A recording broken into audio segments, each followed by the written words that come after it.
Weird marriage? You mean, I've been chosen? In Zhangcheng, in a shabby rental room. Yun Zhenyue took off her white Xiaomi wireless earphones and stared blankly at the barrage of comments flooding the livestream.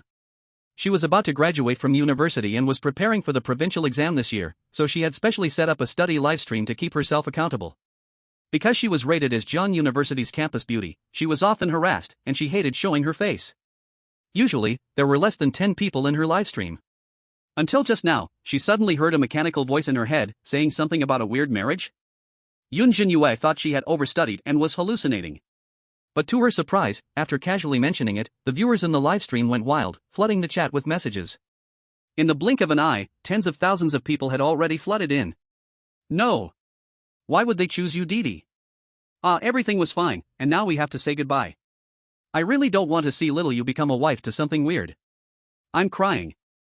Everyone who's been chosen has had a terrible end. The survival rate for weird marriages is still 0. The original longtime viewers were now filled with despair, while the new viewers were extremely curious. Is this our new player from Longhua? Hope she can last a little longer and not end up like the last unlucky one, who got killed the moment they entered. Why doesn't the streamer show her face? I want to see if she has potential. Someone, notify the research department. At least bring some weird coins into the game. Staring at the constantly appearing barrage and the rapidly growing livestream, Yun Zhenyue felt dizzy. She was naturally a bit spacey, and on top of that, she had been neglecting her meals while preparing for the exam. She was very unfamiliar with the term weird marriage.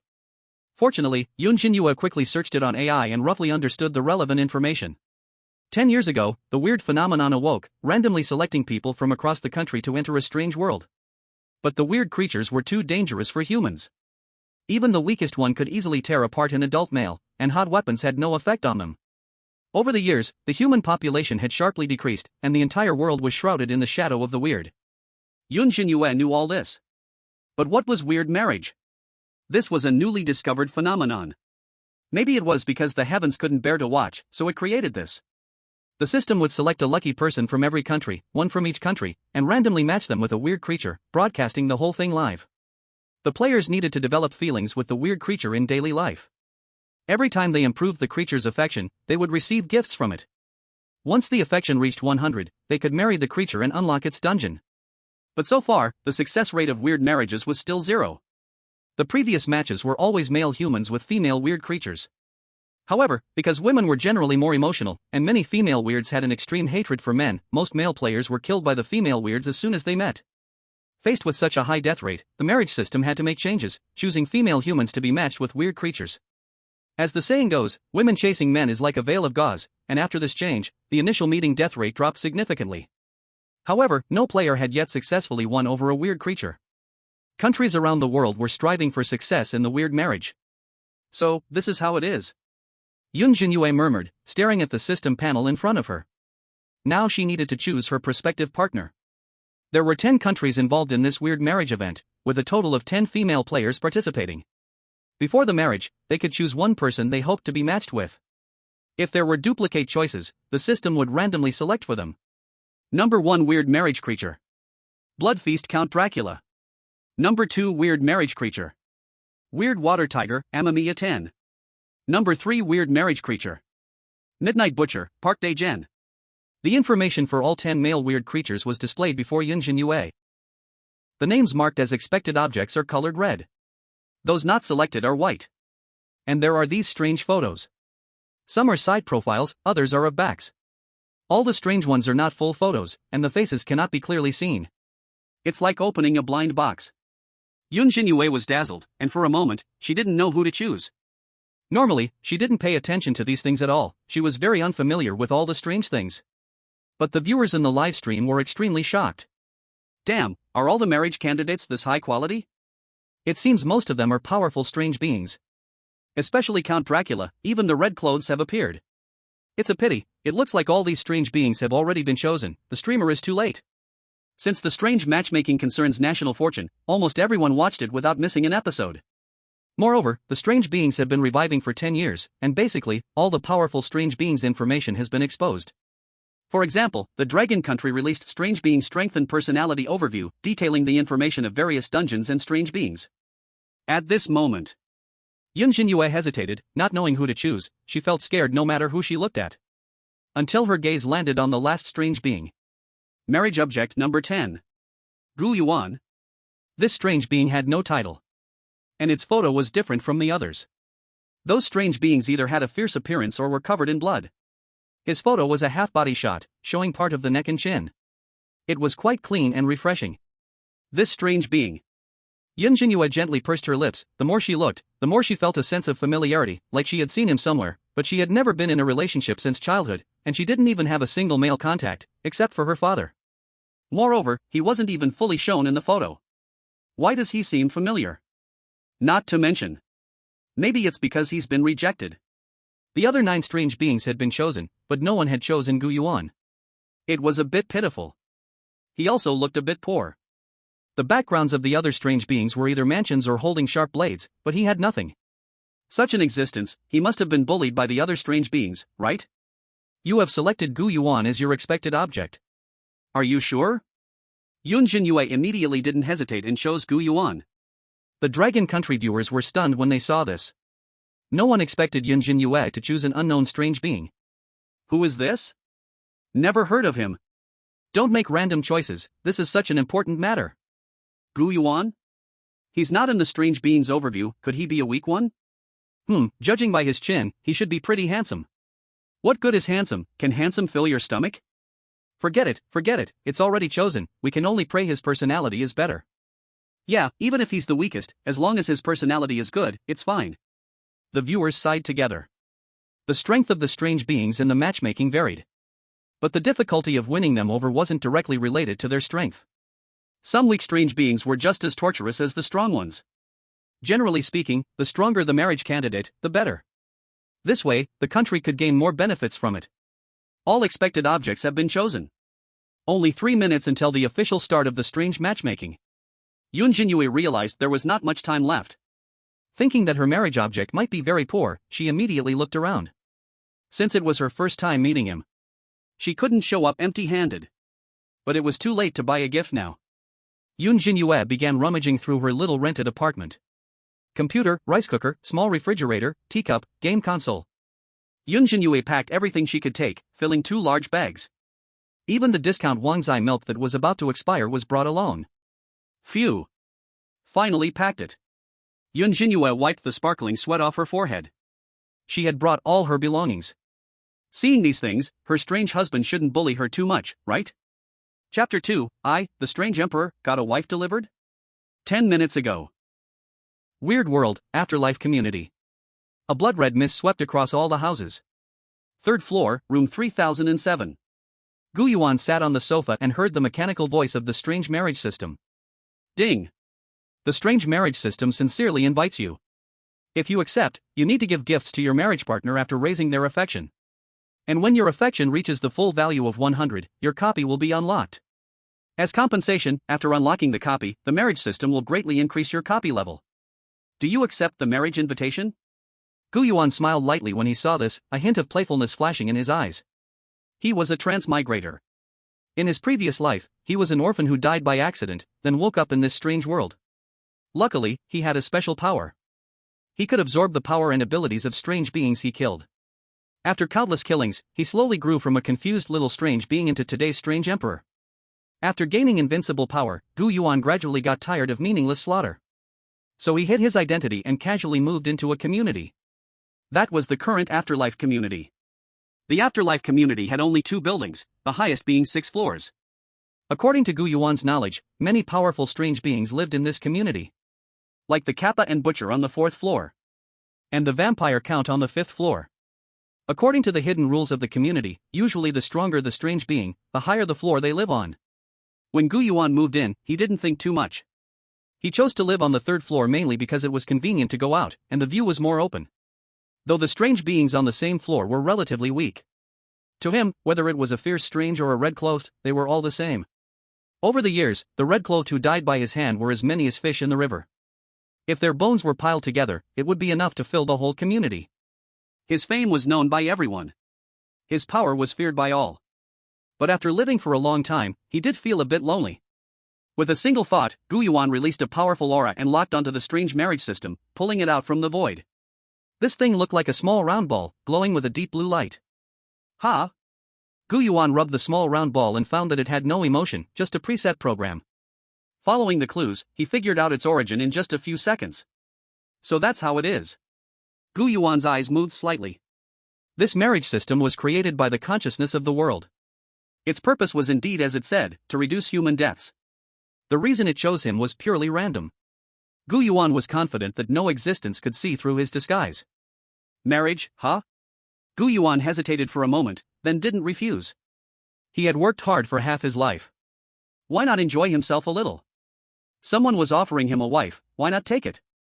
He just didn't want to expose himself and attract a bunch of strange beings to his door. Also, his wife should at least be good-looking, right? Gu Yuan looked at his profile on the marriage system. Marriage target number 10. Blood Slaughter Azura Gu Yuan. Seeing this title, Gu Yuan frowned a little. Titles should reflect personality and strength. This so-called Blood Slaughter Azura, even a dog would shake its head hearing it. And in the photo, he stood upon a throne of endless bones, clothed in blood, feasting on countless strange beings, turning his back to the world, wild and violent. Marrying with that? Wouldn't it scare people away? Gu Yuan immediately used his power and kindly helped the marriage system change the profile. The title was deleted. Gu Yuan thought for a while but couldn't come up with a good name, so he let it be. As for the photo? Gu Yuan picked up the little ball like a camera and took a half-body selfie. Keep a bit of mystery first. Right, let me see who the marriage candidates are, hopefully someone from the Dragon Nation. Gu Yuan started fiddling with the little ball again. Strange beings couldn't see player info, but the marriage system was no match for Gu Yuan. Like a boss coming home to find his wife pulling turnips, as the pretending sleeping husband, all he felt was humiliation and helplessness. If K had emotions, he would have been trembling in fear by now. Gu Yuan browsed through the female players from 10 different countries. Immediately, his eyes locked onto a figure. Is it her? Gu Yuan's gaze froze, a trace of surprise and doubt flashing in his eyes. Yun Zhenyue? At the same time. At the headquarters of Dragon Country's mysterious matchmaking research. Minister Wang Shouwen's face turned pale with anger as he scolded, "What use are you? Only now do you know about the matchmaking players of Dragon Country? It's too late, it's already too late. The mysterious matchmaking happens once every 3 months. It concerns the nation's fate, it's no small matter. As long as they can successfully complete one matchmaking, the country can use the unlocked instance as an anchor point to develop and grow, with the resources obtained greatly reducing the death rate of players. This is a competition between countries, no less than a new industrial revolution. For this, Dragon Country has set up a mysterious matchmaking research department in every city. Once a new matchmaking player is discovered, it will be immediately reported.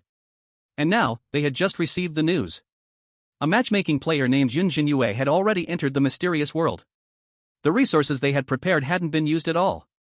She didn't even have a basic understanding of mysterious matchmaking. How did you publicize this? Players from other countries brought plenty of mysterious coins and various gifts. What did she bring? A bunch of home appliances and milk? Such gifts will definitely be torn apart by the mysterious entities. And that so-called Gu Yuan, doesn't anyone know who he is? A group of research department members lowered their heads, their faces pale. Minister, we've been publicizing every day, urging players to report immediately to the local research department once they are selected. If she doesn't report on her own, it's very hard for us to confirm within 10 minutes. A department member said with shame on his face. A sense of despair filled their hearts. Negligence was small, but the nation's fate was big. Players from other countries were well prepared, bringing all kinds of gifts. But don't underestimate these gifts, they could be the key to pleasing the mysterious entities, leaving a good first impression. At that moment, Wang Shouwen looked at the giant screen in front of the research department. The live broadcast had already started. Audiences from all over the world flooded in. Someone must have leaked the news. Viewers from other countries were full of confidence, while viewers from Dragon Country sighed in despair. Dragon Country's player actually brought a bunch of broken home appliances. Do they think they're playing games with the mysterious entities? Tisk tisk, Dragon Country is going to have a bad time, they'll probably die as soon as they enter. Our great cold country is already fully prepared, this time we have a 90% chance of successfully conquering the mysterious entities. Baka, Little Japan is the strongest, our matchmaking player is a once-in-a-thousand-years Yamato Nadeshiko, no mysterious entity can resist her charm. Sai, what is our research department doing, so negligent? Exactly, she didn't even bring a single mysterious coin, how can she complete the task? Dragon Country's matchmaking player was already at a disadvantage before even starting. They didn't even have any information about their matchmaking partner. They still hadn't investigated any information regarding Gu Yuan. Wang Xiuwen helplessly collapsed into his chair, muttering to himself. It's over, it's all over. Chapter 3, The Ugly Butcher, Cold Country Viewers Crushed. The mysterious matchmaking officially begins. Number of selected countries, 10. Number of selected mysterious entities, 10. Number of selected players, 10. Detected no duplicates and expected partners, matchmaking completed according to expectations. As a white light flashed in front of Yun Zhenyue, she felt the world in front of her instantly change. In the blink of an eye, another scene appeared. The air was filled with the smell of blood-soaked red mist, the sky was overcast, and it made one feel an overwhelming sense of oppression. The community's entrance was rusted, a dark brown color, and when the cold wind blew through, it let out a creepy creaking sound. 2 residential buildings stood tall amidst the faint red mist, all the doors tightly shut, not a single sound coming through, no television noise, no children's laughter. It was like a dead building. This scene was seen by everyone. Hiss. Yun Zhenyue lightly sucked in a cold breath, the hair on her arms standing up. Just thinking about moving into this community and sharing a room with the strange object made her heart race. But fortunately, she had a big heart. Normally, she wasn't scared by horror movies. Even when her roommate cried out of fear, she would just tilt her head in confusion, not understanding what was so scary. She turned her head and saw that the other 9 female players from different countries had arrived. They were dressed differently, with different emotions. Some were terrified of the eerie building, their faces pale. Others showed excitement, seemingly confident about themselves. Yun Zhenyue saw a girl wearing a kimono, probably around 18 or 19. The pale cherry blossom-colored kimono was particularly eye-catching, and her skin showed a bit of whiteness, with a tear mole at the corner of her eye adding a touch of coldness. The girl's face showed no expression, and she held an exquisite red folding fan in her hand. There was another woman, dressed in a fashionable lamb fur coat, outlining her slender body shape. From their clothing, it was clear that the first girl was a player from the little country of the sun, and the second was from the big cold country. The two were talking about something. Yun Zhenyue curiously walked up to them. But as soon as she got closer, the player from the big cold country furrowed her brows. Especially when she saw the 2 large bags Yun Zhenyue was holding, a look of disdain appeared in her eyes. Dragon country person? You brought this to your matchmaking object? Han Sume was over 1.7 meters tall and looked down at Yun Zhenyue, as if mocking her for being a country bumpkin. In the Eerie world, all players and Eerie languages could be automatically translated. There was no situation where they couldn't understand each other. The other kimono girl, Yamada Aiko, also showed a sarcastic smile. Bringing home appliances as a gift? Really unique. Her words were mocking, with a cold tone conveying a sense of chill. Ha? No, is that wrong? Yun Zhenyue asked in confusion. She didn't realize anything was wrong, but only felt that these two seemed not very friendly toward her. You really don't understand anything. How could Dragon Country choose someone like you? Yamada Aiko chuckled. With the two of them mocking Yun Zhenyue, the other female players also turned their gaze toward her. As if to dissolve the tension and fear in their hearts, they all simultaneously mocked Yun Zhenyue. Idiot, fool. Hey, stop talking, anyway, it's not us who are going to die. Is Dragon Country really that stingy? Didn't even prepare a single gift. Our monkey country even specially prepared a lot of Eerie coins. They claim to be a big country, but I think even our Filipino maid's hair is more valuable than them. These harsh words fell into Yun Zhenyue's ears. She immediately became a little angry. She had originally wanted to ask about the Eerie matchmaking process. But now she couldn't say a word. If she asked, it would only lead to more mockery. Ha ha ha ha, this Dragon Country person is so funny. I can't wait to see her being killed by the Eerie object. Damn, the little Sun Country even brought a red lotus folding fan as a gift. That folding fan is one of their few powerful Eerie tools. We from Big Cold Country specially brought 100 Eerie coins, do you have any? But the Dragon Country's matchmaking object is also trash, no one has ever heard of him. Yeah, maybe they too are a perfect match, ha ha ha ha. At this moment, the live broadcast room was full of mocking voices from viewers all around the world. Dragon Country viewers were all uncomfortable. Especially when they saw players from other countries specifically bringing gifts. While Yun Zhenyue didn't even know anything about her matchmaking object. She seemed like a natural airhead. Some Dragon Country viewers couldn't bear to watch anymore. They could already imagine what Yun Zhenyue would face next. Please find your matchmaking object within 10 minutes. And move into your matchmaking objects room. Your marriage partner's room number, 3007. Soon, the marriage system sent a notification to everyone. Yun Zhenyue listened to the prompt, feeling distressed as she looked at the 2 large bags. Players from other countries had already entered the bazaar building first. And these 2 big bags of hers would probably take half a day to move. Han Sume entered the 4th floor. A trace of confidence appeared in her eyes. As a popular model from the Great Han Kingdom with over 1 million fans, she was often praised by countless obsessive fans. Moreover, her makeup skills were outstanding, with no flaws on her face, and her figure was meticulously maintained. She had also brought 100 Eerie coins specially prepared by the Great Han Kingdom.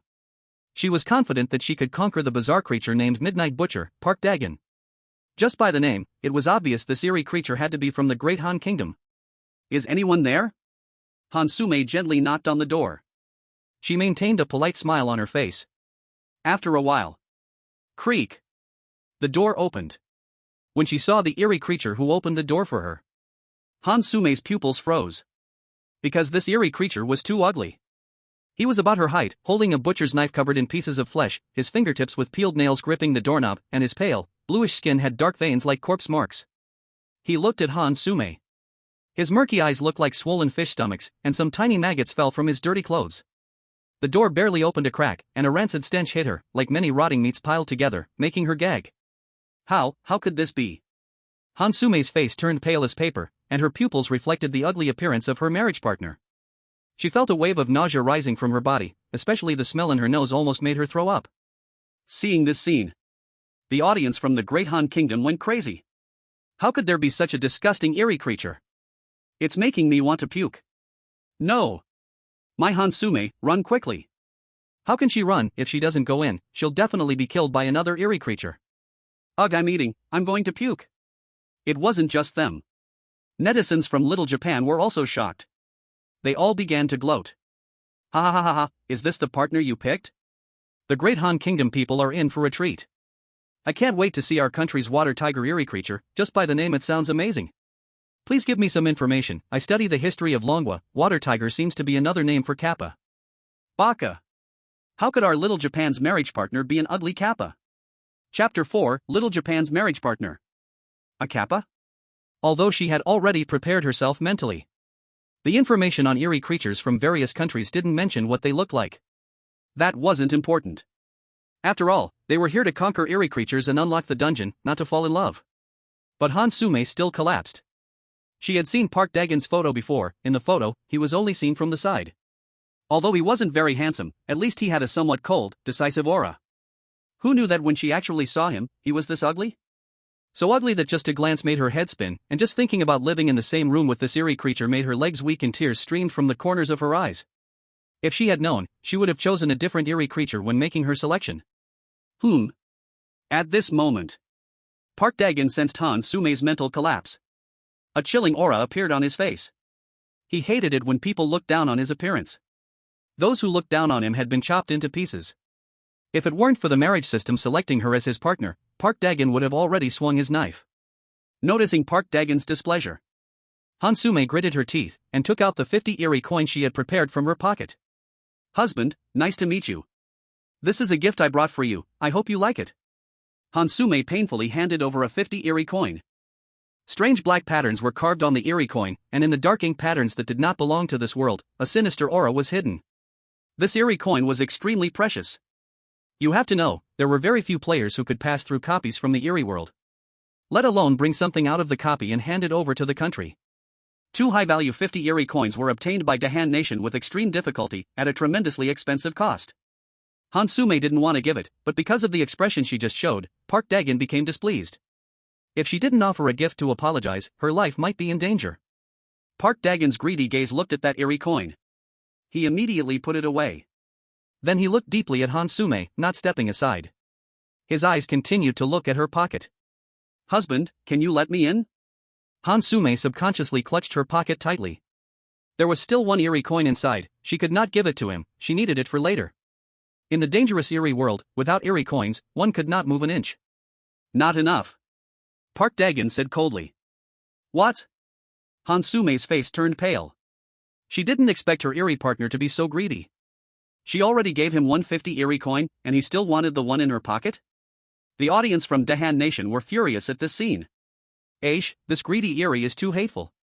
Dahan Nation only has 100 eerie coins in total, and he wants them all? She can't give it to him, otherwise Sume will be in danger. Why should he take all our eerie coins right after meeting us? Shameless bastard, go to hell. Because they hated Park Dagon so much. Many people from Dahan Nation started taking it out on others. They cursed everyone in their country with the surname Park. It caused a burst of chaos. This ridiculous scene made audiences from all over the world laugh. Especially the audience from Little Japan. They were even more gloating. Anyway, the relationship between the two countries was already bad, and they were happy to see Dahan Nation break down. At the same time, Yamada Aiko also walked onto the 4th floor. But she was farther away from Hansume. She didn't notice what was happening over there. Her Eerie partner was the Eerie water tiger, Amamiya 10. Yamada Aiko had high expectations about this. Water tiger, it already sounded fierce. The name Amamiya 10 made her think of a handsome guy holding an umbrella in the night rain. She knew all the Eerie data from her country. This water tiger lord didn't show up often, very mysterious, but very powerful. In the photo, he only showed a pair of eyes. Yamada Aiko took a deep breath, full of confidence. She had dated since middle school, but she was absolutely a face freak. She dumped her boyfriend just because he had pimples on his face. Later she dated hundreds of times, almost without a break. She was very experienced in how to please men. At this moment, the Little Japan live stream audience was very excited. It was said someone once had the chance to meet this water tiger lord, and was stunned by his appearance at first sight. Now Yamada Aiko looked like a typical Yamato Nadeshiko. It reminded them of the love movies made in their country. You should know, Little Japan's love movies were internationally famous. Especially this kind of human Eerie unusual romance, just thinking about it made almost everyone excited. Seeing the Eerie from Dahan Nation made me lose my appetite. Now we need someone handsome. The Eerie from our Little Japan are definitely all handsome. Yes, adult males in our country are the tallest among neighboring nations. Just from the name, you can tell he must be tall, handsome, and spoils his wife. I can't wait to see him. Yamada Aiko gently bit her lip, showing a soft and pitiful look. Dong dong. As soon as she knocked, a deep voice came from inside the room. Who is it? As expected. Yamada Aiko's heart thumped wildly. Just hearing this voice almost made her unable to keep her legs together. This voice was deep and had character. Touching the soul. The voice was so beautiful, surely the appearance was not bad either. With a creak, the door opened, and Yamada Aiko softly said, "Nice to meet you. I am your wife, Yamada Aiko." She spoke softly, with a smile tinged with a faint blush on her face, and she bowed. But when Yamada Aiko raised her head, she blinked in confusion. Where's the strange husband? The door had clearly opened, but she didn't see the strange husband. Yamada Aiko glanced inside, thinking he might be busy, but the deep voice rang out in front of her. I'm here. Eh? Yamada Aiko was startled and quickly looked down. Only then did she realize there was a figure standing in front of her, one she hadn't noticed before. Her polite smile instantly froze. Her strange husband was only about 1 meter 3 tall. And his appearance. His body was hunched, his fingers like withered vines, webbed, dark green skin covered with wart-like bumps, and his bird-beak mouth was half open, revealing jagged fangs. Yamada Aiko's eyes went black. This strange appearance was extremely familiar to her. It often appeared in the legends of small Japan. Kappa, she shuddered and immediately collapsed. This Kappa was her match? It was only then that Yamada Aiko suddenly understood. No wonder he only showed his eyes in the photo. Isn't this fraud? Seeing this scene, the audience of small Japan couldn't hold back. The handsome man they had been waiting for was actually a Kappa? And probably one of the ugliest Kappas. Beautiful appearances are common, but ugly ones are unique. In the realm of ugliness, Park Dagon and this Kappa could be second and third. No one dared to claim the first spot. Could it be him? Amamiya 10? What kind of water tiger is this? Absolutely don't take him. What kind of good dungeon could this Kappa have? Baka, how did they choose this match? How could it be this ugly? For the honor of our small Japan, Aiko, please bear with it. Chapter 5, the whole world went crazy. Why is her husband so handsome? On the other side. After seeing the examples of the Great Cold Nation and small Japan, the remaining viewers from a few countries no longer had any expectations for the appearance of their own marriage partners. At least, they thought, they couldn't be uglier than those two, right? The full images of Park Dagon and the Kappa, even if placed on the dark web, would be an explosive existence. They might even be banned by administrators for being too disgusting. The viewers from Longwa felt a wave of despair. Why are all these strange beings so powerful but so ugly? Not only ugly, but their personalities are terrible. This thing took 100 strange coins from the Great Cold Nation just after meeting. Sigh, I wonder what our Longwa's marriage partner looks like. Poor Yun Zhenyue, our Jiang Daxioa, how cruel. She was voted the #1 campus beauty among all the nearby schools. A beautiful flower, could it really be planted on cow dung? No way, what can we do? This is the strange marriage. At this moment, Yun Zhenyue had already arrived at the door of room 3007 on the 3rd floor. Her heart was pounding like a little deer. From childhood to adulthood, she had never even held a boy's hand. Now, she was jumping straight to marriage. It was so thrilling. Just thinking about calling her husband behind the door. Yun Zhenyue couldn't help but feel flustered all over. Beside her were the 2 big bags she had just managed to bring up. These contained her treasures. Yun Zhenyue had already made up her mind. As the old saying goes, marry a chicken, follow a chicken, marry a dog, follow a dog. Even if her strange husband was weak and poor, as long as he was sincere, she believed their life would definitely improve. She thought, how should she call him? Should she call him husband directly? Would that be too rash? Should she call him lover? Ew, that's a bit embarrassing, she couldn't say that. Husband, master? But this isn't ancient times, that doesn't seem right either. Just as Yun Zhenyue lowered her head and thought to herself. Creak. The door opened. Ha! Yun Zhenyue was startled. A slip underfoot. Immediately, she fell to the ground. Her little bottom immediately met the ground with a solid thud. It hurts. Yun Zhenyue rubbed her sore bottom, tears welling up at the corners of her eyes. At this moment, a light laugh reached her ears. Are you okay? No. I'm fine. Yun Zhenyue replied in a daze, her mind still slow to catch up, when a gentle hand grabbed her arm, helping her to stand. Thank you. Yun Zhenyue, embarrassed, felt her neck turn red. She quietly thanked the stranger, feeling utterly ashamed. But in an instant, her sanity returned slightly. This wasn't at home, and it wasn't reality. Who was the one speaking? Yun Zhenyue, feeling dizzy, immediately turned her gaze. She saw a man standing at the door, wearing a simple black sweater.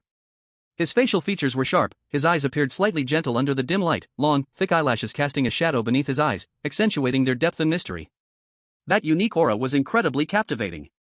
In a daze, Yun Zhenyue's gaze froze. This was nothing like what she had imagined. He was so handsome. He was probably about the same age as her. And his appearance made Yun Zhenyue feel extremely familiar, as if she had really seen him somewhere before, not just casually, but as though they had spent a long time together, naturally wanting to get close. If one day she lost her memory, she would believe that he was her husband. So handsome. Yun Zhenyue murmured instinctively. Gu Yuan looked at her with confusion. The girl seemed startled, looking a little silly. Her apricot eyes were wide open, with a hint of innocence, making her naturally misty eyes even clearer. It had been a long time since he had seen her. Gu Yuan couldn't help but sigh. Yun Zhenyue was his childhood friend from his past life. Because the orphanage was very close to her family, they had been friends since childhood, went to school together, and shared a very close bond. Unfortunately, in his past life, he died unexpectedly, and he didn't know how heartbroken she must have been at that time. It was also a karmic fate. 2 worlds apart, yet she had come to find him again. You see, the first time Gu Yuan met Yun Zhenyue, she had secretly snuck into the orphanage and knocked on his door. Gu Yuan's eyes shifted slightly. He saw the 2 large bags outside the door. Through them, he could catch a glimpse of some electronics, and even a box of her favorite Wangzai milk. Gu Yuan. She brought all her belongings? Although he didn't care about material things, his family still had quite a few things, so they weren't that poor. When Yun Zhenyue noticed Gu Yuan's gaze, she also looked at the 2 large bags. It was as though a butterfly brushed past her nose. She instinctively shrank her neck, and her cheeks immediately turned slightly red. These are gifts, husband. She spoke with great difficulty, stumbling over her words. Come in. Gu Yuan softly said, taking the 2 large bags in his hands, then turned to Yun Zhenyue. Okay. Yun Zhenyue replied instinctively, watching Gu Yuan's retreating figure, suddenly realizing some good news. She had just seen players from other countries standing at the door for a long time. It seemed that those strange forces wouldn't let anyone in. But she had managed to get in so easily. As expected. Looking at the first meeting between Yun Zhenyue and Gu Yuan, the viewers in the live broadcast room from all around the world were stunned. What are you blushing for? Is this still a strange marriage match? If this were some new kind of dating show, they would believe it. Just like that, she was let in? He even took the pile of junk. Why is he so nice? And so handsome? The viewers from Longhua, Dragon Country, were going wild. Real name envy for Yun Zhenyue. The audience from the Great Cold Kingdom and Little Japan Kingdom were furious. Especially the female viewers, their teeth were aching in frustration. Why does the marriage partner from Dragon Kingdom have such a high appearance? Over there, it's all beggars in Kappa. And just like that, a handsome guy appears here? Why? This bizarre marriage match is so unfair. Yes, I report Dragon Kingdom for cheating. Shiba, Gu Yuan belongs to our Great Cold Kingdom. Yes, with such a stylish look, Dragon Kingdom people definitely can't pull it off. I'm so fed up with this Kappa. Me too, I don't want to see Park Daejian anymore. Inside the house. Gu Yuan sat on the sofa. He looked at Yun Zhenyue as if she had returned home. She was cooking and cleaning, as if she didn't see herself as an outsider at all. Her treasures were fulfilling their purpose. Smelling the faint aroma of food, Gu Yuan shook his head. As an uncanny emperor, he didn't need to eat, and hadn't consumed human food for a long time. Looking at Yun Zhenyue carefully picking up every grain of rice, Gu Yuan was speechless. This idiot probably really thinks he's poor. Seeing Yun Zhenyue folding up useless milk cartons, Gu Yuan asked in confusion. Why are you keeping those cardboard boxes? Of course, they're for selling. Yun Zhenyue's eyes were filled with seriousness. Gu Yuan. As an uncanny emperor, does he need to sell cardboard? Is this wife too naive? Chapter 6, The First Day of Marriage, Drawing SSR for the Dragon Kingdom. The remaining 7 players had all found their marriage partners one after another. But apart from Gu Yuan, the other 9 uncanny beings were cold to their partners. They didn't treat them as wives but as tools. A temporary tool that could be discarded after use. After all, most of the uncanny beings were indifferent to emotions. If it weren't for the marriage system promising an increase in dungeon level, they would never have accepted the invitation. Trying to raise affection was definitely not easy. Let alone taking care of them in daily life. Want to eat? For the better uncannies, there were some leftover food, bloody raw meat. That was considered good conditions. Some uncannies had nothing at home. Players could only rely on emergency food they carried to fill their stomachs. As for sleeping? That was even simpler. These uncannies didn't prepare any rooms. Most players could only sleep on the sofa. Some uncannies didn't even have sofas, they had to squat in the corner. As for hygiene, the floor was full of cockroaches and rats, making people want to collapse. At night, it was impossible to sleep, enduring the fear from within. Unable to eat or sleep, mental tension was high. No one knew what the future held. They could only silently pray in their hearts, fantasizing about conquering their marriage partner, unlocking the dungeon, then becoming successful and returning to the real world. This was the situation on the first day of marriage for the 9 players. And it was entirely expected by all the viewers. At this stage, the affection level with the marriage partner was still too low. They could only rely on later tasks to see if they could raise any affection. The Little Japan and Great Cold Kingdom viewers were frustrated. What? You made Miss Hansume sleep in the bathroom, this bastard.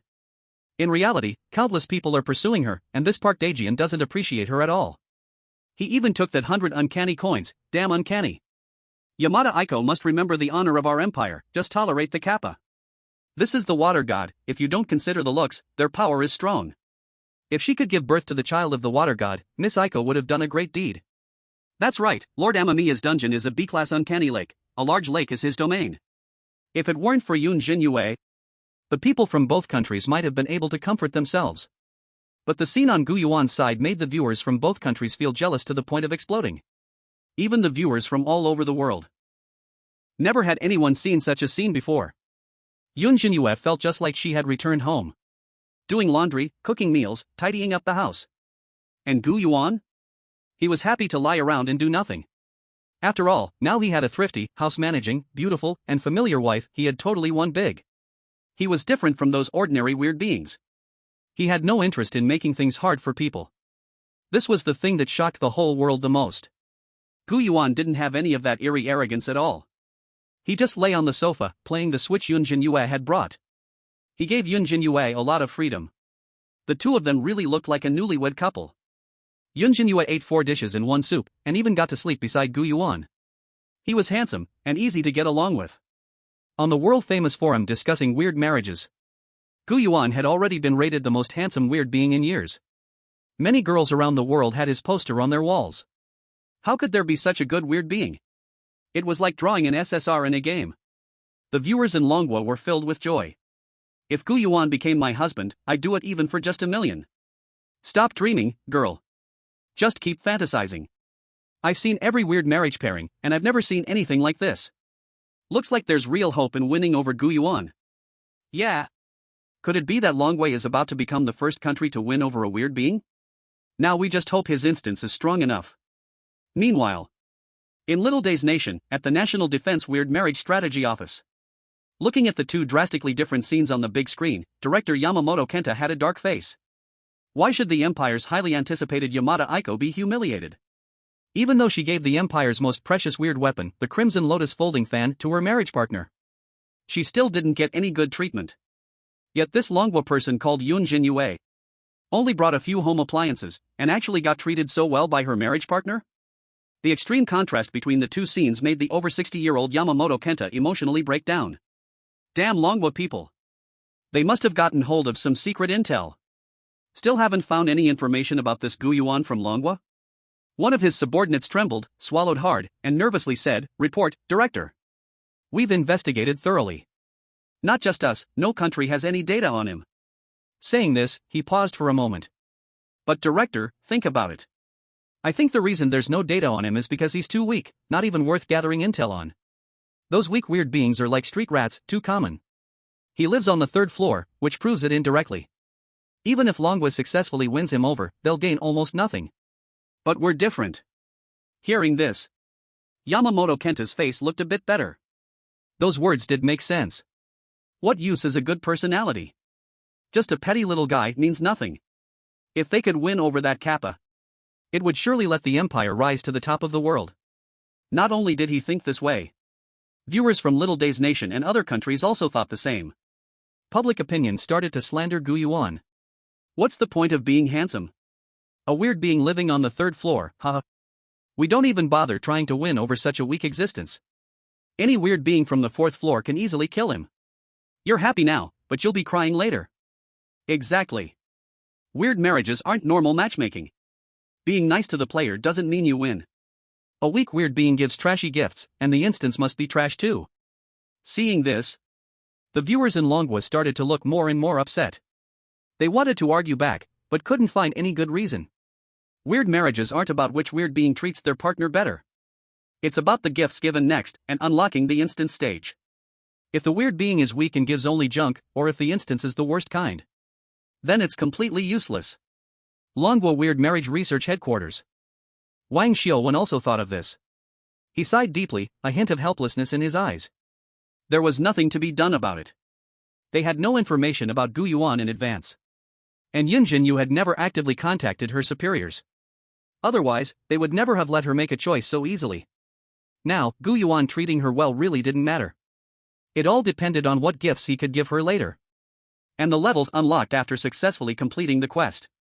Wang Xiaowen thought for a while, then shook his head. Forget it. As long as she can come back alive. Anything else doesn't matter.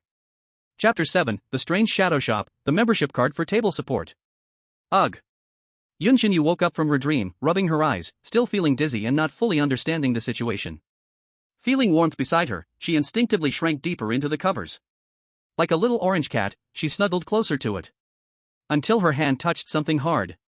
Yun Zhenyue instantly became fully awake, remembering that she wasn't in her little rental apartment. Her blurry eyes slowly focused.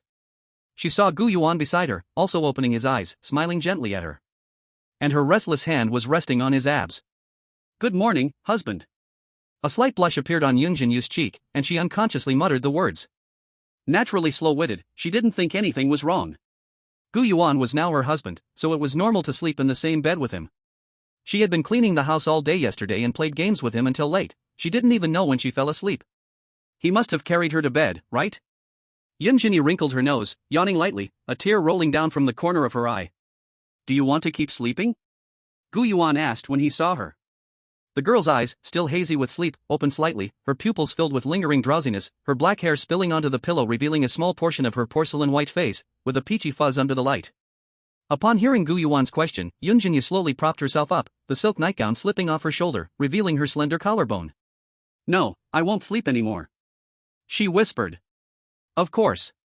The audience of this scene couldn't see it. Certain private settings, like the bathroom and bedroom, were blocked during the live broadcast.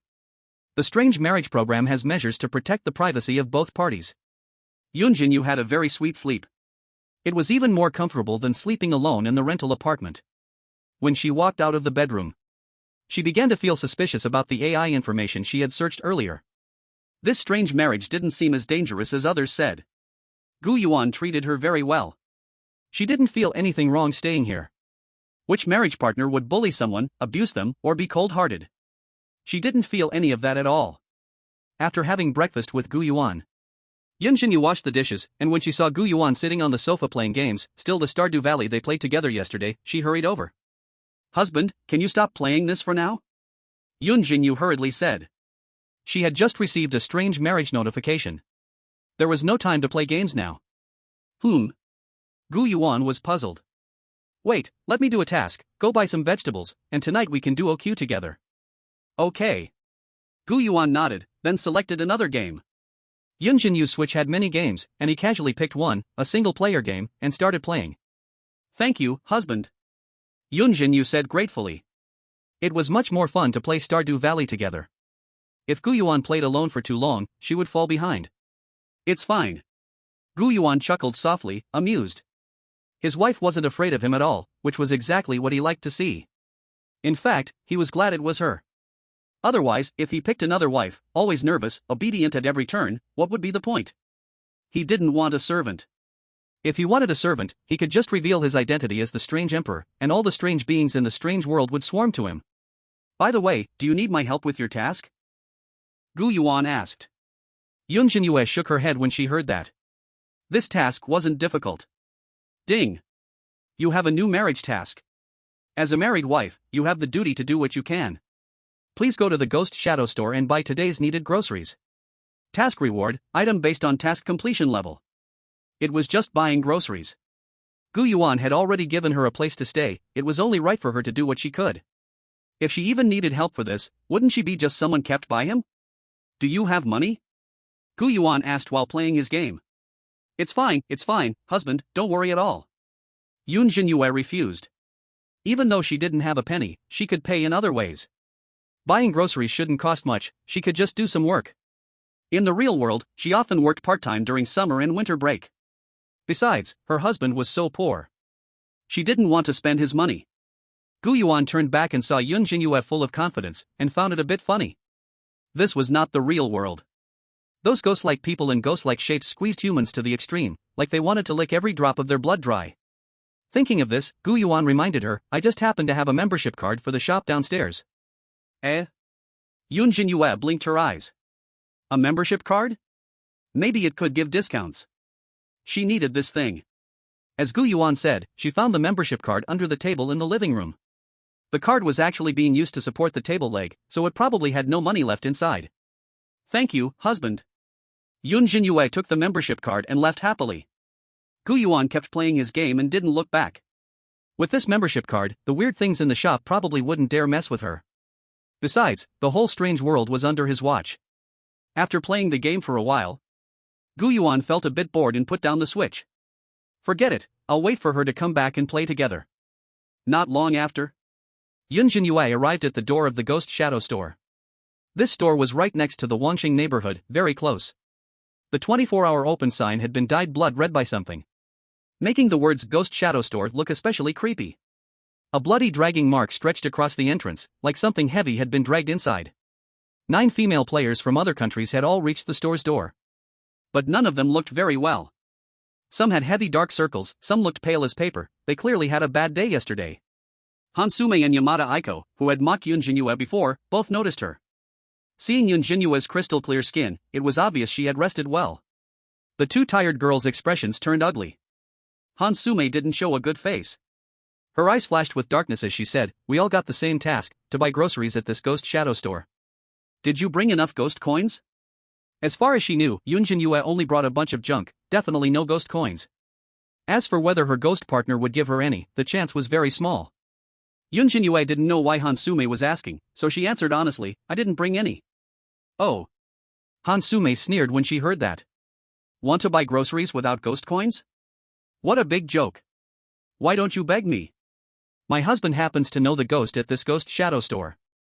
Maybe if I'm happy, I can help you. Han Sume said on purpose. She wanted to see Yun Zhenyue beg her in tears. Then she would ruthlessly refuse. To be fair, her ugly husband was still a little useful. Even though she gave him all her 100 ghost coins. When she mentioned buying groceries, he still gave her a few ghost coins on his own. That should be thanks to those 100 ghost coins. Increased his favor a little bit. In the end, Park Dagon even said himself, he knew the cashier at the ghost shadow store. That gave Han Sume a chance to show off. Just now when she mentioned this, everyone looked at her with envy. Only Yun Zhenyue didn't. But at this moment, after hearing Han Sume's words, Yun Zhenyue shook her head. No need. I want to work at this store. That should be enough to buy some vegetables. Chapter 8, The Terrifying Strange Cashier, Not a Single Cent Can Be Missing. When they heard Yun Zhenyue's words, everyone present was dumbfounded. Work a job? She just acts on a whim without thinking. Does the store even need her to work? They had never heard that the strange shadow store was hiring. Besides, this store is an A-grade dungeon. It's infamous for devouring people without spitting out bones. The goods inside are extremely expensive. And the cashier's attitude is extremely bad. They had known all of this before entering the strange marriage game. Could it be she knows nothing at all? She actually thinks it's just like the real world. Han Sume immediately stopped talking when she heard this. Only the cruel light in her eyes flickered. Even though she didn't see Yun Zhenyue begging her. After hearing such a stupid move, she couldn't wait to see her get killed by the strange. The other female players didn't offer any warning either. After all, it had nothing to do with them. They were happy to see Yun Zhenyue walk into death. Except for Dragon Nation. The audiences of other countries were all gloating. Ha ha, the stupid woman, she actually wants to work? She really thinks working a bit can make up for the cost of vegetables? She's basically going to die. Looks like the first death of this strange marriage game is coming. If only our Dahan Nation can pull this off. Han Sume's partner knows the strange in the store. Who else has such valuable connections? Didn't expect Park Dagon to hide this deep. He's ugly, yes, but strong. At the same time, the audience from Dragon Nation were shocked, all feeling uneasy. They had not seen Gu Yuan give Yun Zhenyue any strange coins. He only handed her a membership card of unknown authenticity. That means, she wasn't joking, she really planned to act on it. Oh my god, I knew she was naturally silly, but not this silly. Sai, how can you confuse the real world with the strange world? Buying something and then making it up by working, that's not a joke? This is bad, very bad. I already can't bear to watch. Didn't Gu Yuan give her a membership card? That card's only good for propping up a table leg. There's no money inside at all. Dragon Nation's Strange Marriage Research Headquarters. All the staff on site froze their expressions. Minister Wang Xiuwan was even more furious. What is she thinking? Without strange coins, how can she buy vegetables? Why did she refuse Gu Yuan's help? One staff member said pessimistically, the best plan now is for her to go back and ask Gu Yuan for strange coins. But now that seems impossible. The strange cashier of Strange Shadow Store is a fierce strange. He has killed players from the strange marriage game many times without mercy. According to over 10,000 AI simulations, the chance of Yun Zhenyue being killed is 99.99%. If only Han Sume could say something for her. After all, her husband knows the strange in the store. Then maybe there would be a sliver of hope. They couldn't speak to players who had already entered the strange marriage game. Otherwise, they would definitely try to persuade Yun Zhenyue to give up this idea. You have to know, players from other countries more or less all carried strange coins. In the first mission, in past seasons of Strange Marriage, no players had died either. Is this really going to end in failure at the first task, right when success seemed possible? Wang Xiuwan's eyes showed despair after hearing this. Now all he could do was silently pray that the cashier might spare Yun Zhenyue's life. But in his heart, he knew that was impossible. Strange Shadow Store. Everyone entered one after another. They saw a terrifying strange cashier. He stood behind the counter, tall and skinny, with a paper-white face and deeply sunken eyes. Under the pale white lights, his gaze swept over everyone, showing a greedy expression. It was as if the famished diners were staring at the food, sending chills down the spine. No one dared to make eye contact, hurriedly dispersing to select their dishes. Although the sinister cashier was a bit terrifying, this shop had a wide variety of products. Not only were there various daily necessities, but also meat and vegetables. Yun Zhenyue was carefully picking her dishes for today. She had eaten almost all the food she brought yesterday and needed to restock. Let's buy some meat, my husband loves to eat meat. And some vegetables, and milk. Oh, we also need toilet paper. After shopping for quite a while, Yun Zhenyue held a pile of items, but not too many. After all, she still had to work later to repay, and these things were unpriced, suggesting they were all common items, likely not too expensive. It was only when she stood at the back of the crowd that she noticed that besides her, the other players had chosen very few items. Some had only taken a little meat, while others were just holding a single vegetable. Were these things even enough to eat? Yun Zhenyue's eyes filled with confusion. Seeing her with so much food, the other women couldn't help but show strange looks. She's doomed. Doesn't she know the edible items are the most expensive? With so many things, it must be at least 50 or 60 sinister coins. And she even dares to take toilet paper, how extravagant. A few women whispered, discussing nervously. It was time for checkout. The sinister cashier looked at the women who had only taken a little. A cold and impatient gaze surfaced in his sunken eyes. But due to the strict store rules, he couldn't act against the players who paid. As several female players nervously handed over their sinister coins, the cashier snorted coldly. Lowly rats. Next time, if you buy so little, don't even think about leaving. The female players turned pale with fear, their bodies going numb, and hurriedly grabbed their things to leave. Only Yun Zhenyue, Han Sumi from the Great Cold Country, and Aiko from Little Japan remained. Han Sumi picked several items. 17 sinister coins. The sinister cashier's cold gaze was glued to her. So expensive? Han Sumi was shocked by the price, the coin she had brought didn't even suffice. Fortunately, her husband said he knew this cashier, so she showed a flattering expression. Sir, my husband lives on the 4th floor of the nearby apartment, his name is Park Dae-jen. You must know him, could you give me a small discount for his sake? Upon hearing this, the cashier frowned. Park Dae-jen? He did know this person, having chatted with him in the shop before, realizing he was also a powerful being. But what face did Park Dae-jen have? The sinister stores spread throughout the Eerie world, and even he, as a cashier, had powerful abilities. Not to mention those above him, he didn't need to give any being face. Moreover, the manager was coming for inspection today. He couldn't risk giving a discount and face punishment. The sinister cashier coldly sneered, just him? What does he count as? Thinking of a discount? Not a single sinister coin less for these items, otherwise. Upon hearing this, Han Sumi was stunned. She never expected the cashier to be so merciless. Even more so, she didn't foresee that Park Dae-jen had deceived her. He said he knew the cashier. Yet, in the end, he angered him instead. Sweat streamed down Han Sumi's forehead, her scalp tingling, but without a discount, she couldn't afford these items at all. She had initially planned to pick more items to increase Park Dae-jen's favorability. Now, she even felt like killing him. This, sir. How about I return these items? I promise everything is clean. Han Sumi was in a dilemma, only able to plead with the cashier to let her go. But what awaited her was just the cashier's greedy gaze. Return them? There's no such rule in the shop. If you can't afford it, you'll have to repay with your body. Chapter 9, The Mysterious Black Gold Membership Card, Shocking the Sinister Cashier. Han Sumi was in crisis. The audience from the Great Cold Country watching the live broadcast were furious. No one expected that the little strange cashier wouldn't give Park Dae-gun any face at all. Damn it, that dog bastard, even tricking his own wife. It's all over, what should we do now? Can anyone save Sumi? This store is too much, the products are clean, why can't we return them? Sumi won't get killed, right, just because of this little thing? What about the female player from Little Japan? She should still have some strange coins, please help Sumi. As the viewers from the Great Han Kingdom watched in despair, Han Sumi's cold sweat was increasing more and more. Her entire back was drenched in sweat. But the players from other countries had all left. Only Yun Zhenyue and Yamada Aiko remained on site. She knew that the repayment with her body was not that simple. It wasn't just about sleeping with him. Otherwise, she would have agreed long ago. The strange being had no interest in that. What the strange cashier wanted was her flesh and blood. She would definitely be eaten. With no other options left, Han Sumi looked at Yamada Aiko pleadingly, her eyes revealing the last bit of hope. Trembling with her last strength, she said, please. Can you lend me 10 strange coins? No matter the cost, the Great Han Kingdom will definitely compensate you. At that moment, Han Sumi's heart was filled with despair. She hated Park Dae-gun so much she wished to eat his flesh and drink his blood.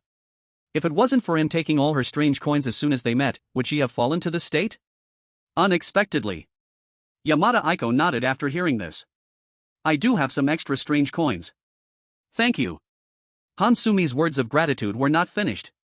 Yamada Aiko's next sentence left her feeling icy all over. But I need your Great Han Kingdom's consent. For example, slightly lowering the tariffs on our country.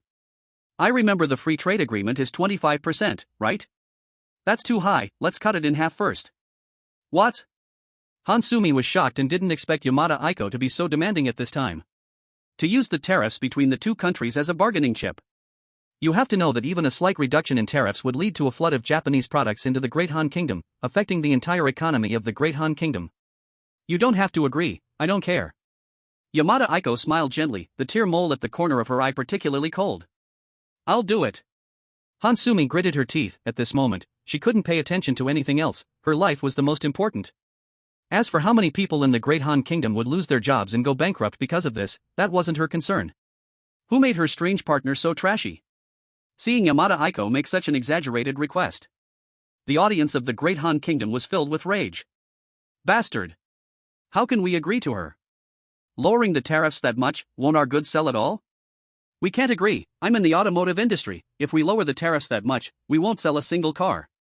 Curse you Hansumi, it would be better if you just died.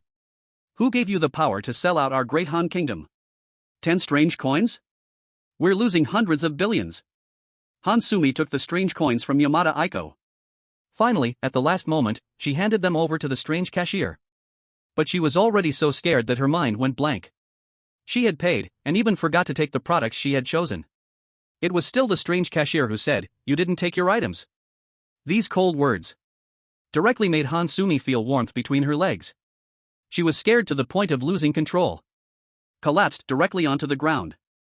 And seeing that Yamada Aiko had successfully paid, the strange cashier's face grew increasingly ugly. Not a single person broke the rules. He hadn't tasted fresh flesh in a long time. Just then, Yun Zhenyue walked up to the cash register. Looking at Yun Zhenyue, who was holding a large pile of products, the strange cashier quietly calculated and found it was a huge amount, couldn't help but sneer. If this little mouse couldn't pay, he wouldn't give any more chances. Hello, please help me check out. Yun Zhenyue placed a pile of products on the counter and said politely. Hansume and Yamada Aiko had not left yet. They wanted to see how Yun Zhenyue would be killed. The strange cashier took all the items and seemed to kindly ask, "Do you need a plastic bag? Do you have one?" "Yes." Yun Zhenyue exclaimed in surprise. So many items, carrying them back would indeed be a bit exhausting. Anyway, plastic bags are not expensive and can be reused multiple times, so it's not wasteful. Once everything was packed up, the strange cashier finally revealed his true face. He licked his dry lips, showing his uneven, yellowing teeth, and his murky eyes rolled around, staring directly at Yun Zhenyue. "Thank you for your patronage, these items total 55 strange coins." Aha! Yun Zhenyue nodded, she was unclear about the value of strange coins. She thought it was similar to money in reality. So many items for just 55 coins, that's indeed not expensive. Thinking of this, Yun Zhenyue expressed her plan. "I have no money. Can I work to pay it off?" "Don't worry, I live next door on the 3rd floor, room 3007. I won't cheat you." Upon hearing this, even the strange cashier was stunned. Work to pay it off? Was he still asleep, or was this mouse out of its mind? The strange shop hadn't posted a job notice. Besides, no matter how many they hired, they could never recruit a mouse. His salary was only 10 strange coins a month. Want to work to pay it off? Do you deserve it? The strange cashier was so amused that he laughed in anger. He put down the plastic bag, and a scar from stitching flashed below his collar, with remnants of meat faintly visible between his teeth. He already regarded Yun Zhenyue as his next meal. Click click. The harsh white light above kept revolving, and a sinister sound came from the drawer under the cashier's desk, as if something was about to crawl out from inside. Beside her, Hansume, who had narrowly escaped, widened her eyes. She stared hatefully at Yun Zhenyue. Her heart had already fallen into madness. "Kill her, kill her." Hansume kept repeating in a whisper. Yamada Aiko also showed a cold expression, enjoying the spectacle. But at this moment, with a big heart, Yun Zhenyue did not sense anything unusual. She suddenly remembered the membership card given by Gu Yuan.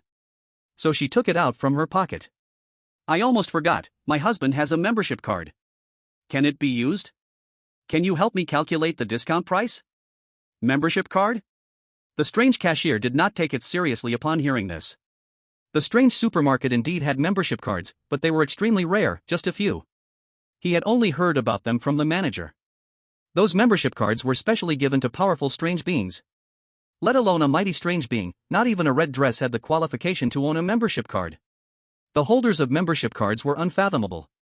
Anyone could not be offended by a small cashier like him. This lowly mouse dared to claim it possessed a membership card? The strange cashier's killing intent grew more intense. This was an insult to the strange supermarket. But his gaze accidentally glided over the membership card in Yun Zhenyue's hand, and his expression froze for a moment. In the dim light, that card was entirely black, its edges outlined in gold. The center of the card showcased an open eye, exuding a mysterious and noble aura. The strange cashier felt as if he was doused with cold water. His heart erupted with unparalleled shock. This is? A real membership card? And not an ordinary membership card. Ordinary membership cards didn't have this golden edge. This is a black gold membership card. There is only one in the entire strange world. He had heard the strange manager say this before. At that time, the strange manager proudly stated that he had finally given this card to that esteemed person. This is the entire strange supermarket's honor. To prevent his subordinates from acting recklessly. The strange manager had also specifically warned that if anyone provoked the holder of this membership card, the entire strange supermarket could face disaster. This card actually ended up in a human's hands. Chapter 10: That esteemed person's wife? Consumption exempt. The strange cashier's heart surged with turmoil. His heart was filled with shock. He suddenly realized. Her husband, in her words, is the true cardholder. You should know. Manager Gu specifically mentioned. This black gold card has no limit on the amount. And there is absolutely no need for payment. You can buy things at any Gu Ying supermarket. Don't mention just 55 Gu coins, even if the supermarket is emptied, it doesn't matter. As long as that honored person is willing to come to Gu Ying supermarket, it is their honor. Gu Yuan did not dare to be negligent, a drop of cold sweat trickled from his forehead. At this moment, he was extremely grateful that he did not act rashly. Seeing Yun Zhenyue looking at him with confusion, Gu Yuan immediately slammed the cash register drawer shut. The light above did not flicker anymore. He tightened his collar, his eyes serious, and discreetly used his tongue to clean the scraps of meat between his teeth. In short, he tried his best to make himself look more professional.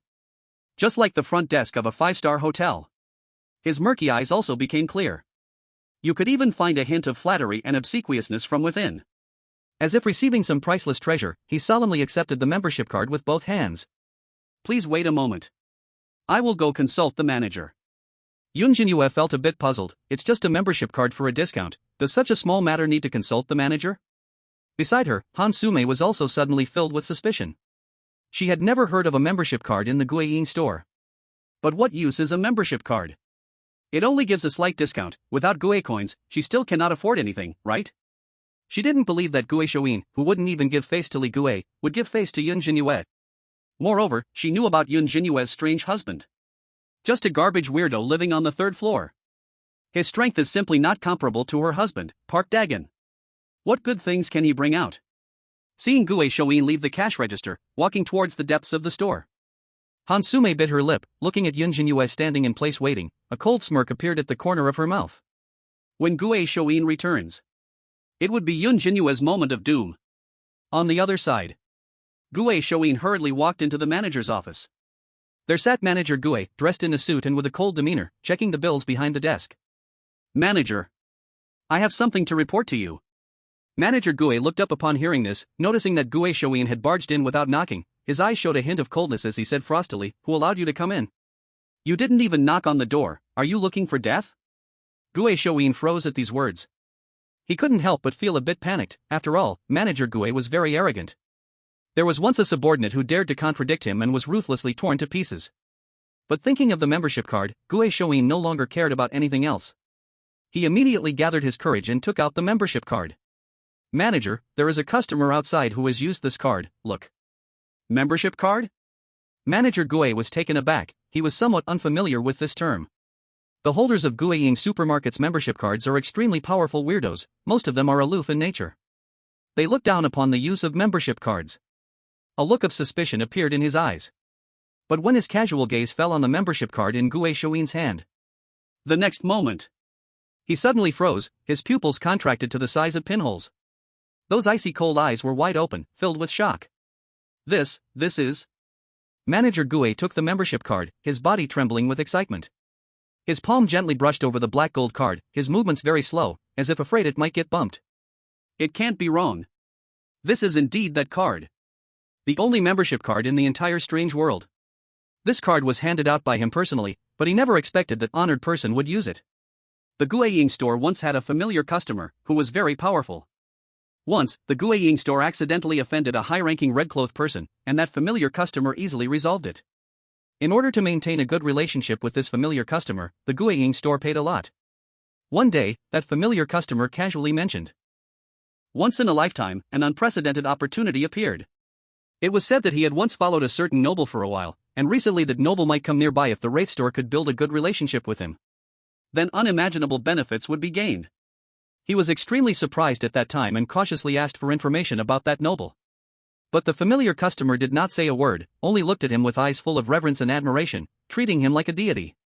One could imagine how respectful a killer of the red cloth would be towards such a noble. That noble must be of great status.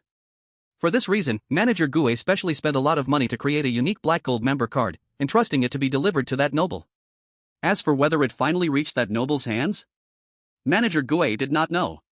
Years have passed, and there was no news about the black gold member card, but unexpectedly, he received a surprise during today's inspection. Quick! Don't delay the esteemed guest. Sweat beaded on Manager Gu's forehead as he suddenly stood up and ran out.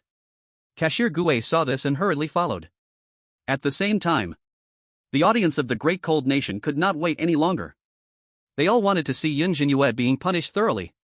What is that cashier doing? Why hasn't she come back yet? Probably verifying the authenticity of the member card. I'm laughing so hard, I've never heard of Wraith Supermarket having member cards. Let's hope her husband didn't make a fake one. I think that's the case, trying to get a discount with a fake member card, huh? I don't believe she can survive this time. At the Dragon Nation Wraith Marriage Research Headquarters, everyone present frowned. Member card? The card Gu Yuan used to prop up the table? I've never heard of Wraith Store having member cards. Wang Shouwen looked at the screen, feeling his heart race. He couldn't imagine what would happen to Yun Zhenyue. Without paying with Wraith coins, trying to get a discount with an unknown member card. What was she thinking? In a little while, just when Yun Zhenyue was almost falling asleep waiting, she noticed Cashier Gu and a strange entity rushing over. The strange entity was dressed in a neat suit, obviously of higher status than Cashier Gu. But at this moment, he was sweating profusely, seemingly a bit overly excited. When he saw the people present, Manager Gu looked at Cashier Gu beside him. It's her, this guest. Cashier Gu gestured towards Yun Zhenyue with his eyes. Upon seeing the pile of groceries in Yun Zhenyue's hands, Manager Gu's expression became even more thrilled. But he suddenly caught sight of Han Sume slumped on the ground. And the fearful expression on Aiko Shantian's face. A warning bell suddenly rang in his heart. On the way here, he had already heard some news. He knew the member card belonged to Yun Zhenyue's husband. Excuse me, may I ask if these few are your friends? Manager Gu's eyes filled with killing intent as he carelessly glanced at Cashier Gu. If she later claimed that Cashier Gu had bullied her friend, he would definitely show no mercy and tear Cashier Gu apart on the spot. And Cashier Gu suddenly felt a breath of death. She looked at Yun Zhenyue with pleading eyes. Ha! Yun Zhenyue, not knowing why this uncle asked this, shook her head. No. Good, then it's good. Manager Gu let out a sigh of relief, the tension in his throat easing. Thinking about what Cashier Gu said, that the human girl in front of him wanted to work in exchange for goods. He immediately wiped the sweat from his forehead. Who would dare let the wife of that noble work? Wasn't that seeking death? Under the confused gazes of Han Sume and Aiko Shantian, Manager Gu bent low, speaking gently, I'm sorry for startling you. To express our store's apology, your consumption this time is on the house. Upon hearing this, the whole place fell silent. Free of charge? Not only were Han Sume and Aiko Shantian wide-eyed. Even Yun Zhenyue's eyes revealed a hint of surprise. I didn't expect the service attitude of this store to be so good. And she wasn't even that scared. Seeing this scene, the global audience in the live stream went wild. Is this still that eerie shop that devours people whole? Those who don't know might think it's a friendly store instead. The Eerie manager personally came to apologize. He took the initiative to waive this order's Eerie coins. He took a bag of food and didn't ask for money? Even in the real world, it is rare to find a store with such a service attitude. The audience from Dragon Country looked confused. You have to know. The Eerie powers range from weak to strong as follows. Remnant souls, ghosts, vengeful souls, fierce Eerie, red-clothed, fierce stars, great ominous, Eerie Emperor. They are also divided into low-level, mid-level, high-level, and top-level. However, all the viewers only know the strongest Eerie is the great ominous. The level of Eerie Emperor is only achieved by Gu Yuan. The strength of the Eerie manager is recorded in global materials. It is rumored that his strength is low-level red-clothed, with an arrogant personality, looking down on humans. Once, he wiped out all the Eerie beings of a competing store by himself. Initially, when they saw the Eerie manager come, they thought the membership card was found to be fake, and he was going to kill Yun Zhenyue. But now, what about now? It was completely the opposite of what everyone imagined. Huh? Why? I don't understand. Could it be that Yun Zhenyue has some unknown secret? Wow, the Eerie manager personally apologized, am I dreaming? This Eerie manager is a red-cloaked, and has never even looked at humans properly. Could it be the effect of that membership card? Saying that makes it possible. Unlike the excitement of the Dragon Country audience. The audience from Great Cold Country was about to blood vomit from anger. Just now, Hansume tried every way to get a discount but was refused. Now, they are being servile and generously giving a free order? Isn't this treating people so differently too much? What status does she have to deserve a free order? Bastard, this manager is definitely up to something. Why not give Sume a free order? It has caused us a loss of billions. Is the Eerie manager crazy? He didn't kill her? Why didn't this good fortune come to our Great Cold Country? Frightened, hasn't Sume been scared enough? At this moment, Hansume was cold all over, like falling into an ice cellar. She never expected that after her hardship to buy the food, Yun Zhenyue could get it without spending a single Eerie coin. Her heart felt very wronged. If anyone was to be scared, it should be herself. Just now she was scared so much by the Eerie cashier. If that's the case, can she also get a free order? Hansume looked at Yun Zhenyue with jealousy. Why is she so lucky to bump into the Eerie manager? This idiot has nothing special about her, even her Eerie husband is trash. It must be that the Eerie manager was in a good mood today and wanted to discipline his subordinates, that's why he did this. Yun Zhenyue took the membership card that the Eerie manager respectfully handed over. Under his shocked gaze, she casually tossed it into the bag full of food. Yun Zhenyue hesitated for a moment and did not accept the Eerie manager's flattery. She didn't want to owe anyone a favor, especially since this free order was so inexplicable. If she took advantage for no reason, she would probably feel embarrassed to come to this store again. Forget it. Just give me a discount at the member price. Whatever the price is, it is what it is. I'll repay this money by working. The Eerie manager was stunned when he heard this. He didn't expect to be rejected. But then, a terrible idea flashed into his mind. A frightening thought entered his mind. After all, she is the wife of that esteemed person. Does he think a few Eerie coins will make her owe him a favor? If that person found out, he might think the Eerie shop is too cunning and dislike it instead. Thinking about this possibility, cold sweat broke out on the back of the Eerie manager. He looked at Yun Zhenyue with gratitude. He felt that she standing at the cashier desk was very meticulous in her thoughts. He felt that he had been too arrogant just now. Can that lord's wife be an ordinary person? At this moment, Manager Gui's attitude became even more respectful, and he nodded, since that's the case. Just right, our Gu store lacks some manpower. Let's do as you say. After saying this, he turned to the confused cashier and said, "Aren't you going to arrange some work for her?" Remember, it must be work equivalent to these goods. When he mentioned the word equivalent, Manager Gu emphasized it. The cashier understood the meaning. Just find some simple work for her. But he was also somewhat troubled. All positions at Gu store were handled by the Eerie. Usually, everything was managed in an orderly fashion. Where could he find work for her? At this moment, the cashier noticed some empty shelves and suddenly said, "Why not organize the shelves? There are some items in the stock that haven't been put up." Organize the shelves? Yun Zhenyue nodded.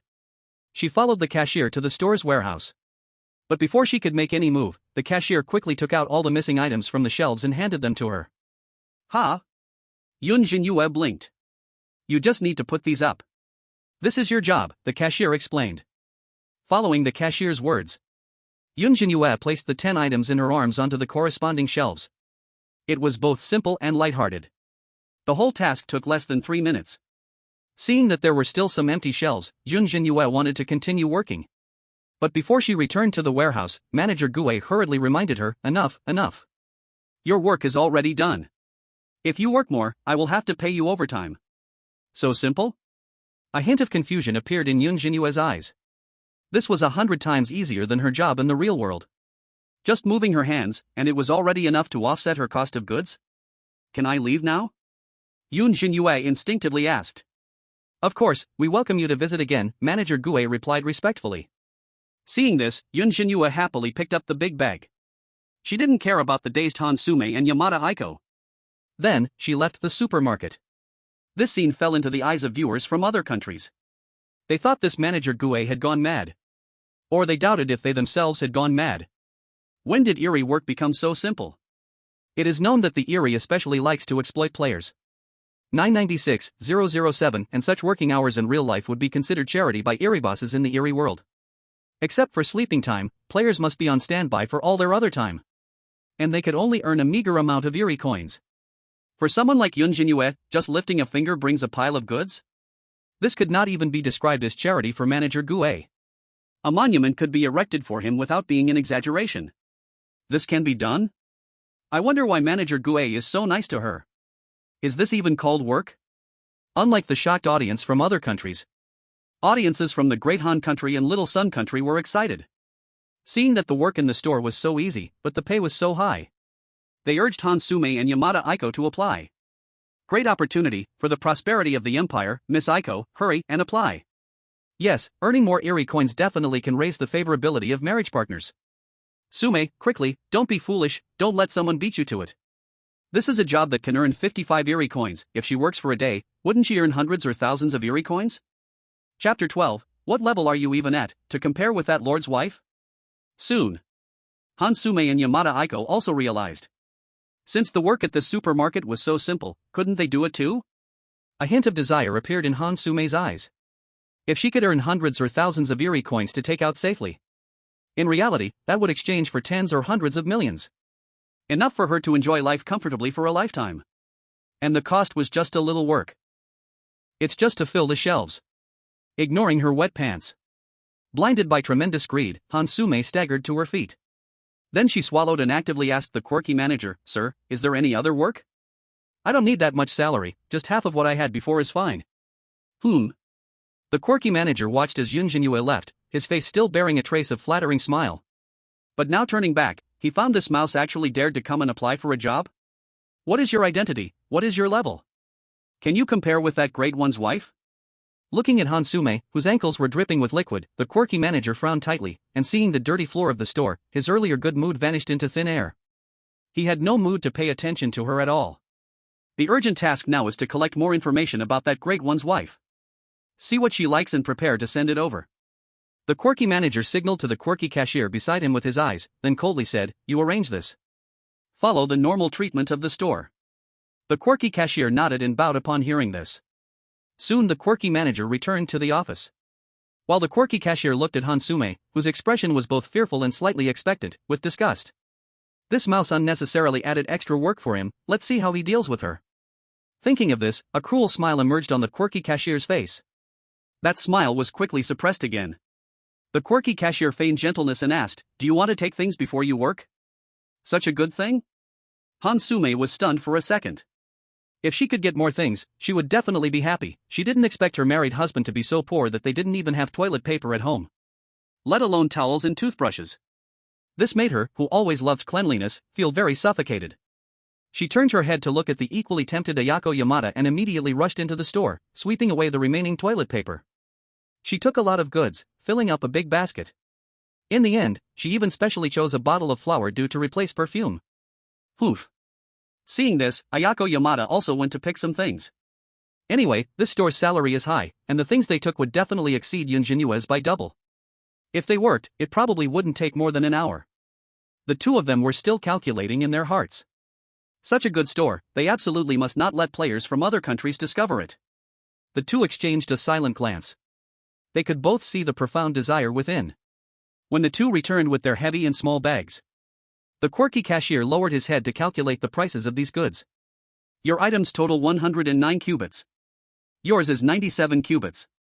Do you want to work to pay it back? The quirky cashier smiled without smiling. Upon hearing this, Han Sume generously said, "Give you a discount, let's say 110 cubits. Now can I work? Please arrange it for me quickly. This amount should be just an hour's work, I still have to go home and see my husband." So anxious? The quirky cashier licked his parched lips. Okay, please follow me. He took the two to the back door of the store. This was the place where the garbage was piled up. Here lay heaps of garbage, rotten meat chunks scattered everywhere, and all sorts of trash. The ground was already covered in filth, and several foul-smelling puddles had cockroaches and rats drinking water. Your work today is to clean this up. Han Sume and Ayako Yamada turned pale upon hearing this. Never in their dreams did they expect their job would involve dealing with this garbage. For the two of them, who were regarded as goddesses by countless admirers in the real world, it undoubtedly felt like a nightmare. No way, sir, isn't it about organizing the shelves? Han Sume asked with a stiff neck. Ayako Yamada hurriedly added, and what does today's work even mean? Isn't it enough for us to just work for 1 hour?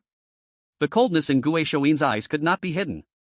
He snorted coldly and said, who said that working is just organizing the shelves? 1 hour of work, buying 100 Gu coins worth of products. Are you out of your mind? My salary for a month is only 10 Gu coins. As he spoke, his greedy gaze turned towards the two, revealing murderous intent. If you don't clean this place up today, don't blame me for being rude. According to my calculations, 100 Gu coins plus interest means you need to work for 10 years for Gu Ying Supermarket. Remember to come here every morning, or else, don't blame me for personally going to catch you in your neighborhood. Your husbands probably don't want to anger Gu Ying store, do they? At these words, it was like a thunderclap in a clear sky. For this little thing, they actually had to work for 10 years? And it was the hardest and dirtiest work. Ugh. Han Sume looked at the stinking pile of garbage and instantly felt nauseous, unable to help but throw up, dropping the items in her hand with a thud into the stinky ditch. Her face turned pale, her heart filled with regret. She should have known that the strange ones were not that easy to deal with. Gu Yuan saw this but ignored it, instead closing the back door of the shop, leaving behind two people in a daze, and keeping the company of the garbage pile. At this moment, the audience from both the Great Cold Nation and Little Japan also turned green. They actually made their goddess work as a cleaner? And for a full 10 years? What a joke! Their inner feelings towards Yun Zhenyue became increasingly jealous. Why was manager Gu so nice to her? Being so harsh to the players from their two countries. This is not charity at all, it is simply a meat factory. Damn Gu Yuan, oh my goddess. Clearly, the Dragon Kingdom worked for only 3 minutes. 100 Gu coins, Sume originally brought 100 Gu coins. If only she hadn't given them to her husband. Besides this, there were also some people in both countries who began to wake up. I think that weird guy named Gu Yuan is not ordinary. Is it just my impression? Yes, could it be the power of that membership card? Hiss, that card might indeed be special. Baka, you traitors. How dare you speak for the Dragon Kingdom? That card must have been preloaded with money, this is all a scheme from the Dragon Kingdom. Scheme? That is also a possibility. The topic shifted. People from both countries began to speculate that all of this might be Gu Yuan's scheme. He preloaded the money, deliberately confusing them. This made Han Sume and the others fall into this tragic situation. But the audiences from the Great Cold Nation and Little Japan still felt mentally unbalanced. They developed a deep jealousy towards Yun Zhenyue. Why should Gu Yuan, a weirdo, cooperate with Yun Zhenyue to harm people? Does he really like her that much? To vent their angry discontent, they could only keep disparaging Gu Yuan. A garbage weirdo living on the 3rd floor can do such a thing is already his limit. Yes, he must be too weak, which is why he chose to please that person from the Dragon Kingdom. Otherwise, that person from the Dragon Kingdom might betray him and try to seduce our country's Park Dagon. Just wait and see, he will be punished sooner or later. When the day of choosing a copy arrives, it will be his day of death. Chapter 13, Gu Yuan's copy exposed? S-class orphanage. After a short while, Yun Zhenyue returned home carrying groceries. And as she stepped into her home, suddenly, she heard the notification sound from the matchmaking system. Ding! Your task is complete. Because you perfectly completed the matchmaking task. Congratulations! You received a reward, Inshi Dan ×1. Giving it to your matchmaking partner helps to increase the favorability. Wishing you a happy family, a harmonious marriage. Please keep working hard, reaching full favorability will unlock the matchmaking partner's copy. Another reward? Yun Zhenyue softly pursed her lips, a joyful expression appeared on her face. after she placed the groceries neatly. She finally saw Gu Yuan still sitting on the sofa playing a game. Yun Zhenyue took the membership card out of the bag and handed it to Gu Yuan. And with a smile on her face, she said, "Thank you, husband, I've already brought the things back." You've worked hard. Gu Yuan turned around, took the membership card, and casually stuffed it under the table. This card was given to him by a subordinate from long ago. Gu Yuan paid it no mind. There were countless strange beings in this bizarre world wanting to please him. If he wanted gifts, a house could be filled with all kinds of rare treasures. Did anyone make things difficult for you? Gu Yuan casually asked, thinking about this. No. Yun Zhenyue shook her head. She had a very good impression of the shadow store. The manager there was very nice to me. Look, I just worked a little bit and brought back so many things. Yun Zhenyue said proudly. Really amazing. Gu Yuan's face also showed a smile as he gently stroked her head. Husband, I also received an extra reward. Do you want it? Yun Zhenyue proposed actively. She took out the Yin Chi pill awarded by the system. Gu Yuan took a glance. This Yin Chi pill had a significant effect on strange beings below the red clothes level. If given to a match, it could indeed increase affection levels. I see. This matchmaking system would randomly assign tasks to players.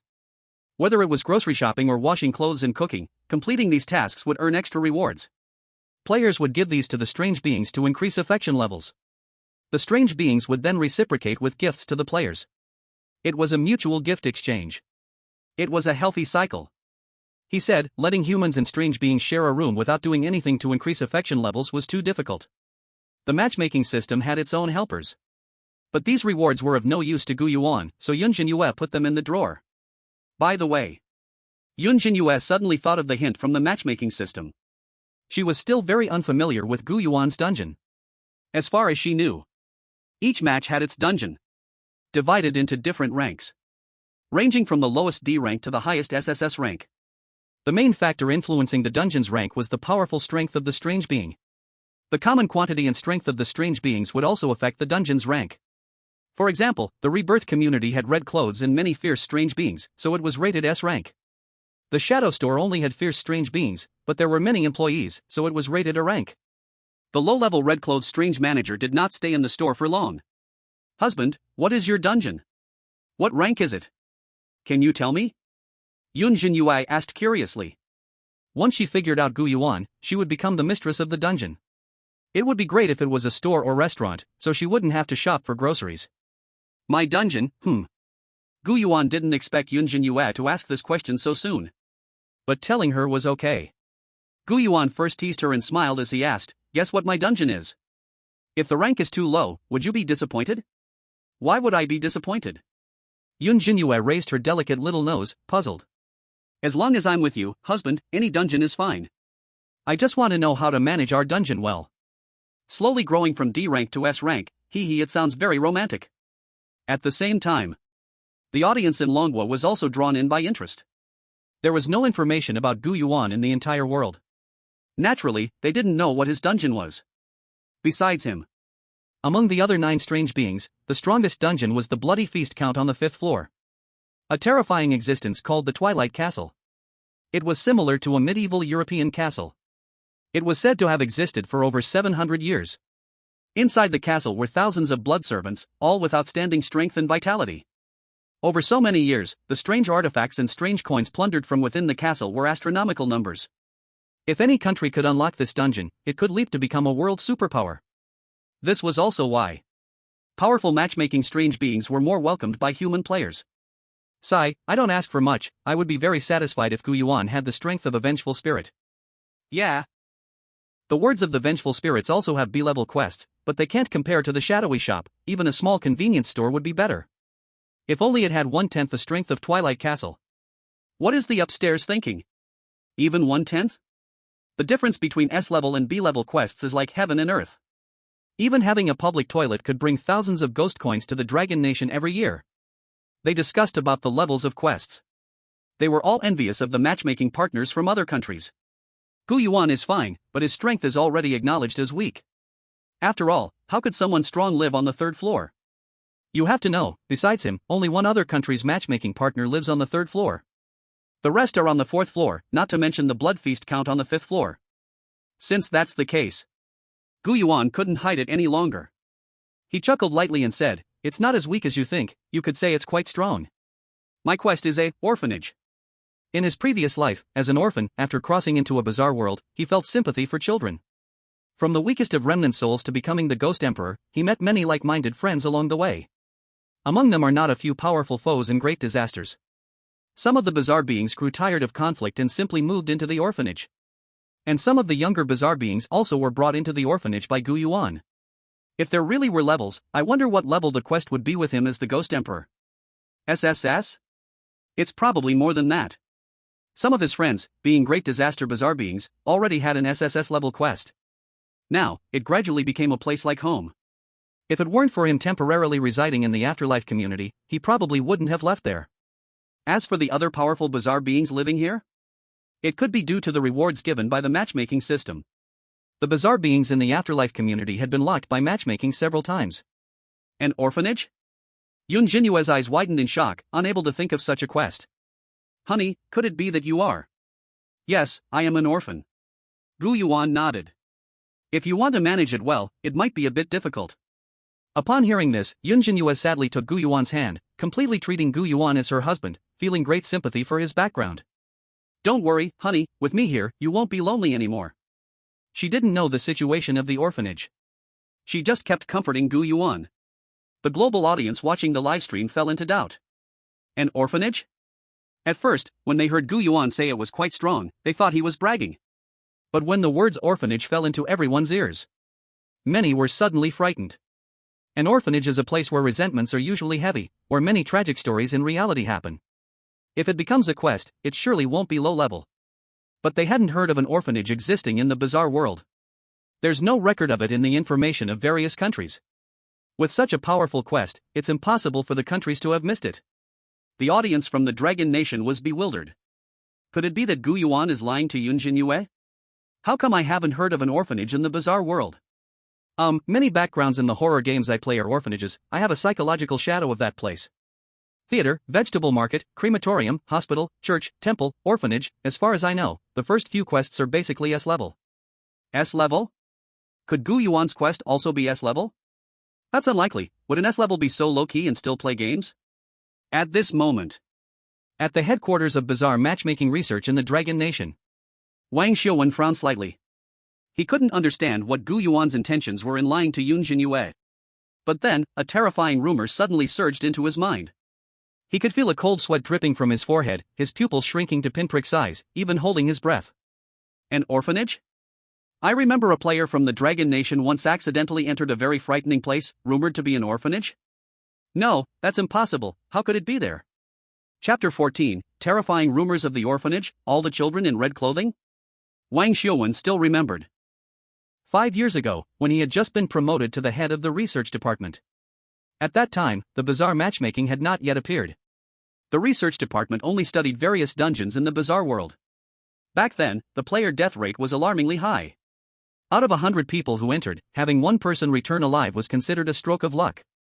But even if they returned, they were mostly injured or in a daze, suffering from various psychological issues. In such a context, the researchers under him reported that they had found a little girl who had just returned from the bizarre world. The girl, named Yi Mengan, was only 8 years old and returned unscathed, her mental state quite good. This news shocked Wang Xiuwen. He wanted to know if there was some secret or hidden dungeon information to benefit the players of Long Country. But when he saw Yi Mengan's file, he discovered that she was actually an orphan living in the Jiangqing orphanage. That day, the sky was gloomy, and he went alone to the Jiangqing orphanage. Under the guidance of the director, he found the little girl sitting quietly in a chair, holding an old cloth doll in an empty room. When she noticed a stranger had come, the little girl's expression turned wary, but under the director's persuasion, she gradually relaxed and told him her story. The bizarre dungeon she had entered was an S-level dungeon called Shrieking Amusement Park. The manager of the amusement park was a high-ranking figure in a red outfit, a bizarre clown with a scarlet face. Along with her were 3 players from Long Country and 10 players from other nations. Due to her young age, the 3 Long Country players were very protective of Yi Mengan, mostly looking after her. But one day, it was unclear who offended the bizarre clown, and he went on a rampage in the amusement park. When recalling that day, fear filled Yi Mengan's eyes as she remembered the amusement park. She saw the carousel accompanied by a piercing, raucous explosion break free from the chains of lifeless objects, viciously tearing at the player's flesh, while the Ferris wheel toppled down, crushing countless limbs like a millstone. That day, the amusement park was filled with screams of despair, and boiling blood was everywhere, as if the entire world had been dyed crimson. The 3 older brothers and sisters who had been protecting her were also killed. After a day of slaughter, the entire amusement park became eerily silent. All the other players were dead. She was hiding in a corner, trembling in fear. But in the end, Yi Mengen was still discovered. In a panic, she fled through a hole in the amusement park. Not knowing where to run, she just wanted to survive. The bizarre clown behind her seemed like a predator toying with its prey, getting closer and closer. In her desperation, she found an orphanage. Without thinking, she rushed inside. A beautiful older sister brought her in after hearing her story. The trees in the orphanage were laden with bright red fruits, and the leaves were shaped like hearts. The children there wore bright red clothes, playing carefree games. The adults in the orphanage had kind and gentle faces. Some played haunting music on a blood-red bone flute that she couldn't understand, while others had dozens of hands growing from their bodies, each hand holding countless threads, helping the children peel fruits. The atmosphere was soft and soothing. When they heard about Yi Mengen's ordeal, the children of the orphanage were very angry. Ignoring her pleas, with an adult leading them, they returned to the amusement park. At this moment, the bizarre clown's expression changed dramatically upon seeing them, turning into a fawning grin. Whatever that adult said, the clown's face was filled with fear, the kind of panic and terror that Yi Mengen had seen before on the faces of the players who were killed. Just when Yi Mengen thought something bad was about to happen, the children from the orphanage began to change. One by one, their faces revealed violence and ferocity. They shattered all the attractions in the amusement park. Even the strange clown was killed by them, its head, terrified until death, kicked like a ball by the children. The adults said nothing, just let them play until they were done and then leave. At that time, Yi Mengen still didn't understand what it meant to easily kill the high-level red-clothed clown. She was even kindly invited by the children to stay at the orphanage. But Yi Mengen ultimately refused, she was too scared. Before leaving, a little boy gave her a cloth doll. In later instances, players from other countries wanted to snatch this doll, but each time she was so frightened that she closed her eyes, and when she opened them again, those nasty bad guys were all dead. Their deaths were tragic, as if they had seen some terrifying thing deep in their bones. Later, she returned to reality. Wang Xiuwen recalled this incident. At that time, he thought Yi Mengen was just scared and talking nonsense. After all, she was just a child with a vivid imagination. If what she said was true, were all the children in that orphanage red-clothed? Did those adults, perhaps, exist above the red-clothed? You have to know. The screaming amusement park at that time was regarded as one of the top 10 most terrifying instances by gamers worldwide. Wang Xiuwen later studied this matter for a long time. If what Yi Mengen said was true, there indeed existed this orphanage. Then its level was at least SS rank. This was a nightmare for all humanity.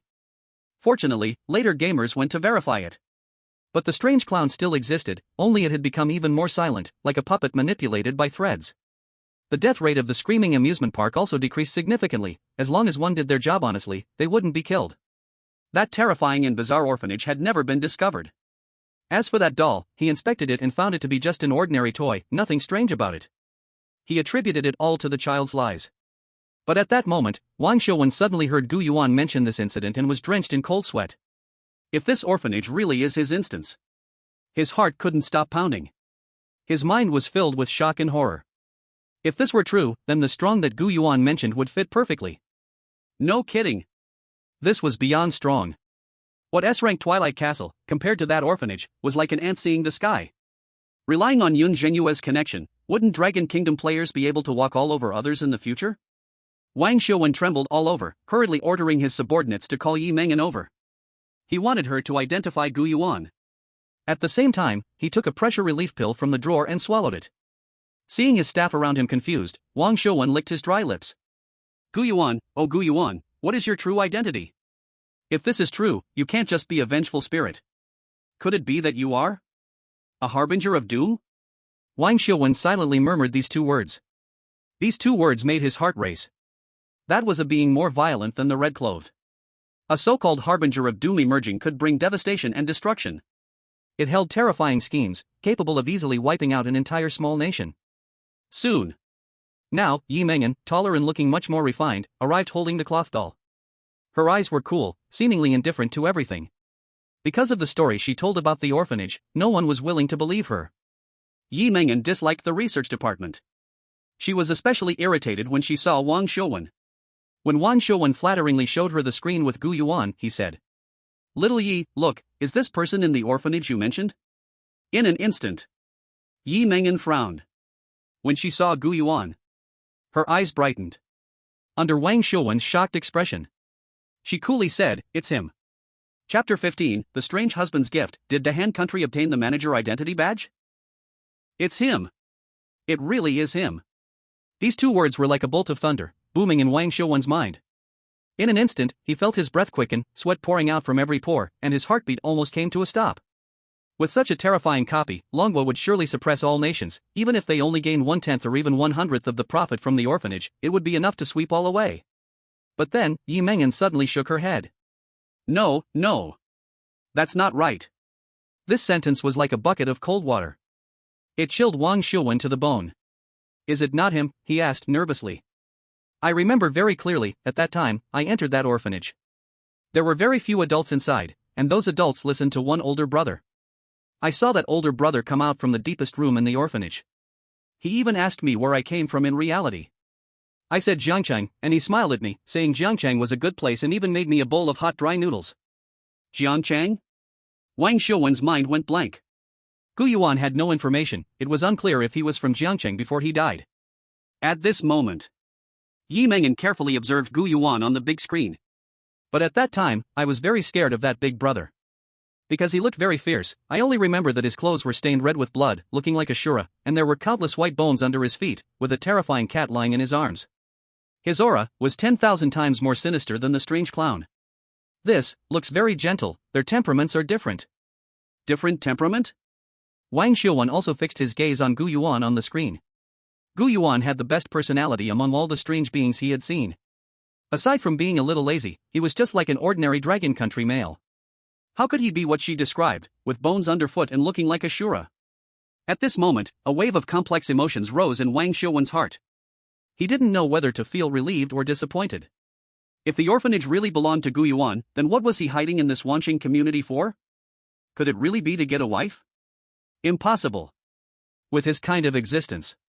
Just with one look, countless beautiful strange beings and humans would rush over. Forget it.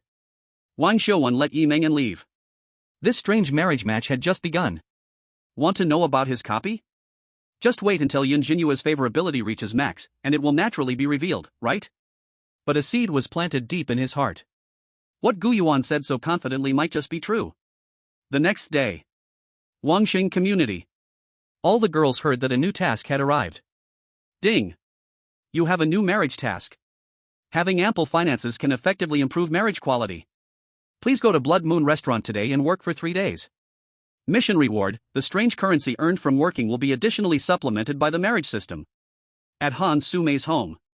She was full of resentment, cleaning up the leftover scraps from her strange husband's meat cutting. The air was filled with a foul stench. After being soaked in it for several days, her body was almost pickled. She originally had no hope for life, and now was forced to work at the strange shadow store, working like a dog every day while enduring the cold glances from strange cashiers and not even receiving any coins. In reality, she didn't even have to wear clothes herself, being treated like a little princess by those men. But what about Park Dagon? He didn't cherish her at all. Every night he would go out and then come back with a pile of rotten meat. Then it was cutting meat every day, enjoying it heartily, making her feel nauseous. Bastard! Han Sumei gritted her silver teeth, her mind full of Yun Zhenyue's despicable face. In her opinion, aside from looking a little better, Yun Zhenyue couldn't compare to her at all. She didn't know how to coax men, and her figure was so thin. How could she have such good luck? If she had known, she shouldn't have chosen Park Dagon as her expected partner. Even choosing the Gu Yuan on the 3rd floor would be 1,000 times better than Park Dagon. At least how did he treat his wife? When hearing the new system task, Han Sumei's eyes showed a hint of wild joy. Although she had to work in a restaurant, it was much better than staying in this house. Looking at Park Dagon cutting meat not far away, she painfully took out the item rewarded from the last task. Half a Yin energy pill. This treasure has a huge attraction for the Eerie. Husband, I give this to you. Park Dagon, covered in stains, turned coldly upon hearing this. His eyes revealed a greedy look when he saw the half Yin energy pill. Where did that come from? It was a system reward. Han Sumei hurriedly explained. And showed a hint of pleading on her face. Husband, do you have any gifts for me? I am going to work at Blood Moon Restaurant, and if there is any gift that helps me, I can earn more Eerie coins to offer to you. Park Dagon took the Yin energy pill and nodded. The pairing system required it, so he also needed to give gifts to this mouse. And if she has a high task completion rate, the more rewards she gets, then aren't they all his too? Thinking of this, he returned to his bedroom. Then he took out a card and handed it to Han Sume with a proud expression. This is the identity badge of Blood Moon Restaurant, which I worked hard to buy back then. Remember to work hard, don't let me down. Really? Han Sume said excitedly as she took it. Husband, you're not lying to me, right? She remembered how Park Dagon said he knew the Eerie cashier last time. And what happened? He didn't have that much influence at all. Not only did he not get a discount, he even set her up. Park Dagon coldly huffed in dissatisfaction upon seeing this. If you don't want it, just give it to me. Do you know how precious this identity badge is? How many Eerie beings would break their heads just to get a good job? Han Sume's heart settled instantly upon hearing this. Her heart raced wildly.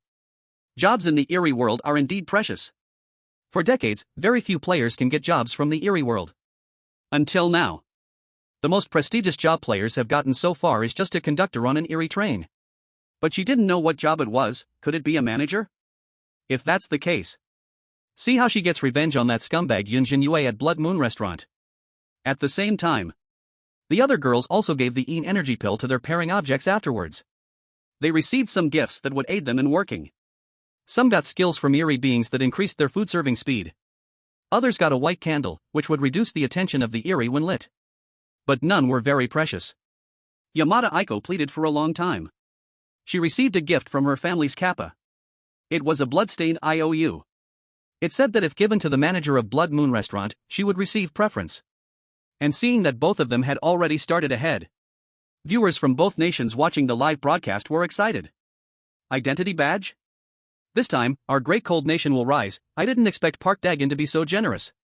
They got a job so easily. What a true Eerie marriage. I'm so envious. That identity badge, could it be the manager of Blood Moon Restaurant? Very likely. It seems Miss Sume will become the most distinguished player in the Eerie world. Miss Yamada Aiko is not to be underestimated either. That IOU can grant her preference. The Dragon Nation is about to have bad luck. Gu Yuan on the third floor definitely doesn't have anything good to give. By then, that woman from the Dragon Nation will probably have to kneel and bow to Miss Sume. Ha ha ha. Chapter 16, The Notebook in the Nightstand. This bundle is all copies? At the same time, seeing Gu Yuan who had yet to give a gift. Even Yun Zhenyue had not moved to ask for it. The viewers from the Dragon Nation were almost going crazy. Does Gu Yuan have nothing to give? He just bragged about some orphanage. Sigh, don't think about it. What good things can a vengeful spirit have? I guess at most it's a small Eerie artifact, perhaps even worse. Didn't he give a membership card last task? That card, who knows if it has any use? Manager Gue has already given Yun Zhenyue a free meal, and didn't use that card. To be honest, I envy the great Han country. Park Dagon actually has a badge like that. At this moment, Yun Zhenyue was anxiously cooking. Because she had to work at the Blood Moon Restaurant for 3 days. She worried that during this time away from home, Gu Yuan might go hungry. So she cooked all the remaining vegetables at home first, then put them in the fridge, waiting for Gu Yuan to feel hungry and just heat them up in the microwave. As for the need for gifts to improve affection, she completely forgot about it. In her view, buying groceries and so on were just part of her duties. Gu Yuan had provided her with a home, so how could she still ask for gifts? Husband, these 3 dishes over here are for tomorrow. There's your favorite pork rib and lotus root soup. By the way, remember to eat more vegetables and drink more water. These dishes should not spoil in the fridge for 3 days. You make do with them, and I'll cook delicious food for you when I return. Yun Zhenyue busied herself for half a day. She arranged dozens of plates of food on the table, then sealed them with cling film. Before leaving, she didn't forget to remind and soothe Gu Yuan. These days she called him husband more, and now she didn't feel ashamed anymore. Gu Yuan felt warm in his heart and even a bit shy. Actually, he could skip eating. But now that it had come to this, he didn't feel right rejecting her. Looking at Yun Zhenyue's busy figure, Gu Yuan's eyes revealed a hint of daze, as if he felt the feeling of home, warm and beautiful. Suddenly, he thought of the gift he hadn't given her yet. The Een Shi Dan was accepted by him, and according to the marriage system's rules, he needed to return a gift to her. What could help her with her next task? Gu Yuan thought for a moment and then remembered that there seemed to be something in the bedside table that could help her. Wife, what reward do you want? Reward? Yun Zhenyue wrinkled her small nose, confused. What reward? You've given me a gift, so of course, I have to return the favor. Gu Yuan said with a light smile. No, husband, there's no need to calculate so clearly between us. My parents never exchanged gifts, yet their feelings have always been great. Yun Zhenyue shook her little head and mumbled. Hearing this, Gu Yuan didn't give up, just softly said, "But I want to give you something." The neighbor's strange guy has given gifts to his own wife. If I don't give anything, wouldn't that be petty? Moreover, this is originally a small way for couples to increase affection. Don't you want our relationship to be a little closer? Closer. When Yun Zhenyue heard this, her clear eyes flickered and darted away like a startled deer, her lips were bitten into shallow teeth marks, her cheeks flushed like evening clouds, even the tips of her ears turned a coral color. Although she was naturally slow-witted, she wasn't completely clueless about matters between men and women. She and Gu Yuan had already slept together. Wasn't that close enough? Closer, closer? Things that are even closer.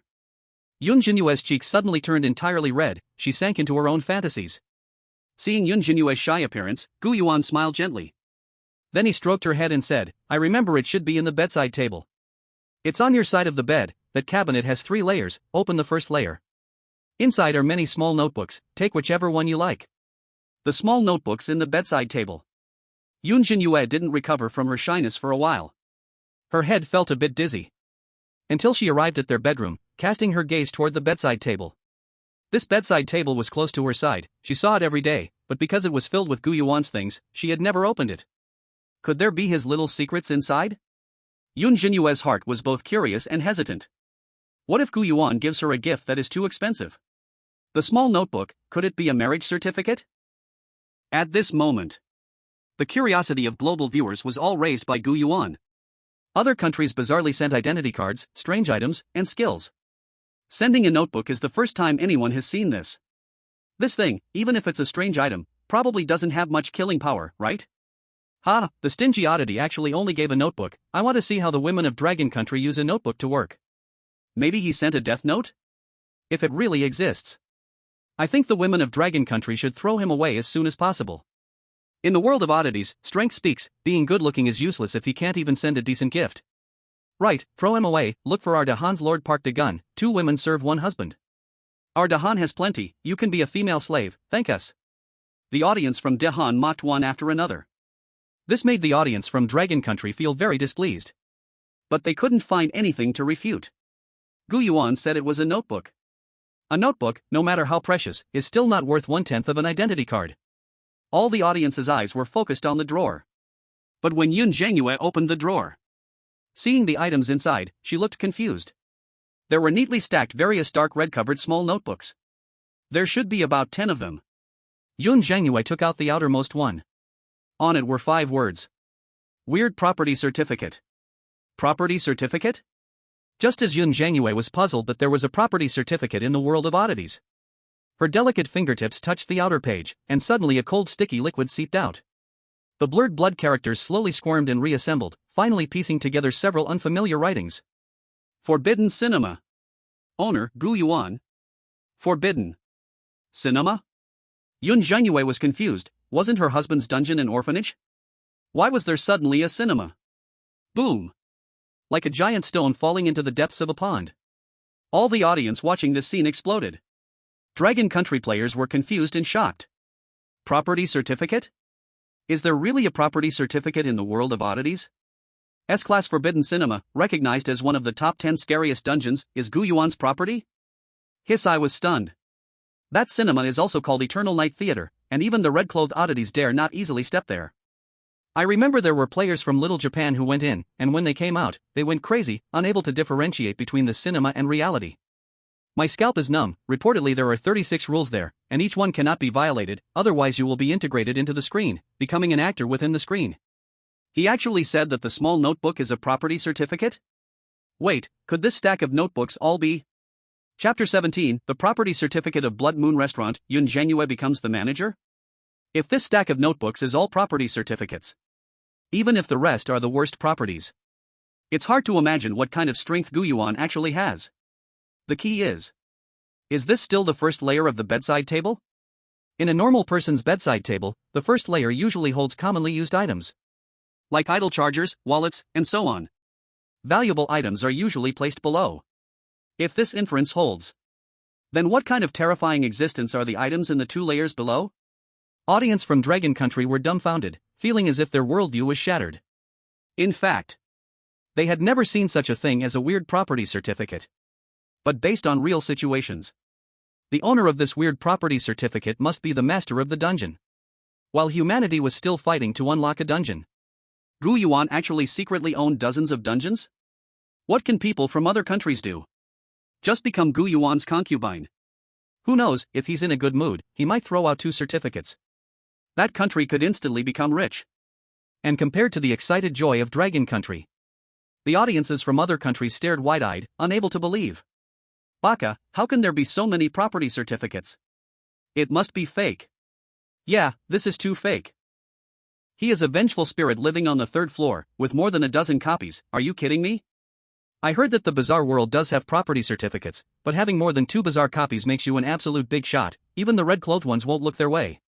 Moreover, the Forbidden Cinema, this certificate is too fake. The Forbidden Cinema is the top S-class existence, comparable to the reincarnation community. If he has the Forbidden Cinema, why live in the reincarnation community? Right. A vengeful spirit, what does it use to buy property? Its looks. Maybe it's being kept by some rich lady spirit, ha. The audience of Little Daily was reluctant to believe. Just because the chance of this property certificate being real is too small. If the Forbidden Cinema belongs to Gu Yuan, then can't he just move his finger to crush all the bizarre beings on the nearby floors? What Park Dagon, Bizarre Kappa, they are not even qualified to carry Gu Yuan's shoes. In such a situation, isn't it slapping their faces? Not only the audience. Yun Zhenyue also felt that this property certificate is unlikely to be real. From what she knows, all bizarre beings only have 1 copy. She had never heard of any bizarre being with more than a dozen copies. But Yun Zhenyue still felt a warmth in her heart.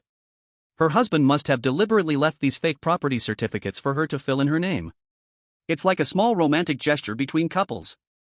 What does it matter if it's fake? Later, when they earn money, can they buy the real ones? But it would be even better if it were a marriage certificate. Yun Zhenyue casually flipped through a few property certificates. Ghost Spirit Internet Cafe, Een Seoul KTV, Paperman Photo Studio, Underworld Convenience Store, Ghost Marriage Community, Lost Subway, Een Ming Express. Various different types of copies appeared before her eyes. Until Yun Zhenyue suddenly blinked. She saw a familiar name. Blood Moon Restaurant? She suspiciously picked up this property certificate. Isn't this the copy where she was about to work? It should be a coincidence. Her husband can't possibly foresee the future. Yun Zhenyue opened the property certificate and took out a pen. Her cheeks were slightly red, then she tightly wrote her name right next to Gu Yuan's. Now the information on the property certificate had changed. Blood Moon Restaurant. Owners, Gu Yuan, Yun Zhenyue. It looked just like their shared home. Yun Zhenyue carefully put the Blood Moon Restaurant property certificate into her pocket. Then she walked out of the bedroom. She saw Gu Yuan waiting for her on the sofa. How is it, have you chosen? Yes, I chose the Blood Moon Restaurant. Yun Zhenyue nodded her little head. The Blood Moon Restaurant, Gu Yuan chuckled lightly, that's where you're going to work, right? Sounds good. The property certificate's in the nightstand. Some are copies he once created, and some were forced upon him by others. Others are copies where the bizarre beings have all been killed, and then re-established later. The Blood Moon Restaurant is of the first kind. He founded it because he couldn't get used to bizarre food. Many of the bizarre beings inside were his old friends. Thank you, husband. Upon hearing this, Yun Zhenyue seemed to suddenly remember something, hesitated for a moment. Then, under Gu Yuan's surprised expression, she tiptoed and gently kissed his cheek. Kiss. The girl's kiss was like a dragonfly touching the water. Warm, with a soft moistness. Afterwards, Yun Zhenyue's cheeks turned red, and she dared not look at Gu Yuan. She hurriedly chose to teleport to the copy to start working. But just as she was about to leave, Gu Yuan suddenly reminded her. Oh, right. There's a cat that I raised in the Blood Moon Restaurant. If you see it, could you help me bring it back? Yun Zhenyue nodded vigorously. Then, with a flash of white light, she disappeared. The scene just now fell into the eyes of the audience. Many foreign viewers found it amusing. What's the use of signing a fake property certificate and raising a cat in the Blood Moon Restaurant? Who do you think you are? The real restaurant owner? Still pretending, when you get to the Blood Moon Restaurant later, you won't even be able to cry. Even if it's just a bit of strange currency, it's not enough to give a fake property certificate. The strange true love of the Dragon Country is just showing off. It still depends on Park Daejan's identity card, his is definitely real. Exactly, when Sume becomes the manager, she can only watch with a fake one. Is this the spirit of AQ that the Dragon Country is said to have? Different from the audience who either mocked or felt pessimistic. Strange Marriage Research Headquarters of the Dragon Country. Wang Xiuwen's attention was completely not on whether the property certificate was real or fake. His soul seemed to be completely absorbed by Gu Yuan's words. Cat? He has a cat? Wang Xiuwen's grayish-white eyebrows trembled, his Adam's apple rolled up and down but no sound came out, only the cold tea on his desk reflected the tremor in his pupils. His heart felt like it was being twisted together. You know, the big brother from the orphanage, as mentioned by Yi Mengen, happens to also have a cat. He already had some doubts, and now the cat story just happened to confirm it. If there really is a cat in the Blood Moon restaurant, if Blood Moon restaurant really belongs to Gu Yuan, and that cat is truly one he left there to foster. All the deductions led to that result in his heart. Now, he can only see if the cat Gu Yuan mentioned was real. Minister, drink some tea, you haven't had water all day. A staff member compassionately brought over a cup of hot tea. No, don't block the screen. Now is not the time for tea, I have a feeling. Wang Xiuwen took a deep breath. What feeling? The staff member asked, confused. The Dragon Country might rise completely. Wang Xiuwen murmured. Not long after, Yun Zhenyue and her group were transported into the Blood Moon restaurant. Before Yun Zhenyue could react, out of nowhere, she heard the prompt sound of the marriage system. Ding. Detected the property certificate of your matchmaking object. You have automatically obtained the position of store manager at Blood Moon restaurant.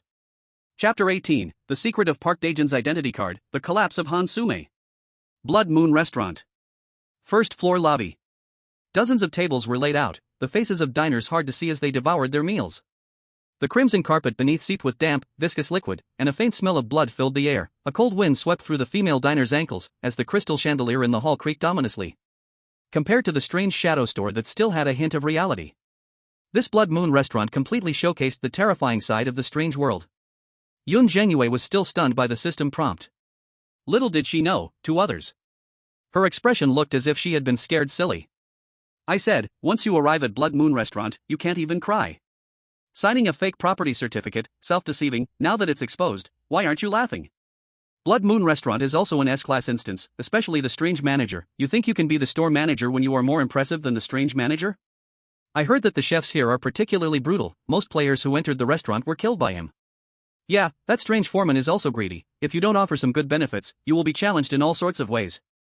I wonder what Sume's identity card is. If she really is the manager, our great Han country will prosper. Audiences from different countries were laughing at Yun Zhenyue's dazed appearance. Many who have experienced the brutality of Blood Moon restaurant felt a lingering fear. At this moment, Han Sume tightly gripped the identity card given to her by Park Daejan. She turned her head and saw Yun Zhenyue seem to be scared silly. A strong sense of superiority naturally arose in her heart. Even though she had suffered some hardships before and her husband was ugly. But the gap between them was revealed at this moment. Regarding the difference in selecting quality and inferior matchmaking objects, it not only concerns the instant strength of the strange objects but also includes their connections, strange items, props, and skills. What if Yun Zhenyue's partner is good-looking? He is just a vengeful spirit, weak and powerless. What kind of connections, strange items, and props could he have? He's probably unlikely to ever obtain this identity card in his lifetime. Now you know you picked the wrong strange object? It's too late. Han Sume gave a cold smile to Yun Zhenyue. She felt that all the suffering she had endured before was finally paying off. But now she still didn't know what this identity badge really was. Regarding the manager and such, she held a glimmer of hope in her heart. If she really became the manager of Blood Moon restaurant, her first command would be for Yun Zhenyue to die. Thinking of this, she coldly said to Yun Zhenyue, "What did your husband give you?" "Ha?" Yun Zhenyue snapped back to reality at those words. She couldn't quite understand how she had become the manager of Blood Moon restaurant. Seems like Gu Yuan's property deed was real? Her heart was filled with confusion and shock. Then she was stunned by Han Sume's question. Although she had a kind heart, Han Sume had never treated her well, so Yun Zhenyue naturally wouldn't respond with a smile. "It's none of your business." Yun Zhenyue raised her eyes slightly, countering her. "You." Han Sume's nostrils flared with quickening breaths, her body stiffening. She never expected that Yun Zhenyue would dare to retort her. In her eyes, Yun Zhenyue's last task was just lucky, running into the strange manager who disciplined subordinates. Yun Zhenyue should obediently endure her bullying. In previous episodes of Bizarre Matchmaking, the girls from Dahan country had always bullied the people of Long country, never seemed to fight back. Han Sume gritted her teeth, her eyes dark and glimmering with a chilling light. "I advise you to give me what you have right now. Otherwise..." She scanned Yun Zhenyue's body with her eyes. The corners of her mouth turned slightly up, as if concocting some wicked scheme. I admit you are a little prettier than us. But don't forget, no one is here to protect you. When I obtain the identity of Blood Moon Restaurant, I will offer you to the strange being above, and then it will be too late for you to beg for mercy. Yun Zhenyue felt as if a huge question mark appeared above her head. She thought Han Sume was a bit insane. Thanks to her husband, she was now the manager of Blood Moon Restaurant. Who are you going to offer the manager to? If forced to say, it could only be offered to Gu Yuan. Feeling too lazy to pay attention to Han Sume, Yun Zhenyue shifted her gaze away. Seeing this, Han Sume became even more angry. Dark eyes were burning with fury, her nails digging deep into her palms. She knew that the global audience was watching at this moment. Yun Zhenyue's disregard not only failed to satisfy her fantasies but made her lose face. Han Sume took a deep breath, forcing her anger down. Just wait. You will pay the price. Her voice lowered, her malicious words echoing in the air. On the other side. Yamamoto Aiko's heart raced, her hand clenched the IOU in her pocket. She did not follow Han Sume to mock Yun Zhenyue. After the last incident, she always felt that Yun Zhenyue's matchmaker Gu Yuan seemed to have some secret. Seeing Han Sume spoiled and recklessly unrestrained, Yamamoto Aiko whispered, "Fool." Now, she wanted to build a good relationship with Yun Zhenyue even more. Deep down, she regretted offending her casually before. The other foreign girls also tightened the gifts given by their partners. The 10 of them stood at the spot for a while. Soon after, a figure slowly walked towards them. It was a female strange being dressed in a black suit. The edges of her clothing were stained with blood, and a cold aura surrounded her as she walked. Her cheeks and lips had no trace of color, looking as pale as paper, with hollow and cold eyes. As the female strange being approached, a strong smell of blood filled the air, making it hard to breathe.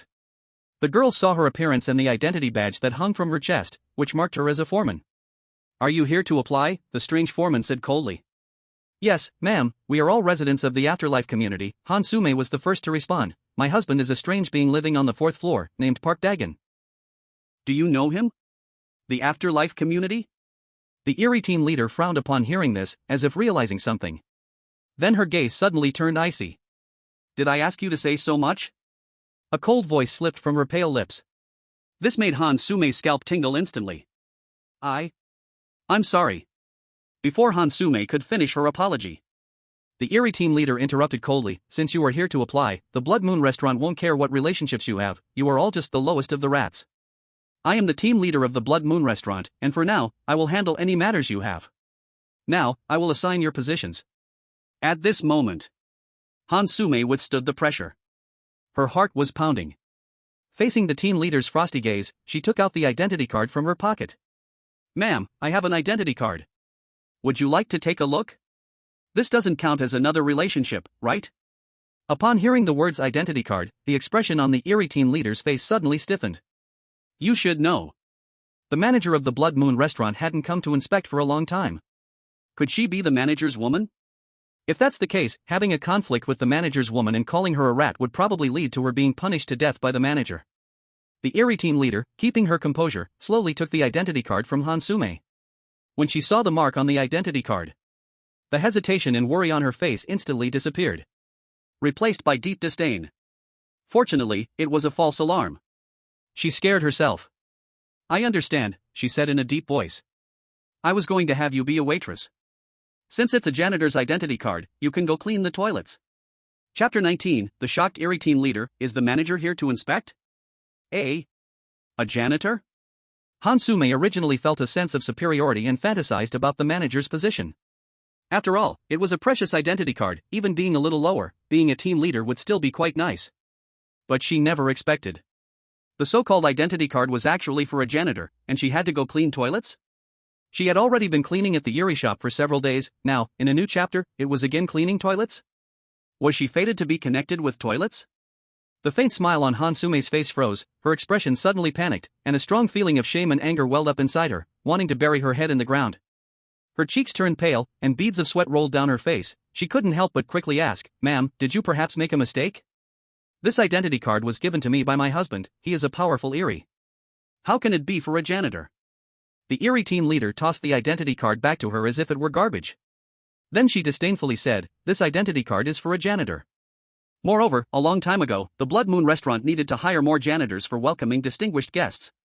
Your powerful Eerie husband must have spent quite a lot of Eerie coins to buy that identity card, right? He is so foolish, he doesn't even know he's been cheated.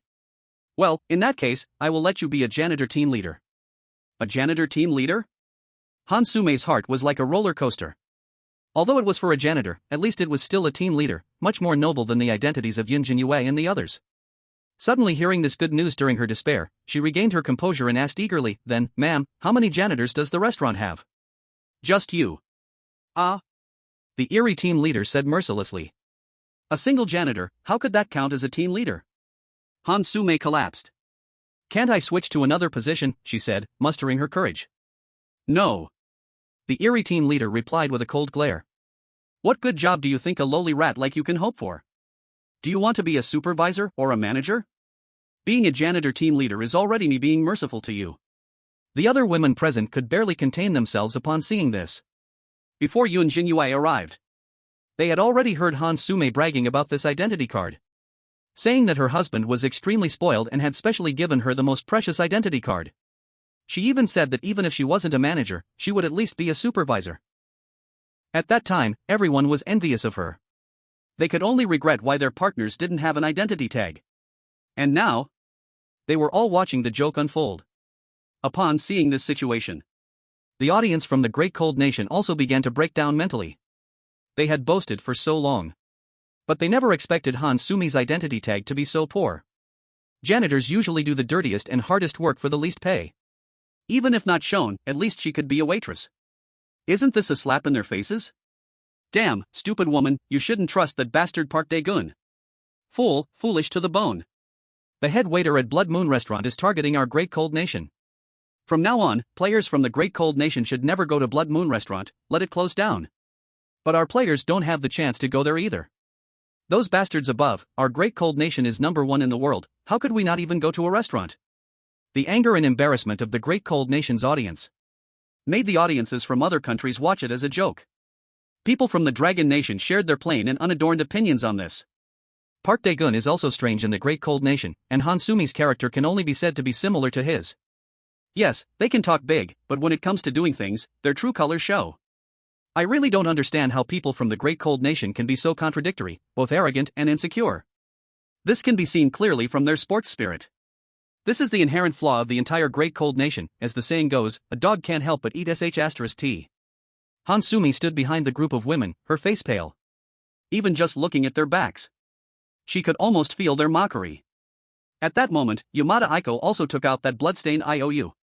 She didn't hand it to the manager as her husband said, but instead handed it to the quirky head waiter. Sir, my husband gave me this IOU, please take a look. The quirky head waiter took the IOU upon hearing this. Her expression became much more serious. She glanced at the kitchen and said, this is an IOU written by the chef who owes money. Since that's the case, you can go help with the ingredients in the kitchen. He shouldn't make things difficult for you. As soon as she said this, Yamada Aiko's eyes were filled with joy. You see, being a prep cook is a good job.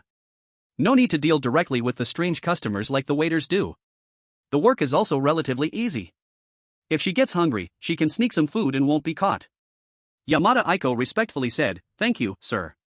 Her job made the surrounding women envious. They didn't have such a good prop to gain favors. Even the Duke of Bloodfeast's partner struggled because his connections were not here. That's great. I also want to be a prep cook, no need to face the customers. Sai, why isn't my husband Amami a 10?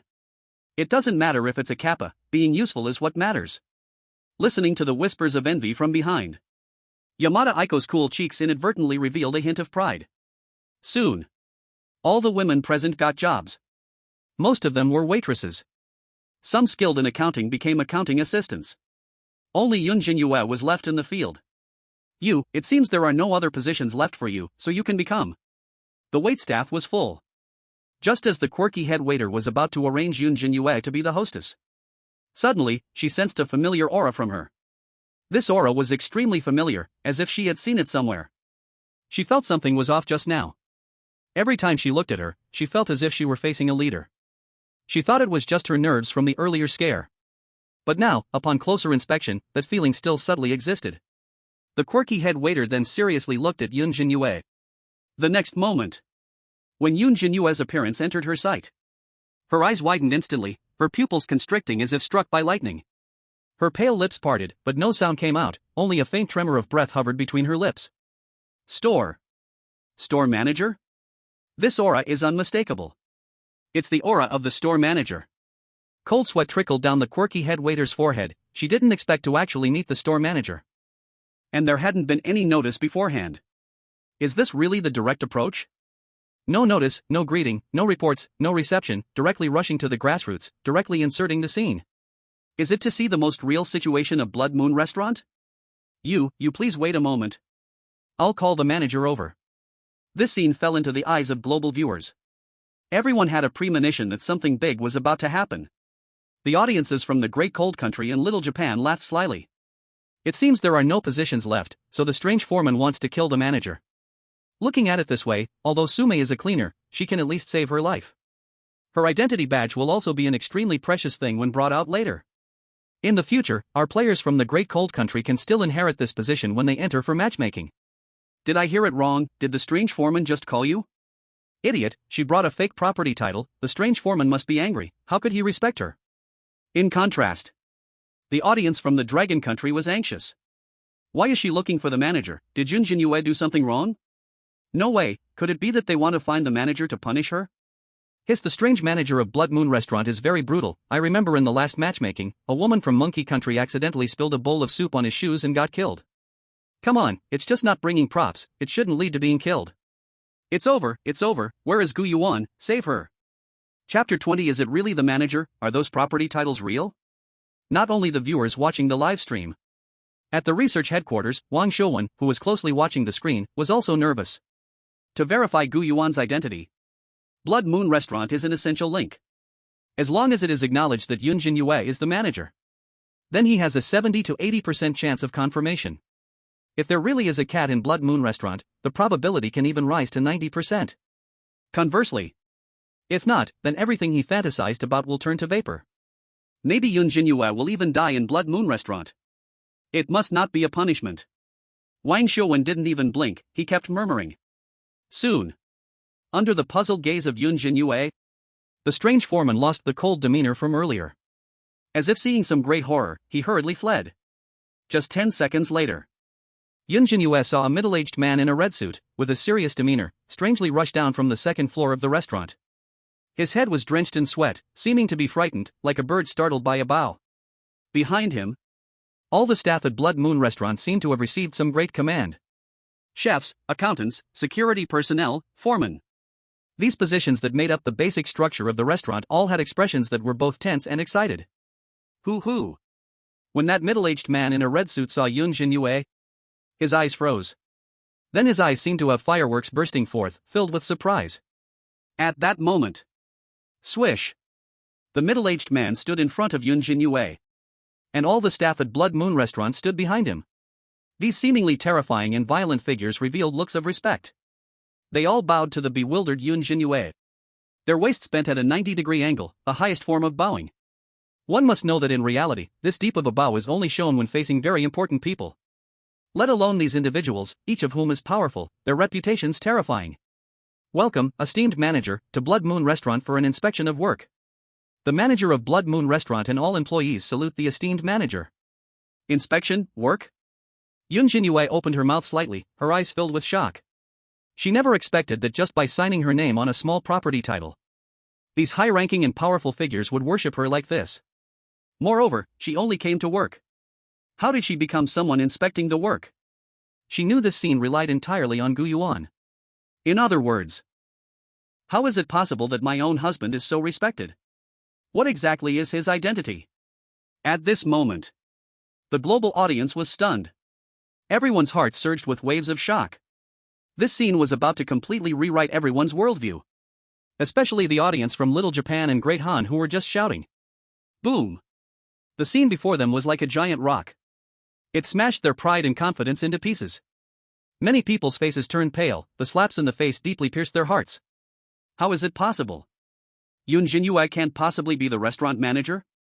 No, I don't believe it. You Dragon Nation people must be faking the livestream. I just opened the stream, didn't they say the cunning manager was a ruthless killer? How could they bow to a human? Check work? Weren't they just here to work? No way, I thought Miss Izzy's status was already very high, why suddenly a manager appears? On the other side, Wang Shouwen looked at the scene on the screen. He was radiant, as if he had taken drugs, his legs trembling non-stop. He felt completely relaxed and thrilled. This was even more exciting than any happy occasion in life. Especially when he saw the despairing comments in the livestream from foreign audiences. It felt as if the person standing in the middle of the Blood Moon restaurant was him. That feeling of showing off surged up. Not sis, I was wrong, I shouldn't have doubted Gu Yuan. So does that mean that stack of property certificates is real? There's probably a chance, oh my, the scalp is numbing. My Dragon Nation really hit the jackpot. Holy cow, this can't be real? Just signing on the property certificate makes you a manager? Wang Shouwen was also watching the comments from the Dragon Nation audience. His face was almost red with delight. The praise from the Dragon Nation audience hit him right in the heart. But he was still unsatisfied, even shaking his head, saying, this is just the beginning. You guys are shocked by a Blood Moon restaurant, wait until you see that orphanage, your eyes might just pop out. A small gap in information made him feel secretly pleased. Only he knew how truly amazing Gu Yuan was. Right now, Yun Zhenyue had just recovered from the shock of Gu Yuan's identity. She saw the cunning manager give a strange look to the odd assistant beside her. Then all the employees began to move. Legend had it that one meal could feed several children, and the chubby cunning chef brought out fresh fruit platters and snacks. The accountant hurried to the second-floor manager's office to fetch a brand new chair. The security guard showed a fierce gaze, intimidating the strange onlookers nearby. This forced all the strange onlookers to avert their eyes. Even the strange team leader who had just ignored them showed a flattering smile, her hollow eyes full of friendliness. She stood behind Yun Zhenyue, gently pressing down, and Yun Zhenyue instinctively sat on the chair, while she helped Yun Zhenyue to massage her shoulders and back. After the whole process, Yun Zhenyue thought she had mistakenly entered a massage parlor. Just short of the team leader promoting some massage services in her ear. Please enjoy. The team leader peeled a grape and gently brought it to Yun Zhenyue's mouth. Oh, okay. Yun Zhenyue was so overwhelmed by the service that she was dazed. Just as she was about to eat the grape, her mind suddenly cleared, and she jumped up. Wait a minute. She wasn't here to be served, she was here to work. Don't do this, I'm just an ordinary person. Yun Zhenyue declined, stepping aside, not wanting to sit on the chair. But the strange team leader was momentarily stunned upon hearing this, then a gentle smile appeared on her face as she pushed the chair back into place behind Yun Zhenyue. You're joking. If you, as the manager, are just considered an ordinary person, what are we then? We're probably not even ants. Yun Zhenyue. Did she just indulge in some humble bragging? From here on out, Yun Zhenyue also realized her husband should not be very poor. There are so many customers at this Blood Moon restaurant, so their income must be substantial. Thinking of the pile of trendy little trinkets he brought when she first met Gu Yuan a few days ago, Yun Zhenyue's neck slightly flushed. But since it's his shop, she should still maintain frugality. Manager, Yun Zhenyue said to the obsequious manager nearby. Just call me Oldly, the strange manager Oldly kindly reminded her. What can I help you with? Within my capacity, just give me an order, and I will assist you immediately. Oldly. Yun Zhenyue anxiously pressed her thin lips together. I mean, are there any extra positions in the restaurant? Are you saying Oldly looked puzzled? I want to work part-time, Yun Zhenyue said sincerely. Oldly. Chapter 21, the admired senior sister gets hit, and Yun Zhenyue is angry. In the end, Yun Zhenyue still did not manage to work part-time as she wished. According to Oldly, as a manager, how could she work with them, the subordinates? Moreover, the position of manager could also be considered as a kind of part-time work. If Yun Zhenyue was willing, he could arrange for an accountant to issue her a salary. Her salary would be 10 times his. The job was just to check the various operations of the Blood Moon restaurant. As long as she stayed in the Blood Moon restaurant, that counted as work. Wandering around, looking around, guiding the employees. Even eating meals counted as checking dish quality. Yun Zhenyue could only agree helplessly. Then she fell into 3 days of idling and resting. To avoid delaying matters, she had all employees return to their posts. Seeing this scene, viewers from other countries were almost crying with jealousy. All players at the Blood Moon restaurant, who wasn't completely exploited, receiving meager salaries while risking their lives. But what about Yun Zhenyue? All the strange happenings revolved around her. Even the cold and ruthless chief always seemed like a stone turned into her little follower. Serving tea and water, and even giving massages. She even counted wandering around as work. Her salary was extraordinarily high. It was dozens of times higher than the manager's. This was not coming to work. This was clearly going on vacation. Looking at the people from their country. Each was busy and overwhelmed. Not even having time to drink water. The gap was just too huge. I don't accept this. Why does she get to enjoy such treatment without working?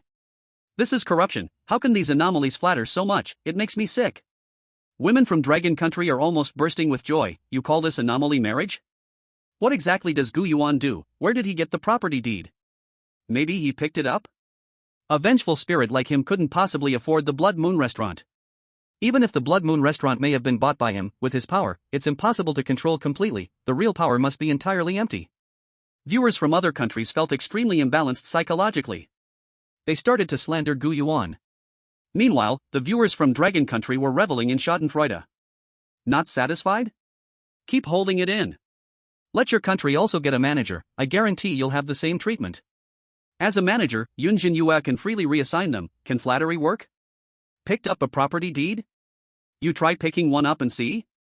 I'm dying of laughter. It's the first time I've heard of property deeds in an anomaly world being found.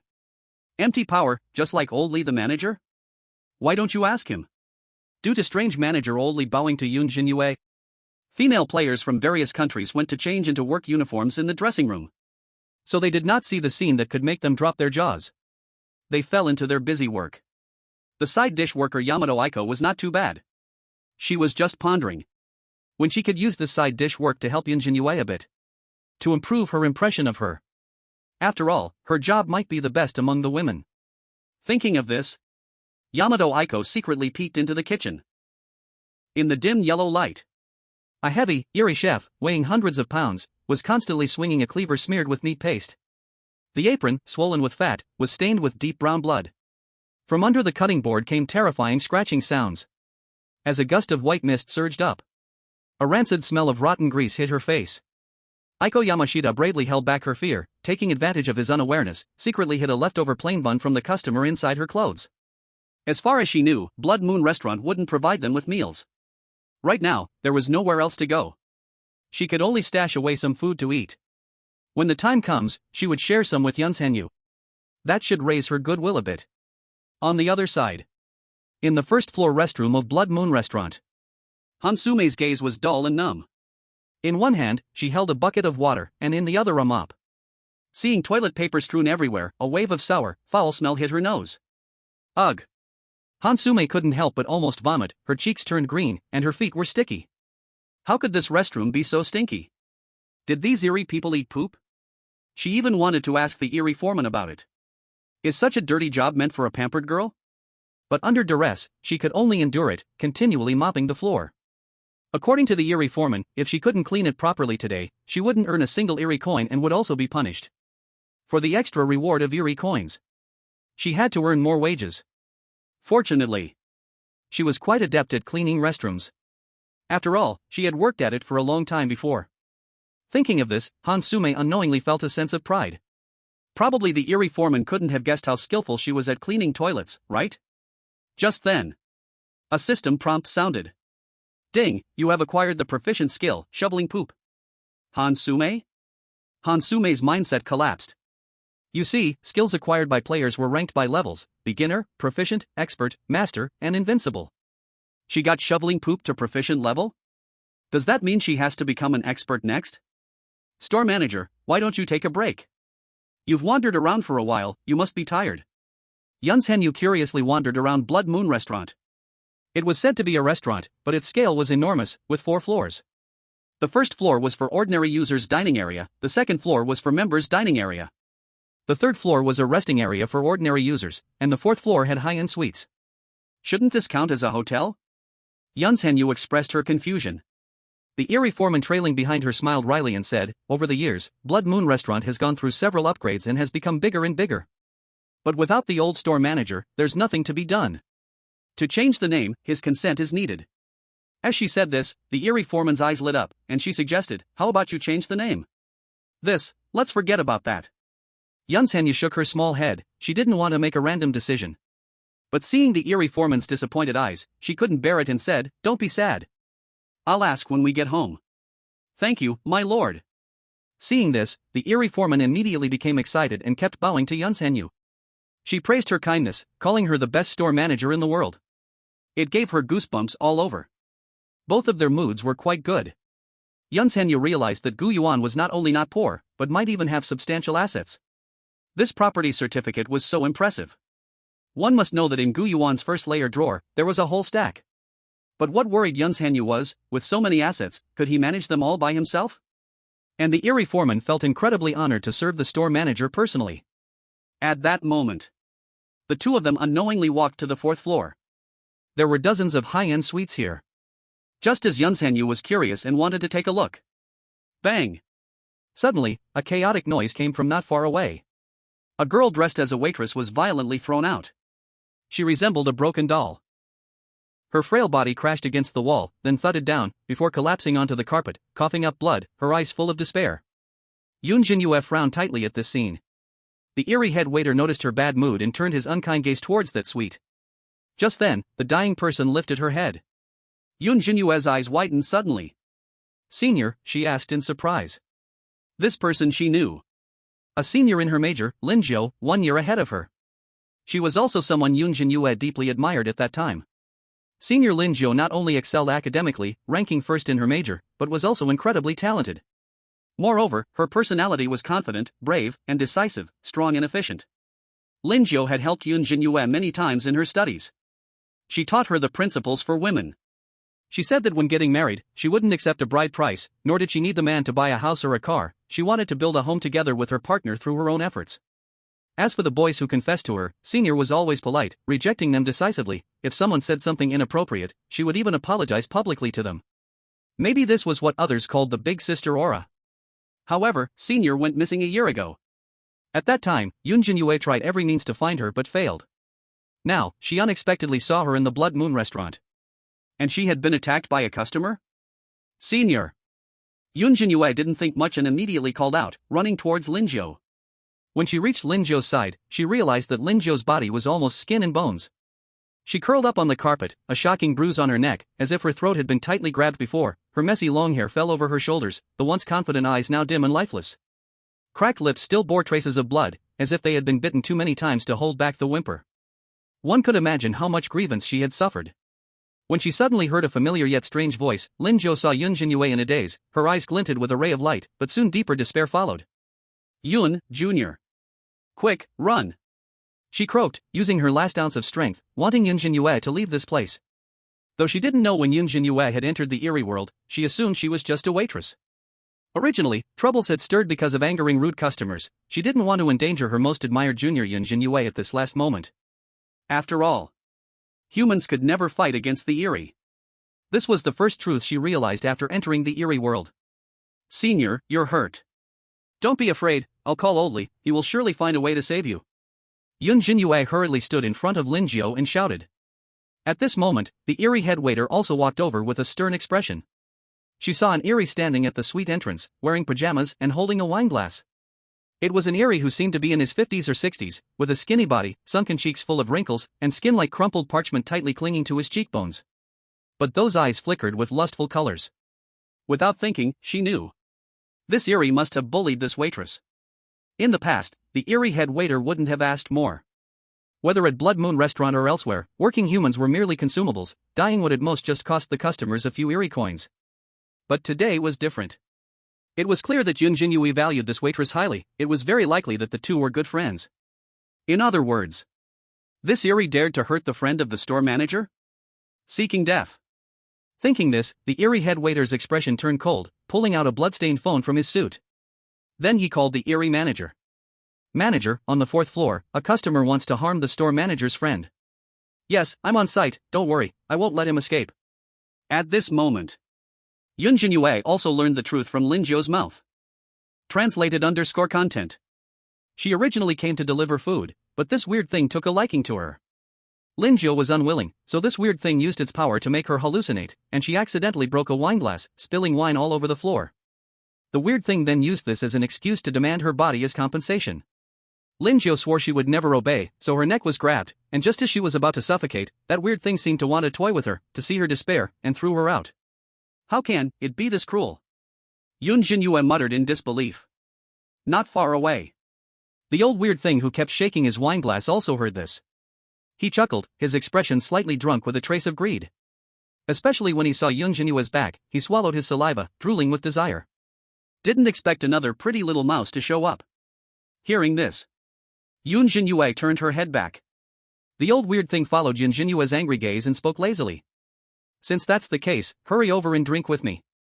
Maybe if I'm in a good mood today, I might spare your life. Seeing this scene, the viewers from Long Country were furious. Especially after hearing about Lin Jiu's story. They couldn't help but feel sympathy for her. This old thing, already 1 foot in the grave, still so lecherous? Damn it, you dog bastard, I'm about to cough blood from watching this.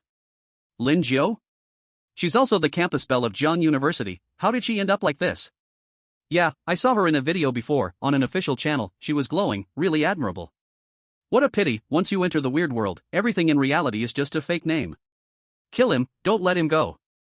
Viewers from other countries didn't care. After all, the ones suffering weren't people from their own country. Now they watch like it was a joke, kicking someone when they're down. Long Country women are in danger, I'm waiting to enjoy the show. No way, isn't she the store manager? How could she be in danger? He being called store manager is just a title, why would weird manager offend a big client for her? This weird thing lives on the 4th floor, must be very strong. Exactly, weird things all look down on humans, offending guests for her isn't worth it. Best if both of them die here.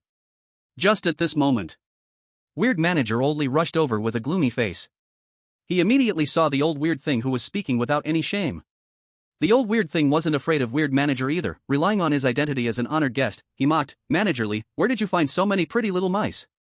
Why not send a few for me to play with, and I might consider extending my stay." He didn't respond to the old weird thing. Weird manager oldly walked to the side of the weird team leader. Listening to her report of the detailed situation just now. When he heard that the old weird thing wanted Yun Zhenyue to drink with him. What? Drink with him?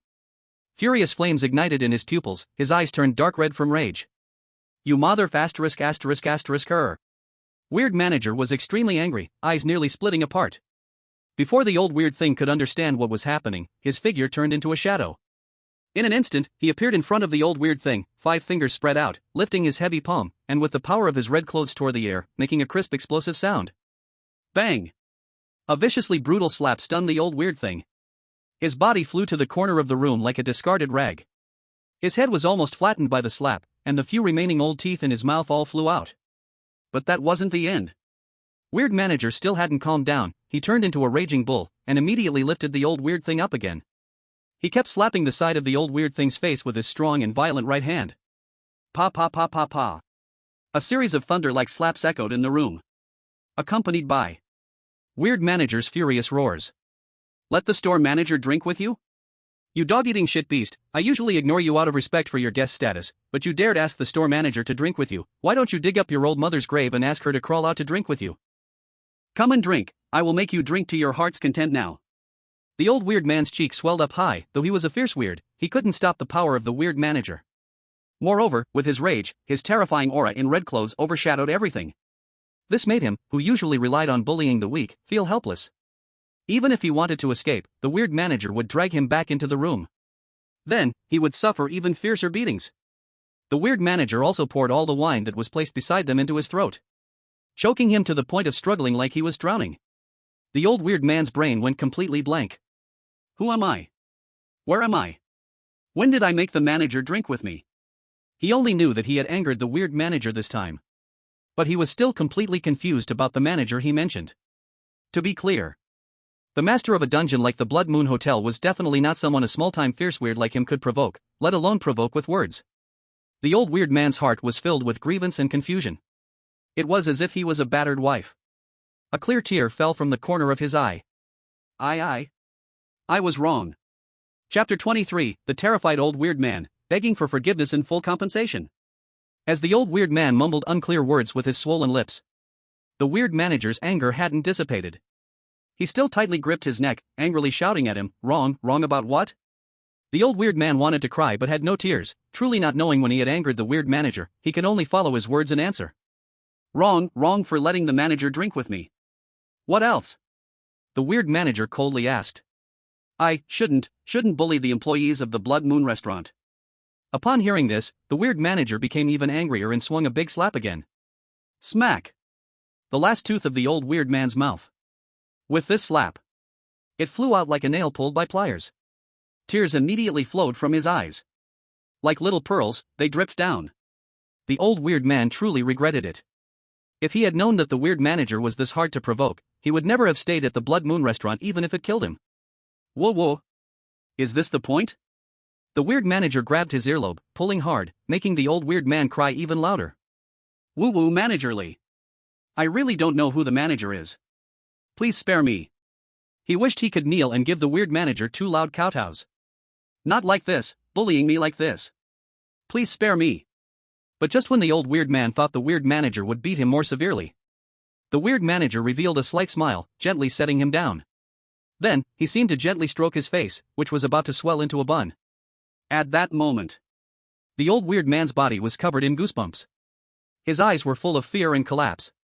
You got it right, your mistake is not knowing who our store manager is, and you're still an old customer. Our store manager is as beautiful as the moon, as graceful as a fallen flower, and between us weirds, she's like a lotus that rises from the mud untouched. You should have recognized her at a glance. But you called her a mouse and even made her drink with you. These dog eyes of yours are useless, should I just help you dig them out? Meanwhile, the foreign audience was stunned. It's not just beating, but you're also praising her? What's with the flattering, nauseating words like beautiful as the moon and falling flowers, how can they come out of your mouth? Especially the audience from Dahan and Little Japan. They never imagined that the weird manager would go this far to seek justice for Yun Zhenyue. It's truly brutal. Doesn't he care about customers anymore? Doesn't he fear that the reputation of the Blood Moon restaurant will be ruined? Ugh, I feel sick, this weird manager seems like a sycophant. Aren't all the weirds in this Blood Moon restaurant like this? What? Doesn't he want this customer anymore? Beating him in public? If the other weirds find out, the Blood Moon restaurant might not be able to continue running. It should just close early, the Blood Moon restaurant doesn't deserve the reputation of an S-level dungeon. Wait and see, this old weird man will definitely come back for revenge. You can protect for a moment, but can you protect for a lifetime? Boom. In this moment, the old weird man, even if he was foolish, became alert. If he hadn't made a prior assumption, thinking that humans could never be the manager, he wouldn't have been beaten for so long, and only under the explicit signs from the Eerie manager did he understand. That she is the manager?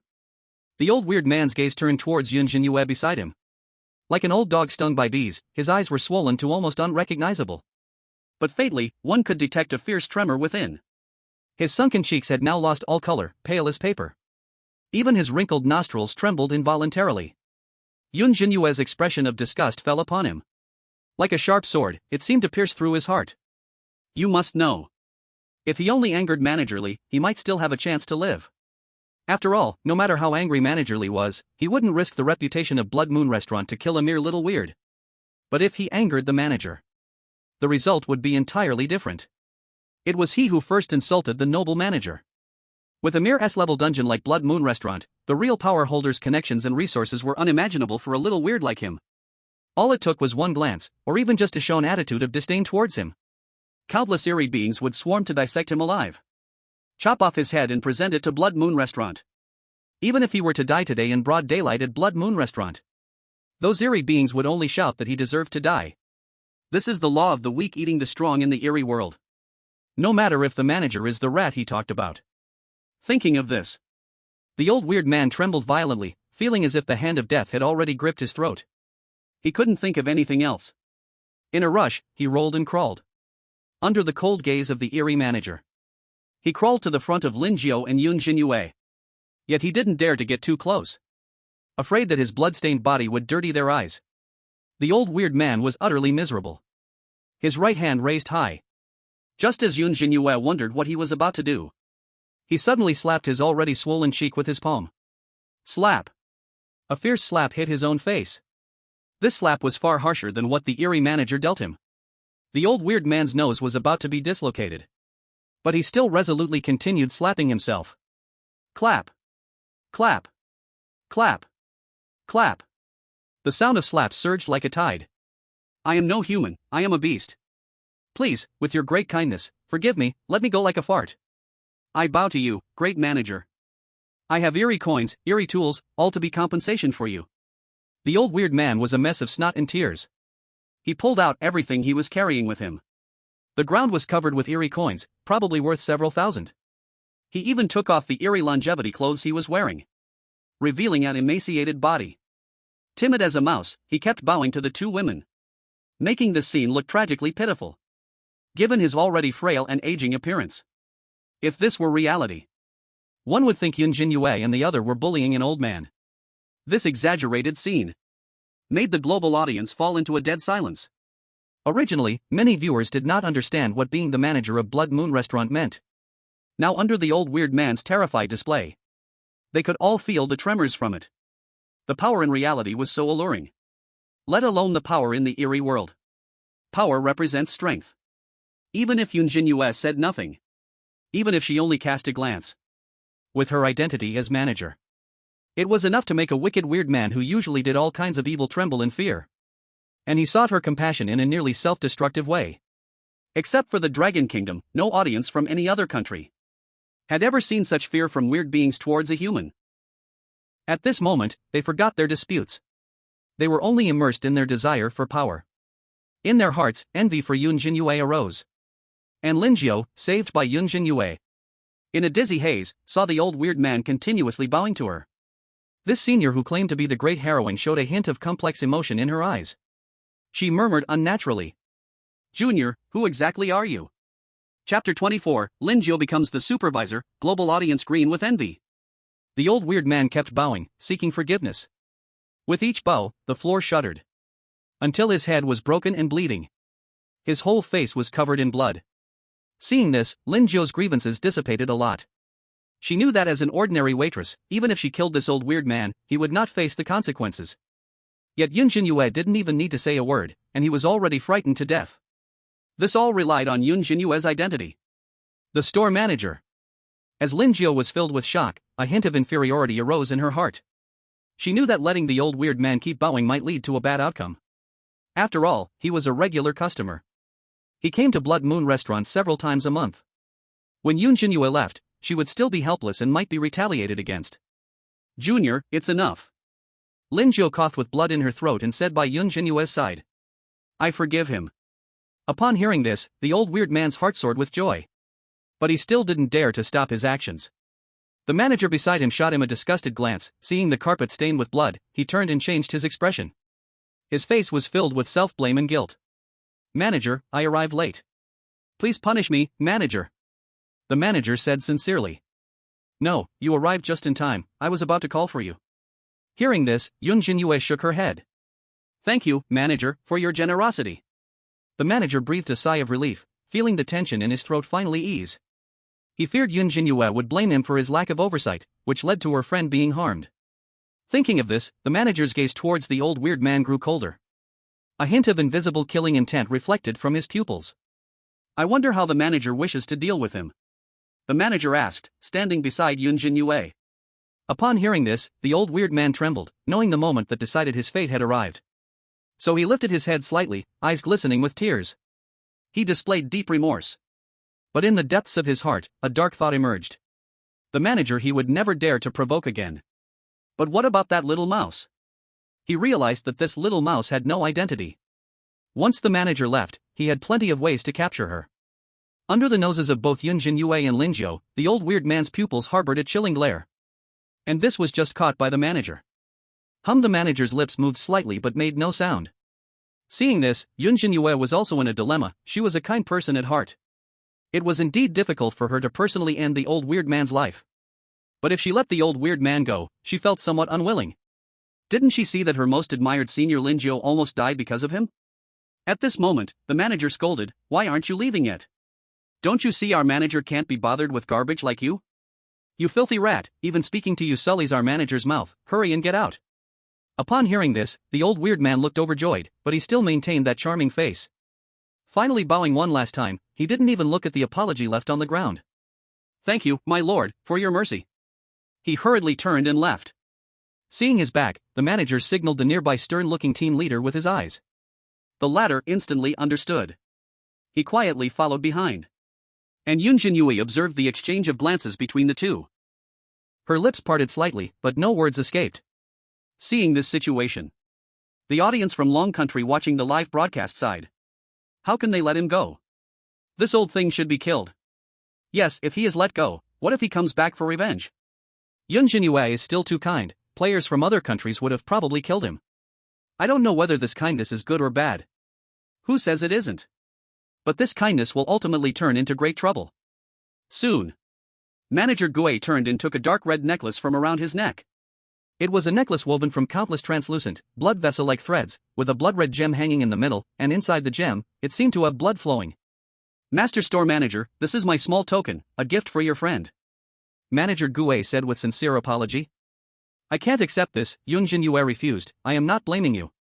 Because of this, I am even more grateful to the store manager. This necklace is something I carry closely, called the Bloody Saint Chain. If your friend doesn't mind, she can wear it now. It can help her heal her wounds, and it is the fastest way to treat her right now. Manager Gu earnestly advised. Heal her wounds? Yun Zhenyue hesitated for a moment. Then she took out a yin chi pill from her pocket. This was something Gu Yuan had told her to bring before leaving, saying she didn't need it. Since that's the case, let's consider it my purchase. Yun Zhenyue handed the yin chi pill to Manager Gu. The latter accepted it gladly. When Lin Jiao felt a wave of weakness in her body, she also heard the conversation between Yun Zhenyue and Manager Gu. Seeing Yun Zhenyue wanting to put the necklace on herself, she slowly shook her head, unwilling to accept it. Usually, she seldom saw Manager Gu. But every time she saw him, he wore this necklace, which showed how much he treasured it. Just take it. This is Old Li's heartfelt gesture. Yun Zhenyue persuaded. Old Li? Lin Jiao was stunned for a moment, only then realizing Old Li referred to Manager Gu. And Manager Gu, hearing this, did not get angry, just nodded slightly. He respected Yun Zhenyue to this extent? Lin Jiao no longer insisted, but her heart felt that Yun Zhenyue was becoming more and more unfamiliar. Seeing this, Yun Zhenyue placed the Bloody Saint chain around her neck. Quickly. With the pulsing of Lin Jiao's heartbeat.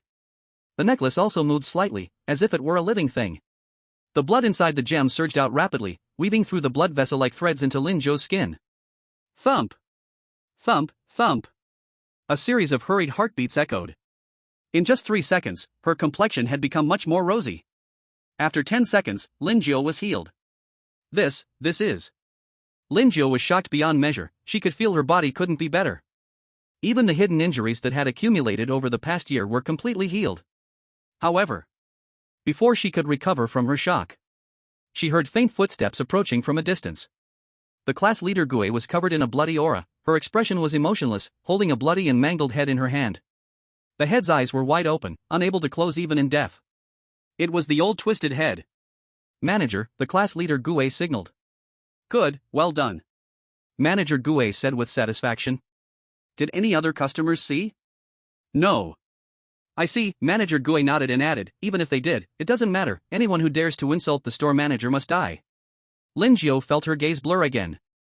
It was as if she had fallen into a dream, unable to tell the boundaries between reality and dream. It turned out Manager Gu had never planned to let this weird thing go. She suddenly understood. Yun Zhenyue did not say forgiveness. Then this weird thing must die. No matter where it ran to, it had to be beheaded as a punishment. At this time, Manager Gu slowly said to her, work well, with the manager's relationship, the Blood Moon restaurant will not treat you badly. How much was your salary in ghost coins last month? 7 ghost coins. Lin Jiao instinctively replied. To know, ghost coins are the only circulating currency in the weird world, every ghost coin contains yin chi, which can help the weird enhance its strength. In order to recover from injuries, it is precious. And precisely because of this, all copies have extremely strict controls over salaries. 7 strange coins are already considered a high salary for humans. The nearby strange foreman earns just over 30 strange coins a month. Hearing this, the strange manager frowned and then announced. From now on, I promote you to restaurant supervisor, with a monthly salary raised to 100 strange coins. Here is your identity badge, from now on, you are the supervisor of Blood Moon Restaurant, and no strange being dares to touch a hair on you. After hearing this, let me be the supervisor? Lin Jiao's pupils had already contracted, feeling numb all over, speechless in shock. From the humblest waiter, a mouse in the mouths of strange customers, to a noble supervisor of the restaurant, her status rose from hell to heaven. And all of this is thanks to Yun Zhenyue, her junior in elementary school. At this moment, Lin Jiu felt extremely fortunate. That afternoon in the library, she kindly helped her junior answer a question. That moment of kindness has somehow become a reward through time, arriving in her hands today. At this moment, seeing Lin Jiu rising to success. All because of this connection with Yun Zhenyue. Global audiences erupted. Chapter 25, Han Sumei's bold moves, leftover food should not be given to Yun Zhenyue. The audience in Dragon Country was full of envy. Just relying on Yun Zhenyue's connection, Lin Jiu ascended to greatness? Not only did she receive the strange manager's personal strange object, but she also obtained the highest position for humans in the strange world, aside from Yun Zhenyue. This is the supervisor of Blood Moon Restaurant. A sky-high salary of 100 strange coins a month. It has surpassed the previous highest record of train attendance by countless levels. Wow, she became a supervisor just like that? I'm so jealous. If I could be a supervisor, I'd want 100 strange coins a month too. Don't get ahead of yourself, do you even know her? Wow, 100 strange coins, if I take that outside, I could easily exchange it for hundreds of millions.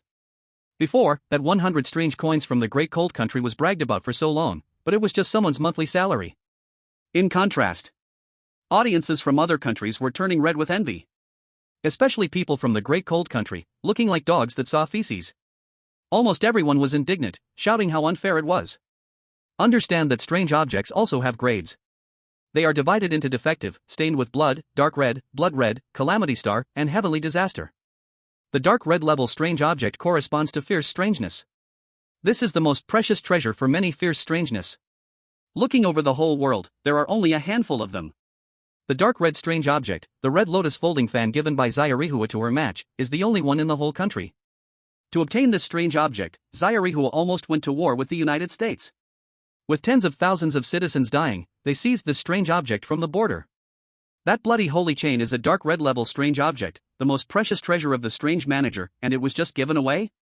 I heard this necklace can cure all diseases, including cancer. It's absolutely a divine artifact. Who can bring this necklace out? I'm willing to pay 10 million. 10 million? If it can really be brought out, the upper echelons of the world will fight to get it.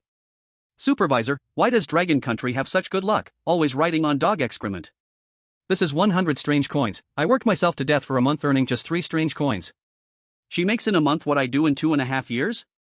Not long after. Holding Lin Jiu's hand, Yun Zhenyue's mood had returned to calm. And she felt a little happy. Not only had she found her senior, but she had also helped her. If she had a tail, it might be wagging up to the sky at this moment. Mr. Manager, dinner time is coming soon. Are you hungry now?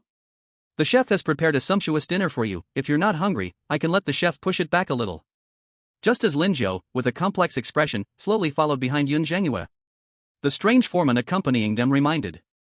It was then that Yun Zhenyue realized that the day was almost over. It seemed she had done nothing all day. Just wandering around. Isn't that so? We've even wandered up to the rooftop. Just then, her stomach let out a growl. By the way, you can just call me by my name. Calling me manager or something. I really don't deserve it. Yun Zhenyue took a deep breath and suggested. All the status and power she had came from her husband Gu Yuan. This calling her manager felt quite burdensome. I wouldn't dare. How could I directly call the manager by name? The strange foreman said in a panic upon hearing this. Seeing the foreman's unwillingness, Yun Zhenyue had an idea and said, then in the name of the manager, let me give you a different title. This. The strange foreman was taken aback. In the end, he couldn't resist Yun Zhenyue. So he referred to her as Miss Yun. Alright, since you call me Miss Yun, then I should know your name, right? Yun Zhenyue said with a light smile, it feels disrespectful to always call you foreman. You can just call me Xiao Lu, Miss Yun. The strange foreman hurriedly replied. Xiao Lu. Yun Zhenyue said softly. Actually, I think you don't need to be so afraid of me. I'm a completely unqualified manager, just a title. Miss Yun, you really shouldn't belittle yourself. The strange foreman hesitated and shook his head. Seeing the foreman's insistence on the hierarchy, Yun Zhenyue wrinkled her little nose in distress. Since the Blood Moon restaurant was her husband Gu Yuan's industry, she also wanted to get along well with these subordinates. First of all, she needed to become friends. Suddenly, Yun Zhenyue thought of something. She pulled Xiao Lu's hand. She couldn't be biased, since they were friends, they should all hold hands. Miss Yun, you. Feeling the warmth of Yun Zhenyue's palm, the strange foreman suddenly stiffened. She cautiously gathered her inner dark energy. Her heart was filled with emotion. This manager actually didn't look down on her low status. She took the initiative to touch her. The strange foreman suddenly had the impulse to die for someone who understood her. At this moment, Yun Zhenyue with one hand in charge and one hand with the foreman. The three looked like good friends, slowly walking down from the rooftop. As night fell, the red mist in the air spread even more. The day's work at the Blood Moon restaurant was also coming to an end. Seeing the guests leaving one by one, the busy ladies were exhausted both physically and mentally. Their stomachs had long been growling. Bang! Han Sume threw the mop into the corner, her face alternating from blue to red. She originally thought cleaning the restroom wouldn't take long. Who knew that some strange ones were so unclean and impolite? Didn't they see her mopping? They just came over and took off their pants. It was a sight that made her eyes sting. That strange one even chuckled, spraying everywhere like a shower. Han Sume could only pinch her nose and reluctantly clean up the mess. Moreover, her skills in cleaning up the mess had skyrocketed in proficiency today. Maybe after a few more days, she would reach expert level. If it were any other skill, Han Sume would have boasted about it long ago. But this skill she kept to herself. It was too embarrassing. What a name tag, it's just a cleaner. Damn Park Dagon, I can't coexist with you. When she arrived at the hall, she finally found out that the restaurant didn't even prepare dinner for them. Those strange employees, like accountants and managers, were eating upstairs. What was left for them was only the leftover cold rice from the guests. Looking at the leftover food that looked like it was eaten by a dog, various strange and unknown rotten meats, her nose was filled with the stench. Han Sume was furious, her teeth itching. This is what the restaurant gives us to eat? This trash wouldn't even be eaten by a dog. Han Sume angrily complained to the ladies. Shantian Aiko stood still. She had 2 steamed buns in her clothes, planning to eat one herself and give the other to Yun Zhenyue. But what puzzled her was that she hadn't seen Yun Zhenyue all day. Could it be that she was killed by the strange foreman? This made Shantian Aiko feel complicated. If Yun Zhenyue really was killed, then it proves she was overthinking. Just as Yamada Aiko was thinking, she suddenly heard Han Sume urging the other women to confront the cook for an explanation. Why don't we unite and go to the cook? It must be him who has been pocketing our meals. Yamada Aiko scoffed. Go find the cook? If they really found him, they might be so scared they'd wet themselves. Sure enough. After hearing Han Sume's words, the other women just looked at each other. Not one of them was willing to step forward. Finally, when hunger became unbearable, with no choice left, they all began to eat the leftover food. What stunned Yamada Aiko even more was that Han Sume came up with another devious idea. Everyone, don't fight over it, let me distribute it. Han Sume stood in the middle of the women and shouted. Each person gets a table. The ones from the United States, go over there. The ones from Monkey Kingdom, go to the corner. Haha, now we all got food, don't leave any for that bastard from Dragon Kingdom. A cold smile, as if a great vengeance had been fulfilled, appeared on her face. She must have been punished by the tricky team leader, doing all the dirty and tiring work today. When she comes and sees that there's nothing left, she might just cry in despair, haha. Hurry up and eat, while it's still hot. Chapter 26, Shocked Women, a feast on the table is Yun Zhenyue's? At this moment, the women were already so hungry their stomachs were growling, their eyes blurry. If it weren't for their pride, they might have already started fighting over the food. Han Sume's suggestion was good, it gave everyone an excuse. It wasn't that they were eating leftovers. It was the spoils of a day's hard labor. Each person gets a table. If they didn't eat, they wouldn't be able to last through 3 more days of work. To survive, the women gradually threw away their last shred of shame.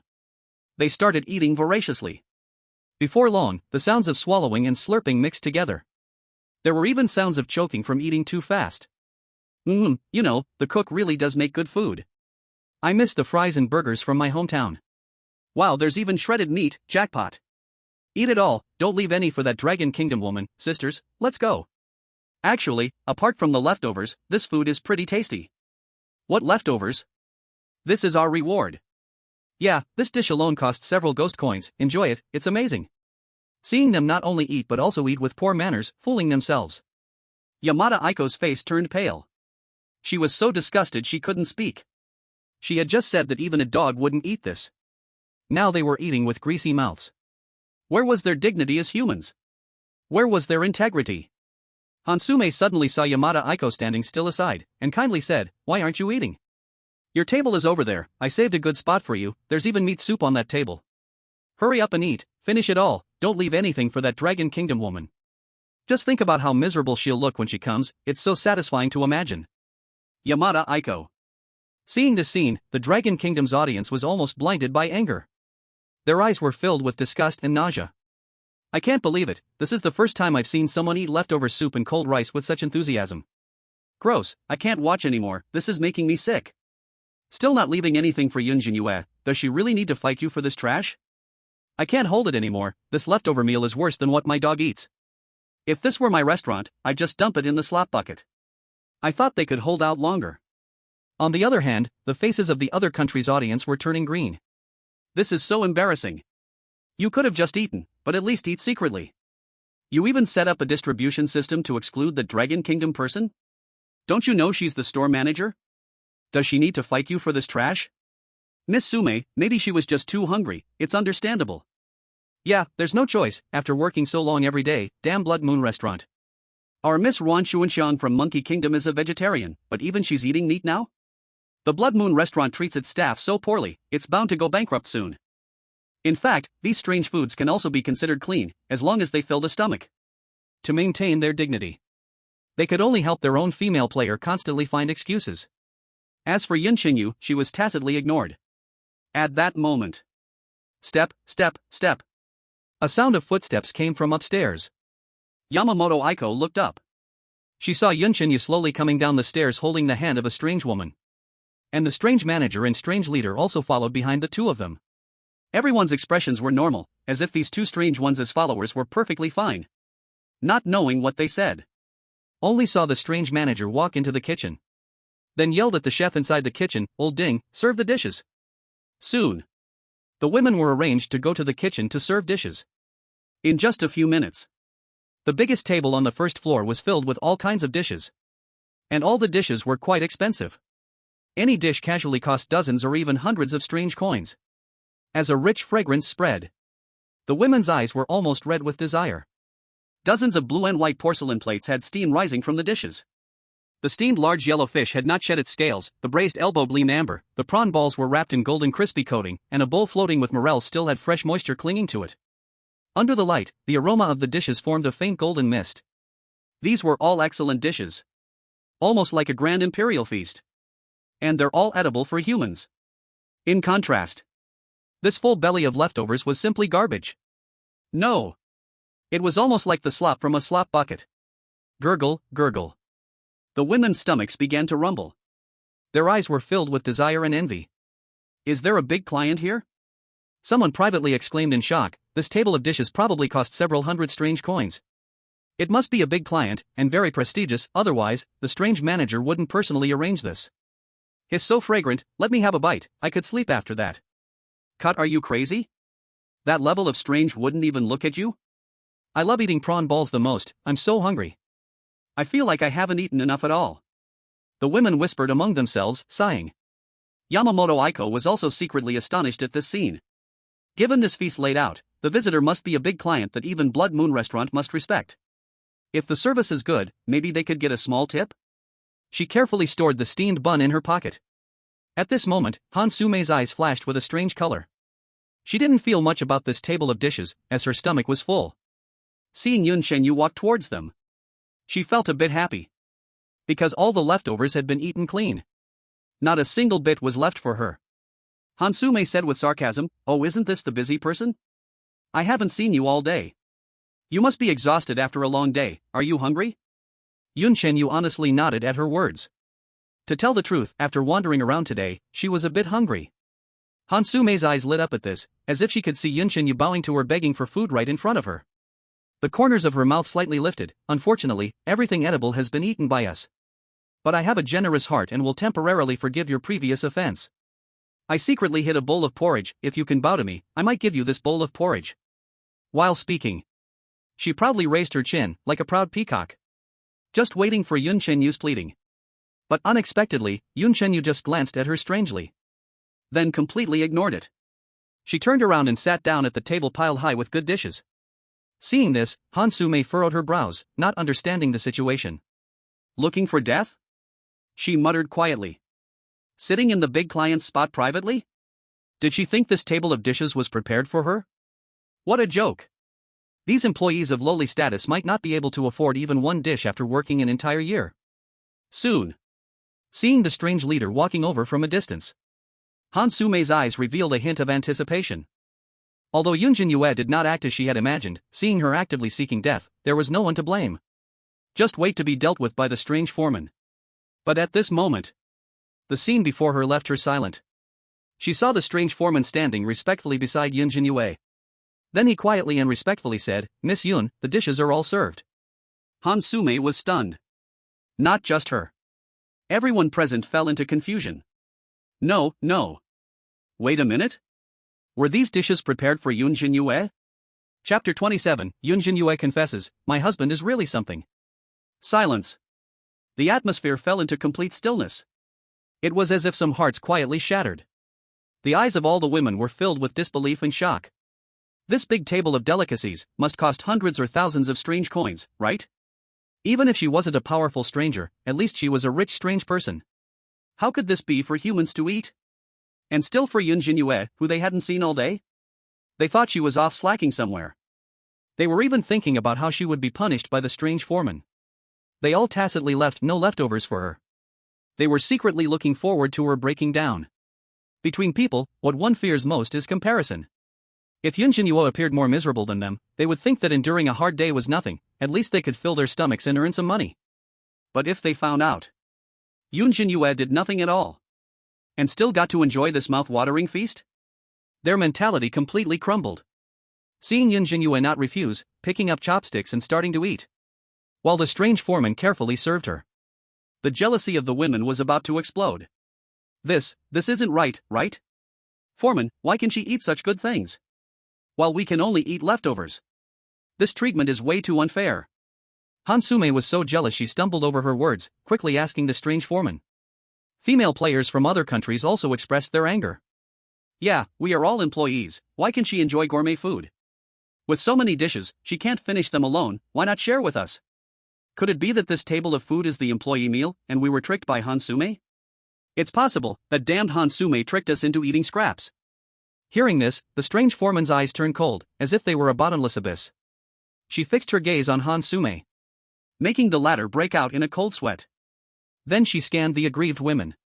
Everyone gradually shut their mouths under her frost-like gaze. Seeing this, the strange foreman coldly said, "What are your identities?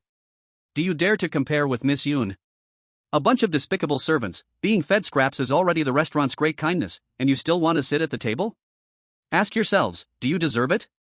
If you want to eat, fine, bring strange coins. As long as someone brings out 900 strange coins, I will immediately arrange a table for you." These words deeply pierced the hearts of all the women. 900 strange coins? Heavens!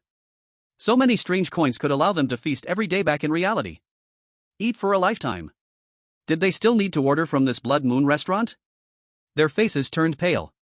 All the unyielding resentment and jealousy could only be forcibly suppressed. Until Yun Zhenyue saw Lin Jiu wash his hands, inviting her to sit beside him. And the strange foreman also respectfully said, "Supervisor, please sit." At this moment, boom! Like a bomb exploding in the hearts of the women. They finally understood why Yun Zhenyue could enjoy such treatment. It turned out she knew the supervisor of the Blood Moon restaurant? It seemed he was also from Dragon Country, and the two were holding hands. How could she be so lucky? So that's how it is. Supervisor. Han Sumei bit her lip tightly, her lips almost bleeding from jealousy. Yun Zhenyue, how could this girl have such good luck every day? Last time she ran into a subordinate's restructuring, this time she met a supervisor from her own country. Damn it, the despicable woman. All the girls thought that Yun Zhenyue had gotten involved with the supervisor. Only Yamada Aiko's eyes showed a thoughtful gleam. She noticed that the supervisor, Lin Jiu, seemed very uncomfortable, silent and reserved. And she kept stealing glances at the mysterious team leader. Her eyes were somewhat evasive, as if facing a superior. The two of them certainly relied on Yun Zhenyue. There's no way she was the one who climbed the relationship. On the contrary, it seemed this supervisor gained some benefit from Yun Zhenyue. But she had no evidence. These were only guesses. Why was Yun Zhenyue respected? What did she gain from Gu Yuan? What identity did Gu Yuan have, that even the Blood Moon restaurant could be shaken? These three questions deeply rooted in Yamada Aiko's mind. She really couldn't understand. At the same time, her heart was filled with regret. Even the 2 buns in her pocket tasted bitter. If only she had gotten along well with Yun Zhenyue from the start. They might have already sat together for meals. Why did she have to endure hunger? Junior sister, this. Can I really eat it? At this moment, Lin Jiao also felt quite out of place. She only felt the necklace around her neck was particularly heavy. Every call from the strange team leader made her nervous. In the year in this bizarre world, the once confident and brave big heroine had long been extinguished. Only her desire to survive remained, continuing her life. If she could show her current self to the person she was a year ago, she would surely scoff at it, feeling it was a disgrace. There was nothing she could do. The environment could change a person's character. Suddenly becoming a supervisor, she didn't dare to command the bazaar.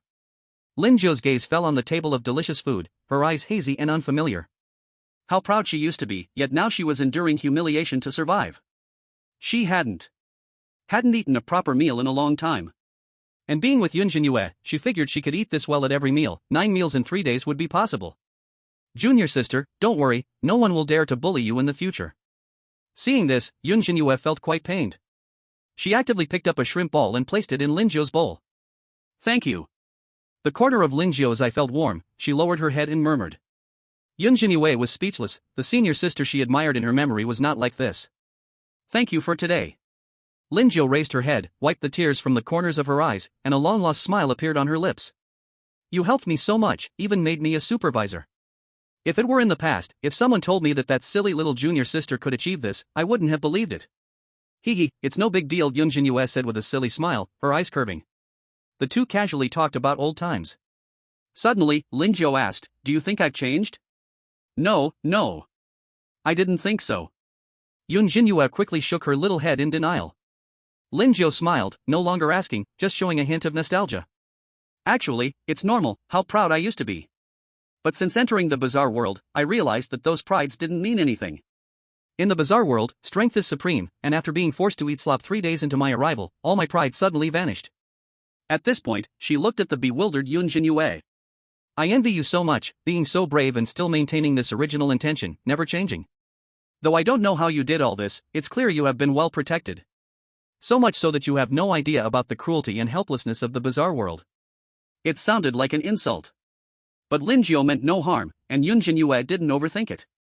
She just heard a bright idea, right, I feel the same way. You don't know, my husband is. Chapter 28, Supreme Strange Wine? Yun Zhenyue was dumbfounded, isn't this my family's cooking wine? Before Yun Zhenyue could boast about Gu Yuan. Suddenly, the strange manager hurried down from the second floor. In his hand, he held a bottle of peculiar wine. The surface of the bottle gleamed with an ominous blood red, as if it had been soaked in vermilion for hundreds of years. When the light shone upon that blood red, the patterns at the bottle's mouth seemed to squirm like a living creature. My lord, Old Li still has a bottle of treasured good wine here. This bottle of wine is no ordinary thing, it was specially gifted to me by the former manager in appreciation for my hard work. Just the status of this wine bottle is on par with my necklace, let alone the wine inside. After saying this, the tricky manager poured a full glass for the two of them. The bright red liquid was extremely thick, swirling at the bottom of the glass into a small whirlpool, releasing an enticing fragrance. No, I don't drink alcohol. Yun Zhenyue shook her head in refusal. Although this wine belonged to Gu Yuan, she was indeed curious. However, she never touched alcohol, having fainted from just a sip of white wine. It's fine, this wine is very special, it won't get you drunk. The tricky manager proactively explained. Not only can it nourish the body, but it can also enhance strength. It is thanks to this wine that I successfully advanced from the Li Gui to the Red Clothes, but the former manager only gave me this one bottle, and there isn't much left. Seeing this scene, the viewers watching the livestream were filled with envy. From Li Gui to Red Clothes? Is this wine really that powerful? Yun Zhenyue doesn't drink, then give it to them. Suddenly, an old player from Dragon Country remembered something. His eyes widened in shock as he sent a message. Wow, could this be blood red level ghost wine? I once worked at the Wailing Sea Wine Workshop. I heard the owner specifically mention it. Blood red level ghost wine appears blood red when poured out and has a small whirlpool, representing that the sinister energy contained in this wine has reached its limit. Humans can't absorb the sinister energy, but it can nourish the body. Many Red Clothes have come to the wine workshop asking for wine, even offering a sky-high price of 10,000 ghost coins for a small cup. However, the owner flatly refused to sell, and the small bottle is also a gift to him, supposedly from some big shot. Blood red level ghost wine? Are you kidding me? For decades, humanity has never obtained blood red level ghost artifacts. Every blood red level ghost artifact is a treasured possession of the Red Clothes. If any country possesses a blood red level ghost artifact, it would surely cause international disputes. Now you tell them this little wine is actually blood red level? Isn't this just wasteful? Wouldn't it be better to sell it or exchange it with red clothes for another blood red ghost artifact? The Dragon Country audience was left dumbfounded. Wait, huh? Yun Zhenyue just had a sip worth several thousand ghost coins? Is it true or just a scare tactic? If it's really blood red level, wouldn't Yun Zhenyue become amazing by selling it in Dragon Country? Hiss, this tricky manager is so generous, willing to give such top-level wine? Haven't you heard? This wine was given by the former manager, and the former manager is Gu Yuan. Meanwhile, foreign viewers began to feel uneasy. Can Gu Yuan still brew wine? Can he brew blood red level ghost wine? This sudden news disrupted everyone's thoughts. The matter of the Blood Moon restaurant manager could still be explained. Maybe he was just lucky, starting off as a small shop and gradually growing due to a good manager. But this brewing technique, if it's real.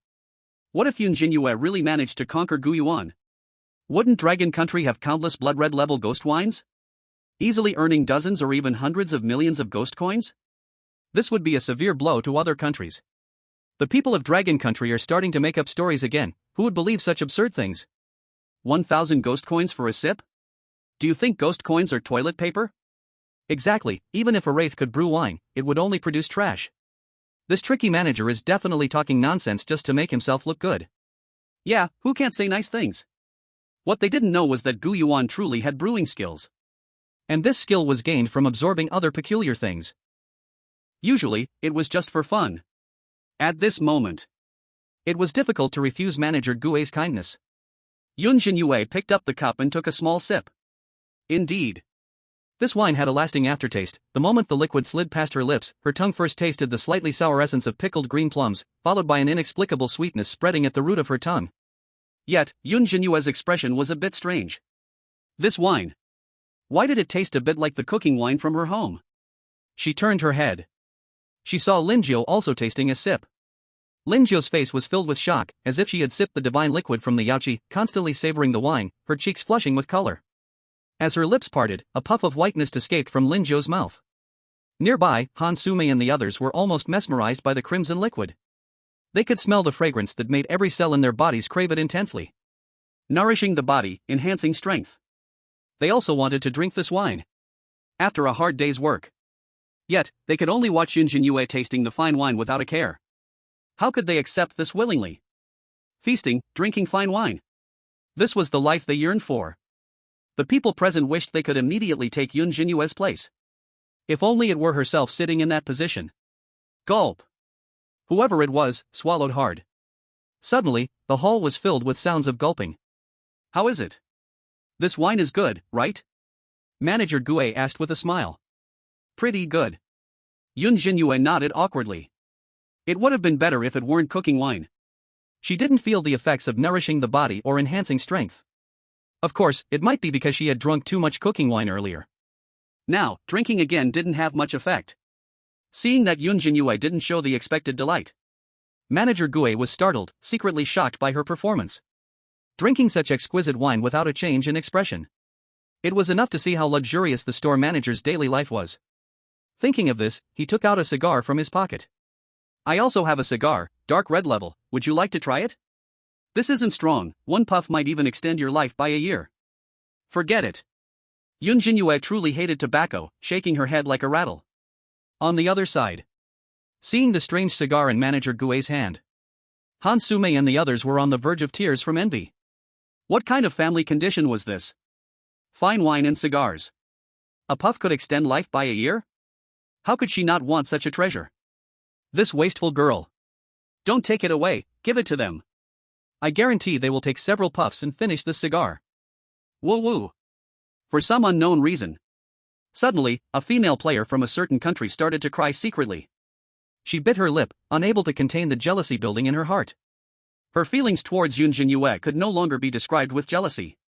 She wished to immediately switch identities with her. Anyone who wants to be a server can be one. Chapter 29, The Presidential Suite and the Storage Room, The Women in Despair. The long banquet time ended. Han Sume and the other women watched eagerly beside. But until Yun Zhenyue took the tissue offered by the strange foreman to wipe her mouth, they did not receive an invitation to share together. Several of them were filled with anger and resentment. Stingy woman from Dragon Country. So hungry. Are we not done yet? After a while, seeing Yun Zhenyue and the others full and heading upstairs, while this whole table of dishes still had a large portion left uneaten, the women's thoughts began to stir. Having watched for so long, the cravings in their stomachs had long since been awakened. Even Han Sume, who had already eaten enough, at this moment, looking at the remaining golden prawn balls on the table, couldn't help but swallow hard. As the restaurant hall became quiet, the women exchanged glances. From the depths of each other's eyes, they discovered desire. Whoosh! Immediately, a group of them pounced towards the dining table like starving hyenas. Don't fight, this prawn ball is mine. Pork knuckle, just one more bite, I haven't had pork knuckle in so long.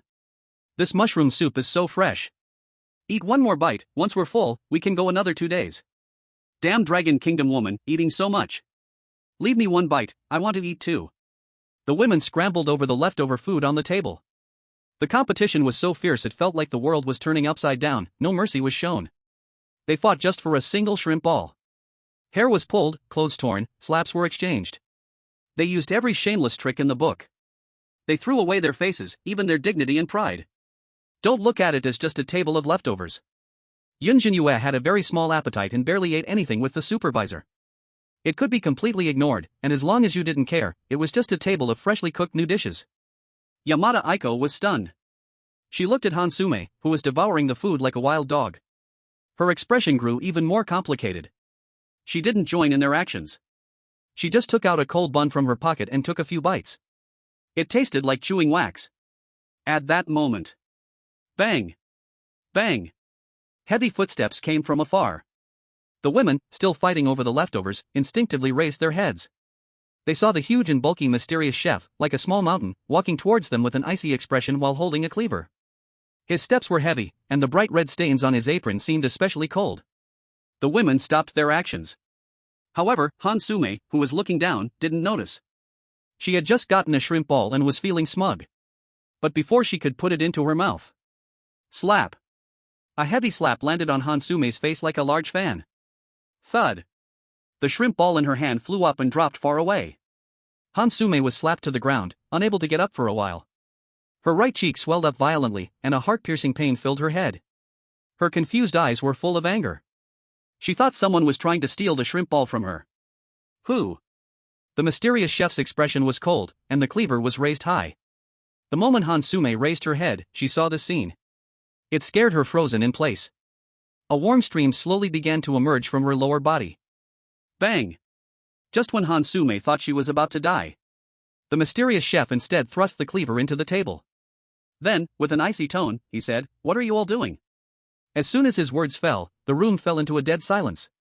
The women didn't dare to eat anymore. At this time, the female player from Monkey Kingdom spoke pitifully, "Sir, we've worked all day, can't we just eat the leftovers?" Her words voiced their hearts. Would the Blood Moon restaurant really be so heartless that they wouldn't even allow them to eat the leftovers that were going to be thrown away? The mysterious chef snorted coldly, his lips, stained with bits of meat, degraded. Ordinary leftovers don't matter. But this is what Miss Yun ate, it carries her scent. You are not worthy of eating it. What? Not worthy again? The female player from Monkey Kingdom turned pale, her chest rising and falling in anger. She couldn't believe that Blood Moon restaurant looked down on them to such an extent. The other women were also in disbelief, hearing the cold words. They could accept that Yun Zhenyue could enjoy the finest dishes due to her connections. Not worthy was fine. But now they were being told they weren't even worthy to eat her leftovers? These leftovers were going to be thrown in the garbage to feed rats, were they less than rats? The women all wanted to retort and shout, but under the mysterious chef's oppressive aura, no one dared to speak. Under his pressure, a few women had no choice but to force themselves to hold back their pain. They threw most of the leftovers into the filthy garbage bucket. Not only that, the mysterious chef also led them to the staff break room for the night. It was called a break room, but in reality, it was just a storeroom. From the shadows of stacked old cardboard boxes, a few cockroaches crawled, at it sliding over the sticky floor. Mildew spots snaked up the corners of the walls, and a pool of sour-smelling liquid slowly dripped down from the wall. The place was small and shabby, and inside, it was filled with all kinds of foul-smelling junk. You will sleep here tonight. Remember not to make any noise, or I don't know what will happen at night. The strange chef coldly reminded them, then turned to leave. 9 female players remained. They stared blankly at the scene before them. How do we sleep here? It smells so bad, ugh. And there are cockroaches and rats, so disgusting. The women were overwhelmed by the stench, some almost vomited their recently eaten food. Suddenly, a suppressed trembling voice came. Why is there poop here? Hansume covered her swollen cheek, instinctively looking over, and indeed found a pile of dog poop in the corner. In this place. It was cleaner than the bathroom. There were 9 of them. Even all squeezed together, there probably wasn't enough space to stretch their legs. If the dog poop wasn't cleaned, there would be even less space to sleep. For the sake of their sleep tonight. Hansume took a deep breath, covering her face and said, "Everyone move aside, let me do it." Seeing the unfair treatment suffered by the women, foreign viewers were furious and complained. This chef even owes Miss Aiz's husband money, and yet his attitude is so terrible. They aren't even allowed to eat leftovers. My god, are they treating them worse than rats? Bastard, such a small place, and you call this a rest area? Why didn't the women from Dragon Country come? Why can she go to another place to rest? Can the store manager do whatever he wants? As global viewers were filled with righteous indignation. Suddenly, everyone saw on the screen. Hansume actually squatted down, using a small shovel to scoop away the pile of dog poop. Then she held up the shovel like raising a national flag. Pride shone on her face. The viewers from Dahan Country felt chilled to the bone. Many people were on the verge of breaking down. Cloud Pillow Moon from Dragon Country was enjoying luxurious food at Blood Moon Restaurant. What about their Hansume? She actually skillfully improved her poop scooping skills to a new height. Can she just die already? Meanwhile, led by the strange foreman Xiao Lu, Cloud Pillow Moon and Lin Jiu arrived at the deepest part of the hotel on the 4th floor. Here was the most prestigious room, normally not open to outsiders. Miss Yun, the presidential suite has arrived. I will take my leave now. If there is anything, you can contact me with this strange phone. The strange foreman carefully took out a phone from his pocket and handed it to Cloud Pillow Moon. A phone? Cloud Pillow Moon was surprised. The phone she brought had no signal. Yes, this strange phone has signal. You can make calls and have video chats. I wish you a good night's sleep. The strange foreman smiled lightly and left. Only Cloud Pillow Moon and Lin Jiu were left staring at each other. Soon, Cloud Pillow Moon was the first to push open the door. As soon as she saw the scene inside the room, she instinctively widened her eyes. Wow! Chapter 30, a threefold phone, can it connect reality in the strange world? The entire room was enormous, stretching endlessly. It was like Lu Lao Lao entering the Grand View Garden. Cloud Pillow Moon curiously pulled Lin Jiu and walked into the room. Looking around, this room was probably larger than the entire restaurant lobby. In the living room, the floor-to-ceiling windows offered a view of the nearby instances, and luxurious crystal chandeliers cast diamond-like light on the floor. Hiss! Cloud Pillow Moon's fingertips carefully traced the texture of the genuine leather sofa, as if she was touching silk soaked in ice water, while a glass of champagne on the table oozed tiny droplets of water. In an instant, they entered the bathroom. They saw a black onyx bathtub steaming with mist. The scent of rose essential oil molecules spread out with the swirling warm mist. In addition to that, there was a gym, a spa room, a study room. Cloud Pillow Moon felt like she had entered a small palace. Everything dazzled her. Even the toilet was smart? If it weren't for being in a strange world, one might think it was a 5-star hotel in reality. This room is so nice. I have never stayed in such a luxurious place. Yun Zhenyue's eyes sparkled with joy as she continuously marveled at Lin Jiu. Lin Jiu was also filled with shock upon hearing her words. Although she had worked as a waitress at Blood Moon Restaurant for a year, she had never had the chance to enter this room. This presidential suite was even off limits to the manager. She heard it was reserved for the store manager. Thanks to her connection with Yun Zhenyue, she finally had the opportunity to witness its grandeur. Before meeting Yun Zhenyue, Lin Jiu thought, what scene have I not seen? After meeting her, Lin Jiu thought, this is a scene I have really never seen. Feasting on delicious meals, sipping fine wine, staying in a luxurious room. Yun Zhenyue treated her to an extravagant experience. In her heart, Lin Jiu felt not only envy and gratitude towards Yun Zhenyue, but she also sensed a hint of inferiority creeping in. She shook her head, pushing down the subtle emotions within her. When she heard Yun Zhenyue calling her to see the big bathtub, she tucked her hair behind her ear and rushed over. Seeing this scene, the spectators from other countries were filled with extreme jealousy. Why was it that female players from their country could only stay in a storage room, while Yun Zhenyue could reside in this presidential suite? with floor-to-ceiling windows and a spa room. Is this what you call a bizarre world? Why not say it's a vacation instead? Are you crazy? Giving a human such a good room? Who told her husband to be the manager? And what about all the property titles? It's just this one instance. By the next mission, it will be our country's matchmaking partner's turn to shine. Right. I don't believe that pile of property titles he has is real. Hurry up and end this mission, I don't want to watch anymore. In a short while, Yun Zhenyue finished exploring the entire room. Sitting on the couch, she took out the phone given by the peculiar manager. Is there really signal? Yun Zhenyue curiously held the phone. The phone had no brand logo on its body, and its texture felt like the scales of some cold-blooded animal. When Yun Zhenyue's fingertips lightly touched the screen, a dim red light suddenly flickered on the screen. Before Yun Zhenyue could react, ding! A text message automatically appeared. New user detected, you have automatically bound to this peculiar phone. Unless permission is granted, other users cannot unlock it. When the phone automatically unlocked, Yun Zhenyue was surprised to find that the phone could actually be unfolded, with 3 screens. Wow! A 3-fold? Are phones in the bizarre world this high-tech? Suddenly, a slogan popped into Yun Zhenyue's mind. 3 folds, it looks good no matter how you fold it. This phone would probably sell for over 10,000 in reality, right? Especially with the feature of automatically binding to users. For those with high sensitivity, it's even more considerate. Yun Zhenyue clicked on the contacts feature, and indeed, it was all blank. Suddenly, an idea struck her. She thought of calling Gu Yuan. But would he be able to receive it? Yun Zhenyue inexplicably dialed her own phone number. Her useless phone had been sitting in the drawer. Beep beep beep. 3 seconds later, the call actually went through. Gu Yuan's familiar voice came from the other side. Yun Zhenyue was overjoyed. After a day without seeing Gu Yuan, she missed him so much. Honey? Can you hear me?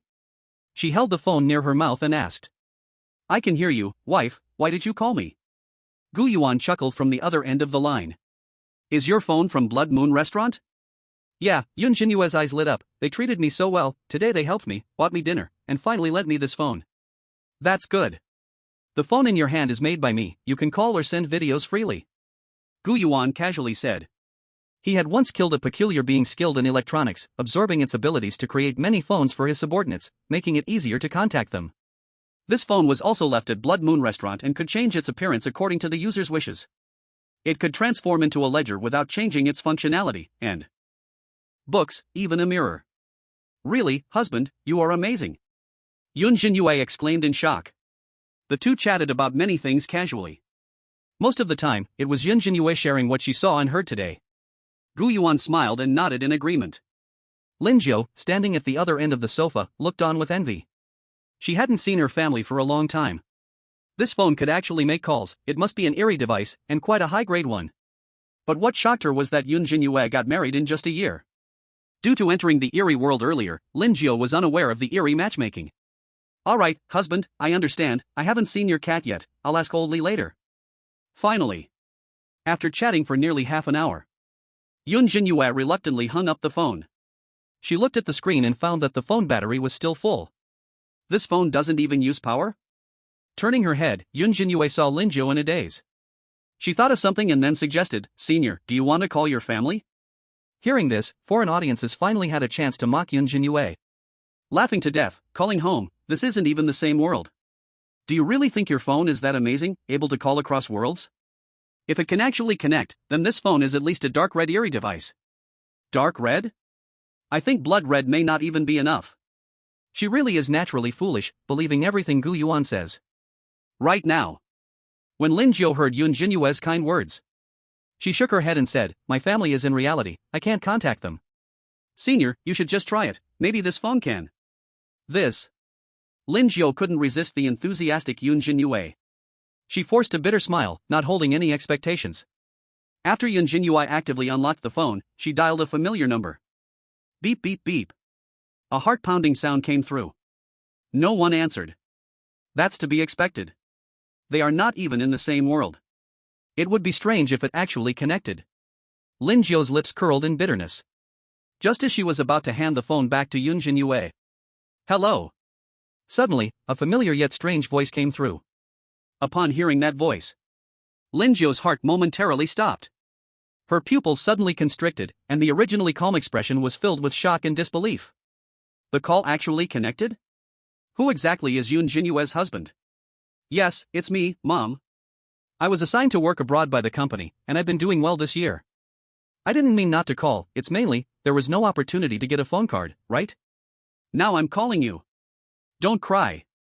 I will come back, tell Dad to not worry, I'm doing fine. Lin Zhou's eyes turned red, holding back her sadness while speaking to her mother. The hoarse voice on the other end made her feel even more heartbroken. She never dreamed that one day she could still talk to her family, even if just for a moment. It fulfilled a dream for her. Her heart was filled with infinite gratitude towards Yun Zhenyue. She was even more shocked by Yun Zhenyue's husband's amazing abilities. Not only was he a store manager and capable of brewing wine, he could create such a phone with incredible functions. This was even more mysterious than any eerie red clothing she had seen. And seeing this situation, global viewers were left dumbfounded. Good Lord! It can actually make a call? How miraculous is this? When the distance between two worlds no longer exists? Wait, where is this signal coming from? Does this eerie world have signal towers? Can I order one too? I want to talk to my husband in the eerie world. With this phone, wouldn't that mean I could connect with the real world at any time? This can't be real, such a phone cannot possibly exist. On the other side. Research headquarters. Wang Shouwen had just taken a sip of hot tea. Suddenly, he spat it out with a puff. His eyes nearly bulged out. It can ignore the distance between the eerie world and reality. Forcibly dialing the phone, this kind of masterful mobile, he had never heard of in the world. If this can connect the research department with Yun Zhenyue, or establish a connection with the next marital player of Long Kingdom, wouldn't that give them an unbeatable advantage? They could easily arrange a think tank to assist the marital player. This phone, doesn't it look a bit like the newly released folding model from Chrysanthemum brand? One subordinate said in surprise. Chrysanthemum phone? Wang Shouwen was shocked and quickly asked, can they really develop such a phone? Quickly bring the chairman of Chrysanthemum phone here. If he can really make such a phone, he would be a great contributor to the entire Long Kingdom. The subordinate smiled bitterly upon hearing this. Well, I'll help you contact him, but don't hold too much hope. Soon. The research department called the chairman of Chrysanthemum phone. The chairman was at a press conference. Suddenly receiving the call, he was dumbfounded. Almost spat out a mouthful of blood. A phone that can contact the strange world? What a mysterious folding model. If they could really develop it, why would they need to be sanctioned by the floral country? Is there a master teasing their Chrysanthemum group? Soon. Lin Zhou finished the call. She returned the phone to Yun Zhenyue. Her curiosity about the husband mentioned by Yun Zhenyue was already uncontrollable. Junior, how did you get married in the year since I entered? And is your husband possibly? Lin Zhou, after much speculation, roughly figured out that Gu Yuan was strange. He. Yun Zhenyue covered her mouth and giggled. Senior, you don't know, my husband actually lives in the Rebirth community. Rebirth community? Lin Zhou was shocked, as if struck by lightning. She knew that was an S-level instance, having heard that it was filled with dangers everywhere. Her husband actually lives there, could he be a red clothes? That makes sense. If he is a red clothes, then the store manager could explain everything. It's like this, everything has to start from the day I heard about the strange marriage. Yun Zhenyue sat on the sofa, telling Lin Zhou how she met Gu Yuan. Upon hearing these words, Lin Zhou's breath became rapid, the light shining in her eyelashes as she stared intently at the smiling Yun Zhenyue, as if hearing the most incredible thing in this world. Yun Zhenyue may not realize how terrifying Gu Yuan is. But the meticulous Lin Zhou thought of more. I see, strange marriage, huh? I didn't expect the current players to receive such great help. A stack of property certificates, and membership cards? Junior, your husband might be far scarier than you think. Lin Zhou swallowed and slowly revealed. Scary? Yun Zhenyue didn't understand, my husband is very gentle, not scary at all. No, I'm not talking about that, I mean his strength. Lin Zhou was secretly shocked, full of envy. His identity might truly be extraordinary, not as simple as you think. What's wrong with living on the third floor? Some powerful strangeness doesn't care about these rules. Think about it, in that strange shop, if you don't show the membership card, would the manager let you work? The rules in the strange world are extremely strict, those eerie entities would never violate the rules. Unless, there is a strange entity that can break any rule at will. Upon hearing this, Yun Zhenyue was also stunned. Seeing her puzzled expression, Lin Jiu could only laugh and sigh. Only can say that fools have fools' luck. Perhaps it was just this silly and innocent appearance that made Gu Yuan like her so much. You know about a sand country, right? Your husband might be equivalent to a Brahmin, do you understand? Yun Zhenyue sat obediently. Obediently, seriously. But she didn't understand. Lin Jiu saw this and helplessly gave up the idea of digging into Gu Yuan's identity. Before bed, Yun Zhenyue was a bit insomniac. Her husband just has a bit more property and capability, right? Why does it sound like Lin Jiu is invincible? I can't figure this out. Yun Zhenyue suddenly remembered what Gu Yuan said when he came, that he had a cat, so she picked up her phone and dialed manager Gue. Is there a cat in the restaurant? Cat? On the other end of the phone, there seemed to be a moment of silence. Then manager Gue cleared his throat, sounding a bit guilty. Why is the boss suddenly asking this? Since I came to Blood Moon Restaurant, I haven't seen any cats. Huh? Yun Zhenyue blinked. This didn't match what Gu Yuan said. Could it be that the cat was hiding secretly? Confused, Yun Zhenyue didn't probe further, just thanked him and hung up the phone. It seems she needs to actively look for it in the next 2 days. On the other side. Deep in the night. Han Sume woke up from a nightmare, her eyes filled with bloodshot veins. Can't sleep. She simply can't sleep. In this small space, someone is grinding their teeth, someone is talking in their sleep, and someone is snoring. This made Han Sume, who was used to luxury, feel especially uncomfortable. She moved the foot of the monkey country woman off her chest, filled with resentment. The leftover food from the afternoon has almost digested by now. Cold, thirsty, hungry, tired. These 4 negative states stacked together made her feel like life had lost its hope. Han Sume quietly opened the door and slipped out, planning to go to the back door for some fresh air. Tiptoeing through the hotel lobby. Just as she opened the back door. Clang! The heavy sound of chains echoed. Han Sume was startled. Suddenly realizing a sharp short knife appeared on her neck without her noticing. Don't kill me. Her legs went weak, terrified and suspicious, begging for mercy. And the figure in the darkness that was stabbing her suddenly paused, then excitedly asked, "Is this a person from the Great Han Nation?" Chapter 32 Revenge on Blood Moon Restaurant? The top red-clothed figure in the basement. Yes, yes, yes. I am from the Great Han Nation, don't kill me. Spare me, our Great Han Nation is vast and rich, we can give you anything. Do you want deceit coins or deceit artifacts? Whatever we have in the Great Han Nation can be negotiated. Han Sume was terrified, confusedly exposing all her secrets. Oof. I knew it was someone from the Great Han Nation, begging for mercy before being touched, such a spineless thing. Seeing Han Sume's disgraceful appearance, the person hiding in the dark let out a cold snort and slowly emerged. He staggered out from by the trash can, wearing a tattered jacket, oily hair clumped on his forehead, and a pair of murky eyes sunken deep into his sockets, the whites of his eyes yellowed. His legs bound by a dark red chain, the bony legs covered in dried bloodstains. He looked like a wild dog locked beside a pile of garbage, looking very pitiful. Seeing this person's disdain for the Great Han Nation, the audience from the Great Han Nation erupted in anger. Which country's bastard dares to slander our Great Han Nation? Miss Sume was just trying to confuse him. Right. She isn't spineless. I think this person might be from the Dragon Country, just like the wild dogs raised in Blood Moon Restaurant, only allowed to eat garbage and drink dirty water. Wait, I think this person looks a bit familiar. Just as the audience from the Great Han Nation was cursing this person, suddenly someone gasped. Isn't this Jiang Yungjun? He is an old player, and also a person from our Great Han Nation. The 250 deceit coins that Han Sume brought, one of them was brought out by him. He was awarded the National Honor Medal by our Great Han Nation's supreme leader.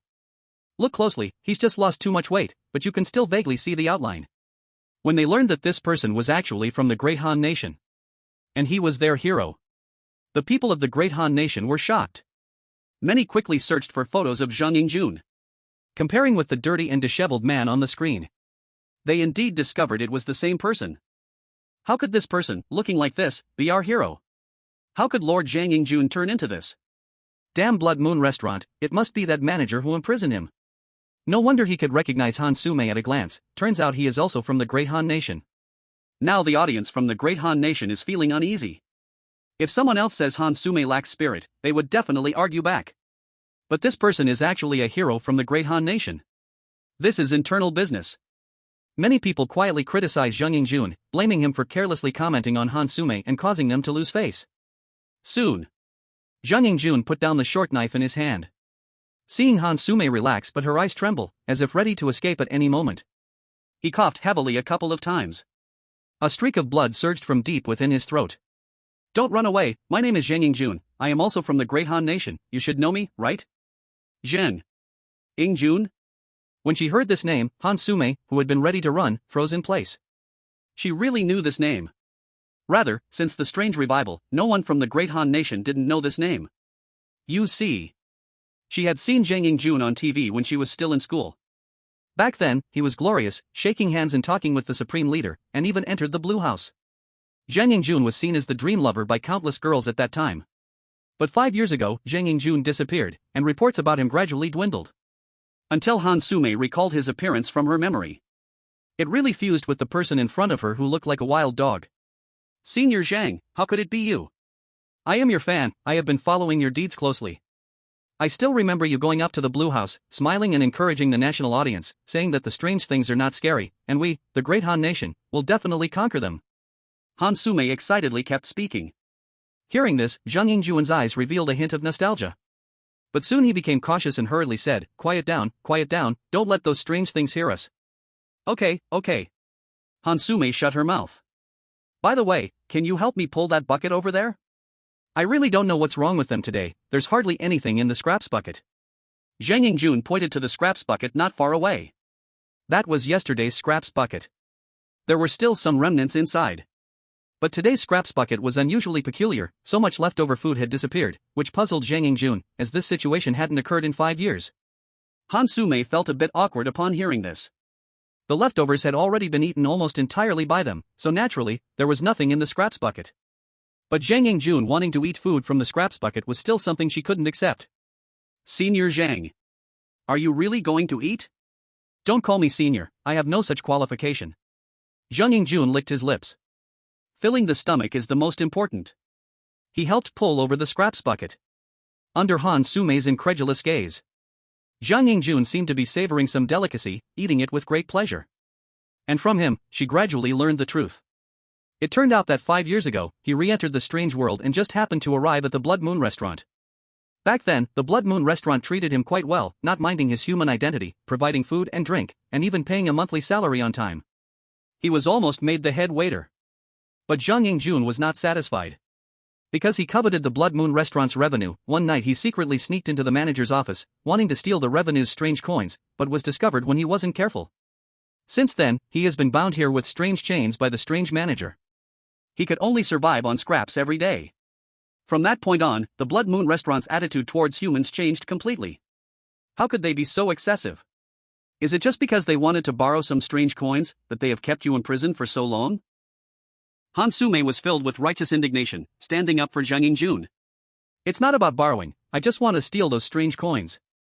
Jiang Jun did not know he was being live-streamed. He spoke as if it was only natural. The weaker prey to the strong, that's how it is. If I'm discovered, I can't blame anyone. But they can't capture me anymore. As he said this, he looked at Han Sume with shadowy eyes. Do you want revenge on Blood Moon restaurant?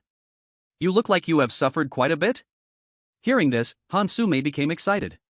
Of course, she wanted to take revenge on Blood Moon restaurant. She wanted to stomp Yun Zhenyue underneath her feet. Senior, do you have a way? Of course. Jiang Jun finished the scraps and wiped his mouth carelessly with his hand.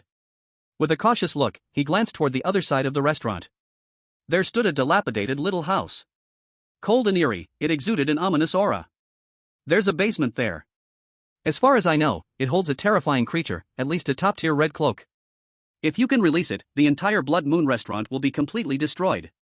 Han Sume was stunned upon hearing this. Top-tier red cloak? Is it really that dangerous? Chapter 33, Wang Shouwen was confused, were they holding that cat? Hearing Jiang Yingjuan's bold statement. And seeing Han Sume's eager expression. The audience from the Dragon Country was outraged. Release the creature held in the basement? Could she really do something so harmful to others with no benefit to herself? Yun Zhenyue is the manager of Blood Moon Restaurant. Many people had already considered the creatures of Blood Moon Restaurant as their kind. How can those people from the big cold country be so wicked? No wonder Blood Moon Restaurant has such a poor attitude towards humans, it's all Jiang Yingjuan's fault. Damn Jiang Jun, I thought you were a hero. She is completely going to make enemies with the Dragon Country. Thief, scum, worse than an animal. If this really gets released, won't Yun Zhenyue and the others be dead? On the other hand, the audience from the big cold country reacted entirely differently. They all supported Han Sume and Jiang Yingjun. Some dissenting voices against the mainstream opinion were drowned in the rising wave of revenge. You can't blame anyone, Jiang Yingjun makes sense, the weaker prey to the strong. Who told Blood Moon Restaurant to treat Miss Sume so badly? They deserve to be destroyed. He's still a manager? Soon, your whole store will disappear. Jiang Yingjun is our hero from the big cold country. Release it, it must be released. Meanwhile, at the research headquarters, many staff members looked grim. They had finally seen the dragon country far ahead. But now, this beast Han Sume actually wanted to release a strange creature? If Yun Zhenyue were really harmed by her, how is that different from digging up the dragon country's lifeline? Minister, we can't let her release it. Yun Zhenyue must not die. She is the most likely to deal with the strange creature. Should we report to the higher-ups to pressure the big cold country, or try to contact her through Yun Zhenyue's phone? One staff member anxiously said to the contemplative Wang Xiuwen. Wang Xiuwen, however, appeared calm. He shook his head and said, "No need. The situation isn't as serious as you think." If he wasn't mistaken.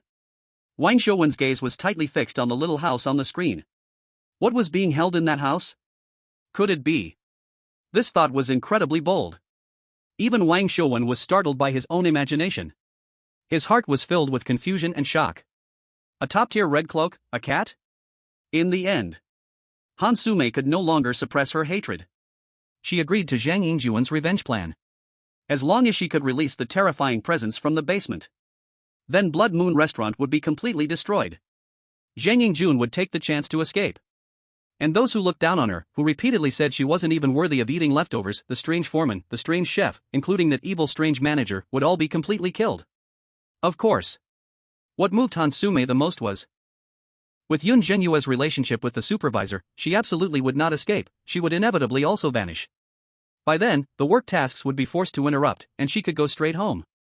This plan is simply killing 3 birds with 1 stone. If there is one bad thing, it might be that she would also be in danger. Remember, every afternoon at 5 o'clock, the restaurant's busiest time, Manager Gu will go out. I can see him at the back door every day, and you only have 10 minutes. During this 10-minute gap, his office will be empty, and the key will be in the bottom drawer on the right side of the desk. As long as you get the key, this plan will be more than half successful. When the time comes, help me unlock the chains first, then use the key to break the seal, and the plan will succeed. Jiang Yingjun's words echoed constantly in her mind. Han Sume secretly returned to the storage room. Her heart was extraordinarily excited. Her spirit was highly elated. Even her empty stomach felt no hunger. No wonder the weird chef didn't let them run around. It turned out to be wary of that terrifying existence. Han Sume felt as if she had discovered a new continent, and she could already imagine the cruel scenes of those despicable weirdos and Yun Zhenyue dying in the hands of that terrifying weirdness. She returned to the corner, her reddened eyes fixed firmly on the ceiling. A night without sleep. The next day. Another busy day. Hum hum hum. Han Sume seemed pumped up, working with extra strength. Her figure appeared in every corner of the restaurant. Holding a mop, singing a song. She cleaned the restaurant spotless. Whether or not anyone urged her to work, she was tireless. The other girls looked on in surprise, thinking she must have taken the wrong medicine. They were just passing the time at work. Could it be that Han Sume wanted to be promoted? Only Yamada Aiko felt a chill in her heart.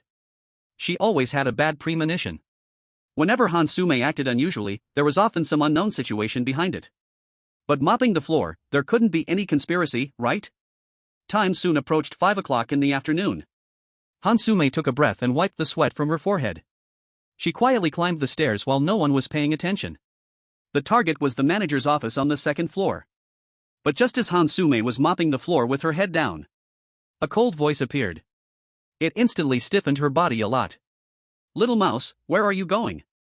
It was the weird accountant coming down from the 2nd floor. Looking at Han Sume coldly. Han Sume was shocked by this question and, with a weak psychological quality, almost revealed her plan. But when she thought of Yun Zhenyue enjoying a feast and drinking weird wine, jealousy and hatred surged into her heart. She pretended to be nonchalant, saying, "Sir, Miss Yun. Yun asked me to go upstairs to help her mop the floor." "Miss Yun? Then hurry, don't keep her waiting." The weird accountant did not suspect anything upon hearing this.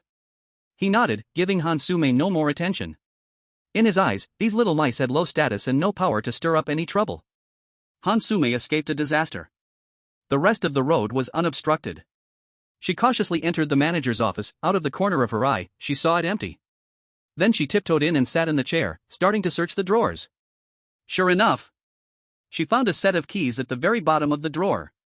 Han Sume was overjoyed. She hurriedly hid the keys in her clothes. After checking to ensure no traces were left, she exited the manager's office. She pretended to just finish mopping for Yun Zhenyue, returning to the lobby on the first floor. The whole action took less than 5 minutes. The last step. Han Sume's heart was pounding. She held the bucket and pushed open the back door under the pretense of getting water. She saw Jiang Yingjun leaning against the garbage bin, pretending to sleep. Jing Sr., I brought the key. Han Sume whispered. Hurry, unlock it for me. Jiang Yingjun stood up and urged anxiously. Han Sume saw this and picked up the keychain to try it out. But no matter which key, it couldn't unlock Jiang Yingjun's shackles. Han Sume was sweating profusely, panicking. She was breathing heavily. This was her last gamble. If Manager Gue came back and found the keys were missing, she would be killed for sure. After trying several more times, seeing time was running out. Han Sume, without any other option, made up her mind. I'm sorry, Senior. I have to go release the freak in the basement first. When Jiang Yingjun heard Han Sume's ruthless voice, his heart sank completely. Though he wanted to take revenge on Blood Moon Restaurant, he didn't think he would be signing his own death warrant. His pupils tightened. In disbelief he said, What did you say? If that freak comes out, I will definitely die. You can't leave, you. Before he could finish speaking, Han Sume abandoned Jiang Yingjun. She ran alone into the small room. It's over. Jiang Yingjun felt hopeless and collapsed instantly. That freak imprisoned in the basement was extremely terrifying and violent. All those who had seen it were dead. He only learned about this through hearsay by chance. If it was really released, he would probably be the first to die here. Damn Han Sume. Could it be that people from the Great Han country are also despicable? Chapter 34, The Released Blood-Eye Dark Cat, the legendary Top Red Cloak. Watching Han Sume abandon Jiang Yingjun, the audience from 9 other countries, including Long Country, laughed. Is this the plastic friendship of your Great Han country? When the danger truly arrives, the first to betray is the people of the Great Han country. When that freak appears, let's see how flustered Jiang Yingjun gets. He's just digging a pit to bury himself. But the crisis isn't over. This fool insists on doing something stupid. It wouldn't really be released, right? This is definitely not a good thing. Soon, Han Sume rushed into the small room. She gripped the keychain tightly, knowing time was running out. The darkness in the small room was thick like sticky ink. Every step Han Sume took felt like being caught in an invisible spider web. A decaying moldy smell invaded her nostrils, mixed with the sour stench of some decaying substance. As she took a few steps, she arrived at the door of the basement. But what she saw in front of her stunned her. The basement door was blocked by some unknown substance. It looked like some kind of animal droppings, but it was incredibly huge, almost the size of a gasoline barrel, brown and emitting a strong foul odor, and was extremely solid, similar to a rock. If it were anyone else, they definitely wouldn't be able to handle it. But Han Sume's eyes brightened. Her poop shoveling skill suddenly had its use. After retiring day, her poop shoveling skill had reached expert level. Perhaps she really did have a talent for this. The expert level poop shoveling skill was enough for her to move any existing poop. I'm all in. With death approaching, Han Sume threw away any logic. She happened to find a shovel in the corner of the room and immediately powered up to start shoveling the pile of unknown animal droppings. In less than 2 minutes, this massive unknown object was dug out by Han Sume to expose a small corner. Just enough to insert the key into the lock that secured the basement. Click. With a crisp sound, the door opened. Buzz. In that moment, Han Sume felt an extremely cold aura. As if plunging into a bottomless abyss, her entire body was covered by absolute zero. Her soul was instantly frozen. A series of freezing pains hit her like knives. This is. In a daze, Han Sume saw a pair of enormous deep red eyes, like huge lighthouses, locking her body firmly in place. A drop of cold sweat rolled down Han Sume's forehead. This aura was far more terrifying than what Jiang Yingjun had described. It seemed she had stumbled into a great catastrophe. At the same time, Yun Zhenyue was on the rooftop chatting with Lin Jiu, discussing how to find Gu Yuan's cat. Suddenly, boom! A deafening explosion erupted. The entire Blood Moon restaurant, along with all the surrounding areas, trembled. As if some terrifying presence was about to break through the ground. Yun Zhenyue and Lin Jiu were both startled. They looked downstairs. They saw the earth suddenly shake violently, and cracks like spider webs opened up at the entrance of the Blood Moon restaurant.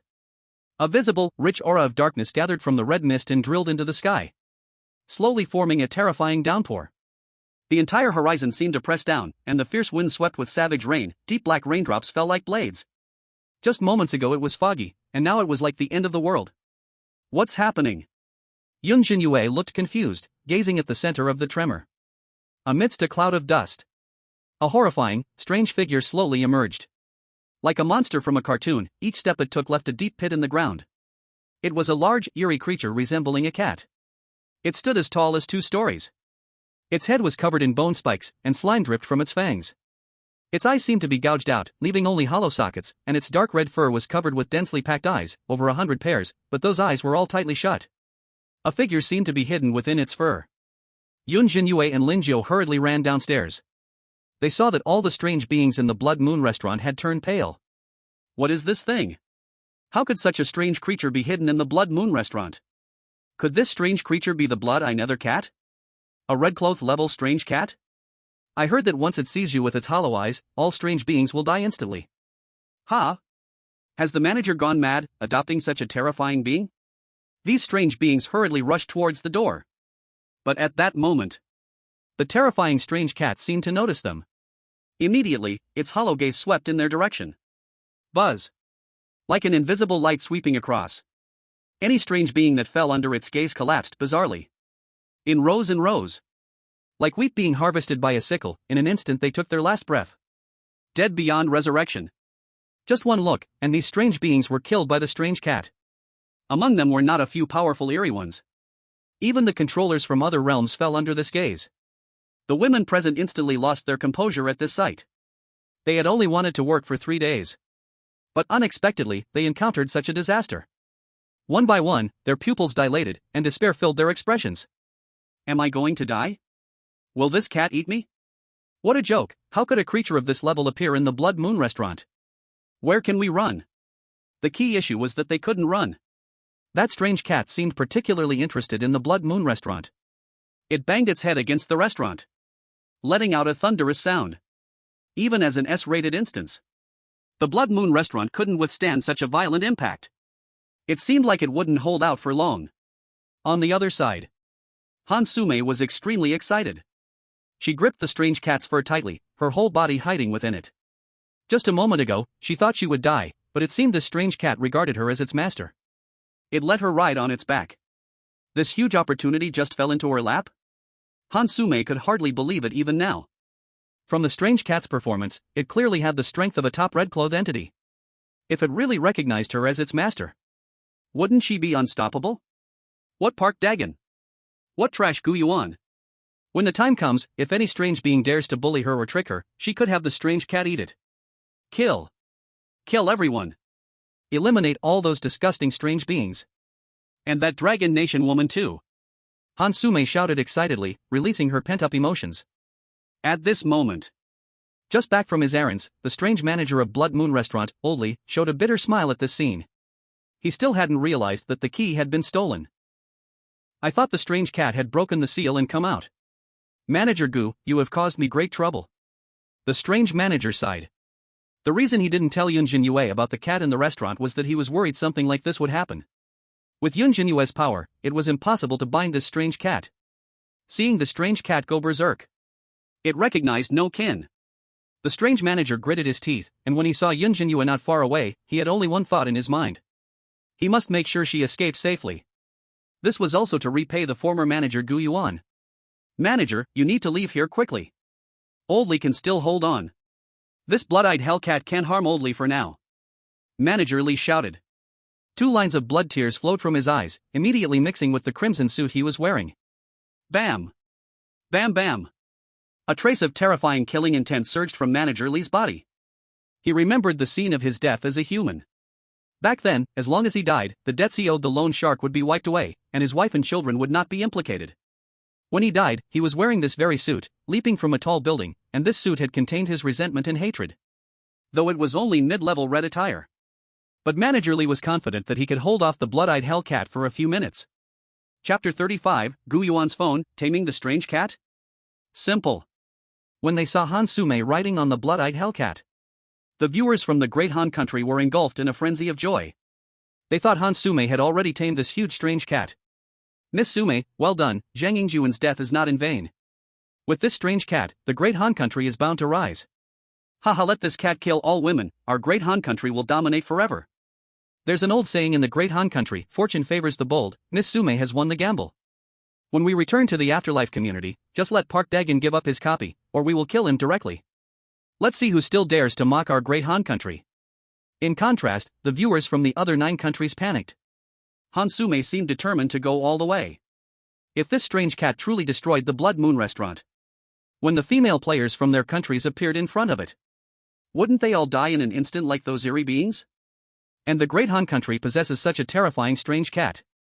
It would undoubtedly rise to power, and with the shameless acts of the Great Han country, they might provoke international disputes, leading to a world war. Damn the Great Han country, damn Han Sume. Do they want to be enemies with the whole world? Not good. Miss Yamamoto Aiko is also in the restaurant. If they dare to hurt her, I will not let this go. This strange cat is too terrifying, seeing it means death. Who can hurt it? Its eyes haven't even fully opened yet. Under the prayers of global viewers, Manager Lee stood in front of the Blood Moon restaurant. Come on! He shouted, attracting the attention of the blood-eyed hellcat. And Han Sume, who was riding on it, bit her lip and said, kill him. Get rid of this manager for me. I want to see who is unworthy. The blood-eyed hellcat beneath her seemed to hear her words. Its hollow, lifeless eyes turned to the cold-sweating Manager Lee. Buzz. In an instant, Manager Lee only felt a bone-chilling coldness. His body became extremely stiff. The crimson suit on him lost its flowing color. The dark energy in his whole body froze at that moment. Even if he didn't die instantly, he was nearly like a corpse. What? Manager Lee exerted all his strength, biting his lip until it bled, yet he remained powerless. In front of the top-level red attire, his strength was too weak. The terror of the blood-eyed hellcat far exceeded his imagination. In the blink of an eye, the blood-eyed hellcat swung its heavy claws. Swish! It merely brushed past Manager Lee's body. Put! He instantly spewed out a mouthful of black blood. His body was like being hit by a cannonball, soaring away like a soccer ball in a stadium. A huge crash hit the hall of the Blood Moon restaurant, kicking up a cloud of dust and breaking the restaurant's pillars. Seeing this situation, Han Sume was extremely excited. Serves them right. Good cat, there are still many more people to die. Go kill those little mice hiding in the restaurant for me.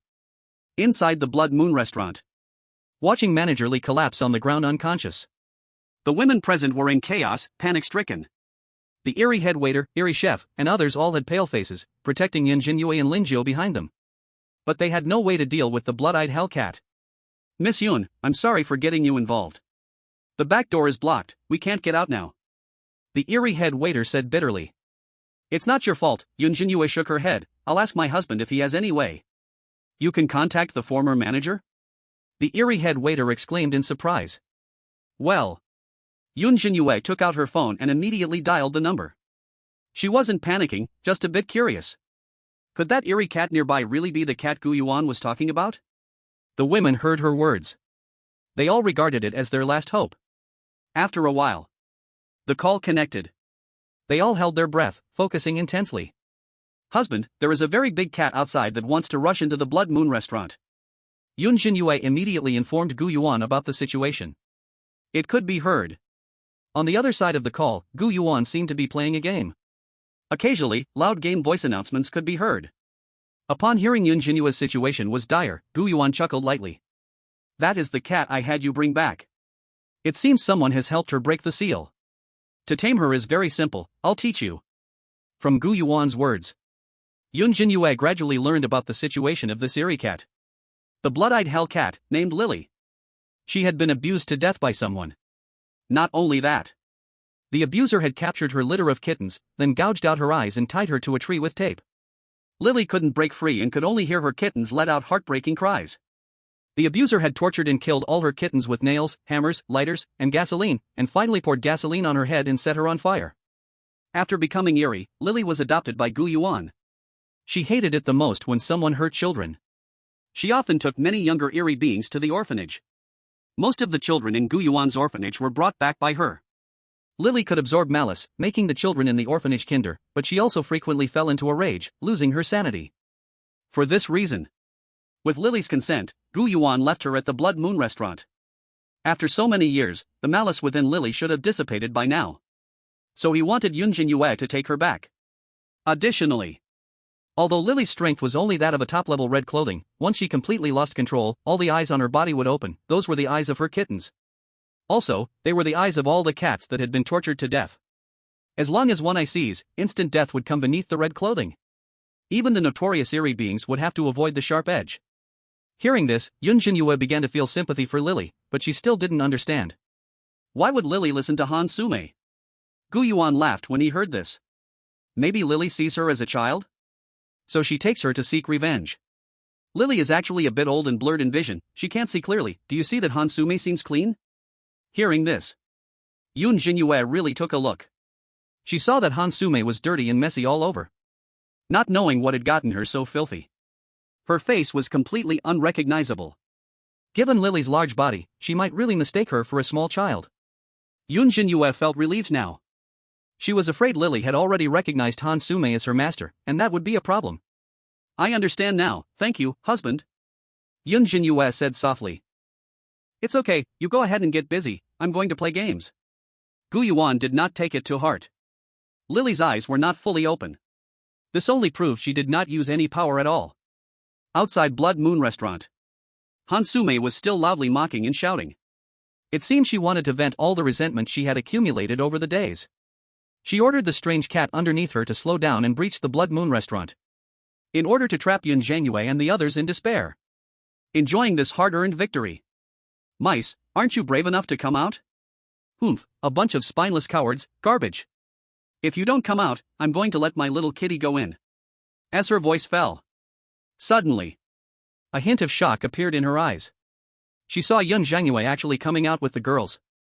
The strange leader and others were carefully protecting her. You really dare to come out? Han Sume frowned slightly. Little kitty, kill them. Just as Lily was about to use her power to deal with Yun Zhenyue and the others. Lily! The leading Yun Zhenyue suddenly called out. And beneath Han Sume, Lily's huge cat face also showed a hint of confusion. She did not act for a long time. Seeing this, Han Sume became anxious. Why aren't you moving? Kill them all. Chapter 36, This cat is raised by Gu Yuan? The audience in Dehan Kingdom is breaking down. This scene was extremely dangerous. The global audience could not hear the conversation between Yun Zhenyue and Gu Yuan. They knew nothing about Lily either.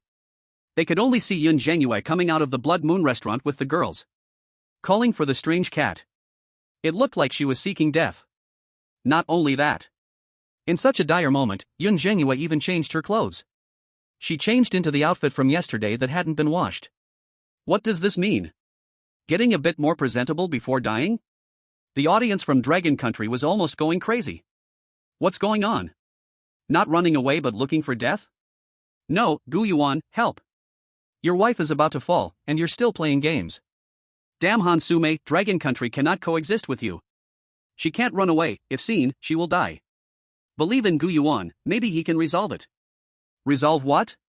No matter how strong he is, can he fly over from so far away? At this moment, Han Sume was sweating profusely. She couldn't understand what was wrong with the silly cat beneath her. Clearly, she was its master. Just a moment ago, everything was fine. Why wasn't it obedient now? Where are your eyes? Look at them. Just look at them and they will die. Why are you standing there stupidly? Are you crazy? Han Sume slapped at the gaps between Lily's bone spines. Lily sensed this power, and her eyes showed a hint of displeasure. But since she thought of her as a child, she had to endure it. It was at this moment Yun Zhenyue's soft voice appeared again. Lily, come here quickly. I know your master, he is my husband, can I take you to find him? When she heard this, Han Sume's eyes were filled with mockery. Are you stupid? Gu Yuan is the master of this cat? What a joke. He was just a little vengeful spirit. How could he tame a red-cloth level strange cat? Isn't that defying the heavens? If it were true, she would dare to eat that big lump in the basement. If your brain is sick, go see a doctor. What are you pretending for? Hansume sneered coldly, seemingly seeing Yun Zhenyue as a clown. Not just her. The global audience was also stunned to hear Yun Zhenyue's words. In such a critical moment, pretending to be the owner of the blood-eye cat? Do you really think this cat is as stupid as a real cat? This is a red-cloth level cat. Much smarter than most ordinary people. Can you just talk and persuade it? Let's assume for a moment. If Gu Yuan really is the owner of the blood-eye cat, then why would it destroy Blood Moon Restaurant? Is it crazy? This dragon country woman, has she gone dumb? Still the owner? We don't know what's going on with Gu Yuan? If you say the blood-eye cat is the pet of Count Bloodfeast, I believe it. Yeah, you are not even as strong as this cat, why should you be its master? Damn dragon country people. My dear child is going to ruin my little days. Almost no one is willing to believe it. Everyone thought it was Yun Zhenyue lying. But just under such circumstances, an astonishing scene occurred. I saw the blood-eyed dark cat beneath Hansume not only did not kill her immediately. Instead, it seemed to have received some command. It lowered its huge head. The bone spikes on top of its head looked especially cold. A strand of bloody, smelly mucus slipped from its fangs. This scene almost scared the girls behind Yun Zhenyue dumb. Oh my. So scary, don't eat me. Didn't they say it could be tamed? Yun Zhenyue heard these words without changing her expression. She just sincerely and earnestly raised her head. Her body did not move. She let Lily's giant head lower and then attack her. Just when Hansume and others thought Yun Zhenyue was about to be eaten. The blood-eyed dark cat's head merely got close to Yun Zhenyue, then sniffed at her, as if trying to recognize her scent. Sniff sniff. Because the clothes on Yun Zhenyue had not been washed. And she often hugged Gu Yuan. So it was tainted with his scent. Soon, the blood-eyed dark cat stopped its movement. Hansume watched in a daze but still urged, "What are you sniffing? You silly cat, hurry up and bite her to death." Before her words could finish, buzz! A white light flashed. Lily beneath her disappeared.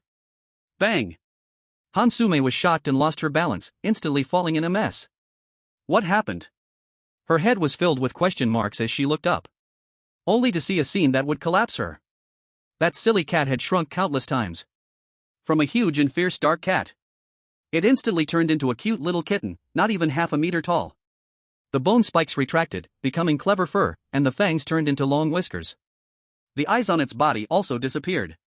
In their place was a silky white long fur. Except for where the eye sockets still remained empty. There was no resemblance at all. What made her collapse even more was, this cat actually jumped into Yun Zhenyue's arms, lazily yawning, and then nudged Yun Zhenyue's chin as if acting cute. In an instant, from heaven to hell.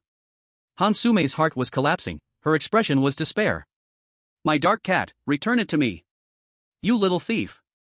She wanted to rush forward to snatch Lily from Yun Zhenyue's arms. Ha! At that moment, Lily in Yun Zhenyue's arms suddenly fluffed up. It hissed at the still hoping Hansume. When those hollow eye sockets fell on Hansume, a chilling, eerie aura followed. She was instantly frightened and collapsed to the ground. Her eyes were filled with terror. That cat actually no longer recognized her. Clearly, she was the one who let it out of the basement. How could it repay kindness with hatred? From a red-cloaked dark cat to a gentle little kitten. The drastic contrast almost made the global audience's eyes pop out. Everyone stared blankly at the screen in disbelief. It felt like a dream. You call this little cat in Yun Zhenyue's arms the blood-eyed dark cat? Someone who didn't know would truly think it was just an ordinary kitten. That action of acting cute, asking to be petted, even licking its fur? Many who had cats at home understood. It had already regarded Yun Zhenyue as its owner? But why? Why would such a terrifying presence regard Yun Zhenyue as its owner? It even hissed at Hansume, who let it out. Could it be Gu Yuan really is its owner? If viewed this way, Yun Zhenyue's action of changing clothes also makes sense. It turned out to be to get Gu Yuan's scent. At this moment, the audience in the Great Cold Nation also fell apart along with Hansume. Their great national dream shattered on the ground. No! Why can Long Nation take our dark cat? This is our Great Cold Nation's cat, hurry and return it to us. Long Nation is too despicable to seize the wealth of our Dahan Nation with this method. Damn Yun Zhenyue, it must have been her who tricked this cat. How dare she? How dare she breathe on Miss Sume, stupid cunning cat, choosing a woman from the Dragon Kingdom, there will definitely be retribution. Chapter 37, Contract Lily? How many secrets does Gu Yuan still have? Yun Zhenyue is amazing, and Gu Yuan is amazing. Damn, Hockey Cat, you really picked the right master. This breath of air is so satisfying to watch, certified as a good cat. I understand now, it's for Gu Yuan's scent, no wonder Yun Zhenyue changed clothes. I'm ashamed, I thought she was courting death. Gu Yuan is getting more and more awesome, what else don't we know? At the research headquarters. Wang Shuwen looked at the screen, where the Dragon Kingdom audience was excitedly shouting. A spark of light flickered in his pupils. Even his breathing became extremely rapid. It really was that cat. I guessed it right, I guessed it right. Wang Shuwen heard the cheers from the surrounding staff. He felt as if he had become decades younger, his face turning rosy. The top-tier red-clad cat, it really is Gu Yuan's pet. This is massive good news for the Dragon Kingdom. Even if in the end his strength is only that of a vengeful spirit, as long as he can command the top-tier red-clad cat, it will be enough to kill anyone. What's more, Wang Shuwen didn't think Gu Yuan's strength would be so weak. He might just be keeping a low profile. But the foreigners don't think so. This is also a good thing. Once Yun Zhenyue's favorability with Gu Yuan is maxed out, when that orphanage is exposed to them, they will know they were wrong. At this point, Wang Shuwen was already 90% sure that Gu Yuan had a very close relationship with that orphanage. But what shocked him was how lightly Gu Yuan treated such a cat of this level. How dare he let Yun Zhenyue bring it back alone? How could he be so confident? How many secrets does he still have? It wasn't just the viewers watching the livestream. In front of the Blood Moon restaurant, everyone present was also stunned by Yun Zhenyue. Yamada Aiko was dazed, her head feeling numb. Her lips parted, but after a long time, only a cold breath escaped, her tear mole at the corner of her eye slightly trembling, her body uncontrollably stiffened. How could this be? Yamada Aiko muttered bitterly. She had asked her fiancé, Amamiya Ten, about the difference between red-clad beings. Amamiya Ten, being a top-tier malevolent spirit, feared red-clad beings like a tiger. He said the difference between a malevolent spirit and a red-clad being was like a chasm, an insurmountable punishment. Even the weakest red-clad being could easily kill hundreds of malevolent spirits in a single thought. Without great fortune, a typical malevolent spirit would never break through to become a red-clad being. If she provoked a malevolent spirit, Amamiya Ten said he could deal with it. But if she provoked a red-clad being? Amamiya Ten then advised her to just kill herself, because falling into the hands of a red-clad being would be worse than death. But this existence, the strongest among the red-clad beings. Top-tier red-clad being. Even the cunning manager was knocked out by one slap. That blood-eyed hell cat hadn't even used its full power. Little did they know, its eyes were still closed. But this existence. It was just a cat raised by Yun Zhenyue's husband, Gu Yuan? Yamada Aiko felt like her worldview was shattered. A cat as a top-tier red-clad being, how strong must he be? She looked around. She realized that the other foreign female players hadn't realized the seriousness of the situation. They thought Yun Zhenyue was lying and tricked that cat into coming. They still thought Gu Yuan was just a mere vengeful spirit. If only I had known earlier. Yamada Aiko regretted it immensely at this moment. She really wanted to slap her past self. Why did I think Gu Yuan was trash and not choose him? Why did I have to believe the defense strategy office? Later, I even actively provoked Yun Zhenyue, now I want to hug the big thigh, but it might be too late. I can only try to make up for it. Yamada Aiko made a decision. In the next task, she must hold on to Yun Zhenyue's thigh tightly. I can't believe it really turned into a little cat. Can I borrow it to play for a while? It was this easy to trick? I should have said that too. The girls from other countries saw the crisis averted. They enviously and jealously gazed at Lily in Yun Zhenyue's arms. But Lily had no interest in them. Yun Zhenyue gently stroked her. She rubbed Lily's chin. Lily let out a comfortable purring sound. It was like a switch had been flipped.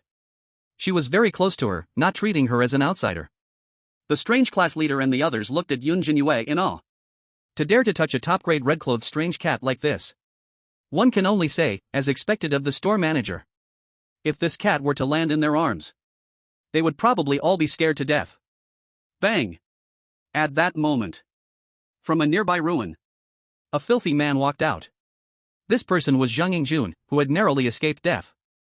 Due to the strange manager being severely injured, the strange chains binding him had automatically loosened. At this moment, he looked at Lily in Yun Zhenyue's arms in disbelief. The whole person seemed to be entranced. He had been hiding in the ruins all this time. He saw with his own eyes how that strange cat turned into this form. Initially, he thought Yun Zhenyue would be killed. But unexpectedly, she had easily subdued this terrifying strange cat. This was even more painful than killing Jiang Yuan. An incredible opportunity lay right before him, and someone had stolen it first. It was just tricking a cat, right? How hard could that be? Didn't Han Sume manage to trick it successfully? If he could get it, this vast strange world would become his backyard. At that time, those strange beings that bullied him would all become corpses. Cat, this cat is mine. Quickly give it back to me. This is the cat I kept in the basement. Jiang Yuan's eyes were bloodshot, urging Yun Zhenyue as he slowly approached her. Yun Zhenyue was confused, not knowing who he was, but firmly refused. Lily is my husband's cat, I can't give it to you.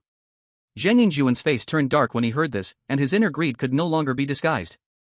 Such an obedient little cat, he couldn't bear to watch it being taken away. Unbridled. Jiang Yungjun shouted angrily to cover his insecurity. Do you know who I am? I am Jiang Yungjun, a hero of Dahan country. Be obedient, give me that cat, and I guarantee you will gain respect from Dahan country. Hearing this, the audience from Dahan country cheered. If Yun Zhenyue listened to Jiang Yungjun's words and returned the cat to them, that would be fine too. The cat didn't have a name written on it.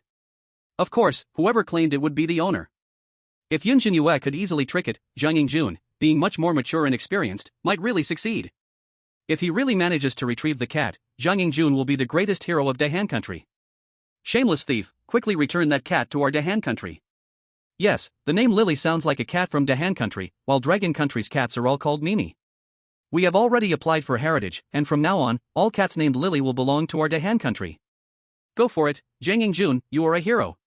Just as Jiang Yungjun was getting closer, suddenly, Lily unexpectedly bit Yun Zhenyue's finger. A drop of fresh blood flowed from the fingertip. Just as Yun Zhenyue was at a loss, suddenly, she heard the system's prompt. Ding! You have received a master servant contract invitation. Blood-eyed dark cat, Lily, requests to become your pet. Do you accept? Chapter 38, The Cat in the Double Eyes, quickly take this cat away. Lily wants to become her pet? Yun Zhenyue blinked in confusion. She didn't think much, immediately choosing to accept Lily's application. After all, she was her husband's cat, and she should bring her home. Becoming her second owner would just eliminate others' greed. It is also to protect Gu Yuan's interests. Ding! You have chosen to accept the application. Blood-eyed dark cat, Lily has become your pet. In an instant. Suddenly, a touch of blood red appeared in Yun Zhenyue's left eye. It was a strange scarlet pupil, abruptly occupying her originally pitch-black eye, merging like two full moons intertwined, giving birth to a double pupil. Yun Zhenyue did not notice the change in herself. She simply felt an overwhelming affection for Lily in her arms. And she could sense Lily's current emotions. Attachment, fondness, coquetry. And a strong possessiveness. Were these all Lily's feelings? Yun Zhenyue's gaze softened as she gently stroked Lily, causing her to open her mouth wide, lazily yawning, seemingly ready to fall asleep in this warm embrace. And seeing Lily acknowledge Yun Zhenyue as her master, Jiang Yungjun's eyes turned blood red, the whites of his eyes filled with blood vessels, fixating fiercely on the girl and the cat. His jaw tightened, his muscles bulging, teeth grinding together. The jealousy and anger in his heart had already reached its peak. How dare you! You despicable thief, how dare you steal my cat! He roared wildly with resentment. This cat should have been his. It was he who told Han Sume to let it go. He, Jiang Yungjun, was a hero of the great Han kingdom, more qualified to be this cat's master. During these years of imprisonment, his mentality gradually became unbalanced, turning both insecure and sensitive, with a desire for power reaching its peak. Now, just when he finally saw hope. As long as he made this cat acknowledge him as its master, he would still be a hero of the great Han kingdom. And still the dream lover of countless girls. Jiang Yungjun did not give up, his expression distorted, constantly walking towards Yun Zhenyue. He wanted to kill her, then take the cat back. As long as he succeeded, this Blood Moon restaurant couldn't stop him. Soon, just a quick death, once I catch the cat. He kept murmuring. The audience of the Great Han Kingdom watching the live stream erupted. They were all furious at Yun Zhenyue for making Lily acknowledge her as the master. Damn thief, stealing our Great Han Kingdom's divine beast. Jiang Yungjun, go for it. Kill her and take back our possession.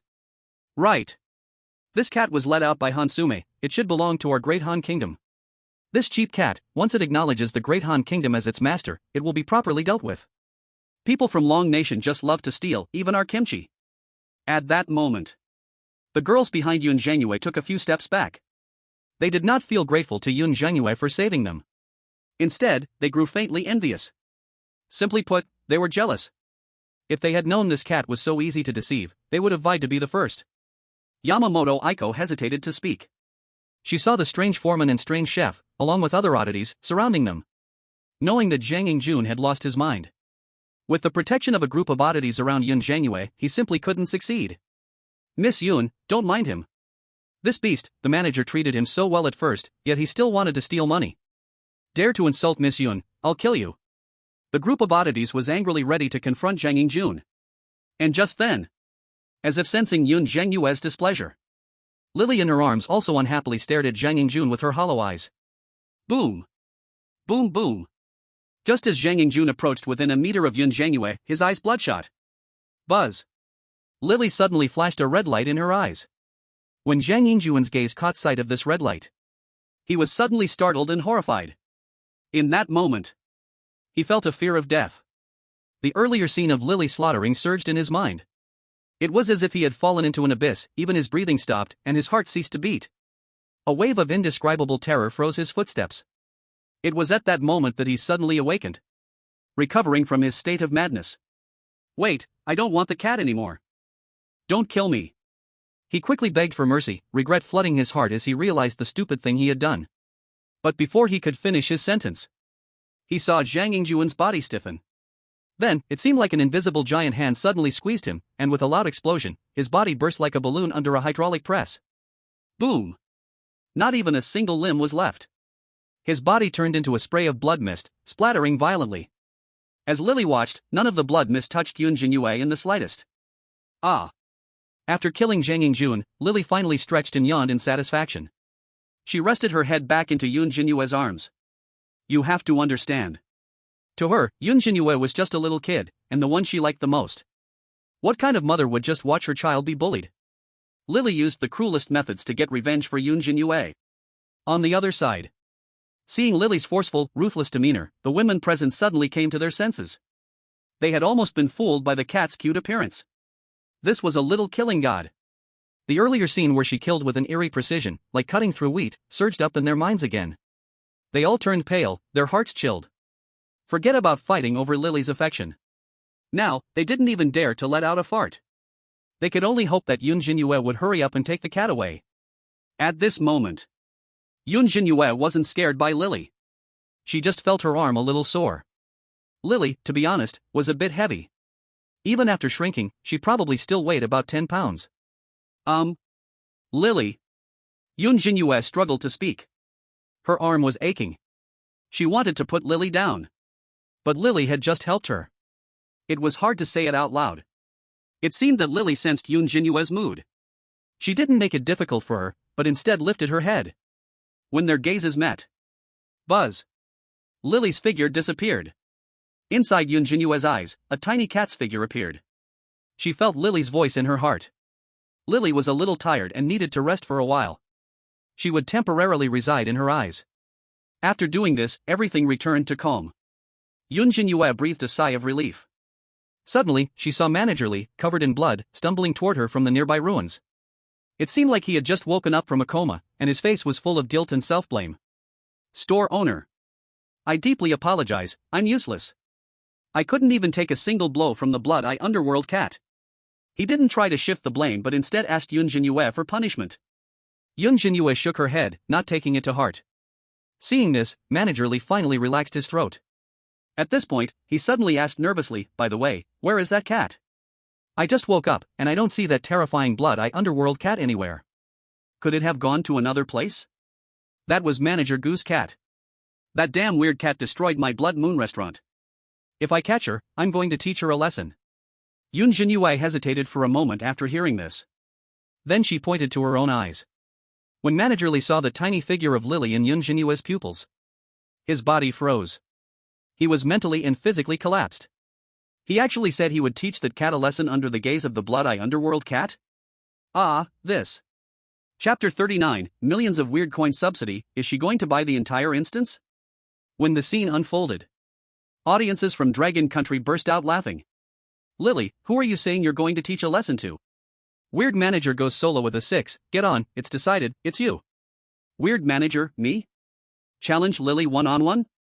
Bragging right to the target's face, I would call this the king of bragging. Jiang Yunjun, that fool, was really out of his mind. He deserved to be killed. The Great Han country is arguing, saying that Dragon country should compensate them. Ridiculous, I wouldn't compensate a thing. What's the Great Han country even worth? At this moment, Manager Li awkwardly scratched his nose. He nervously glanced at the tiny figure of Lily in Yun Zhenyue's pupils. This blood-eye underworld cat had actually been tamed by the store owner. He breathed a sigh of relief in his heart. His respect for Yun Zhenyue grew even more. Thank you, manager, for your efforts. Since the strange cat is your pet, I won't pursue the responsibility for its destruction of the Blood Moon restaurant. Just in time, the Blood Moon restaurant needs a renovation. Manager Li lightly coughed twice, still maintaining his poise. Honestly, when he just woke up, it felt like the sky had fallen. He wanted to impress the manager, but ended up knocked out by that strange cat, almost embarrassing himself completely. Now, his whole body ached. To fully recover, he would need at least a month. Thinking of this, Manager Li grinned through the pain and then asked, by the way, manager, why not change the name of the Blood Moon restaurant to Blood Moon Hotel from now on? What do you think? I'll ask my husband. Yun Zhenyue also felt it was indeed time for a name change. This was just the opportunity. So she called Gu Yuan, and after getting his approval, shared the good news with Manager Li. Good. Thank you so much for your support, manager. Hearing this, Manager Li was filled with excitement. He had waited too long for this moment. This name change was not just about changing some words, more importantly, it proved his ability. The better he managed the Blood Moon restaurant, the more likely he would receive rewards from Gu Yuan. He had been stuck in the red clothes for too long. For so long that he couldn't even defeat a cat.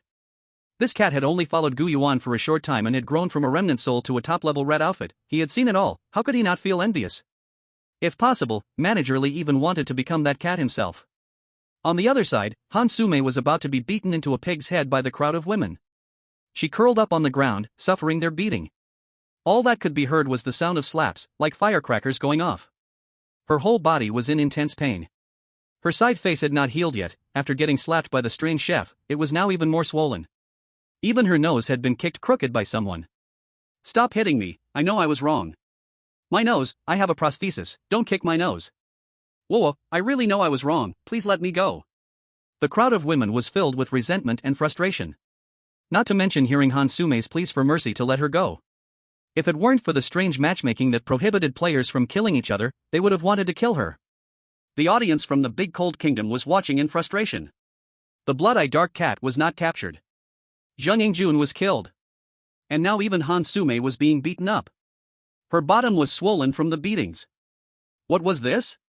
It wasn't just hitting her, it was hitting their faces. Damn, a bunch of crude tomboys, stop it already. Where's that woman from the Dragon Kingdom? Why isn't she stopping them? Oh my, Miss Sume was just a bit arrogant, did you have to be so harsh?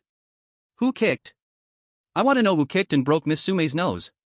Miss Sume, run. The Blood Moon restaurant is gone, and you won't need to work anymore.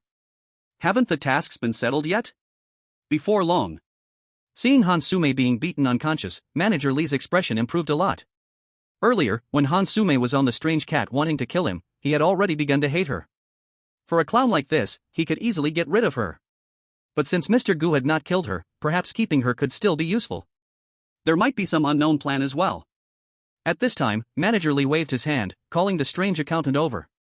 He also called all the women over. Since the Blood Moon restaurant is going to be renovated again. We don't need manpower now, you are all fired. But don't worry, your wages for these past 2 days will still be paid.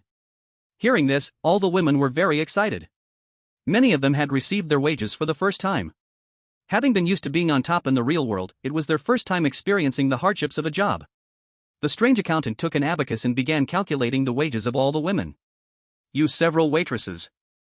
After working for 2 days, considering that you all didn't run away just now, and for the sake of the loyal restaurant, I'll issue a month's wage. Let's round it off, each person gets 10 mysterious coins. As for the side dish staff, you get a little more, 12 mysterious coins. Accounting assistant, 15 mysterious coins. After saying this, the mysterious accountant respectfully asked Manager Li and Yun Zhenyue beside him, "My lords, do you think this wage distribution is acceptable?" Manager Li looked at Yun Zhenyue. The latter nodded and said, "Pretty reasonable." The Blood Moon restaurant was actively dismissing employees, and in the real world, there would definitely be labor compensation, so giving out a bit more mysterious coins was understandable. Soon, the mysterious accountant handed out the wages to the women. Many people excitedly put the mysterious coins into their chests or stuffed them into their shoes. Don't look at these mysterious coins as few. The matching system does have extra subsidies. They are eager to hear the news from the matching system. Just then, Han Sume, who was lying on the ground, crawled over tremblingly. Where's my salary? I have also worked hard for 2 days, and I am still the cleaning team leader. My salary should be the highest. When seeing Han Sume's pig-like face, the mysterious accountant glanced at her with disgust. You want your salary? You should be glad I didn't make you compensate for the Blood Moon restaurant's losses. Where did this pig come from? Get lost. Hearing this, Han Sume nearly spat out old blood. She had been thinking about this salary for a long time. Besides, Park Dagon had previously taken the initiative to give her an ID card. If she couldn't bring back even one mysterious coin, she would definitely be punished harshly by Park Dagon. Han Sume could no longer hold back her collapsing mentality and fainted. When everyone's wages had been fully issued, Yun Zhenyue still hadn't received hers. Manager Lee had already left the place. Seeing this scene, the other women gradually began to gloat. They didn't care that Yun Zhenyue had just spoken up for them. They all thought that Yun Zhenyue had tamed the mysterious cat, and Manager Lee had placed the losses of the Blood Moon restaurant on her head. Suddenly, Manager Lee returned from a distance. He held a blood-red savings book in his hand. The cover appeared to be soaked in blood and then dried animal skin, which he respectfully handed to Yun Zhenyue. My lady, the Blood Moon restaurant has operated well over the years, with a total net profit of 188,888 mysterious coins. All of it is in this savings book. You can exchange it at the Underworld Bank anytime. How much? The women present were stunned by this astonishing number. However, before they could recover from their shock, the matching system's notification came. Ding! Your mission has been completed. Because you completed the matching task. Congratulations, you have received a reward, extra subsidy from the matching system. Detected that you received 10 mysterious coins, and since you worked hard, the matching system rewards the number of mysterious coins times 10. Congratulations, you have received 100 mysterious coins. Giving it to the matching partner helps enhance intimacy. Wishing you financial wealth and a happy life. Most of the people were waitresses and received 100 mysterious coins at once. This surprise made them breathless. Some people didn't slack off at all in the past 2 days and received a 20-fold increase. They were almost struck dumb by these mysterious coins. But then they realized one problem. Where's Yun Zhenyue? She had received 188,888 mysterious coins. What if this increased? The women present looked at her with trembling eyes. At this moment, Yun Zhenyue was also stunned by this system reward. Ding! Your mission has been completed. Because you completed the matching task. Congratulations, you have received a reward, extra subsidy from the matching system. Detected that you received 188,888 mysterious coins, but your work was relatively lazy. The matching system rewards the number of mysterious coins times 5. Congratulations, you have received 944,440 mysterious coins. When Yun Zhenyue heard this nearly 1 million mysterious coins, she felt her brain getting dizzy. So much money. 1 million, almost 1 million mysterious coins? Even if it were real money, this 1 million would be enough for her to save for half her life. Moreover, this is mysterious coins. A full 1 million ghost coins. At the same time, the global audience watching the livestream was left dizzy with shock. Did Yun Zhenyue really get 1 million ghost coins from this task? What a joke. Is she planning to buy up all the upcoming dungeons? Chapter 40, The Shock of 1 million ghost coins, can buy an S-rank dungeon? Actually, the use of ghost coins can be compared to the 1970s in Long Country. In that era of scarce resources, an ordinary worker in Long Country earned about 20 yuan a month. Similarly, in the strange world, most strange beings' wages were even less than 20 ghost coins. This proves the preciousness of ghost coins. Unlike ordinary equivalents, ghost coins have extremely high intrinsic value. Strange beings can absorb its negative energy, so many powerful strange beings do not circulate ghost coins once they earn them. At that time, Long Country also had millionaires, and there were wealthy people. However, most ghost coins in the strange world were monopolized by high-level dungeon strangeness, making them the millionaires of the strange world. The amount of ghost coins left for humans is very small. Now, all the players around the world have brought back only a few thousand ghost coins from the strange world. A small dungeon, such as the D-level Death newspaper, or the C-level Scream convenience store, can be bought for just over 10,000 ghost coins. And what about Yun Zhenyue? She is a millionaire. Enough to easily acquire dozens of dungeons in Long Country. If she goes crazier, she could spend all to buy an A-level dungeon. Or perhaps there's a small chance she could buy a struggling S-level dungeon. Even if she doesn't buy any dungeons. For all future tasks. As long as she encounters something strange, she could just take out a few ghost coins to bribe, and she could walk freely. All the audience in Long Country was dumbfounded and couldn't believe it. Everyone was stunned by this wealth. Many people were mentally excited, their eyes bloodshot. A frenzy started on the internet. Wow, 1 million ghost coins? Yun Zhenyue has become rich. This isn't fake, she's really rich. I've watched so many live streams, and this is the first time I've seen nearly 7-digit ghost coins. Buy. Yun Zhenyue can buy up all the dungeons. I make 3,000 a month, I'm almost crying from envy. It's too scary, this is a 5-fold subsidy, one can't help but say this is truly due to strange marriage. Former players didn't have this treatment, working hard is not as good as finding a good husband. In contrast, audiences from other countries were filled with envy and jealousy. They stared at that bank book, their eyes turning red. Especially the audience from Big Han Country. Seeing Han Sume not getting a single cent. Comparing the two, they couldn't help but feel both anger and hatred toward Yun Zhenyue. Their teeth were almost grinding. Why is this fair? She made 1 million ghost coins without doing anything. This should have been for our Big Han Country, that despicable thief. Oh my god, if we could catch that cat, the Blood Moon restaurant's income would be ours, plus, with Miss Sume working hard, a 10-fold subsidy wouldn't be too much, and that would be 2 million ghost coins. Damn Long Country, cursed Yun Zhenyue, causing our Big Han Country to lose out on 2 million ghost coins for nothing. If we had that many ghost coins, we could make the American country our dog. At the research headquarters. When Wang Shouwen heard about 1 million ghost coins, he instantly shuddered. His 2 old legs nearly gave way beneath him.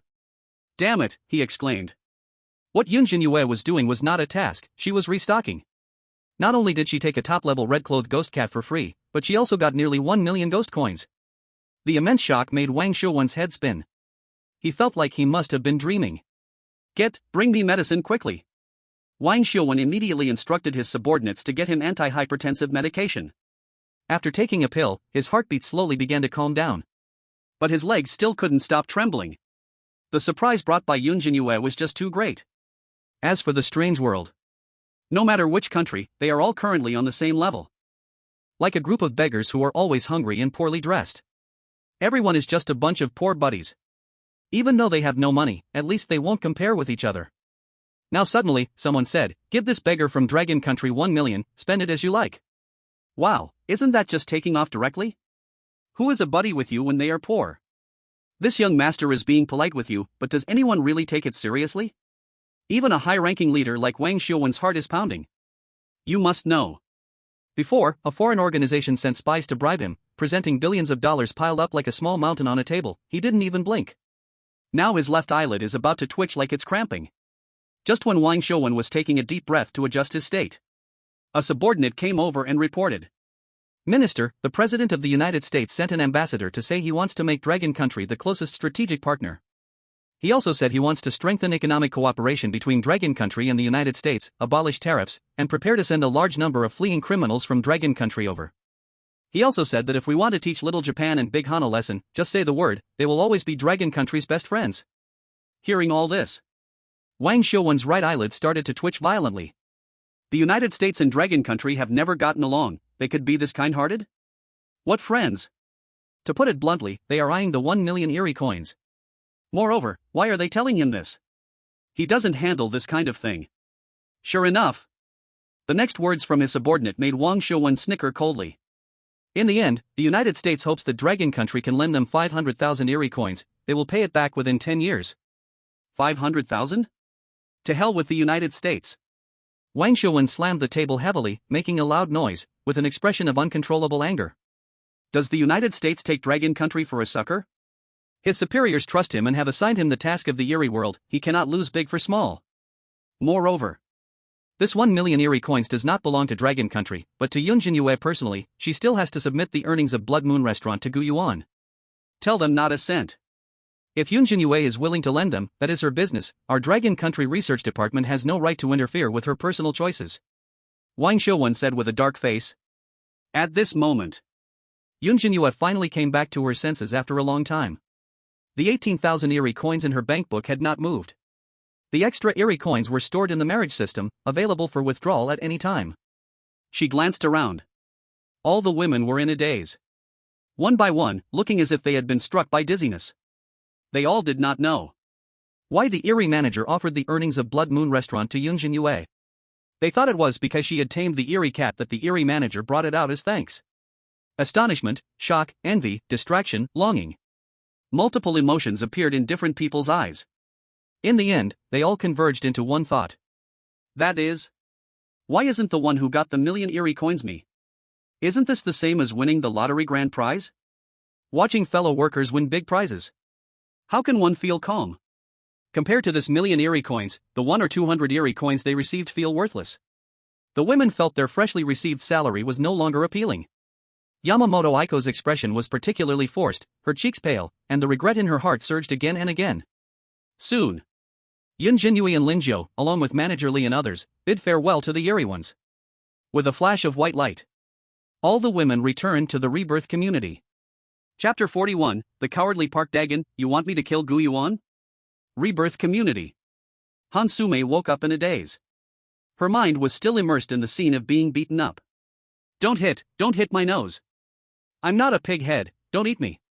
Hansume suddenly woke up, muttering at the corner of her mouth. A few cold sweats rolled down her side face. Seeing the familiar ground full of broken meat remnants. Smelling the foul odor in the air. At this moment, she realized she had been teleported back. She immediately breathed a sigh of relief. Fortunately, she wasn't killed. But just thinking about how Yun Zhenyue not only took her cat, but also likely obtained a large amount of strange coins, made her teeth itch with hatred. This work task comes with system subsidies. She had heard before that if done well, it could multiply several times. It could be tens or even hundreds of strange coins. What a huge amount of money it was. Hansume's heart was bleeding. She had worked hard for 2 days cleaning toilets, yet ended up with not a single strange coin. Hansume's heart was completely out of balance. At that moment, a shadow holding a butcher's knife suddenly approached. Where are the strange coins? How much did you earn? Parkadagon's gaze was fiery, looking at her with a greedy and expectant stare. Hansume was stunned to hear this. Her cheeks suddenly turned pale. There are no strange coins. What? Parkadagon couldn't believe it, and his face darkened. He had just gone around and seen other female players giving their earnings to their husbands. Some gave over 100, some even 200 strange coins. He had lent his identity tag to Hansume, thinking he could earn a lot of strange coins, but now she was telling him there were none? Parkadagon flew into a rage, suspecting Hansume had received other rewards, and pressed on with his displeasure. What about the identity tag? I lost it. Hansume said with a mournful face. What about other things? Did you receive any strange objects? You worked for 2 days, you must have earned something. Nothing at all, I have nothing. Hansume felt more and more wronged, her face swollen as she let 2 streams of tears slip down. *T. Parkadagon's neck veins bulged, his eyes red. He could no longer tolerate Hansume. Smack! Parkadagon's slap sent the wronged Hansume crashing to the ground. Her previously swollen cheek had not yet healed, and now the other side swelled up. Tell me, did you hide it? You wretched girl, how dare you lie to me? Parkadagon threw down the butcher's knife and began to pummel Hansume. Hansume felt intense pain all over, like a sandbag. She curled up in the corner. Having already suffered injustice at the Blood Moon restaurant, now she even thought about wanting to die. Whoa. I really don't have any strange coins. They said I damaged the restaurant and wouldn't give me a penny. Just kill me if you want. I don't want to live anymore. That woman from the dragon country has a red-clothed cat, do you have one? Her husband can brew strange wine, can you? You can do nothing but hit me. Hansume felt more and more wronged. She felt more wronged than Doi. At this moment, she really didn't want to live, without any resistance. Parkadagon could just go ahead and kill her, after all, no matter where she went, she would just be cleaning toilets. The red-clothed cat? Parkadagon frowned at this, but he didn't continue his assault. A hint of suspicion appeared in his eyes. Are you talking about the strange one on the 3rd floor? His name is Gu Yuan. Do you know him? I don't know him, but he's just a vengeful spirit. How could he have a red-clothed cat? But he has one, and you don't, that's why I got bullied. Hansume was still sobbing. She looked just like a steamed pig head. Park Dagon was annoyed seeing this. He scolded, "Stop crying. If you cry again, I really will take action." Hansume was scared by this and stopped her tears, but her heart still couldn't help but feel bitter. "Maybe you misunderstood, it shouldn't be possible." Park Dagon asked. "Not at all. That woman from the dragon country said so, that's why she tricked that stupid cat away." Hansume bit her lip. Hiss. Park Dagon's pupils shrank in shock. He gasped, his scalp tingling. He had originally thought the strange ones on the third floor were all trash, but unexpectedly, there was such a mysterious existence hidden. "You better not provoke him again," he advised. Hoof. Hansume lightly huffed, her expression dissatisfied. She increasingly disliked Park Dagon. Her husband was gentle and considerate. What about him? He just knows how to lie. Hansume didn't hear it at all, instead growing more jealous of Yun Zhenyue. That cat is unruly, he probably can't handle it at all, which is why it's left at the Blood Moon restaurant. Still a pet? Or maybe the owner is still uncertain. Hansume complained angrily at this moment. Speaking of this, she suddenly had a flash of inspiration. She said to Park Dagon, "How about you go and kill Gu Yuan? You're a cunning spirit, why would you be afraid of him? If you kill him, that cat will also be yours." Park Dagon was shocked by Hansume's words. To kill someone who possessed a red cloth level cat? Is this silly woman out of her mind?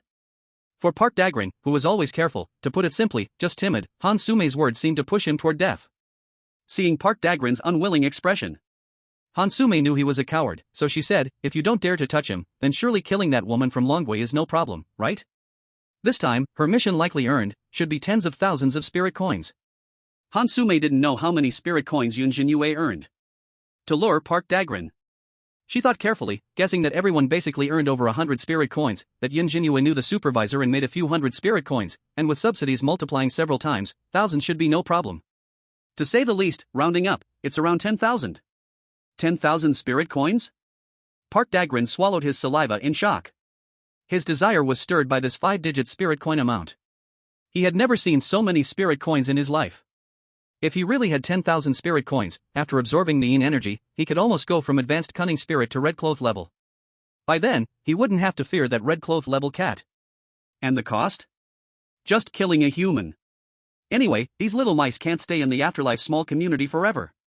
Wait for them to take action during a mission. Unbeknownst to anyone, Park Dagon's pupils were filled with greed. He admitted he was swayed by Hansume. Thinking of this, Park Dagon's expression returned to normal. He even revealed a strange smile. He helped Hansume up. "Let's discuss it in detail.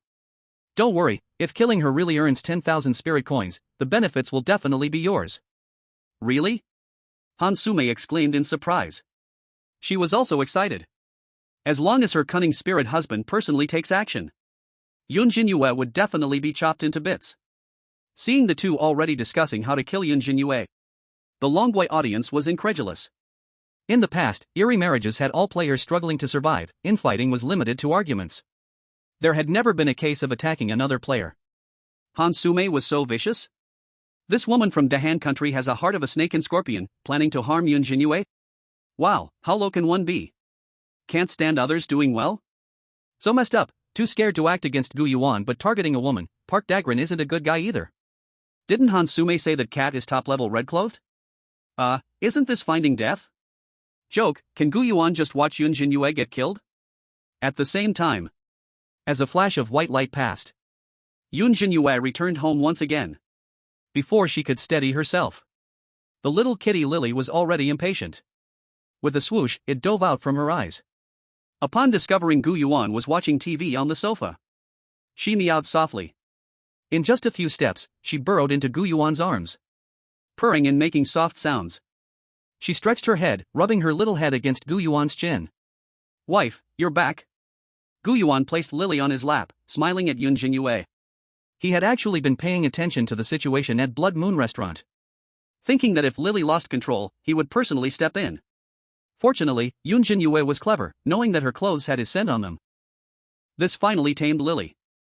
Thanks to you this time, dear. It's good that I called you." Yun Zhenyue happily sat on the sofa, gently stroking Lily's back together with Gu Yuan. "It's okay," Gu Yuan smiled and shook his head after hearing this, "as long as you are safe." The two chatted for a while. Very quickly. Yun Zhenyue stood up and went to the kitchen. I will go cook now. You must have eaten most of the vegetables in the fridge, right? As soon as she opened the fridge, she happened to see many fresh vegetables piled inside. Yun Zhenyue was surprised and turned her head. Seeing this, Gu Yuan chuckled. These vegetables were brought over by the manager of the downstairs Eerie shop.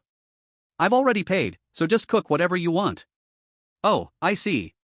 Yun Zhenyue had no doubts and soon cooked a big table full of dishes. She brought plate after plate of fragrant food to the dining table. The two feasted heartily and finished eating in just a few minutes. At this moment, Yun Zhenyue suddenly remembered that million Eerie coins, so she took out the passbook from her pocket and also retrieved the extra subsidy from the system. Clink, clink, clink. In the blink of an eye, black patterned Eerie coins piled up like snowflakes all over the living room floor.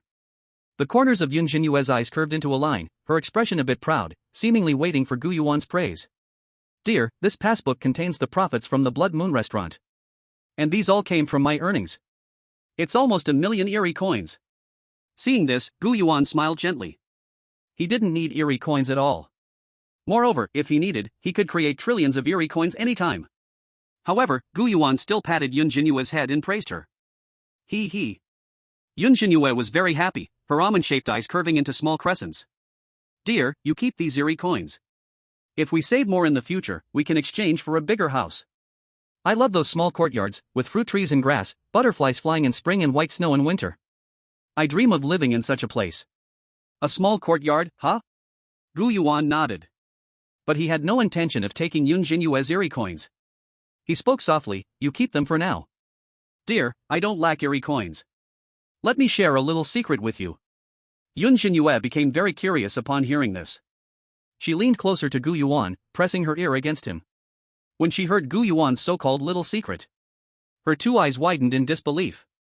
She even covered her mouth, her expressive eyes filled with disbelief, as if she had heard something absolutely impossible, her breathing becoming rapid. This was because Gu Yuan said, the Eerie coins in the weird world are made by him. As for how exactly it was done, he could create 100 million Eerie coins from just one drop of blood. Depending on the amount of blood, it could be divided into different denominations of Eerie coins. In other words, the ominous energy in the Eerie coins actually came from his power. Yun Zhenyue believed this. However, the global audience was stunned upon hearing this. What kind of international joke is this? This bragging is way too exaggerated. Is he not afraid of breaking the sky with his words? Even the viewers from the Dragon Country felt it was too absurd. One drop of blood for 100 million Eerie coins? If he drew a few hundred milliliters of blood, wouldn't that be trillions of Eerie coins? Does he not fear inflation in the Eerie world? I can't believe it. If this is true, is he a disaster star? Disaster star? A top-level calamity is probably not enough. Is Gu Yuan implying that he can replicate Eerie coins? How can Eerie coins be replicated? They all contain ominous energy. If they could be faked, every country would have replicated them long ago. Why are you taking this so seriously? Gu Yuan is just teasing his wife. I was startled, my heart almost stopped from the shock. Yun Zhenyue went to take a shower. Lily lay on the sofa taking a nap. Gu Yuan took the initiative to clean the dishes. Just as he was thinking about what gift to give Yun Zhenyue, suddenly, he heard a knock on the door. Gu Yuan paused his movements and opened the door. A strange woman timidly stood at the door. She wore a silk camisole dress, exposing a large expanse of snow-white skin, shimmering under the light as if coated with a layer of honey, her peach blossom eyes sparkling. Gu Yuan frowned slightly, recognizing this woman. Her husband also lived on the 3rd floor. She was a genuine vengeful spirit, known as the Stitching Doctor. Among the strange targets of this group of female players, she was the weakest presence. However, because of her special identity, she could treat the strange, so she had a wide network and was quite well liked. Gu Yuan had spoken to that Stitching Doctor before and had a good impression. At this moment, noticing Gu Yuan's gaze, Ruan Xuanshan from the Monkey Kingdom lightly bit her lip, deliberately putting on a pitiful look. She was here to seduce Gu Yuan, unable to endure the weakness of her own match. So she set her sights on Gu Yuan, who lived on the same floor. Although she thought Gu Yuan was also a vengeful spirit, Gu Yuan was far more mysterious than that weak doctor. Didn't she see Yun Zhenyue enjoying the delicacies at the Blood Moon restaurant? Besides, the strange matchmaking didn't say she couldn't change husbands? There was no rule against her cheating. Sir, may I come in? My husband treats me poorly, can I stay at your place for a few days? Seeing Yuan Xuanxiang's pretentious demeanor, Gu Yuan felt a chill running down his spine. Moreover, compared to other strange beings, the stitching doctor could be considered a great benefactor. Was she betraying him like this? She was no better than a single hair of Yun Zhenyue's. Gu Yuan completely looked down upon her. I can't. Gu Yuan's expression was cold as he immediately rejected Yuan Xuanxiang's request. I already have a wife, please have self-respect. If you don't want me to tell the stitching doctor about this, you better leave right now. Upon hearing this heartless remark, Yuan Xuanxiang felt unwilling. She had shown her most beautiful self. Any man should be excited, right? She was a beauty crowned as Miss International in the Monkey Kingdom. How could he not be moved? Yuan Xuanxiang even thought Gu Yuan was pretending.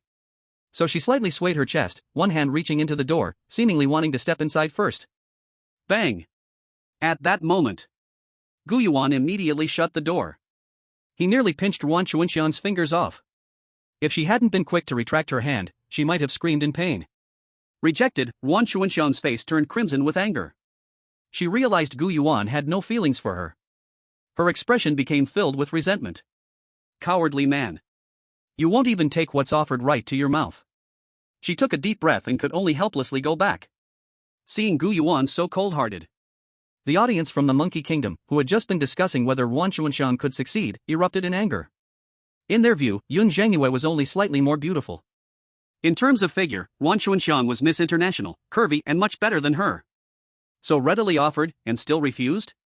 The audience from the Monkey Kingdom, who already felt humiliated, exploded with rage. He must have a problem down there. Who wouldn't like Miss Yuan Xuanxiang? How can Miss Yuan Xuanxiang cheat? What cheating? Do they really take strange matchmaking seriously? Dragon Kingdom people are just cowards. Even if it's free, they don't want it. Just wait, the people of the Dragon Kingdom will regret it. Chapter 43, the second layer of the drawer, Gu Yuan offers rewards again. The ordinary days of cohabitation passed like a fleeting moment. In the blink of an eye, a week had gone by. During this week, female players from other countries had little success. No matter how hard they tried to charm their match, it was difficult to see any results. Yet compared to when they first entered the afterlife community, these strange beings were much friendlier towards them. Although the matchmaking system didn't provide specific levels of affection, everything needed the players to explore on their own. But an experienced player had created a well-known affection level chart, recognized globally, which almost all female players participating in strange matchmaking were aware of. Affection levels ranged from 0 to 100. A favorability level below 50 represents strange dislike and aversion. 50 means indifference, while 60 is merely acquaintance. Once it reaches above 60, it steps into a new level. This indicates that the strange entity begins to take this relationship seriously. When the favorability reaches 70, it signifies a special fondness, 80 represents devotion, 90 means like family. Finally, reaching the maximum of 100 means the strange entity shares life and death with you. Nowadays, Yamada Aiko and others inwardly predicted and referenced their strange objects of affection had almost reached a favorability of over 50. This is largely due to them completing tasks and giving gifts to their strange objects. However, as favorability progresses, it becomes harder to improve. Especially the threshold of 60. In previous matchmaking sessions, most players fell at this threshold. Yun Zhenyue, however, was carefree. She had no idea that this chart existed. She didn't think much of the strategy to win over Gu Yuan. She neither deliberately spoke sweet words nor flattered Gu Yuan aimlessly. The two were just like an ordinary couple, staying at home all day, playing games, watching TV, and discussing what to eat next. Lily was lying next to them, purring lazily and comfortably. Yun Zhenyue would prepare cat food for her every day, using cooked and chopped chicken breast, pork liver, and large shrimp. Plus, since Lily didn't love to exercise, she had gained quite a bit of weight these days. There were even signs of chubbiness showing. At this moment, Yun Zhenyue had just cleared a single-player game with Gu Yuan. Suddenly, she heard a new notification by her ear. Ding! You have a new matchmaking task. Learning some simple medical skills will help your marriage happiness. Giving massages to your matchmaking object can effectively increase favorability. Please go to the reincarnation hospital today to learn medical skills for 7 days. Task reward: according to the level of medical skills learned, the matchmaking system will heal the matchmaking object. Yun Zhenyue blinked at this. Learning medical skills at the hospital for 7 days? She was quite interested in medical skills. After all, the two stayed up late every day and sat still for long periods. Yun Zhenyue thought about taking better care of health, but her massage skills were terrible. She had massaged Gu Yuan a few times, and he said he didn't feel much. As for the reward? Healing the matchmaking object based on medical skill level? Yun Zhenyue curiously asked, "Honey? Are you hurt in any way?" Gu Yuan looked at the TV screen, not turning his head, and casually replied, "No, what's wrong?" As far as he knew, most strange beings in the strange world had hidden ailments. The strange world was survival of the fittest, natural selection. To obtain dungeons and strange coins, many strange beings often left hidden injuries during fierce battles. These injuries might not be visible on the surface, but long-term combat could likely burden them. Strange hospitals could treat these injuries, but they are expensive. Those hospitals run by strange beings didn't care about medical ethics. If you had strange coins, they would treat you; if not, you could leave. Gu Yuan had also been seriously injured before, but since absorbing a strange being with self-healing abilities, those wounds healed easily. I see. Yun Zhenyue breathed a sigh of relief. She was worried that Gu Yuan had sustained a severe injury but was keeping it to himself. Especially from the cliché melodramatic dramas of the Great Cold Country, which often showed loving couples suddenly facing severe illnesses. Watching that made her feel incredibly distressed. I've decided. I will study massage well. Honey, just wait, once I master it, I'll massage you every day. Yun Zhenyue became motivated, raising her little fist with excitement. Okay. Gu Yuan smiled gently at her words. He didn't take massages seriously. By the way, I haven't given you last time's reward. It's still that bedside table. You can open the second drawer to choose a reward. The strange coins brought back from Blood Moon Restaurant, Yun Zhenyue didn't take a single cent. She insisted on keeping them at home, saying it was for Gu Yuan to use at any time. Unable to refuse her, Gu Yuan stored the strange coins in the storage cabinet. Reward? Yun Zhenyue muttered with curiosity. Last time Gu Yuan gave her that property certificate. Helped her a lot. He also said it was a little playful interest. She almost felt her cheeks turn red from embarrassment. Yun Zhenyue did not refuse. Because she knew, if she declined again, Gu Yuan would say something else that would make her shy. Hearing about the reward. The audience in Long Country was filled with anticipation. Unlike the coldness last time. They had high hopes for the rewards given by Gu Yuan. You must know, even the first layer of an ordinary nightstand drawer could hold a stack of property certificates. What could the second and third layers hold? Something even more precious than property certificates. They could hardly imagine. Wow, Gu Yuan is giving another reward, looking forward to it. The first layer is property certificates. Could the second layer be savings books? It's possible. Combining with what he said before, 1 drop of blood equals 1 billion ghost coins. Maybe it's full of savings books. I think it could be some weird artifact too. It should be some jewelry. Anyway, I usually put gold and silver jewelry in the second layer of the drawer. Soon. Yun Zhenyue walked lightly. She entered the bedroom, her heart slightly racing, and opened the second layer of the drawer. But when she saw what was inside the second layer, her entire gaze froze. Huh? Yun Zhenyue blankly opened all the drawers in the second layer. There piled a bunch of bizarre animal dolls. There were about a dozen, each about the size of an orange, small and mini. But most of these dolls were a bit damaged. A small elephant doll had lost its long trunk, and a small deer doll had its antlers seemingly sawed off, with bloodstains on its tiny body. How to say? Amid curiosity, there was also a hint of pity. When Yun Zhenyue gazed at them in surprise. These dolls seemed to show pitiful eyes, looking at Yun Zhenyue as if wanting her to take them away. At that moment, suddenly, one lion doll in the front row tilted its head. Yun Zhenyue thought she must be seeing things. How could dolls move? How strange. She rubbed her eyes. But when she opened them again, she discovered that the lion doll had somehow been pushed aside. Suddenly, a small panda doll appeared in the front row. The little panda doll sat crookedly at the front. Its left eye had fallen out, exposing dark fluff, but its right eye was stitched with red thread into a strange round moon. One eye blind and one red. Completely asymmetrical. What was even stranger was the mouth of the little panda doll seemed to be sewn with cotton threads and repeatedly modified. The corners of its mouth stretched wide like it was pulled by invisible hands, making it look both comical and eerie. This panda doll. Yun Zhenyue took it out and couldn't help but say. Originally, the panda doll in her hand's mouth was getting wider and wider. Suddenly, it unexpectedly heard Yun Zhenyue's voice of disgust. It's a bit ugly. The corners of its mouth immediately drooped. As if about to cry. Yun Zhenyue didn't notice anything unusual. She shook her head and said, "Forget it, this can be considered ugly cute. I'll take this one." Chapter 44, Questioning Life, Wang Shouwen, stepping into the panda doll of doom? when seeing the many bizarre dolls in the second layer of the drawer. The audience in Long Country was dumbfounded. Some guessed savings books, others guessed jewelry, or some weird artifact. But no one guessed that this drawer was full of dolls. What's going on? Gu Yuan, such a grown man, still loves playing with dolls? Aren't those things liked by children? Yun Zhenyue taking them is useless, they are so small that they hardly fit to hug while sleeping, at most they can be hung on her body or backpack as decorations. To be honest, I'm a bit disappointed, why are they all dolls? And they are so damaged, even in a claw machine, no one would want them. How to say, Gu Yuan still has a childlike heart. Isn't this a dead end, taking a broken doll to the hospital? Are you going to see pediatrics? Wait, why does this doll look a bit familiar? It seems like I've seen it somewhere before. Just as the Dragon Kingdom audience sighed in disappointment. Suddenly, an old player stood up, incredibly surprised. I used to work at the S-rank copy the Grievance dollhouse, and the dolls there are of the same type, missing arms and legs. But those dolls were human-shaped, and they were all alive.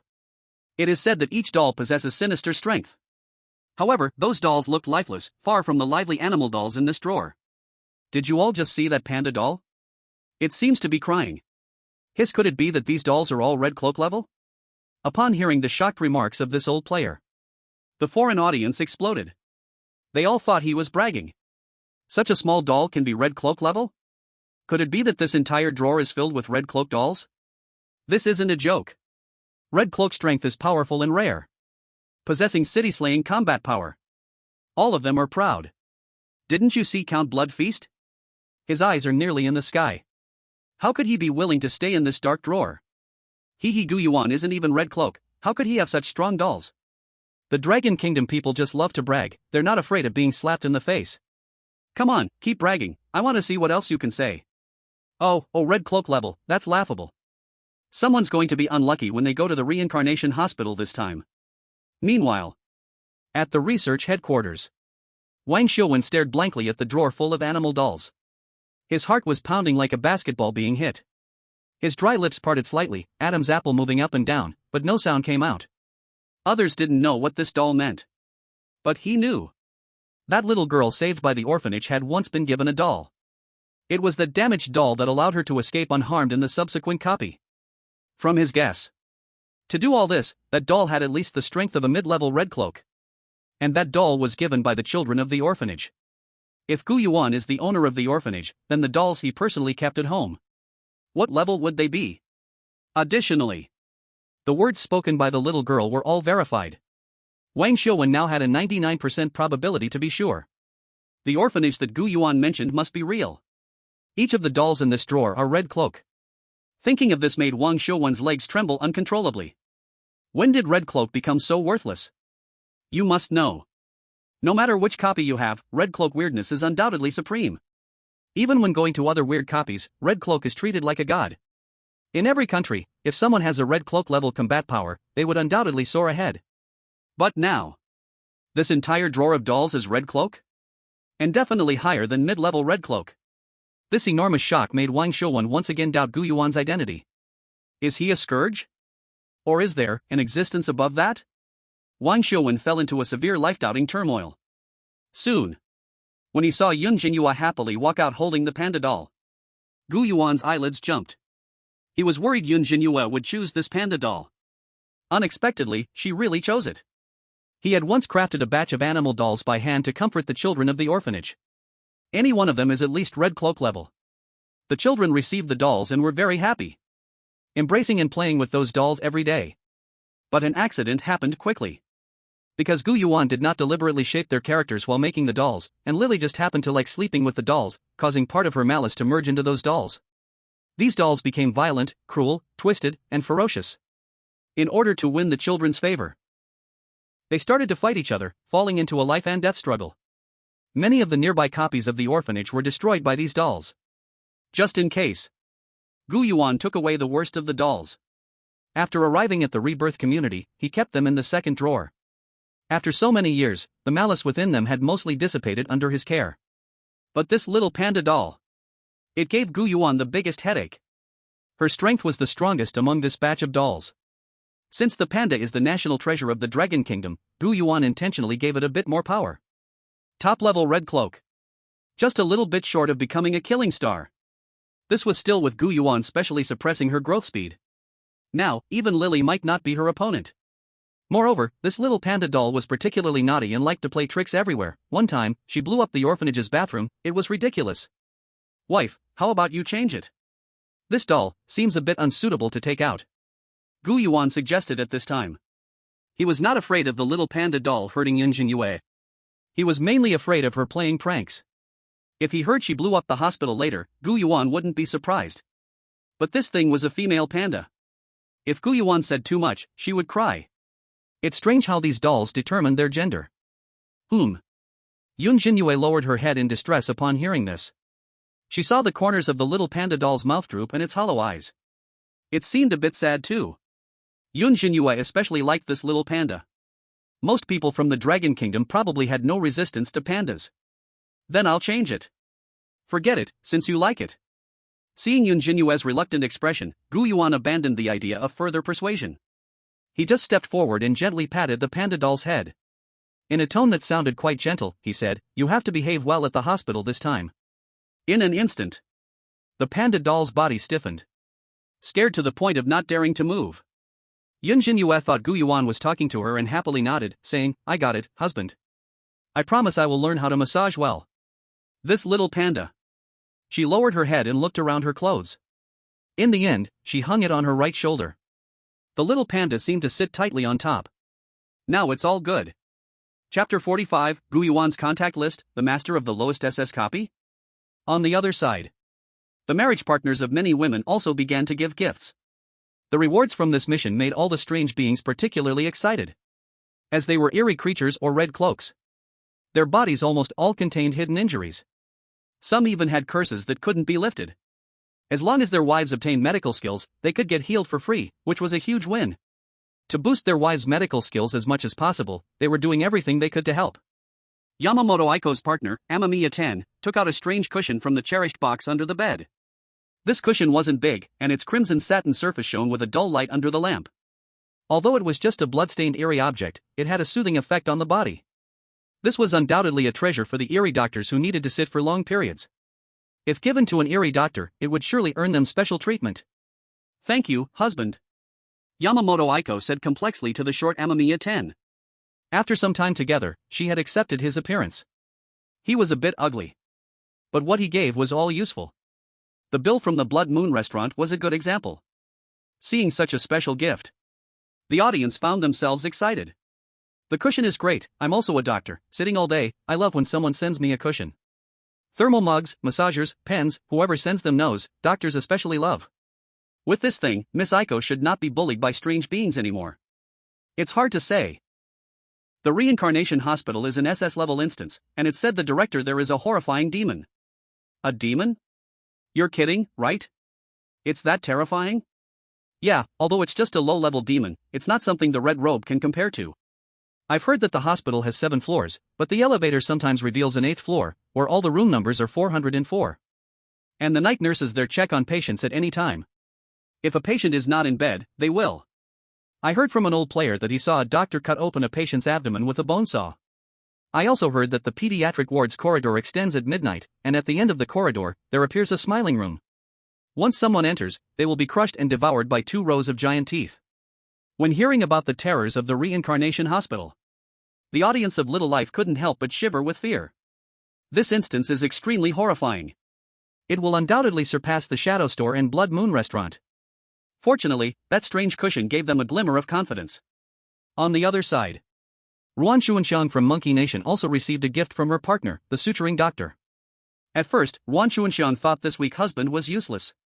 Unexpectedly, this time he brought such a big surprise. It was a dark red, eerie scalpel. In the dim light, the scalpel faintly seeped with a dark red color. The blade was as thin as a cicada's wing, yet sharp enough to cut through any flesh and blood tissue. The suturing doctor looked to be in his 40s, wearing a faded white coat, with a worn stethoscope pinned to his collar. His thick eyebrows slightly lowered above his dark eyes, which seemed filled with fatigue. One could imagine. The suturing doctor was also a diligent doctor before his death. Although he had no feelings for Ruan Xuanxiang, he took good care of her in daily life. Upon hearing that Ruan Xuanxiang was going to the Reincarnation Hospital, he specially gave her his only eerie tool, the scalpel. so she could give it to the doctors there. Ruan Xuanxiang happily put away the scalpel, but didn't even say a word of thanks. In her opinion, it was all deserved. And the audience from Monkey Nation felt the same way. This old man can still scrape out a lot of benefits. What a delicate scalpel, perfect as a gift. Humph, compared to what that Gu Yuan from Dragon Nation gave, a trash doll. I think he is not as good as the suturing doctor. Exactly, so stingy. As they were talking, they started to mock Dragon Nation and Gu Yuan again. As if they wanted to rid Ruan Xuanxiang of her shame. All the girls received gifts from their partners. From the value of the gifts, they each cherished this healing opportunity. But Han Sumi didn't receive anything at all. Since that identity card was lost, Park Dagon no longer trusted her. Han Sumi was so angry she stamped her feet, yet she couldn't win back Park Dagon's heart. This time, he planned to take action himself. He prepared to sneak into the reincarnation hospital. Then strike against Yun Zhenyue, stealing her 10,000 Eerie coins. With that 10,000 Eerie coins, what sickness can't be cured? Anyway, he also planned to leave the rebirth community, best not to run into Gu Yuan or be discovered by him. Otherwise, when Park Dagon thought of the red robe level Eerie cat, his heart couldn't help but feel afraid. He tried to scavenge valuable things from his home, preparing to take everything with him. When the audience from Great Cold Nation noticed Park Dagon's thoughts, they were bewildered. Is he going to abandon Han Sumi? Then what about her? In the Eerie matchmaking, there has never been a case where the partner ran away. One can only say it's Han Sumi's fault for being so talkative. This is like smashing a stone on her own foot. Ah, Park Dagon is too selfish. What if he runs away? What will Miss Sumi do? What if the Eerie from Dragon Nation gets angry? Who can protect her? This is really troublesome. It's all that Dragon Nation Eerie's fault. If it weren't for him, Miss Sumi wouldn't have fallen into such a situation. Does Miss Sumi have to wander with Park Dagon in the future? What about the house in Wanqing community? Is he just abandoning it? Then a flash of white light passed by. Yun Zhenyue's figure disappeared without a trace. Only the fridge full of food was left behind. Lily didn't go over with her. She needed to rest and recover. But since she had already made a contract with Yun Zhenyue, Lily would appear by her side in an instant when necessary. Gu Yuan could sense that Yun Zhenyue had entered the reincarnation hospital. Yet he was still a bit uneasy. Mainly afraid that the panda plush toy would cause trouble, making Yun Zhenyue uncomfortable. At that moment, he took out a black personal phone from the table in the living room. He opened the contact list. It was filled with the masters of various major dungeons. Midnight Funeral Home Lin Buyu. Eternal Library Chen Changsheng. Human Skin Tailor Shop Su Xionyang. S-level dungeon? Unless they had a deep relationship. Otherwise, they were not worthy of appearing on his contact list. The people here were at least the managers of SS-level dungeons. Gu Yuan's expression was calm as he dragged the contact list to the bottom. Finally found the head of the reincarnation hospital. The note on it said Ms. Yen. Gu Yuan remembered, her name seemed to be Yen Ruyu, a cold and tall goddess. Their phones were all given by Gu Yuan. At that time, he casually made a bunch of phones. They weren't worth much, so he gave them away as a favor. Beep beep. Gu Yuan had just dialed the number. In less than a second, the phone suddenly connected. On the other end, it seemed she was very excited and in disbelief that Gu Yuan would call her. Her emotions seemed a bit agitated, and even when she forced herself to suppress it, her nervous breaths could be heard. Ms. Yen? It's Gu Yuan. Gu Yuan hadn't finished introducing himself. A hurried voice came from the other end. I know, Mr. Gu, I never expected you would have time to call me. May I ask what I can do for you? I will do my utmost, even if it costs me my life. Forget it, Mr. Gu, where are you right now? I will come over immediately. Yen Ruyu rushed to say a lot. If the doctors in the reincarnation hospital saw this, their cold and serious head of hospital was now acting like a flattering person. They would probably drop their jaws in shock. Chapter 46, The Shocked Principal, asking her to send Yun Zhenyue autumn pants? After telling her the location. In less than an hour, Gu Yuan heard a knock on the door. When he opened it, it was indeed the hurried arrival of Principal Yen. Principal Yen was wearing a white lab coat, tall and slender, over 1.7 meters tall, the hem stained with an unknown dark red substance, her amber-colored pupils revealing tension and expectation. She also carried the smell of disinfectant and formaldehyde. But that smell was faint, as if covered intentionally with rose perfume. What caught the most attention was A strange small clock was embedded in her forehead, resembling an eye of heaven, occupying most of her face. The clock was made of flesh and blood, covered with dark red veins, and as the blood-red hands moved, it made the sound of bones rubbing. Gu Yuan had been to the reincarnation hospital before, so he was not curious about the clock on Principal Yan's forehead. This was her ability, the clock of reincarnation. It could control the flow of time in the bodies of patients whose strength did not exceed hers. It could restore a patient's body to its best state for healing, or speed up the body's flow, leading to death. It was an extremely excellent ability. Mr. Gu. Yen Ruyu's amber eyes looked at Gu Yuan, her heart racing. She was fortunate to have followed Gu Yuan for a while. Knowing his great power, Yen Ruyu admired Gu Yuan greatly. Of course, only Gu Yuan. If it were someone else, even a fellow archfiend, she would never rush over like this, leaving everything behind. As the head of the reincarnation hospital, no matter how weird the flattery was, she couldn't catch up.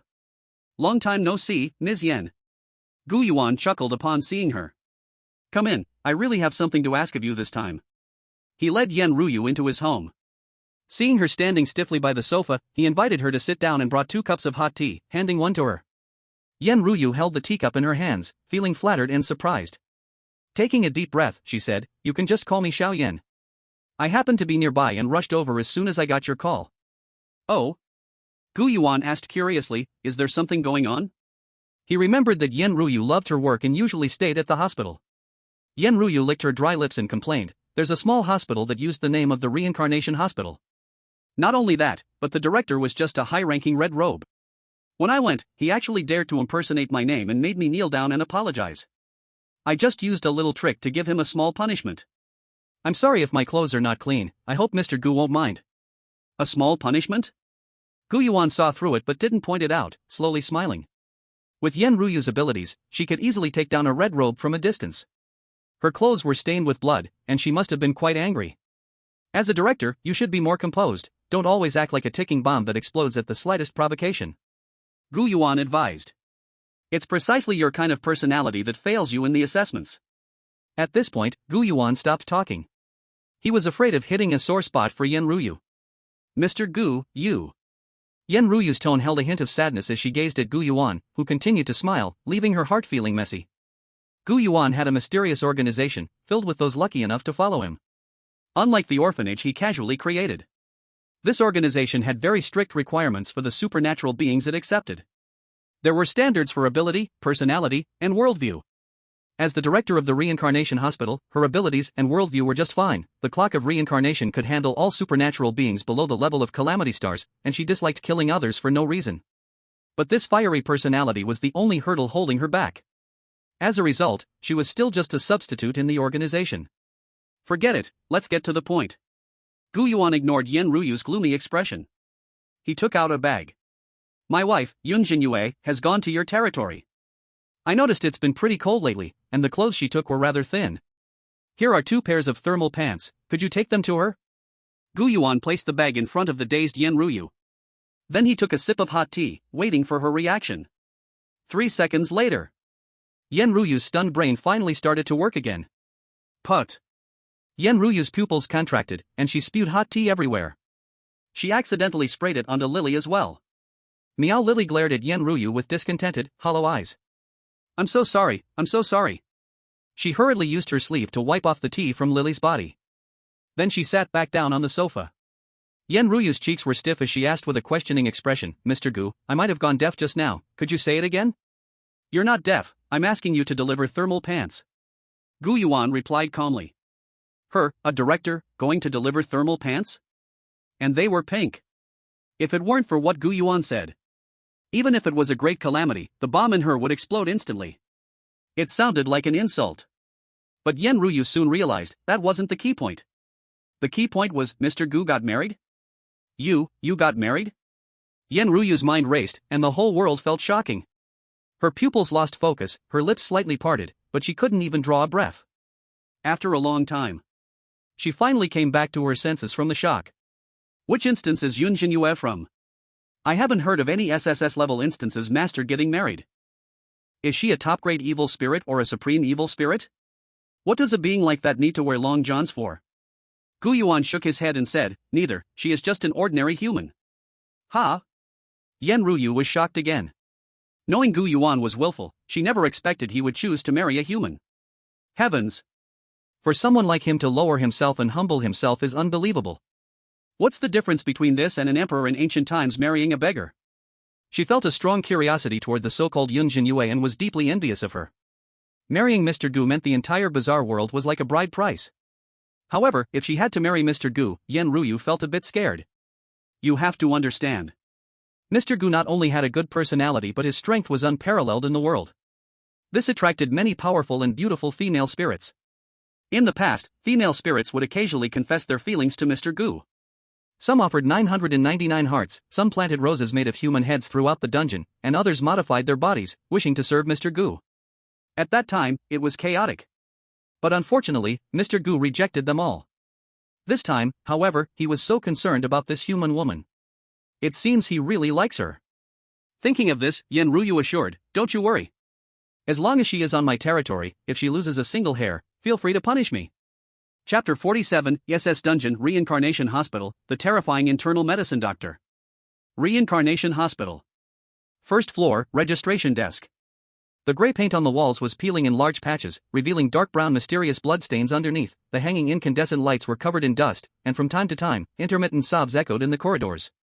The patients here all lowered their heads, their skin grayish, some had a kitchen knife sticking out of their heads, and others were entangled with water plants, their skin swollen as if they had been soaking in a cold pond for a long time. The service center was empty. Beside it, the electronic screen flickered with garbled text, displaying half a cup of congealed blood plasma. All the women were teleported to the hospital at the same time. Everyone could smell the mix of disinfectant and rust, like countless tiny insects wriggling in their tracheas. This bizarre scene was far scarier than the Blood Moon restaurant. More importantly, they had to stay here for 7 days. Many people, no matter how grand their speeches were before teleportation, immediately began to backtrack. Is this the reincarnation hospital? I remember this seems to be an SS-level dungeon. We are just here to learn medical skills, it shouldn't be a big deal, right? Who knows? The doctors here don't care about your background. So that means, mentioning my husband's name won't help? The doctors in this hospital are basically all fierce spirits, it really won't help unless your husband knows the doctors here. The women discussed cautiously. Ayako Yamada was carrying a small bag, containing the bizarre cushion. Ruan Xuanxiang from Monkey Country hid a strange scalpel in her pocket. Han Sumi had an ugly expression. She had nothing at all. Park Dae-gun had no idea when he would appear. Just then. Patter, patter. A series of footsteps approached from not far away. All the women turned to look. At the end of the empty corridor, a male spirit dressed in white appeared. His pale face looked like it had been soaked in bleach, and the shiny leather shoes made a discordant patter sound. His personal information was on the chest of his clothing. Reincarnation Hospital, Deputy Director of Human Resources. Seeing the 10 female players, the deputy director's eyes flickered with a hint of doubt. He then approached the women and said in a deep voice, "You are not patients, what are you doing here at the Reincarnation Hospital?" "Sir, we are here for a job interview." A female player from the United States responded. While speaking, she took a 20-unit strange coin from her pocket. She discreetly handed it to the bizarre deputy director. "Oh, I see." The bizarre deputy director took the coin, seeing it was only a 20-unit, a trace of disdain flickered in his eyes, yet he still obediently put it in his pocket. Since the bizarre marriage was not the first time to choose the Reincarnation Hospital as a task location, he had a clear understanding of the lady's objectives. These little mice are just here to waste time, they will leave in less than half a month. However, since they are free labor, why not take advantage of it? The bizarre deputy director immediately said, "Is there anyone among you who is a doctor?" The ladies did not answer. Just as the bizarre deputy director was about to assign positions, Ruan Xuanxiang suddenly stepped forward and said, "Sir, I have studied Eastern medicine. Eastern medicine is inherited from the Dragon Kingdom and is the traditional medicine of the Monkey Kingdom. Her family is a lineage of Eastern medicine and she has been nurtured in it since childhood." However, Ruan Xuanxiang was not very interested in it, and what she studied in college was fashion modeling. "Oh." The bizarre deputy director raised an eyebrow, feeling a bit more favorable toward Ruan Xuanxiang. "You're quite good, you even know a bit of medicine. I roughly understand now. I'm going to assign you positions. Soon." The bizarre deputy director assigned corresponding positions to all the ladies. Due to the lack of manpower in the Reincarnation Hospital, they were not assigned as cleaners. Instead, most of them became assistants to doctors.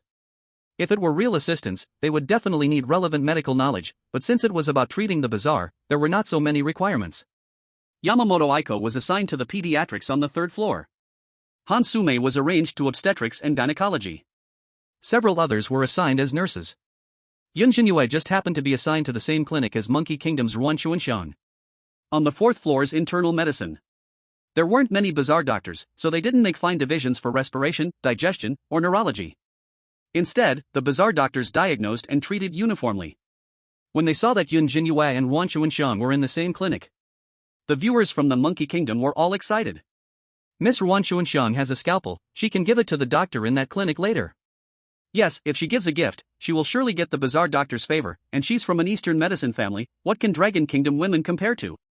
Then they can deal with the Dragon Kingdom woman however they want. I want to see what use a panda toy can be. Giving a little toy, maybe that bizarre doctor still has a childlike heart, huh? I said, those who look down on us monkey people will face retribution. Seeing this situation, the viewers from the Dragon Kingdom felt a bit depressed. Someone previously guessed that the panda toy might be of red garment level. But even if it's true, this reincarnation hospital is an SS level instance. The headmaster is a terrifying calamity. Even if you are a great red garment, it won't help. It's better to bring something substantial to bribe the doctor. This panda toy is quite cute. If Yun Zhenyue were assigned to pediatrics, that would be great. Damn monkey people, what Eastern medicine, it's all copied from Dragon Kingdom. The ancient emperors of Dragon Kingdom should have exterminated the Monkey Kingdom. In the Qin dynasty, the Monkey Kingdom once belonged to the Dragon Kingdom. Maybe those emperors thought of the Monkey Kingdom as a bunch of barbarians and couldn't be bothered to conquer them. Ruan Xuanxiang and Yun Zhenyue entered the internal medicine clinic one after the other. The former gently knocked on the door. After hearing the voice to enter, she turned back and gave Yun Zhenyue a mocking glance. Then she cheerfully walked into the room. This clinic was relatively large, the fluorescent lights hummed and flickered occasionally, and the smell of disinfectant mixed with some kind of fishy odor, with stacks of yellowing medical records in the corner. A figure in a white coat sat at the door, the swivel chair creaking with a painful sound. It was a bizarre doctor, with graying hair at the temples and a cold gaze. When they saw this figure, viewers worldwide suddenly gasped. Because they recognized this bizarre doctor. What the hell, isn't this Doctor 2, the most typical quack? Is this the doctor who used a bone saw to cut open a patient's abdomen? This doctor is a red garment and is particularly greedy, relying on his status. If a regular patient doesn't give him benefits, he turned his head and changed his face. Previously, there were players who worked as his assistants, but he sent them to treat patients and didn't care about anything, and in the end, that player committed suicide. He should be a butcher, not a doctor. I heard he flatters his superiors a lot, and he has connections with the hospital director, otherwise, he would have been driven away by other doctors long ago. Compared to him, I think Ruan Xuanxiang's strange husband, the stitching doctor, is more suitable to sit here. Chapter 48, The Terrifying Doctor 2, is this a doll of the director's style? My surname is Tu, as in butcher. Just call me Dr. Tuesday. At this moment, seeing Ruan Xuanxiang and Yun Zhenyue, the strange doctor's gaze revealed a hint of joy, which then quickly vanished. He nodded to the two of them. In his eyes, the little mice sent to his office were about the same as pies falling from the sky. Any dirty work or hard work could be assigned to them. He was carefree, lying down to earn strange coins without worrying at all. Additionally, these little mice would occasionally bring him little surprises. Look! Just as the strange doctor finished speaking, he saw Ruan Xuanxiang pull out a treasure from her pocket. When he saw that dark red scalpel, a hint of shock appeared in the strange doctor's eyes. As a doctor, he was particularly familiar with such medical curiosities. He could see. This scalpel was exceedingly extraordinary, with a blade as thin as a cicada's wing and a flowing dark red aura, enough to prove that this was a treasure. After so many years in the reincarnation hospital, the treasures he received were countless, but most of them were not very useful. A group of impoverished strange beings could barely manage to pay with strange coins for treatment. How could one expect them to bring any strange tools? If they were stronger strange beings, they wouldn't come to him for treatment. Hiss. The strange doctor's eyes were almost glued to this scalpel. He secretly inhaled a cold breath, his gaze filled with greed and desire, and he found Ruan Xuanxiang much more appealing. Dr. 2, this scalpel is a small gift, representing my small token of appreciation. As a respected doctor who works hard and is admired by patients, you must have many patients seeking your care. My husband is also a doctor, and I happen to know some Eastern medicine. We really have a connection. For the next few days, I will rely on your care. Ruan Xuanxiang gently handed the scalpel to the strange doctor, while continuing to praise him. The strange doctor held the scalpel in his hand, his eyes filled with love. He kept nodding, saying, "Good, good, good. You little girl are really great. You know I like this kind of medical equipment." But these things are hard to acquire. Without them, it's inconvenient to treat patients. You are thoughtful. On behalf of the many patients, thank you. A smile appeared at the corner of his mouth. His attitude towards Ruan Xuanxiang had clearly softened a lot. After saying this, he added, "Go move the chair in the corner over here. From now on, sit beside me, and I will teach you some basic medical skills." Thank you, Dr. Tu. Ruan Xuanxiang exclaimed with joy and gratitude upon hearing this. Following his instructions, she moved the chair to his side. With the strange doctor teaching her personally, her medical skills would surely improve rapidly. Seeing everything going smoothly, the audience from Monkey Country was proudly pleased. I said, "No doctor can refuse a beautiful scalpel. Now we don't have to worry about Miss Ruan." What about that woman from Dragon Country? Is she going to give the strange doctor a panda doll? She definitely can't present anything impressive. If she gives nothing, the strange doctor will definitely not give her a good look. However, she could ask Miss Ruan for help. After all, Miss Ruan has a kind heart. The audience from Dragon Country saw these comments, and each of them looked grim. At this moment, the strange doctor turned his gaze towards Yun Zhenyue. With Ruan Xuanxiang throwing out a hint, he was even more looking forward to Yun Zhenyue's gift. What could it be? Could it be a strange pen? Or strange tea or something like health supplements? As long as it can exceed that surgical knife. He also allowed Yun Zhenyue to sit on his other side. But as they waited and waited, Yun Zhenyue did not move for a long time. The strange doctor became a bit annoyed, frowning and saying, "Miss, what are your intentions?" As a teacher transmits the Tao, imparts knowledge, and resolves doubts, since you want to learn medicine, I count as half your teacher. You didn't bring any gifts to honor your teacher on your first meeting? Ah. Yun Zhenyue was momentarily stunned upon hearing this. She came to apply for a miscellaneous job, to learn massage.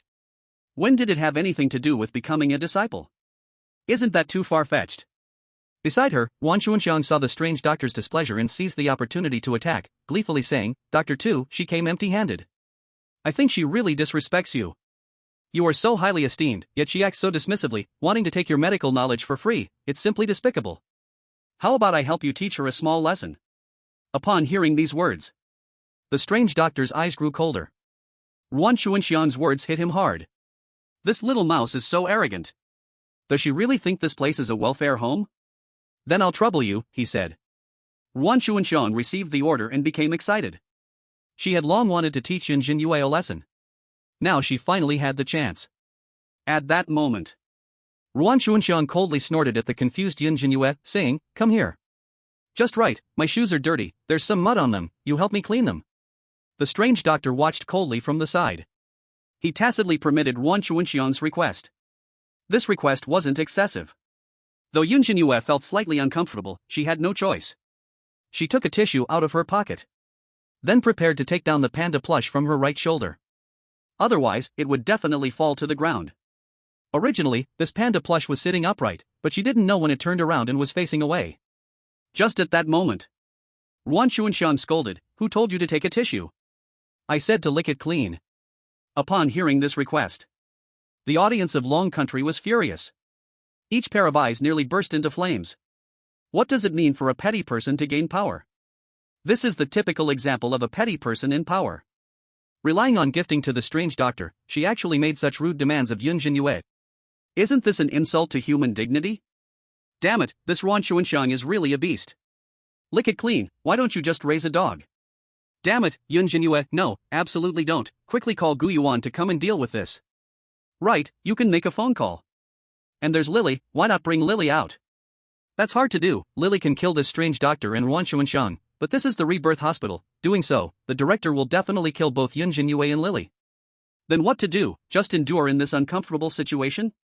Just as a hint of anger revealed in Yun Zhenyue's eyes. Preparing to refuse Ruan Xuanxiang's rude request. Suddenly. Wait a minute. The strange doctor seemed to have seen a ghost, shouting loudly. His eyeballs instantly froze, and his pupils shrank to pinprick size. He stared intensely at the panda plush that Yun Zhenyue held in her hand. His thin body trembled violently, and his cracked lips shook uncontrollably. His sparse white hair was drenched in cold sweat. Not just his hair. His entire back was drenched in cold sweat. Those originally cold eyes were now filled with fear, and his eyeballs trembled uneasily, his heart filled with terror and shock. Because the strange doctor recognized this panda plush. He had been fortunate to enter the director's office. He saw the director's most beloved shelf at the top also displayed a similar animal plush. That was a small rabbit plush. Of the same type as this panda plush.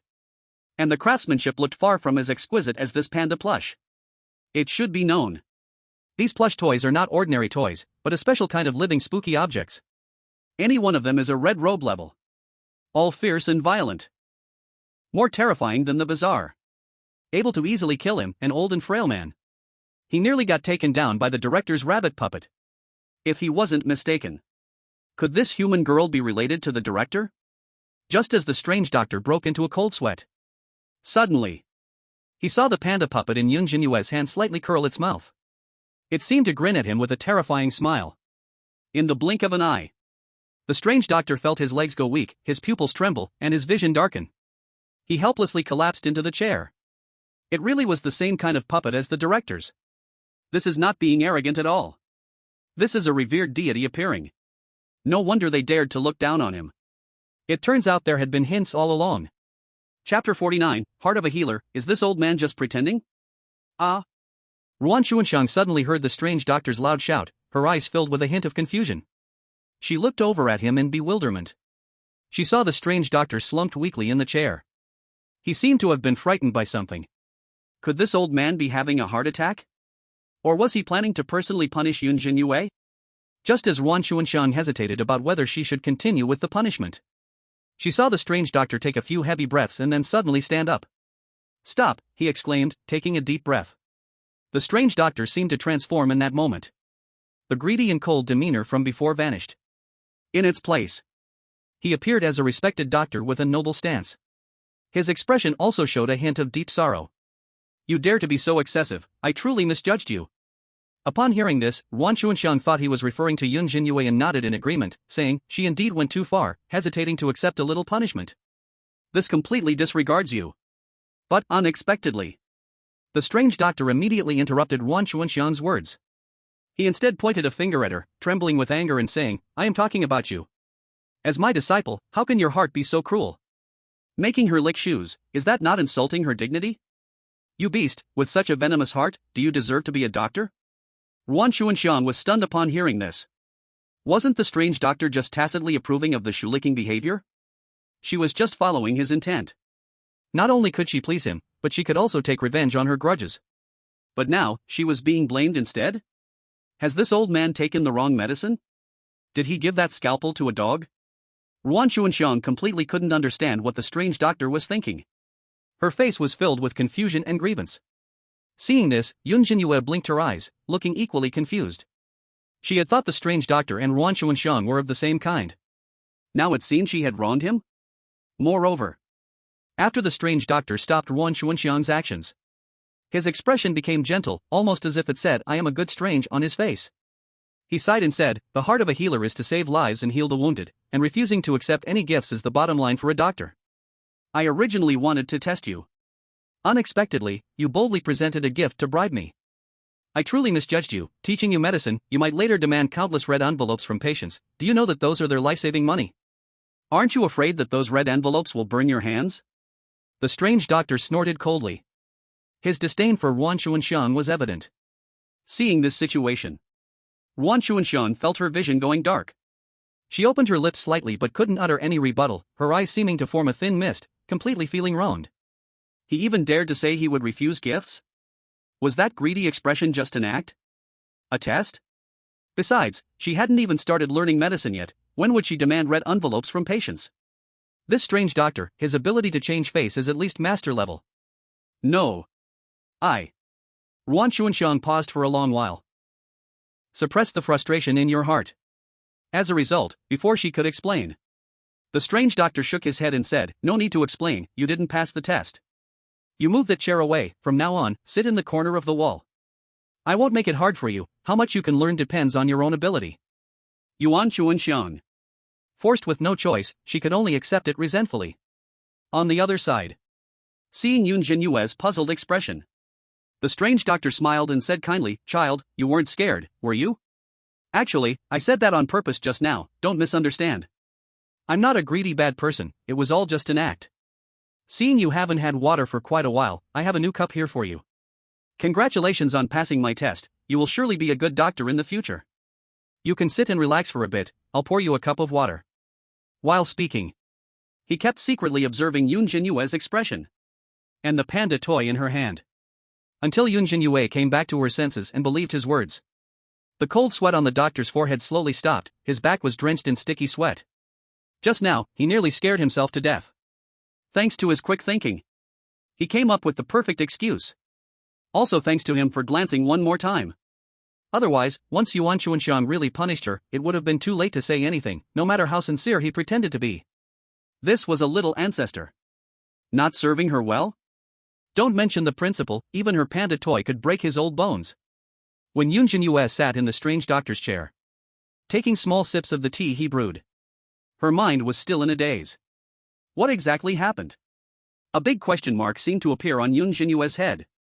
Seeing this, the strange doctor thought she was still upset, so he carefully stood by her side, bowed his head and said softly, "By the way, she treated you like that just now, why don't you punish her a bit?" "Didn't she make you lick her shoes?" "I'll make her lick your shoes too. Not just the shoe surface, she has to lick the soles clean." Yun Zhenyue. Hearing this, Yuan Chuanxiang in the corner bit her lip tightly. She was afraid she would suddenly cry out loud. Could it be that this strange doctor was really a good doctor? Was she mistaken about him? Otherwise, how could she be treated so differently? At this moment, Yun Zhenyue also glanced at Yuan Chuanxiang, then looked down at her little white shoes. Finally, she said dryly, "Forget it, no need." Was licking shoes some strange hobby? Weird. So strange. She had no interest in that. Meanwhile, the audience from Monkey Country was dumbfounded. One by one, they were a bit confused. Is this really that greedy and incompetent butcher doctor? Those who didn't know would truly think he was some capable and talented doctor. And what's with the test? Just now, when he put the scalpel away, his expression was about to laugh out loud. And now he was accusing Yuan Chuanxiang for giving gifts? Moreover, it seemed they all felt the strange doctor was targeting Yuan Chuanxiang on purpose, trying to please Yun Zhenyue. Am I dreaming or is my vision blurry? Is this possible? Something's wrong, it's extremely wrong. Gift giving was wrong, and the one who didn't give gifts was favored, while those who gave gifts had to stand in the corner? Do the women from Dragon Country know some secret? Damn strange doctor, who are you trying to show this act to? It's simply insane. In contrast, seeing Yun Zhenyue being favored, the audience from Dragon Country was getting hyped. Wow, this doctor is great, this is a real good doctor. Who said this doctor was incompetent? This doctor is simply amazing. I think doctors from Dragon Country should learn from this butcher doctor. What he said just now made me nearly cry. I once had my mom's surgery at a ruthless hospital, and that doctor made me give a red envelope. May all doctors in the world be like him. Chapter 50, Dr. Butcher Panicked, The Restless Panda Toy. Research Headquarters. Wang Xiuwen gave a thumbs up to the strange doctor's character. Everyone in the various departments, watching the big screen, was amazed. This doctor, although strange, has always adhered to the ethical standards of doctors, which is truly rare. In contrast to reality, many doctors often ask for red envelopes. It seems our doctor should learn from him. Wang Xiuwen sighed in praise. After saying this, he waved his hand. A subordinate quickly came to his side. Go edit that video clip from just now and send it to the major hospitals in Longhua, and also to our media. We need to promote this widely. Let this excellent atmosphere be passed on, let all doctors see it. I will report this to my superiors and ensure all departments cooperate with you. Hearing this, the subordinate was excited. Yes, Minister. Receiving red envelopes from patients is a basic unspoken rule all over the world. Longhua has always been very serious about this matter. Such behavior has been decreasing continuously. But some unscrupulous doctors in certain hospitals still engage in such actions, essentially due to patients' lack of trust in doctors. What if they don't take red envelopes and intentionally cause trouble? Wang Xiuwen thought about this and couldn't help but say, if all the strange cases could be like this doctor too, it would be great. By the way, our profile on the strange character also has errors, let's fix that too. How could such a good doctor be treated as a quack? At this moment, the whole world was unaware that people were shocked by his actions. Dr. Gue maintained the demeanor of a famous doctor. He presented his best side. He straightened his back, his legs no longer felt weak. It seemed he truly became the model of a doctor's conscience that he spoke of.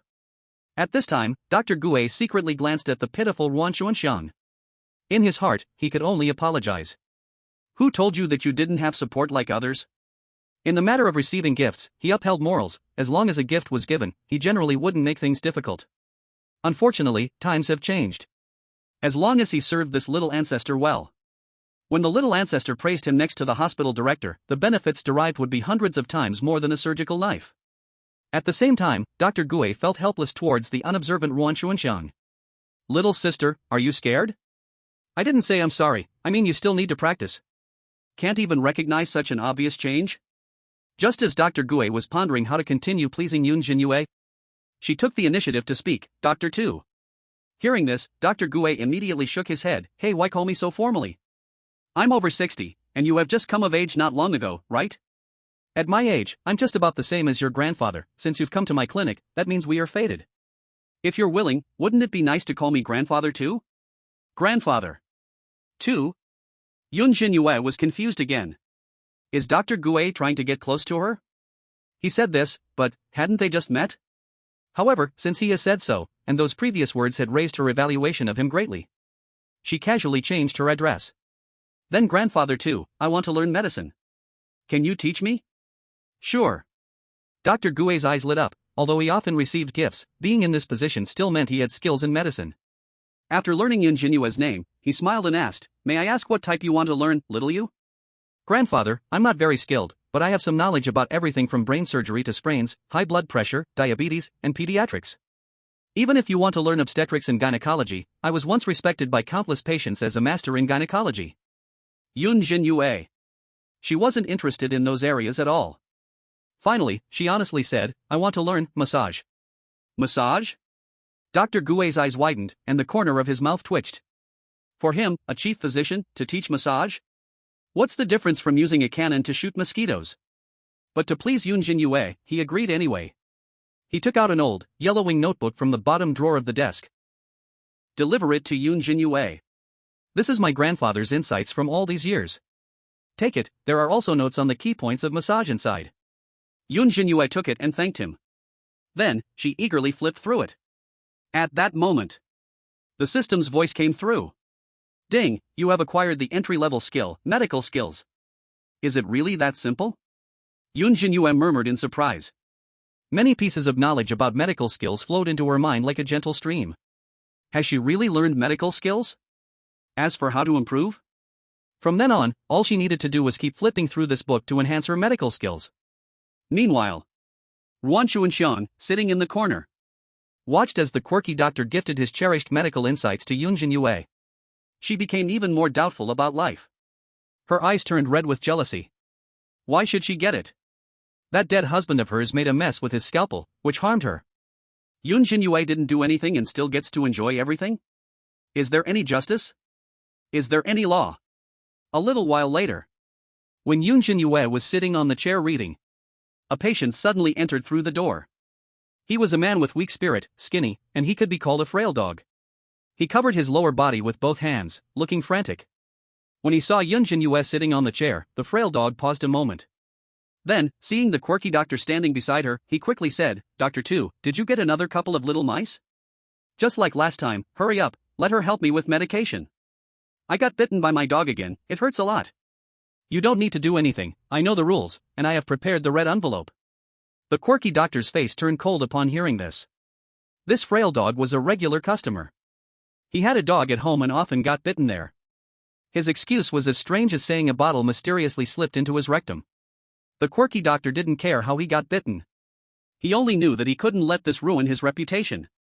Otherwise, wouldn't the act he just performed be in vain? And letting Yun Zhenyue help him with medication? That's asking for death. What red envelope? I never accept red envelopes. If you want medication, come lie down, and don't say random things. The quirky doctor said with a cold expression. Pretending, just pretending. Dr. Tu, with our relationship, no need to be so distant. The frail dog grinned, still pointing at Yun Zhenyue and said, just let her help me suck it out quickly, it's all swollen. As he just let go, a foul-smelling pus flowed down from under him. There were even a few maggots crawling around.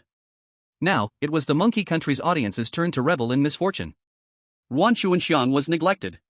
But the quirky patient didn't pay attention to her either. In comparison, Yun Zhenyue had it worse. As a doctor's assistant, she surely had to respond to the patient's request, right?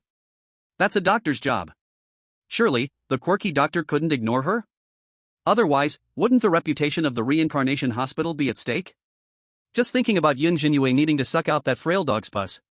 The Monkey Country audience felt both disgusted and excited. So disgusting. I know this patient, he is a longtime client of the quirky doctor, he will definitely agree. This long country woman should be harshly punished, let her act all high and mighty. I don't believe the quirky doctor can do anything else. The patient's requests cannot be refused, even worse things have happened before. But at this moment, an unexpected situation occurred.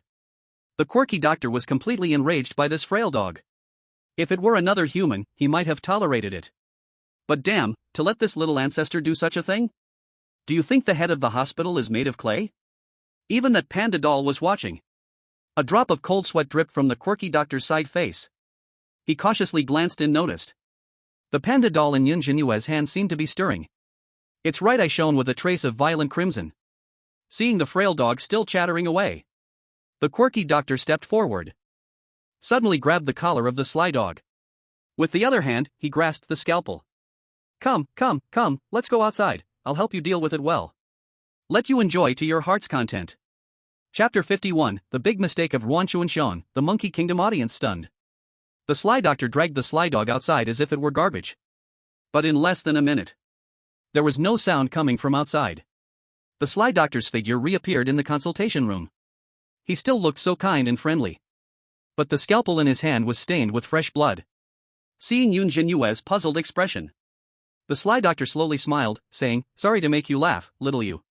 This patient has mental issues, I just took him to see the psychiatrist." After saying this, the sly doctor noticed that the panda toy in Yun Zhenyue's hand looked quite disappointed. As if there was a fun game that didn't invite her.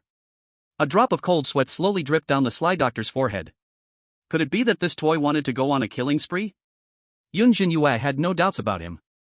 She didn't take the matter to heart. She placed the panda toy back on her shoulder and focused on her notes again. Meanwhile, Ruan Chuanshan, squatting in the corner, looked utterly shocked. She originally thought the sly doctor would let Yun Zhenyue treat that patient. She never expected that because of insulting Yun Zhenyue, he would directly kill him? And psychiatry? Was the blood on that scalpel fake? Ruan Chuanshan's face turned pale and then green. She realized the sly doctor would rather risk punishment from the hospital than protect Yun Zhenyue. What kind of magic power does Yun Zhenyue have? That even the red-clothed sly doctor is willing to be a servant? Could it be that Yun Zhenyue really has some mysterious and unfathomable background? No. Impossible. She came with Yun Zhenyue. Yun Zhenyue and the sly doctor never spoke privately. Ruan Chuanshan couldn't understand it no matter how hard she thought. In the end, she could only look at Yun Zhenyue with deep jealousy, her teeth almost grinding to dust. At this moment, the Monkey Kingdom audience was also in disbelief. Killing a patient privately? Even in a bizarre world hospital. It is one of the biggest taboos. If the news spreads, no patient would dare to come to the hospital, right? How dare the sly doctor? And this was an old customer. That kind and gentle gaze. Did he really treat Yun Zhenyue as a beloved granddaughter? I don't understand, has he gone mad? Why is he so nice to a woman from the Dragon Kingdom? Do they really have blood relations? Killing a patient just because he insulted a woman from the Dragon Kingdom, how is this possible? He wasn't like this before, those assistants were all arranged by him to treat patients. I really can't make sense of this, doesn't he fear the director's punishment? It's also possible that he has changed his character and started to care about the feelings of the assistants, right? There is also this possibility, let's see if Miss Ruan Chuanshan will be taken care of later. Soon. Another patient knocked and entered. She was a very beautiful strange being, with porcelain-white cheeks and double, shimmering phoenix eyes beneath willow-like brows. She walked lightly, silently, and was very polite. "Doctor, hello? I feel a bit uncomfortable in my stomach, could you please take a look?" Seeing Yun Zhenyue was interrupted again from reading. The sly doctor let her sit in the back. Then he pointed to Ruan Chuanshan and said, "Didn't you say you know some medicine? You come and help her see what is the situation." At this moment, Ruan Chuanshan was full of astonishment. She never expected that the sly doctor was really going to teach her medicine. Then she must perform well. It would be best to wash away the negative impression from before. Ruan Chuanshan slowly approached the patient, a hint of subtle expectation appearing on her face. Although her medical skills were not great, she still understood the simplest pulse-taking. Ruan Chuanshan placed her hand on the artery of the bizarre patient. She sensed that this patient's arteries seemed to be beating too slowly, and the energy and blood flow were sluggish. This was a slow pulse. She instantly had a rough deduction about the patient's condition. Almost done, I know what illness she has, Ruan Chuanxiang confidently said. Seeing this situation, the audience in Monkey Country was overjoyed. Now it should be Ruan Chuanxiang's turn to perform, right? As a genuine descendant of Eastern medicine, her lineage is long, and she should be able to shock the strange doctor. Turning around his impression should be an easy task. Go for it, Miss Ruan Chuanxiang. No matter what, medical skills cannot be fake. Even if Yun Zhenyue is favored, her skills can't compare to Ruan Chuanxiang. Yes, show off our Eastern medicine from Monkey Country. Why does this strange girl dress like a boy? Who knows? People can wear whatever they like. Ruan Chuanxiang moved her hand back. Under the gaze of the strange doctor and the strange patient, she confidently said, if I'm not mistaken, there's cold energy lurking in your body, your pulse is heavy, and the meridian is narrow, like a taut string. This pulse points to a conclusion. You have cold in the palace. As soon as the words dropped, the consultation room fell silent. The strange doctor seemed shocked by her words. Ruan Chuanxiang secretly felt proud. She often diagnosed her own pulse, having experienced cold in the palace, and felt her assessment of the strange patient was nearly certain. But suddenly, the expression of the strange patient seemed to turn very grim. Their eyes showed hints of red, and their short hair floated without wind. Who are you calling cold in the palace? You, is there something wrong? Ruan Chuanxiang responded in confusion. The strange patient's expression grew even colder. But their next sentence left Ruan Chuanxiang frozen in place. I have cold in the palace? I hate it when people say I look like a girl. Damn rat, I shouldn't have trusted you. With these words, Ruan Chuanxiang's head buzzed. What does this mean? Look like a girl? Could this strange person be a man? Her cheeks turned pale from fear, never expecting to make such a low-level mistake. A male strange person can't have cold in the palace, right? He doesn't even have those organs. I. Ruan Chuanxiang spoke weakly, trembling, unsure how to handle it. In the end, it was the strange doctor beside them who disappointingly said, is this how you claim to know Eastern medicine? He stepped forward to comfort the patient after diagnosing them. The strange patient shot Ruan Chuanxiang a glance filled with resentment. You better not appear before me again. He left these words, scaring Ruan Chuanxiang greatly. Who knows if she'll go to this strange dungeon in the future? She had truly landed herself in big trouble. Ruan Chuanxiang felt like she was drowning, unable to catch her breath. But before she could catch a break, another patient arrived. This was a sturdy male stranger with a buzz cut and dark skin. He confidently sat in front of Ruan Chuanxiang, extending his arm. Doctor, take a look. Ruan Chuanxiang turned to glance at the strange doctor, who looked obviously disappointed. She gritted her teeth, mustering her last bit of strength, placing her fingers on the strange patient's artery. But then, Ruan Chuanxiang's right eyelid kept twitching. She sensed the condition of this patient's pulse. But no matter how hard she tried, she couldn't bring herself to say the diagnosis. Looking at the buzz-cut and stubbled face of the strange patient, Ruan Chuanxiang's complexion became even paler. It was because the pulse she sensed pointed to menstrual irregularity.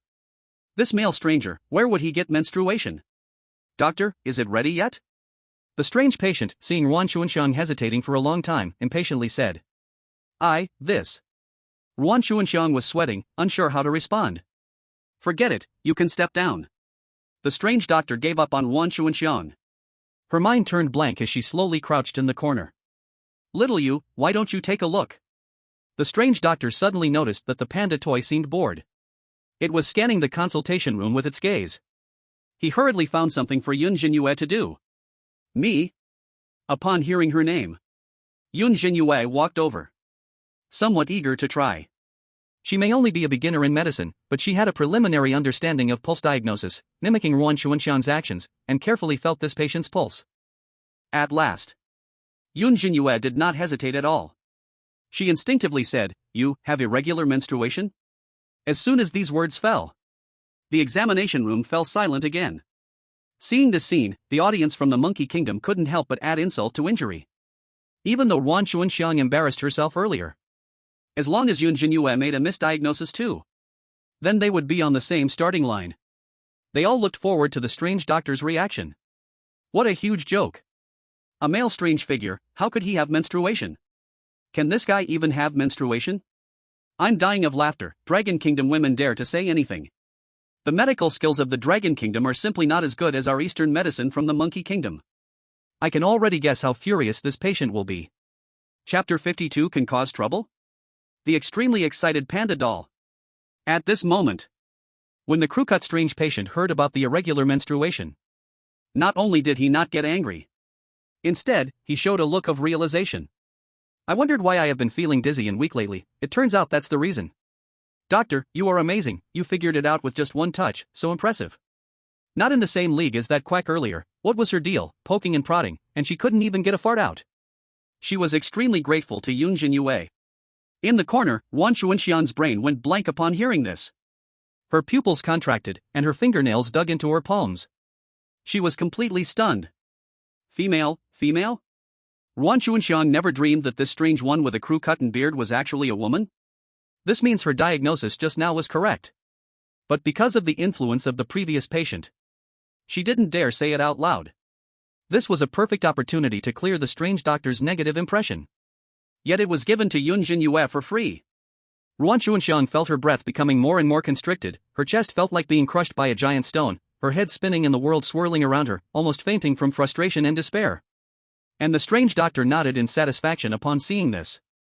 It seemed this relative of the director was quite the talent.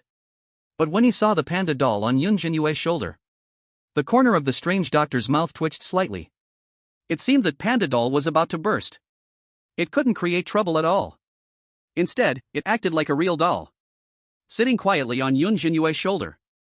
Anticipation fell flat. Its mouth also drooped unnaturally. This little ancestor had to be sent away quickly. The strange doctor realized this point. He feared that whenever Yun Zhenyue was not present, this panda doll could tear his examination room apart. Ahem. Handing the prescription to the crew-cut patient, letting him go downstairs to get the medicine. The strange doctor then said to the blank-minded Wan Chuanxian, "Look at you, you couldn't even do a simple pulse check. How can you still claim to know medicine, when you can't even tell the patient's gender? It's clear to me that you are nothing but uneducated and full of lies. You can leave, this examination room cannot accommodate you." With this ruthless expulsion order, Wan Chuanxian immediately became flustered. Was she being kicked out directly? But where could she go? With no path to take. Who knows where to find the strange deputy director to arrange work for herself again? If she was kicked out, in this crisis-ridden revolving hospital, her mortality rate would skyrocket. Moreover, the angry patient she had just upset might not have gone far. What if he found her? Doctor 2, sir. Please give me another chance. Wan Chuanxian's face drained of color, her eyes filled with pleading. She knelt down, sincerely begging for the strange doctor's forgiveness. But it was useless. The strange doctor didn't take her seriously at all. He simply tossed the surgical knife outside the examination room, coldly and ruthlessly leaving behind one sentence. "Take your loot and leave, I advise you to hurry up and go. Otherwise, I won't show mercy." Seeing this situation, most of the Monkey Kingdom audience's faces turned ashen. They even found it unbelievable. Especially after seeing Wan Chuanxian forced to leave. Yun Zhenyue, on the other hand, stayed in the clinic with nothing to do. The strange doctor was still by her side, pouring her tea and serving her water. He even turned on the air conditioning for her, fearing she might be cold. These two completely opposite scenes. It felt like an invisible giant hand had slapped them hard. What happened to the strange doctor changing his character and caring for the assistant?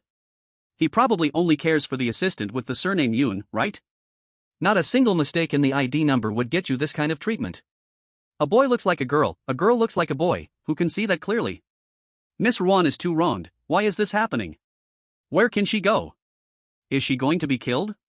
I really can't understand why the strange doctor is so nice to women from Longhua. Such a precious scalpel, he doesn't want it, what is he thinking? At the same time, not only Wan Chuanxian from the Monkey Country, the other female players in the clinics were also in terrible moods. In the pediatric area, Yamamoto Aiko looked exhausted as she watched a group of strange children running around. "Stop running and come back." She panted heavily, her legs feeling weak. After giving that strange cushion to the pediatric doctor, she ended up with the simplest task: taking care of these naughty kids. But these naughty kids always loved to run deep into the corridor. That place Yamamoto Aiko dared not go. It is said that the most dangerous room inside can crush a person who enters. The key is they have all kinds of bizarre abilities. Some kids hum prophetic nursery rhymes, predicting the time of others' deaths. Some kids have shadows that exist independently, like monsters, and will screech like a baby once approached. Others always hit themselves, but the injuries transfer to other kids. There are more than a dozen of these naughty children, making the pediatric area probably the loudest place in the hospital. Yamamoto Aiko couldn't take it anymore. She felt like she wanted to die. At this moment, Hansume was also feeling extremely low. Forget about learning medicine. She was assigned to the obstetrics and gynecology department to assist in delivering strange births. At first, Hansume thought she would just be helping on the side. Unexpectedly, the obstetrician actually let her enter the operating room. The strange woman, with a big belly, made Hansume hold her child while trying to suppress her nausea. But after a few minutes, that just-born strange baby actually crawled back in again. Where it came from, it went back to. Hansume was on the brink of mental collapse watching this. Ugh. Did these strange beings not feel anything wrong? It had already happened 13 times. They just kept on giving birth. After giving birth, the baby crawled back to be born again. Coming in and out, as if this was a bus? As for the others, some were assigned as nurses. Their jobs didn't go as they wished. These strange patients were extremely hard to manage. They were just like masters. Food had to be fed right to their mouths. Their waste had to be personally handled.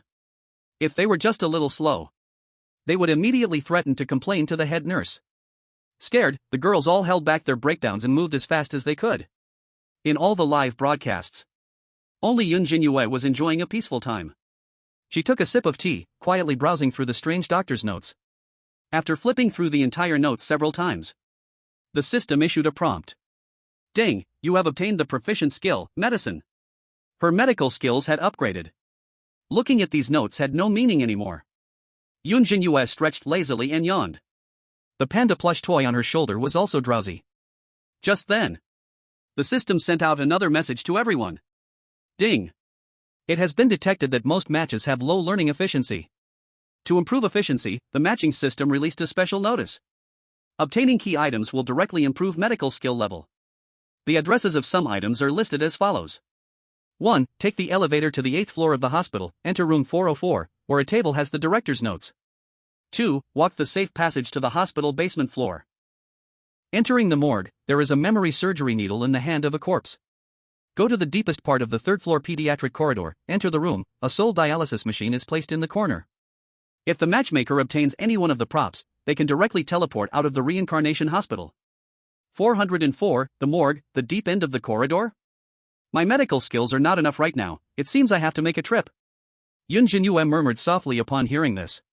When she wasn't paying attention, the red glint in the eyes of the panda doll on her shoulder flashed by. It seemed as if it was about to jump up happily.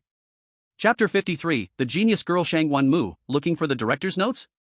Upon seeing the matchmaking system presented 3 props, the global audience was stunned. They felt the matchmaking system was acting crazy. Because whether it was room 404, the morgue, or the deep end of the corridor, any one of them was the most dangerous place in this reincarnation hospital. To have this group of humans look for props? Isn't that looking for death? Just these 3 places, let alone them. Even a ghost, or just a regular red-clothed figure, would probably be scared out of their wits, right? Miss Yamada, please don't go, it's a dead end if you do. Yeah, not to mention, going to room 404 means taking the elevator, and that elevator is also strange, plus you have to go to the 8th floor, there are several dangerous places along the way. The morgue in the hospital is usually the place with the most negative energy, it's hard to imagine what level of strangeness that corpse would be. It's deadly, the deepest part of the pediatric corridor is the smile room. I just don't believe anyone would dare to go to these 3 places. At that moment, Yun Zhenyue put down the notes in her hand.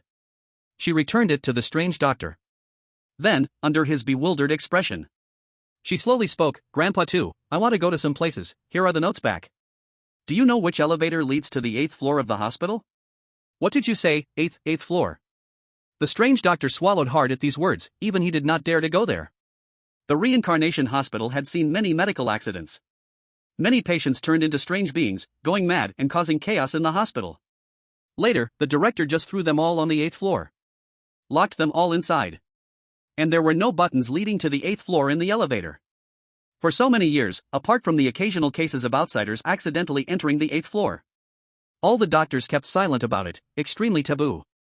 One can imagine Those strange beings sealed in the dark 8th floor for so long must have deep resentment. How much hatred would they have for anyone who intrudes, especially healthy individuals? The strange doctor wanted to hurriedly send the panda doll on Yun Zhenyue's body away. But he did not want to see her go to her death either.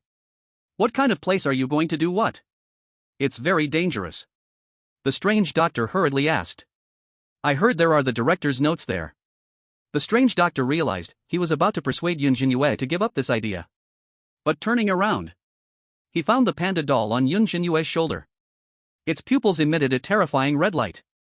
That gaze was full of warning. As if just saying something he shouldn't, it would immediately eliminate him. The strange doctor closed his mouth. He almost forgot.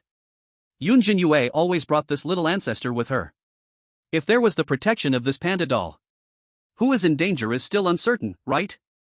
Thinking of those madmen on the 8th floor encountering an even more terrifying existence, the strange doctor could not help but shiver, mourning for those patients. He immediately said dryly, then you take care of your safety. If you encounter danger, you can quickly come back, my consultation room is very safe. Seeing Yun Zhenyue wanting to find props, the audience from Dragon Country was panicking. It's not necessary, can't you just look at the notes? Why go to such a dangerous place? I can't believe it, where there is danger, she goes right in. I'm anxious, really anxious. Why are you panicking? Don't forget Yun Zhenyue has a contract with Lily. Well, just wave at Lily if you encounter danger. Alright, let's hope so.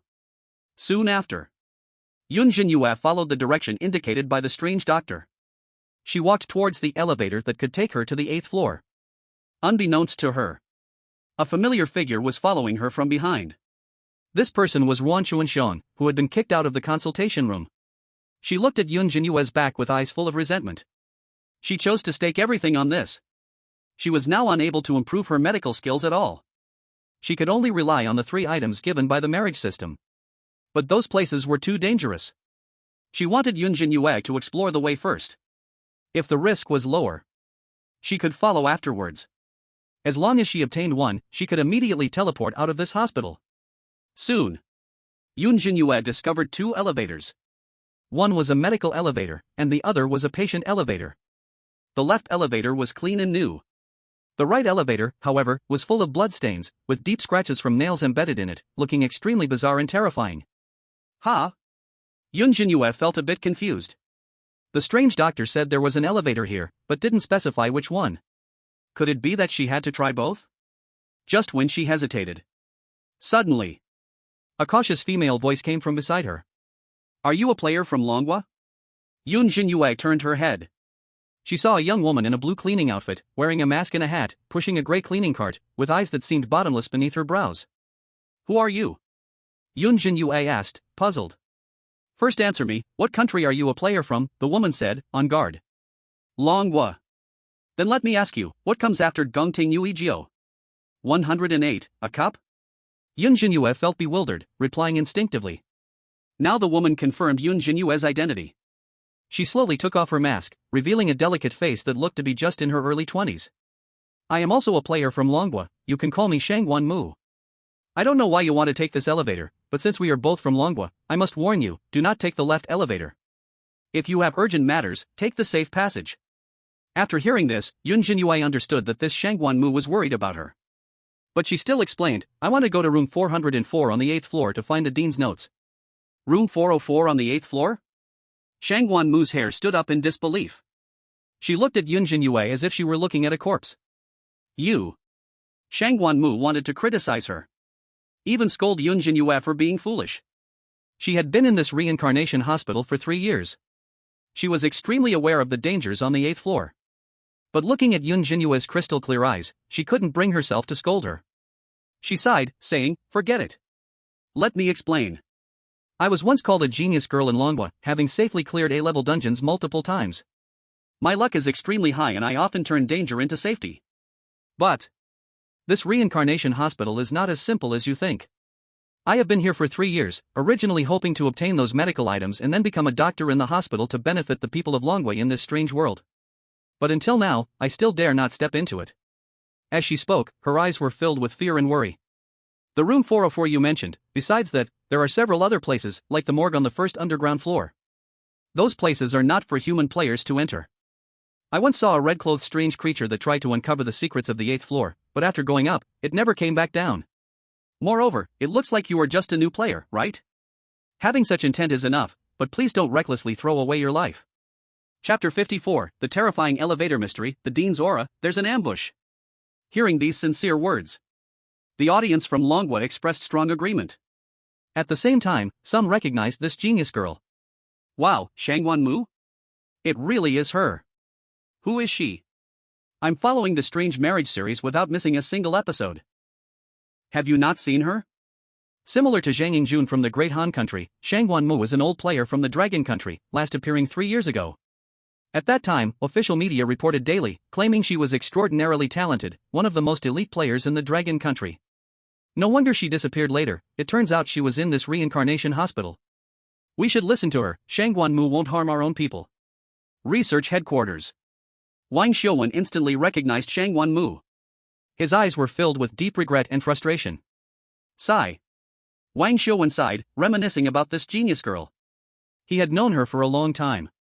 At that time, she was full of ambition, having cleared major instances at a young age, and became a leading figure among Dragon Country players. Unfortunately, perhaps witnessing many Dragon Country players harmed by the Eerie, even modern medicine was powerless to save them upon returning to reality, led to tragic deaths. After hearing about the reincarnation hospital, she seemed bewitched. She insisted on searching for items that could improve her medical skills. She wanted to become an Eerie doctor. Wang Xiuwen tried to persuade her several times, but Shangwan Mu was resolute, refusing to listen. Then, there was no news. Wang Xiuwen thought Shangwan Mu had died. It turned out she was hiding in the reincarnation hospital. Her stubborn character made Wang Xiuwen unable to help but admire her. Over the years, she must have saved many lives of Dragon Country players. However, Shangwan Mu was unaware of the Eerie marriage news. And did not know Yun Zhenyue was actually not in any danger at all. Wang Xiuwen looked at the panda doll on Yun Zhenyue's shoulder. He felt not a trace of nervousness in his heart. What a joke. With this panda doll around, who could bully whom was still uncertain, right? After hearing Shangwan Mu's words, Yun Zhenyue expressed her gratitude. However, she remained stubborn, preparing to enter the left elevator. She wanted to raise her medical skill level a bit higher. That way, the massage would definitely be more comfortable. No matter how Shangwan Mu explained the danger, it was useless. She was so angry her cheeks turned red. Are you a donkey? Everyone says I'm stubborn, how come you're even more stubborn than I am? I told you, if you go in, you'll die. Are you crazy? Why are Dragon Country players so unaware of their own mortality now? What are you relying on to survive?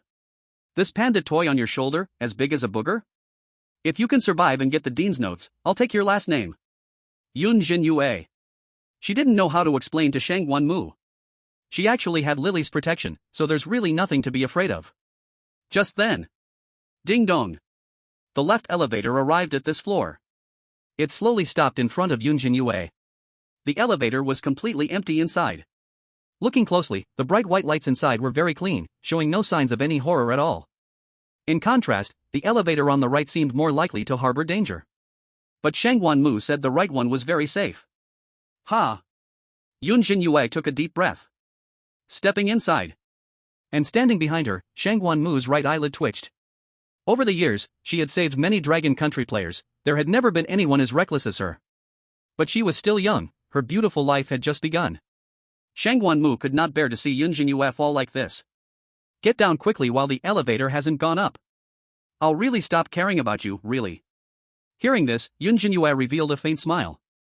The panda doll on her shoulder seemed to smile along with her. Seeing this, at the last moment before the elevator door closed, Shangwan Mu's heart seemed to be touched by something. In a moment of impulse, she gritted her teeth and immediately followed Yun Zhenyue onto the elevator. Creak. As the elevator doors closed, Yun Zhenyue looked bewilderedly at the arriving Shangwan Mu. The two stared at each other wide-eyed. Senior Shangwan? Yun Zhenyue weakly said. I really. At this moment, Shangwan Mu finally came to her senses. Looking at the innocent Yun Zhenyue, the harsh words she wanted to say remained unspoken. In this moment, all the strength in her body seemed to disappear. Shangwan Mu weakly said, no matter what happens in the elevator later, don't panic. The safest place is only on the first basement level, the weirdness in this elevator dares not provoke the existence there. I will help you resist the illusions of the elevator, but it's not completely safe. No matter what you think, I will keep you alive. Upon hearing this, Yun Zhenyue felt warmth in her heart. But she was still a bit helpless about Shangguan Mu's actions. Just as Yun Zhenyue was about to explain the existence of Lily, the elevator began to operate slowly. This elevator had no buttons. And they didn't know which floor it would stop at. Creak, creak. At this moment, a noisy mechanical sound came from above. The elevator is in operation, please do not move freely. While the elevator is running, please keep your distance and avoid crowding the doors. If you encounter a malfunction while riding the elevator, please remain calm and press the emergency call button for help. Do not force the door open. Rules were being broadcasted one after another. For some reason, Yun Zhenyue seemed to feel that there was a man hiding in the elevator, intentionally pretending to be this mechanical sound to confuse the passengers. Shangguan Mu's expression was serious as she took out a pair of strange earplugs from her pocket and handed them to Yun Zhenyue. Put this on, and don't listen to anything, Shangguan Mu said with a grave look. She remembered the rules of this elevator very clearly. As a high-level ghost, the elevator ghost had no physical form and could not act directly. After the passengers entered, eerie sounds that could create illusions would be transmitted from the speakers. Upon hearing it, the passengers would experience hallucinations. Even with no one beside them, they would feel surrounded by weirdness, leading them to mental breakdown and suicide. Ordinary passengers would nearly die by this point. If there were any survivors, the elevator ghost would control the elevator's speed, causing it to rush to the top and then plummet quickly. If in a state of extreme fear, the survivor's soul would be thrown out. There were even more terrifying anomalies to come. As long as one could remain steadfast and unafraid, there was still a chance of survival. In the closed space, the fluorescent light buzzed, casting a pale glow. Soon, as Shangguan Mu had expected, a chilling and eerie low crying sound emerged from the elevator speakers, followed by strange sounds of biting and swallowing. Then came the sound of screams, as if someone were being torn apart. Shangguan Mu saw dark red blood flowing from the top of the elevator, where a crack was constantly oozing blood, the dripping sound particularly piercing in the silence. The elevator roared and trembled. She turned to look. She saw that Yun Zhenyue, wearing earplugs, had unknowingly turned into something weird. In that eerie stare, there was a killing intent, and drool dripped from the corners of her mouth, as if wanting to tear her apart and consume her. It's all an illusion, it's all an illusion. Shangguan Mu's eyelids twitched more violently, as she tried to calm herself. At the same time, in the shadows where the two could not see, the elevator ghost was watching the two with murderous intent. Shangguan Mu was the one who often ruined his plans, making him kill at least dozens fewer people. The elevator ghost loathed her. As for Yun Zhenyue, the elevator ghost especially favored her. He liked her tender skin. He could hardly wait to eliminate the two of them. Now, all she needed to do was to let them enter the illusion and kill each other. As for the rules mentioned by Shangguan Mu, the elevator ghost scoffed at them. Pitiful mice. That was him back in the days of the high-level ghost, indeed without a physical form. But his power was not unchanging. Now, as a top-level ghost, the illusions could also affect reality. The blood flowing from the top of the elevator was not fake. As long as they did not leave, this blood would eventually drown the two of them. In the end, they would still die. But just as the elevator ghost observed the two, he suddenly saw the tender, delicate mouse on the shoulder. A panda doll revealed a strange smile. The elevator ghost? Seeing something strange in broad daylight? Did that doll just smile at him? What is this thing? The elevator ghost was stunned. He thought he must be mistaken. But when he took another glance, now he saw it clearly. He saw a drop of blood dripped right into the hollow eye of the panda doll. The strange round moon eye on the right had unknowingly become a crescent moon. A terrifying aura gradually spread from the elevator. That feeling. It felt as if the principal was present. As if a single finger could crush him mercilessly. WH. What? The elevator ghost found it hard to believe.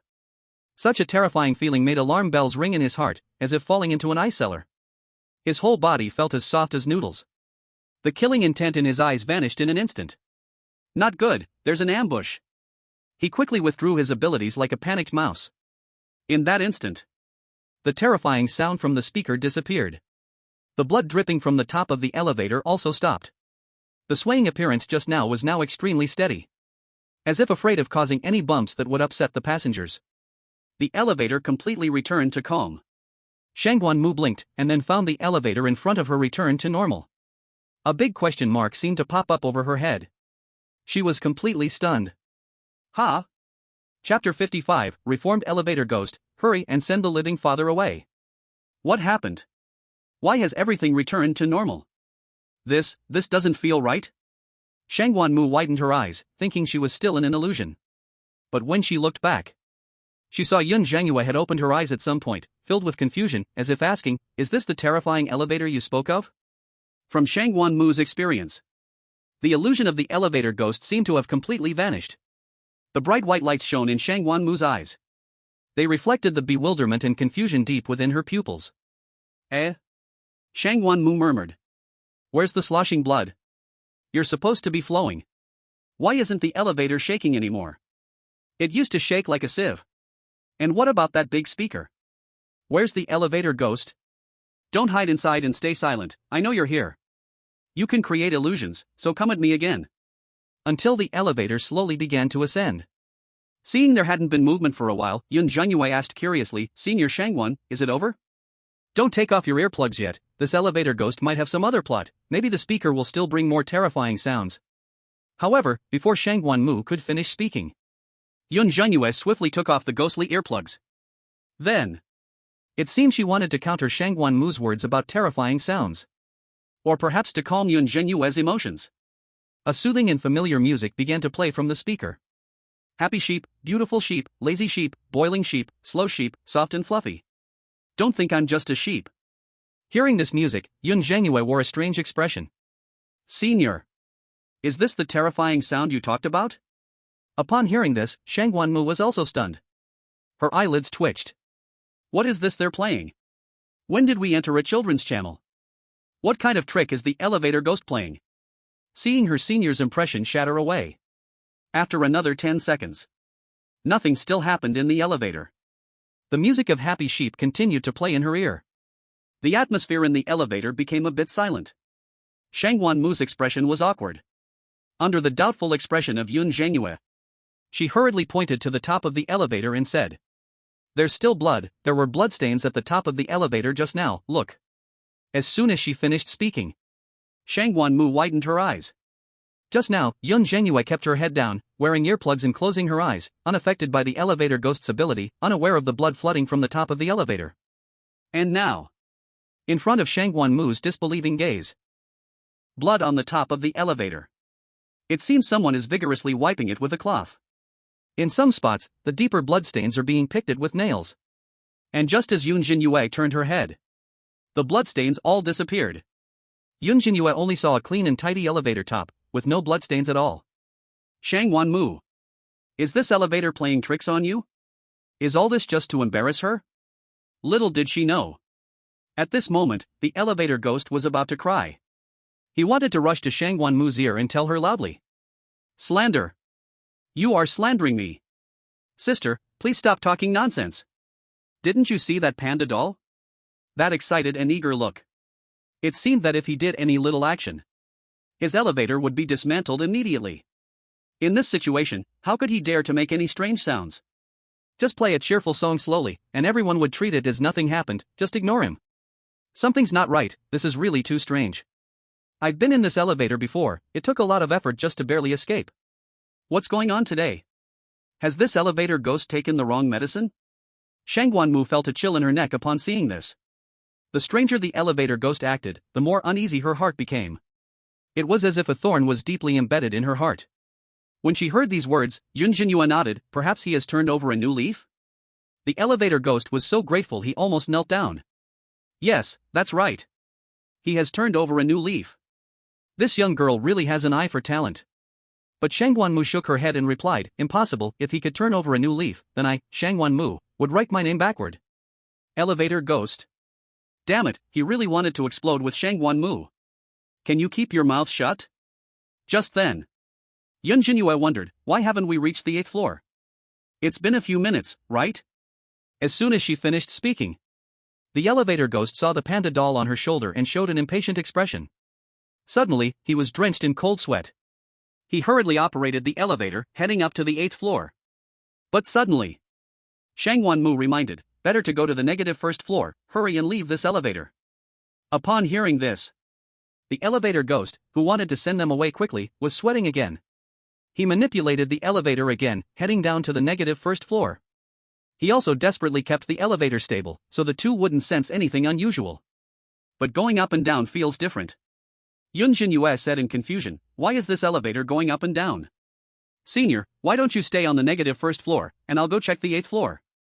The elevator ghost almost spewed out a mouthful of old blood upon hearing this. No? You two are just exploiting a bug? Up and down, where exactly are you going? These are not passengers, these are clearly life troubles. Seeing this scene, the global audience was puzzled. Since the live broadcast perspective kept following Yun Zhenyue, they did not see the bloodstains on the elevator top. As for the eerie sounds that had appeared in the elevator before, this kind of eerie voice was present throughout the entire hospital. It was impossible to tell if it came from inside the elevator or outside. Many foreigners had heard of Shangwan Mu. But didn't she say this elevator ghost was terrifying? Now it was playing children's songs and shuttling back and forth. The service attitude was exceedingly good. You call this terrifying? The Dragon Country audience is also baffled. Is there really something weird in this elevator? It can't be a trick, right? Shangwan Mu was so excited earlier, and I was all tensed up, and this is it? This elevator is incredibly stable, where's the weirdness? I feel something is off too, but can't quite pinpoint what's strange. This elevator ghost. Could it be short-staffed?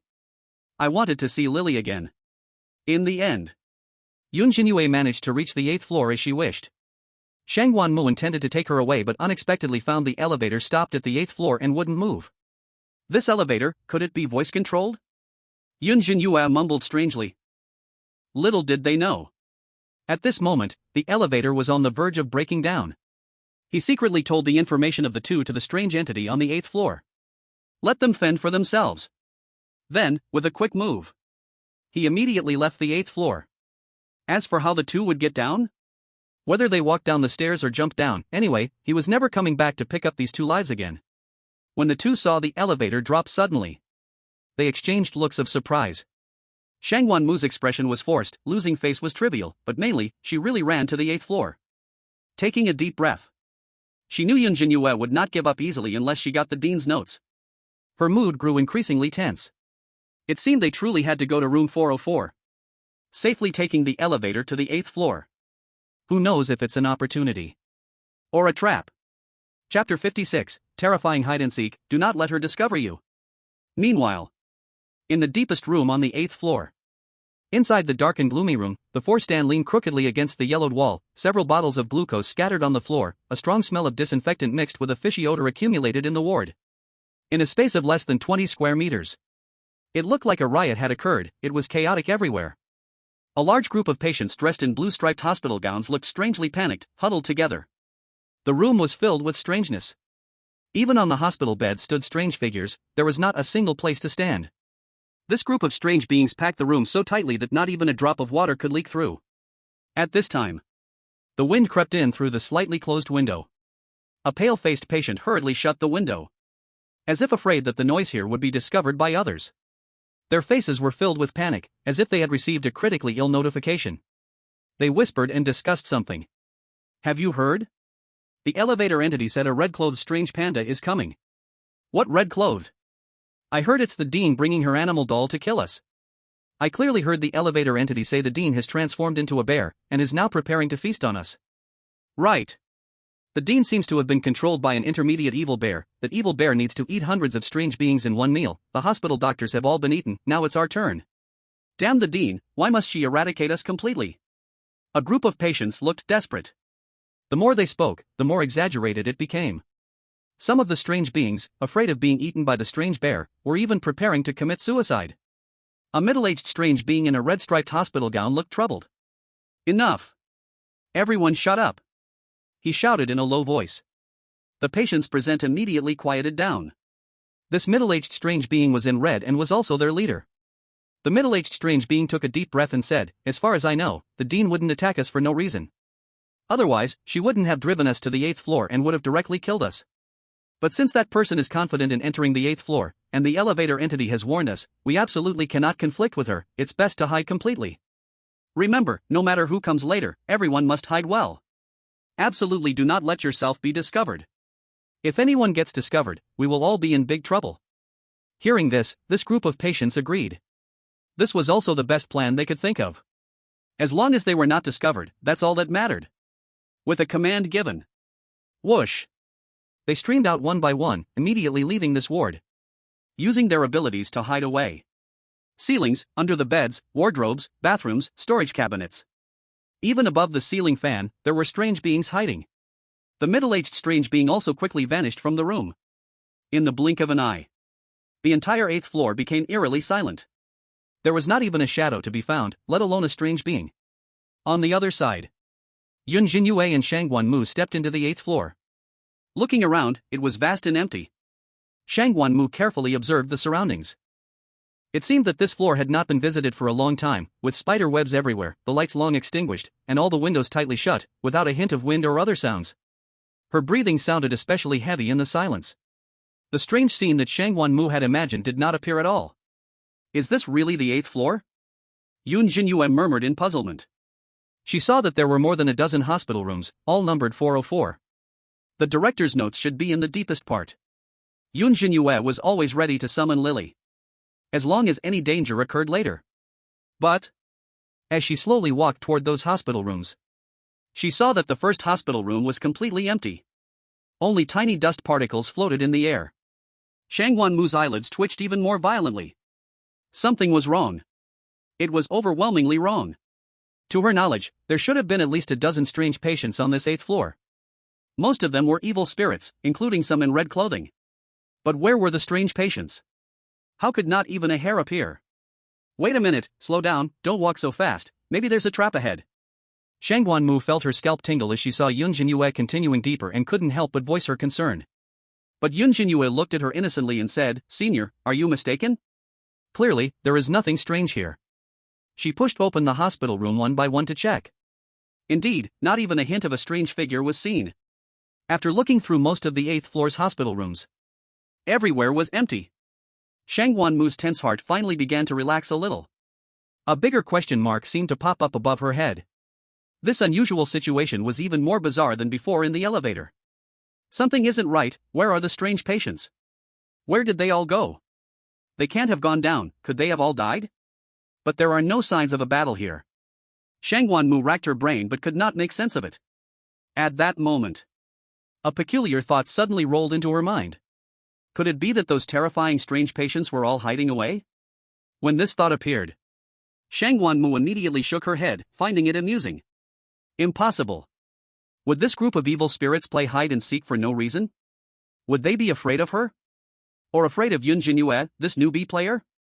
With doubts in her heart, Shangguan Mu followed Yun Zhenyue to check the hospital rooms one by one. Crack! Suddenly, just as the two were about to reach the deepest part, Shangguan Mu suddenly noticed a cabinet in one room had moved a bit. Huh? She immediately stopped Yun Zhenyue and walked towards that cabinet. Shangguan Mu placed her hand on the cabinet's handle. At that moment, inside the cabinet was a small-bodied patient with a pale face, full of tension. He had folded his body into a size similar to a small box, crouching in the corner of the cabinet. If discovered. Senior, what are you looking for? At this critical moment, Yun Zhenyue suddenly asked, interrupting Shangguan Mu's actions. Hearing her words, Shangguan Mu mumbled, I just saw this cabinet move. I wanted to see if these strange ones were hiding. Forget it, I guess I was just thinking too much. After she spoke, she suddenly caught sight of the corner under the bed. It seemed to make a cracking sound, though it was very light. But Shangguan Mu still noticed it. There can't be anything under this bed, right? Hearing Shangguan Mu's mumblings, Yun Zhenyue was a bit confused by her thoughts. Senior, do you still suspect there are strange ones hiding? Right, don't walk away yet, let me see what is under this bed. The two stopped in front of the hospital bed. When they saw their own shins, the patient crouching under the bed almost cried out. His heart had risen to his throat. He felt extremely uneasy. Don't look. Please don't look. Don't squat down. He kept pleading in his heart. Just then, Shangguan Mu bent down to squat down. But as she bent down, she discovered there was a broken watch under the hospital bed. So it was just a watch? Did the watch make that clicking sound?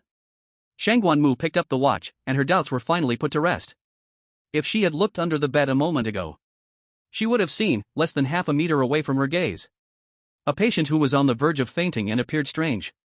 It seems I really overthought this. Shang Wanmu concluded at last.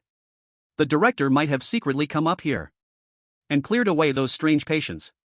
She couldn't help but feel envious of Yun Zhenyue's good luck. She hadn't completed a single task in 3 years. Unexpectedly, new player Yun Zhenyue encountered good fortune right away. Could this be the legendary chosen one? Little did she know. At that moment, all the strange patients hidden in the ward were sweating coldly. Their bodies were stiff, trying their best to avoid making any noise. They were continually praying in their hearts. Please take anything quickly. But just don't find me, dear ancestor. Chapter 57, is it funny? I only see a group of desperate strange beings. Is this the director's notes? Soon. Since she didn't find any strange figures, Yun Zhenyue successfully found a few notebooks at the end of room 404. The notebooks lay on a table covered in dust. The covers were dark red, and they all had elegant names on them. Yen Ruyu. It looks like Yen Ruyu is the director of this reincarnation hospital. Yun Zhenyue said slowly. She flipped through the notebooks. One notebook was filled with her medical insights. The others were similar to treatment diaries. Yun Zhenyue hesitated for a moment. She only intended to take the medical insights with her. After all, taking someone else's diary felt a bit unethical. Besides, it wouldn't help her much with medicine. Seeing this, Shang Wanmu said nothing more. She casually picked up a nearly full diary. The other few less filled diaries were left untouched. What if the director comes back later and finds her diaries missing? That would be troublesome. Let's leave this place first. Shang Wanmu urged. She felt a bit uneasy in her heart. Until the two returned to the elevator. They discovered that the elevator hadn't come up at all. There was no choice. The two had to leave through the emergency exit. Strangely, to come up from below, one must take the elevator. Yet there was an emergency exit when coming down from the 8th floor. Could there also be a strange controlling the passage in this emergency exit? It was as if someone was continually urging them to leave. Shang Wanmu was very puzzled, but couldn't figure out why. After a long while. Until the two completely left. The strange beings on the 8th floor finally dared to come out slowly. Their expressions were very excited. It was as if they had sent off 2 plague gods. Many of the strange beings chatted about the thrilling scene that had just occurred. I was so scared. I was hiding in the cupboard, just moved my leg a bit and almost got discovered. Tell me about it. I didn't even dare to blink. What you experienced was nothing. I was about to be discovered, but luckily I was clever and used the watch to dispel her doubts. Finally sent them away. It was just too scary. Did you see? The elevator ghost was right. It really was a panda. I think this person was sent by the director. Who else could have such a terrifying animal doll? Thank goodness the boss was smart enough to let us hide. Otherwise, we would definitely be in big trouble.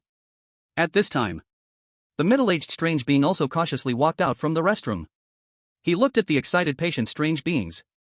Taking a deep breath, he smiled and said, "We have one. They didn't discover us. Everyone has worked hard." Hearing this, many patient strange beings were moved to the point of tears. They all celebrated joyfully. It's finally over. We escaped a calamity. Not being discovered is indeed a blessing from heaven. Long live the boss. At this moment, in the safe passage, Shang Wanmu was walking. Suddenly, her ears twitched. It seemed she heard a strange laughter. There seemed to be faint sounds of celebration as well. Is it an illusion? Shang Wanmu muttered, puzzled. If the 8th floor really had something strange, what were they celebrating? Celebrating their departure? Impossible. They weren't some evil spirits. Was it worth such noisy celebration? Moreover, if she had checked thoroughly just now and found them all, wouldn't they be in despair? Is it funny? She only saw a group of desperate evil spirits, attributing everything to auditory hallucinations. Shang Wanmu felt that her strange thoughts were a bit too much. Did she feel like she was dreaming? 3 years. 3 whole years. She was almost in despair. Yet now, it was as easy as drinking water to retrieve the director's notebook props. All this made her feel as if she had drunk too much fake wine. Senior Yun. At this moment, Yun Zhenyue's call interrupted Shang Wanmu's days. What did you call me? She asked, bewildered. Senior Yun, Yun Zhenyue chuckled. Didn't you say if you got the director's notebook, you would share my last name? Yun Mu, this name sounds quite nice. Hearing this, Shang Wanmu's expression froze. Her old face turned beet red. A rush of heat came from her neck. Who would have thought? She just rambled on about the dangers of the 8th floor, almost panicking. And this was the result? Shang Wanmu cleared her throat twice, awkwardly saying, "Let's forget it." "By the way, Xiaoye, do you still want to go to the mortuary?" "Yes, of course." Yun Zhenyue replied. She just got a prop that only upgraded her medical skills to expert level. There was still a big gap from her fantasy of ultimate massage. The mortuary, although not as dangerous as the 8th floor, definitely must have strange things, and the director couldn't have cleaned them all out. "Why don't we skip it?" Shang Wanmu hesitated. "But senior, we've come this far." Yun Zhenyue looked ahead. The two had walked in the safe passage for a few minutes. They had not encountered any strange or abnormal events. Except that they made a stop on the 4th floor. Shang Wanmu hid that diary in the cleaning cart. The two continued to explore downwards. Now they were almost at the door of the mortuary. At this moment, foreign viewers saw that Yun Zhenyue had safely obtained the director's notebook. One by one, they became envious and felt sour. Many of them had just said the 8th floor was extremely dangerous. And what happened? Not even a hair of a strange thing was found. Now they thought it was a rumor. Was it really this easy to get it? This dragon country woman is too lucky. There are no strange things on the 8th floor. If there were, wouldn't they all be hiding? There are still several notebooks she hasn't taken. Whoever goes up first can get them all. What about Miss Izzy? I wish I could let her know. It's all a lie. These 3 tasks must be benefits. On the other side, women from various countries also stood by the elevator. They had just been waiting for Yun Zhenyue, wanting to see if she could survive. However, they discovered Yun Zhenyue and a strange woman's figure from the safe passage. The former was still holding a notebook. From their conversation, they learned there were no strange things on the 8th floor. And that there were still a few notebooks Yun Zhenyue hadn't taken. Seeing that this first task was so easy, the women couldn't wait. Wasn't this free rewards? Let's go up together later. I heard there are several notebooks, let's share them. Or we can share them, after all, they are not single-use props. Yun Zhenyue really got lucky. There are no strange things. What is there to be afraid of? Wait for the elevator to come, and then we can go up together. Just when the women were discussing how to divide the spoils. Swish! Ruan Xuanxian from Monkey Country suddenly slipped into the elevator unexpectedly. In the incredulous eyes of the women, she slammed the elevator door shut with lightning speed, wanting to monopolize the notebook. Chapter 58, Ruan Xuanxian's death. Blood invades the elevator, scaring everyone. Seeing this scene, the girls panicked. One by one hurriedly rushed towards the elevator. But it was already too late. The elevator door closed too quickly. Ruan Xuanxian showed a smug expression, seemingly mocking them.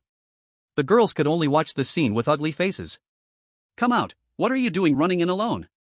Shameless, taking advantage of us not looking to enter the elevator alone. You will get your comeuppance, dirt-laden monkey country woman. Damn it, can't we pry this elevator open?" They all were filled with righteous indignation, their chests heavy with anger. And seeing this scene, besides Long Country, the global audience was also furious. Seeking death, this bitch. Does she want to be enemy with all countries? Good, this is Monkey Country. No wonder people from Long Country hate them, they just produce garbage people. There are still several notebooks, does she want to steal them all? It's driving me crazy, arg, we must teach her a good lesson when she comes down. She probably can't come down either, she took the notebook and teleported away. Under attack from various countries, the Monkey Country audience thought differently. Everyone was excited, speaking up for Ruan Xuanxian. Well done, it should have been done long ago. The director's notebook was originally ownerless, Miss Ruan did nothing wrong. Once Ruan Xuanxian gets the notebook, she can just leave, who cares about you? Let this group of fools stay in the hospital for a few more days. What a pity, if only Miss Ruan could have gone up a step earlier. Besides this, some people from Monkey Country felt a hint of unease, worrying that it was dangerous for her to go up alone. But this worry was soon eased by others. What to be afraid of? There's nothing strange on the 8th floor, the elevator is safe, at most the environment is a bit scary, Miss Ruan's mental strength is strong, she won't get into trouble. Yeah, this is a huge opportunity. At this moment, Ruan Xuanxian scoffed. A bunch of idiots. Not only did she not feel ashamed, she actually despised the other girls. With her heart pounding in the elevator, thump thump. Ruan Xuanxian finally had the chance to take a look at the inside of the elevator. From her earlier observation, this elevator's speakers seemed to play music. And even if there was something strange, it was probably very weak. With a surgical knife in hand, she was full of confidence, unafraid. Sure enough. Until the elevator slowly and steadily ascended, nothing strange happened. Ruan Xuanxiang felt more and more that she had made the right decision. Little did she know, it was just then, the elevator spirit was secretly watching her. This little mouse. Why is she so calm? Could it be that she has a trap? Seeing Ruan Xuanxiang's peaceful expression, the elevator spirit felt a bit out of control. The psychological shadow brought to him by Yun Zhenyue was too great. Didn't he see that the 8th floor spirit was scared into a mouse? But the elevator was his territory. It's not a public bus. Come when you want, leave when you want? What about the face of the elevator spirit? After thinking for a moment, the elevator spirit decided to test the waters. If Ruan Xuanxiang really has some killing move, he will play dead. Soon, the elevator became a bit bumpy. Ruan Xuanxiang noticed the white light above was making crackling sounds. Then a chilling and eerie voice began to echo from the elevator's speakers. This scene made her feel a little creeped out. What's going on? Ruan Xuanxiang gritted her teeth, her cheeks slightly pale. Wasn't this elevator very safe? Why would such unknown circumstances occur? Swish. Ruan Xuanxiang quickly pulled out the dark red surgical knife. She placed it in front of her chest, hoping to dissolve the fear within her. Tick-tock, tick-tock. At this moment, Ruan Xuanxiang heard strange sounds and suddenly looked up. To her shock, she found that the top of the elevator was actually leaking blood. Moreover, the seepage was getting faster and faster. Blood filled with a horrific stench dripped down from above her head. Like a cascading waterfall, it swept in from all directions. Seeing Ruan Xuanxiang at a loss for what to do, the elevator revealed a chilling gaze. He said, "How could these little mice all have terrifying animal dolls?" Turns out, it was a self-destructive fool. The elevator scoffed to itself in disdain. Next, it was time for it to show its true power. Splash! In the blink of an eye, Ruan Xuanxiang was surrounded by pooling blood filled with a horrific stench. It felt as if she had been pulled into a scarlet dimension. Her collar, pant legs, and toes were soaked in this blood, accumulating quickly to nearly cover her calves. That sticky, cold liquid filled with the taste of rust made Ruan Xuanxiang's heart leap to her throat. The speed of the blood flow increased rapidly. The entire elevator seemed to become a sealed blood bucket. One could imagine. Perhaps she wouldn't even wait for the elevator to open, she would drown in this blood. Who? Who is playing tricks? Come out, show yourself. Fine beads of cold sweat oozed from Ruan Xuanxiang's forehead, sliding down her cheeks. She continuously plunged the scalpel into the blood surrounding her. The blade struck against the sea of blood. Swish! Swish, swish, swish. As if trying to uncover the strange entity hiding in the elevator. But it was of no use. Wrong, wrong. Ruan Xuanxiang quickly gripped the elevator wall door tightly, her nails nearly embedding into it. But no matter what, she couldn't pry open the elevator door. Bang! Bang, bang! Ruan Xuanxiang's heart was nearly jumping out of her throat. As the blood gradually covered her waist, she felt a wave of breathlessness, her pupils constricted to pinpoints, her whites of the eyes filled with blood vessels, her lips trembling incessantly, but she couldn't make a sound. Just then, Ruan Xuanxiang suddenly saw her own reflection in the blood. It displayed her own figure. That was a drowned corpse. Identical to her. The swollen body still retained the pose from just before death. It was sunk in the blood, wet hair clinging to the forehead like seaweed, eyelids soaked transparent, revealing utterly terrified pupils, the mouth crooked, eyes open in death, as if frozen in the last terror of drowning in blood. Is this me? No, no, no. How could I possibly die in this place? Ruan Xuanxiang was completely crushed by fear. Her eyes were hollow and lifeless, filled only with endless horror, as if her soul had been drained, leaving only a shell trembling in fear. She kept screaming, tears spilling from the corners of her eyes, shouting in breakdown. Open the door, quickly, open the door for me. Whoever you are, anyone outside, quickly open the door, the Monkey Kingdom can give you anything. I don't want to die in this place, no. Not long after. Just when everyone thought Ruan Xuanxiang had obtained the notes. Ding! They heard a light sound. The elevator returned to its original position. And when they prepared to greet Ruan Xuanxiang with fists and feet with unkind faces, they discovered a horrifying scene. Hiss! Instantly, everyone present gasped in shock. They saw Ruan Xuanxiang was already dead.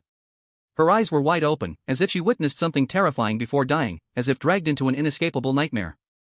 Her whole body twisted beyond recognition, joints bending over 180 degrees. It seemed she had struggled but to no avail, like a spider crushed by a hand. A scalpel was stabbed into her heart. Besides that, no other wounds could be found. Seeing this, all the women took several steps back. Their faces turned pale as paper. Not a single person dared to enter the elevator. The first player to die in this eerie matchmaking had appeared.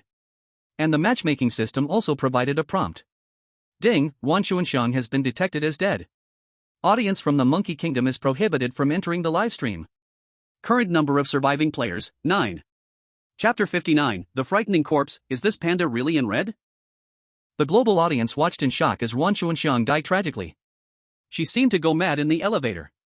Clearly, only a small amount of blood oozed from the ceiling of the elevator. But she struggled randomly as if drowning. She kept waving the scalpel. It seemed like something was getting closer to her. To escape. She kept slamming her body against the elevator. Until her hands and feet were broken and twisted. But the elevator remained completely still. In the end, it was as if she bore a grudge against herself, plunging the scalpel into her own heart. The whole process was extremely bizarre. Many people watched with goosebumps all over their bodies.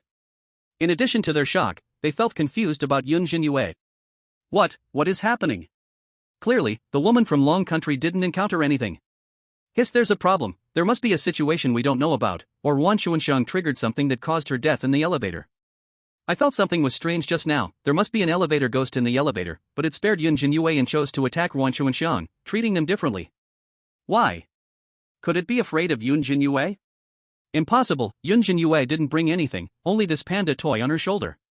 Many people then realized something. This panda toy. Could it really possess the power of a Scarlet level? Yun Zhenyue suddenly heard news from the matchmaking system and felt a bit puzzled. How did Wan Xuanxiang die suddenly? Wasn't she just fine a moment ago? Being kicked out by the ghostly doctor, it's only been a few hours, she could hide anywhere and not die so quickly. What's wrong? At this moment, the tense and focused Shangguan Mu asked. Yun Zhenyue shook her head and said, it's nothing. She didn't take the matter to heart. The two of them were now standing at the door of the morgue.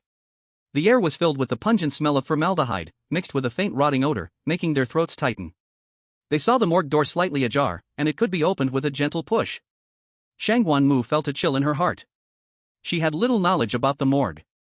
She only knew that the strange bodies inside were exceptionally terrifying. In the hands of one corpse was a special ghostly tool, the memory surgical needle. Sticking it into one's skin would allow them to obtain corresponding memories. Creak. Before Shangguan Mu could recover from her anxiety, Yun Zhenyue had already pushed open the morgue's large door with one step. She looked around. On the floor of the morgue lay more than a dozen corpses. All these corpses were covered with white cloth. The specific faces could not be seen. In the deepest part, 2 rows of cold storage cabinets were open, but there was nothing inside, emitting a chilling breeze. Yun Zhenyue felt nothing. With her naturally big heart, she quickly walked to the side of these corpses. Seeing this, Shangguan Mu hurriedly walked over as well. Be careful, these corpses are all strange. Yun Zhenyue hesitated slightly. She did not find the corpse mentioned in the task prompt. Under the shocked gaze of Shangguan Mu, Yun Zhenyue gently lifted the white cloth covering a corpse's face, revealing a shriveled visage. The lips of the strange corpse were twisted into a crooked arc, as if it was silently grinning. Yun Zhenyue saw that it was holding nothing in its hands. She covered it again with the white cloth. Corpse. This ghost was close to cursing. Damn it. Did you think it was a wedding, revealing the bridal veil? Yun Zhenyue then turned to the utterly stunned Shangguan Mu and said, Senior, come help look too. 6. Shangguan Mu's mouth twitched.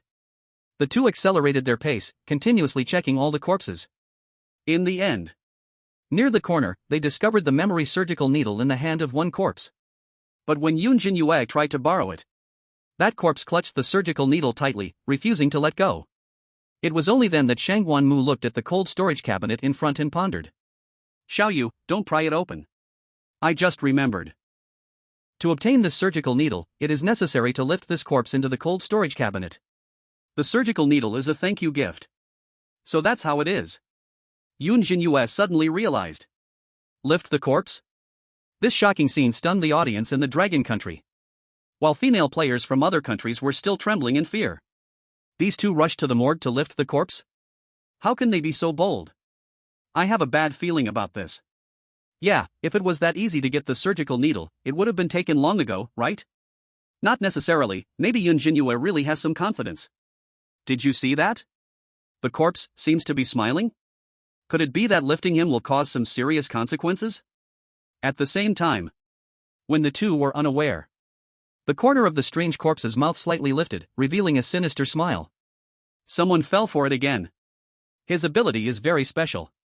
As long as someone lifts him up and sends him into the cold storage cabinet. Once the two have contact for a certain amount of time, he can then switch bodies with the lifter. At that time, the lifter will become the corpse, and he can be reborn. This corpse is so heavy. Senior, you lift the head, I'll lift the legs. As the strange corpse felt Yun Zhenyue and the other person lift him, a strong sense of expectation arose in his heart. This little mouse is so young, he must make good use of this body. However, just then, the strange corpse's peripheral vision accidentally caught sight of the panda doll on Yun Zhenyue's shoulder. The panda doll showed a teasing expression. In its hollow eyes, it seemed to say, "Keep pretending. Let's see if I'll kill you or not." A terrifying and oppressive murderous aura faintly approached. It was even more terrifying than the Dean.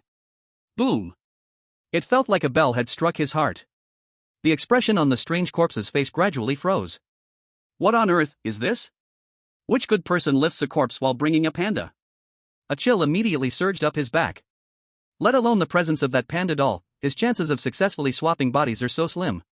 Even if it does succeed, he might be killed on the spot. It would be better to just lie here. This woman, could she be purposely toying with him? The strange corpse was so scared that he stiffened and played dead. But at that moment, bang! Because the strange corpse was too heavy, Yun Zhenyue accidentally knocked his head against the wall. It made a loud noise. The strange corpse's eyes suddenly filled with golden light. A wave of dizziness hit his brain. He almost cried out loud. But under the gaze of the panda doll, he could only endure the pain and remain still, continuing to play dead. No, this is too heavy. I have quite a bit of strength, but why is this corpse so heavy, at least several hundred pounds, right? Senior, let's switch positions. Yun Zhenyue said distressfully, as they placed the strange corpse down and switched positions. But it was still heavy. It felt as if it was filled with lead. In just a short distance of a few dozen meters. The two moved for a long time but barely moved a few meters. This made the strange corpse cry out in distress. He hated his own ability even more. In order to have more contact time with the lifter, he made himself very heavy. Now, it had backfired on him? These two living people. How long are they going to lift him? In order to make the two finish lifting him quickly and leave, the strange corpse took advantage of being covered by the white cloth. Secretly lowered his right foot, using his toes to touch the ground. He stood on tiptoe. Chapter 60, shocked Shangguan Mu, even the strange things fear Yun Zhenyue? To be honest, with the strange corpse's help, it became much easier for the two to lift him. As if the heavy burden suddenly lightened. Ha! Why did it suddenly become lighter? Yun Zhenyue said with confusion. He thought it was Shangguan Mu who was putting in more effort. Aren't you the one using more strength? Shangguan Mu was equally baffled, thinking it was Yun Zhenyue who was putting in effort. The two looked at each other. Finally, they put down the strange corpse and checked it over. Only then did they discover that, under the white cloth, the strange corpse's right toes had unknowingly bent to touch the ground. When Yun Zhenyue lifted him, she held onto his thigh and knee. He was unaware of this subtle change. To avoid an accident, they couldn't let the strange corpse fall to the ground. Yun Zhenyue readjusted his right foot and covered it with a white cloth again. Strange corpse. He was speechless. His mind was buzzing. Isn't it? Sister, do you have some serious illness? Isn't it okay if I help you willingly? Did you two have to lift him for fun? Yun Zhenyue and the other person began to lift the corpse again. Without the strange corpse's help, their speed slowed down once more. They even bumped into each other from time to time. This made the strange corpse want to explode from frustration. He couldn't hold back and secretly lowered his left toes, gently pressing them on the ground to help. No, it seems to have gotten lighter again. At this moment, Yun Zhenyue murmured. She uncovered the white cloth and found the strange corpse's left foot touching the ground. Just as Yun Zhenyue was about to adjust that foot as well, Shangguan Mu couldn't hold back any longer and reminded, wait a minute, Xiaoye, does this corpse have some special ability? As long as its foot touches the ground, its weight will decrease? Yun Zhenyue suddenly realized. She finally thought of this possibility. Otherwise, if the foot touches the ground and the weight doesn't change, it wouldn't become lighter anyway. Forget it, I'll lift the foot. Shangguan brought both of the strange corpse's toes close to the ground. The strange corpse was almost moved to tears seeing this. Yes. Sister. You should have done this sooner. If only you realized it sooner, he wouldn't have to suffer, right? With the help of the strange corpse's 2 feet. Their speed increased significantly as they lifted the corpse. In no time, they had almost moved him beside the cold storage. Suddenly. Clatter. A faint sound of footsteps came from outside the mortuary. Both of them tensed up from this sudden sound. They quickly put down the strange corpse. Yun Zhenyue lowered her voice and said, "Senior, you watch the corpse, I'll check what's going on." How about I go? It's too dangerous, Xiaoye. Shangguan suggested. She was a genius girl from Long Country. It's just a pity. Since she met Yun Zhenyue, that title seemed more and more like a fool. Her proud luck, when compared to Yun Zhenyue, was completely insufficient. Yun Zhenyue shook her head and said, "Actually, I have a trump card, Senior." You wait a moment, it will be quick. After saying that, she walked toward the mortuary door. Watching the back of Yun Zhenyue, Shangguan lightly bit her lip, her eyes filled with worry. She still felt a bit uneasy. But soon, she realized a problem. Why does someone have to watch this corpse? Wouldn't it be fine if they both went? She had been led into a pit by Yun Zhenyue. There wasn't anyone else coming to the mortuary.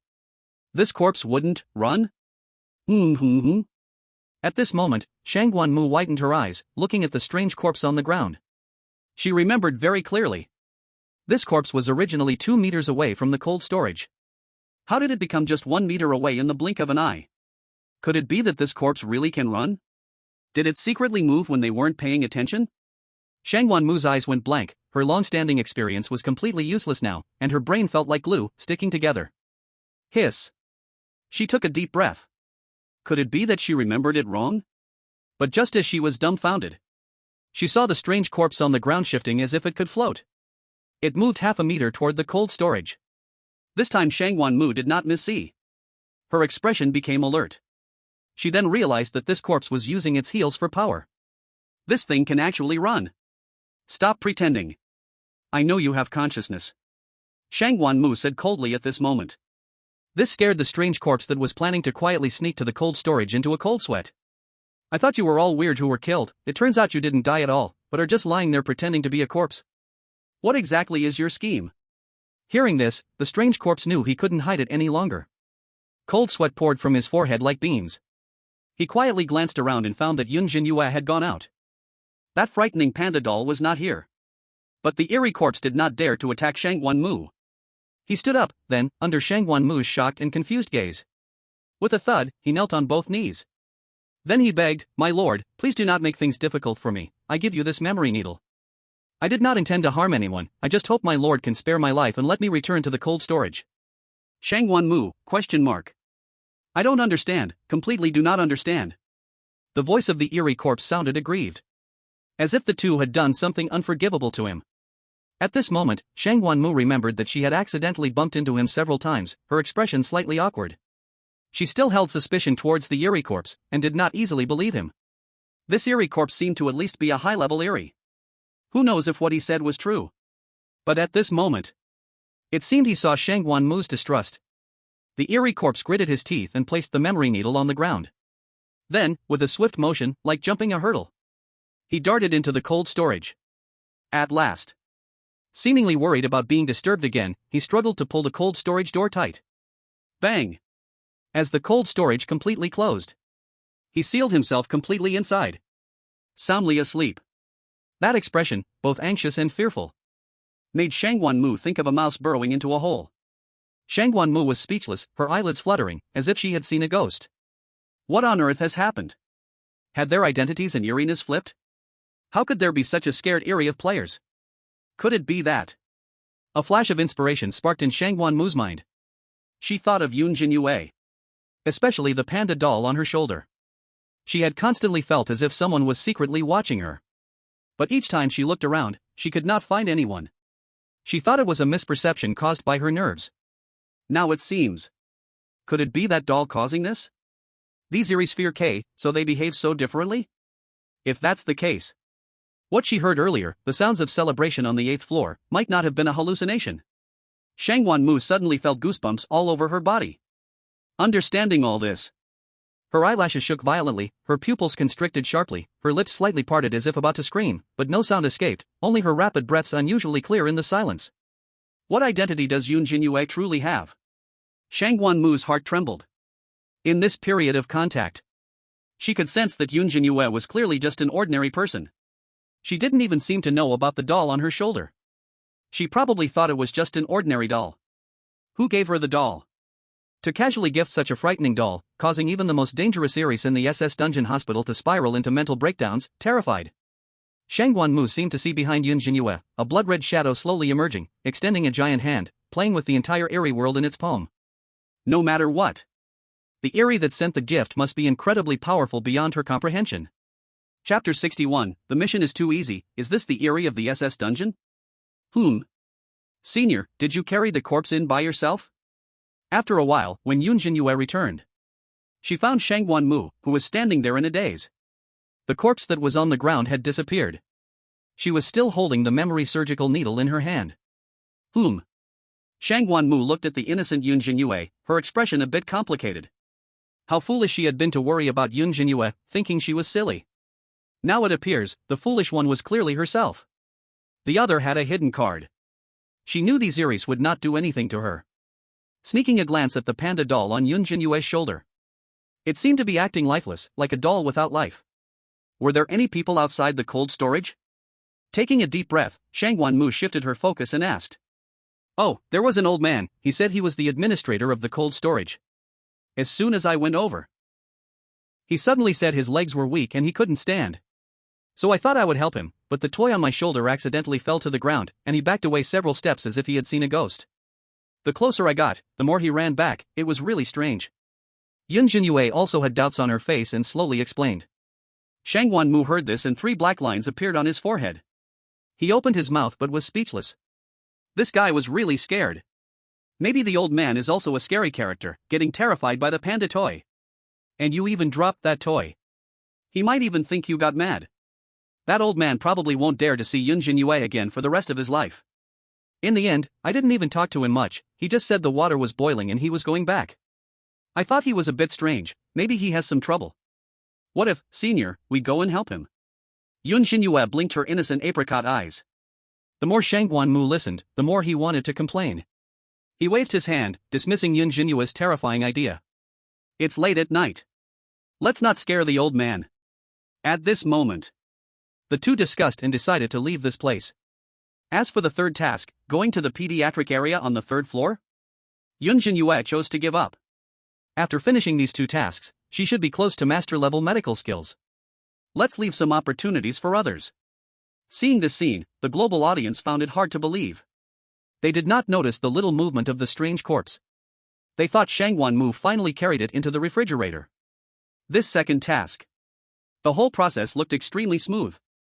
There was no danger at all. Moving the corpse was a bit creepy, but who cares? That administrator walked quietly, which was a bit scary. But he posed no threat to Yun Zhenyue at all. On the contrary, it didn't seem like he wanted to talk to Yun Zhenyue much. Like a reclusive old man. What the heck? Did they give Yun Zhenyue a free task? Foreign audiences were scratching their heads. They just couldn't comprehend why Yun Zhenyue was so lucky.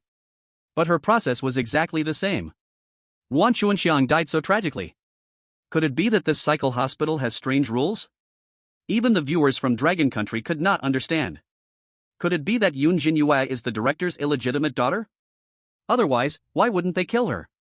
The director's last name is Yen, they don't even share the same surname. Is it possible that Yun Zhenyue shares her father's surname? Are you all fools? I think this panda toy must have a problem. This tiny little thing scared a whole bunch of scary entities, even red clothes? Tiny? Try saying that in front of Lily. Many viewers started arguing again. The center of the debate was the panda toy. Especially foreign viewers, who just refused to believe.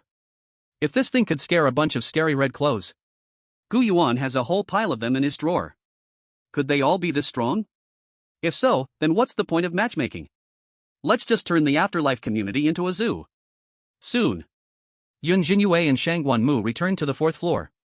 The two chatted and laughed, strolling leisurely. When they saw Yun Zhenyue holding the director's notes and the memory surgery needle, the girls who were still standing there, discussing who should enter the elevator, were dumbfounded. No one expected. In less than an hour, Yun Zhenyue actually completed 2 tasks in a row? And she was completely unharmed, showing no signs of being scared at all. It should be noted, Ruan Xuanxian's body was still in the elevator, not cleared away. Why are you still here? Yun Zhenyue found it strange upon seeing the situation. She noticed the girls' eyes were full of shock and evasion. She almost knew their thoughts. Were they hoping to take advantage? Thinking of this, Yun Zhenyue kindly said, "The task is actually quite simple. I didn't encounter any weirdness along the way. I don't plan to do the 3rd task. If anyone wants to, you should hurry." Simple? Upon hearing this, the girls' mouths twitched. If it's simple, then it's weird, Yun Zhenyue said casually.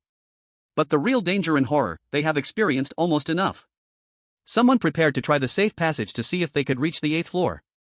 But once they entered, they found a fierce ghost hiding inside. Others planned to go to the end of the pediatric corridor. But before reaching the door, they suddenly saw the smile room open its fangs and swallow a child whole. These places, including the morgue, are even more dangerous than some S-level instances. Truly, whoever goes, whoever finds death.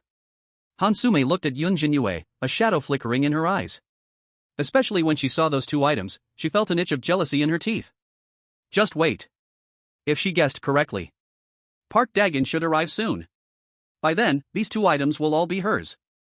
Once Yun Zhenyue dies. She didn't plan to return to the afterlife community. After learning medical skills, she would stay in this hospital. Meanwhile, Yamada Aiko looked on with a twinge of bitterness. She worked hard in the pediatric area. Now her medical skills were just barely at the entry level. And Yun Zhenyue? In just a blink of an eye, relying on those 2 items, her medical skills would probably reach expert level. The gap between them was like a chasm, deeply lying ahead of both. Not only at Blood Moon Restaurant. Even in the reincarnation hospital, Yun Zhenyue could be treated so favorably. Yamada Aiko increasingly envied Yun Zhenyue, who could become Gu Yuan's marriage partner. Soon enough. Without caring about the hesitant group of women. Yun Zhenyue brought the slightly reserved Shangguan Mu back to the ghost doctor's consultation room. When seeing the 2 items in Yun Zhenyue's hands, Dr. Tu showed a shocked expression. He thought Yun Zhenyue could easily obtain the items. But at least it should require some tough battles, right? From the looks of it, they probably didn't even engage in a fight. What about those mad, strange patients? And the terrifying administrator in the morgue and a bunch of eerie corpses? Was it possible they all died? Died so quickly? This little ancestor came back to his consultation room. The ghost doctor glanced at the panda plushie and shrank his head. Yun Zhenyue saw this and explained the situation. Only then did the ghost doctor realize that it was a group of cowards. They got scared and wet themselves at the sight of the panda plushie. This was an SS-level instance. How did these guys end up being such failures? A bunch of cowards. The ghost doctor instinctively shouted in dissatisfaction. What did you say, Grandpa Tu? Yun Zhenyue asked, puzzled. The ghost doctor noticed that the panda plushie's mouth seemed to curve slightly. Cold sweat instantly dripped down his side. I mean, do you want to eat meat floss-filled dumplings? Chapter 62, the ghost director was furious and immediately adjusted the treatment for Dragon Kingdom players. There were no meat floss-filled dumplings. The ghost doctor instead brought a pile of buns from the hospital cafeteria. Just right, Yun Zhenyue was hungry too. So she started eating with Shangguan Mu. The ghost doctor hung a sign at the door of the consultation room. Consultation paused. He sipped hot tea in small mouthfuls. More and more fearful of the panda plushie. After the 2 finished eating and drinking, Yun Zhenyue began to use these 2 items. First was the principal's notes. The medical insights inside were exceptionally clear. The handwriting was exquisite, and there was no situation where the writing was illegible.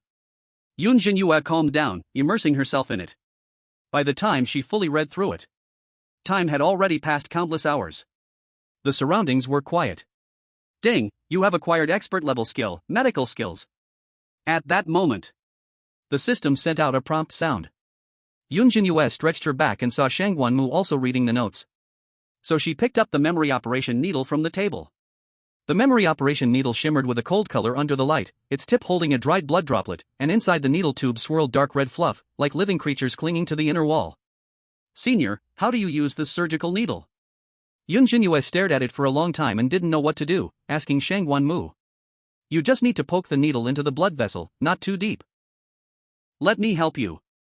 Shang Wanmu stood up. Taking the surgical needle, she carefully inserted it into Yun Zhenyue's skin. Buzz. The next second, Yun Zhenyue felt a flood of memories about medicine surge into her mind. It covered almost every field, and the massage she wanted was naturally included. These memories were as if born within her, flowing smoothly from the needle into Yun Zhenyue's brain. The things she did not understand about the dean's notes earlier.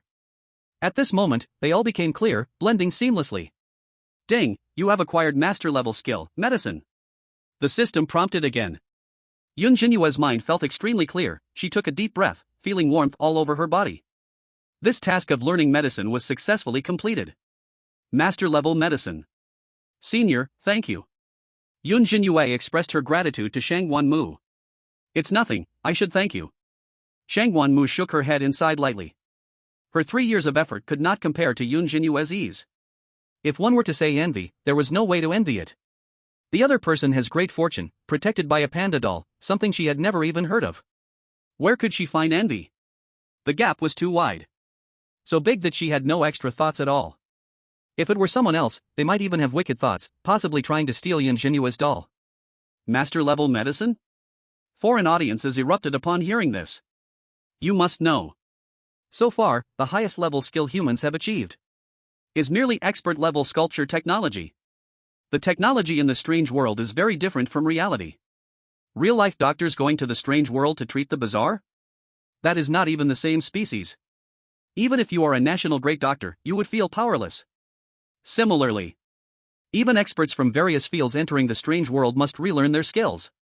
Moreover, the strange world is particularly stingy, don't mention teaching you things, sometimes they won't even let you see, fearing you might steal knowledge. To learn a skill, a strange technique, is truly the way to earn strange coins and live safely in this dangerous strange world. Especially medicine, as long as you know a little, you will gain quite a bit of respect in the strange world. This shows the preciousness of the skills. And what about Yun Zhenyue? Easily acquiring master-level medicine? She is likely only a bit behind the dean. If she does a few more surgeries on the bazaar, she might have the chance to break through to the highest level, unparalleled medicine. At that time, no matter which instance or bazaar she goes to, which strange being would not flatter her? The least treatment would likely be Yun Zhenyue becoming the director at the reincarnation hospital, earning thousands of strange coins per year. If she could have someone bring the strange coins back, Dragon Country would surely lead far ahead of all other nations. Envy, pessimism, jealousy, helplessness, shock. Various emotions intertwined in the hearts of the audience from various countries. It's this simple, and she acquired the highest level of skill in humanity? It seems not simple, those two tasks could only be completed by her. Baka. What is going on? Is she really the chosen one? Don't be in a hurry, there's a saying in Dragon Country, too much joy brings sorrow. Wasn't Pak Dagon from the Great Han Nation supposed to take action against her? Master-level medicine is useless in front of Pak Dagon, it's just a fragile lamb. Night had fallen deep. A few untouched buns remained on the table. Yun Zhenyue was just about to throw them into the trash can. Shang Wanmu hurriedly stopped her, don't throw them. Give these buns to me. Ha? Yun Zhenyue was puzzled, could it be that the senior was hungry again? She stopped her movement, packed the buns, and handed them to Shang Wanmu. Only then did the latter slowly explain, there are still many Dragon Country players in the hospital, I want to give these buns to them. Dragon Country players? Yun Zhenyue asked in surprise. Yes, there are probably about 20 of them, hiding in the reincarnation hospital. Shang Wanmu showed a rather helpless smile. She explained to Yun Zhenyue about the origins of these Dragon Country players. In recent years, many players from Dragon Country have entered the reincarnation hospital, being exploited for hard labor by various strange doctors. But no matter how you put it, as long as you don't go to those dangerous places, the routine safety level in the reincarnation hospital is quite high. Some players who are unwilling to take risks anymore choose to stay and want to become strange doctors. But the difficulty is too high. Even the so-called genius girl, Shang Wanmu, is powerless. They save every penny in their daily lives, yet each one lives extremely hard, many see no hope and are on the brink of collapse. Not only that, there are many players from other countries in the hospital. What angers Shang Wanmu the most is that group of players from the Great Cold Country. They cling tightly together, relying on serving the strange for labor, gaining a certain status, and causing havoc among the player community. Many players from Dragon Country have been harmed by them. In the past, players from Dragon Country could go to the cafeteria to pick up some leftovers. Now it has already been controlled by the people from the Great Cold Country. Dragon Country people are banned from entering. Many players from Dragon Country are so hungry that they look pale and thin. In contrast, players from the Great Cold Country are all strong and healthy. Is there really such a thing? Yun Zhenyue felt a bit angry after hearing this and then suggested actively, "Senior, take me to have a look, I want to help them." Okay. Beside them. The strange doctor heard their conversation. A cold sweat began to run down his forehead without him noticing. He knows there are indeed many little mice in the hospital. But why are there still signs of manpower shortages? It's all their fault for exploiting these little mice too harshly. They all chose to hide away, refusing to serve the hospital. Of course. He also has a part in this. If Yun Zhenyue finds out that he once bullied those little mice, wouldn't his pretentious image shatter into pieces? Seeing the two leave the consultation room, the strange doctor immediately rushed to the 7th floor's Human Resources office. Just in time, the strange deputy director in a white coat was inside. The strange doctor then reported the matter to him. After hearing these words, the strange deputy director was shocked. What? A relative of the director? She now wants to meet those little mice, those people? The strange doctor hadn't noticed until now and suddenly remembered that the panda toy on Yun Zhenyue's shoulder did indeed seem to be the same as the director's. Is she really a relative of the director? Maybe even a direct family member? Could she be the director's daughter?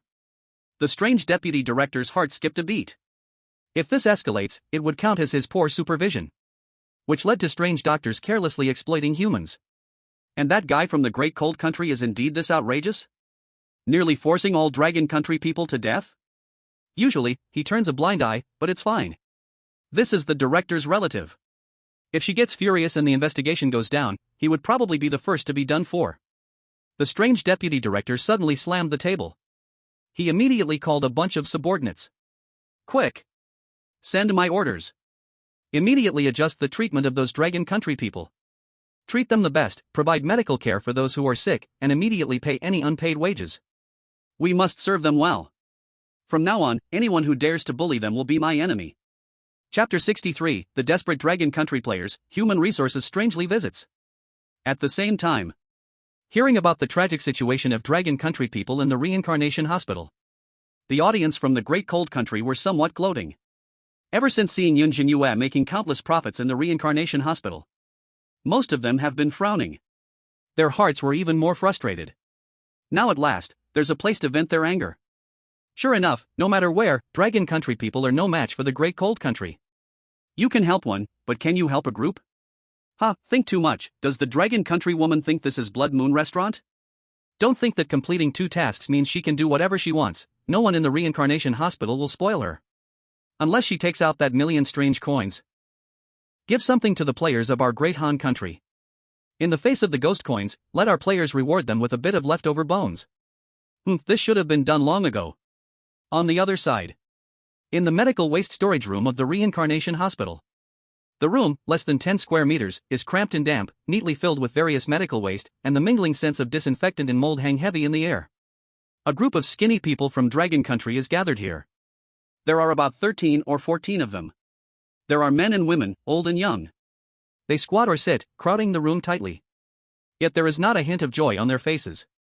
Numbness, anger, confusion, pessimism. The oldest is a woman over 50. The youngest is a little girl, dressed in a faded white dress, seemingly only 12 or 13 years old.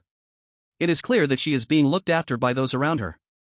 But the little girl still looks a bit malnourished, her cheeks swollen, skin dry. This medical waste storage room is their conference room. Since there are still strange patients in the hospital at this moment, it is safer to stay here. When deep into the night, when no one is around, they sneak into the hospital's most hidden corners to rest.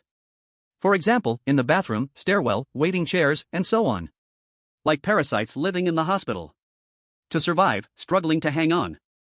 Gulu gelu. At this moment, a sound comes from the little girl's stomach. She is so hungry that her head is spinning, her lips pale, and she can only press her hand against her flat stomach. Not only that, her physique is also very poor. She has been cold all over for several days, her temperature unusually high, clearly having a fever, but she is not receiving any treatment. Ran, just hang in there a little longer, brother Sun will be back with food soon. And your sister Shangwan, she said she would find something good to eat, she always keeps her promises. A woman in her 30s softly comforts her by her side. Ranran is fine. Not hungry, Ranran has already drunk several bowls of cold water today. The little girl gently shakes her head, revealing a pale smile. But that smile truly tugs at the heartstrings. Everyone around feels a pang in their hearts. Since the cafeteria was taken over by the players of Great Han Country, they have lacked a source of food. This mouse-like existence has already gone on for several months. Perhaps soon, someone will really die of hunger. A wave of despair spreads in everyone's hearts. Creak. Just then, the door opened. A middle-aged man in a gray work uniform walked in. Upon seeing him, the people present all showed an expression of hope. But immediately, the man sighed deeply, his eyes full of exhaustion, revealing his empty hands. Brother Sun, still no supplies today? A woman with paralyzed legs asked in despair. In their group, Shangguan Mu is the absolute leader. While Brother Sun, as a logistics worker at the Reincarnation Hospital, often able to fish out supplies and convert them into necessary resources for living. The medicines, food, and clean drinking water they need.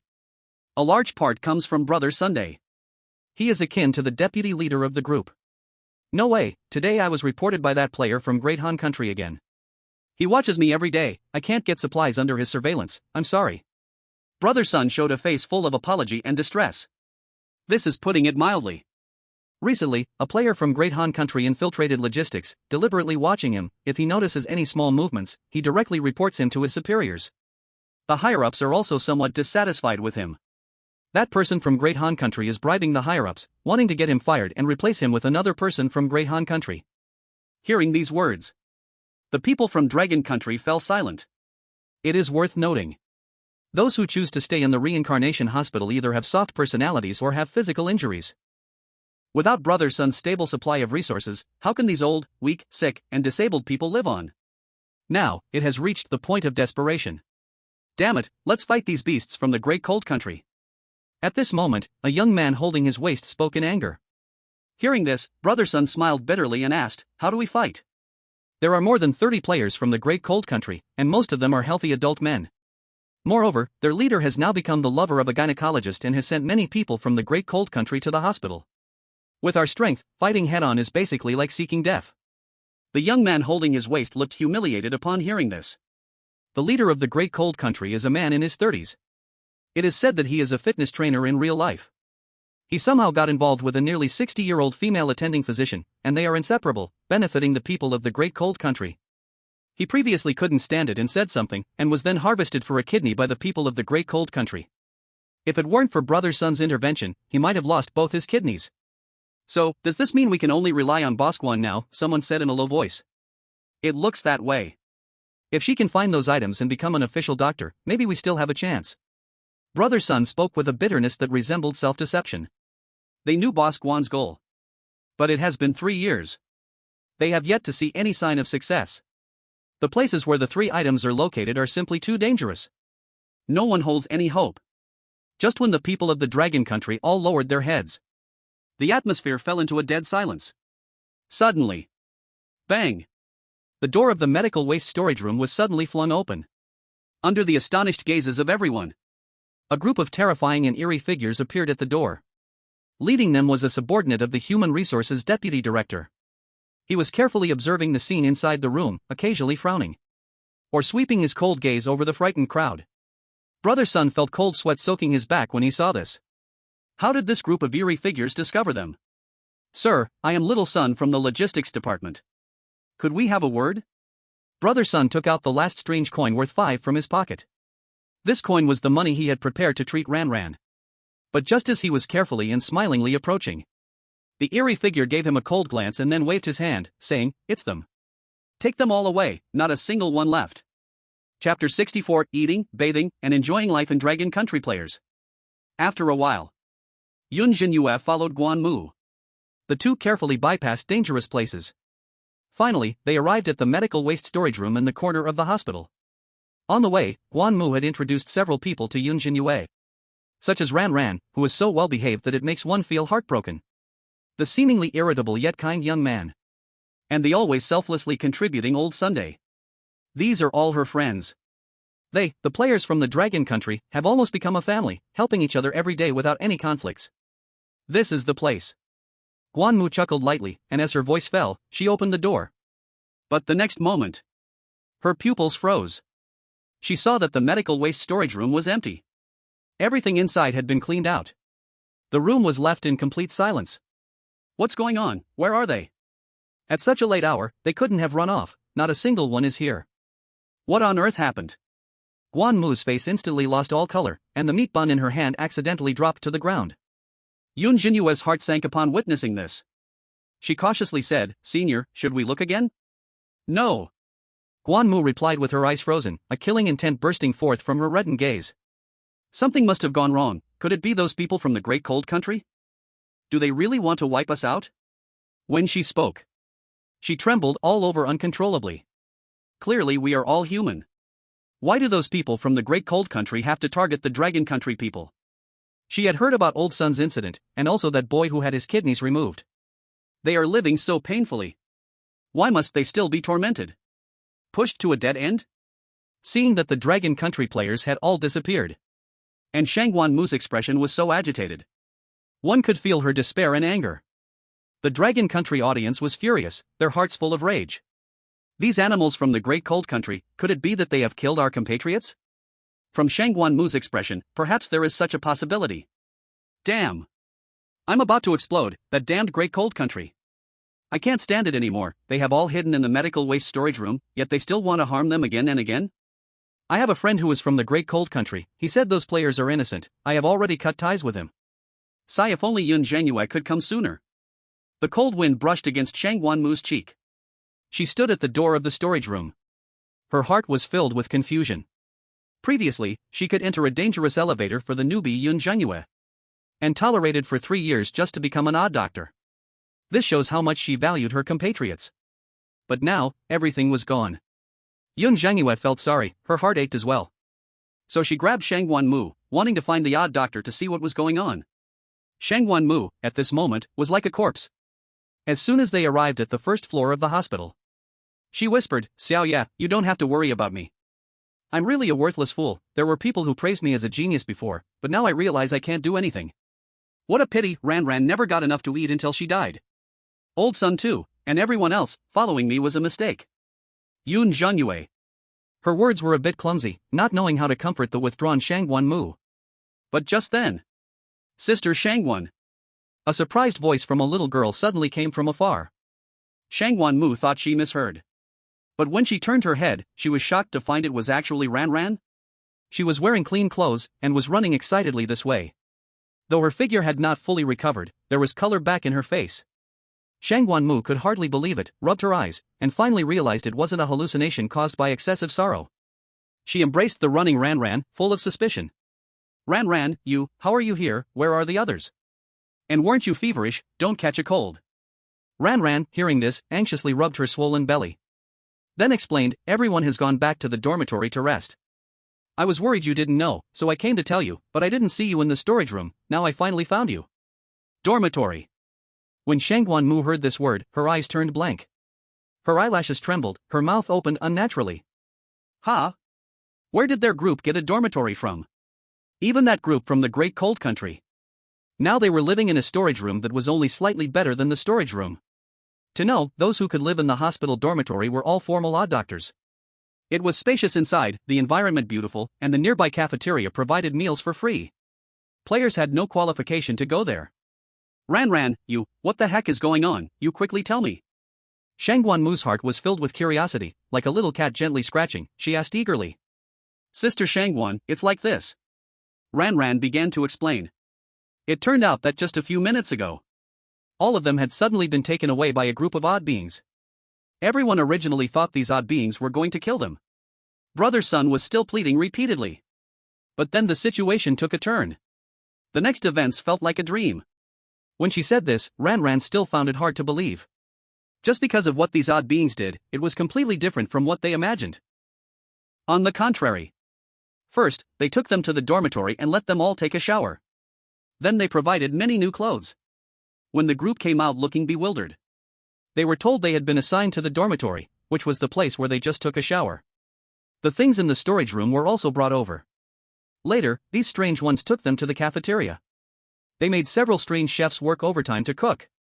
Just the 10 of them, but they cooked 3 tables of dishes. One table was spicy, and one table was not spicy. There was also a table specifically for nourishing the malnourished. Moreover, they also assigned work to each person. They paired them one-on-one with strange doctors from different departments. They aimed to train them vigorously to become real strange doctors as soon as possible. The leader among the strange ones even threatened those strange doctors, saying that anyone who dared to exploit them would be against the reincarnation hospital. As for those who had salary owed before, they paid the full amount with interest. Finally, the strange one saw Ran with a fever and took her to the emergency room, and with the help of the attending physician, she returned to normal in a while. The boy who lost his kidneys also got a strange pair of kidneys back. Now he was full of energy, as if he had been fueled by adrenaline. After hearing all this, Shangguan Mu's pupils froze, her eyes filled with shock, her lips slightly parted but unable to make a sound, breathing rapidly, as if she had fallen into the deepest dream. Is this a joke?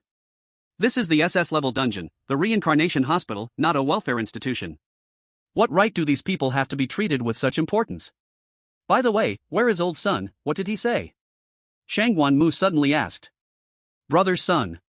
Upon hearing this, Ran's cheeks turned slightly red, seeming a bit shy. Seeing this, Shangguan Mu's heart tightened. Worried that brother's son had sacrificed himself like that coach from the great cold country. But Ran's next sentence completely stunned Shangguan Mu. He is still in the proctology department. That strange one heard he has hemorrhoids and directly sent him for surgery.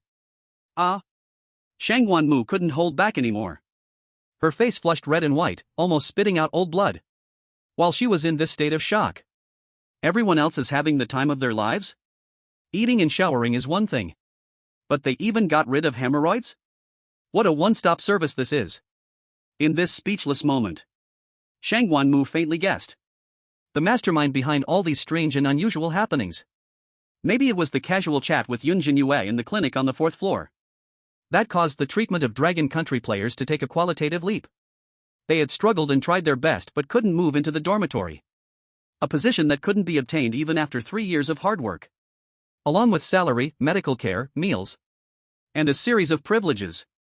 Just a light word from Yun Zhenyue could bring it to reality, making even the reincarnation hospital concede. Shangguan Mu's eyes trembled, increasingly terrified while pondering Yun Zhenyue's identity. This could not be explained by a normal background anymore. Perhaps the person behind her could even stand equal to the director. Thinking of this, Shangguan Mu felt a strong sense of gratitude towards Yun Zhenyue. She was even more glad that she hadn't given up on her before. Ran, say thank you to your sister. Shangguan Mu said while holding Ran. All this is the sister's credit, it is she who has given everyone these benefits. Upon hearing this, Ran looked curiously at the puzzled Yun Zhenyue. Then she hugged her arm and sweetly said, "Thank you, sister." Sister, you must be a remarkable big shot. Chapter 65, The Reincarnation Hospital Becomes a Friendly Type Dungeon? Dragon Country in shock. At this moment, foreign audiences were all wide-eyed in amazement. Especially the viewers from the Great Cold Country, who were all confused. Wait, why is that? If it said that Yun Zhenyue casually completed a couple of tasks, that could still be explained by a panda doll. But how could the Reincarnation Hospital, being an SS-level dungeon, do such a low-class thing? Again arranging the dormitory, and also dealing with hemorrhoids. The Reincarnation Hospital nearly had please written all over its face. Isn't this nonsensical? Why don't we see players from the Great Han Country being flattered? Could it be that Gu Yuan secretly came to the Reincarnation Hospital? But even if he is the manager of Blood Moon Restaurant, it wouldn't mean that the higher-level Reincarnation Hospital flatters him more. Why do they have such good treatment? What happened? What could have caused this strange group to suddenly change their attitude? Could it be the words Yun Zhenyue said in the consultation room? I don't believe that. What a joke, she just said one sentence, saying she wanted to help them, and the Reincarnation Hospital actively increased the treatment for players from the Dragon Country. I think it's still this panda doll, perhaps it's because of this thing that the hospital's strange leaders think Yun Zhenyue has a relationship with the director. Impossible. Unless the director personally ordered it, who would dare to do that? Yun Zhenyue listened with distress to Rowan's chattering questions. She didn't believe that all of this was her doing. After all, she hadn't done anything. She just said one sentence. Could this one sentence really change the treatment for all players from the Dragon Country? She's not some big boss. In Gu Yuan's pile of property certificates, there isn't a Reincarnation Hospital. Sister, you shouldn't be so modest. If it weren't for you, we wouldn't have heard of any players being treated so well after so many years in the hospital. Yuan gently took a breath, showing a big smile. The three of them arrived at the hospital dormitory together. Shang Wanmu was amazed to find this dormitory building was actually the best one. Looking around, even the smallest room exceeded 100 square meters. No other weirdness in this building, there were only players from the Dragon Country. The environment was clean and neat, and the windowsills were decorated with green radish. With a gentle breeze blowing, one could smell the faint fragrance of hibiscus flowers. Do I also have a room? Shang Wanmu swallowed hard. Yuan nodded. Of course, Sister Shangwan, your room is right across from mine on the 3rd floor. Do you want to go now? Wait a bit. Shangwanmu turned back and thanked Yun Zhenyue again. Thank you, Xiaoye. Yun Zhenyue felt numb all over. Since it couldn't be explained, she just went along with it. Just at that moment, upon seeing Shangwanmu return, all the players from the Dragon Country in the whole building were excited. One by one, they came down from various floors to the 1st floor. A total of 14 people, all with excited expressions on their faces.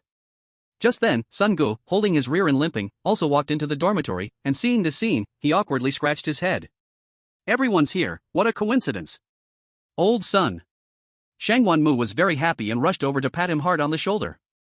This sudden hit almost made him sit on the ground. The wound on his rear was also pulled, causing him to break out in a sweat and grimace in pain. No, I just had surgery, my rear hurts right now. TCH, you still call yourself a tough guy? If Yuan hadn't said anything, I would still be unaware that you often deal with hemorrhoids. Shang Wanmu sighed. After chatting casually for a bit, Shang Wanmu then held Yun Zhenyue's hand and said to the curious Dragon Country players, why are you still standing there in a daze? Hurry up and thank Sister Yun. If it weren't for her casually mentioning it, how would we have such good fortune? Casually mentioning it? And they got to live in a big house? More than 10 players from the Dragon Country were shaken by this. The middle-aged woman at the front dropped the bedsheet from her hands, her mouth wide open. A girl with paralyzed legs had her lips half-parting but couldn't make a sound, her eyes filled with gratitude. The boy with 2 kidneys stared wide-eyed, unable to stop his legs from going weak. The entire dormitory's air seemed to solidify, even the breeze outside stopped, only silence echoed in the corridor, filled with the sound of quiet inhaling and swallowing. After a few seconds, thud. Someone unexpectedly knelt down first. Then everyone seemed to realize something. Everyone chose the most traditional and simple way to thank Yun Zhenyue. Even the girl with disabled legs wanted to support herself and bend down. Only in this way can they express their most sincere gratitude. Thank you, Sister Yun. Thank you for your help, I will never forget it in my lifetime. What a good person, with such a talented person in Longwa, how can it not thrive? Brother Sun looked at the people kneeling in worship, he moved his legs with difficulty, wanting to salute as well, but a sharp pain shot through him, nearly tearing open the injury. No need. Everyone, please get up. We are all from Longwa, helping each other is normal, there's no need to do this. Yun Zhenyue saw this and hurriedly stopped them. Among them was an older aunt 3 times her age. She really couldn't bear such a great gift. In the end, with Yun Zhenyue's repeated requests, everyone slowly got up and brushed the dust off their legs. However, at that moment, ding! The reincarnation hospital has become a friendly instance for Longwa. Ding! Detected that you are a Longwa person, congratulations on completing the hidden task, the Director's Grace. Longwa players can directly choose to enter the reincarnation hospital in the Eerie world. At this moment, all Longwa players received the system prompt, their expressions clearly stunned. Even Shang Wanmu beside Yun Zhenyue was shaken. Ha! Yun Zhenyue was a bit confused, did they want to kneel again? At this moment, Shang Wanmu's voice trembled as he reminded, I just received a system prompt, the reincarnation hospital made all Longwa people complete a hidden task. It was directly granted to us by the director. Xiaoyu, we can go home now. You should know. To leave the Eerie world, players need to complete the main quest. Most of them had not completed the main quest. But if they completed the hidden quest, they could skip this step directly. Although there was still a high probability of being pulled back into the Eerie world after returning. But at least there is hope, right? Of course. There were also those who had completed the main quest and were unwilling to leave, like Old Sunday. If they returned to reality, who knew what instance they would enter next time? But with this director's grace, they could completely go home first and come back to the reincarnation hospital next time. At the same time, the remaining players from the Dahan Kingdom at the reincarnation hospital also received the message at the same time. Ding! The Reincarnation Hospital has become an enemy instance for Dahan Kingdom. When you enter the Reincarnation Hospital, there is a high probability of being disliked by the hospital staff. When they heard this news, all players from Dahan Kingdom were dumbfounded. What did they do? How could they become enemies? Hansume nearly had a heart attack. She was working hard, hoping to improve her medical skills. Now if they are disliked, how could she improve at all? Even the fitness coach who was flirting with the obstetrician was kicked to the ground. In disbelief. What powerful figure had Dahan Kingdom offended? That even an instance would develop animosity towards them? It must be a joke, right? Chapter 66 The Collapsing Dahan Kingdom, Park Dagon scared silly by a doll. Seeing this scene. The research headquarters. This. Wang Shouwen's head buzzed, he felt all the blood rush to his head, overwhelmed by an enormous surprise that made him dizzy, even his heartbeat became exceptionally rapid. He stared blankly at the big screen where the Longwa audience was going wild in the comments. He felt like he was in a dreamlike state. What the hell? Longwa friendly instance, I have never seen such a scene. Does this mean we have directly become partners? I was fighting a nuisance child, and now I'm stunned, not bothering to hit the kid anymore. Tonight we feast. Longwa has established friendly relations with so many countries, and this is the first time with an Eerie instance. Don't say Longwa, no country in the world has established friendly relations with any instance. And this is still an SS level instance. In the future, won't our players be able to enter freely, no longer worried about strange persecution? Thank you, Yun Zhenyue, thank you, Gu Yuan, big boss. Yun Zhenyue hasn't captured Gu Yuan yet, but has directly gained the affection of a dungeon. Wow, is the head of the Reincarnation Hospital acquainted with big boss Gu Yuan? These exhilarating remarks expressed all of Wang Shouwen's inner thoughts. This is a strategic step for Long Country. Like humanity stepping onto the moon for the first time. Although it's just a small step, it is a giant leap for all of humanity. Establishing a friendly strategic relationship with the SS-level Reincarnation Hospital. It is enough to put Long Country ahead of all other nations, truly establishing a foothold in the strange world. With this as a starting point, constantly expanding outward, whether earning weird currency to nurture talent or cooperating with more dungeons, it has become more feasible. This is far more precious than any top-notch bizarre artifact or powerful weird cat. This is worthy of creating a new festival to celebrate. And this is just the third dungeon explored by Yun Zhenyue. It's hard to imagine. When she truly steps into that orphanage, how much profit Long Country can gain. In contrast, the bizarre marriage research center of Dahan Country. All the staff had pale faces.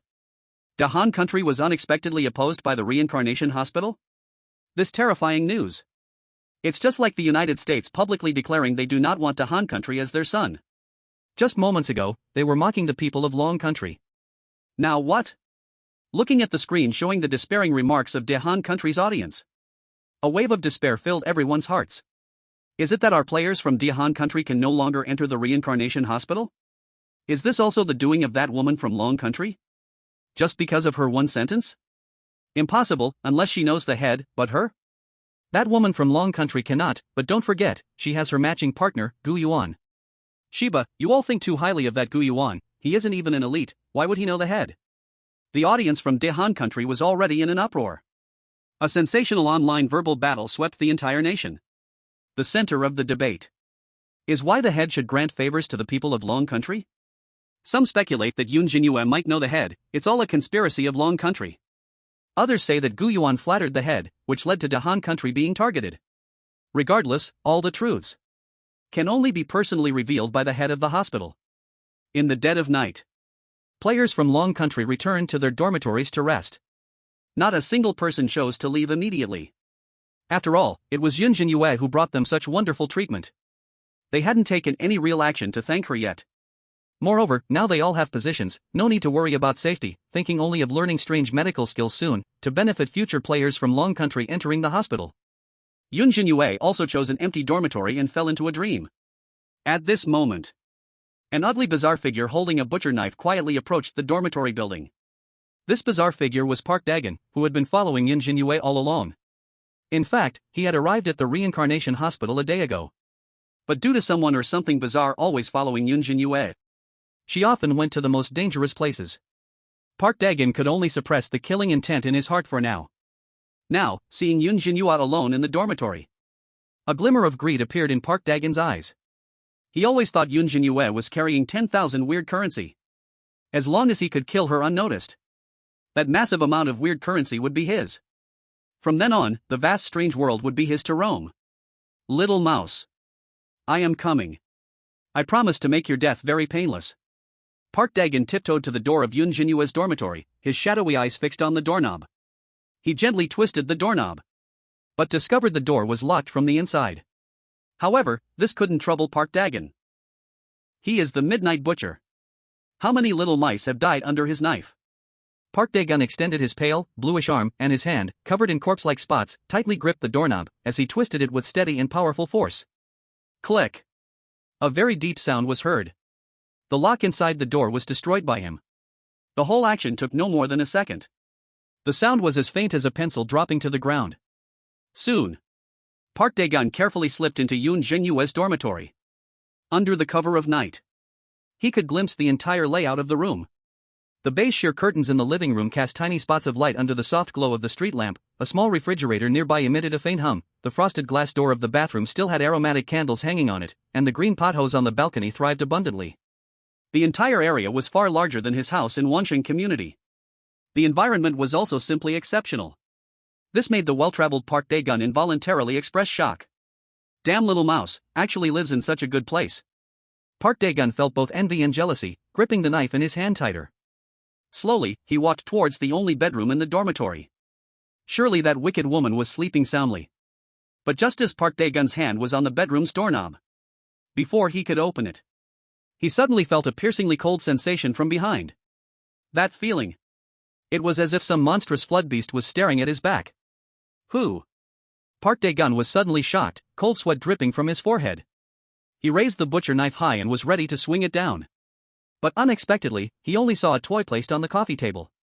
It was a bizarre panda doll. The doll's left eye was hollow, the right eye like a bloody moon, and its mouth, sewn with cotton thread, was stretched into an exaggerated arc, seeming to smile mockingly at him. In the gentle breeze, its fur shook slightly, revealing a dark, blood-red filling underneath, which did not look like cotton, but rather like some strange, fleshy fiber. What kind of strange thing is this? Han Sume did not mention that this little mouse had such a thing.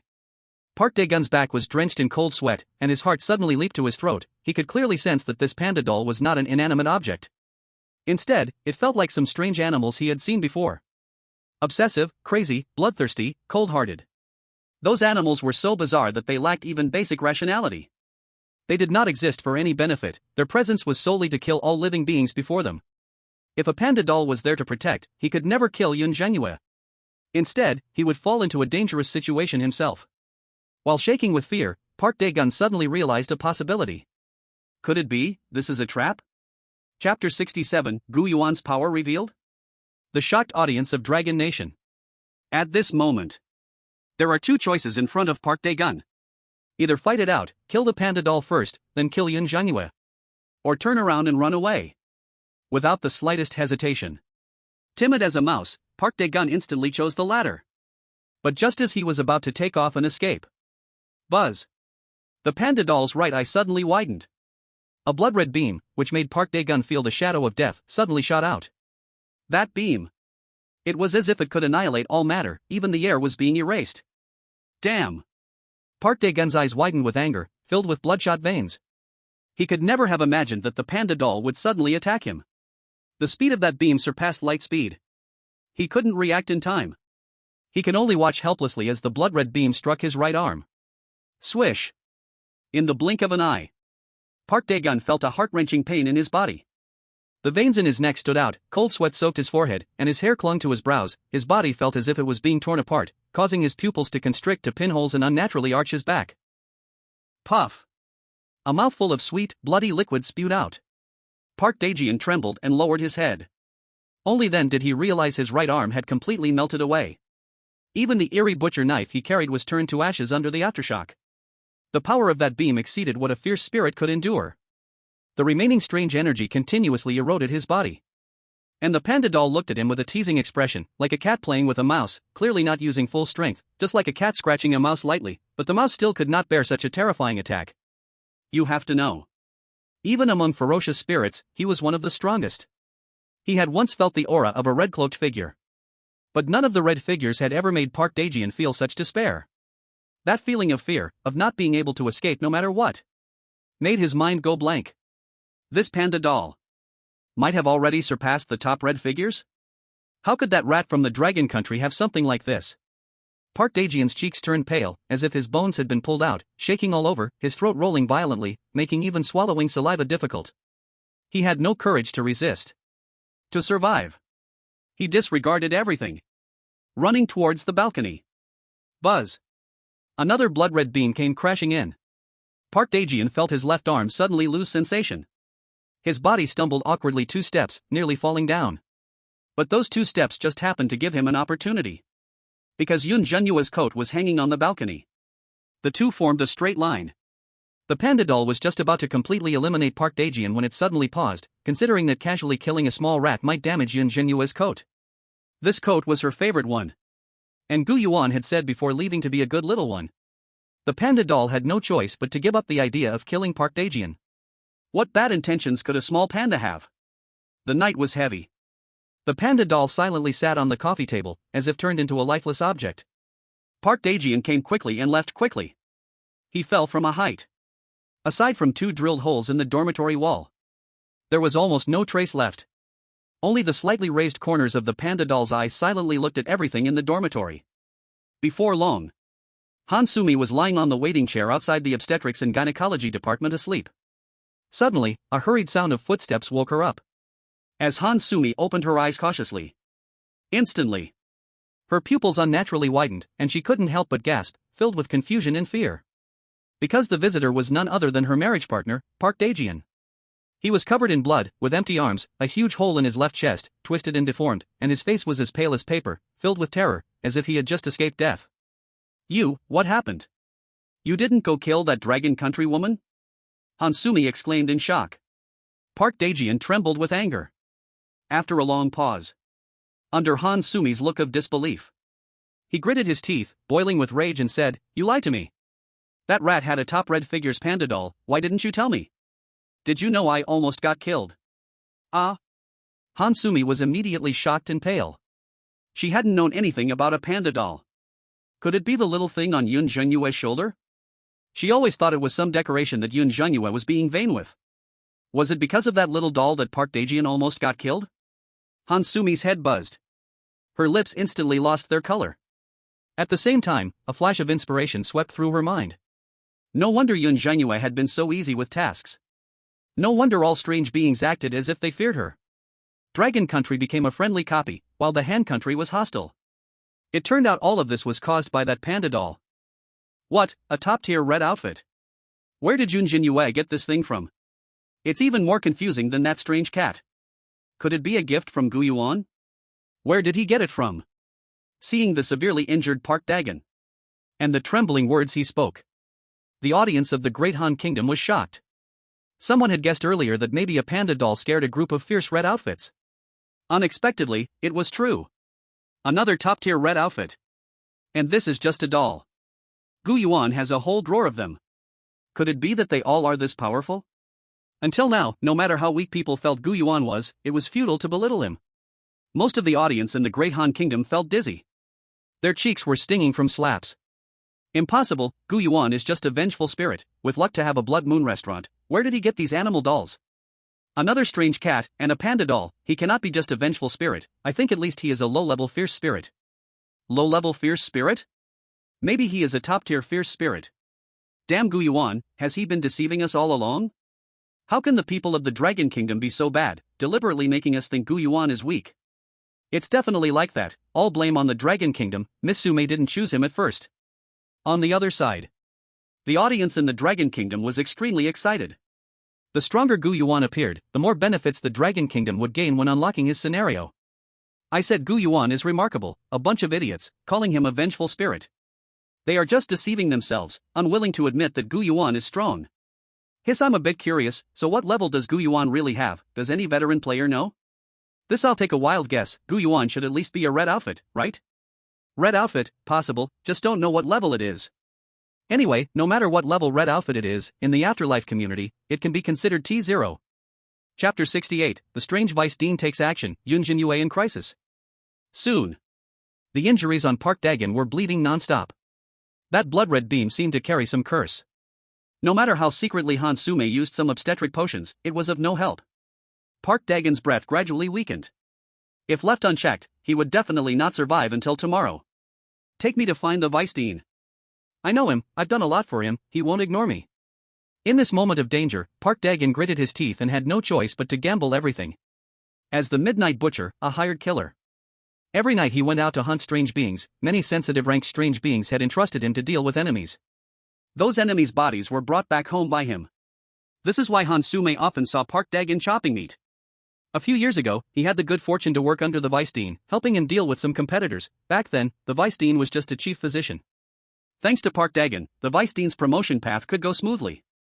And it was precisely because of this relationship that Park Dagon dared to sneak into the reincarnation hospital. This was his last card.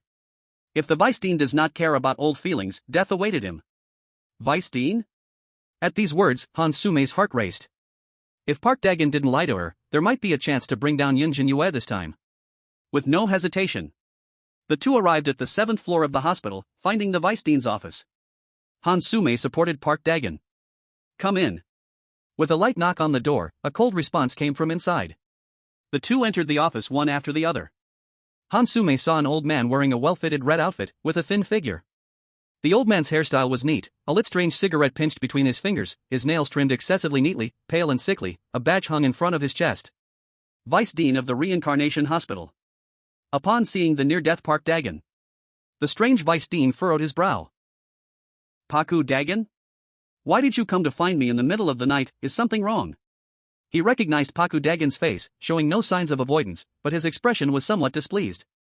Especially seeing the blood dripping from Paku Dagon, staining his office. Sir, I have something to tell you. Someone is using the Dean's name to do evil and deceive at the hospital. Paku Dagon stepped back, exiting the office and stood at the door, enduring the pain. On the way here, Han Sume had already told him about Yun Zhenyue easily completing tasks and the improved treatment of the Longwa people. Paku Dagon used this as a basis for his claims. What? The Vice Dean was shocked. Is there such a thing? He thought Paku Dagon wanted to ask him for something and was ready to refuse. But if what was said was true, someone using the Dean's name to act recklessly in the hospital, then this matter he must take care of. The Dean is often away, big or small, all matters of the hospital fall under his jurisdiction. If the Dean finds out there is a problem in the hospital, that is negligence.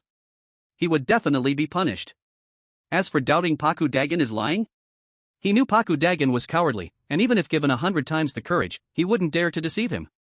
At this moment, Paku Dagon gave Han Sume a look, asking her to explain well. Sir, this is my wife, she came to the hospital with that person. She witnessed with her own eyes how that little person named Yun Zhenyue deceived the doctors at the hospital. Furthermore, she disregarded the Dean's order, intruded into the 8th floor of the hospital and the morgue, stealing all the important items, which is truly despicable. Paku Dagon stepped aside. Han Sume took the opportunity to explain everything about Yun Zhenyue entering the hospital. Of course, it couldn't avoid embellishment and reversing the truth. After complaining, the two of them, as if they had suffered a tremendous injustice. An image of an honest person bullied by a small person was fabricated. Are you saying you wanted to stop all this, yet were harmed by that person, almost silenced? The panda doll. Hiss, the Dean indeed has a similar one, I see. No wonder she was fought by all the doctors to have a relationship with the Dean, so it's a fake. The Vice Dean felt a chill run down his spine. Rest assured, I will help you seek justice. You go to the emergency room now, Lianhue Hospital will treat you for free. Hearing the Vice Dean's words full of murderous intent, Han Sume and Paku Dagon trembled with excitement. They no longer needed to intervene. With the Vice Dean around, wouldn't it be easy to take down Yun Zhenyue? Seeing this situation, the audience from Longwa were furious. These two troublemakers would not let it go, right? They completely defamed Yun Zhenyue as a thorough little villain. She never claimed to have a relationship with the Dean. Even those strange attitude changes were completely their own assumptions. As for those two tasks, if it wasn't for cowardice, Han Sume would have run faster than anyone. Almost being silenced? Wasn't that his intention to kill Yun Zhenyue to seize the currency? In their rage, the audience from Longwa couldn't help but worry about Yun Zhenyue. Damn, when will these two beasts die? Does this Vice Dean have a problem only listening to one side's words? Just based on their words, someone who doesn't know might really believe it. What is Paku Dagon's background? How does he know even the Vice Dean? What to do? Yun Zhenyue won't run into trouble, right? Sigh if only Gu Yuan knows the dean. The next day. Noisy voices came from outside. Yun Zhenyue was awakened. She put on her clothes and casually picked up the panda doll on the coffee table, hanging it on her shoulder. As she pushed open the door, she saw a group of people standing below the dormitory building. There was also a large group of strange beings, all with unkind expressions. Yun Zhenyue was momentarily confused, unable to figure out what had happened. Fortunately, at this moment, Shang Wanmu came over. Her expression was forced, clearly worried. Something happened, Xiaoye. We are going to be kicked out of the dormitory. Yun Zhenyue? Wasn't everything fine last night? Work was assigned, hidden tasks were completed. How did it change after one night? Yun Zhenyue's expression became much more serious. Going downstairs to the dormitory, she saw a strange figure standing at the front of all the strange figures. This strange figure was the assistant director of the personnel department who assigned positions to everyone at the beginning. I'm really sorry, there was a major mistake at Hunyuan Hospital, and the arrangements were incorrect. The benefits from yesterday are cancelled, please move out of the dormitory now. The strange assistant director apologized when he saw Yun Zhenyue's puzzled expression. He didn't understand what the strange vice president was really thinking. It was obvious this human girl had a connection to the president. But the strange vice president insisted she was a fake. So what if she was a fake? This panda toy isn't fake, right? A toy identical to the president's, even if there was no real connection, they might still know each other. Giving some benefits wouldn't cost him anything. The strange assistant director sighed in annoyance and said to Yun Zhenyue, by the way, this lady, the vice president requests you to go to his office. As soon as these words were uttered, all the players from Dragon Country were excited. No matter what Yun Zhenyue's real relationship with the president was. But she was genuinely good for everyone. If she went alone to the strange vice president's office, who knows what danger might happen? Chapter 69, No Longer Hiding, the real power of the panda toy is revealed. Xiaoye, don't go. This is obviously a trap, that vice president definitely has bad intentions. Shang Wanmu bit her lip and anxiously said. Players from Dragon Country on the side were also tense, all trying to dissuade her. If worst comes to worst, we can just move out. Dear benefactor, please don't go, to avoid danger. Let's unite and protect our great benefactor. Wait, the hidden tasks haven't been cancelled, and the president's blessings are still there must be something wrong. Dozens of people wore angry expressions, discussing intensely. Ran raised her little fist, seemingly ready to fight with this group of strangeness. The boy with double kidneys covered his waist, united in purpose, as if ready to dig that strange waste out and return it. Old Sun also furrowed his brows, thinking about what to do with the hemorrhoids that were removed. Should he ask for them back? Everyone was tightly bound together, vowing not to let Yun Zhenyue be taken away. Although they knew they could not resist Hunyuan Hospital with their strength. But without Yun Zhenyue, they would all die anyway. Better to sacrifice their lives. Consider it a way to repay their gratitude. Yun Zhenyue saw this and felt touched in her heart. She took a deep breath and actively reassured everyone, it's okay, everyone doesn't need to be so agitated. I think there might be some misunderstanding, and it will be fine once it's cleared up. I'm confident that nothing will happen. The strange assistant director saw this scene and felt a bit awkward. He was also in a difficult position. Afraid that his words would anger Yun Zhenyue. But he had to follow the orders of the vice president. At that moment, a fierce, cold aura came from not far away. They saw a frail old man dressed in blood-red doctor's clothes, his face gloomy as he approached. Behind him followed the main doctors of Hunyuan Hospital. Any one of them was a terrifying strangeness. Among them was also a figure in a red outfit. This group of strangeness showed great respect for the frail old man in front. Seeing this, everyone couldn't help but feel a tightness in their hearts. Could this old man be the vice president? When he saw the players from Dragon Country protecting Yun Zhenyue at the back, the frail old man's face became even colder. As if frozen with a bitter chill deep as an abyss. Then he looked towards Yun Zhenyue. His eyes contained disgust and undisguised murderous intent. The strange assistant director wanted to say something at this scene. But the frail old man waved his hand. A majestic aura emanated from him. The strange vice director suddenly felt a chill on his scalp and closed his mouth. You all want to wallow in the same filth with her? The frail old man glanced around, looking down at everyone with an air of superiority. He first looked at Old Sun, then said, I remember you are from the logistics department, right? This Old Sun didn't know how to respond, he forced himself to explain, Sir, isn't there a misunderstanding? We can explain. Enough. The frail old man shook his head. He then turned his gaze toward the dual-kidney youth. Did the hospital give you a new Eerie kidney?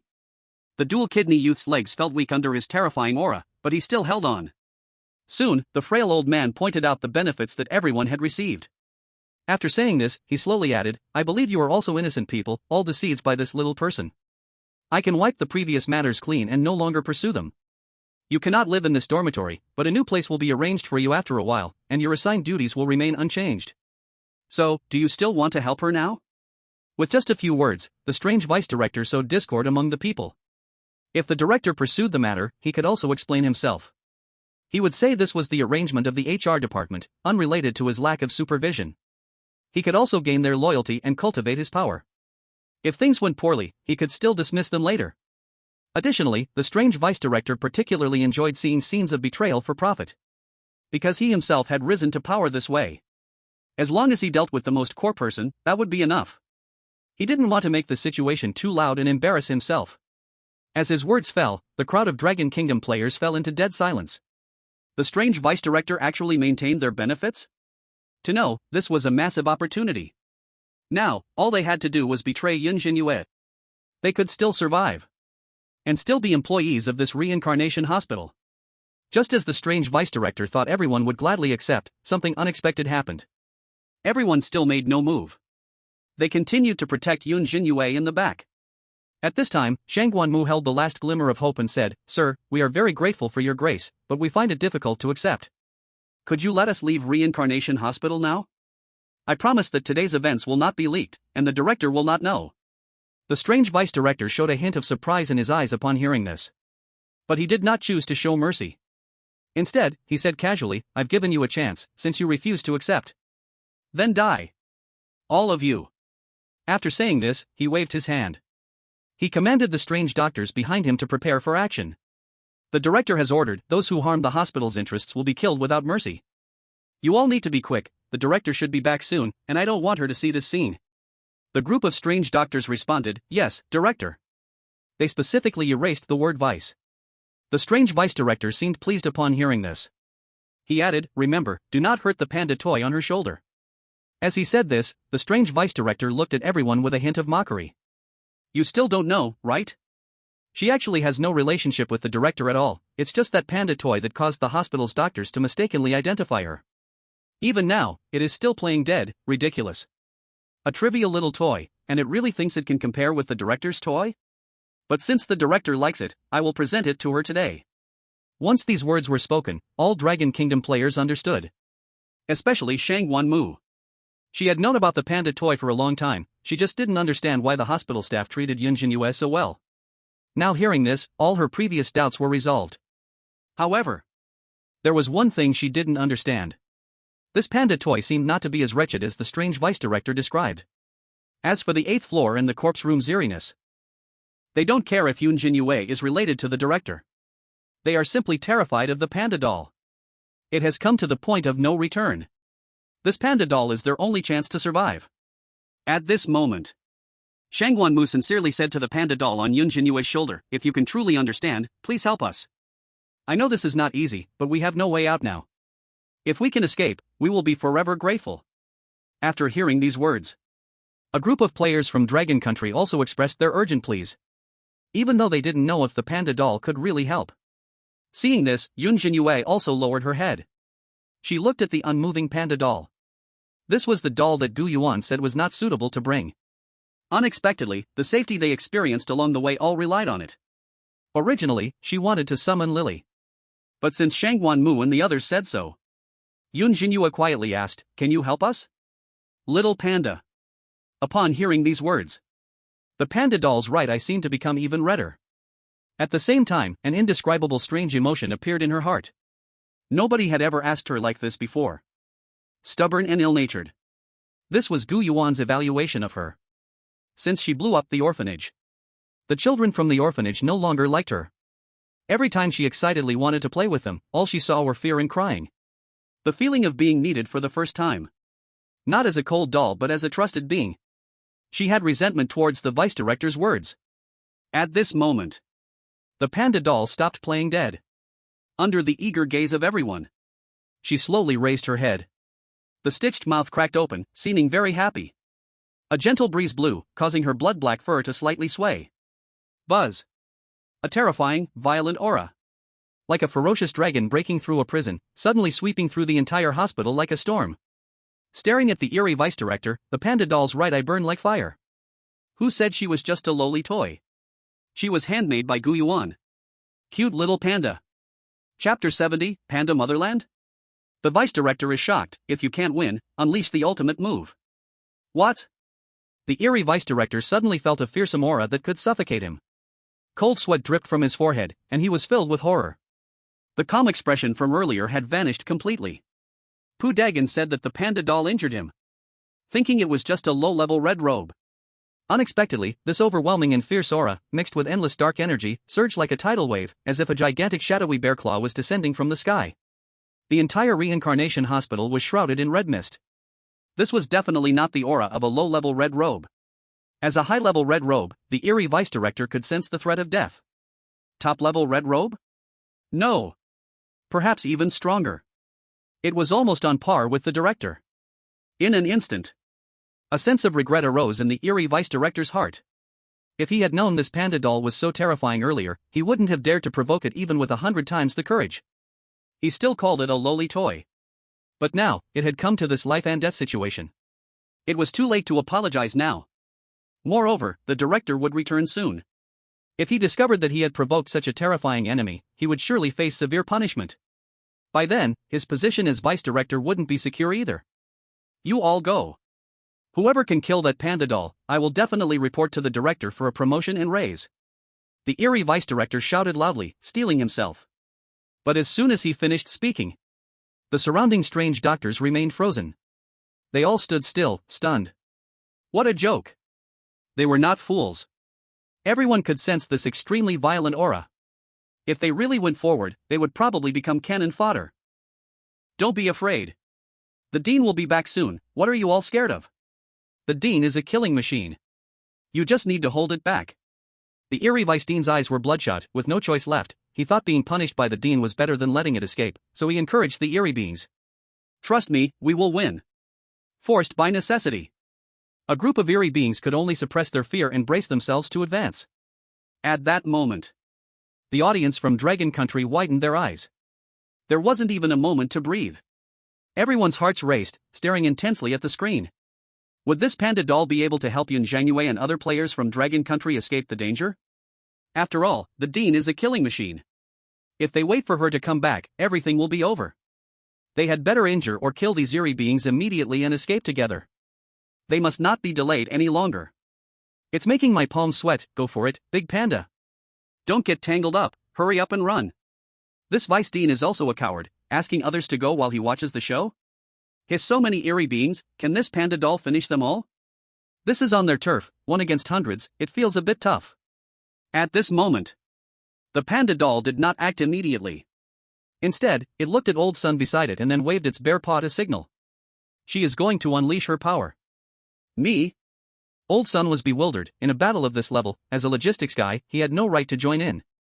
The Dragon Country players present also had confused expressions. Old Sun, in a daze, approached the panda doll. The panda doll touched his body with its paw. The next moment, buzz! A flash of red light appeared. The panda doll merged into Old Sun's body. Crack! Creak! With a piercing sound of bones dislocating, Old Sun's whole body suddenly sprouted jet black fur, and his figure skyrocketed like bamboo shoots. Before the astonished eyes of everyone. In the blink of an eye, he transformed from an ordinary man into a giant panda? And this was no ordinary giant panda. His height was about 7 to 8 meters, almost the height of 2 to 3 stories, like a heavily armored tank. The edges of his black eye circles were deep red with web-like patterns, the left eye was murky and hollow, while the right eye was dark red like a blood moon, radiating fierce ferocity. With an exaggerated grin, his mouth revealed uneven fangs, and the dripping saliva made a sizzling sound on the ground. Like an eerie panda crawling out from hell, it shaded the sky and was unstoppable. Everyone and the Eerie beings seemed like ants in front of it. Even its ears perked up, turning into 2 little black ears. This super muscular shape shocked everyone present. Is this really a panda? They would believe it was a T-Rex. Ah! Shangwan Mu was shocked. Was this still the doll that had been on Yun Zhenyue's shoulder? Old Sun had turned into a national treasure? This, so big? No wonder it didn't merge with Yun Zhenyue. To be honest, it wasn't suitable for girls. A group of Dragon Country players gasped. On the contrary, the eerie beings were completely dumbfounded. What on earth is happening? Who's fighting while shapeshifting? Is this how you bully eerie beings? If you can't win, just activate your ultimate? Even the eerie vice dean was shaken at the sight. Especially when he saw Old Sun turn into a panda doll, it seemed a bit unsuitable, awkwardly scratching his backside with its heavy paws. He felt like his eyes would go blind. Suppressing the fear in his heart, he took out an eerie binding strap, a blood-red eerie object that was his trump card, which could stretch freely to bind the patient. Even a red coat, if careless, would be bound. Quick, bind him! The eerie vice dean urgently roared. He urged the nearby eerie doctors to grab hold of the other end of the binding strap. Coincidentally, Old Sun was also very confused. He was actually caught off guard, bounded at the feet. Then, the eerie binding strap automatically extended. And it started creeping up from Old Sun's legs. In the blink of an eye, it had bound his entire body. Until this moment. The eerie vice president finally felt a little at ease. So what if it turns into a panda? The reincarnation hospital has no protected animals. As soon as the words fell. Roar! Only to hear an angry panda roar echoing through the skies. Old Sun, slow to realize, looked down and saw he was now completely bound in an M shape. His whole body was filled with furious rage. In an instant, his heart surged with anger. Instinctively, he gathered all his strength. Bang! Bang bang bang! With just a bit of force. The eerie binding straps that held him exceeded their limit, snapping like rubber bands. Not to mention a second. This was enough to bind an ordinary red-cloaked oddity, and yet it didn't even last half a second. How could this be? No, it's impossible. The eerie vice president's eyes nearly popped out in shock, his heart instantly chilling. However, before he could react, Old Sun suddenly felt an itch in his eyes. He was about to use his claws to scratch. Buzz! A massive blood-red beam shot out from his right eye. That beam of light seemed to possess the power to destroy the heavens and the earth. In an instant. Everything in its path, all oddities. Even piercing through the dormitory, creating a large hole. Until the red mist in the sky was obliterated by this beam of light. Everything that stood in front of the blood-red beam was destroyed. Holy crap! Old Sun himself was astonished. Had he turned into his country's Panda Man? Invincible kid. Then he wouldn't be eating beef anymore. Chapter 71, Reincarnation Hospital on Level 1 Alert, the principal returns. Watching the reversal of extremes. Now it was the vice president who panicked. The Dragon Country audience felt their eyes going dark. This laser reminds me of an old friend. You mean the one with the crescent moon in the sky? Oh my Panda Man. Damn, I was worried about Yun Zhenyue and Old Sun, I've been so ignorant. Now it's the reincarnation hospital in a panic. Kneeling down, is it true that a toy from Gu Yuan can be this powerful? No wonder he said panda dolls shouldn't be taken out. On the other side, audiences from other countries were dumbfounded. They felt like they were dreaming. Especially the audience from the Great Cold Country. Many people's mentalities crumbled. I said this panda doll was so ruthless. Turns out, Park Dagon was not dead, he had shown mercy. Otherwise, with just this beam of light, even 10 Park Dagons couldn't withstand it. Wait, does the vice president still have a chance to kill Yun Zhenyue? Sigh, this doll is hiding so deeply. What to do? Miss Sumi won't be killed, right? Shouldn't be, she and Park Dagon are hiding. That's good, hope they won't be discovered. Hope the principal returns quickly, only she might be able to kill this nasty panda man. At this moment, in the eerie vice president's eye sockets, his pupils couldn't stop trembling wildly. Sweat beads dripped from his brow into his bloodshot eyes, his temples pounding, and the whole Eerie was on the brink of collapse. He never dreamed this panda doll could be so terrifying. It was already powerful enough, yet it could merge with a person, transforming into a panda man. That skyrocketing blood-red beam. He could only sense the aftermath and was already trembling all over. He couldn't resist. Just a slight edge would lead to death. Compared to this doll that was like Godzilla. The principal's was like a gentle little bunny. He trembled as he pulled out a controller from his pocket, pressing the smallest red button. Buzz! With a sound that cracked the stone and pierced the clouds. The entire reincarnation hospital entered a level 1 alert state. This sound could be heard even from several kilometers away, indicating that the reincarnation hospital had entered a life and death crisis. All staff, as well as patients who had benefited from the reincarnation hospital, had to come to support.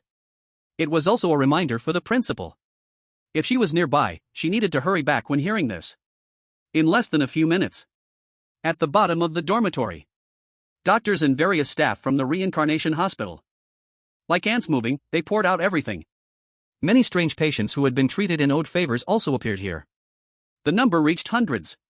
They crowded the bottom of the dormitory building. But when they saw Brother Sun transformed into a panda man, everyone was left dumbfounded. What kind of monster has the reincarnation hospital provoked? Can we beat him? Should we surrender? Where is the director? Why hasn't the director come? The dormitory building has been penetrated. What level of strangeness is this? At this moment. Looking at so many strange beings. Shangwan Mu and the others felt their scalps tingle. With so many strange beings, they could probably be buried under them. Now they could only rely on Old Sun, who possessed the powers of a panda doll. Suddenly, as Brother Sun was thinking about how to lead everyone to escape, he unexpectedly saw a familiar strangeness. That strangeness was his superior from the logistics department. The one who was bribed by players from the Great Cold Country, preparing to fire him. You dog! I'll shoot you dead. Old Sun's eyes instantly itched. Buzz! A blood-red beam shot out from his right eye. Another terrifying beam. The logistics department's strangeness didn't even react. The entire strangeness was completely melted away. Not even a single limb was left behind. With one blow. Witnessing the Panda Man's might, the many strange beings at the bottom of the dormitory were horrified. This is an attack that a red-clad can unleash? Even low-grade evil spirits would probably be burned. Is this vice-director leading them to deliver their own deaths? In an instant, a large group of strangeness collapsed like a broken dam. All fled outside. Old Sun was like a wolf entering a sheep pen. Did he see the strangeness that usually oppressed the Dragon Country people? No mercy.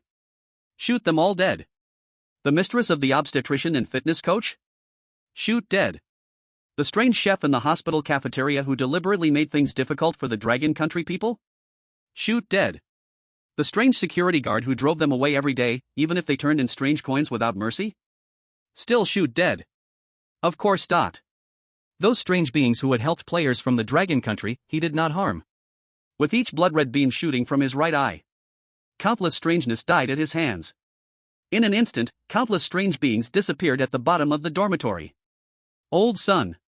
Suddenly, Shangwan Mu shouted at him. That's about enough.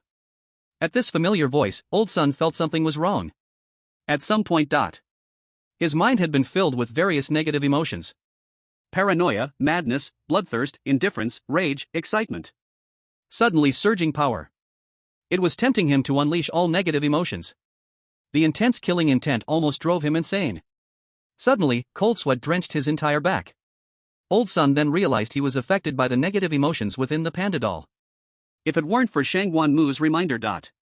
He might have fallen into it completely, manipulated by the panda doll. The key is that all of this was his own choice. The panda doll said not a word. So terrifying.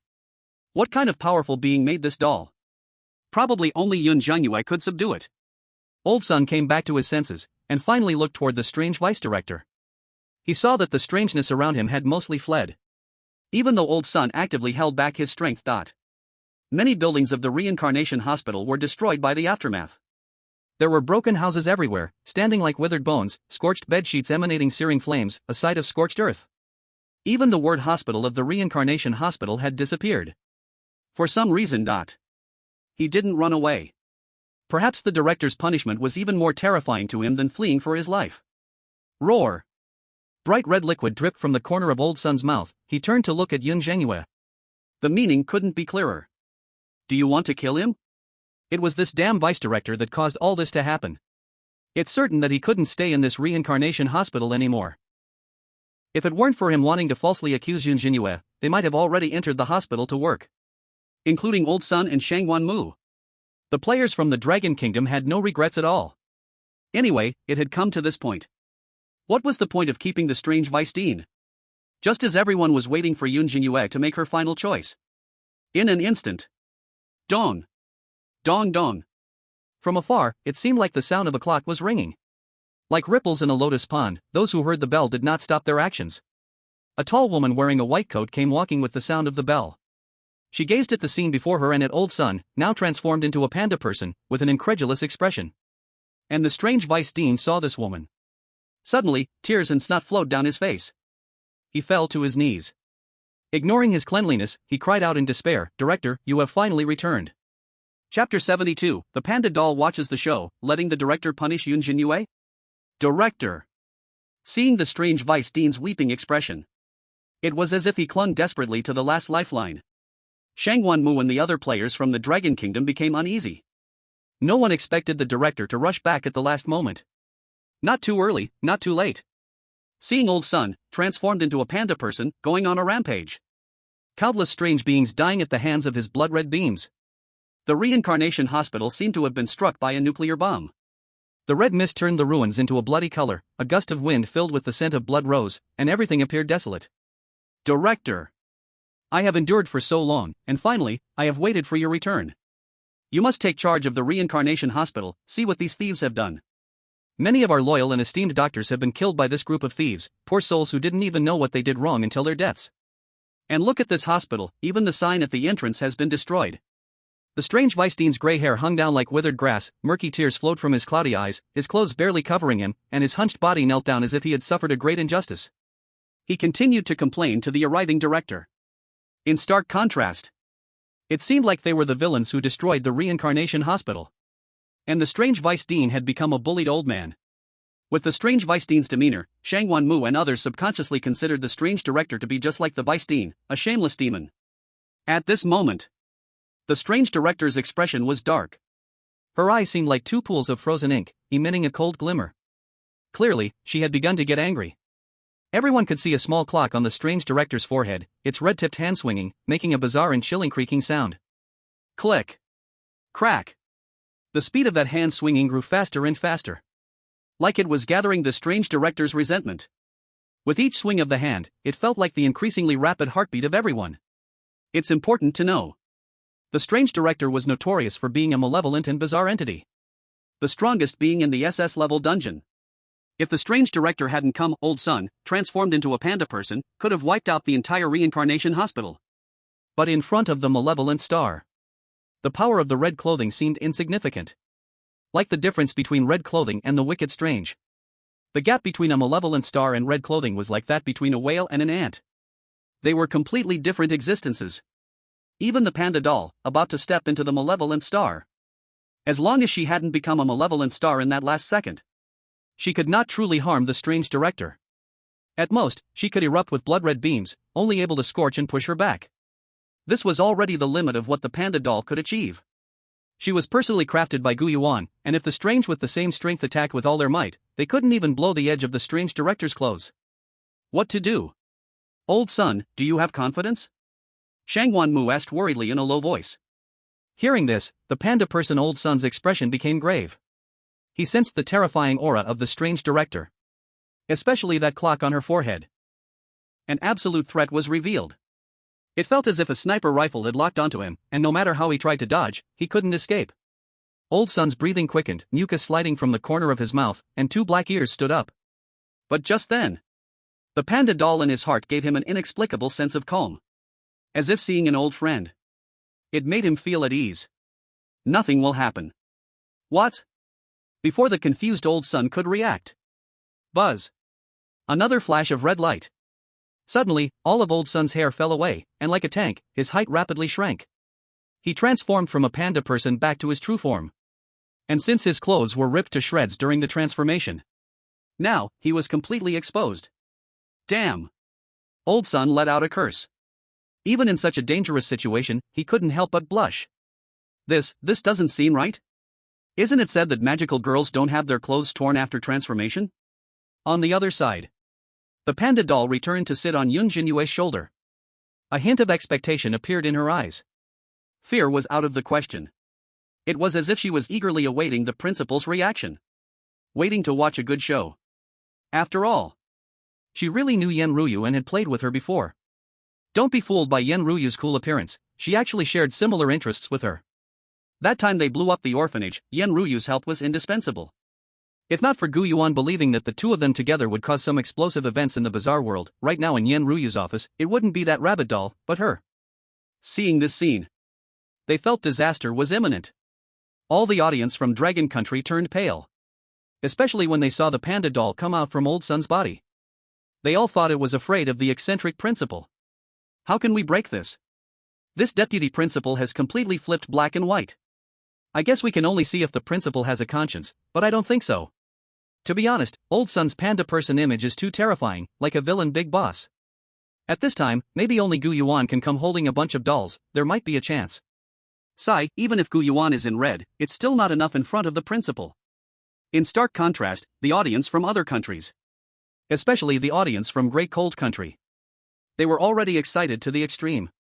They were all cheering for the eccentric principal. I can't hold it any longer.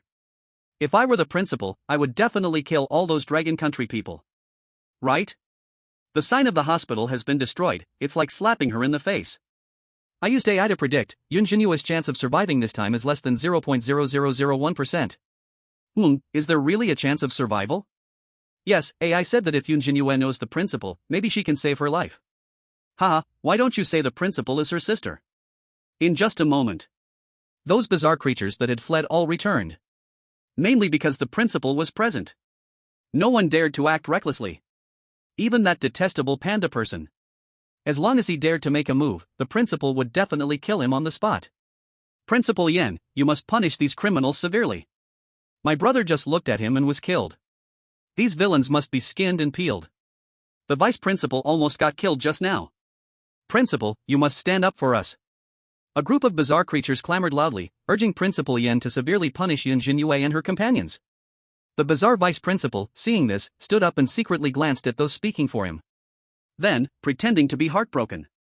Waiting for Principal Yen to make a decision. With these bizarre creatures speaking for him, who decided what the truth was? As long as he shifted all the blame to Yun Zhenyue and her group, that would be fine. At this moment, Principal Yan's expression grew colder and colder. It seemed to gradually solidify into an iceberg. She held a bag in her hand, not knowing what terrifying things were hidden inside. A chilling and murderous low pressure spread in waves from her tall figure. It made all the bizarre players present gasp for air. It felt as if they were about to be submerged in the abyss of the sea. Crack! Crack! Crack! Suddenly, the clock on Director Yan's forehead stopped ticking. Just when everyone thought Yun Zhenyue and her group were going to be killed by Director Yan. An unexpected situation occurred. Chapter 73, The Furious Director Yan, do you dare to kill my sister? Kneel down. Just when the strange vice director seemed to have avenged his grudge, he suddenly heard Director Yen Ruyu's voice, low like a deep abyss. With this word falling, it was as if even the air could freeze in an instant. The strange vice director initially thought Director Yen was speaking to Yun Zhenyue and others. But soon after, Director Yan's gaze, cold like a dark pool, shimmered with uncontainable anger as she looked at him. That command to kneel was clearly directed at him. A wave of invisible cold tremors swept over him, and the strange vice director felt as if he couldn't even breathe, just staring blankly at her icy eyes, piercing into his heart like blades. Thud. He had just stood up, but the strange vice director was forced to kneel. This time, he knelt in humiliation. He knelt, confused and at a loss. Not understanding what was happening. Why was the Hospital of Reincarnation damaged to this extent, with so many strange doctors being killed by this group of people? Yet Director Yen commanded him to kneel. Beside them, those who were just shouting to flay Yun Zhenyue and her group were also stunned. Ha! Why is the vice director kneeling? No way, director, you must be mistaken? The vice director faced danger without fear, managing to protect the hospital, how can he be punished? Exactly, director, you should punish this group of rats. Vice director, quickly stand up, the director is clearly asking this group of rats to kneel. They all fell into chaos, anxious and fearful. Afraid something unexpected would happen. Even Shangwan Mu and Old Sun were bewildered. Is there conflict inside the Hospital of Reincarnation? Could it be that the director is taking this opportunity to suppress the vice director's power? Yun Zhenyue gazed at Yen Ruyu, thinking that at a critical moment, she would summon Lily. The panda doll on her shoulder looked with great interest at the terrified strange vice director. To let Yen Ruyu punish Yun Zhenyue? What a huge joke! Leaving aside that Yen Ruyu would listen to Gu Yuan's every word. Even if given 100 times the courage, she wouldn't dare to lay a hand on Yun Zhenyue. Moreover, the panda doll noticed that Yen Ruyu had no intention of punishing Yun Zhenyue at all. Pushed by the crowd of strange doctors, she might even worry that Yun Zhenyue would hold hostility towards her. She was definitely feeling worse than eating sh*t right now. The panda doll's mouth curled up as it couldn't help but chuckle. Yenryu truly felt as if she had eaten a large pile of sh*t. The entire group of strange doctors was disgusted to the core. Her temples throbbed, her eyes were bloodshot, and deep within her amber pupils, it seemed endless flames erupted from her depths. The blood-red stains on her white coat floated like smeared red paint. Initially, after receiving Gu Yuan's order, she had been constantly returning to the Hospital of Reincarnation in autumn pants. Even though the lifeless community and the hospital were quite far apart, she could reach it in at most a day. But what infuriated Yenryu was that after she killed the strange one pretending to be from the Hospital of Reincarnation, she found out that the strange doctor had a top-tier red-clothed father who insisted on battling her. Clearly, they were impersonators, and yet she was made to deal with such evil beings. After finally handling that strange father, she turned around to find a small strange hiding in the corner. What the hell? Killing the big one brought out the old one. Once the old one was dealt with, another young one appeared. She felt as if she was like the main character from a fantasy novel, with endless enemies queuing up to die. Yenryu completely lost control, she simply flattened the area within a mile of the hospital. No strange doctors were left alive. After releasing her pent-up frustration without reservation, she suddenly remembered the tool she used to pass through. The strange bicycle was parked at the entrance of that little hospital. This is a disaster. She is not one of those weird ones who are very fast. Helplessly, Yenryu could only find the strange bus and ordered it to come immediately. This back and forth wasted an unknown amount of time. And what was the result? By the time she finally arrived at the hospital entrance, she suddenly heard the hospital broadcasting an emergency alert. She thought there was an enemy invasion. When she tremblingly rushed to the source of the commotion, she found that Yun Zhenyue was unharmed, and only then did she finally breathe a sigh of relief. But suddenly, she saw a scene that made her blood rush to her head. Damn, it's not an enemy. The hospital has rebelled? They attacked Yun Zhenyue? This damn vice president and this group of brainless weirdos even asked her to kill Yun Zhenyue? She wished she could kill all these idiots. All of them turned to bean paste, absolutely all of them. Yenryu kept her anger at bay. Every time she thought of the promise she made to Gu Yuan, she said that as long as a single hair fell from Yun Zhenyue, she could deal with her freely. She couldn't help but feel blood rush to her brain. Dean, I am really angry. At this moment, under the watchful eyes of the vice president and the group of weirdos, Yenryu was so enraged that her whole body trembled, and with her last bit of rationality, she trembled and asked, "Who told you to attack them?" This. The strange vice president still didn't understand the situation. His pupils trembled uneasily, silver gray hair soaked in cold sweat, sticking to his pale cheeks. He could only say helplessly, It was you. What the hell? Upon hearing this, Yenryu nearly spewed a mouthful of old blood. The last bit of rationality also vanished. Isn't this pure slander? She had not been at the hospital for the past 2 days. When did she give the order to kill Yun Zhenyue? Did you go tell the powerful SSS-level dungeons master to kill Mr. Gu's wife? Let's see if they won't faint. No matter how foolish the vice president's actions were, the reincarnation hospital is ultimately her territory. Everything they did could also be seen as her will. If anyone didn't know, they might really believe the vice president's words. What would Gu Yuan think then? Would he think she had betrayed him? Seeing Yenryu explode with rage, the strange vice president suddenly regretted it immensely. A terrifying thought was born in his mind. Could it be that this person named Yun Zhenyue really has a connection with the dean? But didn't Pu Dagon say? Didn't you say that anyone who harms the hospital's interests without permission will be dealt with ruthlessly? The strange vice president anxiously argued. Then do you know that I specifically granted them a favor? Yenryu's eyes bloodshot, shouted furiously. This. Is there such a thing? The strange vice president was completely stunned. He really didn't know. Yenryu's chest heaved violently, she pointed at the strange vice president and yelled, I was afraid that Xiaoyu would have some accident, so I rushed back at night. The bicycle is gone, even the tires of that strange bus are almost worn out. Now you tell me, I'm going to kill her? I'll kill you all first. As soon as these words came out, boom! It was like a bomb, thrown into everyone's heart and the strange one's. Xiaoyu? Except for the confused Yun Zhenyue. All the weirdos and players from Dragon Country looked at the furious dean in disbelief. Yun Zhenyue really has a connection with the dean? And that she hurried back at night, fearing for her safety. This relationship must be pretty strong. Do you know this person? The strange vice president stammered, his face pale, pupils shrunk to the size of pinholes, cold sweat running down his forehead, soaking his entire clothing, drenching the ground drop by drop. His heart was already filled with fear and horror. No wonder the dean was so furious. He had actually been deceived by Pu Dagon. This person really knows the dean. Then everything he did. Wasn't it completely turned upside down? Attacking someone the dean knows, and even slandering her, severely damaging the reincarnation hospital. This responsibility is enormous. Hearing this, Yun Zhenyue pointed at the strange vice president. Idiot, fool, brainless. Xiao Yu is my sister. As long as I am here, I'll see who dares to bully her. Sister?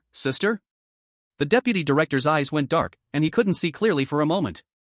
He felt the rage of Director Yan soaring to the sky. Puff. A mouthful of black blood splattered from his mouth. He couldn't hold on any longer and collapsed onto the floor on his knees. Chapter 74, Shocked Global Audience, Yun Zhenyue has such a strong background? But at this moment, no one was paying attention to the deputy director anymore. All the strange beings present were shocked. This human girl is actually Director Yan's sister? Then what were they doing here? Before, they kept telling the director to kill these people. Did they think they were playing with fire? No wonder Director Yan hadn't spoken for so long. It turns out she was so angry that she couldn't speak. In an instant, all the strange beings remembered Director Yan's fiery temper, which was like a ticking time bomb. These strange beings, who were used to bullying people in the hospital, couldn't even let out a fart for a while. They were all frozen in place, terrified. A cold sweat broke out on every one of them. They watched as the deputy director nearly passed out. They hated him to the core. It had nothing to do with them to begin with, but this old bidden had to raise the alert. Now he had dragged them all into this mess. And now Director Yan was furious. Was it worth it? At the same time, the audience in Longwa watching the livestream were all stunned. Yun Zhenyue's background is so strong? Even the director of the reincarnation hospital is her sister? Before, some people prayed that if Gu Yuan knew the director, it would be great. I didn't expect now, they don't need it anymore. Yun Zhenyue herself knows the director. I can't believe it, I'm dumbfounded, no wonder the deputy director knelt down. What the heck? Yun Zhenyue is so amazing. What a false alarm, turns out the deputy director was acting out of line, making the director angry. I understand now, the previous blessings were just the director's reminder. Yun Zhenyue is awesome, Director Yan is awesome. Unlike the excited Longwei audience, the audience in Dahan country were almost in a stupor. AI predicted a 0.0001% chance, did it really happen? Who said the director was her sister? What nonsense, now it's real. Why didn't they say the director was her sister earlier, causing Han Sume to suffer? Who exactly is Yun Zhenyue? I don't believe it, she was stunned, clearly didn't know the director. Didn't know? Are you saying the director took the initiative to make connections? Fool. Hiss, beside Yun Zhenyue. Shangguan Mu and the other Longwa players were dumbfounded. No wonder Yun Zhenyue wasn't worried at all. It turns out she has this connection. If the deputy director is her sister, she can tear down the reincarnation hospital without any worries. With this connection, who dares to criticize Yun Zhenyue? Moreover, everything they did was for self-preservation.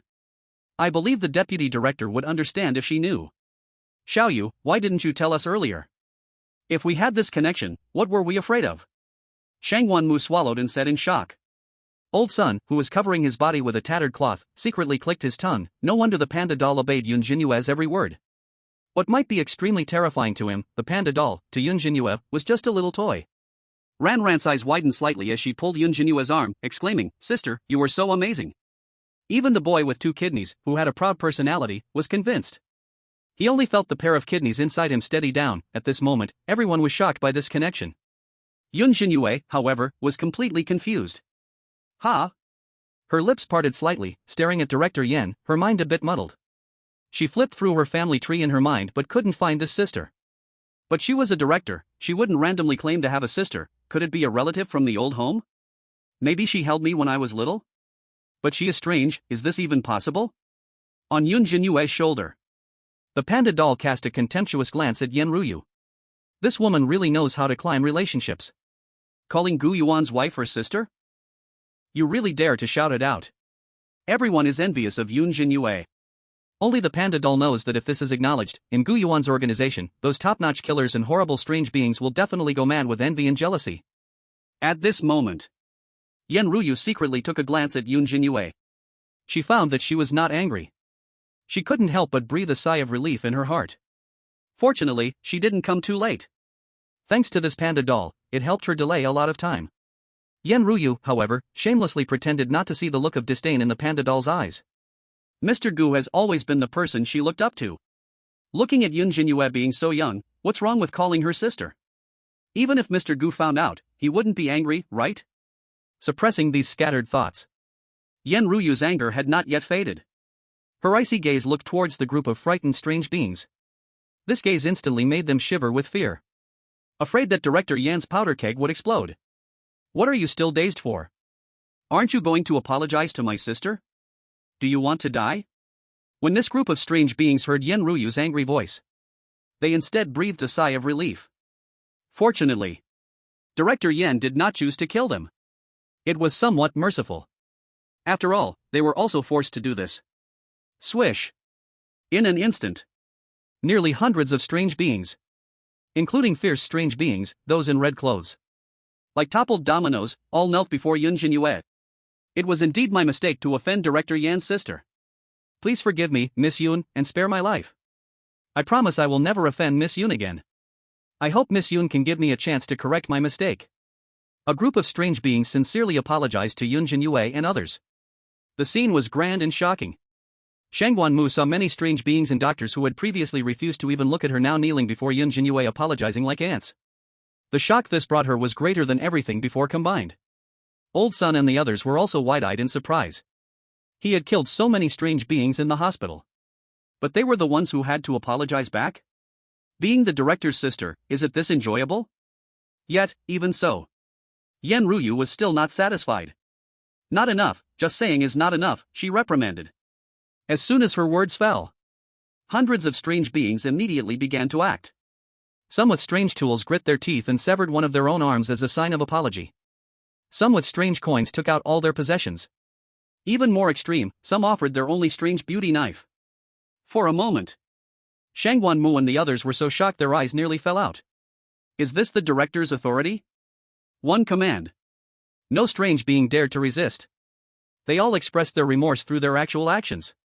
Shangguan Mu was dazed. What a genius girl she was called, but perhaps she is not even worthy to carry Yun Zhenyue's shoes. Soon, having dealt with the mistakes of these strange beings, Yen Ryu glanced at the despairing vice president of strange beings. You are definitely going to die, so better save some face for yourself. Don't make me help you save face, it would be hard for everyone. She knew that the vice president of strange beings had had thoughts of treason for a long time, and previously even sent someone to assassinate his competitors. But the vice president did his job to perfection, and he was relatively loyal to her. Those strange beings that were killed were not good beings either. Plus, she had been quite busy that period, so she had turned a blind eye. But how dare he slander her for wanting to kill Yun Zhenyue? If she didn't kill him, she wouldn't be able to sleep tonight. God knows if he will say she wants to kill Mr. Gu next time? The vice president turned pale upon hearing this. He had no extra thoughts. Since it was the director's order, he dared not disobey. He only dazedly looked once at the reincarnation hospital, the place he had stayed for so long. In the end, he found a corner and committed suicide. And sensing the disappearance of the vice president's aura, Yen Ryu looked at Yun Zhenyue. The earlier look of anger was gone. In its place was a tenderness like that of an elder. By the way, Xiaoyu, come to my office for a moment. I have something to give you. Chapter 75, The Generous Yun Zhenyue, Dragon Kingdom players shocked. Director Yan left first. Hundreds of strange items also followed and walked away one after another. The remaining people were still in shock, unable to recover. They stared at the pile of strange artifacts and strange coins, which was almost piled into a small mountain. As compensation for the apologies from the strange doctors, among it were quite a few bloodstained, dark red strange items. They had never seen so many good things in their lives. Shangguan Mu and the others felt their mouths watering madly. They were completely in a state where their worldview was shattered. My God, these are strange coins with a denomination of 100, there are more than a dozen? And this beauty knife is actually a blood-red strange item? What? A blood-red strange item, a weapon in red clothes, just given away. Wow, is this director so amazing, giving out so much equipment with just one sentence? Ugh, my scalp is tingling, that director's aura is too terrifying. The players from the Dragon Kingdom were all dumbfounded.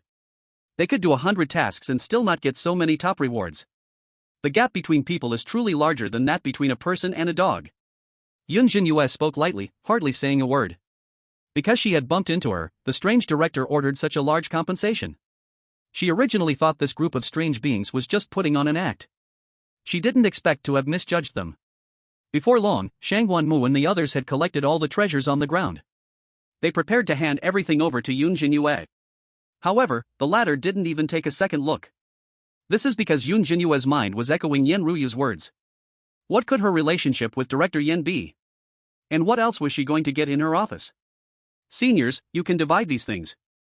I'll go to the office first. Yun Zhenyue casually said. She had little interest in these strange items and strange coins. She had nearly 1 million strange coins already. As for what beauty surgical knives, she didn't need it all. Give this to us? Shangguan Mu's eyes widened, her brain felt fuzzy. Thinking of getting so many treasures, her heart almost jumped to her throat. But she quickly shook her head and said, this is too precious. Xiaoyu, no, it's better if you keep it. Don't refuse, senior, these things are useless to me. I have plenty of strange coins, I can't use them all, these strange artifacts are also of no use to me. I have the little panda for protection, while you are helpless, it was thanks to Brother Sun just now, otherwise I wouldn't have been able to unleash the power of the little panda. Yun Zhenyue smiled gently, without the slightest reluctance. Now, there was no reason to refuse. Shangguan Mu felt overwhelmed with joy. Where did this rich person come from? She was simply wealthy beyond reason. The shock from getting to know Yun Zhenyue in these 2 days was more than she had experienced in her whole life. Everyone expressed their heartfelt gratitude to Yun Zhenyue again. At the same time, they also expressed their thanks to the panda doll. Thank you. Yun Zhenyue gently stroked the panda doll on her shoulder. The panda doll proudly turned its head to the side. This time at the hospital, it was very well behaved. Except for scaring a few arrogant strange beings, it hadn't made any outrageous moves. If Yun Zhenyue didn't properly praise it, it would surely get angry. But just then, Yun Zhenyue's gentle words entered its mind. When we get home, I will tell my husband not to keep you in the drawer anymore. By the way, also your doll friends, if there's a chance, I will take you all out for a walk. Staying in such a small drawer, it's dark and gloomy, you must be very uncomfortable, you've worked hard. As these words fell, the panda doll's body seemed to freeze. Its right eye flickered erratically, and its cheeks seemed to flush a bit.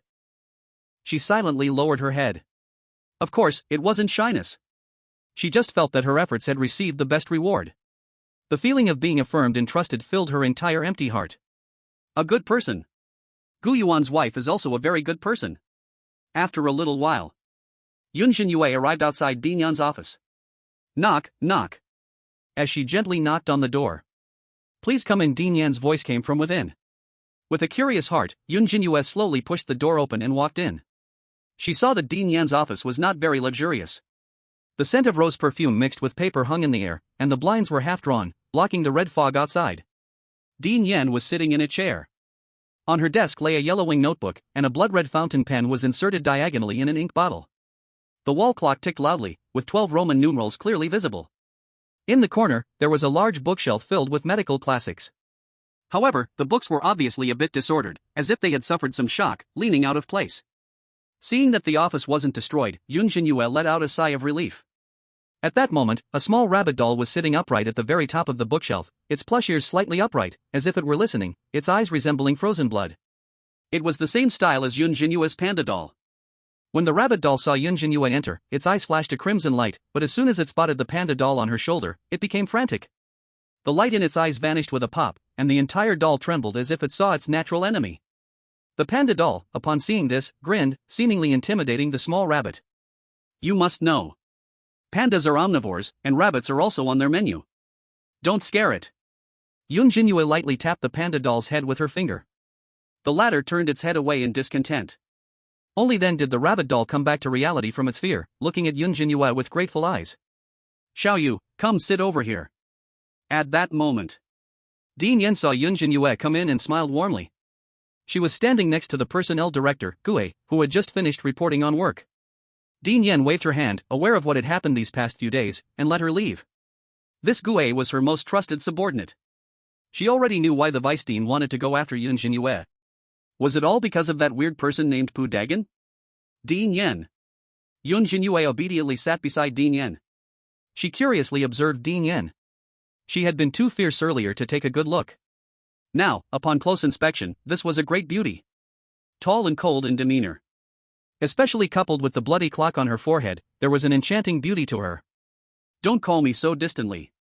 Actually, I don't look much older than you, right? Just call me sister, or Yan Jia. Dean Yan spoke gently in a soft voice. Yan Jia. Yun Zhenyue felt a bit awkward. Ever since entering the cycle hospital, a whole group of weird people had come to forge relationships, calling her grandpa or sister, but she still obediently complied. Hearing Yun Zhenyue call her Yan Jia, Dean Yan's smile grew even brighter. Good child. What was with that mother-in-law looking at her daughter-in-law gaze? Yun Zhenyue's back broke out in goosebumps. Just as she calmed down a little, she suddenly remembered something and took the dean's notebook out of her pocket. By the way, Yan Jia, I found your notebook on the 8th floor of the hospital. It's fine, I don't need that notebook anymore, you can keep it. Dean Yan immediately refused as she saw Yun Zhenyue seem to want to return it. She was thinking about how to get closer to Yun Zhenyue.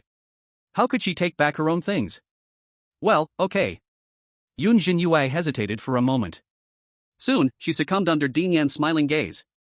How have you been in the hospital these days? Is there anyone bullying you? Don't be afraid, just say it. Who has scolded you or made you uncomfortable? Tell me everything. Sister Yan will take care of it for you. Yan Ruyu continued to check on Yun Zhenyue, asking if she was cold or needed anything warm. That serious expression. It was as if as soon as Yun Zhenyue mentioned a name, she would instantly deal with that person.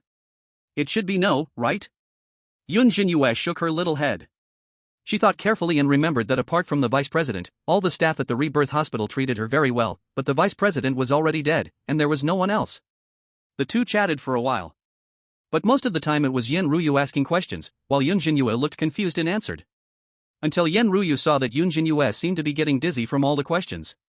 So she took out a bag that was under the chair. You are curious about why I called you to the office, right? Here, take this bag. I was asked by someone to deliver it to you. Asked by someone? Yun Zhenyue was stunned.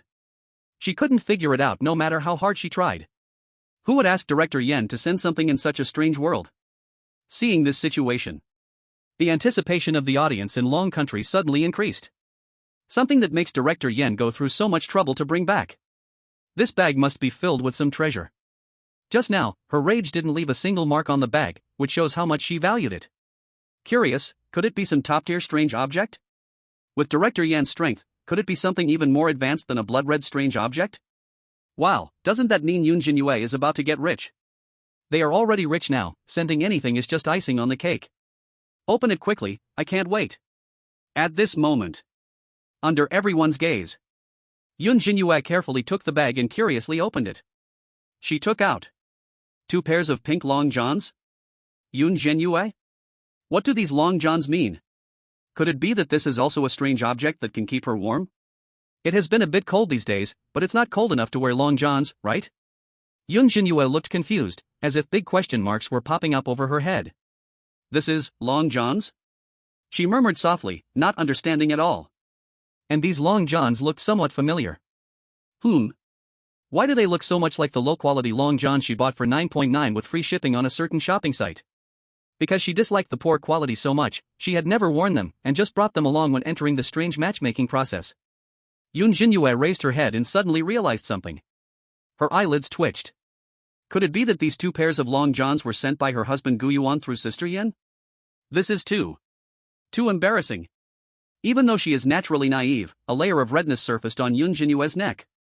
Just for these 2 pairs of long johns, was it necessary for Director Yan to go through such efforts to deliver them? Indeed. Yan Ruyu saw this and chuckled. These are what Mr. Gu asked me to bring to you. He is afraid you will be cold, the weather has been chilly recently, making it easy to catch a cold. He specifically asked me to bring you these long johns. Actually, I suggested using a strange object that could keep you warm instead. Although these long johns are indeed a bit ugly, Mr. Gu still refused. It seems he is worried about you. The bag contained long johns? Sent by Mr. Gu? The players from Long Country were completely dumbfounded. They thought it was some treasure. Is it just this? These long johns look too low quality, you could get one for a few bucks from that site. But even so, Mr. Gu still asked Director Yan to go through such hardships to deliver them? That's too ridiculous. But just at this moment, many people realized something, their eyes wide in shock, their expressions shaken. Wait, Mr. Gu means Gu Yuan, right? It seems like the great Gu Yuan knows Director Yan, and from the looks of it, Director Yan listens to him? Damn, no wonder she treats Yun Zhenyue so well. It turns out it's because of the great Gu Yuan. I'm on my knees. Going through so much trouble just to deliver long johns, this reminds me of those employees who go out of their way to please their superiors. No matter how unreasonable the requests of the superior may be, the subordinates have to try their best to fulfill them. This is the workplace rule. In other words, is Director Yan trying to please Gu Yuan? No way, she is a strange calamity. How could she please Gu Yuan? The audience in Long Country was thrown into disbelief. It's simply because Yen Ruyu did not refuse this absurd commission.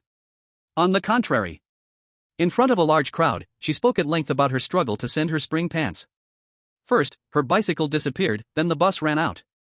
By the time Yun Zhenyue goes back, she will say a few words in Gu Yuan's ear. His good feelings for Yen Ruyu will surely increase a lot. Of course. All of this is based on the premise that Gu Yuan and Yen Ruyu have some kind of superior-subordinate relationship. Or he has something worth Yen Ruyu's effort to please him. But isn't this a bit surreal? The invincible Director Yan in everyone's mind is actually trying to please Gu Yuan? Moreover, Yun Zhenyue's clueless look is clearly Yen Ruyu intentionally befriending him. What kind of identity does Gu Yuan have? That's worth her going through so much trouble. The speculation that Gu Yuan might be Red Robe will likely be refreshed again. In the end, Yun Zhenyue still took the spring pants but did not wear them. She glanced at her smooth little legs and felt these pants were a bit hard on the eyes. Just then, the bazaar director who had just left returned again. He walked up to Yen Ruyu and then leaned down seriously and said, "Director, your plan has been arranged. The first phase of the plan has been completed. As you requested, all Long Country people are arranged with top treatment, except for a few foreigners who have shown grace to the Long Country people and are pardoned not to be killed. All the remaining pests, especially the pests from Great Cold Country, all have been cleared. After your order was issued, all organizations within a 10-kilometer radius responded, treating Great Cold Country people as enemies, either expelling or clearing them." Yen Ruyu nodded in satisfaction and said, "Good, execute the second part of the plan immediately." This person called Park Dagon angered me, still wants to run? Things aren't that simple? Xiaoya has a good temper and doesn't fuss, but I do not have such a good temperament. Upon hearing this, Yun Zhenyue was stunned. The Great Cold Country players and Reincarnation Hospital were all killed? And this is just the first phase of the plan? How many steps of the plan are there? Sister Yan's temperament. Just by looking at her, she could explode. Meanwhile, seeing all players except those from Long Country facing disaster. Foreign audiences were all breaking down. Especially the audience from Great Cold Country, plunged into absolute panic. Director Yan's revenge plan is closely related to all of them. If their luck is bad, being chosen to enter the Bazaar world, and just happen to fall into Reincarnation Hospital. Isn't that equivalent to rebirth on the spot? Even if not in Reincarnation Hospital, just being nearby would likely bring bad luck. Damn. You stinky woman, how dare you? What to do? Miss Sume won't be killed, right? You idiot, can't you see her live broadcast? She's already back to the afterlife community. How many people from Great Cold Country has she killed? Who knows how many steps of the revenge plan there are? She won't chase into the afterlife community, right? Impossible, to privately run to the afterlife community. Does she want to be enemies with all the bizarre beings? Chapter 77, The Terrifying Clock of Reincarnation, heading towards the afterlife community. Just when Yun Zhenyue was surprised by Yen Ruyu's temper, the latter stood up at this moment, walked to the window, pulled open the blinds, and looked at the scene outside the office. Due to old Sun turning into a panda man without restraint and firing beams, only to see Reincarnation Hospital was severely damaged. A lot of floors had massive round holes penetrated through them, the pungent smell of dust rushed at her, and a muffled sound of burst pipes could be heard from a distance, with water dripping down along exposed steel bars. The sign of Reincarnation Hospital was tilted in the ruins, showcasing its decay. Seeing this, Yun Zhenyue was filled with unease. Sister Yan's temperament is this explosive. But she wouldn't get herself into trouble. Seeing the heavily damaged Reincarnation Hospital, could she be secretly retaliating against Old Sun? Yen Ruyu turned her head and found Yun Zhenyue looking worried. She smiled lightly and said, "What's wrong, little you? Afraid I'll punish your friend? Don't worry, I won't. It's all small stuff. Come a little closer, open your eyes wide and look." Yun Zhenyue curiously walked to the side of the window. At that moment, crack! Crack! The reincarnation clock on Yen Ruyu's forehead made a strange noise. Yun Zhenyue's pupils immediately widened slightly. Seeing that the clock, fused with flesh and blood, had its red hands actually come to a stop. Buzz! A surge of overwhelming dark energy erupted from Yen Ruyu's body. It was nearly forming solid red frost. It completely gathered inside the clock on her forehead. This terrifying aura far surpassed the panda person old son had turned into. Yun Zhenyue smiled sweetly and tightened her grip on Yun Zhenyue's fingers. Ah! Under her astonished expression. Using Yun Zhenyue's finger, she turned the hands of the clock on her forehead.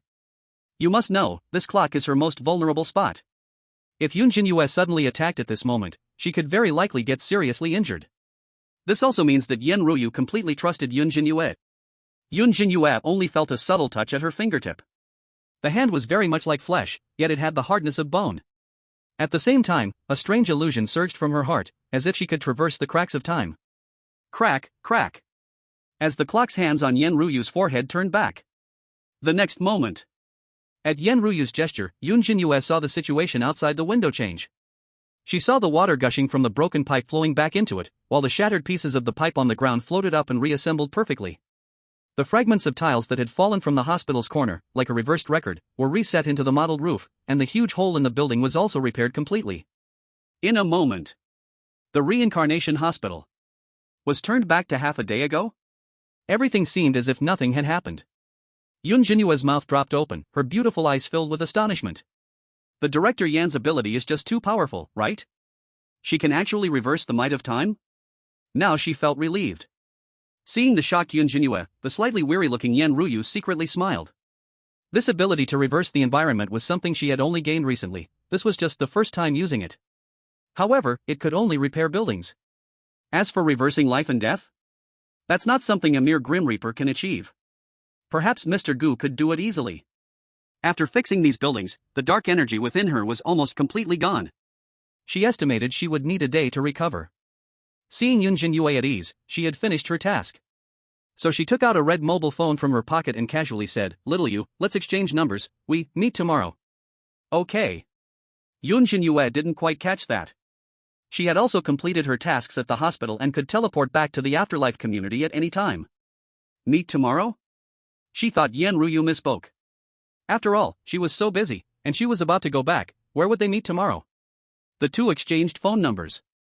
Yun Zhenyue specifically said, "If ever there's trouble or if someone bullies her, just call, and she would come straight over." In a few days, she would find a new means of transport, like a ghostly car, then she wouldn't be so slow to get there, and would also have the chance to take Yun Zhenyue for a ride. On the other side, when they saw Yun Zhenyue's terrifying power, the global audience was almost stunned with disbelief. Many were weirdly married off without missing an episode.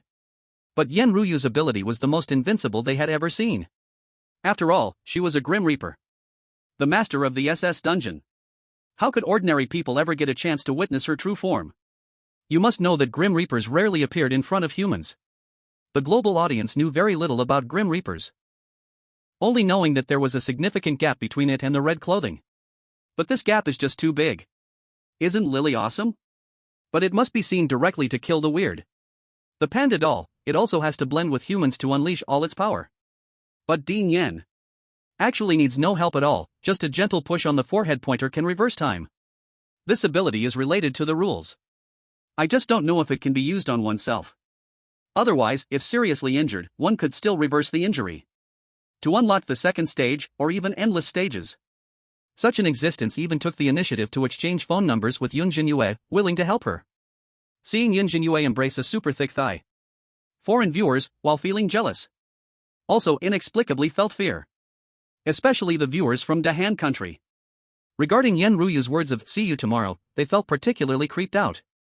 Park Dagon has fallen into big trouble now. What to do? She wouldn't really follow Yun Zhenyue back to the rebirth community, right? No, how could there be such a vengeful weird? She can actually control time, this is too shameless. Park Dagon can't really be finished, but I'm more worried about Miss Sume. If it doesn't work, just hide.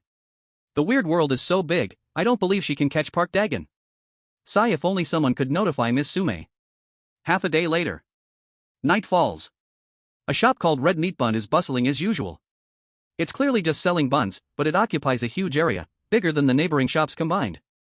Under the cover of red mist, a shameless employee in black busying about, his nails filled with dirt, continuously pinching one loose red meat bun after another. White mist oozes from the steam basket caps, sticky and yellow, emitting a greasy neat smell. A starving customer spends one weird coin to buy a bun, and after taking a bite, his brow furrows. Pa! He spits out the meat filling, seeing a rat tail, and complains, "Where is your boss? The taste of this bun is getting weirder." Now you're using rat meat to pass off as the real thing. Don't you guys want to run your bun shop anymore? The employee in black puts down his work, sneering, "Not delicious? Not delicious? Of course, it's not. You think you can eat red meat for one weird coin? See our boss? Who do you think you are? Our boss is a fierce weird." The customer, hearing this, dares not retaliate. This bun shop relies on its boss as a fierce weird to bully others. Many small shops nearby have also been suppressed by them. Some weirds who refuse to give up their spots have been directly killed. Just wait, sooner or later a weird will come to deal with you. The customer, filled with indignation, can only drop a harsh word and prepare to turn away. But at this moment, the black-clothed employee says in a deep voice, "Wait. You cursed our bun shop and think you can leave? You'll stay here to make bun filling." He immediately blocks the wide-eyed, incredulous customer. The latter never imagined that this bun shop would actually start to attack its customers. The customer grits his teeth and trembles all over. Not only that. Seeing that many weirds were gathered here, the black-clothed employee quickly called over several weirds from the bun shop. He planned to kill all these weirds who knew the truth. Among these weirds, there are some hunched old ladies. And even a little girl who looks to be only 7 or 8 years old. They all looked terrified as they watched the bun shop employees gradually surround them. The black-clothed employee's eyes darkened.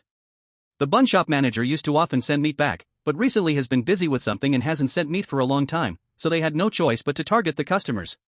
After all, nobody is watching, this bad reputation won't spread out. But at this moment, creak, creak. The black-clothed employee, for some reason, hears a strange clock sound. He turns his head, looking towards the source of the sound. He sees a group of strange beings in white appearing in front of the bun shop.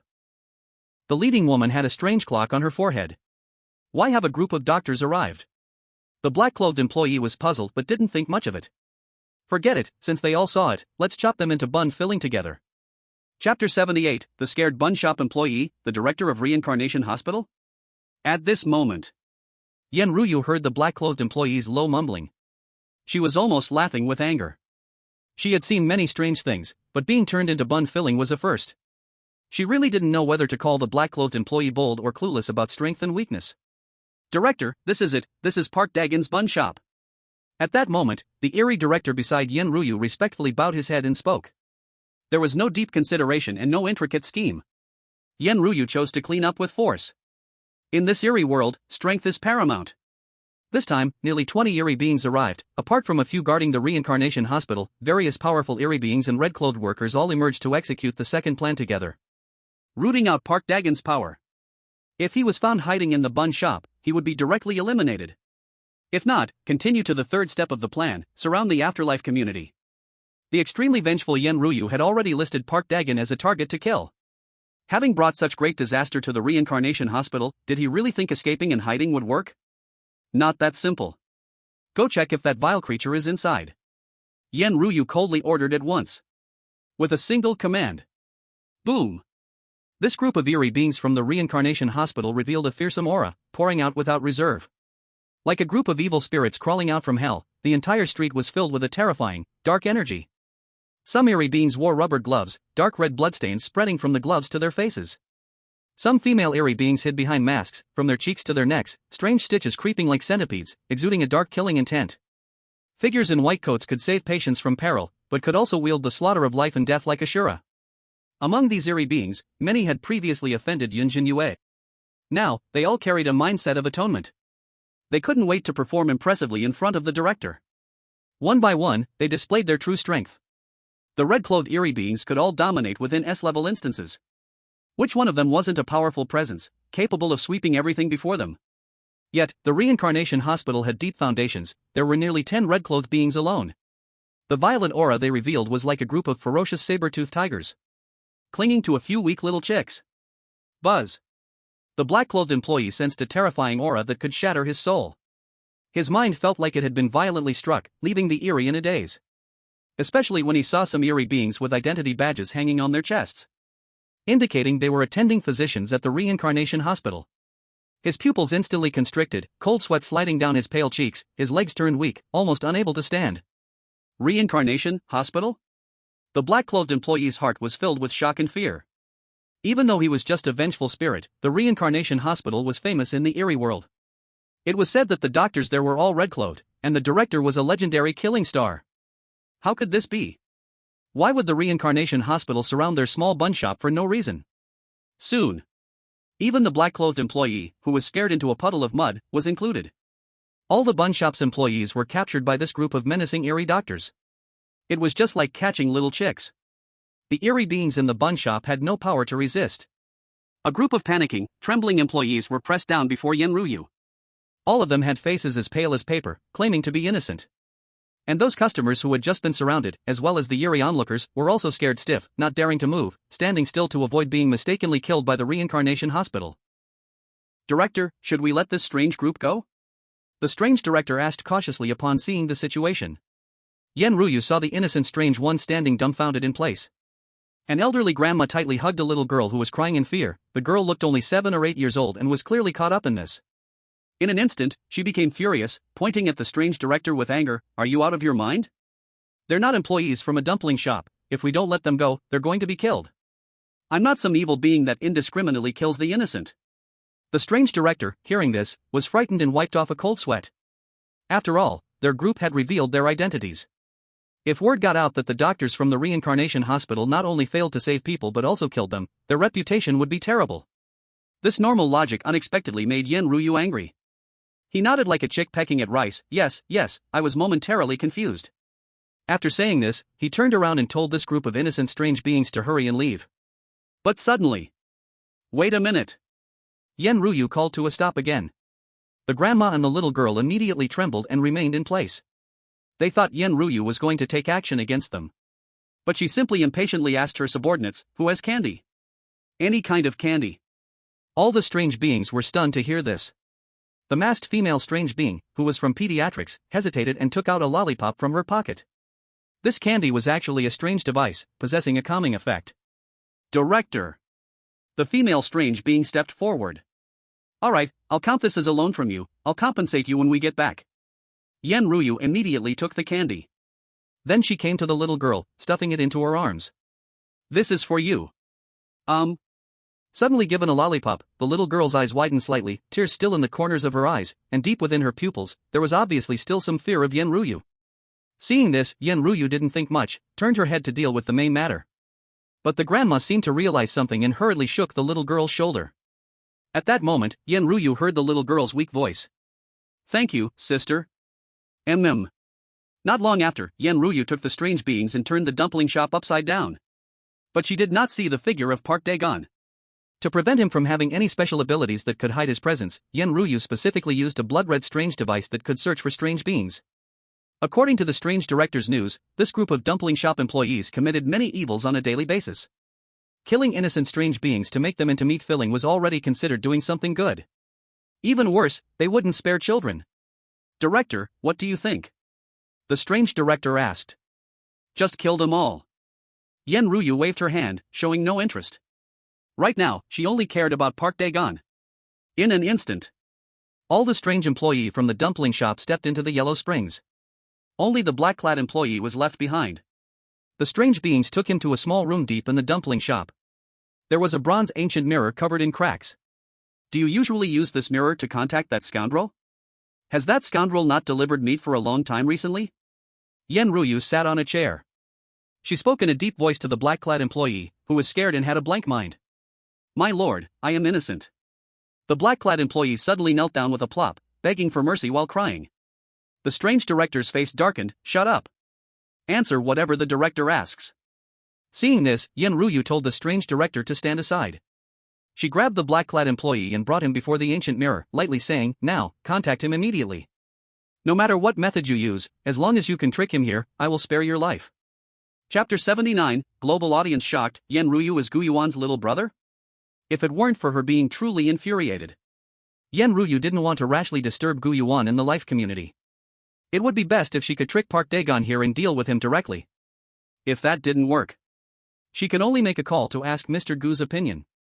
This. The black-clad employee's lips trembled constantly. Park Dagon was inherently cunning, and he wasn't confident about tricking him over. But this was the only way out. The person before me was the sinister director of the reincarnation hospital. Even with 100 lives, I would not dare to disobey, I could only obediently comply. At that moment, the black-clad employee bit his own finger. Trembling, he let the blood dribble from his finger and wrote a line of words on the mirror. A prestigious guest has arrived at the shop, signing a large order. The ghost currency is not cheap, please return quickly, store manager. A line of blood characters appeared on the mirror's surface. This ancient mirror directly connected to Park Dae-gun's residence. There was a similar mirror on his side too. As long as he saw it, Park Dae-gun would generally respond. But in this tense atmosphere, the black-clad employee prayed with the last glimmer of hope. After a long time, there was still no ripple on the mirror's surface. Seeing Yun Zhenyue seemingly losing patience slowly, the black-clad employee's resentment towards Park Dae-gun grew deeper. How could this damned store manager have offended such a terrifying being? He had truly put him in a terrible situation. Now not even a message in response. Sir, let me try once more. The black-clad employee's fingers trembled violently. He wrote down another sentence on the mirror's surface. That prestigious guest wishes to discuss opening a branch with the store manager. I cannot make that call, please return today, store manager. Still no response. Either Park Dae-gun did not see it, or he saw it but did not dare to reply. Yun Zhenyue, seeing this, completely lost her patience. Forget it. She waved her hand and ordered the ghost director to deal with this black-clad employee. After a group of ghosts exited the bun shop, the shop had become eerily silent. Only one steamer inside had just finished steaming buns, releasing a strong aroma. Yun Zhenyue frowned at the smell. This shop is of no use, let's burn it, she said softly. In no time, a great fire ignited inside the bun shop. The orange flames, like a giant beast, ravaged the bun shop, turning this place filled with sin and flesh into ashes. Nearby, many ghosts were quietly watching the reincarnation hospital's crowd of ghosts. When they saw this scene, joy and excitement appeared in their eyes. This bun shop had weighed on them for too long. Now this boulder was smashed to pieces by Yun Zhenyue.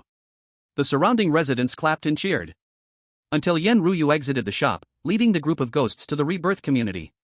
Suddenly, she heard the residents' cheers around her. They spoke of how the reincarnation hospital had arrived, and the streets were peaceful. Director Yen had come, and the skies were clear again. It seems that vile creature has committed quite a few evil deeds. The ghost director sighed upon seeing this. Boring, let's begin executing the third step of the plan. Yun Zhenyue turned her gaze away. Yun Zhenyue rented a ghost bus. In less than half a day, she had brought the group of ghosts to the rebirth community. Looking at the two buildings shrouded in red mist, Yun Zhenyue sternly ordered the group of ghosts, remember to be quiet. Mr. Gu resides here, do not disturb him. Otherwise, no matter who it is, I will not spare them. The group of ghosts nodded, promising to make no noise. Yun Zhenyue was then satisfied, leading them into the rebirth community, not rushing to address Park Dae-gun's matter. Since they were already at the rebirth community, they must visit Mr. Gu. Meanwhile, due to the previous extensive damage to the reincarnation hospital, and many ghosts dying at the hands of the panda doll, the matchmaking system directly terminated the task and settled early. Matchmakers from various countries returned to the rebirth community. That was why they were not also cleared out by the reincarnation hospital. However, their medical skills mostly remained at the beginner level. Of course, some luckier ones reached the proficient level. If Ruan Xuanxiang had not died, her medical skills would have likely reached a higher level. At this moment, Yun Zhenyue, using master-level medical skills, was giving Gu Yuan a full body massage in the bedroom. Her medical skills were the highest among the matchmakers. The matchmaking system rewarded her with a complete and thorough healing for Gu Yuan. Unfortunately, Gu Yuan was in great health and didn't have any ailments at all. The rewards that made all matchmakers envious were of no use to the two of them. How is it? Comfortable, hubby?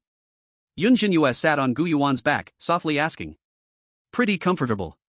Gu Yuan enjoyed Yun Zhenyue's gentle massage. He couldn't help but yawn. He had been keeping an eye on the reincarnation hospital. He was very satisfied with how Yun Zhenyue was handled. Although there was some intentional connection making, Gu Yuan just smiled, considering it a reward for her. Following Yun Zhenyue's suggestion, he took out the animal toys from the drawer and placed them in various corners of the house. Anyway, with him around, this group of toys wouldn't dare to misbehave. Lily was playing happily with the panda toy in the living room. Suddenly, Gu Yuan heard someone knocking at the door. He asked Yun Zhenyue to stop the massage. It must be Yun Zhenyue. She had just sent a message, asking if she could enter the afterlife community.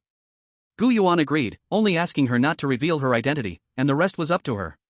As Gu Yuan sat on the sofa playing a game, Yun Zhenyue curiously went to open the door. As soon as she opened the door, she saw Yen Ruyu, looking a bit nervous. Oh?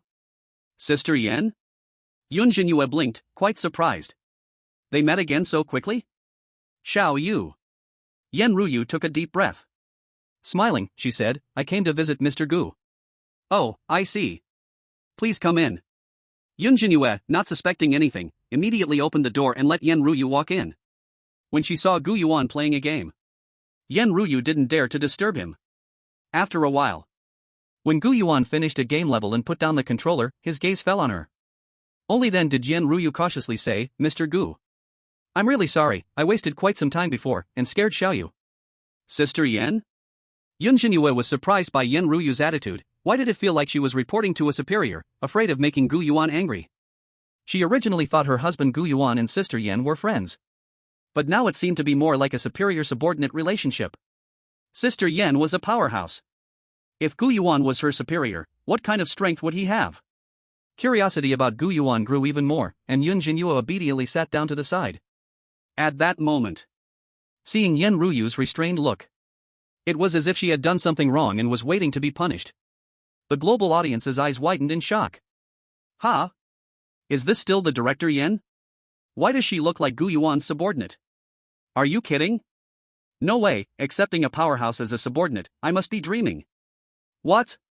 Why is she here? Is she really after Park Dagon? Is a powerhouse really something? Does she dare to go against the whole afterlife community?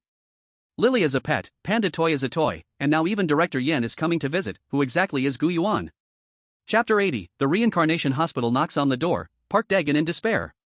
At this moment, in the depths of the 4th floor of the afterlife community, Park Dagon was hiding at home. He sat on the bed, restless, like an ant on a hot pan, his mind racing with thoughts, sometimes turning pale, sometimes breathing heavily in frustration. Originally at the Reincarnation Hospital, he had instigated the vice president to take action against Yun Zhenyue, then secretly followed the vice president, thinking that if Yun Zhenyue was killed, he could also benefit a bit. But out of fear of the panda toy, Park Dagon did not show himself and remained hidden in the shadows. Unexpectedly, it was precisely because of this he was able to witness the panda toy reveal its true strength and slaughter, and the vice president was at a disadvantage. Park Dagon was shocked and terrified. Because no matter who won in the end, he wouldn't come out unscathed. If the panda toy won, he would definitely be killed. If the creepy vice president won, the Reincarnation Hospital would be nearly destroyed, and he would also be killed. So, Park Dagon hurriedly returned. After much thought, the afterlife community felt the safest. It was far from the Reincarnation Hospital. That creepy vice president definitely wouldn't go through the trouble to come here for revenge on him. Yun Zhenyue probably didn't know that he was scheming behind her back. As for the return of the dean and the repair of the Rebirth Hospital, he was completely unaware. Park Dagon looked at an ancient mirror in the corner of the room. 2 lines of blood were faintly visible on it. This bastard still wants to trick me? Park Dagon let out a cold laugh.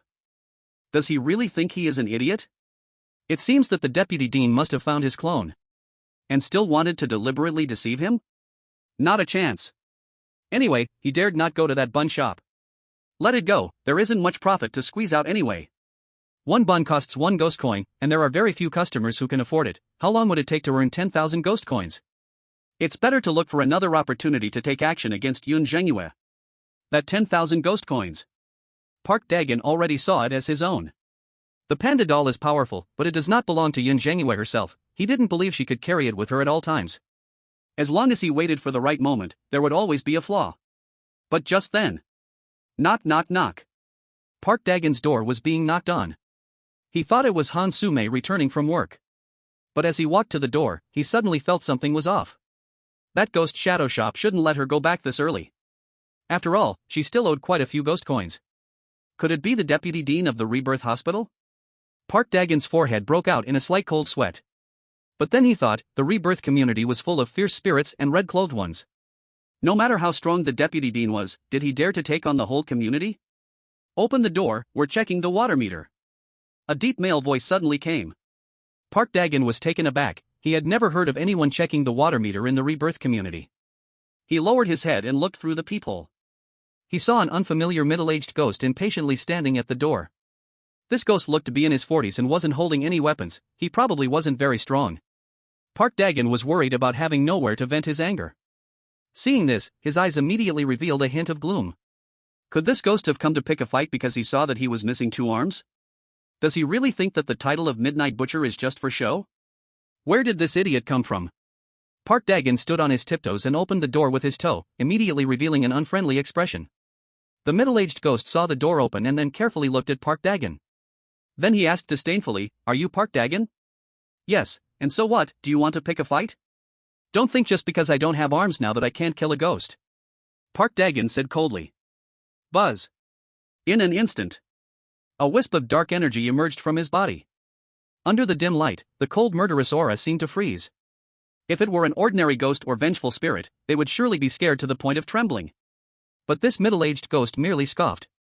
"That's right. Don't be sneaky, just come in." "Come in? What does that mean?" As Park Dagon watched in confusion. Boom! Suddenly, a violent storm erupted all around the room. In an instant, the various ghosts hiding in the stairs, corners, and flower pots all rushed toward the door.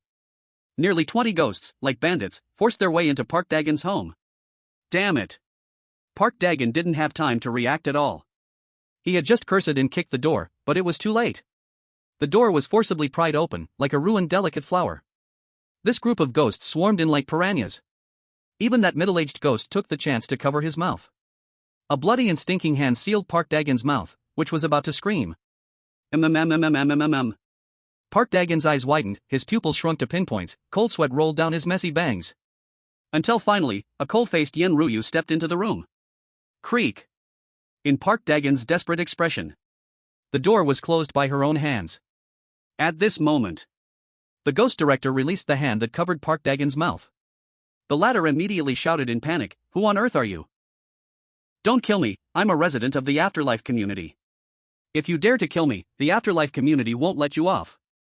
The director of the supernatural listened, and his voice was somewhat loud. With a powerful, vigorous swing of his large hand, he slapped down. He suddenly slapped Park Dagon on the head. This casual move nearly knocked Park Dagon's brains out. He was shaken to the point where his vision darkened, and his legs gave way as he knelt down. "Lower your voice. Don't disturb the neighbors." Only then did Park Dagon hear the director's displeased words. The whole room was stunned. This group of thugs barged into his home. Yet they were afraid of disturbing the peace? What kind of high-quality thugs are they? Could it be that they were afraid of the residents in the afterlife community next door? Seeing Park Dagon quiet down, the director reported to Yun Zhenyue, "Dean, this person is Park Dagon. Should we take care of him here directly, or take him back to the hospital to torture him?" "Dean. Dean?" Park Dagon caught the key phrase. He suddenly noticed many identity badges hanging on the chests of the strange people.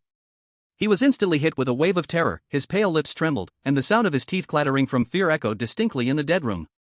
When he looked up, seeing the clock on Yun Zhenyue's forehead, he felt an invisible terror pin him in place, and his brain went blank. It really was the head of the reincarnation hospital. He had heard that Dean Yen had a clock on her forehead. How could this be? How could a person of such high status come here? Besides, it seemed like she was planning to lay a hand on him. Did the things he did at the reincarnation hospital get exposed? But that shouldn't be the case. The director saw that Park Dagon still didn't know what was happening. He couldn't help but click his tongue. "I really don't know if I should call you stupid or just unlucky. Did you think that what you did was seamless? Don't be foolish, the dean knows everything. If it were someone else, you might still have a slight chance of surviving, but it was absolutely wrong to provoke the dean's sister, even luring the deputy dean to kill her, almost causing a catastrophe." Hearing this, despite being terrified to the extreme, Park Dagon still desperately protested. "Sister. I didn't know, the deputy dean told me before that the dean has no relatives." "There weren't any before, but now there are, aren't there?" the director said lightly. Park Dagon couldn't believe it. Can a sister be recognized on the spot? Isn't that a chaotic connection? His mind was in utter chaos, but suddenly a light bulb went off in his head. No. That's not right. The key to this matter isn't that woman. As a mere human, why should she have connections with the head of the reincarnation hospital? All the core ties are related to that woman's husband, Gu Yuan. Gu Yuan, who exactly is he? He lives on the 3rd floor, at best just a powerful supernatural being. What did he give you to make you come to kill me? Park Dagon was panic-stricken, his Adam's apple rolling, swallowing non-existent saliva. He originally thought it was mysterious enough that Gu Yuan had a red-level supernatural cat. Could that panda doll also belong to him? Did this group of supernatural beings from the reincarnation hospital come because of him? Such a mysterious and unpredictable existence. How could he willingly live in the afterlife community? Shouldn't he be staying within his own instance? As soon as this thought fell, the director frowned again and swung another heavy slap. Bang! Like a palm fan, that slap crashed onto his head. Park Dagon couldn't withstand such gravity. His skull deformed, instantly caving in significantly. The entire space was in a kind of dazed state. I've told you to keep your voice down. How dare you invoke Mr. Gu's name? The director gripped Park Dagon's neck tightly, lifting him up with utter disdain. At the same time, he couldn't help but let out a sneer. Still powerful. Do you think that's possible? You should know, allow me to offend. Even the dean must show respect and call Mr. Gu. We are not even worthy to step into Mr. Gu's doorstep. Think carefully about what kind of existence you have provoked. Thanks to Mr. Gu's unconventional nature, he hasn't even looked at you, otherwise, a single breath could blow you away. Buzz, hearing these words, Park Dagon felt a violent tremor in his heart, his eyes gradually becoming hollow, as if shrouded in a mist, with no light to illuminate them. His cracked lips trembled slightly but couldn't make a sound. Especially upon realizing that Yun Zhenyue seemed to agree with this statement. Even the Grim Reaper, Director Yen, has to call Mr. Gu? A group in red robes aren't even worthy to enter the door? Park Dagon found it hard to imagine that kind of existence. Above the Grim Reaper? This has already surpassed his understanding. To be honest, such an existence could turn him into ashes with a single breath. Park Dagon also realized that perhaps Gu Yuan didn't take him seriously at all. The reason Yun Zhenyue wanted to kill him, apart from revenge, was also to please Gu Yuan? His heart filled with endless regret and remorse. If he had known such a powerful being lived in the afterlife community, he would have done anything not to provoke. Even if he had to serve like a beast, perhaps he could rise to greatness. At that moment, seeing Park Dagon's despair, he didn't even have the strength to beg for mercy anymore. He felt as if his spine had been pulled out, losing all desire to survive. Because he wasn't stupid, he knew he had provoked Gu Yuan, and under Yun Zhenyue's wrath, he was undoubtedly dead. Director Gue turned to Yun Zhenyue, who had been silent. Director, how about we take him back? Killing him like this is too lenient. Coincidentally, the hospital has recently recruited a batch of new doctors lacking practical experience. We can take him back as experimental material and consider it waste utilization. Don't worry, I'll keep an eye on him, he won't escape. Director Gue respectfully suggested. What he said mostly aligned with Yun Zhenyue's thoughts. Like a little eunuch beside the emperor, if Yun Zhenyue were to say these words, it would be too disgraceful. That works. Yun Zhenyue nodded. Looking at Park Dagon, like a hyena with its spine broken, her hatred for him did not lessen at all. This lowly creature almost made her an enemy of Mr. Gu. If she were late returning and something happened to Yun Zhenyue, she might not even see Mr. Gu again. Even if Gu Yuan didn't speak, his organization was not to be trifled with. Those terrifying anomalies, 100 afterlife hospitals couldn't stop them. Soon, Yun Zhenyue walked out of Park Dagon's house first. As for the strange items in his home, they were just a pile of garbage. The doctors of the afterlife hospital didn't even look at them.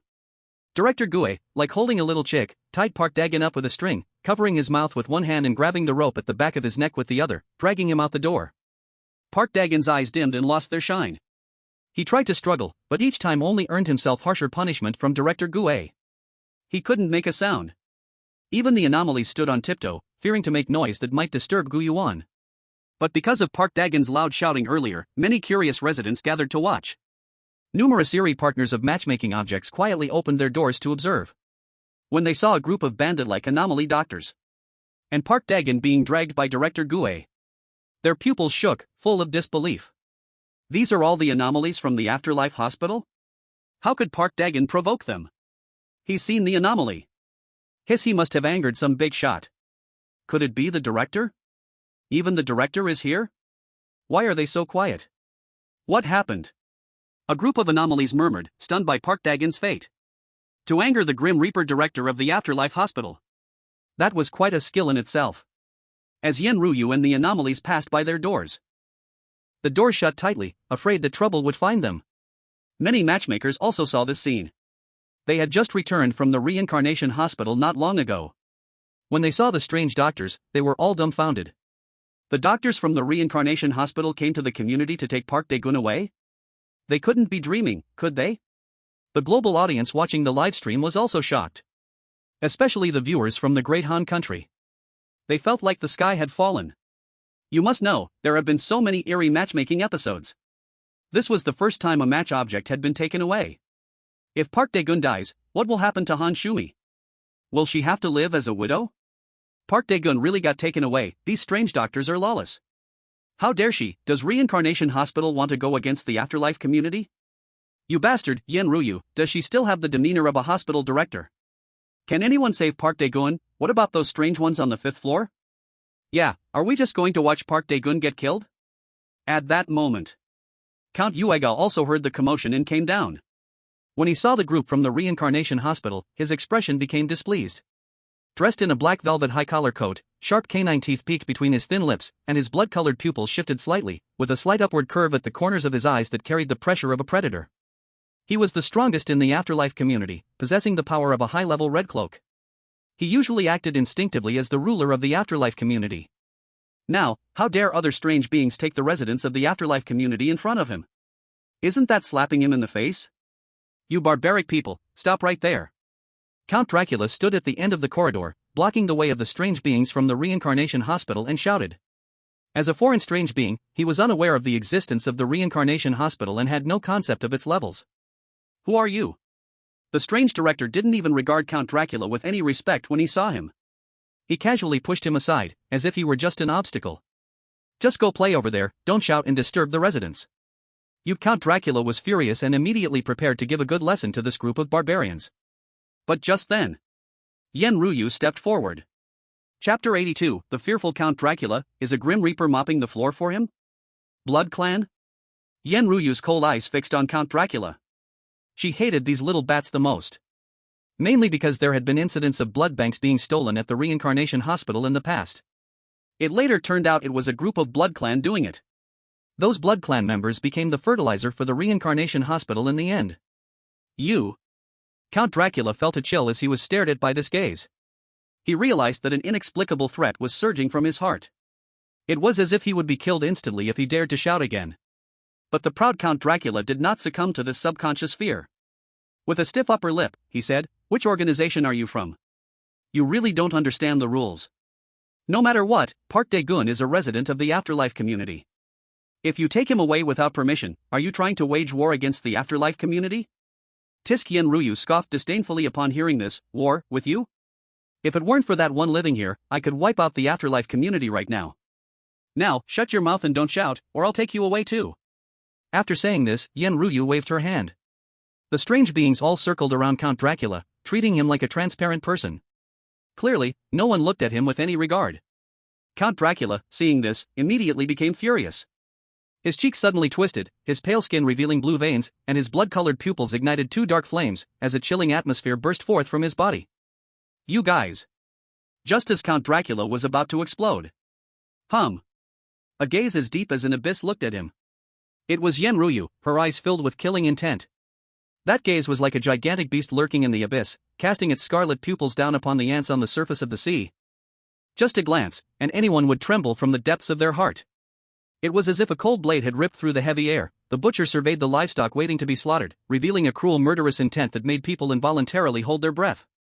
His breath, under that gaze, felt as if a pond was submerged by an ocean. In that instant, Count Dracula fell silent. He would die. He would definitely die. His brain received signals of extreme danger. Cold sweat ran down his cheek onto his coat, slowly dripping to the ground. Crack! Crack! He saw the terrifying woman in front of him. The bloody clock of flesh on her forehead had stopped ticking. It was as if she was brewing some lethal energy. This energy did not belong to the Red-clad. Was it the Grim Reaper? A tidal wave rose in Count Dracula's heart, his legs softened involuntarily, and he stood there in a daze, not daring to utter a word. He could only stare foolishly as the beautiful yet eerie figure took Park Dae-gun away. His cheeks felt burning hot. This scene was seen by the residents of the afterlife community. It felt as if his face had been slapped. But no matter what, he dared not anger the beautiful yet eerie figure. It was the Grim Reaper who took away Park Dae-gun. Why did Park Dae-gun attract such a terrifying existence? Now, don't even think about saving Park Dae-gun. Even if this Eerie group took him away, no one would dare to stop them. The Eerie ones of the afterlife community watched this scene, hardly daring to breathe. Park Dae-gun, being carried away, showed an expression of despair. Even Count Dracula couldn't save him. When he arrived at the reincarnation hospital, waiting for him would be an unending hell. The audience of the Great Cold Nation was completely desperate. Can't even Count Dracula save Park Dae-gun? Scared by just a glance, what a coward. What high-level red-clad. I see, just a softy. Can Gu Yuan save him? As long as he speaks, Yun Zhenyue will definitely let him go. With Yun Zhenyue's attitude of respect towards Gu Yuan, saving Park Dae-gun would be easy, but will he save him? The audience of the Great Cold Nation fell into silence. Park Dae-gun had repeatedly sought trouble with Yun Zhenyue. As her husband, Gu Yuan would be merciful if he didn't kick him. How could he possibly save Park Dae-gun? At this moment, as Yun Zhenyue walked up to the third floor, Count Dracula remained on the fourth floor, watching their figures. But suddenly, his pupils froze. He saw the Eerie group arriving at the third floor. They moved stealthily, making no sound, as if a bunch of mice had approached the cat's den. Even that terrifying woman was holding a mop. She cleaned the floor in front of room 3007 until it was spotless.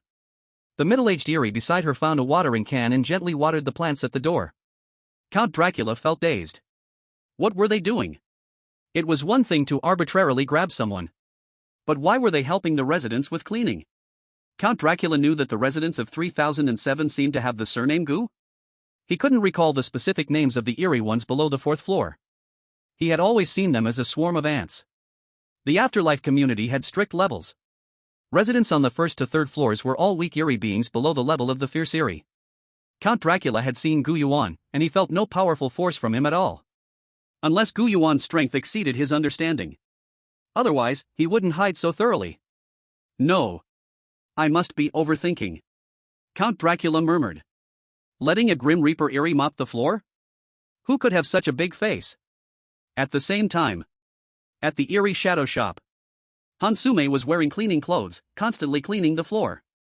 Originally, she worked alongside Yamamoto Aiko, but after earning some money at the Blood Moon restaurant, Aiko paid off her debts. Now she was all alone, coming to the Eerie shadow shop to work every day. Little did she know, it was precisely because of this that she had escaped a calamity. Just when Hansume was exhausted from her waist to her back, the marriage system sent a prompt. Ding! Your marriage partner Park Dae-gu has gone missing. The marriage system is selecting a new marriage partner for you. When she heard this sound, Hansume was stunned. Park Dae-gu has gone missing? Wasn't he always in the community? How could it be? Hansume felt dizzy and couldn't stand still, sitting down on the ground.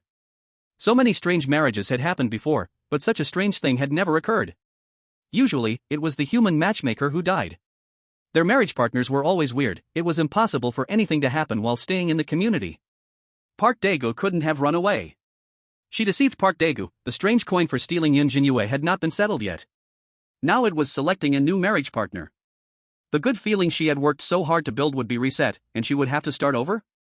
Where would she find strange coins for this new marriage partner? Before Hansume could figure it out, the marriage system shocked her completely. Ding! The new marriage partner has been locked in. Iron Bullhead Man, Nyodali. Please meet your marriage partner for the first time within 1 hour. Bullhead Man? Hansume's eyes went dark. She was hoping to choose a strange person like Gu Yuan. Someone both handsome and strong. Just this? She once thought the ugly Park Dae-gu was unbeatable. But at least he had a human form, right? This new marriage partner even changed species. Chapter 83 Gu Yuan seriously injured? His true power is more than the red cloak. Seeing this situation, the audience from the Great Han country also felt their eyes darken. Bullhead Man? Isn't this thing some of the lowest level monsters in games? Typically, they are tall, hideously ugly, and just one look makes you feel disgusted. They look strong, but they are just small fry that new players can easily kill. No matter what, Park Dae-gu could at least fall within the human category, but how could he match with this Bullhead Man, and how should she please him? Damn Dean, damn Gu Yuan. I've never heard of a Bullhead Man. It can't be a remnant soul or ghost, right? Sigh, this is too unlucky. Can't we kick Yun Zhenyue out and steal her marriage partner? Miss Sume has lost her qualification to eat beef. At this time, don't make cold jokes, sigh. At the same time, the audience in Long Country and Little Japan had strange expressions. This scene reminded them of some colorful anime games. Park Daegu was just captured, and they immediately arranged a new husband for Han Sume? And it was a bullhead man? This bizarre marriage really knows how to play. Letting a widow serve and please an ugly bullhead man, isn't this blatant NTR? 666,666, this can't be intentional, I wouldn't believe it even if you killed me. Today's live broadcast ends here, I have something to take care of. Strange, I feel like I've seen this scene somewhere before. This happens a lot in Little Japan's games, I didn't expect it to appear with Han Sume. Can the kids still watch the next live broadcast? If I were Little Japan, I would ask the Great Han Country for copyright fees. Soon. By the time Han Sume returned to the 4th floor, she indeed found a bullhead man in the house. Ugh. When she saw Nyo Dali's appearance, her face turned pale, an uncontrollable wave of disgust surged from her heart, and she immediately vomited. Nyo Dali stood nearly 3 meters tall, almost hitting the ceiling. He had no choice but to bend his muscle-bound body, and that massive bullhead stared blankly at Han Sume. Hee, hello, wife. Nyo Dali scratched his head and said with a silly smile. He was originally a plow bull in a strange farm. Later, by chance, he fused with something strange and became a bullhead man. Just now, there was a marriage system saying it would send him a wife, which made Nyo Dali suddenly excited, mooing with joy. To know. Since becoming a bullhead man, those little cows no longer liked him. No strange being was willing to get close to him, he became an outcast. Before the transfer, he quietly vowed to treat his wife well, even if his wife were a toad, he would protect her. But he never expected. This matchmaking system was so powerful. When he saw Han Sume's appearance, Nyo Dali was extremely satisfied. His heart was filled with excitement and fondness. At this moment, Nyo Dali gazed eagerly at Han Sume. His head was rusted, and 2 pea-sized eyes were embedded in his eye sockets. That kind of greedy and drooling gaze. It was like a burning flame, making Han Sume feel hot all over. A whiff of the scent from Nyo Dali's glands wafted from the white mist coming out of his nose. Ugh. Han Sume bent down and vomited even more. Wife, what's wrong with you? You didn't eat something bad, did you? No, could it be that you are pregnant with your ex-husband's child? Don't worry, I, Dali, will help you raise the child. No matter how many kids you have, I, Dali, won't mind. Seeing Han Sume vomit. He was anxious, constantly asking Han Sume, even mooing out of agitation. He wanted to get close to her but was afraid that his ugly appearance would scare her. The whole bull was awkward to the extreme. Stay away from me. Hearing this, Han Sume trembled and ran to the bathroom, vomiting endlessly. This time it was truly over. This bull-headed man seemed to have an interest in her. This was what made Han Sume feel most desperate. If it were a different strange being, she would have been overjoyed. Getting to know the target earlier could unlock the side story sooner. But this huge guy made her legs weak at a glance. Could this be a bull for breeding? Could her small body handle it? 1 week later. Ding! You have a new matchmaking task. Learn cultural knowledge to improve yourself, it helps increase attraction. Improving attraction is also an important condition for a happy marriage. Please go to Trembling Middle School today to study and pass the monthly exam. Task reward: according to the monthly exam results, the matchmaking system will randomly give skill rewards. The 9 matchmakers from Wangxing community all received new task notifications. Since returning from the reincarnation hospital last time, they received rewards for healing their matchmaking partners. During this time, their matchmaking partners had almost all recovered. The remaining hidden injuries inside them disappeared.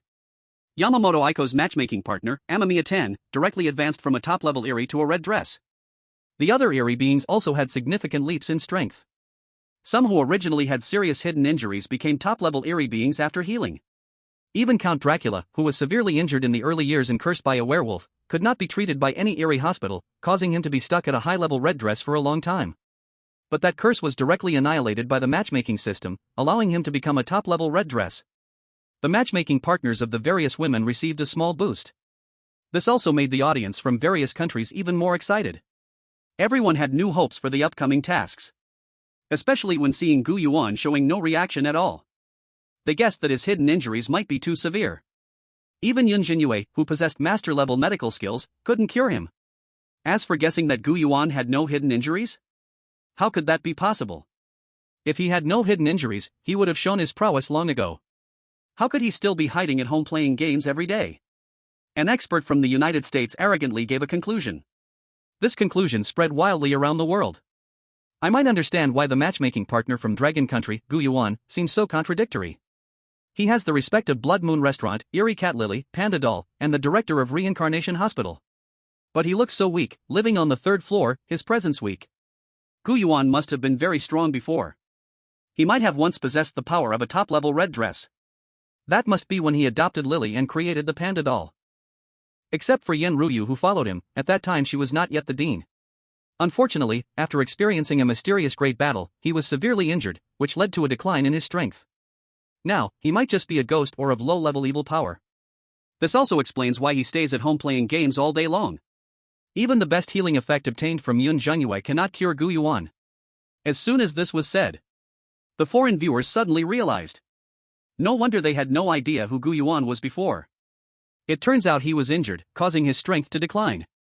Otherwise, if he were a top red-robed expert, surely there would be records about him in their countries. Chapter 84, The Iron Plate Under the Washing Table, the chairman of Trembling Academy? No wonder he never goes out, so it's like this. Humph, no matter how powerful he was before, now he is just an evil spirit. People from the Dragon Country still say he is red-robed, but the past is the past, and the present is the present. His foundation is probably almost exhausted, right? Lord Amamiya Tan is a current red-robed expert. The Count Dracula from my flag country is the strongest. Once they reach Trembling Academy, Yun Zhenyue will surely be in tears. The suppressed hearts of the foreign viewers were saved by this conclusion. Soon, the marriage partners of the women began to give gifts.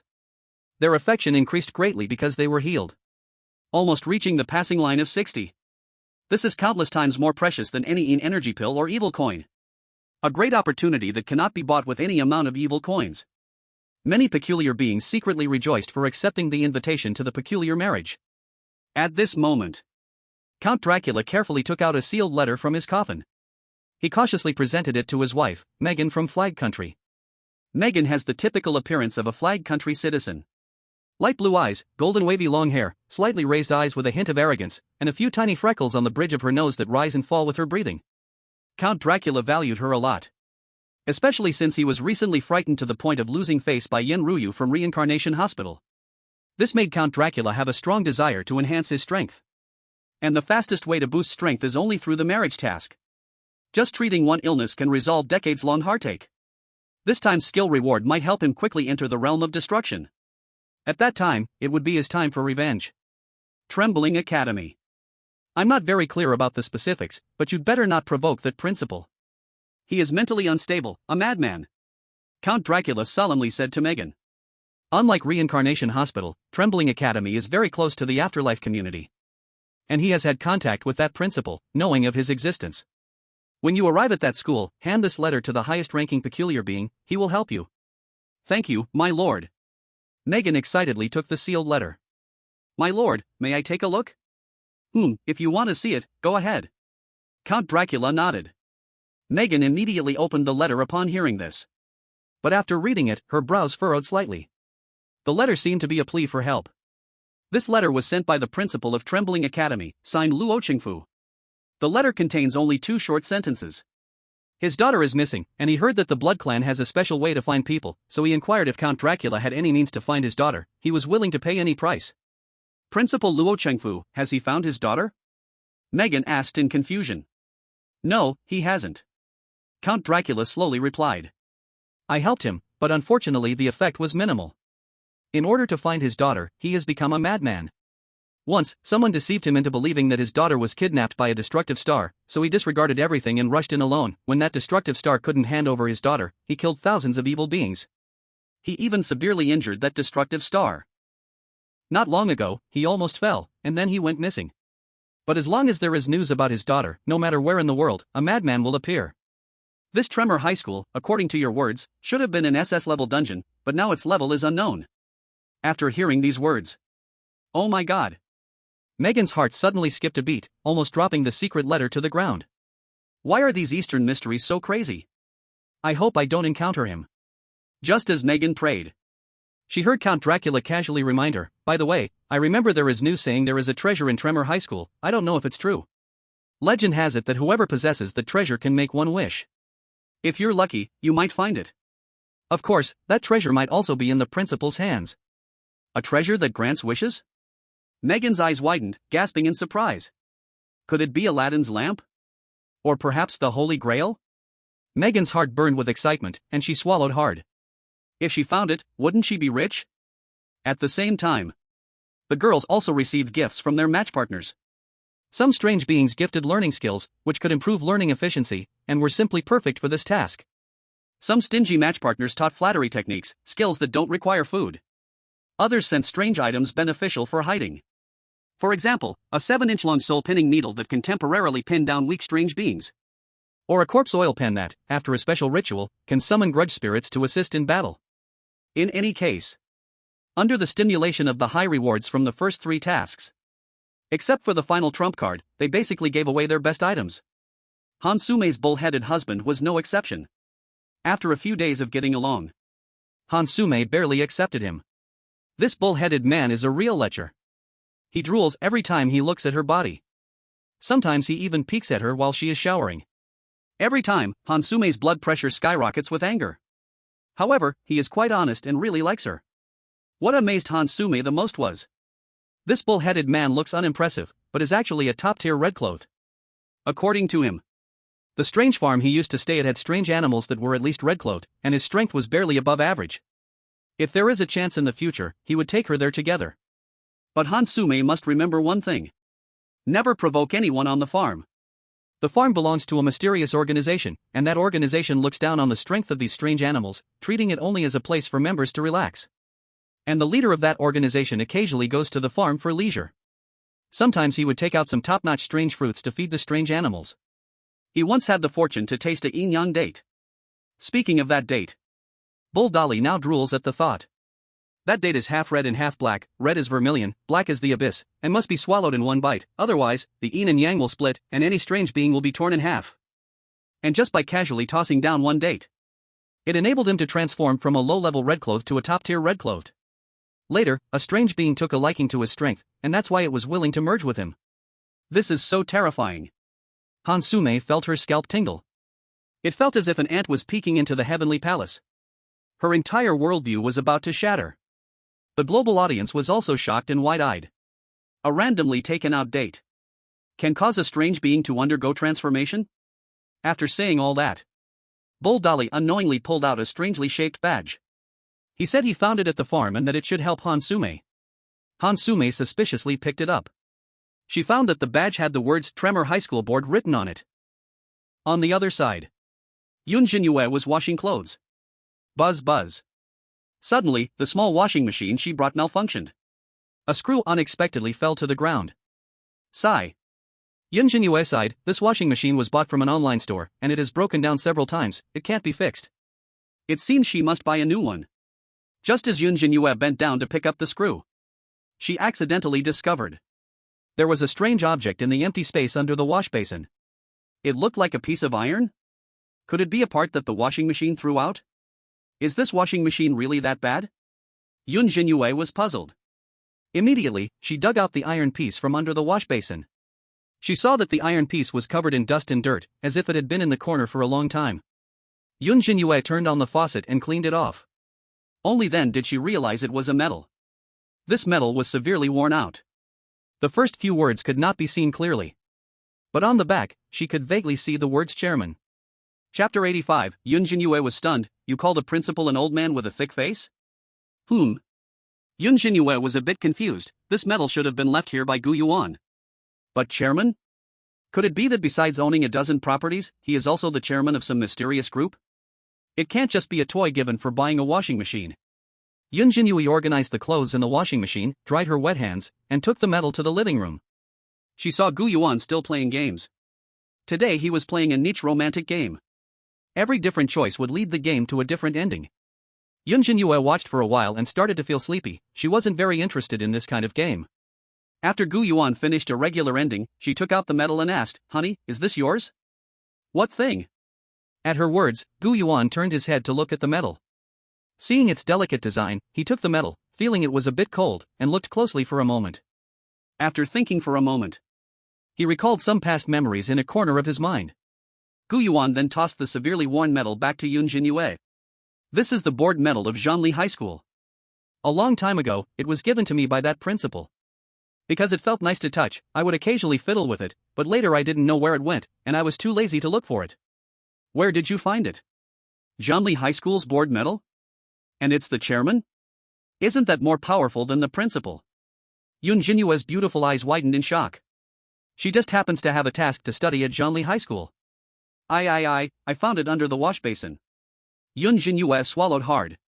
No wonder, it seems it fell under there while I was washing clothes. Gu Yuan casually said, not taking it seriously.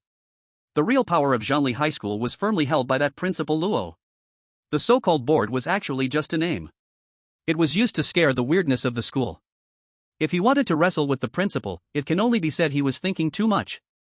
He wasn't very familiar with that Principal Luo. At the time he met Principal Luo, Gu Yuan was still just a little devil, slightly stronger than Principal Luo. And at that time, Principal Luo's daughter had gone missing. He entrusted Gu Yuan, hoping to use Gu Yuan's strength to find his daughter, and gifted him this board chairman's medal. As it turned out, things went as he wished. Gu Yuan had many abilities, and his skills in finding people were countless. He easily found Principal Luo's daughter. But in the end, Gu Yuan discovered that the little girl was not kidnapped as Principal Luo said, but she was unwilling to meet Principal Luo herself, and she even begged Gu Yuan not to reveal her whereabouts. Gu Yuan's heart softened. Not only did he secretly help, but also lied that he hadn't found her. Principal Luo was very disappointed but did not take back the board medal. At that time, Gu Yuan had already emerged, his mysterious and unpredictable methods intimidating many strange beings. His organization had just been established, yet the powerful strange beings under his command were countless. Any strange being who provoked him, even a top-level demon stronger than him, would be assassinated. All forces regarded him as an esteemed guest, and wherever he went, he was the most honored existence.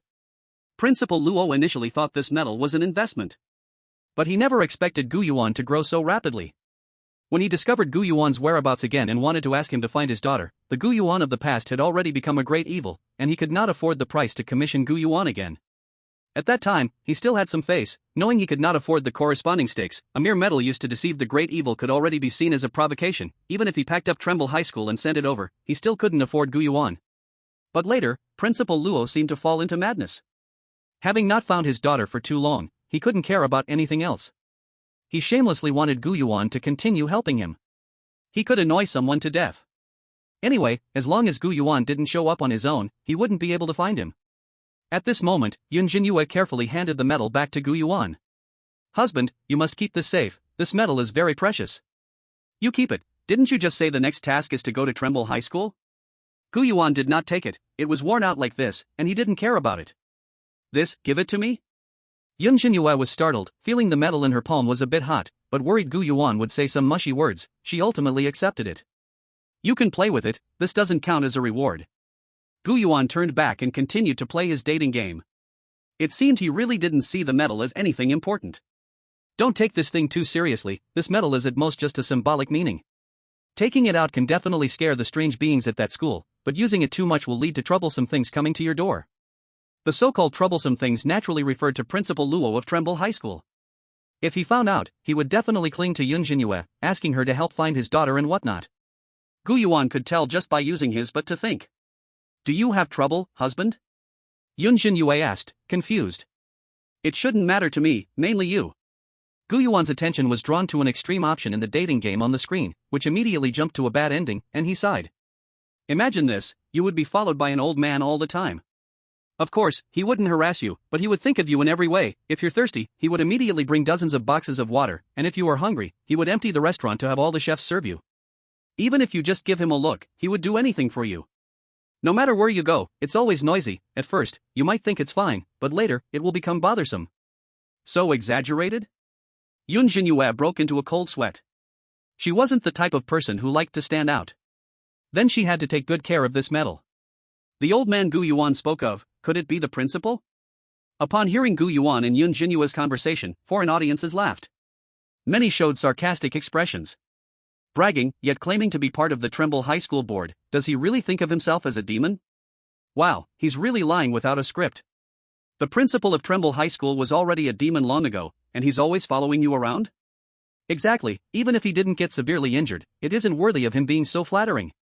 I've heard about the board of Tremble High School, but that board is quite mysterious. Regular members never show their faces, and I've never heard of the chairman. Totally illogical. Didn't you hear Count Dracula say? That Principal Luo is a madman. Would he allow others to hold all the power in his school? Moreover, that principal I have heard a rumor, as if it can control the entire school, possessing strength beyond that of a low-level demon. Miss Sume from our Dehan country has just received an ordinary board member badge. Her match is a top red-cloaked minotaur, Gu Yuan. Is he worthy? This badge must be fake. If it's real, I will eat it. Chapter 86, The Reward at the Bottom of the Drawer, All Gaming Cartridges? Carefully putting the medal of the chairman of the Tranquil High School board into her pocket, Yun Zhenyue was just about to teleport in. Then she heard Gu Yuan remind her, "Don't rush. I haven't given you the gift from the last task yet." A gift? Yun Zhenyue blinked, shaking her head. This medal is enough. She wasn't that greedy. Treating her husband like an ATM, that's something only bad women would do. Medal? Gu Yuan didn't even turn around, disdain in his words. A broken piece of iron is not a reward. Aren't you always curious about what's in the third layer of the drawer? But it's not as exaggerated as you think. That layer is filled with things I don't want. Just pick one. Things you don't want? Yun Zhenyue felt a sense of resistance against Gu Yuan's seemingly humble words. He previously referred to a pile of property certificates as small notebooks. Even a terrifying panda doll was called a small toy. Maybe Gu Yuan truly looked down on these things. However, for ordinary strange things, and for someone like her, anything could be considered priceless treasure. At the same time, the audience in Long Country suddenly became excited. This is the bottom layer of the drawer. Usually, people put the most valuable things in there, right? Like gold and silver jewelry, bank cards, savings books, and so on. Who knows what treasure could be hidden? Putting aside the uncertain authenticity of the medal, I am more interested in Gu Yuan's drawer. The probability of that medal being fake is too high, especially since he doesn't cherish it. Exactly, if it's really the chairman's medal, even if it's a demon artifact, it should be well kept, unlike Gu Yuan who treats it casually. You don't understand, Gu Yuan just teases his wife, implying she shouldn't take it out. The bottom layer of this drawer must hold some strange objects. I have a bad feeling, with Gu Yuan's obsession with games, it won't be gaming cartridges, will it? Soon. Under the anxious gaze of the global audience, Yun Zhenyue slowly arrived at the bedroom. She first pulled open the second layer of the drawer, only to find it empty. Those animal dolls were scattered in various corners of the house. Perhaps it was unfamiliar, or maybe she didn't dare to act recklessly under Gu Yuan's watchful eye. Most of the animal dolls remained still, maintaining their disguise. Ha! Yun Zhenyue took a deep breath, her palms slightly sweating, and slowly opened the bottom drawer. In an instant, when she saw what was in the drawer, she froze. Oh! Yun Zhenyue murmured softly as she fully pulled open the drawer. In the very bottom layer of the drawer, there were all kinds of small cards. It was completely stuffed full, with not a single gap. At a glance, one could roughly estimate there were several hundred cards. These cards had a blood-red background, like dried bloodstains, with edges glowing with a strange metallic sheen, and each card had a number marked at the top left corner. The first card was numbered 0001. Moreover, each card had a unique design and illustration.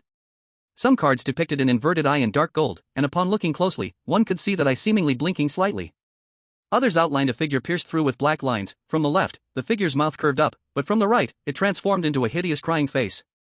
All illustrations were exquisite, like a masterpiece meticulously painted by a top artist. But the shapes depicted all seemed somewhat terrifying, making one feel a chill down their spine upon seeing them. And the audience from Long Nation was left dumbfounded seeing this scene. Goodness! It really is a game cartridge. 666, I really didn't expect this. Gu Yuan is so obsessed with games. No way, this stack of cards, are they all game cartridges? How could that be? What do you think Gu Yuan is? These cards must have great use. Something feels wrong, these card styles seem familiar. Are you talking about the S-level Dungeon Death Illusion card shop? I watched that matchmaking livestream too, it seems like the first episode? That card shop's owner can strip away the abilities of the death anomalies and turn them into skill cards, but the users will also suffer from resentment erosion, making it not worth it. The audience from Long Nation started discussing. Different anomalies possess varying abilities with different styles. Anomalies can teach their abilities to human players, but cannot pass them on to other anomalies. Even so, most abilities are useless to humans. And the process of passing on abilities can also diminish the anomaly's power. That Death Illusion card shop, however, is an exception. It can strip the abilities of anomalies and sell them for other anomalies to use. But the cards are expensive, each one is a priceless treasure. The side effects after using them are also significant. If one is not careful, they might be possessed by the lingering resentment within the card. This card shop's actions also drew public anger, the owner was killed, and those cards disappeared. At this moment, Yun Zhenyue fell into hesitation. She felt that these cards resembled the ones she saw in a cartoon when she was a child, like magical girl collectible cards. Could they seal some mysterious existence? Yun Zhenyue gently took out one card, and immediately the matchmaking system issued a prompt. Ding! Detected a skill card from your matchmaking partner. Do you wish to learn this skill? There was no skill description at all. Yun Zhenyue slowly put down the card. Her almond-shaped eyes widened slightly, her heart was filled with shock, unable to believe it completely. These hundreds of cards, are they all skill cards? Similar to Director Yan's notes or something like that. But these skill cards are clearly much more convenient. Even without needing to learn them, one can use them right after obtaining them? This is too precious. Gu Yuan asked her to pick anyone. Yet Yun Zhenyue hesitated and could not make up her mind. At that moment, Gu Yuan, who had waited for a long time without seeing Yun Zhenyue, came in. He happened to see Yun Zhenyue squatting in front of the drawer. Why aren't you taking one? Gu Yuan casually asked. These cards were all skills he didn't want. Every time he killed an anomaly, he would gain its abilities. After so many years, his own skills reached an astronomical number. The key is, some skills are too useless. Not only can they not be used, but they sometimes cause more trouble. For example, some skills are purely for show. As soon as he appears, the anomalies facing him will kneel involuntarily. And it's even a passive skill. He cannot choose not to use it. Gu Yuan was quite troubled. However, he was fortunate. He happened to pass by a card shop before. The owner of that shop wanted to attack him. Gu Yuan killed him easily, unexpectedly gaining the ability to strip skills. Thus he stripped away all his useless abilities and sealed them in cards. Each skill corresponds to one card. Because it was actively stripped away, these cards have no lingering resentment. If Yun Zhenyue wants to learn, she only needs to gently squeeze it. Chapter 87, Love Contract, borrowing 1% of Gu Yuan's power? Husband, are all these your skill cards? Yun Zhenyue turned her head. She asked Gu Yuan in great shock. They are all relatively useless skills, but some small skills can be of help to you. Gu Yuan nodded. The clouds were still, and the moon was slow to move. Is it because you don't like it, or are you afraid there could be a problem? Yun Zhenyue hesitated for a moment before slowly explaining. Husband. I don't know what these cards can do. Gu Yuan stroked his chin upon hearing this. He was very familiar with these skills, so he didn't label them, only numbered them. Thinking of this, Gu Yuan rummaged through the drawer. He randomly selected 3 skill cards that he believed could help Yun Zhenyue. The first card displayed a blood-red paper figure. Wife, take a look at this one first. This skill is called Disaster Preventing Paperman. As long as it's a paper figure you made with your own hands, it can block one disaster. Gu Yuan gently handed the card to Yun Zhenyue. Oh? Isn't that pretty strong? Yun Zhenyue blinked her eyes. Seeing her naive and clueless expression, Gu Yuan chuckled, it's not as good as you think. This paper figure can only block minor injuries, like tripping or getting a small cut on your finger. Also, if you fold it incorrectly, the paper figure will turn into a disaster-attracting paperman, making you unlucky, and each paper figure you fold has a validity of only 1 hour. Just this? A whole bunch of restrictions to block such minor disasters? A small mistake and it could bring disaster upon yourself? Yun Zhenyue disdainfully put the card back in the drawer. This thing really was useless. Seeing this, Gu Yuan took out the second card. This card depicted a cute little sheep. This card is called Scapegoat. Gu Yuan slowly introduced it. Upon hearing this, Yun Zhenyue's eyes widened, and she speculated, could it be that this can transfer disaster to someone else? That would be too strong. But Gu Yuan first nodded and then shook his head with a smile. To be precise, it is to replicate disaster. After using this skill, you can randomly select a hapless person to share the disaster with you. In other words, you can drag someone down with you before dying. Yun Zhenyue? What use is that? This skill is too useless. No wonder it's called useless. It can't save your life and can't predict risks, unless you have some kind of resurrection skill to pair with it. Little did she know that these 2 cards were already considered good before Gu Yuan could introduce the third card. So, husband, what about these 2? Yun Zhenyue, feeling goosebumps, was very curious about the first 2 cards she saw. One was dark gold with an inverted eye, and the other was pitch black, outlining a pierced figure. Seeing this, Gu Yuan explained slowly. The inverted eye was called Shadow Eye, capable of synchronizing with bizarre inner emotions. Though it can sense strange emotions and make judgments in advance, it will also influence you, and it's a passive skill that automatically synchronizes with all the bizarre within a 10-meter radius. Bloodthirsty, killing, violence, madness, depression. Every day, eyes open and closed, drowning in negative emotions. With this ability, you could drive someone mad. The pitch-black figure was called Death Split. In a near-death state, the user's body will split into a new individual, much like a cicada shedding its shell. The new individual has the exact same memories and abilities as the original. As for the original? Well, that's definitely dead. This is similar to the ship of Theseus, possessing the same memories and emotional understanding. To outsiders, you may appear unchanged, but the true you died the moment the skill was used. When listening to Gu Yuan explain the abilities of these skill cards one by one, the audience in Long Country fell into disbelief. These skills, if you say they're strong, they come with a bunch of debuffs. But if you say they're weak? In specific situations, they could actually be useful. Indeed, it confirmed what Gu Yuan said, useless. There are several hundred of these, all skill cards like this? Where did Master Gu Yuan get these skill cards?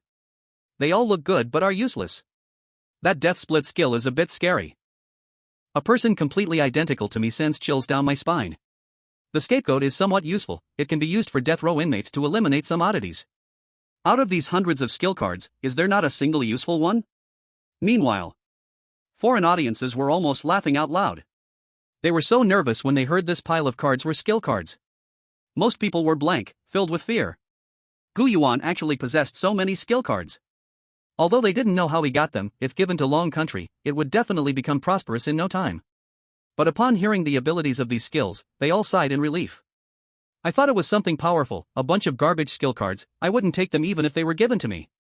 I'm dying of laughter. Just now they were calling him chairman, and now he's bringing a pile of garbage to fool us. These cards must be what he stole from that illusion death card store, but unexpectedly, they are all useless trash. Some people just love to collect junk, a drawer full of broken scraps. We of Great Han Country are being merciful. How about we take one off your hands for 1,000 Han Yuan, consider it collecting junk. In the end, Yun Zhenyue looked at a pile of these useless skill cards. She sighed helplessly. She really didn't know which one to choose. No wonder he said they were all things he didn't want. He was not lying about that. At that moment, Yun Zhenyue discovered a rather cute skill card. It depicted two small red hearts. A cluster of other shore flowers passed through the hearts, linking them together. The card's number was 0520. Hubby, what is this card used for? Yun Zhenyue asked curiously. This card. Gu Yuan pondered for a moment before he recalled its use, realizing it was quite suitable for Yun Zhenyue. It is called the love contract. As long as both parties are in love and reach a certain level of affection, you can borrow the power of your partner. Yun Zhenyue's eyes sparkled with excitement upon hearing this. She always thought Gu Yuan was amazing, super amazing. If she could borrow Gu Yuan's strength, wouldn't she be invincible in any task? But, you can only borrow 1% of the power, and after using it once, you must wait a year before using it again. Are you sure you want to use this card? Gu Yuan smiled lightly while holding the card. With his supreme power as the trickster emperor, let alone 1%, even 0.1% or 0.01% would be enough for Yun Zhenyue to sweep through anything. Crushing evil spirits, dominating great dangers. This skill card, which was quite useless for anyone else. However, it was unexpectedly very fitting for Yun Zhenyue. Of course. Before borrowing power, he must agree first. As long as Yun Zhenyue keeps her strength in check, it shouldn't expose his identity. Yun Zhenyue's little heart raced. She believed her husband was the strongest. She had never doubted any of Gu Yuan's words. Even if he said a drop of his blood was worth 1 billion ghost coins, Yun Zhenyue believed it without a doubt. However, she often sensed that Gu Yuan seemed to have some secrets. Being able to use Gu Yuan's power should help her understand him better and step into his heart. Yun Zhenyue immediately nodded and said seriously, I want the skill card. Chapter 88, Is there still a drawer? Learning begins in tremors. Seeing Yun Zhenyue make her choice, the audience from Long Country was dumbfounded. Isn't she a sister? What kind of love contract is this, with a cooldown of a year after one use? If it could completely borrow the partner's power, that would be fine. Undoubtedly, it is a top-tier skill. But only 1%? What good is that? Even for a Death Star, 1% of the power would likely only be at the level of a strong ghost.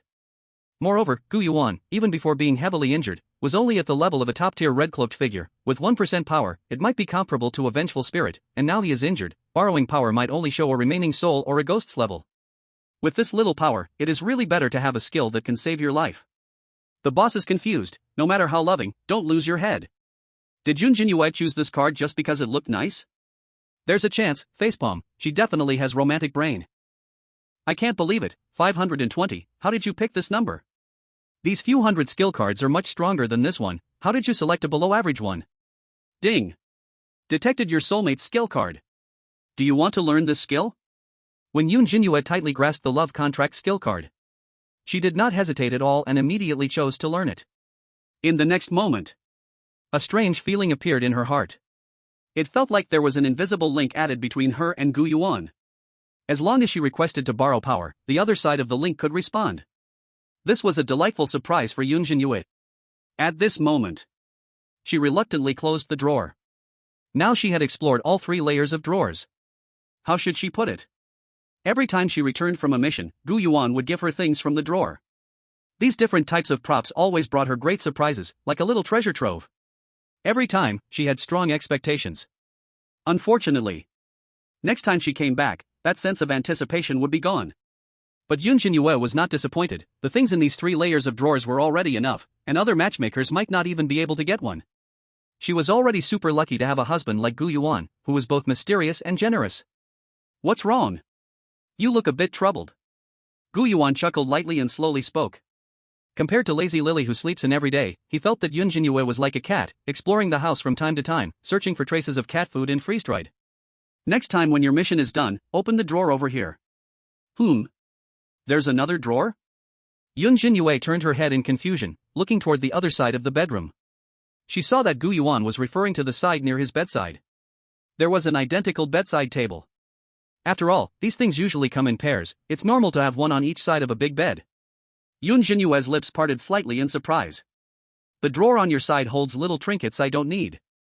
The things in my cabinet, you haven't seen them, have you? Those things are precious even to me.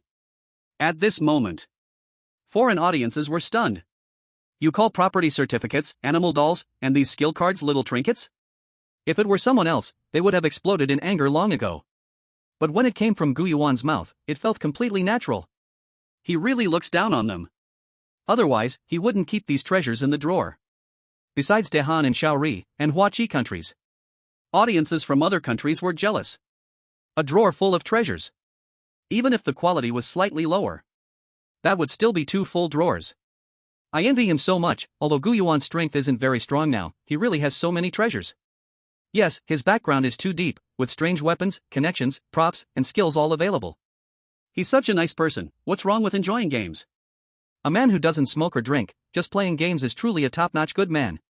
If I had known, I would have chosen Gu Yuan for our country. I wonder what treasures are hidden in his drawer. At this moment, at Chill's middle school. Ding-dling. The rusty loudspeaker rang with an urgent sound. This sound meant that class time had arrived. At this moment, the girls were teleported into Chill's middle school.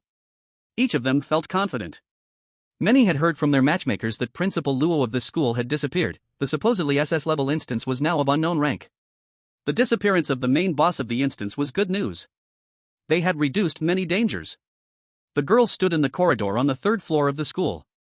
This Chill's middle school seemed to have existed for a long time. The decoration looked rather dilapidated. The corridor's glass was tinted a murky amber due to the erosion of dust, and the floor exhibited some kind of blood-red substance. A faded disciplinary notice was posted on the gray wall. Not far away, the girls' restroom was making a dripping sound. At this moment, Hansume looked at Yun Zhenyue with annoyance. She held the school board's badge in her hand. Poof. A hint of shadow appeared in Hansume's eyes. This Yun Zhenyue has caused her a lot of trouble. If it weren't for her refusal to obediently accept her fate, would she have come to such a miserable end? Just as Hansume was contemplating how to take revenge on Yun Zhenyue, an unusual gaze turned towards her. The person was Megan from the United States. But Megan didn't have so many thoughts. The usually big-chested and brainlesser was only wondering where the treasure mentioned by Count Dracula would be hidden. Not only that. Before setting off, Count Dracula had specially instructed her to test Yun Zhenyue, and it would be best if she could extract Gu Yuan's secret from her. Hello, Han from the Great Cold Country, I hope to form an alliance with you. Megan, looking arrogant, walked a few steps and said haughtily to the bewildered Hansume. Although she looked down on this little person Hansume, she had to admit that Hansume had survived so many near-death situations and had some luck on her side. Some dirty work still had to be left to the people of the Great Cold Country. She, a person from the United States, was especially face-conscious and did not disdain to personally get involved. Why should I?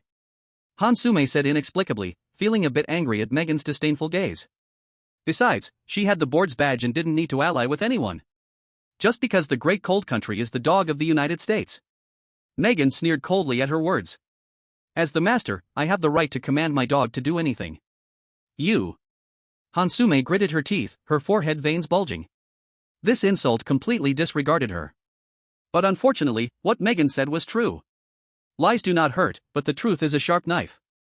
In reality, the Great Cold Country really was the dog of the United States. She feared that if she refused, the Great Cold Country would get beaten up by the United States. Seeing this situation, the audience from Long Country clicked their tongues in amazement. The task hasn't even started, and they're already fighting like dogs? Fight, fight, I love watching women fight. What Megan said isn't wrong, isn't the Great Cold Country just a dog? Such courage. They dare argue in the trembling middle school, aren't they afraid of getting caught by the principal? Wait, there are footsteps approaching, it could really be the principal, they are going to be in trouble. Chapter 89, The Worst Class, The Paradise for Poor Students. At this moment, just as Megan and Hansume were arguing, the sound of hurried footsteps came from the distance of the corridor. A middle-aged man in a black coat, with the corners tucked into his pants, walked over strangely. His cuffs were stained with a mysterious blood-red stain, and the keychain hanging at his waist made a faint clattering sound. His eyes, hidden behind frames, glimmered coldly in the shadows, exuding an atmosphere of seriousness and authority. You all came to the corridor to argue during class time? Which class are you students from? The Eerie principal pushed up his glasses and asked coldly. After saying this, he turned to look at the other girls, feeling disappointed, and said, "And you all, it's already been 10 minutes into the class, why are you still here watching the drama? If you don't want to learn, get back home and bring your parents here." Hearing these words, Megan hurriedly took out the secret letter given to her by Count Dracula from her pocket. Fearing that if she was even a moment late, she would be punished by the Eerie principal. "Sir, we are not students of this school, but we want to come here to learn. Please take a look at this." The Eerie principal, upon hearing this, took the letter in confusion. After reading through the whole letter carefully, he understood the girl's intentions. The school spirit of Trembling Middle School was strict. In the past, there had been outsiders wanting to enroll, but ever since Principal Luo's daughter went missing, he had become very erratic, often suspecting that it was outsiders who kidnapped his daughter. Later, the number of these outsiders wanting to enroll significantly decreased. "That's right, this is Principal Luo's letter." The Eerie principal carefully put away the letter. "Return to Megan, you all want to enroll, right?" All the girls nodded in agreement. At this moment, "What is your name?" the mysterious principal asked Megan. "Sir, my name is Megan. With Principal Luo's letter here, I feel at ease." "You can go to Class 1, the learning atmosphere there is better, suitable for a diligent student like you." "Thank you, Principal." Megan was very excited and hurriedly expressed her gratitude. She just saw that this school only had 2 classes. Listening to the mysterious principal's words, "Class 1 is definitely much better than Class 2. Correspondingly, the mysterious teacher must be better, which is beneficial for her upcoming studies and monthly exams." Just at this moment, before Hansume could take out the badge given by her husband, the bullman, Megan was the first to suggest, "By the way, Principal, she should come with me too." "Shouldn't she go to Class 1 as well?"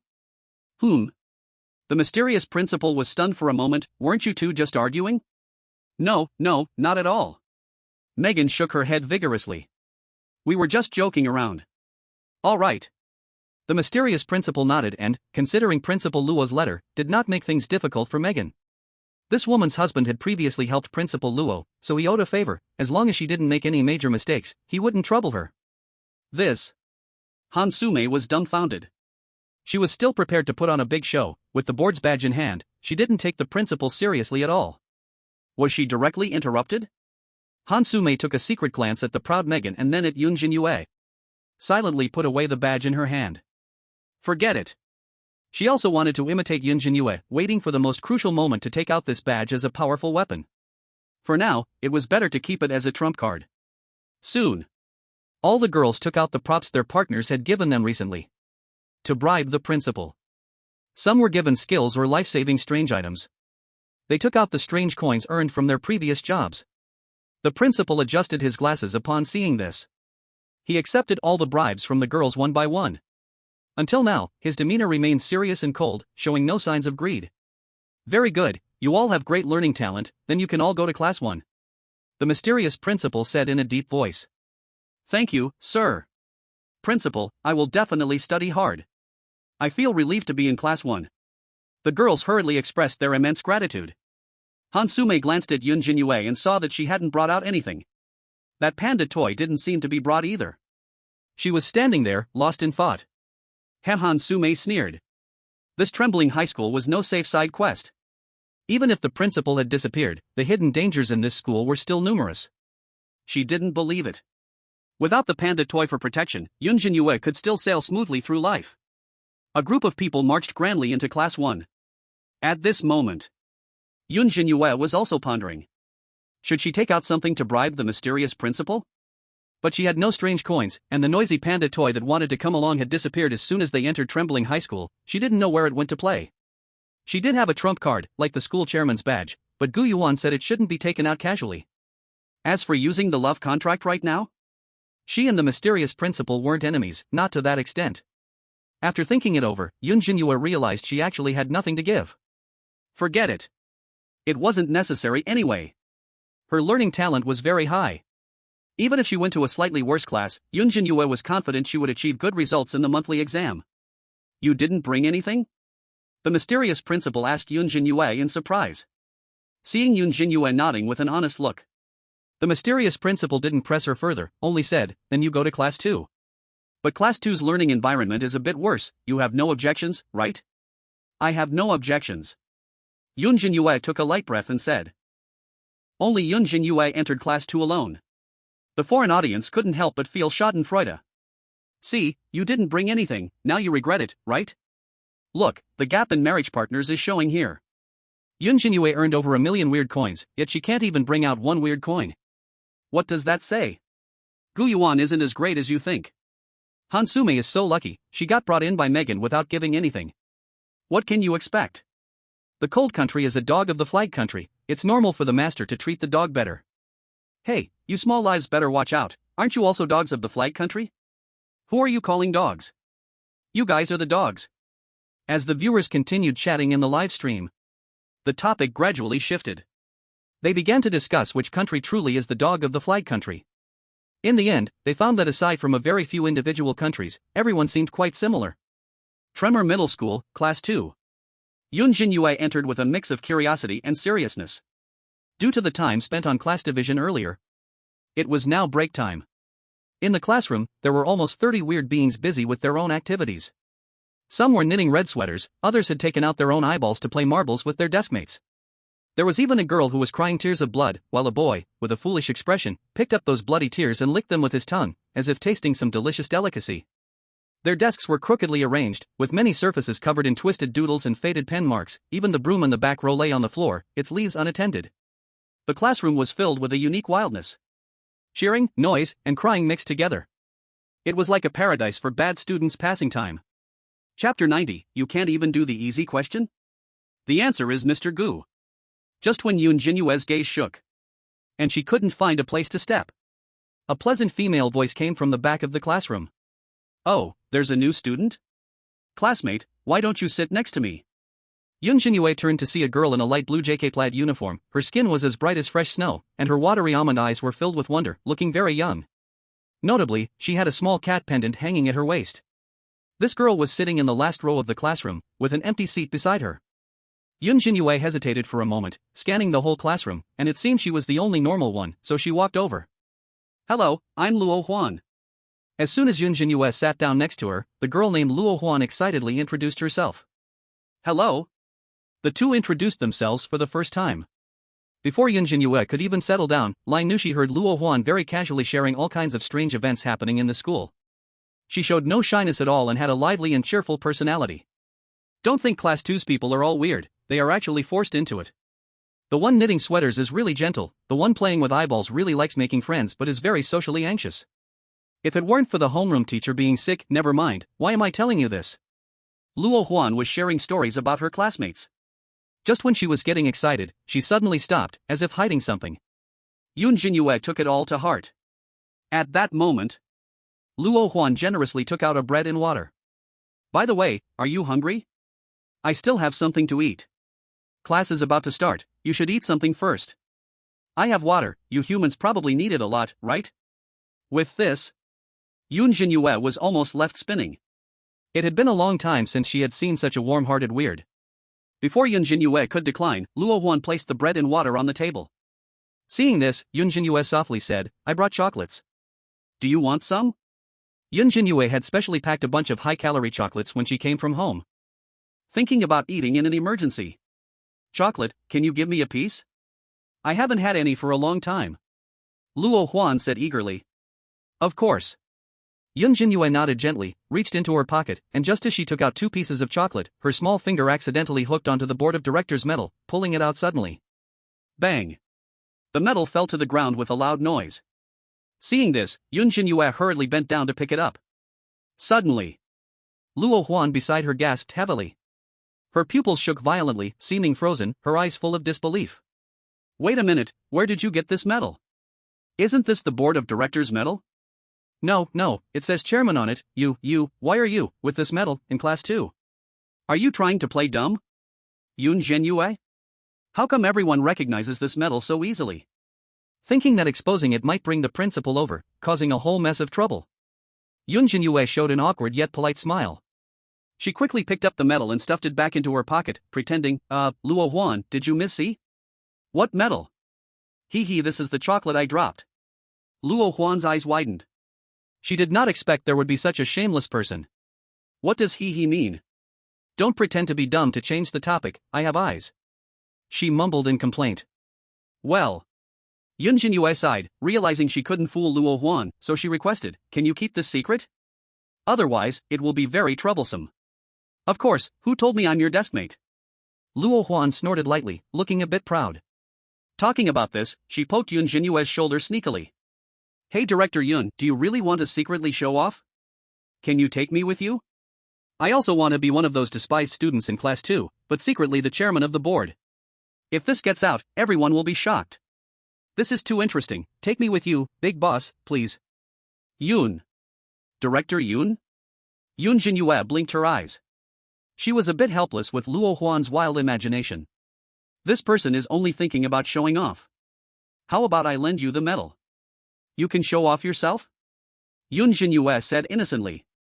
This. Unexpectedly, hearing this, Luo Huan got timid. She stuttered, twisting like a shy girl. Then forget it, I'm quite introverted. You're introverted, so it's strange. Yun Zhenyue weakly opened a piece of chocolate and handed it to Luo Huan. She always felt like she was taking care of a child. However, after all this fuss, plus the shared little secret, their relationship naturally became much closer. Seeing this situation, the audience from Long Country felt a bit confused. Those foreign viewers had sworn that this medal was fake. This led many people from Long Country to believe it is true. But Yun Zhenyue had just arrived at school and was already found out? Could it be that the students recognized the board of directors medal? Honestly, I can't even remember our school's emblem. How can this girl identify the board of directors medal at a glance? And this medal seems seriously worn, at least you'd have to look at it a couple of times. I'm a bit unsure, this medal feels a bit like Schrodinger's, one moment it's real, the next moment it's fake. If another teacher verifies it, maybe this medal will be real. As a teacher, seeing class 2 like this, I only felt my vision go black. Before long. Ding-a-ling. The class bell rang again. The bizarre students in class 2 still maintained their original appearance. Even if they needed to tone it down a bit, it was still far from changed. Some were still playing, some sleeping, and some crying. Is this called class? Yun Zhenyue looked at it all, confused. Soon, the cold-faced homeroom teacher walked in. He held a thick stack of papers, standing on the podium. When he saw the unruly students, the disdain flickered in his eyes. Along with it, Yun Zhenyue was also viewed as an object of hatred. Where's the class representative? Pass out the papers. In this history exam, if anyone fails again, don't blame me for being ruthless. An exam right after coming in? Yun Zhenyue felt it was a bit tricky. She didn't know how different this strange world's exams were from reality. Hey, I have a pen here. Luo Huan kindly said. Thank you. Yun Zhenyue took a deep breath. She spread the paper out on the desk. The fluorescent lights in the classroom buzzed, flickering on and off.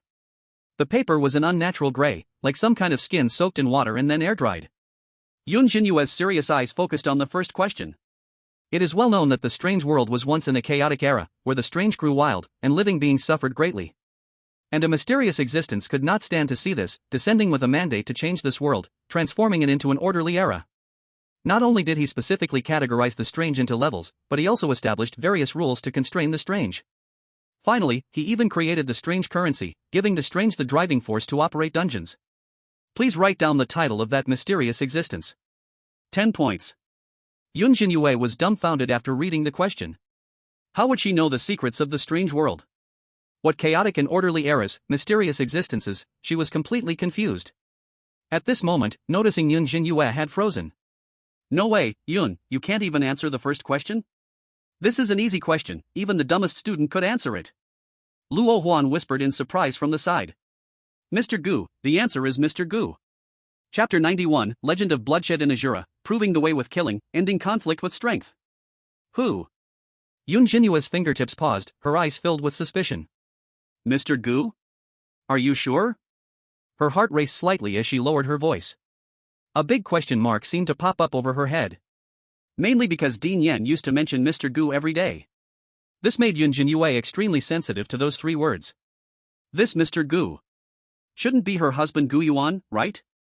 After all, this was about the history exam of the strange world.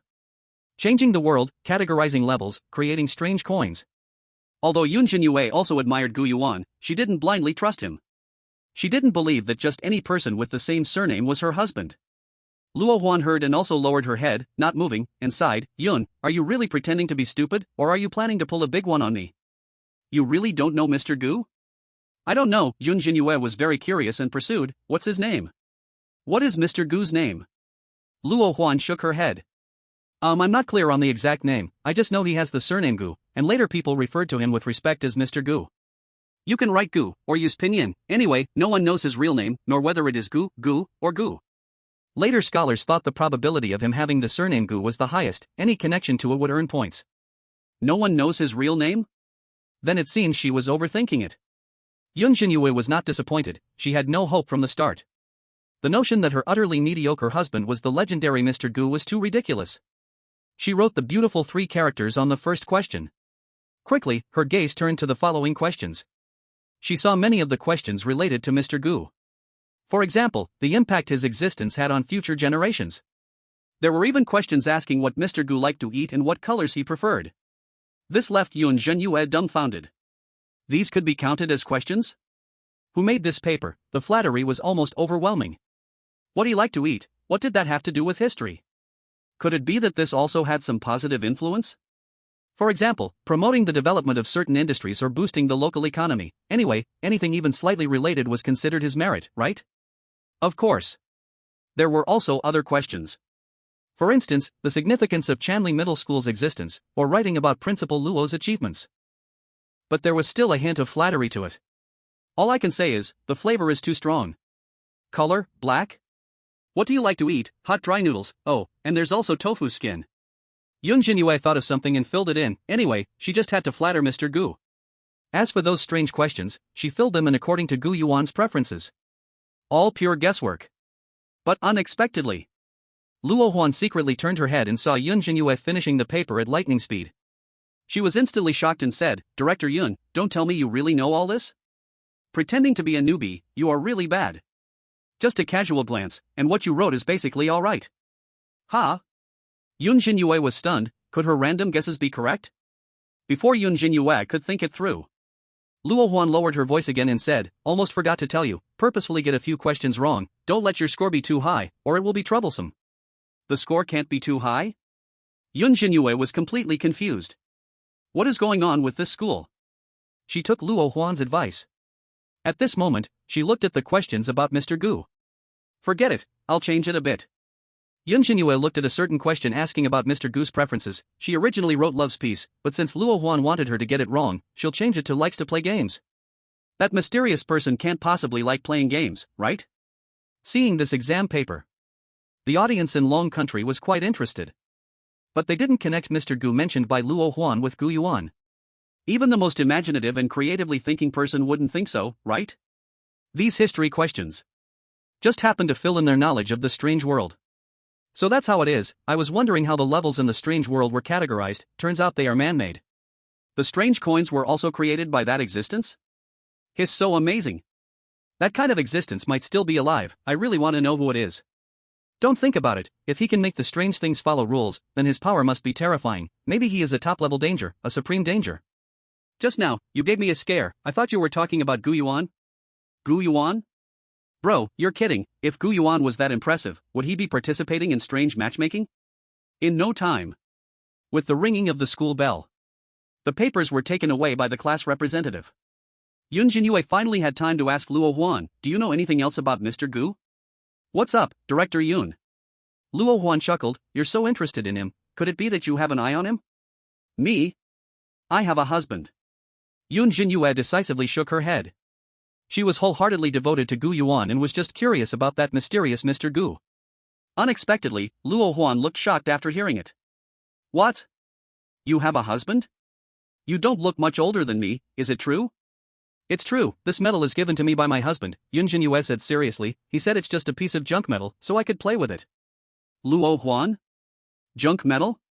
If the teachers at Tremble High School found out about this, wouldn't they be so angry they'd spit blood? This is a board member's medal, a casual touch can control all the strange things in Tremble High School. Who is her husband, so refreshingly unconventional? Luo Huan gave a thumbs up and said, awesome. Forget it, everyone has their secrets, I won't ask too much. As for that Mr. Gu, not many people in the world know about him, he is very mysterious. Anyway, if you are interested in him, you probably won't have a chance, he's not interested in romance. Yun Zhenyue felt helpless. She already said she had no such thoughts, no matter what strange things, in her heart, not even a hair from Gu Yuan could be compared. In the end, Luo Huan told her some stories about Mr. Gu. When he first appeared in the strange world is no longer something anyone can uncover. Those who knew of his existence treated him as a deity to worship. As if heaven had intentionally sent him to change this chaotic world. When he first stepped onto the stage of the strange world, he was still very inexperienced. He imagined spreading the ideas of peace and mutual help, but then suddenly suffered betrayal and was severely injured. Fortunately, he had special abilities and soon healed. It was because of this betrayal that he completely realized the truth.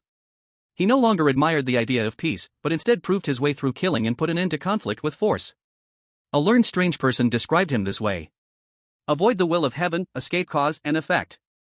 One day, he realized his true self, cutting down the old shackles with a sword.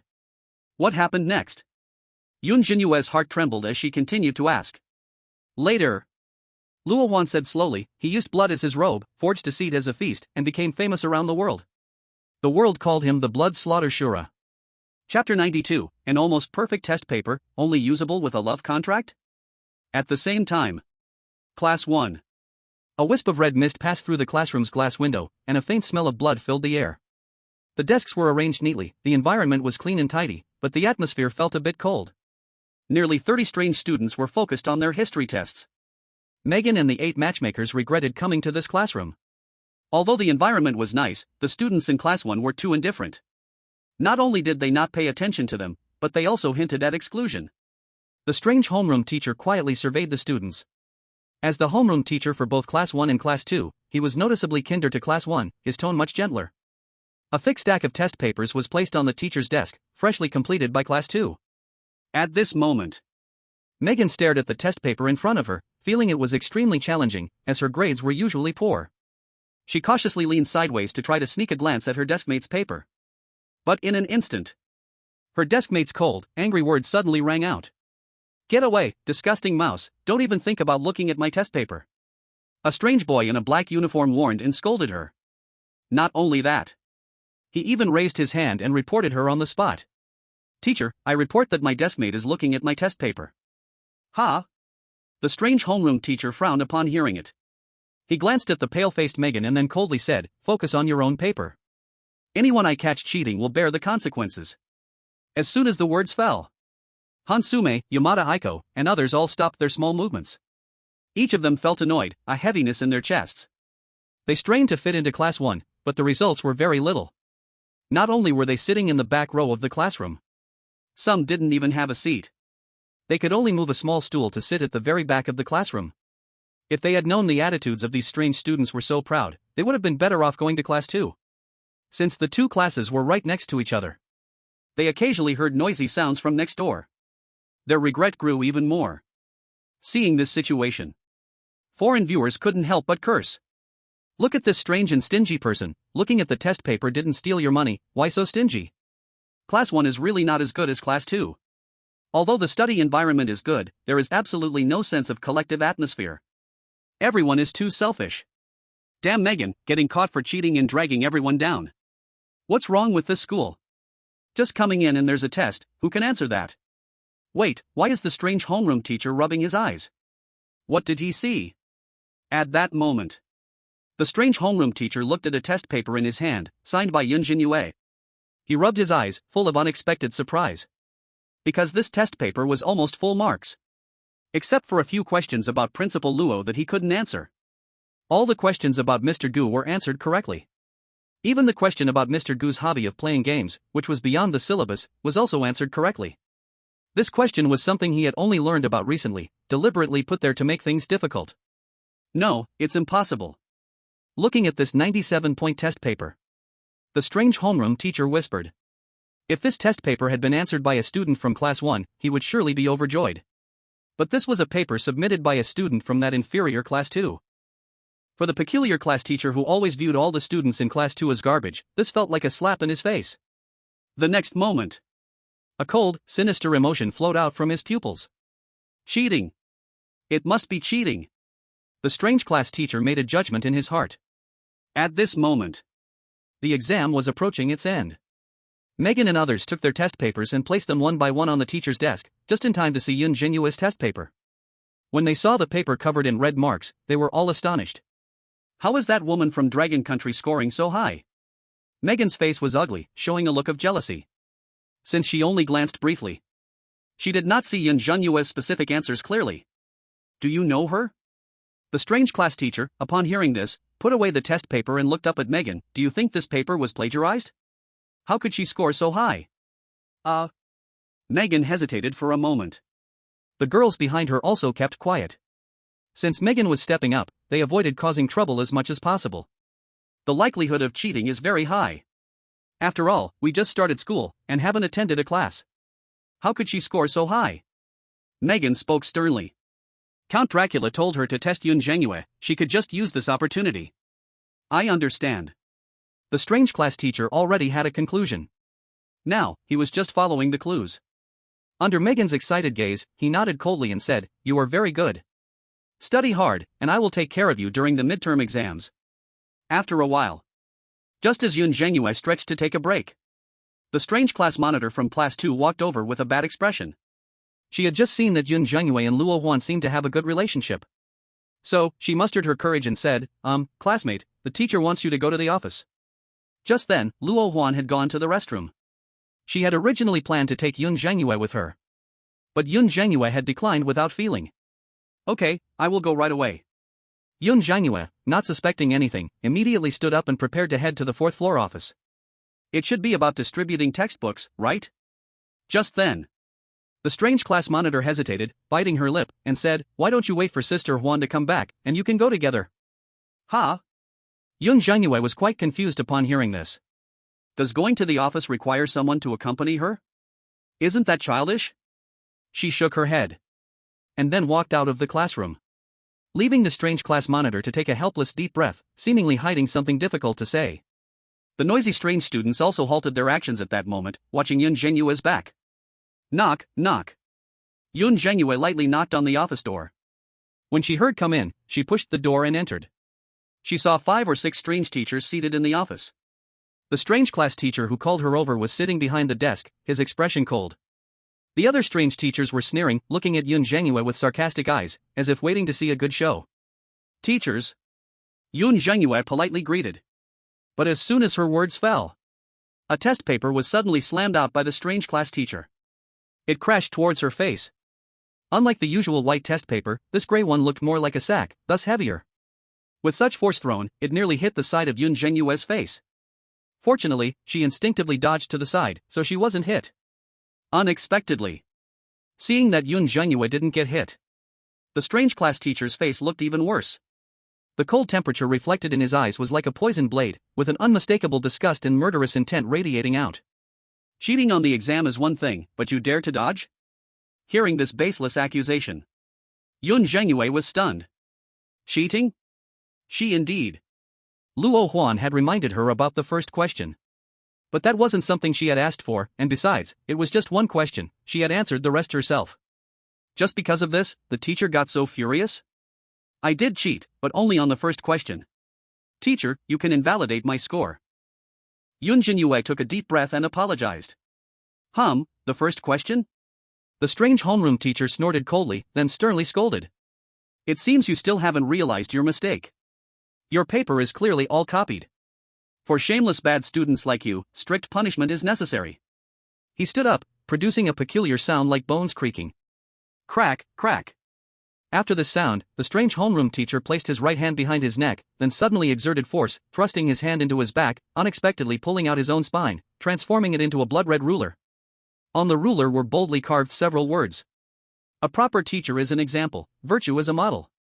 The ruler oozed a sticky liquid, accompanied by faint wailing and crying, as if countless strange grievances and resentments died beneath this ruler. A chilling sensation swept through Yun Zhenyue's mind. Taking a hit from this ruler, she surely couldn't withstand it, her body would shatter. This homeroom teacher, without saying a word, without considering right or wrong, wanted her life? In this moment of crisis, with the panda toy missing, summoning Lily might be too late. Looks like she could only use the love contract, borrowing Gu Yuan's power.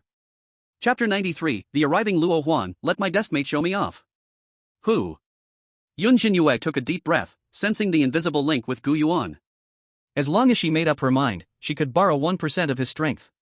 To be honest, she was quite curious. Gu Yuan never showed off, most days he either overslept or lazily played games. But Yun Zhenyue had a strange intuition. Gu Yuan must be very powerful. He just didn't want to flaunt it too much. Just like those ancient famous scholars who recline in the countryside, tired of pointless arguments and conflicts, ultimately choosing a quiet place to live freely. This 1% of strength should be enough for her to get through this crisis, right? Yun Zhenyue sensed the link had been established. She immediately silently recited, using the love contract. But just as Yun Zhenyue was about to say the last word, an accident occurred. Bang! A loud sound erupted. The office door was kicked open with a single blow. The door lock even popped out, nearly creating a hole in the door. In walked Luo Huan in a JK uniform, her expression furious as she stormed in with hands on her hips. When she saw the strange homeroom teacher holding the blood-red ruler, and the strange teachers watching from the sidelines, she couldn't hold back, pointing her finger and shouting, "A bunch of old fools, I just stepped out for a moment, and you want to bully my deskmate? I'll tell you, if anyone dares to touch her, you can be sure you'll regret it. Even if my deskmate just gets a scratch on her pinky, you all better kneel down and beg her not to cry." This immediately interrupted Yun Zhenyue's spellcasting. Wasn't it supposed to be invincible during the transformation? Cartoons always portray it like that. Why wasn't Luo Huan following the script? Having said this, Luo Huan even turned back, raising an eyebrow in suggestion. "Yun Dong, why didn't you take me with you to show off?" "Luckily, I heard from the class monitor and rushed over right away." Yun Zhenyue. At this moment, this righteous scolding made the strange teachers in the office unable to sit still. Their faces turned ugly. After all, they were teachers. How could they bear being insulted by a student? And even if there was a scratch, they had to kneel down and beg her? This person was just a little mouse, not even the principal's daughter. Luo Huan. A middle-aged strange teacher angrily slammed the table. Her face was nearly as black as charcoal, fuming, "This has nothing to do with you, get out." It's known that although Luo Huan was just a student, her identity was very mysterious. Knowing some extremely secret matters of Tremor Middle School, it was privately circulated that she had connections with a senior figure in the school. This group of strange teachers didn't dare to touch her, but they had no psychological pressure when it came to Yun Zhenyue. The eerie homeroom teacher's face was also grim, his grip on the blood-red ruler tightening, wishing he could just slap it on Luo Huan's face. But he didn't dare, he was cowardly. So he could only force himself to calm down slightly, with a stiff expression of anger not yet unleashed, and said, "Luo Huan, you go out first, I just want to give her a little punishment. After all, cheating in exams is a serious matter." Serious? Luo Huan sneered upon hearing this, showing no intention to back down, and directly pulled over a chair, sitting next to Yun Zhenyue. "Isn't there someone cheating in class 1 as well? Why don't you deal with that? Besides, my deskmate cheated, and I told her the answer to the first question too. If there's punishment, you have to punish me along with her." Hearing this, the eerie homeroom teacher's face turned bright red. His fingers made a cracking sound, and the whispered voice from the ruler became deeper. He was an intermediate-level red cloak, yet Luo Huan was merely a small, minor entity. How dare she say such things? Seeing this crisis situation, the audience in Dragon Country became very tense. One by one, they stared at the screen, not even blinking for a moment. This Luo Huan is a bit arrogant, completely disregarding this group of Eerie teachers. Also, why is he only targeting Yun Zhenyue? What about Megan cheating? Luo Huan must have some trump card, otherwise, she wouldn't be so reckless. That's for sure, without a trump card, how could she fight against these freaks? Luo Huan definitely has an unusual identity, but I wonder if she has any relation to that Principal Luo? What a useless relationship, their last names are different. At this moment, the atmosphere in the office turned icy. Several Eerie teachers were holding back their anger. They all revealed their most terrifying sides. Some had nails that instantly turned pitch black and kept spreading, transforming into deadly weapons. Others' necks twisted 180 degrees, and a mouth opened at the back of their heads, emitting sharp screams and howls. It was evident that they had often endured Luo Huan's wrath. The Eerie homeroom teacher ultimately couldn't hold back any longer. He gave a look to the nearest Eerie teacher by the door. The teacher closed the office door. Then a trace of murderous intent appeared in the homeroom teacher's pupils as he said, "You two little beasts, don't think you can do whatever you want just because of some connections. Today, I will teach you what it means to respect teachers and uphold the way." As the words fell, Yun Zhenyue looked helplessly at Luo Huan. This was not helping at all, it was clearly adding fuel to the flames, pouring petrol on a fire. But it didn't matter, the result would be the same, and this Eerie homeroom teacher was still ready to come at her. "Luo Huan, do you have a trump card?" Yun Zhenyue asked in a low voice. "Trump card?" "I don't have that sort of thing," Luo Huan shrugged, awkwardly saying, "I'm just here to lighten the mood. It's still up to you to show off, Director Yun." "You want to show off too? You really have some guts." Yun Zhenyue sighed. She didn't plan to use the badge, worried that the principal would come knocking. Luo Huan was pushing her, forcing her to flaunt. "It's time to bring it out, Director Yun, the mood has been built up enough. If you don't bring out that badge, this group of old freaks will probably slice us alive." Seeing the situation where Yun Zhenyue and Luo Huan were still whispering to each other, completely oblivious to their surroundings. These Eerie teachers were so furious their heads felt like they might explode. I'm going to see how you can't get out of this. Kneeling down to beg you? What a joke. Today is your demise, remember to be a good student in your next life." Hearing these words, before Yun Zhenyue could pull out the badge first, Luo Huan's gaze sharpened as she exclaimed, "Wait. Do you have any last words to say?" The Eerie homeroom teacher responded coldly upon seeing this. "Are you going to pretend to be some high-ranking official's daughter again? Alright, as long as you have evidence, I will apologize to you right now." No, Luo Huan shook her head, "I never said I had that connection." "Then are you waiting to be punished immediately?" The Eerie homeroom teacher held the ruler, preparing to punish Luo Huan severely. Her hatred had gone too far. The strange class teacher now finds Yun Zhenyue much more pleasing to the eye. I don't have it, but my good deskmate does." Luo Huan crossed her arms, indicating the black-line-faced Yun Zhenyue. "Come on, Yun, give them one." To speak frankly, Yun Zhenyue felt a bit embarrassed flush on her face. What is Luo Huan trying to do? She really has an innate ability to show off. If it were her, she would have taken out the medal to solve the problem from the very beginning, keeping the exposure risk to the minimum, just showing the strange class teacher a glance. And now, she's directly blown things up. The atmosphere has reached such a level. Does she still need this love contract? A wave of helplessness surged from her heart, and Yun Zhenyue simply gave up and took out the board's medal from her pocket, directly handing it to Luo Huan. Take it, you can hold it and show off." Chapter 94, The Chairman's Little Scratch, and you all have to kneel and beg her not to cry. Luo Huan took the medal. Seeing that Yun Zhenyue seemed quite unaccustomed, she shrugged and said, "Yun, your show-off skills are not yet proficient enough. You're shy over such a simple little act? You're still far from the realm of the show-off god." Yun Zhenyue covered her face. Can't she feel any shame? Luo Huan is very close to being a god, but far from being human. No, she probably isn't human in the first place. Could Luo Huan's ability be related to showing off? What a mess, creating mysteries. The strange class teacher frowned tightly, the blood-red ruler raised high.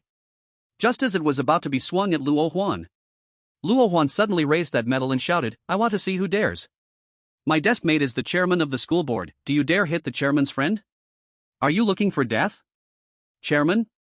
Once those words came out, the strange teachers in the office were stunned. "You have to know. Principal Luo rarely appears in the school now, and the actual controller of this trembling high school is the board, yet the strange ones in the board seem to have also vanished with Principal Luo. But they wouldn't dare underestimate the board. The board holds true power, controlling the life and death of the school staff. Even the most ordinary member of the board is not someone a strange teacher can provoke. Let alone the chairman, the highest level. One single word could decide their life or death. However, the chairman has hardly been seen since Trembling High School was established. They only heard about their existence from some high-level people. It seemed that the chairman looked down on Trembling High School in the first place. Chairman? The strange class teacher's heart skipped a beat upon hearing this, and his eyes were drawn firmly to the medal in Luo Huan's hand. When he saw the words on the medal, his pupils suddenly shrank to the size of a needle. He recognized this medal. It was a more exquisite and noble existence than the ordinary member's badge. Principal Luo had given them special instructions long ago. He described the chairman's medal to all the staff. At that time, his expression was extremely serious, stating that whoever dared to anger the chairman, he would be the first to strip their tendons and skin. It wasn't that Trembling High School became noble because of the chairman. But because of the existence of that chairman, Trembling High School held the supreme position. Swish! The strange class teacher's face suddenly turned extremely pale, his eyes were trembling crazily in their sockets, the corners of his lips turned bloodless, and only a hissing sound came from his throat, as though an invisible hand had closed around his neck. How could it be? How could the chairman's medal appear in this human girl's hand? Could it be that she really has a close relationship with the chairman? No matter what the answer is. In short, she is not someone he can provoke. Indeed. If she were to suffer even a little injury, it is likely that all the strange teachers in the office would die. Clap. The ruler in the strange class teacher's hand trembled and fell to the ground. He felt utterly powerless, yet he lacked the courage to pick it up.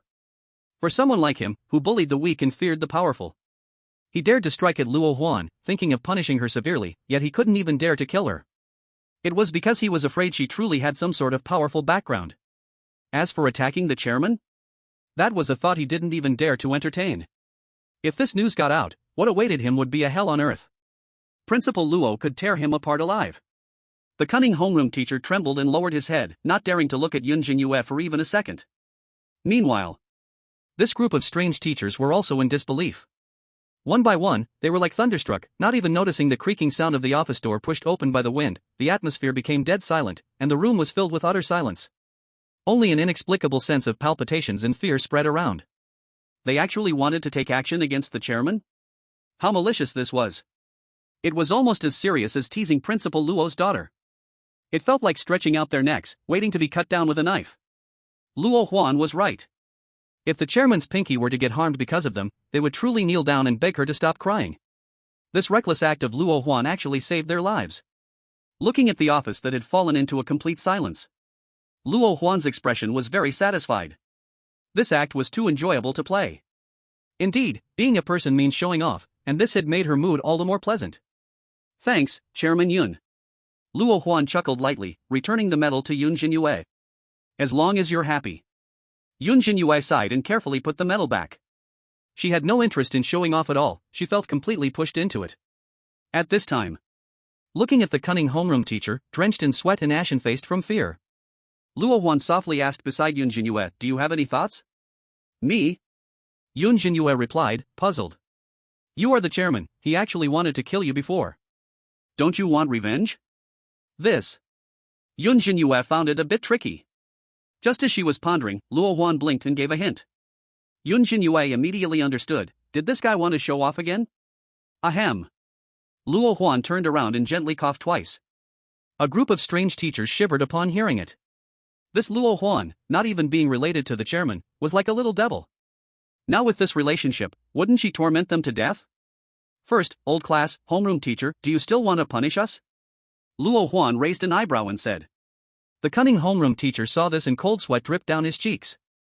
And no, not punished anymore, he stuttered. Very good, Luo Huan nodded proudly. So, are we two good students? Yes. The cunning homeroom teacher swallowed his broken teeth in frustration and admitted. Since we are both good students, then why did you say we don't respect our teacher?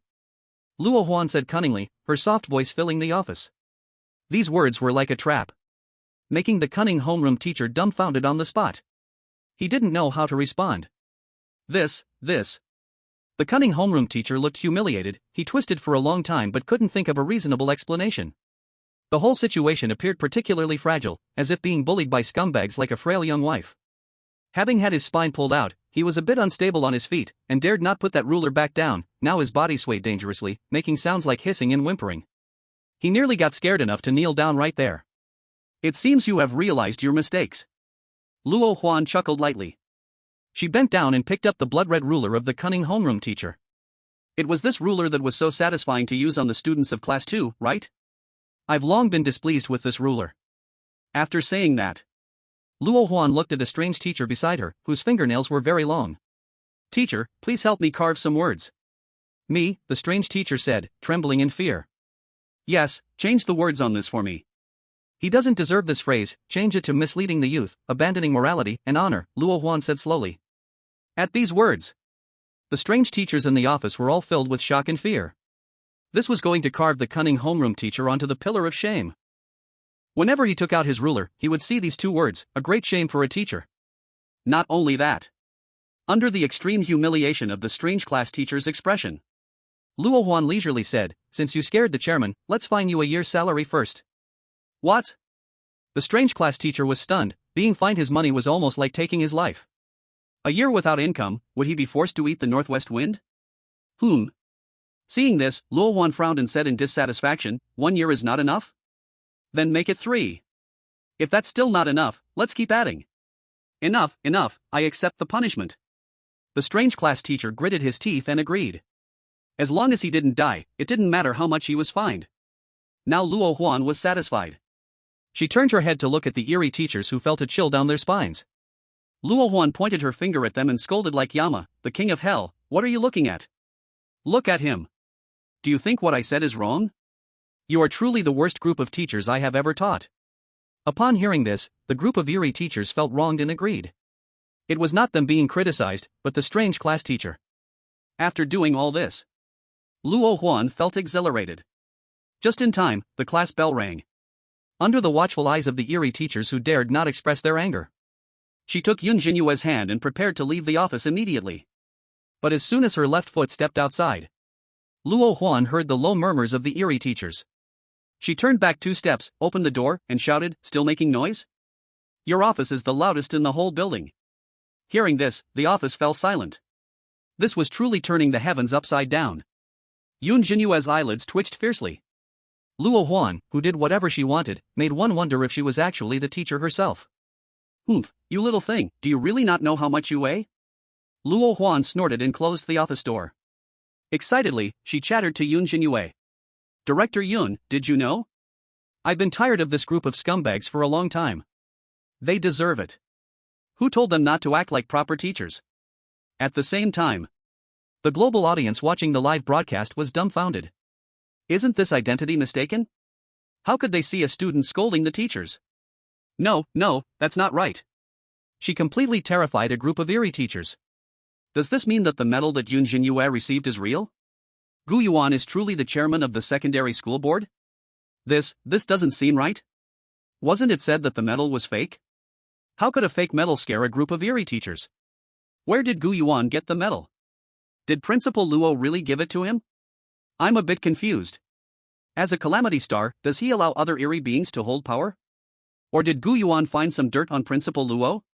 Does this mean that Miss Su Mei is now subservient to this woman from Longhua? Damn, why does Yun Zhenyue get all the good things?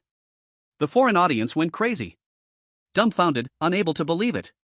This Yun Zhenyue had refused to take the medal before. They thought that this chairman's medal was definitely fake. But with Luo Huan, just relying on a connection to a chairman, she scolded a group of Eerie teachers like dogs. Listen to what she said, is this even human language? Cutting salaries and scolding people, yet these Eerie teachers didn't dare to let out a peep.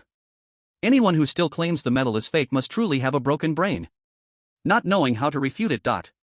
A group of sour-faced spectators from the freezing country couldn't hold back any longer. I guess this medal was given when Gu Yuan was not severely injured, who knows if it still works. It can only scare the Eerie teachers who are oblivious to the details. Right. Maybe when the principal comes, he'll take back the medal. This could explain why Gu Yuan doesn't let Yun Zhenyue use the medal. Just wait and see, when the principal arrives, Yun Zhenyue will know she was wrong. A little while later, Yun Zhenyue and Luo Huan returned joyfully. The two of them sat down one after another.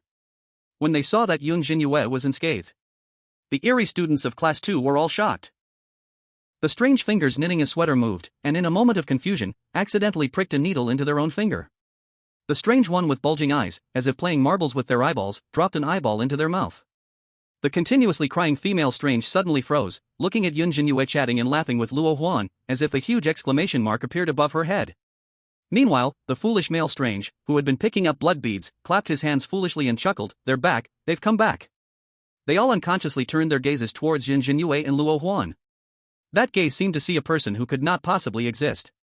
Just like seeing a ghost. The strange class leader rubbed her eyes hard, walked up to the two, and whispered, "Sister Huan, did the homeroom teacher not punish you?" Luo Huan waved her hand, fully displaying her pretentious aura. "Does he dare? If I were a bit harsher, that old guy wouldn't see the sun tomorrow. Let me tell you, my deskmate is Don cough cough cough." Just as Luo Huan accidentally was about to reveal Yun Zhenyue's identity as the chairman, she was immediately stopped by the latter, who hurriedly covered her mouth with her hand. At that moment, Luo Huan nearly choked and passed out. "Can you be more low-key?" Yun Zhenyue said softly. As for Luo Huan, she was great in every aspect except for this uncontrollable need to show off. "What is she?" the strange class leader asked curiously. "She is."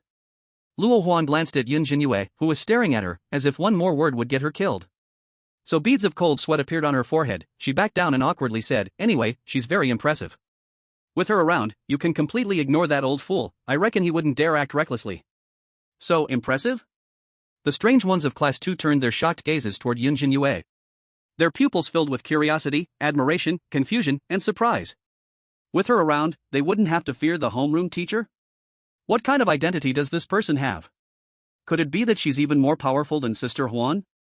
They privately spread rumors that Sister Huan was a relative of some high-ranking school official.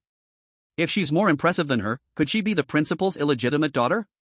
The strange ones of Class 2 deeply remembered Yun Zhenyue. "Classmate, I have extra textbooks, do you need any? Do you want to knit a sweater together?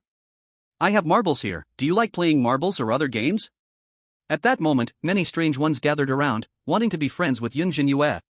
But the heavy footsteps echoed in the corridor. They suddenly remembered, it was class time now. No matter how much fun they had, the school's rules must be followed, and one by one they returned to their seats. In an instant, the strange homeroom teacher walked in unsteadily. To be honest, he really didn't want to come to class now.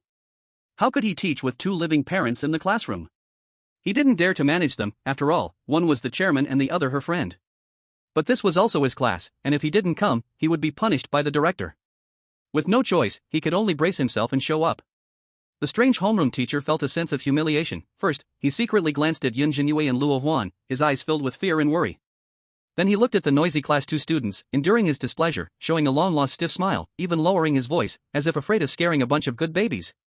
"Classmates, it's time for class." When they saw this smile, the strange students of Class 2 were completely stunned. What the heck? Is this still that ruthless and vicious homeroom teacher? Those who didn't know would think he was a kindergarten teacher hired from somewhere. Besides, his mouth was trembling like a dog, smiling worse than crying. Like a blooming chrysanthemum. Some students turned pale and almost vomited. The strange homeroom teacher ignored the dumbfounded strange students and asked again, "Class leader, did you collect all the homework from yesterday?" Still missing one.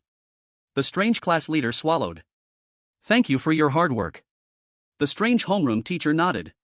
At that moment, the girl knitting suddenly felt her legs weaken and thudded to the ground. Because yesterday she was just a few stitches away from finishing a sweater. She was so absorbed in knitting that she forgot to do her homework. Just thinking about the terrifying punishment methods of her class teacher made the girl tremble like a leaf, her hair soaked in cold sweat, but she couldn't get up. She could only shiver in fear and say, "Teacher, I didn't mean to not do my homework." The classmates in Class 2 couldn't bear to look at this scene. The teacher of Class 2 loved to punish the strange students the most. Especially his blood-red ruler, each strike felt like tearing flesh. Many students had already died at the hands of that ruler. Not turning in homework, she was definitely doomed. Just when the strange students of Class 2 felt heartbroken for their classmates' tragic fate, an unexpected situation occurred. The strange teacher leaned down, and then, seeing the girl's confused and helpless expression, he slowly helped her up, even taking out tissues and a band-aid to hand to her. He kindly asked, "Good child, are you hurt?" Don't be afraid, it's just one homework not done, the teacher won't blame you. Look at you, you even hurt your finger while doing homework. Here, take this band-aid. Chapter 96, Masterclass for Realizing Dreams, Who Still Has Dreams? Silence. Hearing the teacher's words, the whole classroom fell into dead silence. The students in Class 2 looked as if they had seen a god. They all showed expressions of astonishment and confusion. What is going on? Did this strange teacher take the wrong medicine? Not only did he not punish her, but he also handed her a band-aid. If this wasn't their first time seeing this strange teacher, they might have thought he was a kind teacher who just appeared. Is he crazy? Maybe he's just pretending, there must be a harsher punishment coming. I think so too, he seems totally different. Whispers began to spread softly in the classroom. The strange teacher heard it, the smile on his face became increasingly stiff, but now he had to keep it up. That chairman was still watching. Although she was easy to talk to, her friend Luo Huan was not someone to be trifled with. He knew Luo Huan loved to criticize, and if he continued his previous ways, who knew if she would humiliate him completely, making him lose his job. So the strange teacher decided to change his negative impression among the students of Class 2. Good child, take out your homework book, just finish it and give it to me. The strange teacher gently reassured her. But at this moment, the confused girl, back in her seat, trembled and said in fright, Teacher, I can't find my homework book. Hearing this, the strange teacher's temple throbbed. If this were before, he would have already turned her into a spinning top. It's okay, just take out your books, we have class soon. The strange teacher forced himself to suppress his anger, gritting his teeth. Why was this kid so scatterbrained? Did she want to force him to punish her? The girl, trembling all over, hurried to look for her books. In front of everyone, she desperately searched her desk, but found no history book no matter how hard she tried. At this moment, she raised her head, as if about to cry, and sobbed, Teacher, I think I lost my book too. The strange teacher's mouth twitched, and the smile on his face was about to collapse. You can lose a book too? Why not just lose yourself? He really wanted to yell, but had to hold it in. Just as he prepared to continue calming her down, the girl's hand slipped, accidentally pushing the desk. Crash. In the next second, all the things hidden in the desk tumbled out. Knitting needles, forbidden little snacks, earrings, and even a round little hamster. These were all prohibited items. If discovered on a usual day, they would definitely be severely punished. Everything just dropped onto the floor, glistening. The bizarre homeroom teacher, with flushed temples, appeared in his mind. Where did this four-dimensional desk come from? Can it be any more outrageous? He would believe it if someone said a person was hiding inside it. With so many items, even if you put them in another school, or even in a human school, isn't it against school rules? Teacher, how about you hit me, just hit me with the ruler. The girl trembled all over, pleading. To her, the strange appearance of the homeroom teacher was more terrifying than ever. The students in Class 2 were stunned.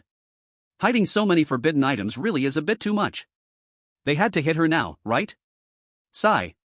The bizarre homeroom teacher took a deep breath, his mentality completely collapsed. Was this unfortunate child intentionally trying to torment him? Shaking his head, the bizarre homeroom teacher couldn't care less about her anymore. He decided to drop the act. Anyway, he was going to please the chairman to the end. Returning to the podium, he lamented, kids nowadays, for the sake of studying, really don't care about anything. Look at her, the teacher hopes she can be your role model. For her studies, she secretly brought her homework and books to the dormitory. She must have studied very late, that's why she forgot to bring them back. The teacher knows you're obsessed with studying, but don't exhaust yourselves like this. A deathly silence. The students in Class 2 were dumbfounded upon hearing this. How could such ridiculous reasoning come from the homeroom teacher? The strange girl murmured in disbelief, Teacher, I really didn't bring it back to the dorm. Upon hearing this, the bizarre homeroom teacher raised a hand to stop her. Good child, you don't need to say anymore, the teacher understands you. How about this, teacher will now apply to the school for a batch of funds to help you develop your hobbies. Isn't it said that we should develop morally, intellectually, physically, aesthetically, and labor-wise? Knitting certainly counts as labor education, and the teacher hopes you can develop your skills. If you don't mind, the teacher will also apply to the school to increase the number of craft classes. After this speech, Yun Zhenyue and Luo Huan couldn't hold it in anymore. Did he really change his ways? Yun Zhenyue asked in confusion. Isn't this all thanks to you, Chairman Yun? Luo Huan chuckled and shrugged, he must be scared of you, that's why he became like this.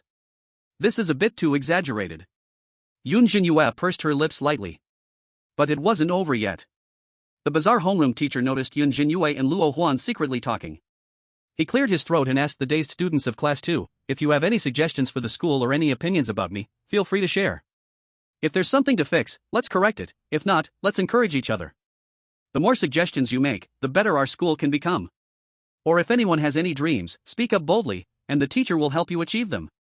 Once this was said, the students in Class 2 couldn't stay seated. Let's not even consider whether the homeroom teacher was high or not. Since he said so, they wouldn't hold back anymore. The always rolling-eyed strange student was the first to raise a hand excitedly. Old class, I have a dream. I want to poke out all the students' eyeballs so we can play marbles together. Hiss. The other classmates gasped at the words. Poking out eyeballs, how brutal. The homeroom teacher had to severely refuse. But to everyone's surprise, the bizarre homeroom teacher suddenly slapped the table. Good, I'll help you achieve this dream. Playing marbles counts as physical education, the school should support it, but poking out classmates' eyeballs isn't really good. I'll help you apply to buy a bunch of eyeballs from outside. In the future, we will establish a marbles class, and you can be the class representative. Really, thank you, old class. The strange student trembled with excitement. This could work? The students in Class 2 were stunned. Then they heard the bizarre homeroom teacher call out, who else has a dream? At this point, the students couldn't stay seated anymore and began to raise their hands boldly. The girl, drenched in blood and tears, said, Teacher, my boyfriend can't be found. Can you help me find a new one? Cough cough, early romance is not supported by the teacher. But this can also count as intelligence education. I heard that love can activate brain creativity and make people smarter. Teacher, let me ask more questions for you. The mysterious head teacher answered immediately. That foolish, strange boy also raised both hands and said, Teacher, I want to improve my grades. Can you help me? The mysterious head teacher hesitated. Okay.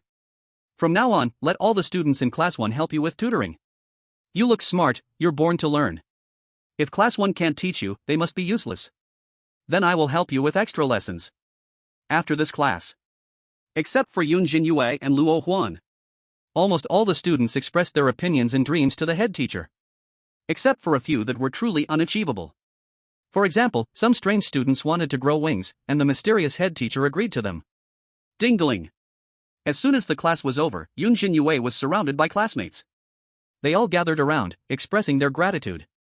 Chapter 97, you can also solve advanced questions. Do you know Mr. Gu? You can tell just by thinking with your butt.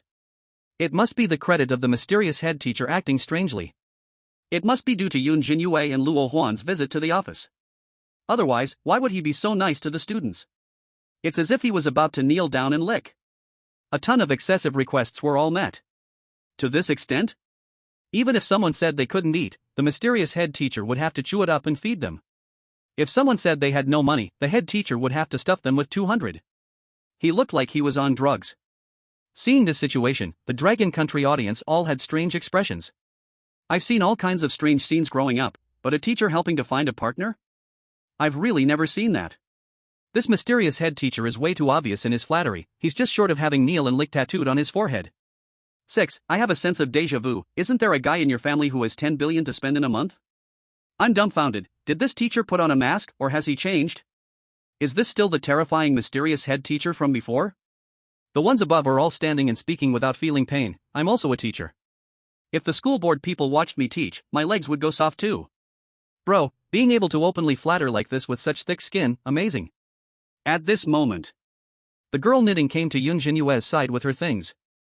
Thank you, classmate, these are for you. She expressed her gratitude while putting her treasures on the desk. Small snacks, ear studs, a brand new scarf. And her little fat hamster. That little hamster had round cheeks and was almost as big as a ball, clearly well fed. No need, that's too kind. Seeing this, Yun Zhenyue hurriedly waved her hands. But before she finished speaking, other classmates' gifts began pouring in. Big boss, take me with you, this pen is my treasure, I'm giving it to you. Sister Yun is so amazing, even our head teacher has transformed because of you. You have to accept this bottle of cola. My longtime dream can finally be realized, sobs, thank you so much. In no time, Yun Zhenyue's desk was piled high with her classmates' sincere gifts. They all offered their most precious possessions. Food, drink, and various items, everything was chaotic. Yun Zhenyue's desk was almost piled into a small mountain. That boy who gouged his eyeball hesitated and took out his right eyeball, carefully placing it on Yun Zhenyue's desk, looking at her with anticipation. Yun Zhenyue saw this and had 3 black lines appear on her forehead. Wait a minute, why is this hamster eating everything? Your eyeball, it's in its mouth. Yun Zhenyue's head hurt as she saw the little fat hamster stuffing things on the desk, quickly squeezing out the eyeball from its mouth and then looked at the cluttered desk with a headache. Chaotic. So chaotic. Luo Huan, persuade them, I really don't need these things. Luo Huan was always holding her stomach and laughing. Yun Zhenyue couldn't help it and pulled her arm. Hey, Director Yun, this is a gift from the classmates, just accept it. Luo Huan leisurely said, enjoying the drama. Why don't you accept it? Yun Zhenyue said troubled, I can't use these things, I have a cat at home, will I bring this hamster back as cat food? Put. Luo Huan couldn't help but laugh upon hearing this. This was the first time she saw Yun Zhenyue looking so distressed. Clearly, she had been called to the office just now, yet she remained unfazed, not scared at all. Now, she was actually troubled over the classmates' thank you gift. So cute.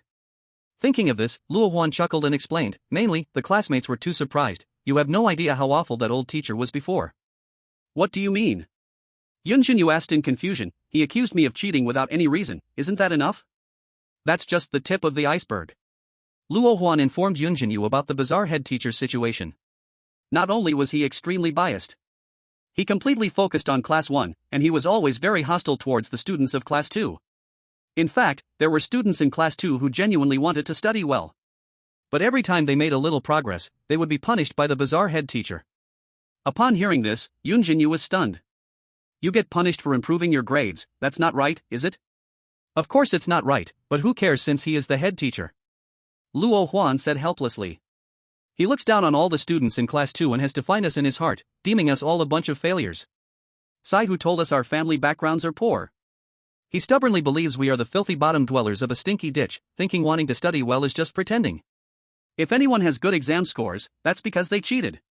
So we can only not violate school rules while trying our best to cater to the negative impression that bizarre head teacher has of us.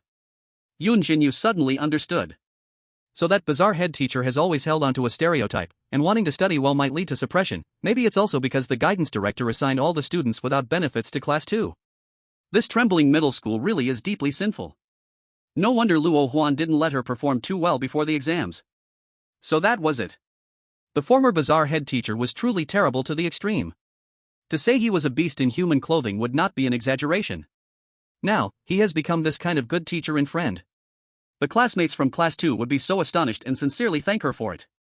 You are now the most precious treasure of our Class 2. Don't worry, as long as you are at school for one day, Class 2 students won't let you suffer.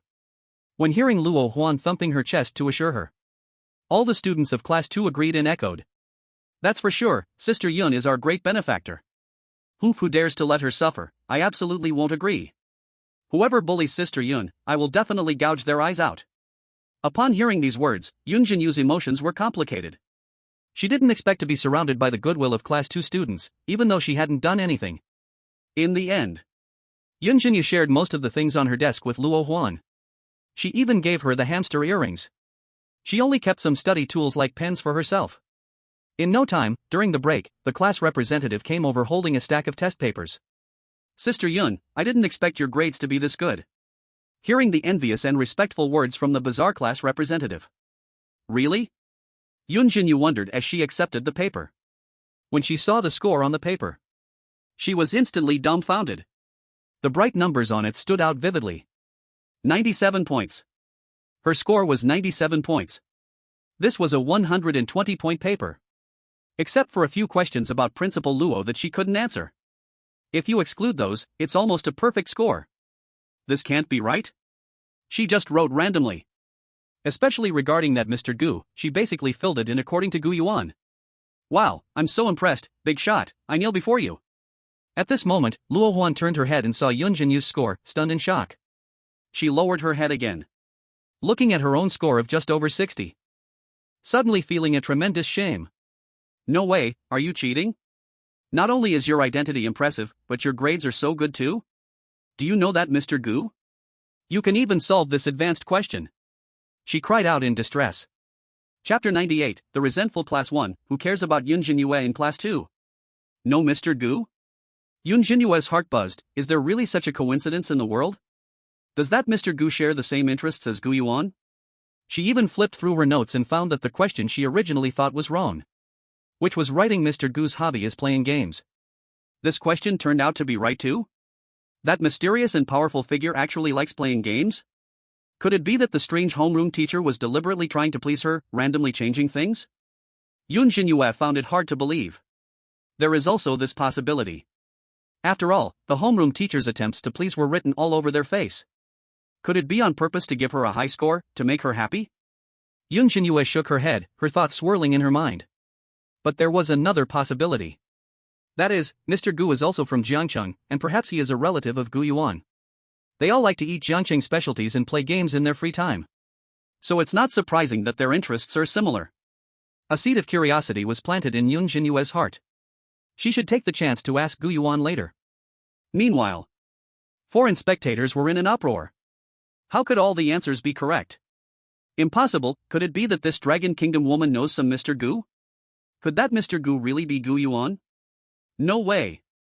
Is Gu Yuan that Mr. Gu who transformed the bizarre world? Do you all have brains? Didn't you see how that teacher was so respectful? Whatever she wrote probably counts as correct. Yeah, even if she wrote that she likes eating dirt, it probably counts as right. After all, this question is not strict at all. So biased, my American Megan didn't even pass. Ding ding ding. I don't even know how many times the bell has rung for class to end. Megan, feeling dizzy, held her stomach. She hadn't eaten all day. Although she received a piece of bread from Han Sume, every time she planned to eat, her deskmate would look at her with strange disgust, as if seeing a rat stealing food. To avoid worsening her relationship with her deskmate, Megan had to endure her hunger. The key was that she didn't dare to leave the classroom, fearing that she would miss important information during the class break or accidentally enter a dangerous place. Right now, this classroom was the safest place. At this moment, the strange homeroom teacher walked into the classroom and coldly announced, "Everyone come out later, there's no class for the next period." Upon hearing this, the strange students in Class 1 were stunned. This had never happened before, there had never been a class cancellation. The strong and sturdy strange class leader in uniform looked confused. "Teacher, do you mean we should go take an exam, or attend a lecture? What are you thinking?" The strange homeroom teacher's tone was impatient. He was only thinking about pleasing the oddities of Class 2, completely indifferent to Class 1's fate. Soon there will be a school-wide cleanup, and you are in charge. Make sure the school is cleaned properly. Cleanup? When the strange students of Class 1 heard this word, they were shaken. They found it hard to believe, utterly dumbfounded. Because the school had always favored Class 1, cleanups were usually left for the poor-performing Class 2. They enjoyed seeing that group of useless students sweat and complain while cleaning. Now how come it's their turn? Teacher, did you make a mistake? You should notify Class 2. The strange class leader quickly said. Poof. The strange homeroom teacher glanced over. Seeing the strange faces of Class 1 looking grim and unwilling, a wave of weariness surged in his heart, and he coldly snorted, "That's right. Class 2 has had so many cleanups already, why are you unwilling to clean up just once? Whoever dares not to go, don't blame me for being merciless." After saying this, he couldn't be bothered to say more and prepared to leave the classroom.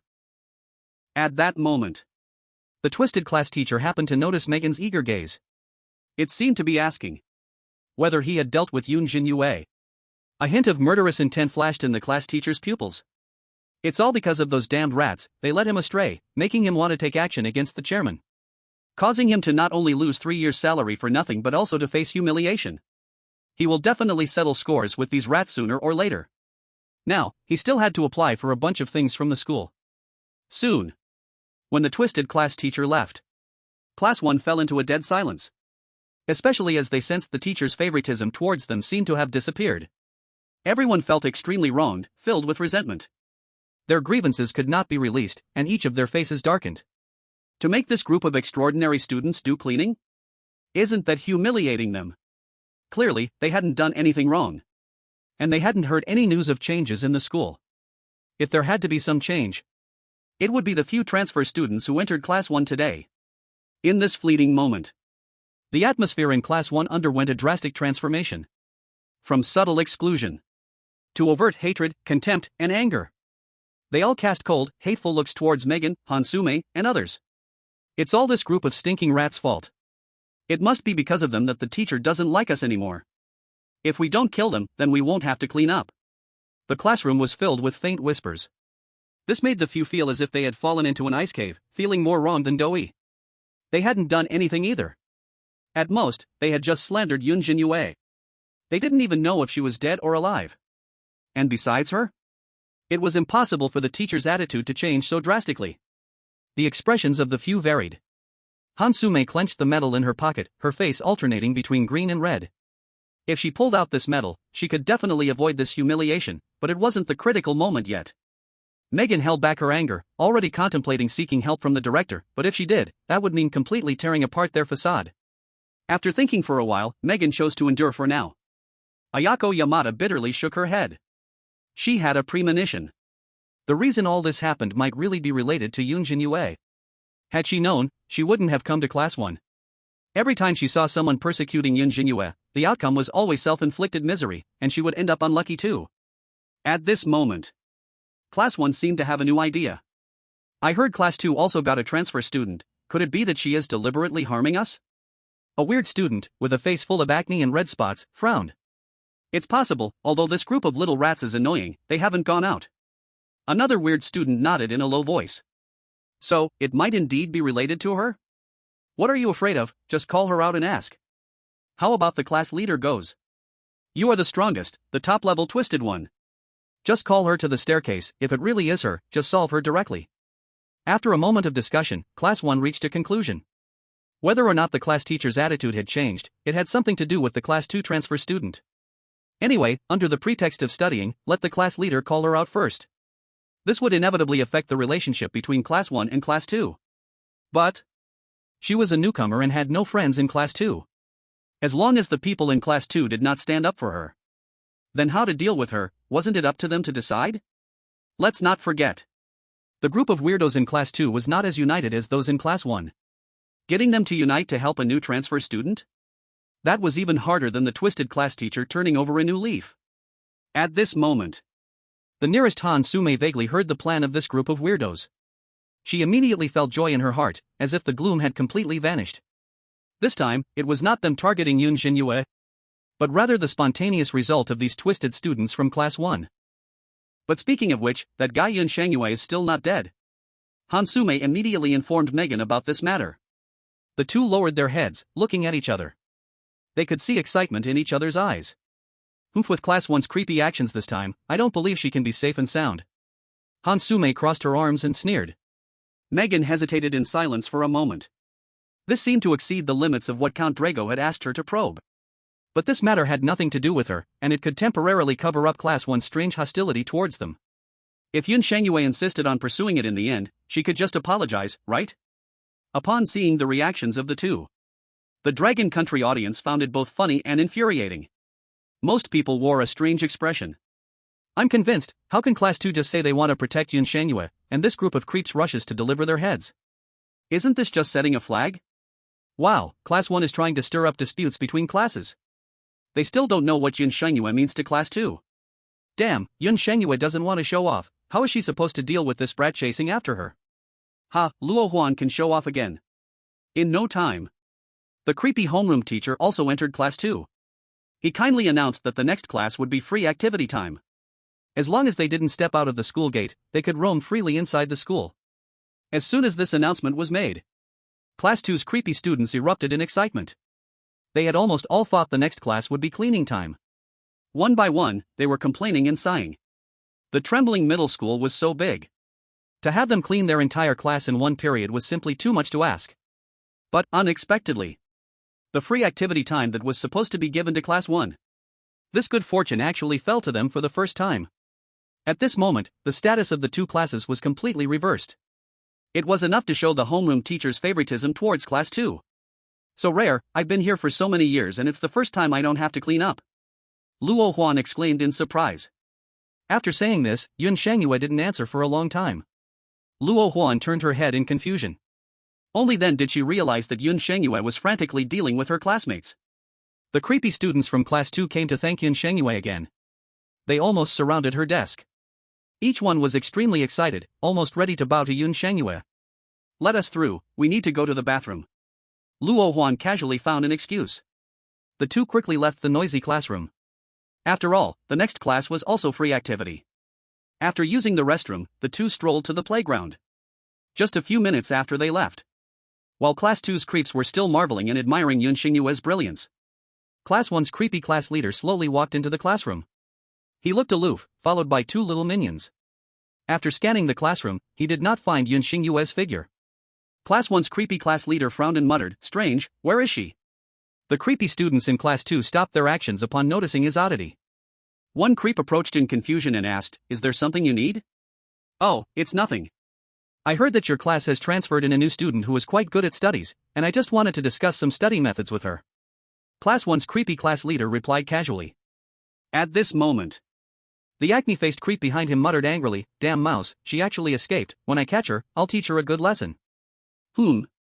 Upon hearing this, Class 1's creepy class leader slapped him on the head, telling him to be quiet. The acne creep then awkwardly smiled and stopped talking. The creepy students in Class 2 overheard this conversation, which didn't sound good. However, they didn't take it seriously. After all, it's just a new little mouse, the creeps in Class 2 probably can't be bothered to care. After asking this question, the three creeps left. All the creepy students in Class 2 suddenly felt uneasy. A girl creepy in the front row looked pale and said, "I heard them, they want to find Sister Yun, and they said they want to punish her." As soon as this was said, all the creepy students in Class 2 were shaken. "What? They dare? I'm going to tear them apart. Damn, these dog bastards are looking for death, aren't they? F******ing hell, I'll kill them all." Nearly 30 strange beings, each filled with furious rage, their eyes full of murderous intent. Some pulled out blood-soaked knives from their desks, others cracked their knuckles and stood up, their pupils twisted. Even the one who was a fool, looking lost, slammed the desk over, yelling, "Dare to bully Sister Yun. I'll butcher them." The female leader of the second class saw the whole class was in chaos. Especially the fool, who had already rushed out. She hurried to stop them. "Big fool, what are you doing? Everyone, calm down first." Since she was quite well liked, the strange beings in Class 2, after hearing her, struggled to control their anger and stayed still for the moment. The fool, seeing this, felt wronged and angry, his eyes burning with fire and frustration. "Class leader, what are you doing? They can bully me, but they can't bully Sister Yun. That's not okay. My mother taught me to repay kindness. If you don't go, I'll kill them all by myself." The strange leader waved her hand. When the class settled down, she took a deep breath, her pupils like blades of frozen ice, the uncontrollable murderous intent appearing from the corners of her eyes, like a beast eyeing its prey. "Listen to me. Since the strange ones in Class 1 dared to lay hands on Sister Yun, it means they've completely torn their masks with us. But the school forbids students from fighting, so we must act carefully. If the disciplinary head finds out, we might all get punished."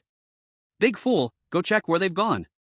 Upon hearing this, the fool like a bolt of lightning, vanished from his spot, and only a few seconds later, he returned. "They went to the bathroom." "What?" The strange leader's pupils widened. "Is Yun in there?" "No, I saw her on the playground." At this, the strange beings finally breathed a sigh of relief. The strange leader nodded and said, "Anyway, don't let Sister Yun know about this. That way, if we get caught, it won't be related to her. Besides, Sister Yun has helped us so many times, it's time to repay her. So, you guys split up. Go stop Yun from going upstairs. The rest of you, grab your weapons. Dare to lay hands on Sister Yun. Since they had this idea, they must consider the consequences of their actions." With a single command, all the strange beings of Class 2 poured out. To avoid making noise, they all tiptoed. These strange beings all wore cold expressions, like killers on a mission. It's important to know that although the strange beings in Class 2 didn't do well academically, their strength was not at all inferior to those in Class 1. In the boys' bathroom, the acne-faced strange being leaned against the wall, lighting up a strange cigarette, his face unhappy, deeply sighing. "Boss, do you think this little mouse has hidden somewhere? Did she find out something and is purposely hiding, making a search for so long without finding her?" The strange leader of Class 1 clicked his tongue. He turned his head and extended his hand. Seeing this, the acne-faced strange being hurriedly took another cigarette from his pocket and carefully lit it. After the strange leader took a puff, he slowly spoke, "Why are you in such a hurry? She won't be able to run far. The more she hides from us, the more it shows she's up to something." Saying this, the strange leader revealed a look of impatience. "This class head, I don't know if he ate something bad today. Damn, I just feel like something's off. Why is he suddenly so nice to those trash in Class 2? By the way, are you going to the bathroom or not? If you need to go, hurry up. I still have to check the results of the big cleaning." Hearing the boss's complaints, the acne-faced strange being put out his cigarette and hurried over to the urinal. Another follower, seeing this, also took off his pants, preparing to relieve himself. Just as all three were in the middle of relieving themselves, Creak. Suddenly, the window of the toilet made an unusual sound. It was as if a shadow covered the entire toilet. Acne Gue suddenly felt a chill on his back, as if something was staring at him. He alerted, "Boss, I suddenly have a bad premonition." What feelings do you have after going to the toilet? Is your brain broken? The male Gue class leader said irritably. Just at this moment. Clatter. Another strange sound came. It sounded like something heavy fell to the ground. The male Gue class leader looked down in confusion, only to find a white object had fallen between his feet. That thing. It was actually a bar of soap? Where did the soap come from in this toilet? The male Gue class leader hurriedly wanted to put on his pants. But before he could move, a sharp knife was pressed against his temple. At the same time, it seemed that something was pushing against his backside. This made the male Gue class leader feel like he had fallen into an ice cellar, cold sweat pouring down. Don't move! A cold voice came from beside his ear. At the same time, the terrified voices of his two lackeys also came. Boss, it's the guys from class 2. Don't kill me, I surrender. Aren't you afraid of being discovered by the head teacher? At this moment, a charming voice from class 2 coldly laughed. What's wrong if we're caught while using the toilet? The male Gue class leader caught a glimpse from the corner of his eye. He discovered that the toilet was now crowded with guys from class 2. In just the time it took them to pee, they had somehow been surrounded by this group of guys. Now there was nowhere to step in the toilet. He also saw the female Gue class leader from class 2. His pupils immediately contracted. He stuttered, Do women also use the men's toilet? I want to, do you have an opinion? The female Gue class leader said coldly, looking down. No opinion. The male Gue class leader swallowed hard. He was at his most vulnerable moment, in front of the urinal, without even pulling up his pants. His expression was both humiliating and filled with anger he couldn't voice. But no matter how he racked his brain, he couldn't understand. Why did this group of class 2 guys want to ambush them? When did I provoke you? I'm willing to apologize and make amends. Hearing this, the female Gue class leader snorted coldly. Seeing they still didn't realize their mistake, she slowly explained, You wanted to harm Sister Yun? Sister Yun. The male Gue class leader was dumbfounded. He suddenly froze in place, as if an invisible hand had gripped his throat, feeling a tremor throughout his body. Is she referring to the new transfer student? It had only been less than a day. Even the Gue class leader from class 2 respected her so much? How could a little mouse possibly do that? Moreover, it wasn't just the female Gue class leader, it seemed all the guys from class 2 admired and respected her. No wonder this group of class 2 guys wanted to ambush them. The male Gue class leader even had the thought of killing Acne Gue. What a terrible idea is this? Who said that transfer student had no friends? She had already become the local emperor of class 2. She must have discovered their scheme, which is why she ordered the guys from class 2 to attack them. I was wrong, the male Gue class leader swallowed hard, tears welling up in his eyes, utterly humiliated. Can I at least pull up my pants first? No. The female Gue class leader firmly refused. She wanted to severely punish these 3 guys. At this moment she gestured to the odd one who liked to play marbles beside her. Go, gouge out his eyes. Sure thing. The eyeball Gue immediately nodded excitedly. His ability was to gouge out other people's eyeballs, using them as marbles to play with. Depending on the strength of the person whose eyes were gouged, the strength of the eyeballs thrown also varied. Of course. If he didn't use them, he could also reattach the eyeballs. Hearing this, the male Gue class leader was drenched in cold sweat. What are you going to do? He asked in extreme fear. But the eyeball Gue ignored him and stretched out a long finger, directly inserting it into his eye socket. Woo woo woo woo woo woo. In an instant, the male Gue class leader felt a tearing pain in his eye socket. A sound escaped his throat, but he was covered by a Gue's hand. The sob could only be crushed between the teeth, with veins bulging on the neck. The 2 little followers were terrified at the sight, almost scared out of their wits. They even trembled out a few drops. The female class leader of the surreal beings saw that the intimidation effect was good. She said to the male class leader of the surreal beings, who was panting heavily, Let me borrow your eyeball for a moment, wear these sunglasses, and don't let anyone notice. Bring all the surreal beings from class 1 who have designs on Sister Yun over here. Now you just need to obediently do as I say, and we will return this eyeball to you. Don't have any sneaky thoughts, otherwise, this thing will become a marble. I understand. The male class leader of the surreal beings endured the excruciating pain. Although he was a top-notch entity, he was not a match for all the surreal beings in class 2, and could only obediently endure the humiliation. He trembled as he put on the sunglasses. He understood the thoughts of this group of surreal beings in class 2. They wanted to use his identity to trick all the surreal beings in Class 1 over. No matter what happened to the tricked surreal beings, Class 1's beings would probably resent him then. What a clever way to shift the blame. But his eyeball was in someone else's hands, and he had no choice but to comply. Once the male class leader left the bathroom, the surreal beings in Class 2 gasped, unable to help but say, "Class leader, you are a bit terrifying now." "Poof." The female class leader snorted. "Who told them to have designs on Sister Yun? They brought this upon themselves." After saying this, she glanced at the two little followers shaking like leaves and waved her hand. "Don't just stand there, teach these two bitches a lesson first. Remember to cover their mouths, punish them secretly, and don't shout." Chapter 101, Are You Out of Your Mind? Yun Zhenyue wants to be the principal? At the same time, Yun Zhenyue and Luo Huan were chatting on the playground. Several surreal beings from Class 2 were also loitering nearby. "It's strange, this class has almost passed halfway. Where are our classmates? What are they up to? Are they really studying in the classroom?" Luo Huan scratched her head, puzzled. "It should be, right?" Yun Zhenyue was also quite confused but could not figure out the reason. She saw the surreal beings from Class 1 sweeping the entire school. But, just a moment ago, there were quite a few. Why were there fewer and fewer of them now? The two looked at each other. At this moment, Luo Huan suggested, "Why don't we go back? Are you thirsty? I have water in my desk." Yun Zhenyue nodded. Just when the two stood up, preparing to head to the teaching building, a female surreal being from Class 2 hurriedly stopped them and handed them a bottle of water. Sister Huan, Sister Yun. I have water here, you can drink mine." Luo Huan, hearing this, asked in confusion, "I remember you don't like drinking water, right?" This. The female surreal being panicked, afraid of being seen through, so she lied, "I'm on a diet recently, and I heard that drinking more water is good for losing weight, so I brought it." "Oh, I see." Luo Huan, suspecting nothing, took the water and handed it to Yun Zhenyue. But the two didn't stop their steps, still heading toward the teaching building. As they walked, Luo Huan said, "I also have bread in my desk, let's consider it afternoon tea." Seeing this situation, the female surreal being panicked again. She hurriedly ran ahead of them and blocked them. And took out a bag of cucumber-flavored chips from her pocket.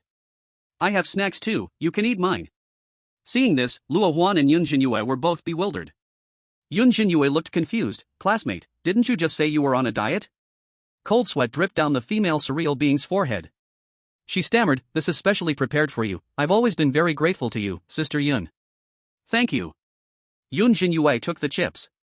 Just when the female surreal being thought they were going to stop, the two of them again started walking forward. The female surreal being's heart trembled, and she quickly ran a few steps to block them. She was so panicked that her hair was soaked with sweat. "No, Xiaoxue, why are you blocking us all the time?"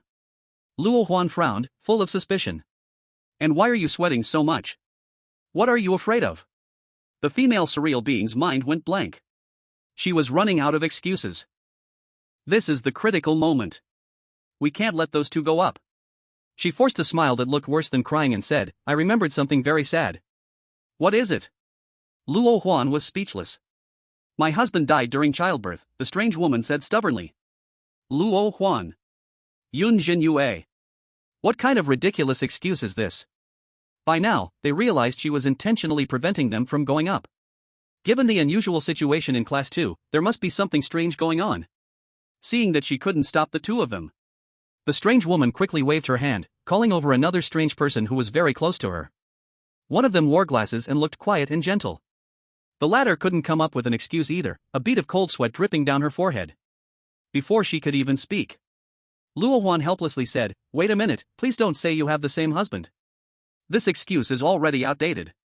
The quiet strange woman was choked by this. She was just about to use that excuse. "Yun, what do you think? Should we still go up?"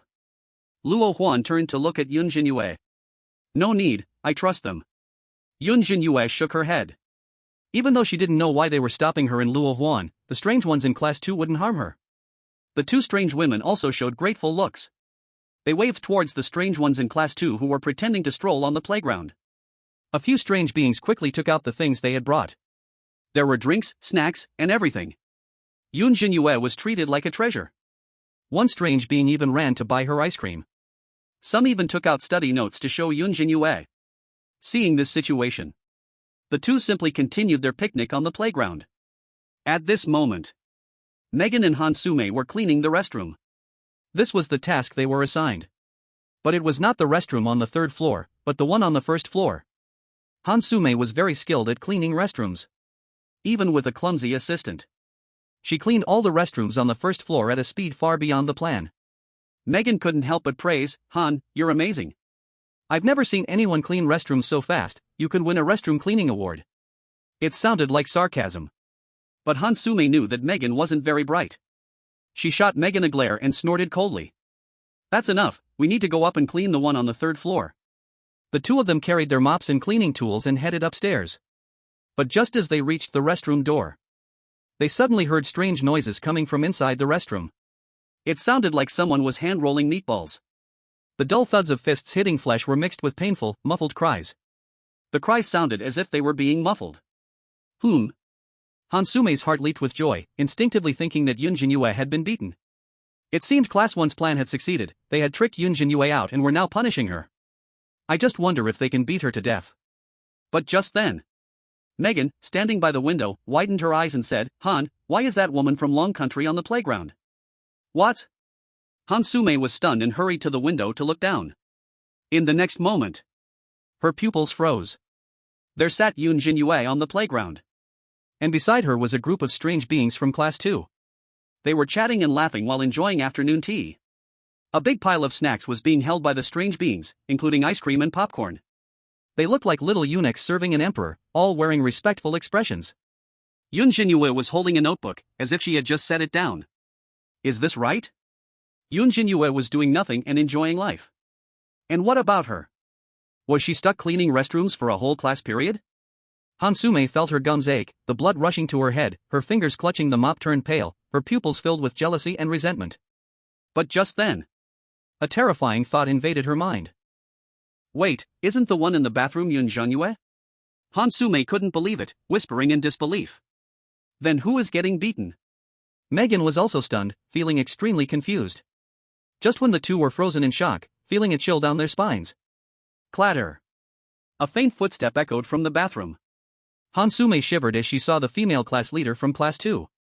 Beside her was a strange figure wearing sunglasses. Are they both involved too? Yeah. The strange figure in sunglasses glared at the two with hatred and nodded immediately. This class was about to end. The strange ones from Class 1 had been severely punished.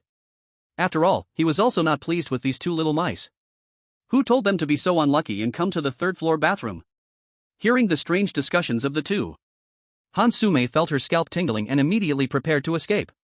But somehow, a foolish and strange figure appeared behind her, gripping her arm tightly. "You, what do you want to do?"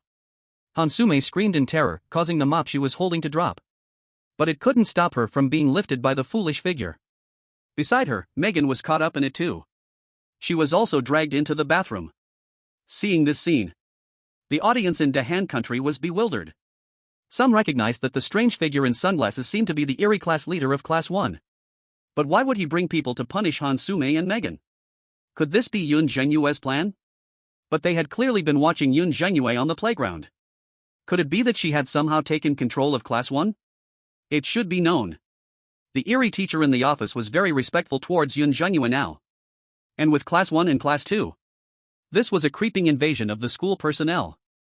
She still held the identity of the chairperson. A mad thought surged into their minds. Has Yun Zhenyue gone crazy? Does she want to become the principal? Chapter 102, Living Days Like a Dog, Collateral Damage of Matchmakers from Various Countries. Hiss. The female class leader extinguished her cigarette butt, staring at the overcrowded bathroom. All the strange ones from Class 1 had been beaten into a pulp. Many Eeries were trembling in the corner, faces filled with humiliation and fear. Things were progressing surprisingly smoothly. Those who needed to be dealt with had received their due punishment. Thanks to the big cleanup in Class 1 and their class leader calling each one individually, none of the strange ones were suspicious, resulting in them being dragged into the bathroom for a good beating. Never before had so many Eeries been beaten at once. Her arms felt sore and weak, and fatigue spread through her body, but her mood was very pleasant, even more enjoyable than eating a top-gradient energy pill. I don't know what's so good about this strange smoke, it's really pungent. The female class leader shook her head. She casually tossed the cigarette but supplied by Class 1's Eeries into the trash bin. The entire action was smooth and fluid, exuding a bad boy vibe. Especially the Eeries from Class 2, who looked up to her with admiration and respect. If one didn't know better, they might think she was some kind of social big sister. Class leader, Yun Zhenyue and Huan Jie are almost here. At this moment, a Class 2 Eerie whispered a report. I know. The female class leader replied calmly. This round of revenge occurred within a controllable range, both threatening all the Eerie ones from Class 1 and letting them deeply understand the consequences of provoking Yun Zhenyue, without actually killing anyone, which would have severely violated school rules. In the end, if discovered, a small punishment would also be acceptable. Thinking of this, she patted the shoulder of the male class leader from Class 1. The latter trembled in fear, nearly scared stiff, almost falling to the ground. You know what to say when you go back, right? The female class leader's eerie voice passed through his ears, like a devil's whisper, filled with threatening meaning. I'll borrow your thing for a few days. If you perform well, I'll return it to you. Don't worry, as long as you make me satisfied, I won't use it secretly. Evil Eerie. She was simply a wicked Eerie. The male class leader, like a delicate flower being trampled, had tears welling at the corners of his eyes, looking like a wronged little wife. Even though he didn't get beaten. But the eyeballs were still in her hand, he had no choice but to obey. What's more, the weird ones in Class 1 now were full of hatred toward him. All the conflicts were shifted onto him. Even if he had 100 guts now, he wouldn't dare provoke Yun Zhenyue again. He even wanted to run away when he saw her, and his whole body would shake hearing her name, like having PTSD.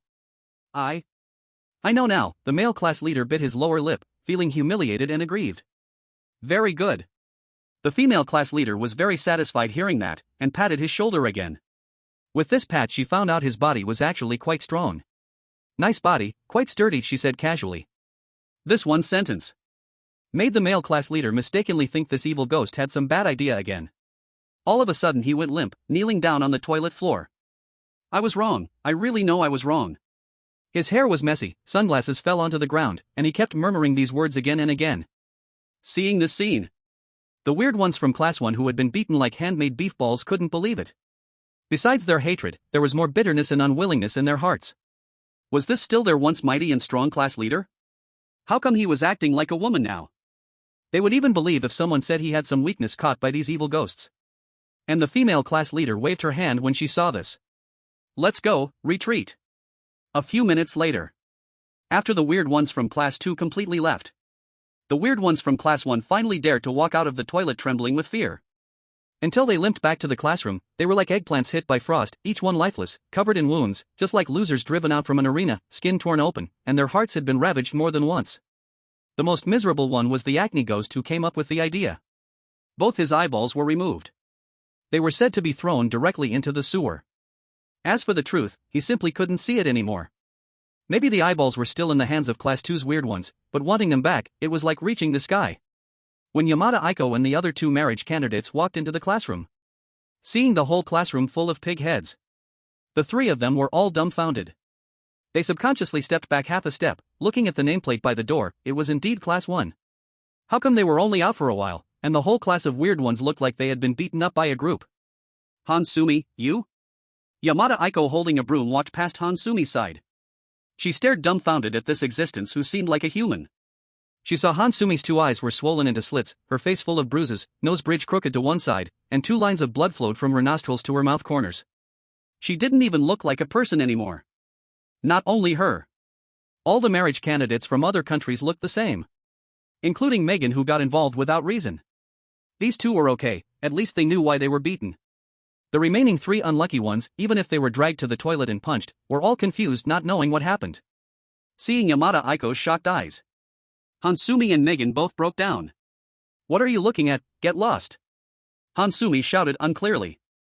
Megan bared her teeth, full of grievance. She just wanted to test Yun Zhenyue, but didn't expect the one suffering in the end would be herself. What did Yun Zhenyue actually do?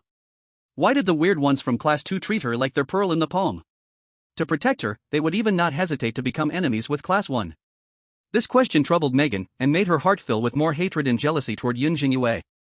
At this moment, the audience from the Japanese livestream couldn't hold it anymore. Anyway, the iron fists didn't fall on Yamada Aiko's head. They were all bloating with schadenfreude. But it was thanks to these few missions, Yamada Aiko seemed to have changed her thinking, no longer actively provoking Yun Zhenyue. Instead, she started thinking for her everywhere. Just like a dog raised by Yun Zhenyue. Of course. Yamada Aiko still hadn't successfully licked up to Yun Zhenyue yet. But that was only a matter of time. The Japanese people's talent for bootlicking was unique in the whole world. What's bad about being a bootlicking dog? The stronger the master, the richer the food for the dog. The high-level people in Japan seem to have noticed this point too. Guide public opinion to please Yun Zhenyue. Now they are still preparing for strategic cooperation with Long Country. Yun Zhenyue still doesn't know what Class 2 has done for her. This is a big shot. The chairman's fart is like a heavenly decree for the people below. If Miss Izai could be at the same desk as Lord Yun, that would be great. Don't even think about it, with Lord Yun's noble status, just sitting behind her is already a great blessing for Miss Izai. Yes, it is indeed my rudeness. This ultimate flattery made the audience from Long Country blush a little. Many people gasped, the skills in flattering are truly outstanding. Aren't they always selecting immortals? Why not just award all Shao Rises with the title of Immortal Flatterer? Hearing this, the audience from other countries were all caught off guard. The people of Shao Riz are such shameless dogs, weren't you not saying this before? Now that you see Long Country women have status, you come to please them? This is their usual custom, people from my country have already gotten used to it. Isn't it just that Long Country women are relying on that chairman's medal, just a bit luckier? This is definitely Gu Yuan's only trump card, let's see what else he can bring out in the next instance. Chapter 103, Has Class 1 all become pig heads? Gu Yuan's sudden call. Creak. The classroom door was pushed open by the strange class teacher. This is the last class of the day. He had thought about it in the office for a long time, worrying that this group of fools would provoke Yun Zhenyue, so he specially changed this class into a class meeting to warn Class 1 about their oddities. But when he looked with a cold expression, the words at the corner of his mouth didn't come out. He was immediately shocked by the appearance of Class 1. It's only been one class. What happened? He remembered this as school, not a farm. Where did a group of pig heads come from? You all got into a brawl, the strange class teacher said in shock. While speaking, he looked at the male class leader. He saw him wearing sunglasses, seemingly trying to act cool. Seeing this, the strange class teacher frowned and immediately asked, "Didn't I tell you all to clean the classroom last class, didn't you go?" "We went, teacher, we cleaned it all," the male class leader said with a stiffened face. "They got beaten up, but basically cleaned the whole school, there shouldn't be a problem." "Then what's this?" the strange class teacher questioned suspiciously. "We accidentally fell," the male class leader insisted. If only one or two fell, he could believe it. But the whole class fell? They weren't a group of kindergarten kids, this is a group of oddities. The class leader was an absolute top oddity. In other instances, they would be a force to be reckoned with, saying they fell like this was hard to believe. The strange class teacher suddenly realized something, and a bit of anger surged in his heart as he gritted his teeth and asked, "You guys didn't get into a fight with Class 2, did you?" What a strange thing. He was one step too late. As soon as these words came out, the atmosphere in the entire class became deathly silent. Almost all the oddities turned their resentful gazes toward the male class leader. If it weren't for him leading them all to the bathroom, how could they have gotten hurt? This guy still had their trust. Not wanting to bother with this group of oddities, the strange class teacher hurriedly asked, "What about that new student from Class 2? She didn't get hurt, right?" "No, I guarantee she didn't." The male class leader swallowed hard. Phew. Hearing this, the strange class teacher finally breathed a sigh of relief. Fortunately, that person didn't get hurt, otherwise he would truly collapse. This group of idiots really wouldn't know to read the room. The chairman of the board, such an existence, is it something they can provoke? One spit could drown them. The key is that Class 1's lives mattered little, but if he gets dragged into it, that's bad. The more he felt dissatisfied and disgusted with Class 1. The strange class teacher took a deep breath and said, "I don't care what grievances you have. Just remember, your injuries are because you fell by accident." He swept his cold, unfeeling gaze across all the oddities in the classroom. Even Han Sume and others were not spared. It was as if a sharp knife slid across their necks, filled with threat and warning. From now on, anyone who dares to provoke Class 2, especially that new transfer student, will be my enemy, and the enemy of all the teachers in the school. I don't care what your background is, if you want to take revenge privately, no one can protect you. Buzz. After hearing this, all the strange students in Class 1 were shocked and pale. Confused, wronged, helpless, and resentful expressions flickered in their eyes. Among them, there were indeed some strange thoughts. Not to mention revenge on Yun Zhenyue, couldn't they secretly make it hard for her? Otherwise, how could they swallow this anger? But with the ruthless words of the strange class teacher, these strange students fell into despair. Clearly, they were the ones getting hurt, yet they were warned by the strange class teacher? Is there still any reason for this? Is the power behind that Class 2 transfer student so great? Even the class teacher, who usually favored them, had to bow down?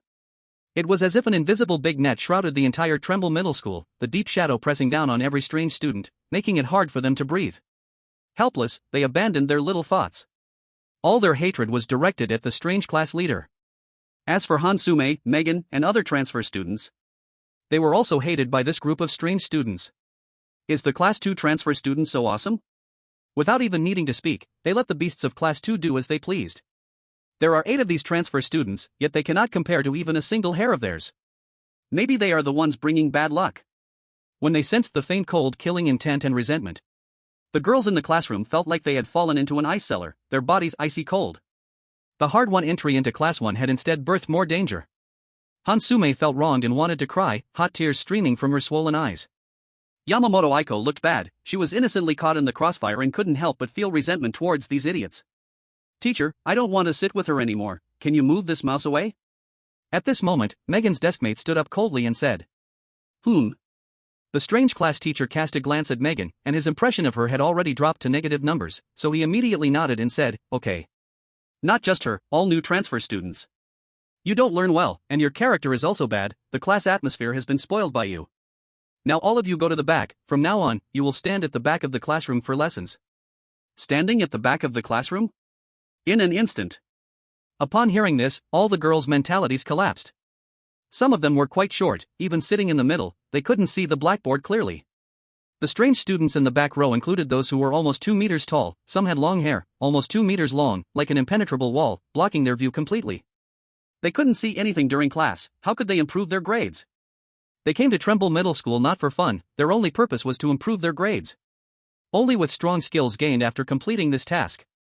Now this completely blocked all their hopes? At the same time, Yun Zhenyue was flipping through the study notes of the girl class leader. This was a geography notebook, recording some geographical environment of the strange world. Yun Zhenyue read it with great seriousness. At that moment, Luo Huan walked in from outside, patting Yun Zhenyue on the shoulder, with a rather mysterious expression, saying, "Guess what I just saw?" "Did you show off again?" Yun Zhenyue guessed casually. "No, where do you think I'm going?" Luo Huan frowned slightly and leaned close to Yun Zhenyue's ear, saying, "The people in Class 1 all turned into pig heads." She told Yun Zhenyue what she had just seen. She said that the strange students from Class 1 accidentally had a stampede when going downstairs, resulting in almost all the students in the class getting injured. Some even lost their eyes. Yun Zhenyue was very surprised. Will falling down the stairs like that really happen? At first, I thought it was fake too. Luo Huan said with suspicion in a low voice. The hot wind made Yun Zhenyue's earlobes feel a bit itchy. Later, the education director went too, and they all said in unison that it was a fall, there was no follow-up. But, Sai, I always feel like it's someone from our class who did it. Bang! When Yun Zhenyue heard this, she closed her notebook. A trace of doubt blossomed in her beautiful eyes. Someone from Class 2 did it? She had heard Luo Huan say that Class 1 and Class 2 usually didn't interfere with each other, so there was no reason to attack someone, right? Could it be for their own sake? Yun Zhenyue faintly sensed the possibility. She glanced around at her classmates. She saw a pair of vague gazes directed at her. When Yun Zhenyue's gaze fell upon them, this group of strange students quickly panicked and shifted their eyes away, some even tensing up, as if hiding some little secret. Now Yun Zhenyue knew her guess was solid. It might be that the odd ones from Class 1 wanted to cause trouble for her, so Class 2 did this to keep her from getting involved, to prevent her from being punished. Yun Zhenyue felt helpless but warm in her heart. Just as she was about to thank the students from Class 2. Buzz. Her phone in her pocket vibrated. It was the vibration mode she had set specifically to avoid disturbing the class. Yun Zhenyue looked down and found it was a call from Gu Yuan. At this time, did something happen? Chapter 104, Lily becomes a menacing star? The fiery little kitten. Wow! When Luo Huan saw Yun Zhenyue pull out the foldable phone, she immediately leaned over with envy and curiosity.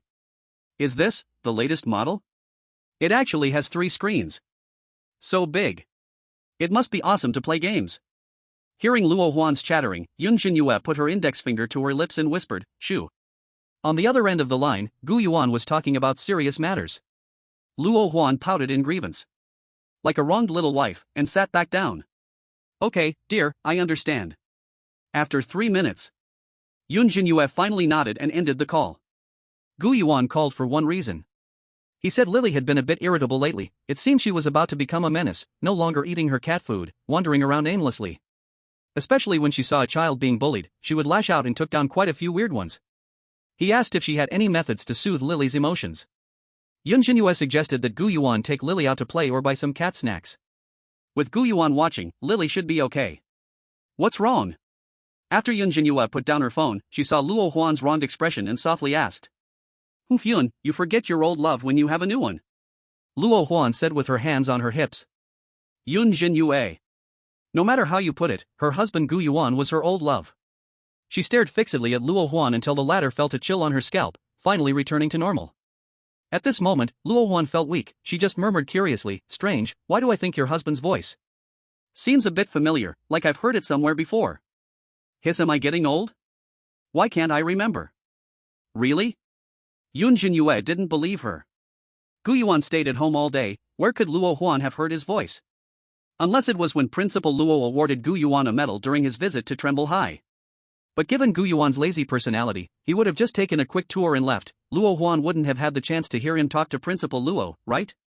Really, I'm not lying. Luo Huan insisted earnestly. Alright, I believe you. Yun Zhenyue nodded helplessly. You clearly don't believe me. As punishment, I'm going to eat all your little buns. Luo Huan's eyes widened, and she began to joke. The surrounding oddities all envied this scene. They also wanted to befriend Yun Zhenyue. But now, being close to Yun Zhenyue was a privilege. Only Luo Huan didn't care about her identity. The next day, afternoon. Yun Zhenyue had already gotten used to life in the Trembling School. The school had a cafeteria, and she didn't need to buy her own food. Her classmates in Class 2 already fought to help her buy a bunch of delicious things. The school also had dormitories, with 4 people per room. Yun Zhenyue just happened to be on the upper and lower bunks with Luo Huan. At night, she listened to Luo Huan chattering about stories while the other 2 roommates remained quiet, earlier even helping Yun Zhenyue buy a toothbrush, towel, and so on. She didn't have to worry about any dangers and soon fell asleep. To be honest, this kind of carefree and comfortable life really made Yun Zhenyue feel like she was back in high school. Of course.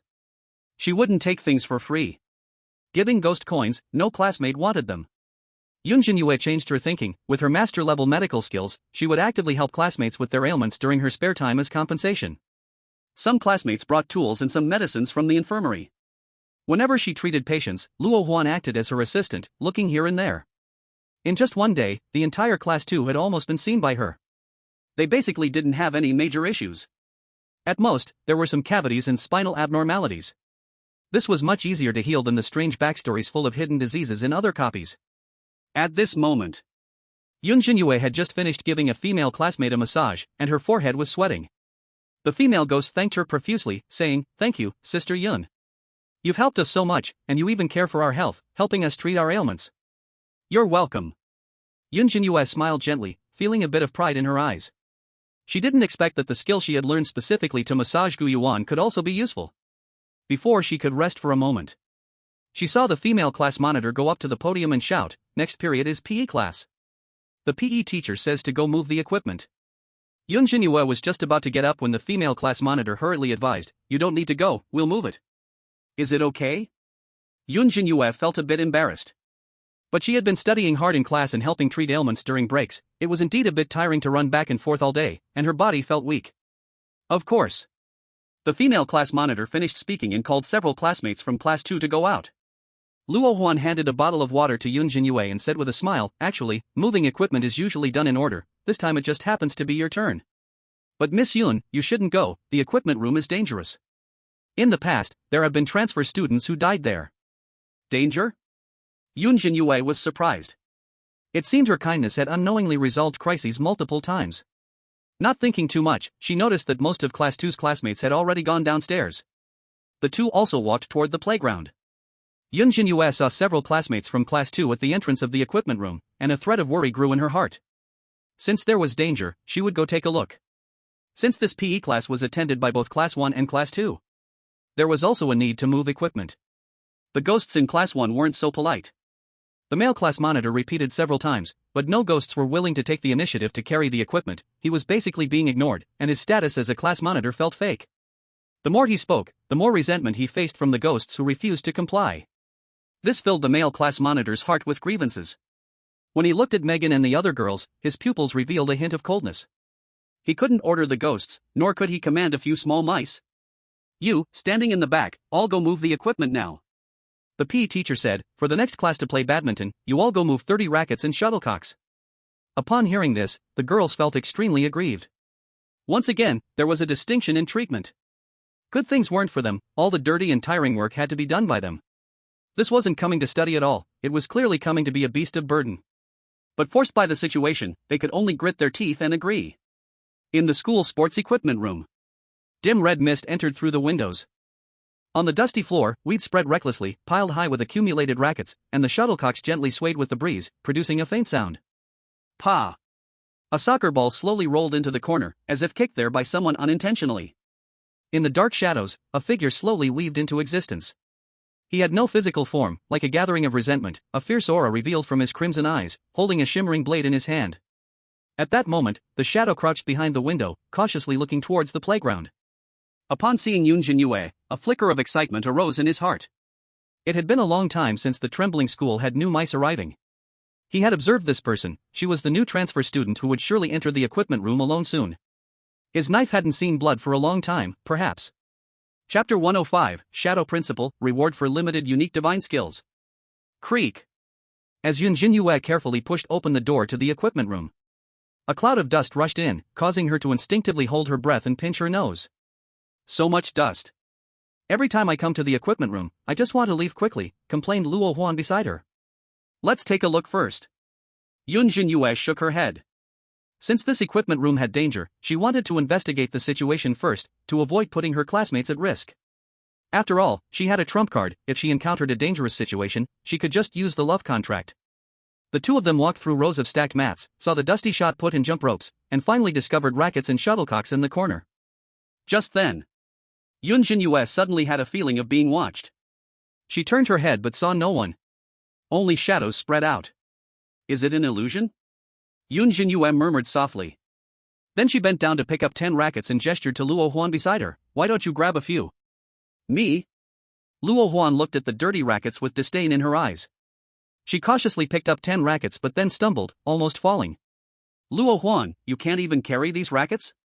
Yun Zhenyue was shocked. I'm a bit weak. Luo Huan wiped the sweat from her forehead. She lied. If she actually used her powers, carrying everything in this equipment room would be a piece of cake. But once she used her powers, she would. Just thinking about that outcome made Luo Huan hold back. Are you having kidney deficiency? Yun Zhenyue asked suspiciously, you keep saying you're not sick, let me help you check when we get back. Humph, you're the one with kidney deficiency, I don't even have a husband.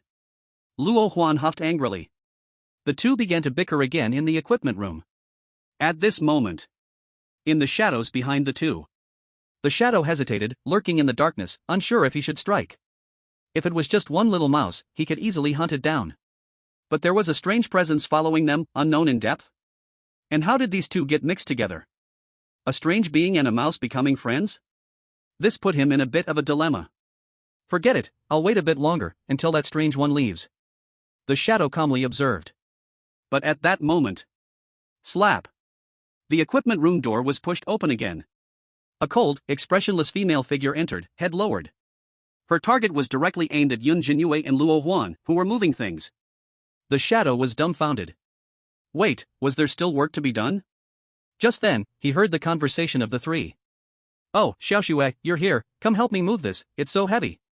Sister Huan, Sister Yun, you don't need to help, just put down the stuff. It's fine, we'll just warm up a bit first. This female figure was here to help them? The shadow was shocked, never having seen such a united and friendly scene. What was he supposed to do about this? Was this still the world of the strange? But this female figure had moved so many things, surely she would leave soon. But just then, bang! The equipment room door was kicked open. When seeing the scene at the door, the shadow's eyes widened in disbelief, standing frozen in place. Then a large group of nearly 30 strange beings rushed in like the wind. When they saw Yun Zhenyue moving the equipment, they hurried to take it from her, every strange being fighting to help her, and there weren't enough badminton rackets to share. Hiss! The shadow was dumbfounded, filled with disbelief. These must be the strange beings from class 2, right? He clearly remembered that Class 2's strange beings were the most special. Some liked to poke out people's eyes, and others knitted sweaters with blood. Their powers were terrifying, and their personalities were bizarre. It was simply a gathering place for monsters. He didn't dare to provoke them easily. How could this be? How did they become so united? What kind of team building is this?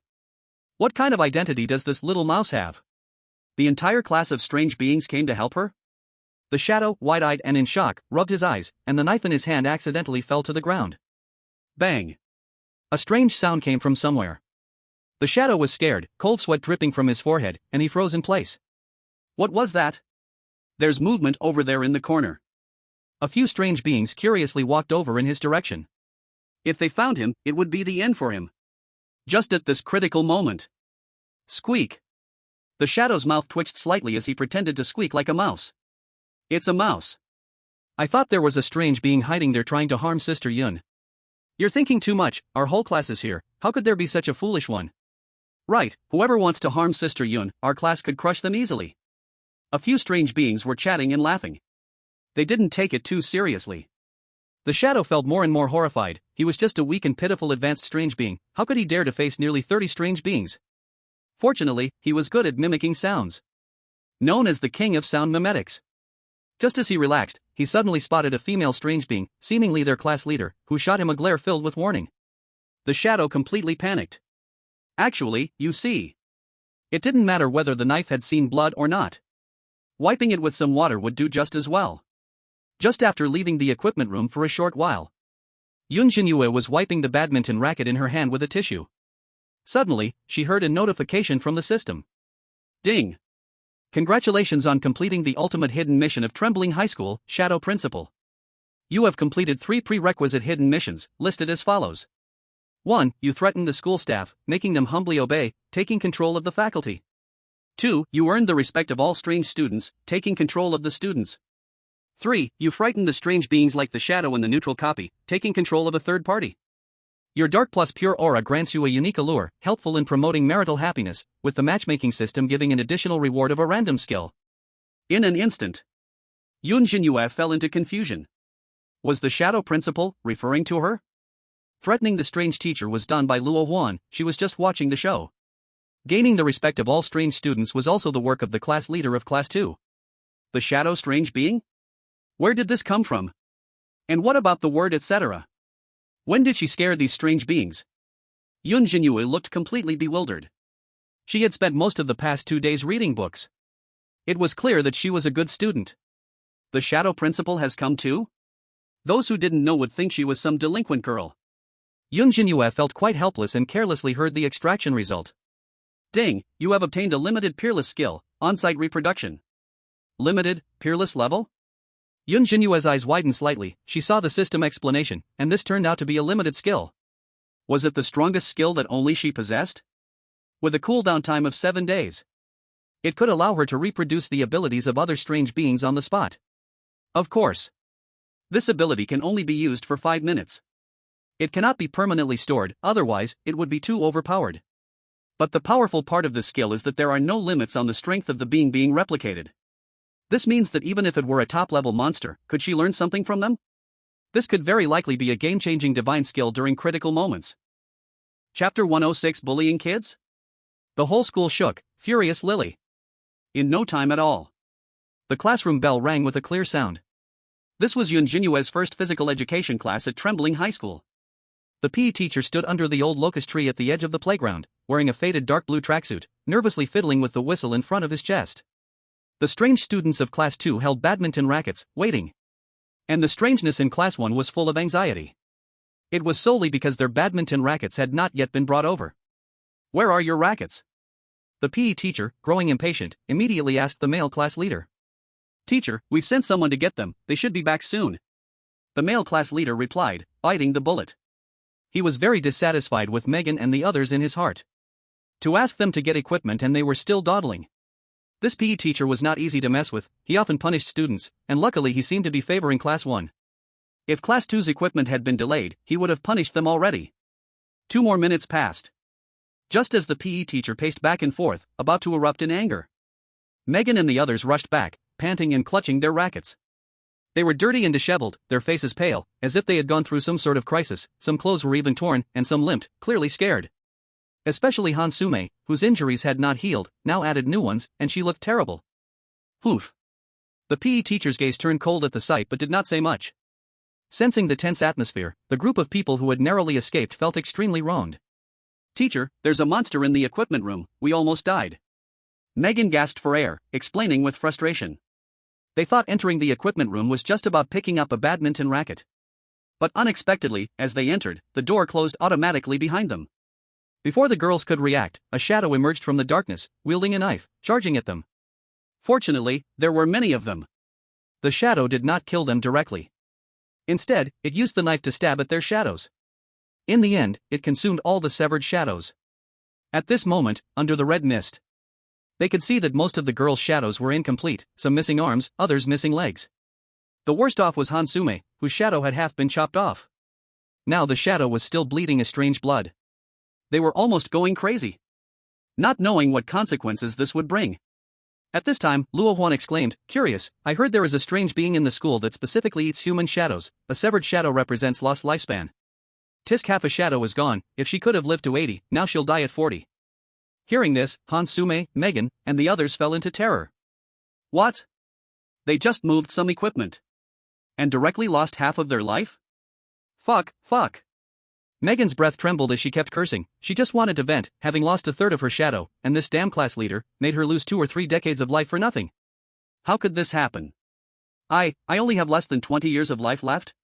Han Sume's pupils shrank like needles, her whites filled with blood vessels. The fear of death approaching made her lips tremble non-stop, her heart full of despair. Who knew that such a simple thing would bring her such terrible consequences? Tian Aiko was better off, her shadow only lost a finger, probably reducing her lifespan by just a year or 2. However, she also felt powerless, sighing heavily. They could only look ahead, hoping to find some tools to extend their lifespans later. The girls felt bitter and resentful inside, increasingly dissatisfied with trembling high school. Especially when someone glanced at Yun Zhenyue, finding her shadow completely intact. The comparison made them feel even more devastated. Seeing this scene, the foreign audience was also breathless. They had just seen the girls escape with their lives and thought there was nothing serious. Isn't it just that the shadow is missing a piece? Who would have thought? This actually relates to lifespan. What, Megan loses at least 20 years of life? Damn. Only 20 years? What's the big deal? Miss Sume's shadow is missing the most, our great Han country is suffering the most. Why is that? Why didn't that woman from the Dragon Country leave without a shadow? Fortunately, kneeling to the Dragon Country really works. Miss Izzy's shadow is only missing a finger. I said, as long as you have Prince Gu Yuan in your heart, luck will get better. I've even hung his photo on my wall at home and pray to it every day. But seeing the panicked girls, the PE teacher frowned tightly, too lazy to care about their feelings. He angrily yelled, "Shut up! You come so slowly, and you still dare to make excuses? Now everyone, on the track, 10 laps. 10 laps? Class 1 felt an eerie itch of hatred. They looked at Megan and the others with eyes full of gloom. They didn't care about their lives, they just knew they were dragging them down. Forced with no choice, each held resentment, and got on the track. Ha! Why aren't you moving? At this moment. Looking at the strange silence of Class 2, the PE teacher was dissatisfied. Teacher, do we have to run too? The girl class leader asked in confusion. We brought our rackets a long time ago, we were just waiting for them. The strangeness in Class 2 thought the same way. This punishment shouldn't relate to them. But the PE teacher widened his eyes, coldly shouted, "Didn't you hear what I said? I said everyone. Aren't you students of this school? Or did you forget your ears?" He already didn't like the strangeness of Class 2, always dawdling during PE lessons. Unbeknownst to him, most times, it was the Eerie homeroom teacher punishing Class 2 students, which caused the delays. The girl class leader felt like a giant stone crushed her heart. She tightly clenched her fists, her knuckles cracking. But students cannot strike their teachers, or they would face the most severe punishment. It's okay, class leader, let's run. A girl murmured, they didn't want to see the class leader being troubled. The students of Class 2, helpless, could only get on the track. The strangeness from the two classes ran aimlessly on the playground. Humans running can exercise the body, but for them, running was a complete waste of time. Not long after. Luo Huan, you? After only running 3 laps. Yun Zhenyue saw Luo Huan's face turn pale. It seemed her body was exhausted, her steps grew slower and fell to the very end of the line. No matter what, she was still strange, and she didn't feel tired. What was wrong with Luo Huan? Yun, you don't need to worry about me. I'm just weak. Luo Huan gritted her teeth, desperately moving her legs. But even if the students of Class 2 slowed down, she still couldn't keep up at all.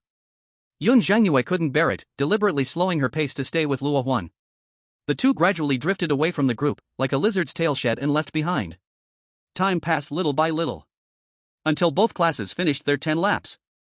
Even Hansume, Megan, and the other girls endured the hardship, their legs swollen, and they finished running. Some even coughed up blood, swayed, and collapsed, losing consciousness on the ground.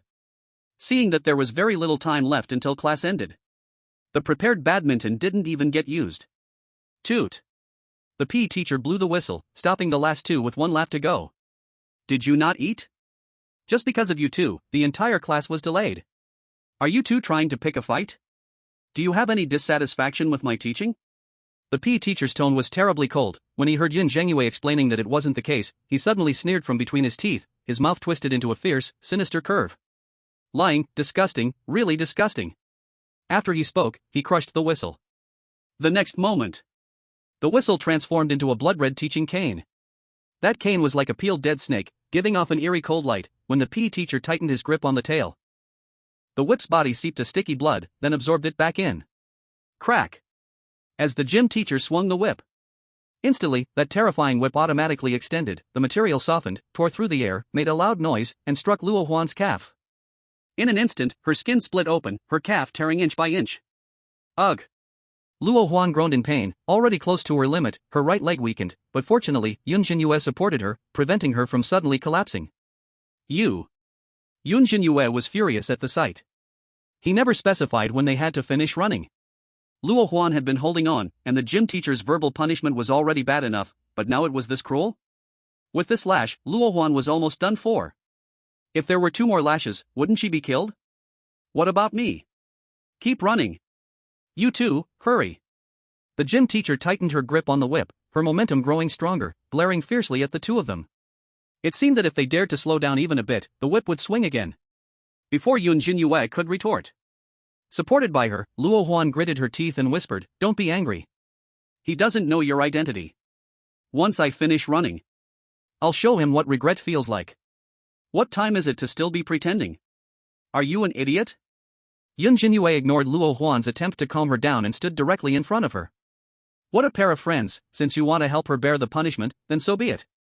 The gym teacher sneered and raised the whip high in her hand. Just as Yun Zhenyue was about to dodge. Boom! Boom boom! An invisible, terrifying aura suddenly descended upon the entire playground. Yun Zhenyue suddenly felt a heat in her left eye. The crimson-heavy pupil she had never cared about suddenly intertwined at this moment. What followed was an overwhelming rage. That rage was like a volcano accumulated over millennia suddenly erupting, filling her mind with a single emotion, wishing to tear the person before her apart. Break their bones, turn them to ashes. Though she was angry, she had never felt such a boiling rage. It seemed like anger transformed from the deepest despair. Like fire forging. Like a mountain collapsing. In the end, who was really angry? Huff. Yun Zhenyue breathed in the hot air deeply, a strange blood red spreading from her neck to her ears. Her eerie left eye widened, blood vessels crawling in the whites of her eyes. Buzz.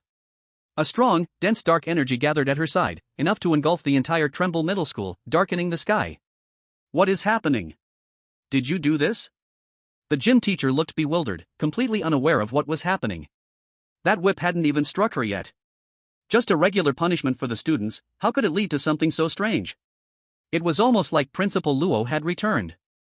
The gym teacher looked up at the thick, smoky sky, seemingly on the brink of a downpour. But just as he lowered his head, he suddenly saw a strange creature and couldn't help but shiver. It was a small white cat with hollow eyes. Chapter 107, All Eyes Wide Open, Lily Goes Berserk, frightening the whole school with the strange. Previously. Watching the gym teacher punish Luo Huan, beating her until her skin was torn and bleeding. The foreign audience couldn't help but gloat. They had seen Yun Zhenyue put the board's medal in her jacket before running. And that jacket was lying on the grass, there was no time to get it out. No matter how powerful the medal was, she was definitely going to take those lashes. But suddenly they saw Yun Zhenyue's heavy pupils changing. The dark energy sweeping across Tremble Middle School made them feel a sense of familiarity. A bad premonition surged from everyone's heart. This feeling seemed familiar somehow. As if it were that strange cat named Lily.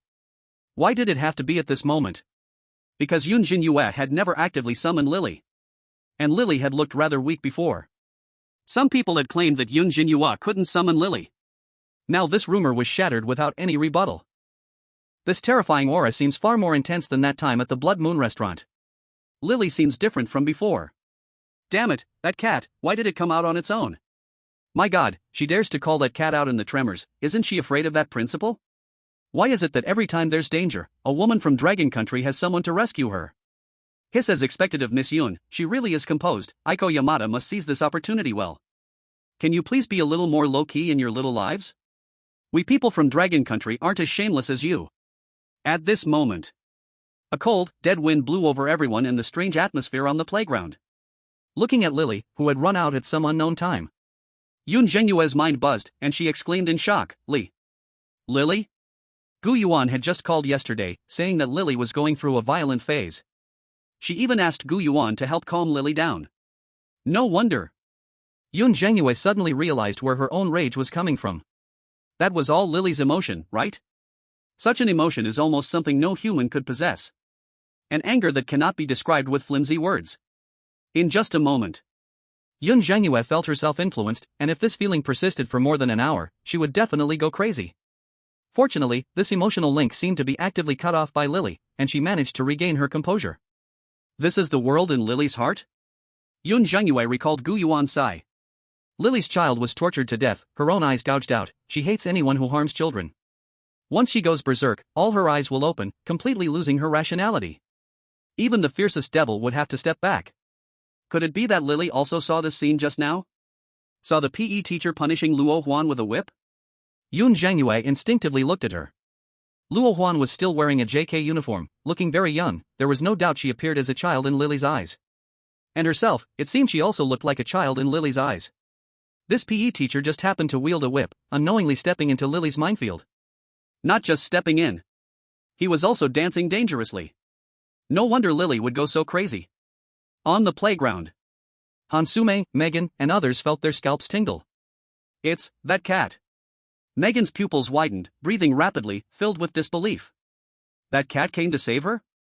Hansume bit her lip with jealousy. Seeing Lily, she immediately thought of the scene at the Blood Moon restaurant. She almost managed to subdue Lily. As she saw Lily's increasingly violent and terrifying aura, Hansume felt more and more regret and jealousy in her heart. But there was no time to think more. This cat is ruthless when it goes berserk.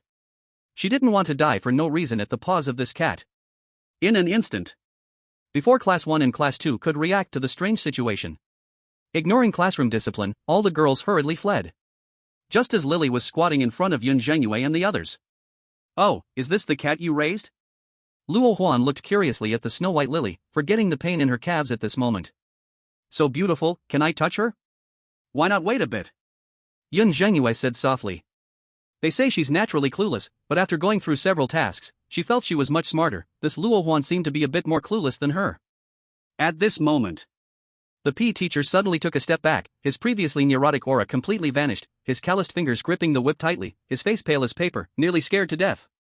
He could sense the aura coming from this strange cat. That was a terrifying existence beyond the red-clothed. Although it did not reach the same realm as Principal Luo. But still, it had one foot in the realm of the devil. He was merely a low-level red-clothed, and in front of the devil, there was little difference from ants on the ground. Moreover, Principal Luo would never look at him with a gaze filled with murderous intent. This terrifying cat of the bazaar. The bloodthirsty killing intent is exposed, like a mountain about to avalanche, while he is like an ant crushed beneath the snow. Classmate, is this your cat? Can you please put it away? The PE teacher, trembling in breath, begged with his last hope. Since Lily only targeted him, the bizarre phenomena in the nearby two classes were completely unaware of this killing intent. They were just shocked by the strange happenings at the school. What a cute cat, is she here to save Sister Yun? No way, what can a little kitten do? So cute it makes this oldie die of adorableness. Why does this cat have no eyes? So strange, I feel a bit cold. I don't know why, but I feel a sense of fear. The students in Class 2 whispered among themselves.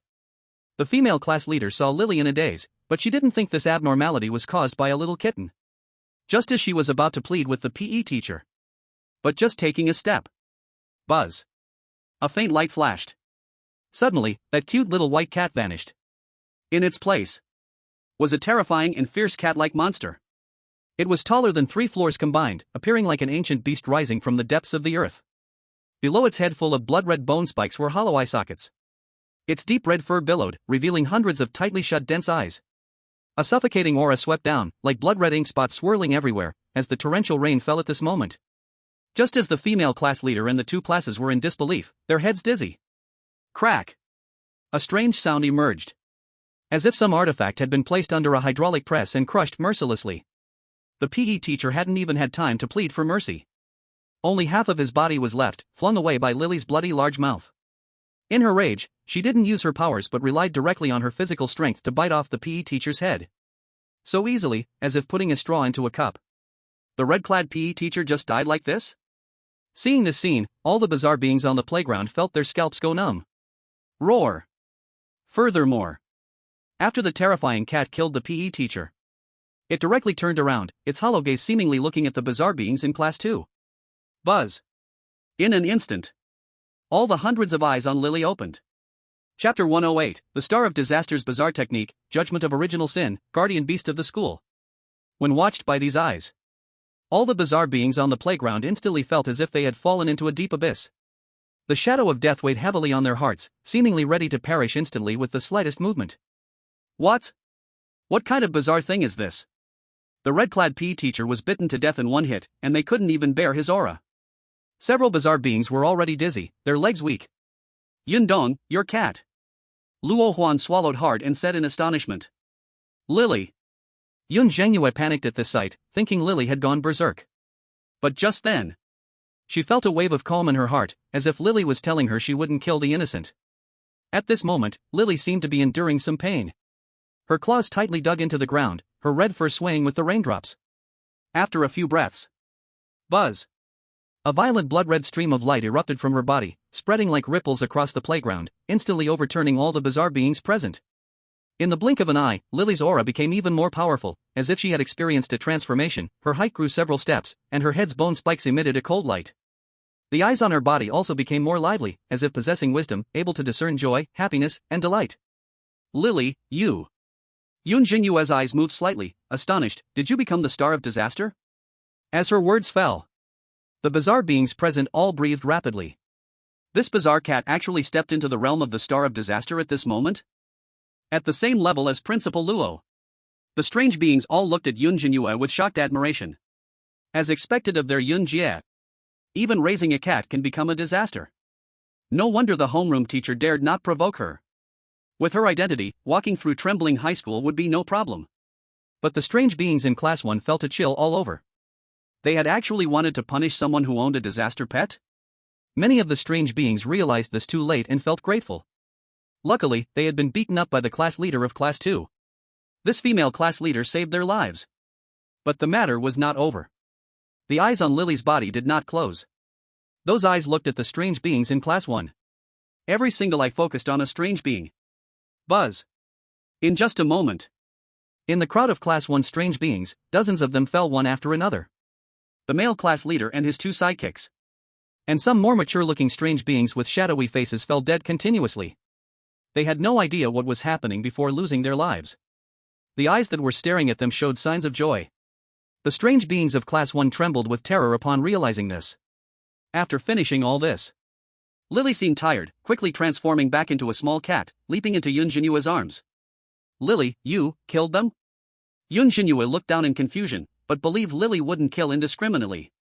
Upon hearing this, Lily nudged her small head and let her emotions go. In an instant, Yun Zhenyue's heart understood the reason why Lily killed the strange beings in Class 1.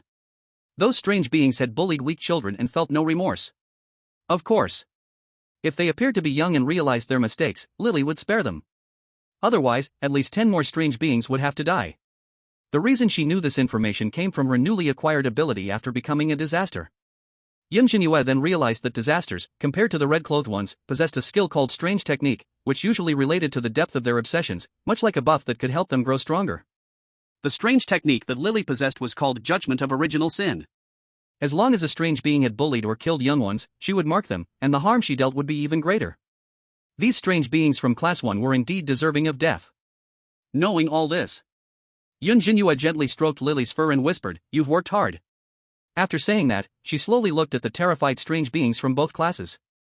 "You don't have to be afraid, as long as you haven't bullied your classmates, Lily won't harm you." But after all, Lily's lingering power was still there. All the strange beings still did not dare to approach. Seeing this, Yun Zhenyue turned to the timid Luo Huan beside her and said, "Luo Huan, didn't you want to pet her just now?" Luo Huan's hair stood on end. Who would dare to touch her? Shivering.jpg. Is this a cat? This is a disaster. Did you really think of it as a cat? The scene of instantly killing the PE teacher and dozens of strange beings had left her shaken, almost thinking she would meet her end there too. After a long pause, Luo Huan finally gave a thumbs up. "Yun Dong, you are the true master." I understand now, a true master never relies on themselves to act, but instead gets others to help you act. Still speaking such strange words. Yun Zhenyue sighed as she looked at Luo Huan's injured leg. "By the way, with such a big commotion, won't it attract the principal?" "No way," Luo Huan confidently assured. That old man couldn't care less about these things. "You're so sure?" Yun Zhenyue exclaimed. I was just guessing." Luo Huan broke out in a cold sweat and changed the topic. "This gym class should be over, right? How about we go upstairs first? I'll help you talk to the head teacher later." Just as the two were talking, a strange guidance director in a black coat walked slowly from a distance. He was followed by Megan and the other girls. When he saw the ground covered in corpses, he immediately gasped. The reason he came so quickly was that Megan had reported him. Someone said that there had been a conflict on the playground between the staff and a student, urging a proper punishment for that person named Yun Zhenyue. He remembered Yun Zhenyue. When he enrolled, no benefits were given, just a placement in class 2. But Megan didn't mention that the gym teacher had been killed? He couldn't be much better than that gym teacher. Was he coming to die? Sweat dripped from the corner of the chief dean's brow, and he couldn't help but wipe it with his sleeve. Just as he was about to ask what Yun Zhenyue had done, he saw the cat in her arms lift its head, a terrifying aura directed at him. That intense sense of pressure made the peculiar dean's legs go numb. It was like facing Principal Luo looking for his daughter. The dean backed down. Not only that, he also saw Luo Huan take a medal out from a coat and wave it at him. When he saw the medal clearly, the dean's throat bobbed, and he almost fell down from shock. Was this the board of directors' medal? And was it from the chairman? How could he dare to punish the chairman? Even those peculiar students from Class 1 and Class 2 joined forces, staring intensely at him, seemingly ready to protect Yun Zhenyue. The remaining peculiar students in Class 1 had mostly been bullied by those who had been killed. Now, instead of resentful towards Yun Zhenyue, they felt inexplicably grateful. Was it really necessary like this? The dean was on the verge of tears. He was just following procedures. What were these students doing? In his entire life, he had never felt so threatened as today. Ahem. At that moment, the peculiar dean cleared his throat loudly, attracting everyone's attention. He hastily announced, "I already know the reason. The gym teacher privately punished a student and deserved death. This matter ends here. The school will not pursue it. Your cat is very good. If you're willing, it can accompany you to class. This cat shall temporarily serve as the guardian beast of Tremble Middle School. I believe that with her here, bullying will not occur in the school." Upon hearing this, Megan, who had wanted to instigate a conflict with Yun Zhenyue and attract the principal's attention, was dumbfounded. No way. Was this dean really that cowardly? This cat was already defecating on his head, and he still praised it for being clean? Chapter 109, The Guardian Beast's Leisure Time, Luo Huan's Identity Exposed. Not just Megan. The mindset of a large audience from abroad also collapsed. Yun Zhenyue had killed the peculiar gym teacher and entangled so many peculiar students. And this dean didn't dare to make a sound? The real culprit behind all this, Lily, had even become the guardian beast of the school? This title of guardian beast was not simple. The dean essentially delegated the power to manage the school to Lily. Whoever bullied the weak, it was her decision to make, right? Yun Zhenyue was practically ruling over Tremble Middle School. And studying? Learning nothing. Why not just sit in the principal's office? The chairs there are softer. Maybe one day, these peculiar students will bring the principal's clothes to Yun Zhenyue, draping them over him, and a fish will flip over a paper inside that says Lily is amazing, Zhenyue is king. The audience from the Dragon Nation was extremely excited. This Tremble Middle School, won't it become the second friendly copy of the Dragon Nation? If this trend continues, it really won't be surprising. Has Lily become a calamity? Wow, Gu Yuan is truly impressive, raising a calamity-level cat. I said he must be extraordinary. Those foreign experts, like idiots, only know how to belittle and mess around. Can someone manage these people living their good lives? They are going crazy online, voting for Gu Yuan to be prime minister. I was wondering why there were so many cosplaying as Gu Yuan at the comic convention. They really can adore deeply. Time flew by. Tomorrow would be the month-end all-subject exam. During this time, all the peculiar students from Class 1 and Class 2 were busy revising intensely. Class 1, free from the interference of the boy class leader, had most of their injuries from the beatings healed. Class 2 changed their usual lazy style. Many strange students were energized, ready to achieve good grades. You see, if their grades are good, they have a chance to gain the principal's favor, to help him with tasks, even graduating directly to become teachers in the school, earning high salaries. Hansume, Megan, and others became more honest. They knew they were no match for Yun Zhenyue at Tremor High. They could only hope for the monthly exam. The better their grades, the stronger the skill rewards they would receive. The whole Tremor High was engulfed in an atmosphere of internal competition. Unfortunately, due to the unusual teacher's dislike. Plus, the teaching director showed intense favoritism towards Class 2. This meant that the school's best teaching resources were all devoted to Class 2. During this time, some teachers in Class 1 didn't even show up for class, or were busy preparing lessons for Class 2 at the desk. Megan and many others who were already not good at studying were targeted deliberately. Their heads felt heavy as they stood at the back of the classroom, becoming increasingly desperate, floating through each day. Some even accidentally angered the strange classmates and faced punishments. On the other side, Sister Yun, if you have any questions you don't understand, I can help you at any time. A female strange teacher stood cautiously in front of Yun Zhenyue's desk, asking. The surrounding strange students were already used to the situation and chose to ignore it. Yun Zhenyue felt her cheeks heat up and couldn't help but say, "Teacher, just call me by my name, you don't have to call me."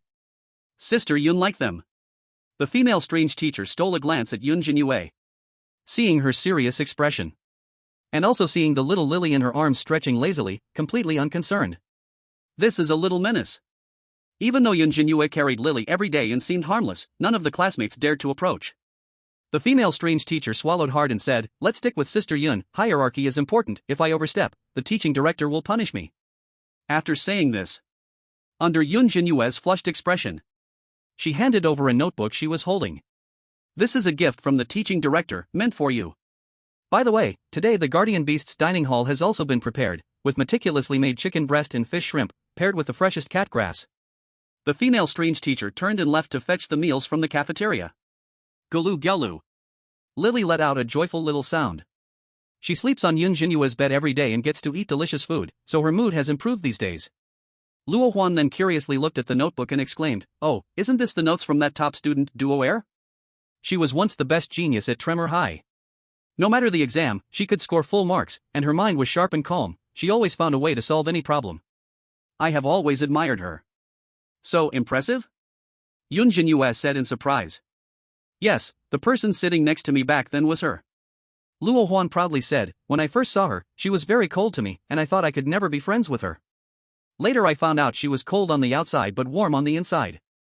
Besides you, Duo Air was my best friend, it's just a pity." When she got to this point, Luo Huan seemed to remember something. Her cheerful voice suddenly stopped. A hint of gloom appeared in her eyes. So now she. Yun Zhenyue sensed this emotion, wanting to say something but hesitated, turning to comfort Luo Huan. But before she could comfort her for a few sentences, Luo Huan soon returned to normal. It seemed she had hidden away the pain from just a moment ago. Like she had put on a mask. Yun Zhenyue suddenly had this strange feeling. Luo Huan shrugged, seemingly nonchalant, and said, "You should have guessed that the girl who told me I could always ask her for help, Duo Air, has already passed away. This notebook is her legacy, filled with her hard work. It is her only proof of existence. It must be a strange artifact, and I could never find it. Turns out the teaching director hid it away." This is a legacy? Yun Zhenyue carefully wiped the dust off the notebook. On the cover, there were elegant characters, writing the two words Duo. She opened it to take a look. The thick notebook was filled with insights from various subjects, as well as some small complaints and experiences, all recorded within. It was like a carefully crafted journal. In the blank corners, there were also cartoon drawings. Among them were guesses about her deskmate Luo Huan's identity. One could sense the writer's emotions from it, as if a living person was softly whispering in front. Yun Zhenyue was lost in reading. Until she suddenly realized that she seemed to have memorized these knowledge points. Looking down, she saw that the words in the notebook had blurred a lot. Luo Huan chuckled softly beside her, saying, "This is the function of this notebook. It can make you memorize the information directly and never forget it. However, after reading it 3 times, all the contents will disappear." I'm sorry. Hearing this, Yun Zhenyue's heart trembled. She felt a bit regretful. This was the only relic left by Luo Huan's good friend. It would be a shame if the words disappeared. It's fine, anyway, it only disappears after 3 reads. You looking at it once is no problem. Besides, this is a gift from the principal, it has nothing to do with me. Luo Huan shook her head. Forget it, I'd rather fail than use this notebook. Yun Zhenyue took a deep breath and said. Just as she was about to put the notebook away, she suddenly found a small piece of paper falling out. She picked it up and saw only 1 sentence on it. No matter who gets this notebook, remember. Never let the principal find out Luo Huan's identity. Ha! Earlier, there were already guesses about Luo Huan's identity in the notebook. Yun Zhenyue looked up at her good deskmate beside her. She had always felt that Luo Huan's identity was not simple. Clearly strange, yet of frail constitution, seeming to be sealed of power, but even so, all the teachers and students in the school feared her, and she could still recognize the board's emblem at a glance. All these clues pointed to one conclusion. Luo Huan was definitely not an ordinary strange student. Ah, this doer, not at peace even after death. Luo Huan awkwardly scratched her head, seeing Yun Zhenyue's serious expression. She seemed to have made a certain decision, sighed, and whispered in Yun Zhenyue's ear. "Hey, I originally wanted to interact with you as an ordinary person, but now I'm laying it all out. Actually, I am Principal Luo's daughter." Chapter 110, Breath Leaks, Battle Principal Luo, the final showdown approaches. Hearing this, the global audience was shocked. What? Luo Huan is Principal Luo's daughter? Didn't they say his daughter was missing?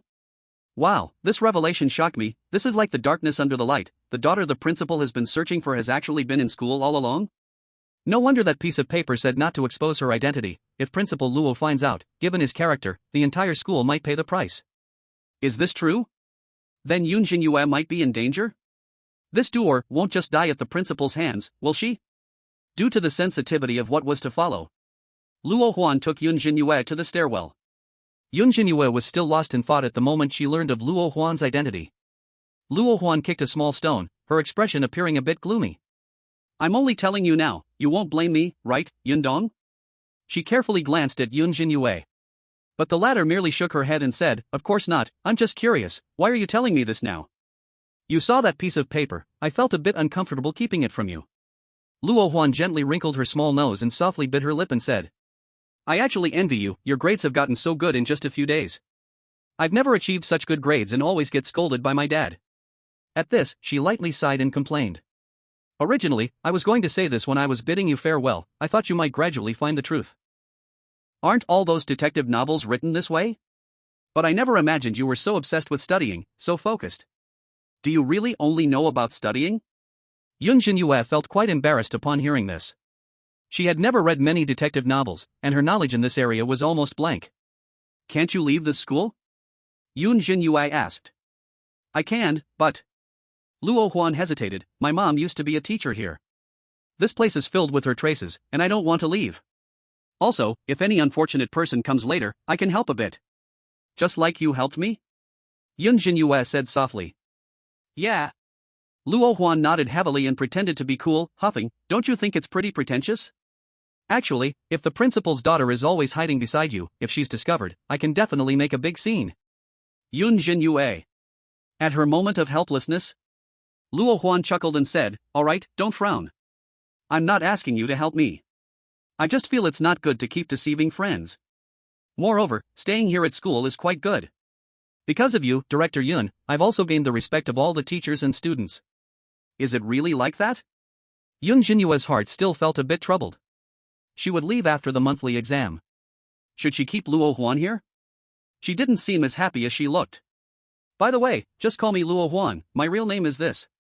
Luo Huan interrupted Yun Zhenyue's thoughts. "I only used Luo Huan to hide my identity. Aren't those two names pretty much the same?" Yun Zhenyue shook her head and whispered a complaint. "Thanks to you, I wasn't discovered by the principal." "Who said I wasn't discovered?" Luo Huan retorted with hands on her hips. She revealed a hidden matter to Yun Zhenyue. She had been hiding in the school all along, previously in places like storerooms. Principal Luo had dispatched many powerful oddities to find her. She almost got discovered once. Fortunately, the senior who found her was very gentle. After learning her story, not only did he not tell the principal her hiding place, but he kindly gave her an animal pendant. It could hide her aura and slightly alter her appearance. That's why now she was truly sealed. In PE class, even running a few steps was unbearable. Thanks to that pendant, she dared to leave her hiding place and attend class in class 2.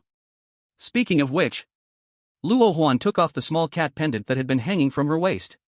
This pendant was very small and light, yet extremely intricate. Every hair was clearly distinguishable, with eyes like dark red jewels, its aura mysterious and peculiar, making one instinctively look away.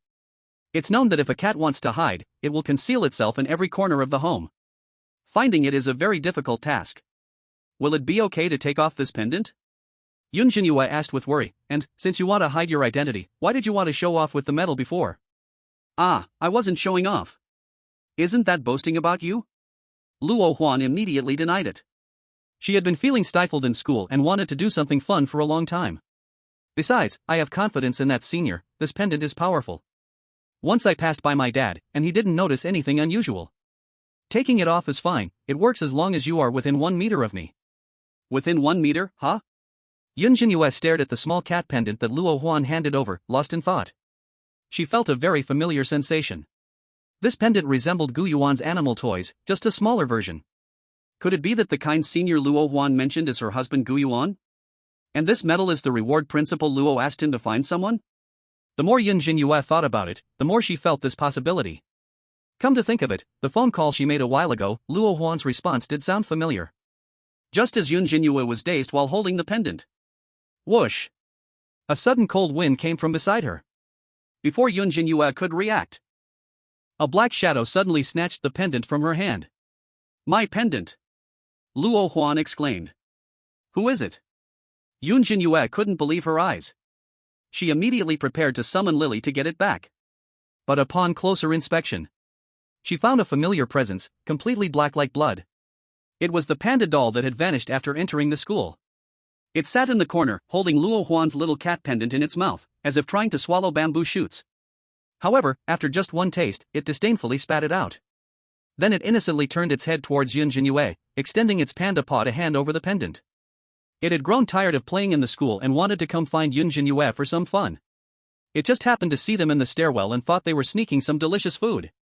And this is what it turned out to be? Yun Zhenyue felt her breath become uneven. She never expected the panda doll to play a prank at a time like this. It must be over a meter tall. This meant Luo Huan's aura had leaked out in these few seconds. The previous Principal Luo might not have noticed, as Luo Huan could hide without the pendant. But now who knew what level he was, or if he had gained any new abilities? Everything was an unknown. But the fact had already happened. Nobody wanted to see this outcome. Luo Huan warily looked at the panda doll and bitterly smiled. Director Yun, is this also your pet? I'm sorry, the little panda is a bit mischievous. Yun Zhenyue took a deep breath and apologized. Before she could say anything else, Luo Huan immediately said seriously, you should leave the school, it's very dangerous now. My dad seems to have become stronger again, even though it's only been a few seconds, it's enough for him to sense my aura. He might not be at school, but it won't take him long to arrive. Can Lily not handle him? Yun Zhenyue asked, unwilling to accept it. She probably can't. Luo Huan's face showed bitterness. Dad's ability is very special, especially his strange techniques, which give him the power of a mid-level evil star. Even if Lily and your little panda teamed up, it's probably hard to defeat him. I also don't want to see you all fighting for me. Upon hearing this, Yun Zhenyue took out her board chairperson's medal and asked, what about this medal? It won't work, Dad doesn't acknowledge it.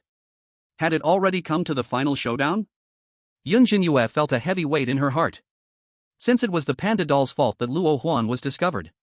This was her responsibility, she had to help Luo Huan. Would the love contract and her newly acquired unparalleled skill replication be enough? Yun Zhenyue's eyes became determined. This matter had to come to an end. Trust me. I have a way to help you. Help me? Luo Huan was puzzled. She had already laid everything out clearly, staying here only led to a dead end. How could a human like Yun Zhenyue oppose a mid-level evil star? She couldn't fathom what method Yun Zhenyue could possibly have. You can rest assured, my husband is very strong. Yun Zhenyue teased, revealing a smile. Your husband is strong? Luo Huan was taken aback. What does that have to do with you? The next day at noon, It felt as though time was running out. Luo Huan pulled Yun Zhenyue and leisurely strolled around the campus. They walked together, from the teaching building to the playground, from the cafeteria to the dormitory. Their footsteps spread throughout the entire trembling middle school. Each step Luo Huan took was slow, her gaze hazy, as if recalling bits and pieces of the past. The atmosphere between the two was quiet and peaceful. Most of the time, it was Luo Huan speaking while Yun Zhenyue listened intently, occasionally whispering a few words. Yun Zhenyue watched as Luo Huan's fingers brushed against the rust on the playground fence, and saw that there was still a recognition for the top student duo on the bulletin board, but that certificate had already faded from the wind's erosion. Luo Huan brought Yun Zhenyue to a corner of the school, pointing at a dilapidated wall and smiling, "Look at that painting on the wall, I painted it." "What do you think?" "It's okay." Yun Zhenyue's gaze was fixed. She saw a big hole broken in the middle of the wall, the mottled wall covered with graffiti. On the upper right side, there was a drawing of a middle-aged man in black clothes. Due to poor drawing skills, the distorted lines made his expression incredibly exaggerated, grinning widely, showing a mouth full of white teeth. Later, it seemed to be out of anger. A nasty little turtle was added to his forehead in a retaliatory manner. That little turtle was clearly drawn on later, and its colors were still very bright. But no matter how one looked at it, the artist had deep feelings for this man. In the painting, he appeared confident and gentle. He seemed different from the legendary, mad Principal Luo. "Did you draw Principal Luo?" Yun Zhenyue guessed. During her days at school, she had long heard of Principal Luo's deeds. Any oddities would evoke a sense of fear whenever his name was mentioned. Although she didn't know why Luo Huan wanted to escape from Principal Luo. This painting still puzzled Yun Zhenyue. Their father-daughter relationship must have been good before, right? Yes. Luo Huan stretched lazily, squatting beside the wall, her bright almond eyes showing no signs of past noise, just staring at the painting lost in thought. "Back then, I loved climbing over walls to skip classes and go play outside, and Dad sent people everywhere to find me. When I couldn't get out, I liked to doodle on this wall, all the drawings here are mine." Later when Dad found out, worried that I would get hurt climbing over the wall, he secretly sent someone to break this wall, leaving a hole for people to come and go. This hole was broken by Principal Luo's people? Yun Zhenyue was shocked. Wasn't that very kind? The more she thought about it, the more something felt off. Could it be that something happened afterward? Something that made Luo Huan determined to escape Principal Luo's control, causing him to go mad? Was it related to Luo Huan's mother? Ding-a-ling-a-ling. Before Yun Zhenyue could sort through her thoughts, the class bell rang. Luo Huan gently closed her eyes. It seemed even the ringing class bell made her feel extremely nostalgic. Yun Zhenyue did not disturb her, quietly waiting for Luo Huan. Until a minute later, Luo Huan finally opened her eyes and smiled, saying, "Let's go, it's time for class." After speaking, she waved her hand. She sent the panda plush toy that had been following them back. Since the panda toy learned it had done something wrong, it had been filled with regret, always following them, protecting them. In the afternoon, the first class. This was the Eerie homeroom teacher's history class. Yun Zhenyue had just opened her book, when she suddenly noticed something was off with the lying Lily beside her. Lily seemed to sense a threat, her entire body of white fur standing on end. She could feel Lily's alertness and unease. "Is Principal Luo coming?" Yun Zhenyue was already prepared. Last night, she secretly called Gu Yuan and informed him of this situation. Gu Yuan didn't say much, just reassured her to go ahead. This filled Yun Zhenyue with confidence. She must help Luo Huan solve the problem. In an instant. Boom! The entire teaching building began to shake violently, the ground shaking, and the long-neglected glass windows rattled free, crashing to the ground with loud bangs, making all the Eerie beings on campus panic. An earthquake? What happened? I have a bad feeling. What is that? Just as all the Eerie beings rushed downstairs, they saw an unbelievable sight. The entire boundary of Trembling Middle School was surrounded by a giant blood-red light shield. No one could escape from this light shield.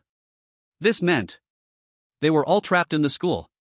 And the Eerie headmaster who should have dealt with this abnormal situation was bowing respectfully. In front of him was a ragged, seemingly mad old man.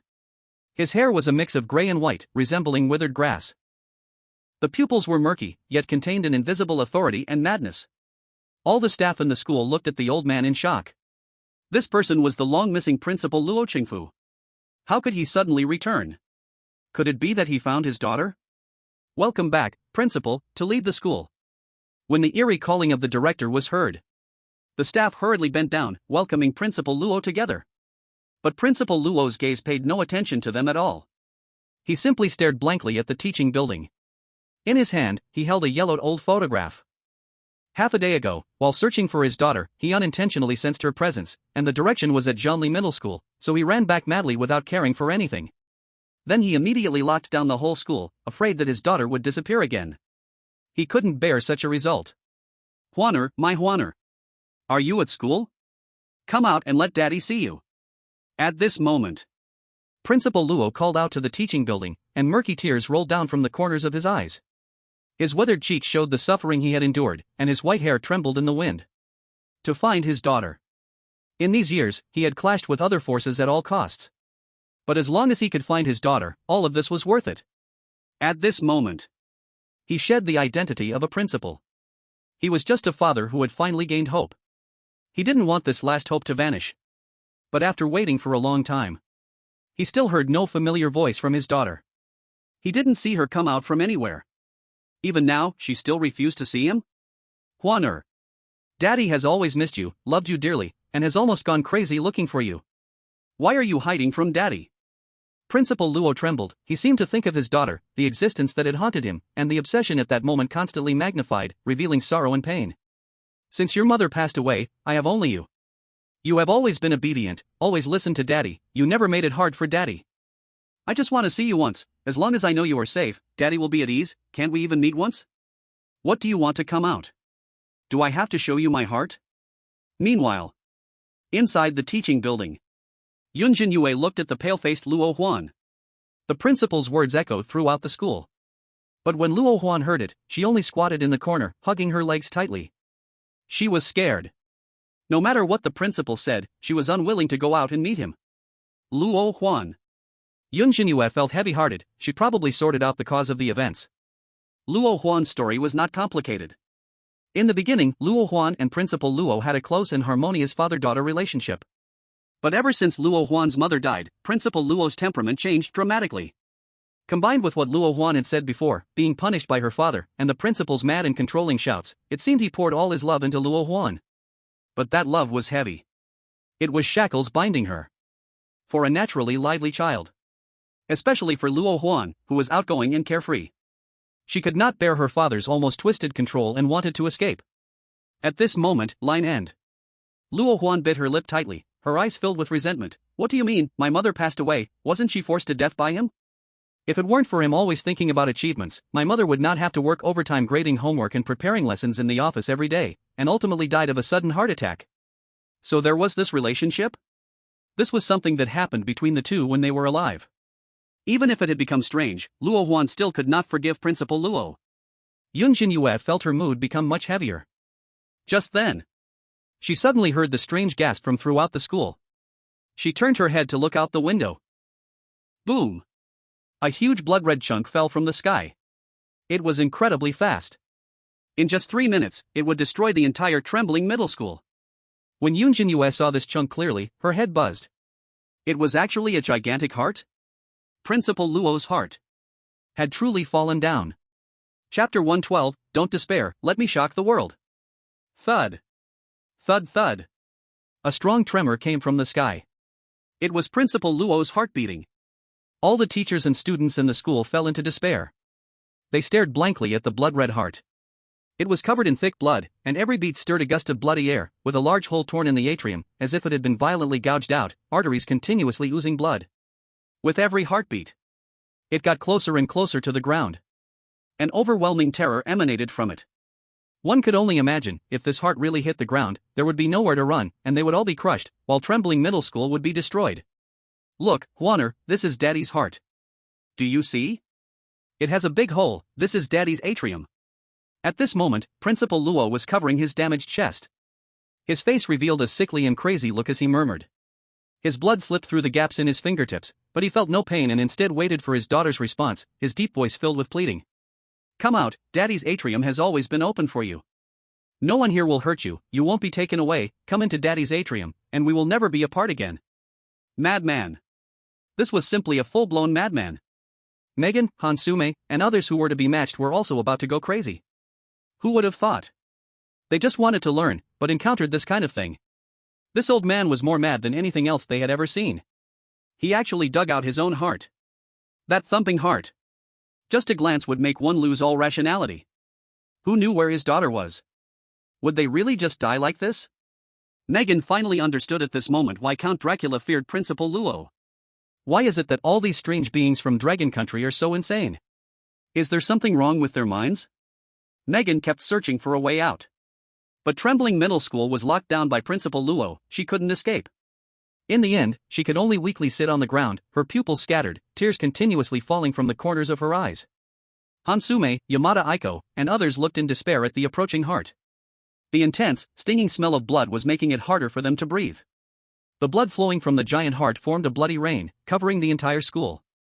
With every step taken, their feet stuck to the ground. The shadow blocking the sky pressed down on everyone, leaving them and the strangeness in utter despair. Seeing this scene, the global audience fell into intense panic. This was no joke. When Principal Luo went mad, he really dared to destroy the school. Wouldn't all the matched ones be finished too? And Luo Huan? Can't she just come out? Why isn't Yun Zhenyue trying to persuade her? Is this the true power of the Star Killer? Can that Dragon Country woman's cat really defeat this madman? I don't think so. Could it be that everyone will be wiped out here?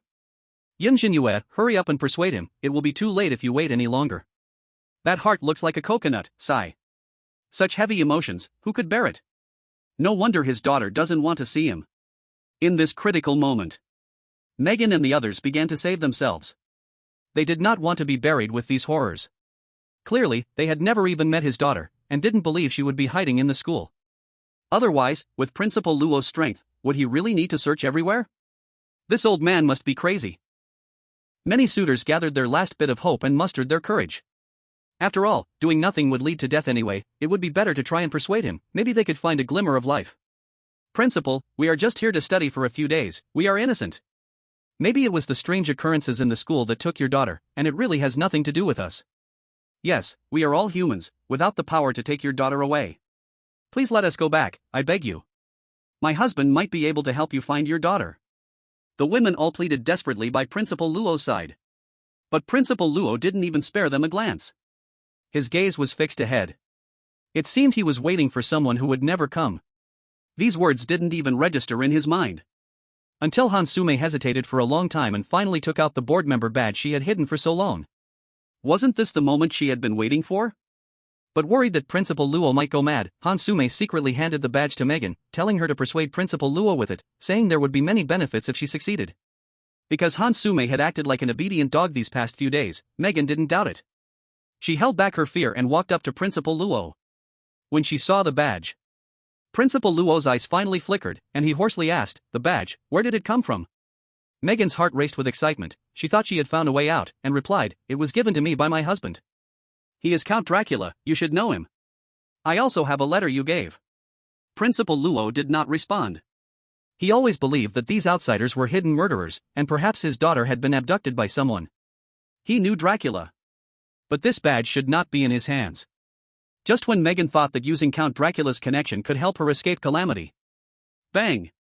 In the blink of an eye. Principal Luo's right hand was still clutching his chest, but his left hand slowly reached out. That weathered left hand, at a speed no one could react to, pierced directly through Megan's chest. A blood-red heart was pulled out. Megan's mind went blank as she stared at her chest in a daze. There was a hollow space. She could see Hansume's terrified expression behind her. "You lied to me." Megan's pupils froze. Regretting her words, she could only rasp these 3 words before her breath faded, and she collapsed. In this strange marriage, the second death had occurred. The marriage system then issued a notification. Ding, Megan's death detected. Audience from the United States is forbidden access to the livestream. Current player survival count, 8. The women were all frozen in fear. But Principal Luo just held Megan's heart, shaking his head, saying, "Your heart tells me you are lying." The heart does not lie. After speaking, he casually tossed the heart away. Like garbage, he disdainfully threw it in front of Hansume. Hansume felt a violent phantom pain in her chest. Her face turned pale, drenched in cold sweat. If Megan hadn't listened to her, the one who should be dead now would have been her. But, seeing the giant heart above them about to fall, it seemed they were also very close to death. Boom boom boom. As Principal Luo's heart fell, the tall buildings of Tremble School were crushed. Dust and blood swept across the school. The earth shook, and everything was withering. Everyone had lost all hope. Just at this final moment, a frail figure slowly walked over from a distance. Yun Zhenyue quietly followed behind her. Upon seeing this figure, buzz! That enormous heart ceased its movement, floating in midair. Principal Luo stared blankly at her. It's been a long time, Dad. Luo Huan took a deep breath. She softly greeted Principal Luo. Huaner, is that you? Huaner. Principal Luo's pupils trembled. He even lowered the hand that held his hollow chest. The whole person was in disbelief, a complex expression on his face, wanting to get closer to her but afraid of staining Luo Huan with his blood. Let them go, they are all innocent. Luo Huan looked at all the classmates and teachers, her face showing an apologetic smile. I hid by myself, it has nothing to do with them. As long as you don't hurt them, I am willing to enter your heart. Okay.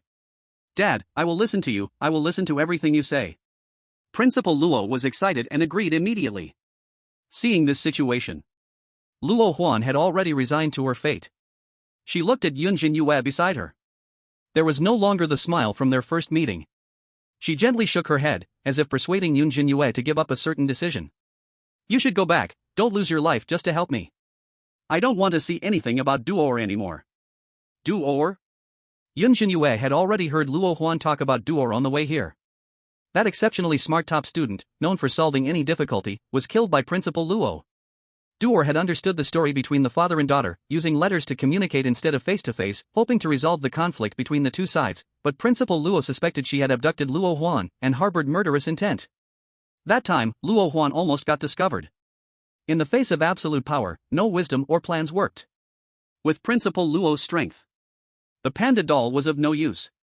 Lily's abilities were ineffective against a stronger enemy. It seemed she could only watch helplessly as Luo Huan was taken away. I'm sorry, Luo Huan said, looking at Yun Zhenyue's helpless expression, her brows drooping. But Yun Zhenyue gently replied, you don't have to say sorry to me. Things are not over yet. She believed in her husband Gu Yuan. It wasn't time for despair yet. While Luo Huan was lost in thought, Yun Zhenyue's serious gaze turned to her and said, didn't you say before that you wanted me to show you off? I will now, promise you. I will definitely show you off in a way that shocks the world. Chapter 113, If there is no redemption, love is like a shackles, I will come to save. Upon hearing this, the audience in the Dragon Kingdom got anxious. Isn't this result acceptable? What does Yun Zhenyue mean by this? Luo Huan is Principal Luo's daughter, she won't die, she is just being locked up. There is no need to oppose Principal Luo just to save her? Isn't that seeking death? Megan was easily killed, Principal Luo doesn't care about the lives of the weird students, even if you are on the board, it doesn't matter, he has become an unreasonable madman now. It's enough, being able to help to this extent is already amazing. Where is the great Gu Yuan? Hurry up and advise her. To everyone, Luo Huan was merely deprived of freedom, locked inside the heart chamber, she wouldn't die anyway, so why go against Principal Luo for her? Luo Huan had said before that he possessed schemes and could unleash the power of an intermediate fiend. Lily had just stepped into the realm of fiends, plus with a top-level red-hooded panda doll, it was completely not a match. This was irrational. It was simply a suicide mission. Sacrificing her alone would preserve the entire Tremble Middle School. This was Luo Huan's wish. And also the best outcome. At this moment, buzz! Before Luo Huan could figure out Yun Zhenyue's meaning, her figure instantly transformed into a blood-red light. Luo Huan only revealed a reluctant gaze. And then she dissipated in front of Yun Zhenyue, not even having the chance for one last farewell hug. And that blood-red light merged into the huge heart above everyone's heads. Thud. Thud thud. After locking Luo Huan into the heart chamber, Principal Luo's heart began to tremble violently. The pulsing valves revealed blood threads twisted like worms, those blood threads seemed to be a living creature, began to crawl and self-repair, quickly mending the big hole in the heart chamber. Now it looked more like a huge flesh tumor, the bulging blood vessels seemed like tree roots taking root, heavily bundled the inside of the heart, no longer able to break through this barrier. Now, is it safe? Aiko Yamada's pupils froze. Looking at Yun Zhenyue, her beautiful eyes were stirred. It turned out that Yun Zhenyue didn't even know when she started playing with the principal's daughter. Why did she know Luo Huan's identity, and why didn't she change her expression when facing Principal Luo? Clearly, they were all here to study. But Yun Zhenyue seemed like she wasn't from the same world as them. They were still working hard on ordinary tasks, while Yun Zhenyue had already figured out the depths of Qinli High School. They were exerting all their efforts for regular missions. Yet, Yun Zhenyue had her eyes set on the ultimate hidden task. If Yun Zhenyue could really resolve the conflict between the father and daughter, it was hard to imagine how much benefit she could gain. Hoo. Hansume looked at the heart hovering above her head, her face pale and breathing heavily. Beside her, Megan's corpse was still fresh. She now had no thoughts or ideas left, only wanting to return to the community early. A minotaur is a minotaur, but it's still 1,000 times better than this mad Principal Luo. And at that moment, just as the girls thought they could end this nightmare, Yun Zhenyue slowly walked towards Principal Luo. What is she going to do? Is she crazy? Principal Luo isn't causing her trouble, yet she wants to stir up trouble. Quick, stop her, don't involve us. Seeing this situation, the girls were frightened and wanted to stop her, but it was too late. Under the surprised gaze of Principal Luo, Yun Zhenyue had already come to him. No one knew what the two talked about. They only saw Yun Zhenyue's form transform into a blood-red light and entered into Principal Luo's heart. In the end, it was Principal Luo who actively withdrew the heart. His chest became intact, and the shadow hovering above the girls' heads disappeared. It seemed that everything returned to calm. Seeing Yun Zhenyue, who was also locked inside the heart, the girls, in their confusion, also felt a slightly complex emotion. Yun Zhenyue, has she really died? Even if she didn't die, she wouldn't have a chance to come out in this life. That person they had always felt jealous of, would she really willingly be buried together? Yamada Aiko's eyes moved slightly, she had a premonition. Yun Zhenyue wouldn't die here. But why did she choose to enter the heart? Could it be that she really had confidence in escaping from within? Bang bang. Bang bang bang. Yun Zhenyue hazily heard a huge rumbling sound coming from all directions. The rhythmic heavy sound resonated like thunder, as if the mountains were shaking. Her blood thickened and made it hard to stand firm, her body trembled, and she had to lean against the surrounding blood walls. The world in front of her was a blood red, like a long narrow cave, with a gentle stream flowing beneath her feet, and a door formed by valves letting out some faint light. This is Principal Luo's heart chamber? Yun Zhenyue murmured softly. She had willingly and actively walked in here. To resolve the conflict between the father and daughter, brute force would not work, she first needed to know the truth. Why was Principal Luo so sick, and what would Luo Huan experience within this heart? All this required her to come in to understand. The heart would not lie. Principal Luo did not stop her, but allowed her to accompany Luo Huan. Who? Yun Zhenyue felt it harder to breathe as the oxygen gradually thinned. She kept moving forward into the blood-red cave. The light was growing brighter, but this seemingly less than 100 meters had become incredibly challenging for her. The path ahead grew narrower, so she could only summon Lily. Lily, move forward. Yun Zhenyue communicated with her mind. Meow. Lily grew slightly larger, allowing Yun Zhenyue to sit on her back. One person and one cat continued to move forward. Finally, Yun Zhenyue saw Luo Huan at the end of the passage. She was now only a few steps away from Luo Huan. But the passage here was completely blocked, making it impossible for anyone to pass through. To save Luo Huan, she could only force her way through this blood-colored passage. She could see that this blood-colored passage was different from when they came, it was woven from crimson threads, which looked like alert worms. Twisted and winding, exuding a terrifying threat. Dense and numerous, everywhere one looks, it is all threadworms. Even Lily's white hair stood on end from the sight. Yun Zhenyue touched Lily, bringing her back into the realm of her double pupils. That's about enough. Yun Zhenyue lifted her head. She saw Luo Huan tightly bound in the deepest part of her heart. Her entire body was covered with threadworms, only one cheek exposed, seemingly asleep like Snow White who had eaten a poison apple, her originally bright apricot eyes tightly closed. And that little cat pendant had also lost its liveliness. Luo Huan seemed to be in a sweet dream, a faint smile hanging at the corner of her mouth. It looked like a beautiful sight. But this was not her wish. Luo Huan yearned for freedom. She did not like a dull and boring life, but instead loved stories that could bring her novelty. She only compromised, unwilling to see more people like Duer get hurt for her sake. In Luo Huan's life, only her childhood was happy. After that, she was trapped by the shackles of paternal love, until Principal Luo's current illness locked her within this heart, barely different from dreams and death. Perhaps she had already known her own ending. If she could be given the power to choose, she would definitely yearn for the winds of the outside world, like a wall being smashed open. Even if the outside wind was cold or scorching, all of it would be her own choice.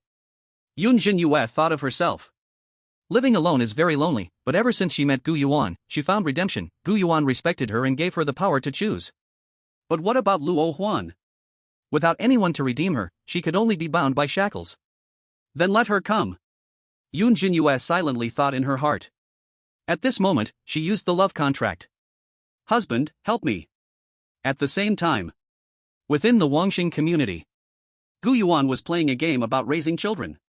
In this simulation game, it could simulate a child from birth to adulthood, what kind of person they would become depended entirely on the player's choices.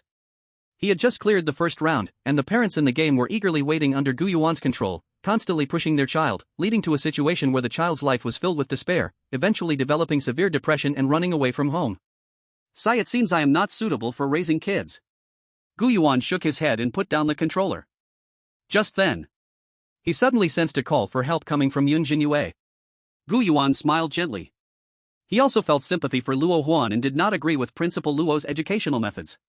But he had always been too busy before to care. Since Yun Zhenyue wanted to resolve it, let her handle it. Gu Yuan thought to himself. He lent his power to her. But he hoped Yun Zhenyue could hold back some strength. Otherwise, the exposure of his identity would not be far away. His good days would probably not last long. Chapter 114, Butterfly Mark, Gu Yuan's Power, Invincible Moment. At this moment, looking at Principal Luo's heart and the trapped Luo Huan, the audience of Long Nation felt a deep fear. No one knew what Yun Zhenyue really wanted to do. She was now in someone else's body, in their home ground. Principal Luo's ability was surely related to the heart. Moreover, he hadn't even used any tricks yet. In such a situation, how could Yun Zhenyue expect to save Luo Huan? Sai made a wrong move, still too young. Better to take out the chairman's medal, perhaps Principal Luo would let her go on account of the medal. What is Yun Zhenyue thinking? Does she think she can rely on that love contract? Not to mention, she can only use 1% of Gu Yuan's power, even if Gu Yuan is a calamity, that 1% power only barely reaches the level of the red robes. With one red robe plus Lily, trying to escape is really unrealistic. Few just as the audience of Long Nation watched with pessimism. Yun Zhenyue sensed the connection with Gu Yuan. An indescribable force surged forth. The next moment, Yun Zhenyue took a deep breath, and a peculiar mark appeared on her forehead. It was a strange blood-red butterfly. It seemed to represent the characteristics of a certain person. Is this his power? Yun Zhenyue looked at her own hands. She suddenly had a sensation that, at this moment, she seemed capable of anything. This was not arrogance, but a clear realization. Don't even mention escaping with Luo Huan. Even if it were 10 Principal Luo, she could crush them with a pinky finger. Besides that, there were extremely complex abilities, encompassing everything. In a snap, she could turn death into life, in a thought, the world could fall silent. Yet, she did not know how to use them. But this was enough. The love contract could only last 3 minutes, she had to hurry. First, she had to cross this blood-red passage. Hiss, hiss, hiss. At this moment, the silk threadworms in the blood-red passage seemed to sense a fierce threat, writhing and twisting madly, more and more silk threadworms born from the flesh. It seemed to form a whirlpool, gathered by silk threadworms, fiercely guarding Luo Huan behind.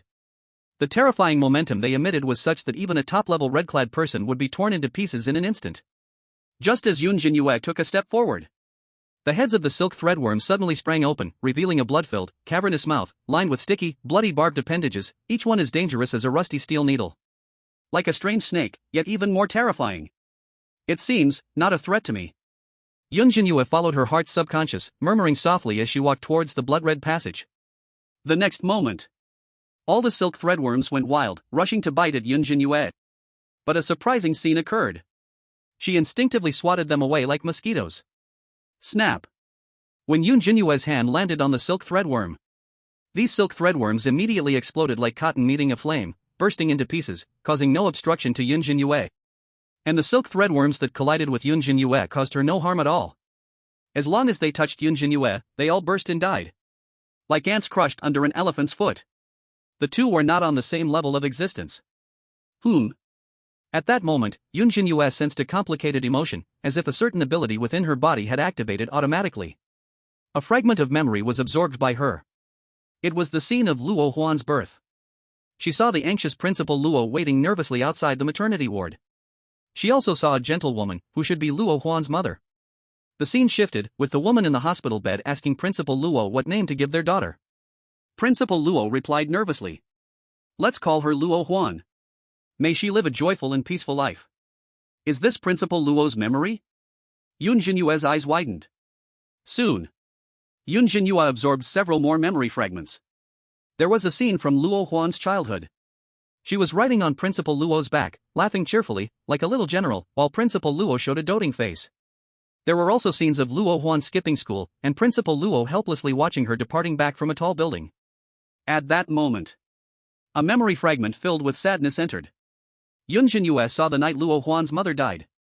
When Principal Luo came to her office, he found Luo Huan's mother had suddenly passed away.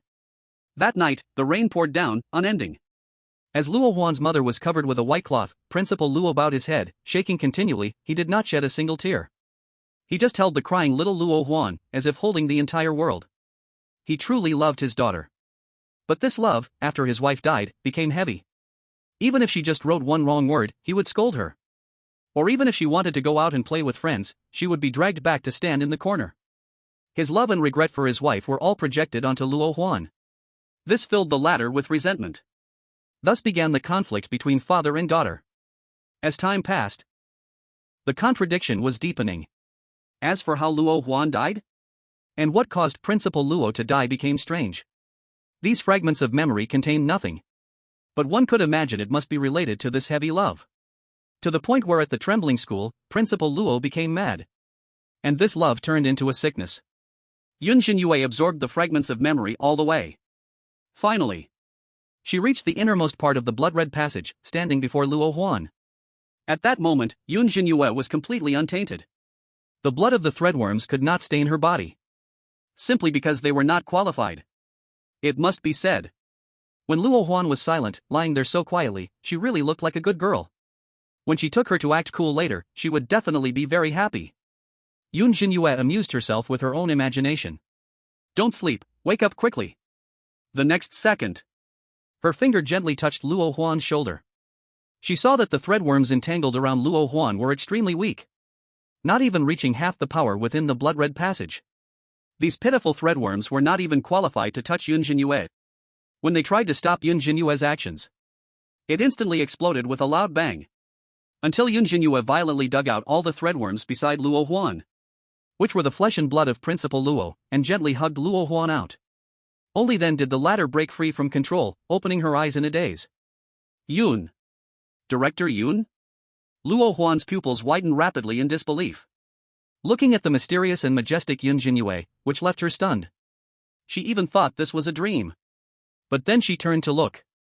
She saw all the threadworms that attacked Yun Zhenyue withering away. At that moment, Luo Huan realized that Yun Zhenyue had actually come to save her? What does this mean? A beauty saving a beauty? Why are you here? You shouldn't have come, Luo Huan said with a complicated gaze. We are friends, aren't we? Yun Zhenyue said with a light smile. And we agreed, I was going to help you act cool. Luo Huan. She was both crying and laughing. Even joking at a time like this. Luo Huan rubbed her sore eyes and gave a thumbs up, saying, I admit, you were still the best at acting cool.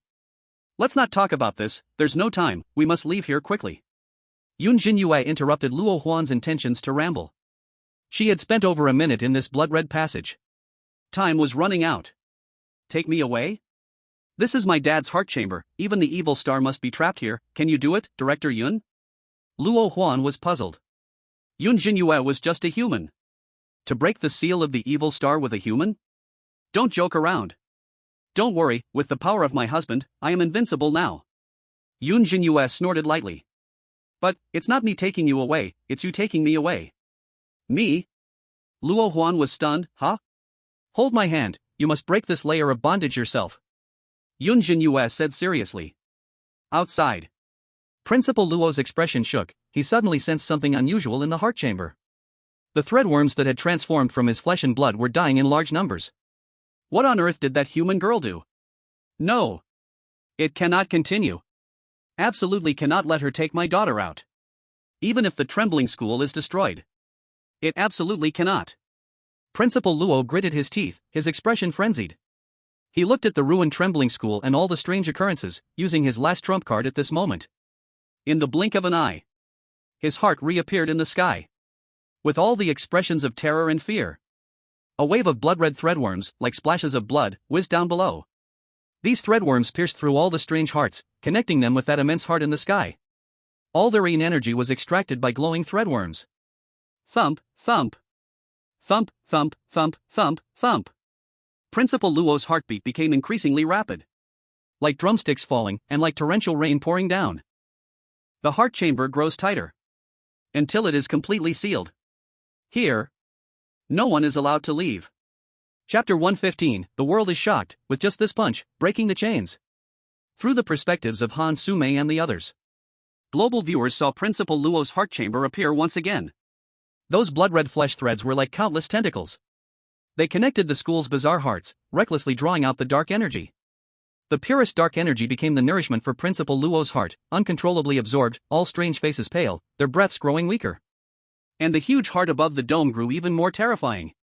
Like a boiling and blazing sun. All living beings appeared so insignificant. Principal Luo completely revealed his true power. This is the evil star. If it appeared in reality, with full power, it could destroy a large city. Cold winds blew through his tattered clothes, and Principal Luo's gray-white hair gradually turned lifelessly white. He devoted everything to the heart. Mad, crazy, and yet so pitiable. The trembling school swayed, the building crumbled, steel bars clawing out of the concrete, books flew like white doves scattered across the campus, the harsh lament of the structure resonated with the rhythmic heartbeat, playing the final song. All things tended toward silence. This scene left global viewers in a daze. Many people saw the true power of the evil star for the first time. The experience with Director Yen didn't count. She didn't show her full strength. Many viewers thought Director Yen and the evil star weren't that different from top-notch red robes. Now it seems. The two didn't even seem to belong to the same species. The power of the red robes could still be imagined. But this evil star, who could have imagined he would dig out his heart? Who would have thought he could extract all the eerie dark energy? What exactly is he afraid of? Afraid that Yun Zhenyue would bring Luo Huan out? Does she really have such power? Just relying on Gu Yuan's 1% power? All the viewers looked stunned, filled with chaos. Looking at the threads in the heart chamber, no one sensed their horrifying nature. But once compared to the outside, the aura displayed by these threads connecting all the eerie things was less than 1/10 of what was in the heart chamber. Even so, they could easily suppress all the strange beings in red robes. Firmly gripping their hearts, any struggle was in vain. Yet Yun Zhenyue could effortlessly smash all the threads, easily pass through the blood-colored passage, and dig out Luo Huan. It's obvious that the threads meant to deal with her must be even more terrifying. Even for the top red robes, they would likely dare not step forward. Could this really be 1% power? Even the viewers from Longwa felt their scalps tingle. Is this a lie? Can Yun Zhenyue really fight against Principal Luo? Those flesh threads can't even touch her?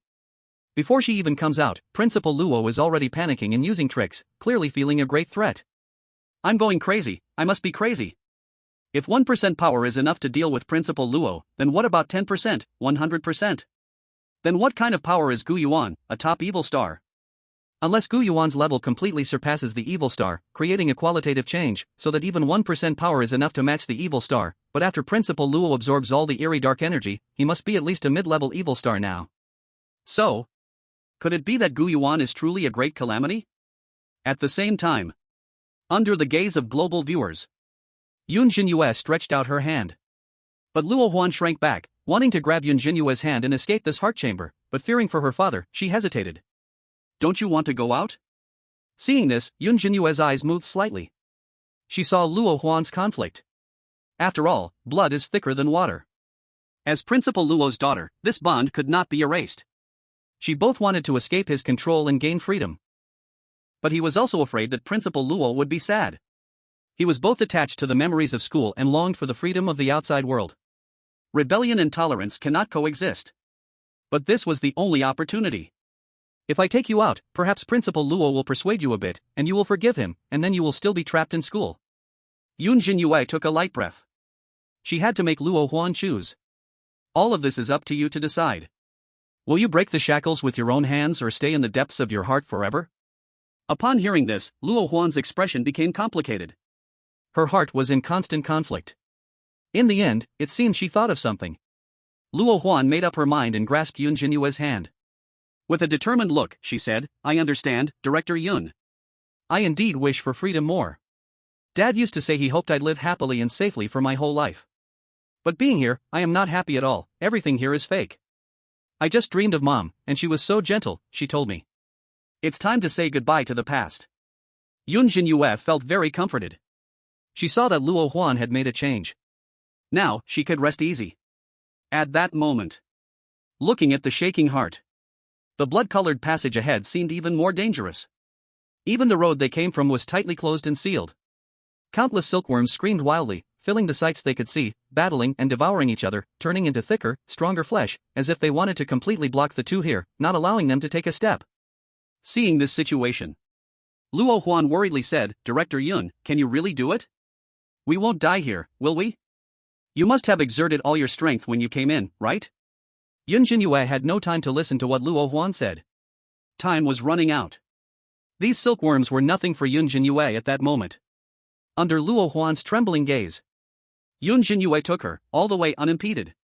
All the silkworms that approached the two were easily caught by Yun Zhenyue, crushed to powder with just a flick of her finger. Bang! Bang! Bang! Bang! Bang! It sounded like firecrackers. Yet Yun Zhenyue remained calm, completely unaffected. The closed flesh, she just pushed open with a flick. She suddenly tore open a huge passage. It was big enough for a small car to pass through. This indescribable terrifying power made Luo Huan feel like she was dreaming. Isn't she just a sister? She thought Yun Zhenyue had gone through a lot of hardships to get in. How could it be that Yun Zhenyue seemed like a harbinger of death, as if Principal Luo was just like everyone else? These silkworms were like wild dogs by the roadside? Were they kicked to death casually? Just like that, they walked in and out freely? Is this right? Highways aren't this easy to traverse. What did you just say? Only when they were back at the original place did Yun Zhenyue turn her head to look at Luo Huan. Luo Huan. She awkwardly smiled, still underestimating Yun Zhenyue's display of prowess. Let's go. Yun Zhenyue then grasped the back of Luo Huan's hand, looking at the indestructible inner wall of the heart, took a deep breath, and said, "This needs to end." I understand. Luo Huan clenched her fists, sensing Yun Zhenyue's strength. Their hands transformed into one fist. This was their combined power. Yun Zhenyue provided external force, and she was the inner strength. With this one punch, it was enough to break all chains. Chapter 116, she was invincible. You call this 1% of her power? At that moment, outside, Principal Luo suddenly sensed an unstoppable force. This power was like the top harbingers of death he had encountered before. No. Perhaps even more terrifying. Even lower-tier great evils would find it hard to reach this level of power. Though it was just a tiny bit, its quality made him tremble. He remembered that powerful person he had encountered before. It seemed that person was making a move at this moment. Principal Luo's pale hair looked particularly desolate in the cold wind. He knew his fate was sealed. He couldn't hold back. If that human girl really threw that punch, all the barriers in his heart will be completely destroyed. 2 lines of blood tears flowed from Principal Luo's eyes. He looked at the heart above, and saw all the strange things in Tremble Middle School on the brink of danger, memories rippling through his mind.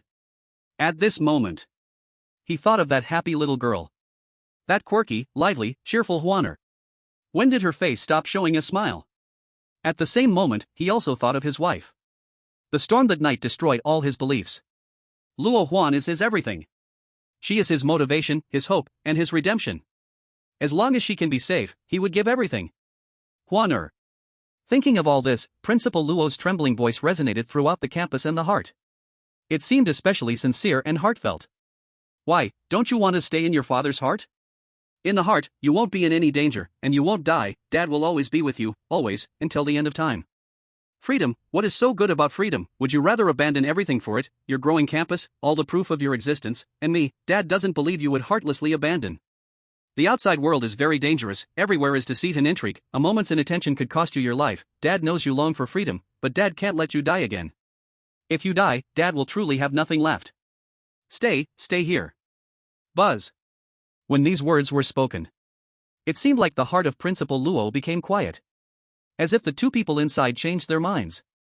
Seeing this, Principal Luo thought his words had worked, and was about to say something more. But just at that moment, boom! A thunderous roar erupted. A blood-red stream of light could be called apocalyptic. It shook the entire Tremble Middle School. No matter what evil star, cannot stop this power. The seemingly intact teaching building instantly collapsed, raising ash that swept through heaven and earth. Suddenly, a big hole appeared on the outermost side of the originally intact heart. all flesh and blood, with all their might, could not repair this hole. The blood-red stream of light lingering at the opening of the hole, like scorching lava, would melt any flesh that came close. The strange threadworms connecting the entire school, at this moment, snapped one by one, wailing and dissolving into nothingness. As if the entire world was flattened by this punch. Soon, Yun Zhenyue and Luo Huan jumped down from the hole. When seeing the punch thrown by the two, the global audience was stunned. Yun Zhenyue merely held Luo Huan's hand and lightly threw a punch at the heart. But this punch, Principal Luo couldn't stop it. No one could stop it.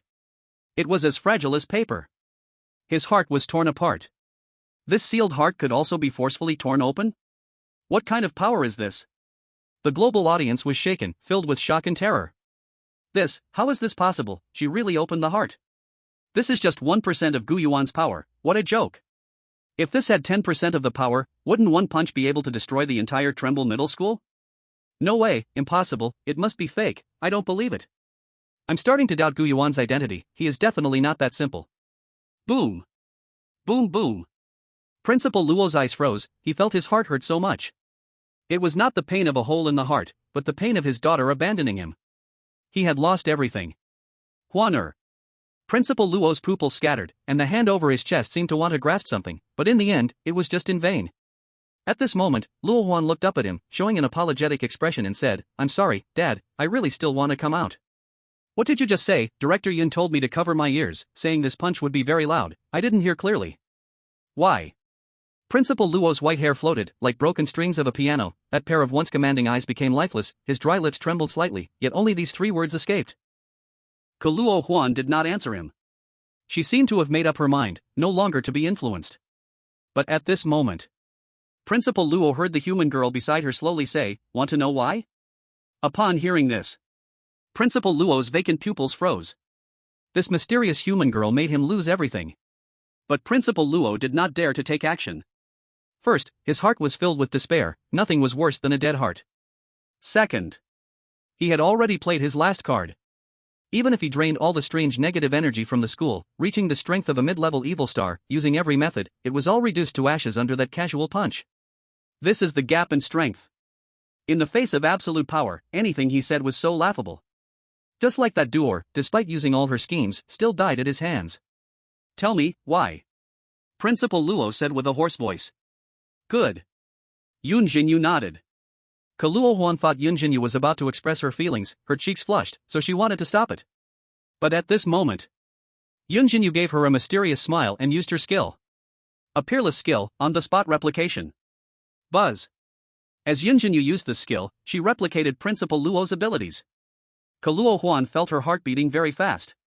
In her moment of confusion, she saw a heart suddenly appear in the high sky. Thump. Thump. The aura of that heart felt a bit familiar to her. Suddenly, Luo Huan heard what Yun Zhenyue said next. Instantly, her eyes widened, and she felt dizzy all over.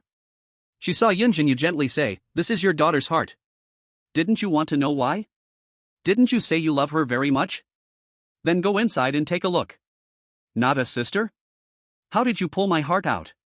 Luo Huan incredulously looked down at her chest. It seemed like her heart was gone. But she felt nothing. She looked up at the heart in the sky, feeling a bit inexplicably embarrassed. Under the bright daylight, to display her own heart? This novel experience was truly eerie intense. But, should she let her father see her true feelings? Her thoughts, her grievances, and resentments. Luo Huan lightly bit her lip. As she became nervous, the heart in the sky also beat faster. At this moment, Principal Luo looked at that battered heart. He was shocked that Yun Zhenyue could use his abilities. More of a feeling of panic filled him. Could it be that he really didn't understand his daughter? No. It can't be. There must be some misunderstanding. At this moment, Principal Luo's gaze became resolute, he deeply looked at Yun Zhenyue, then solemnly said, "Okay, I'll enter." Chapter 117, The Shock Brought by the Peerless Skill, The Rise of the Dragon Kingdom. As Principal Luo nodded in agreement, Yun Zhenyue's mind stirred. Buzz. Immediately, Principal Luo's form transformed into a blood-red streak of light. He entered the heart of his daughter, Luo Huan. He offered no resistance at all the entire time. Even though Yun Zhenyue could kill him at any moment. After sending Principal Luo in, Yun Zhenyue suddenly felt the power in her body dissipate. It seemed the time limit for the love contract had ended. That invincible power seemed able to tear through this shrouding red mist. A thought could shake the world, a thought could calm the seas. However, after losing this power, Yun Zhenyue did not feel too much regret. After all, it was only 1% of Gu Yuan's power, and if trouble arose in the future, she could just go find him. Director Yun, how do you have Dad's abilities? At this moment, Luo Huan couldn't contain her curiosity and asked. Well, it's my little skill, isn't it powerful? Yun Zhenyue said, not hiding her amusement. Of course it's powerful. Luo Huan's eyes widened, filled with astonishment. If you can use his abilities just by looking at Dad, then aren't you truly invincible? Then when you find a big evil entity, just look at it twice, and you'll be able to walk sideways in the odd world. Yun Zhenyue found it amusing upon hearing this. It's not that simple. This skill, although its cooldown time is far shorter than that of a love contract, still lasts a full 7 days, and it only uses her abilities. Her body has not been enhanced. Perhaps it suits Luo Huan well, she loves to show off. Just when the two were whispering, all the anomalies at Trembling High School had escaped from danger. Although the negative energy was drained, most of them looked pale like they had kidney deficiency. Thankfully, they were not completely drained. These anomalies all looked incredulous, staring in shock at the two, including the strange homeroom teacher and the peculiar head of instruction. The strange homeroom teacher looked relieved. He just realized that Luo Huan was actually Principal Luo's daughter. That rumor turned out to be true. Fortunately, Luo Huan had threatened him before, which prevented a disaster. The peculiar head of instruction, on the other hand, looked regretful, having witnessed Yun Zhenyue blow a big hole in Principal Luo's heart. Could he, a mere little red robe, have seen that? She was still the chairperson of the board. Did he still expect benefits from her before? This is a disaster. The anomalies from Class 2 approached the two. These anomalies thought Luo Huan and Yun Zhenyue had teamed up to break the heart chamber. They gazed at them with admiration. Sister Yun, Sister Huan, you are amazing. I just found out that Sister Huan is the principal's daughter. With Sister Huan in our class, we'll all be prosperous in the future. Hearing the amazed remarks from a group of classmates, Luo Huan couldn't help but feel proud again, waving her hand saying, keep it low-key, keep it low-key. This show-off is simply exhilarating. Chairman Yun indeed didn't lie to her. At this moment, behind this group of anomalies, Han Sumei and the others felt lingering fear. They were not anomalies, so they were not drained of negative energy by Principal Luo earlier. Although they were scared and desperate, they could still see the whole picture. Yun Zhenyue is just like an anomaly.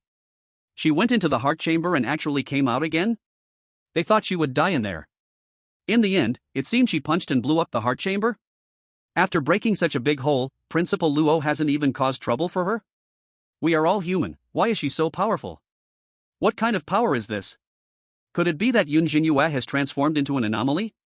Or can it be that this power was also given to her by Gu Yuan? Han Sumei looked filled with jealousy. She looked at Yun Zhenyue, who seemed to be in the spotlight, admired and worshipped, feeling even more sour than eating a lemon. Just a moment ago, they pleaded for a long time, but Principal Luo didn't pay any attention to them. The badge she was proud of even led to Megan's death without a grave. She thought Principal Luo was proud. But he clearly viewed Yun Zhenyue from an equal perspective. They felt like ants beneath the feet of two giants. On the other side, Yamada Aiko looked dazed. She indeed did not think Yun Zhenyue could truly come out of the heart chamber. But the way she came out was almost completely different from what she imagined. Normally, one would think that Yun Zhenyue would persuade Luo Huan and her father to resolve their conflicts, right? Who knew she was so outrageous? She directly used brute force to tear open the heart chamber. And took Luo Huan out with her. Is this something a human can do? In all these matchmaking sessions with anomalies, this is the first time Yamada Aiko has seen someone actually stand up to a killing star. In the end, she didn't even know what skill was used to copy Principal Luo's abilities. Such power? If it returns to reality, the Dragon Nation will surely rise to greatness. Now they can only see who will benefit first. Or whether this matchmaking session will end soon. At the same time, looking at Principal Luo who walked into the heart chamber, even the audience in the Dragon Nation felt a bit scared. Isn't it? Was Yun Zhenyue possessed? How does she have new abilities? The shocks given to them came one after another. What kind of skill is this?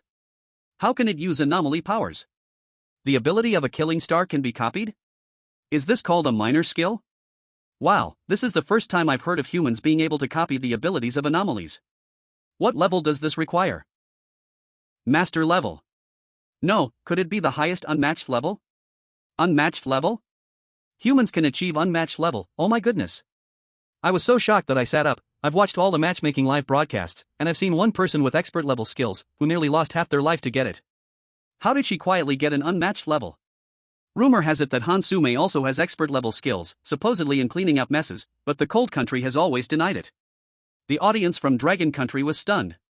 The shock of an unmatched level skill hit them. It was even greater than the contract of love. Yun Zhenyue, after obtaining master-level medical skills, has once again broken through the limits of human skill levels. She became the first person in the world to achieve unmatched level skills. Not to mention, just the ability to replicate this skill could lead to amazing outcomes in the hands of the national think tank. Replicating combat-type abilities could directly overwhelm the dungeon. Copying functional abilities could be treated as chips, regardless of which dungeon they faced. Dragon Country now had the qualifications to negotiate. The overall impact was no less than possessing nuclear weapons. If she returned to reality, no matter which country she went to, she would be treated as a distinguished guest. Dragon Country would have to hold her carefully, afraid of dropping her. After a while, Yun Zhenyue sensed that the time for on-the-spot replication had come.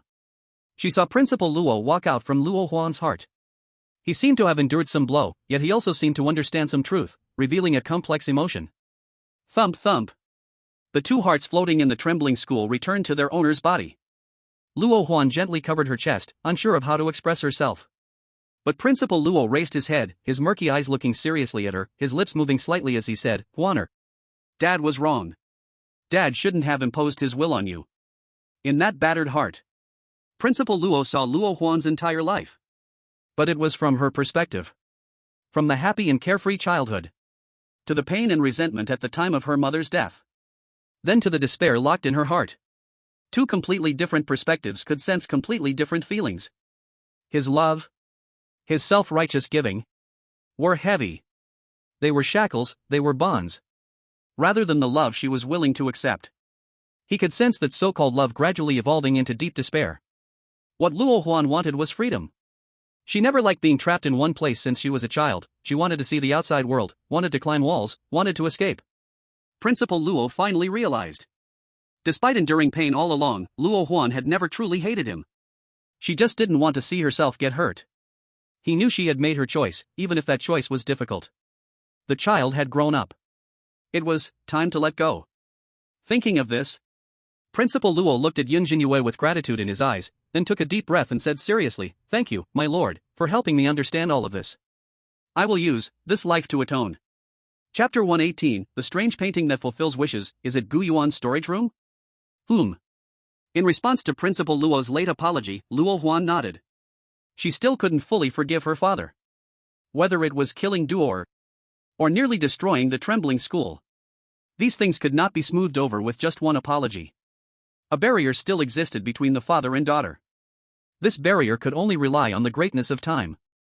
A gentle breeze brushed against Luo Huan's cheek. She gently tugged a strand of hair, tucking it behind her ear, and took the initiative to take a step toward that barrier. "From now on, I still want to go out for a walk. Can you accompany me?" Principal Luo was about to agree immediately. But just then, he felt a sharp pain in his heart. It wasn't from Yun Zhenyue's punch, but rather a pain that felt like insects biting. His body had reached such a point? Principal Luo's eyes dimmed. He had finally understood his daughter's feelings. She was also willing to take the initiative to dissolve the barriers. As long as he could accompany her, no matter where they went, he would be happy. But before, in order to search for his daughter, he had fought against many powerful strange beings. He had once angered a top-tier villain, who poisoned him, making recovery impossible. His body was already critically ill, and today's battle had almost drained him completely. He could only try his best not to let her notice.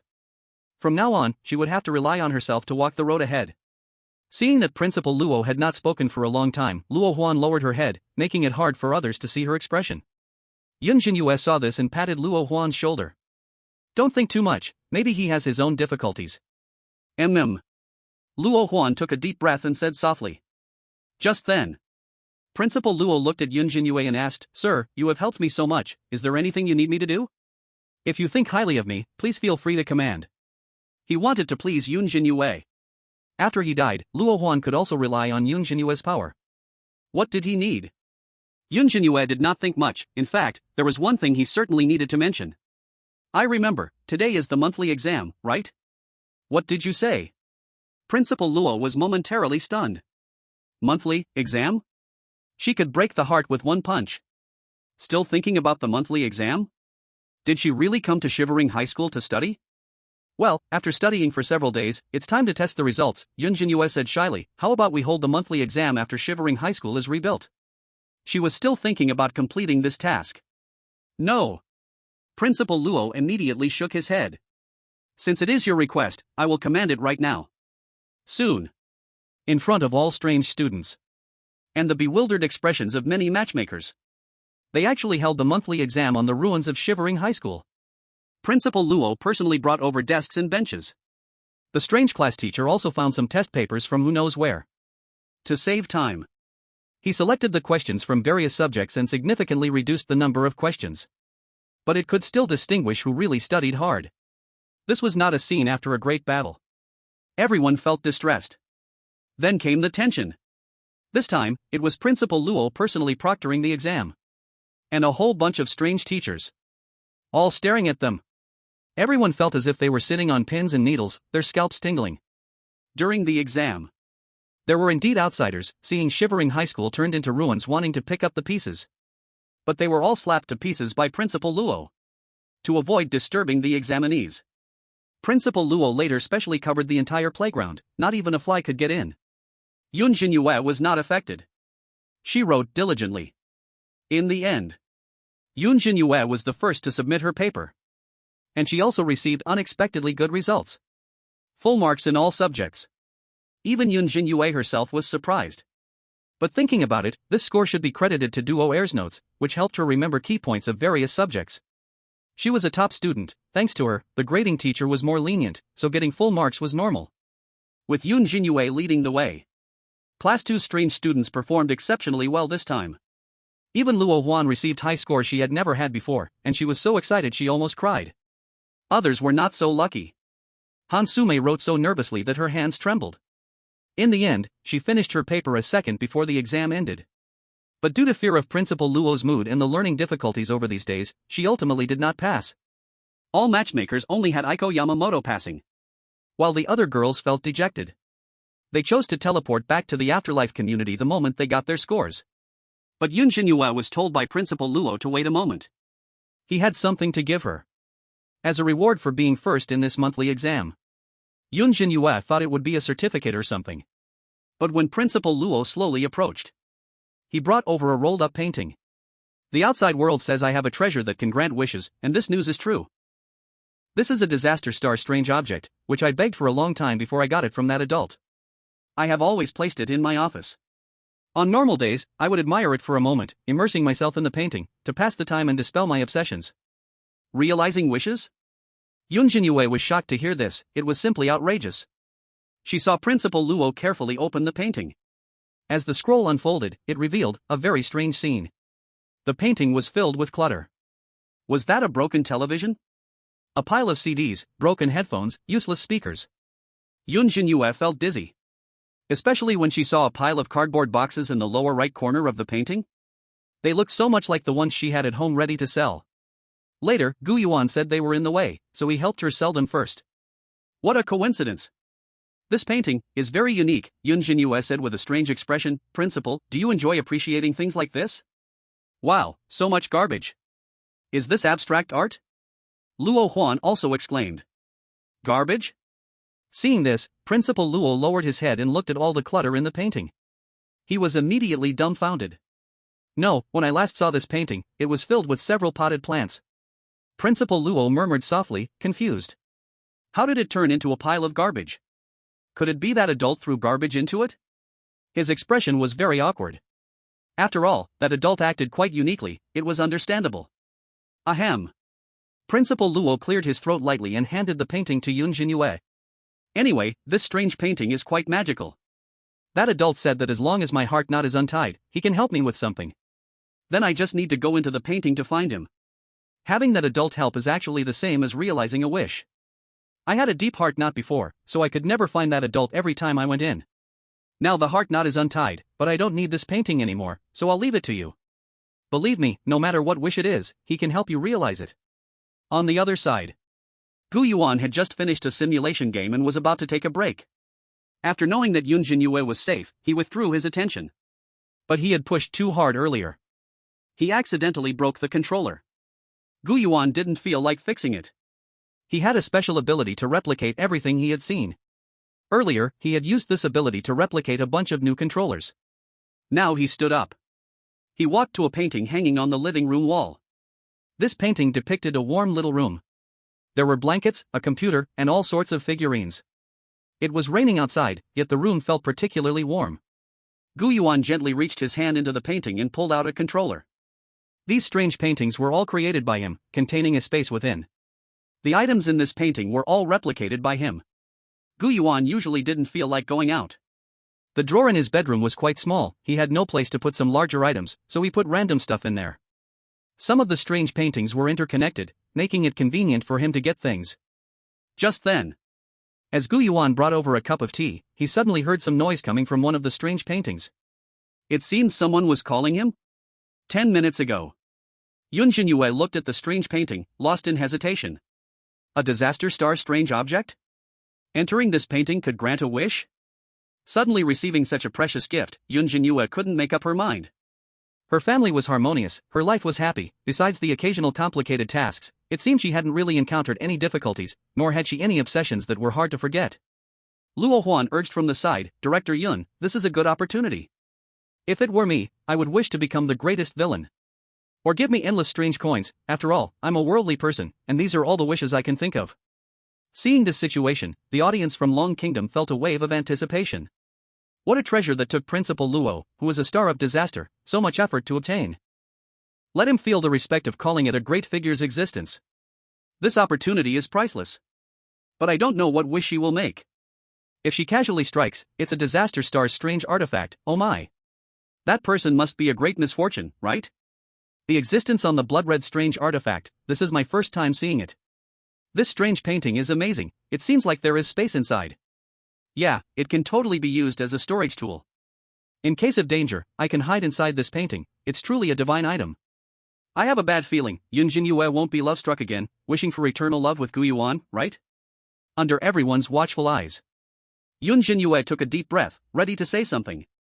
But at that moment... Ahem! Principal Luo, holding the strange painting, suddenly coughed loudly. Immediately, he spat out black blood, covering his mouth. Although he tried hard to hide it, that black blood seeped through his fingertips. His cheeks also showed a lifeless pale. The entire strange appearance highlighted a sense of weakness and pain. Seeing this, Luo Huan widened her eyes and hurriedly asked, Daddy, you. No problem, Huaner, don't be afraid. I'm just a bit tired, I just need to rest for a while. Principal Luo didn't want Luo Huan to worry. He quickly absorbed the blood on his hand, then pretended to be nonchalant as he said softly. How can it be nothing? Luo Huan bit her lip tightly, you're hurt, because of me? Yun Zhenyue, on the side, also looked at him in doubt, Principal, did I hurt you? It shouldn't be. Yun Zhenyue remembered that her punch was controlled. She definitely didn't use all her strength, otherwise, not to mention just making a hole, she could have shattered Principal Luo's heart. Moreover, she knew in advance that Principal Luo's body had self-repairing abilities, even if he was truly injured, he would recover in half a day at most. How could he be spitting black blood like this? Under Luo Huan's repeated questioning, Principal Luo had no choice but to reluctantly tell the truth. He was afraid that lying again would make Luo Huan hate him. Upon hearing Principal Luo admit that he had been poisoned by a top-tier disaster star and was out of energy, it seemed that only a great misfortune above the disaster star could cure him. Luo Huan's heart sank immediately, and her face turned pale. She hurriedly requested Yun Zhenyue to help her father. She knew Yun Zhenyue's medical skills were great, she had helped the whole class when they were sick before. However, after Yun Zhenyue took his pulse, she also felt powerless. It seemed there was something strange inside Principal Luo's body. To heal him, that thing had to be pulled out. But that thing was constantly changing positions, very cunning, pulling it out would probably stump even Dean Yen. Forget it, don't worry about me anymore. I have done too many wrong things in my life, now it's just retribution. Principal Luo smiled lightly. He didn't take it too seriously. He just gently patted Luo Huan's shoulder. From now on, you can only walk your own path. Don't be sad, and don't cry, Dad will always be with you. Hearing this, Luo Huan's eyes became sour. She finally felt her father's love for her. This time was not heavy but a blessing. Dad, Just as Luo Huan was about to say that she would accompany him during this period, Yun Zhenyue couldn't hold back and immediately interrupted, wait a minute. She dreaded these mushy moments the most. In the past, when watching the Spring Festival Gala, every time there was a forcibly tear-jerking skit, she would immediately turn off the TV. Stop crying, isn't there a strange painting? Let that great person help your dad get better. Yun Zhenyue said tiredly.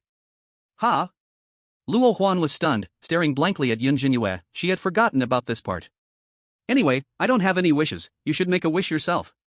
Yun Zhenyue decisively said with a light smile. Soon. After a brief discussion, the two decided to step into the strange painting together. Buzz. As their figures immersed into the strange painting, they arrived in a strange and bizarre world. There were no colors, and no existence of time. Only a chaotic mess of miscellaneous items. Everything they had seen in the painting appeared in front of the two. It was like a storeroom, with things piled up haphazardly. The two exchanged glances. Finally, Luo Huan couldn't help but say, "Is this the master's trash can?" Using a calamity item as a trash can, impressive. The two did not dare to touch this master's belongings. Who knows if his strange personality would make him angry. Before long, they saw a beam of light ahead. They walked towards that light. A small room appeared before them. This room had all kinds of electrical appliances. Computers, figurines, and cartridges were piled in heaps, like a Shutton's room. This should be his residence? Yun Zhenyue asked in confusion. She felt this little house was somewhat familiar. Of course, it was not the home from the underworld community.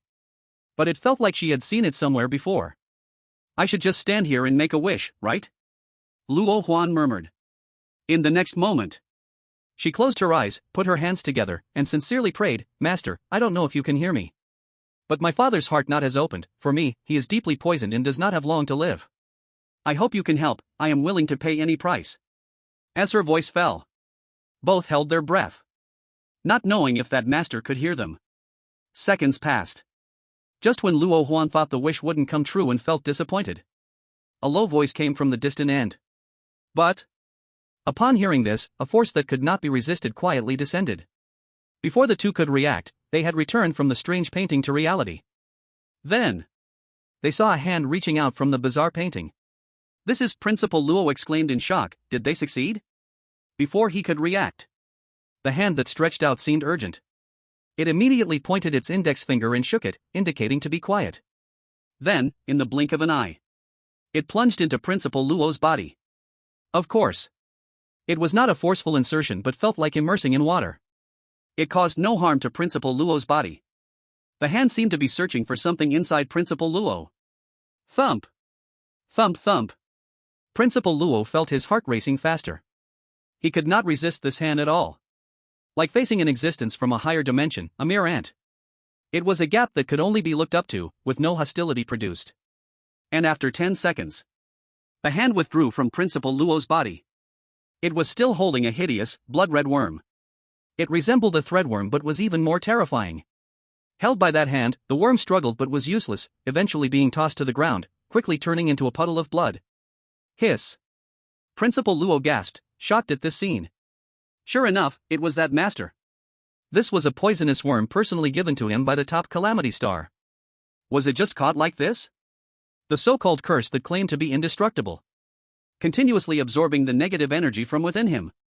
He had also tried to absorb the power of this poisonous worm to nourish himself, but his flesh had turned into threadworms. Unfortunately, the power of this worm was not so easily obtained. Every attempt to absorb it only made him weaker. Not only that. That master also healed his heart, by the way? The traces of the poison worm's erosion seemed to have disappeared. Principal Luo could sense that his strength was continuously recovering. "Thank you, master." Principal Luo hurriedly expressed his gratitude. But the owner of that hand seemed ungrateful. It directly retreated back into the bizarre painting. "Healed in an instant, so amazing!" Luo Huan exclaimed in a low voice nearby. Yun Zhenyue's eyes were dazed. For some reason, she always felt that the voice just now was also familiar. But since it only said one word, she couldn't recognize it. At that moment, she suddenly heard a voice coming from the strange painting. It was a very explosive voice shouting anxiously. "Where's the nanny? Why did the nanny go offline? Quickly defend the high ground, the opponent is coming." Yun Zhenyue was confused. Was that master playing a game and talking on the mic? Was the hurry because they had to defend the high ground? Did that kind of existence also like to play games? Just like Gu Yuan? Chapter 120, Yun Zhenyue's identity is exposed. She is that master's wife? Yun Zhenyue wanted to ask. Did that master know Gu Yuan? However, when she entered the strange painting again, she found that a pile of clutter had disappeared, and that small room was gone. It seemed this strange painting had been cut off from connection. Now it could only be used simply for storage. Seeing this situation, the audience from Long Country, while shocked, all felt a bit regretful. Gu Yuan likes to play games, and the one who helped Principal Luo treat his illness also likes to play games. Could it be that playing games can help the strange become stronger? Is it possible that they are so strong that they are bored, which is why they play games to pass the time? This hand is a bit terrifying. It pulled out the poisonous bug in an instant. I thought I would see life and death parting again, but it turned out to be this? In the eyes of that kind of existence, a top killer's poisonous bug is really similar to an ant. At this moment, Principal Luo spoke up to thank her. Thank you, Director Yun, for curing my illness. Ah. Yun Zhenyue was stunned for a moment, feeling both amused and helpless. She took out the medal, explaining that she was not Director Yun, but it was Luo Huan who liked to call her that, and this medal was also given by her husband, so Principal Luo, as an elder, should just call her Xiaoye. But unexpectedly, when he saw the board member's medal, Principal Luo's brain buzzed. This is the chairman's medal? He suddenly froze in place, as if struck by lightning. His pupils shrank to the size of a needle tip, and the corners of his eyes were pulled into fine wrinkles from shock. He had given this medal to that master at the time. At this moment, Principal Luo finally understood why Yun Zhenyue, as a human, had the power to break open his heart. Why she could smoothly enter the strange painting and help that master fulfill his wish. It turned out that master was actually her husband? What a roundabout way. It really didn't have to be so troublesome. So it was like this. Principal Luo sighed, no wonder. Luo Huan saw Principal Luo's shocked expression. She also realized something. A terrifying thought invaded her mind. Her almond eyes widened in shock, her rosy lips tightly biting, her mouth slightly open but unable to utter any sound, revealing just a hint of white teeth. Luo Huan had speculated earlier. The person who sent her the small cat pendant might be Yun Zhenyue's husband. But she did not know. That person was the legendary Mr. Gu. However, she suddenly remembered. Yun Zhenyue had said her husband was very strong, and it seemed she also borrowed his strength. So it was possible. Could Yun Zhenyue's husband be that Mr. Gu? Because of this, Yun Zhenyue could answer all the questions related to Mr. Gu correctly. At the same time, Luo Huan also noticed that Mr. Gu seemed to be hiding his identity, so he didn't see them just now. What was this? The little intimacy between couples? So was she also part of their play? Who is she? Luo Huan looked at Principal Luo, whispering. The latter quietly nodded, confirming her guess. What happened? Yun Zhenyue asked in confusion, not understanding. Luo Huan then gave a thumbs up and said, Director Yun, if I had known you were so amazing from the start, I should have told you my identity. Yun Zhenyue was helpless, even now still saying strange things. But everything that needed to be done was done. It was time to part ways. Yun Zhenyue took out her phone, preparing to add a contact with Luo Huan, but upon seeing her envious gaze, she suddenly remembered, Luo Huan was not Ding Yan, and did not have a phone. For a moment, Yun Zhenyue felt awkward standing there. Director Yun.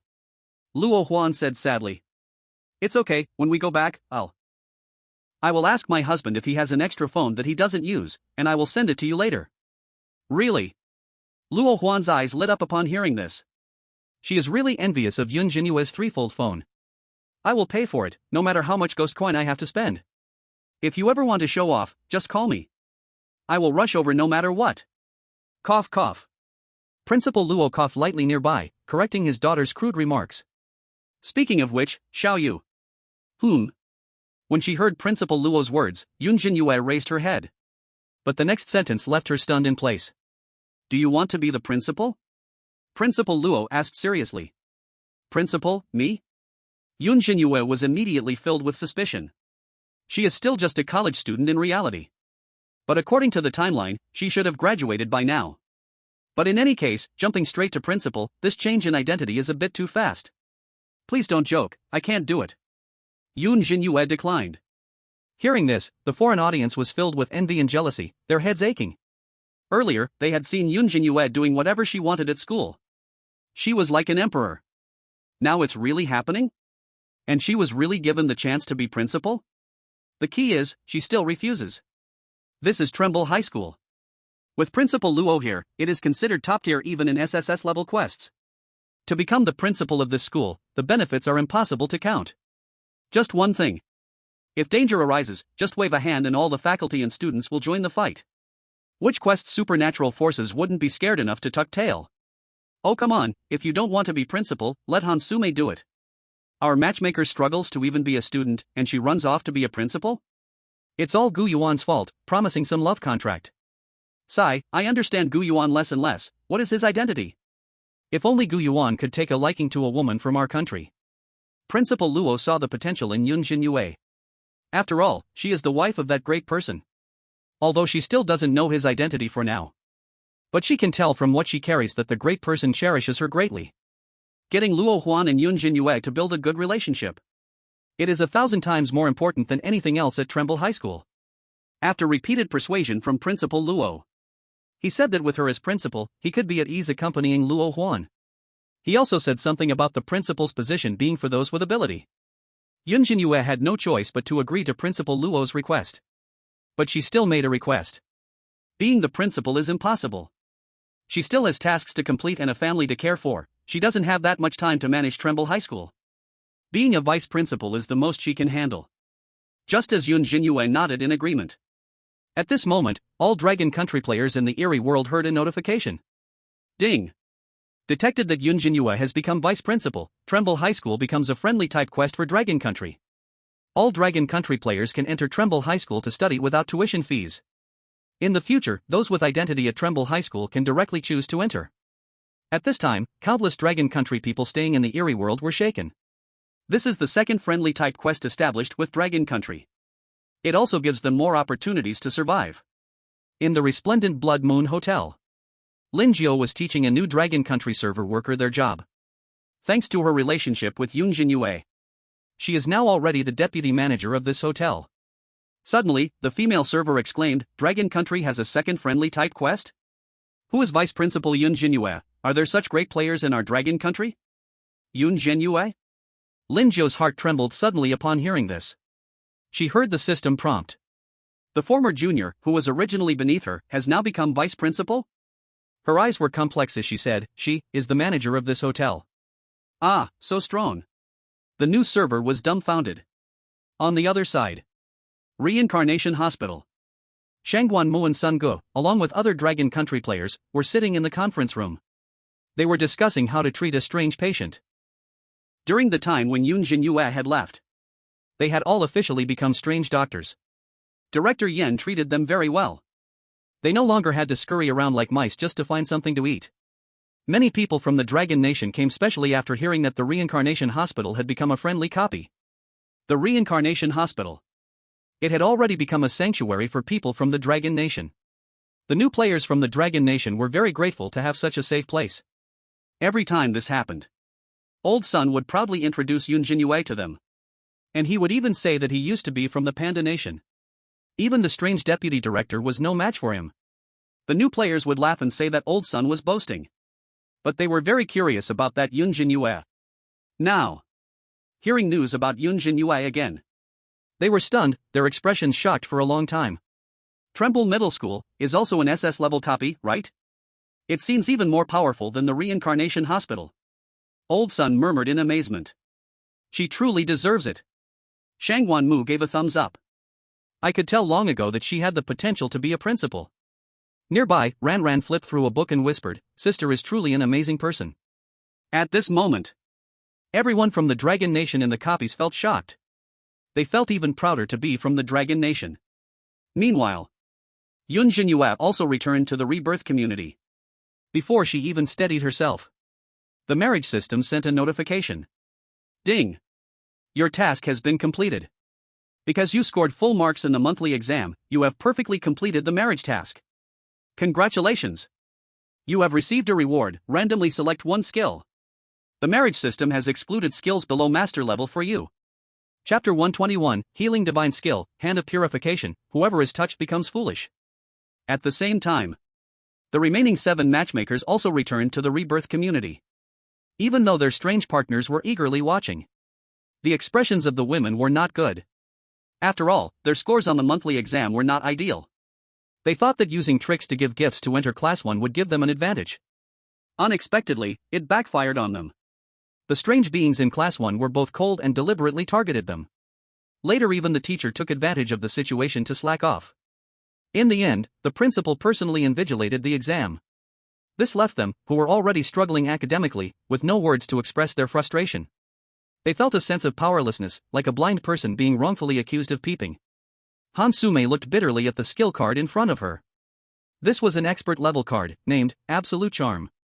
It could increase her charm towards the strange beings. This should be considered a divine skill. Whether to use it in marriage to increase the partner's affection, or to charm the strange beings in tasks, it had great potential. But since it was only an expert level, its rank was too low. This skill had a lot of limitations. It could only increase her charm towards strange beings over 60 years old. In other words, could she only attract old men? No, there are old women too. This almost made Han Sume spit out a mouthful of old blood. Ah, damn it. Her face turned pale, and she kept cursing. What use does this skill have? It was less useful than her skill of cleaning up poop. Han Sume's heart was bleeding. If she could also score full marks, maybe the reward would be a master-level skill. That kind of absolute charm could definitely make her drool over that ugly bull-headed man. Maybe it would directly max out affection. Unlocking his copy, she could escape without a trace. Wife, are you in a bad mood? At this moment, Nyo Dali was carefully watching from the side. He was feeling a bit troubled. His wife was great in every way, but she just wouldn't let him touch her. This left Nyo Dali, being a bull, with a belly full of anger. Wife, I don't want your skill, can you help me? Nyo Dali looked at the skill card in Han Sume's hand, pleading. Just like last time. Upon hearing this, Han Sume's face turned from green to red. Especially when she smelled the strong scent coming from Nyo Dali. She felt dizzy. Her boyfriend in reality was nothing but a young male model. Even the previous Pu Dagon was just a semblance of a person.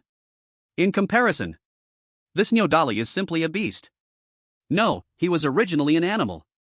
Han Sume worried that if she didn't help Nyo Dali, he would be consumed by desire and might take action against her, so she could only suppress her disgust and follow the excited Nyo Dali to the bedroom. You can't touch me. Stand still, don't move. I'll go wash my hands first. Seeing Han Sume follow Nyo Dali into the bedroom. Then her livestream was turned off. Viewers from other countries were gloating and mocking. The viewers from Dahan country had ashen faces. They felt like their cheeks had been slapped hard. To save face, they could only attack the marriage partners from other countries. Even though Nyo Dali is ugly and smelly, he is still a top red outfit. Miss Sume's skills are impressive. The charm booster is a divine skill. Humph, the expert level skill obtained in Little Sun Country can only summon a bunch of lingering soul mosquitoes. What good are mosquitoes? Mosquito expert Simida. And Asha from the third country only obtained a proficiency level skill that sacrifices life to break seals, completely useless. You are just jealous of Miss Sume, a bunch of clowns.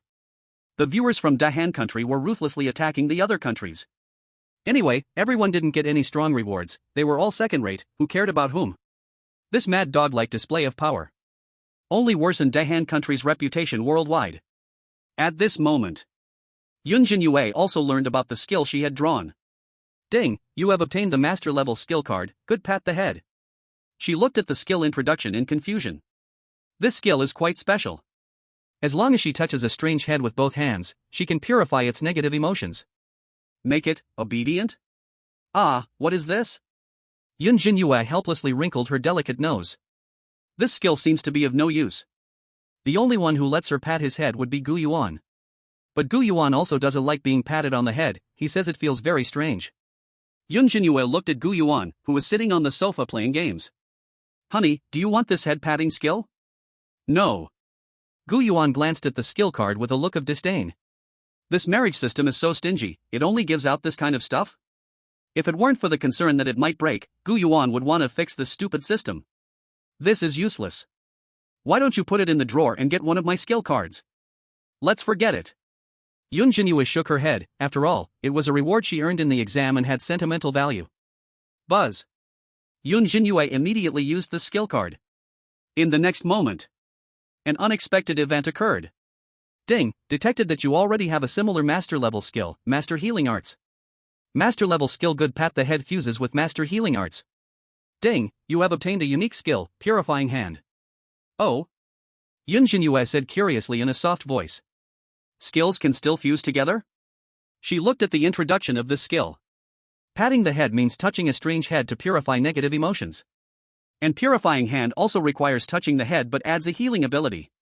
In other words, as long as her hand touches the head, the strange being would be enlightened, with no malice, healing the whole body.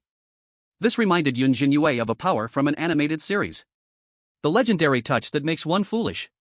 Plus, this skill has no cooldown time, it can be used any time. Yun Zhenyue curiously used Purifying Hand. Instantly, a layer of white light appeared around her hands. She tried to touch her own head but found no response. Looking at Gu Yuan, he immediately sensed something and scooted away to the edge of the sofa. Honey, let me pat your head, I want to try out my new skill, it can heal you. Yun Zhenyue said excitedly. No. Gu Yuan felt as if he were facing a husky. To divert Yun Zhenyue's attention, he sighed. He took out several strange phones from the drawer. These phones were all duplicates he made, they couldn't transform like the original. Aren't you going to chat with Luo Huan? Here, take these extra phones. In the future, if you meet friends, just give them the phones. Thank you, husband. Yun Zhenyue joyfully thanked Gu Yuan upon seeing this. She instantly forgot about the head pat. Then Gu Yuan even helped her get a delivery service, allowing Yun Zhenyue to send the phones to her friends. The extra phones were placed into the strange painting, saved for later use. This strange painting was shoved to her by Principal Luo. Now it had become her storage bag. What are you doing? After a while, Gu Yuan looked at Yun Zhenyue. She curiously reached her hand into the painting on the living room wall. But to her surprise, it wouldn't go in.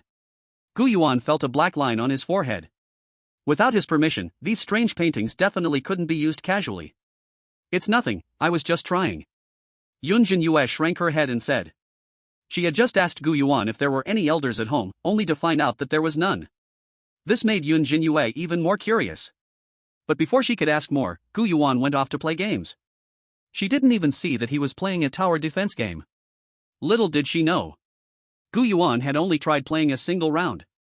And he got disgusted by his teammates in that round, so he immediately uninstalled the game. If it were his old personality, he would definitely confront those teammates. Looking at the pampered Yun Zhenyue. Every time she could get a bunch of good things from Gu Yuan. This time he didn't even want the skill card. What a treasure of a husband. In contrast, those strange partners of other matchmaking choices, are they even human? They are both useless and greedy. Not even worth a single hair of Gu Yuan. Viewers worldwide were envious to the core. Chapter 122 SS Plus Frightening Marketplace, can this mission exploit a bug? The audience from the Great Cold Country was so jealous their teeth were grinding. They even specifically invited an expert from the Flower Flag country. Last time, this expert gave a conclusion. He said Gu Yuan, as a top-level red robe, was actually seriously injured. Yet Yun Zhenyue, upon trembling into the school, used only 1% of Gu Yuan's strength and could defeat Principal Luo? He was harshly slapped in the face by this expert. If 1% of the strength is enough to crush an intermediate evil star, just how strong must Gu Yuan be? It must be terrifying. The people of the Great Cold Country didn't believe it. Most foreigners didn't believe it either. If he were truly terrifying, could he really let Yun Zhenyue be in danger? Couldn't he just call 2 subordinates to accompany her? Although this expert couldn't watch the live stream, he saw the videos saved by others. He immediately provided a convincing conclusion again. Last time I underestimated Gu Yuan, but my conclusion remains unchanged. He is still seriously injured, however, his peak strength might exceed that of a top red robe, reaching a low-level evil star. The so-called 1% power of the love contract is actually a lie, he preserved his peak power in advance for Yun Zhenyue to use. Otherwise, why would the cooldown time for this skill be set so long? It's obviously a useless skill, he just can't let Yun Zhenyue use her power again, this skill can only be used once. Principal Luo actually didn't go all out, he locked his daughter in his heart, could it be that he really killed her? Losing to Yun Zhenyue was just a way out for him. Look at him playing games every day, it's just to cover up, not letting Yun Zhenyue pat his head, is also to cover up, even if her skills can't heal him. Hearing this well-known expert's confident speech, foreign audiences agreed completely. At his peak, he was strong, but now he's estimated to be just an ordinary red robe, no Dali is a top red robe. Without that skill, let's see how the Dragon Country women fare in the next mission.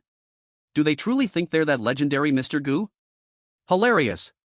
Amidst the slander of so many foreign audiences, only the people from the Dragon Country and small days refused to accept it. especially the little days. Now, they have regarded Gu Yuan as a deity, with the tacit approval of the authorities. Some churches even worship Gu Yuan as a true god. Hearing someone slandering their deity, they immediately became furious. Baga! You are not allowed to insult the great Gu Yuan. How dare a cow compare itself to a deity? Are you crazy? Just wait and see, he will slap you hard in the face. This global wave of online cursing left the people of Longhua astonished by the fighting power of little days. This also made the netizens of Longhua fall silent. What should I say? Never mind, anyway, they always say this, and in the end, they are the ones who get slapped in the face.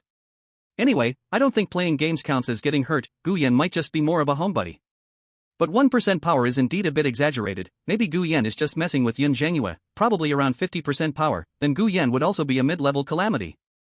Unaware of the undercurrents outside. Time flows. Just a few days before Valentine's Day. The women, who have gradually gotten used to living in the afterlife community, received a new task again. Ding! You have a new matchmaking task. With Valentine's Day approaching, exchanging gifts on this special occasion helps significantly to enhance relationships. Please go to the Gu Mall today and personally select a gift for your partner. Due to the special nature of this task, matchmakers must be self-reliant, prohibited from carrying gifts given by their partners or Gu coins. This will better showcase your sincere feelings. Task reward: according to the quality of the matchmaker's gift, the matchmaking system will give double rewards. Hint: completing the following 3 tasks will help obtain better quality gifts. 1. Gain the welcome of the general manager of Gu Mall.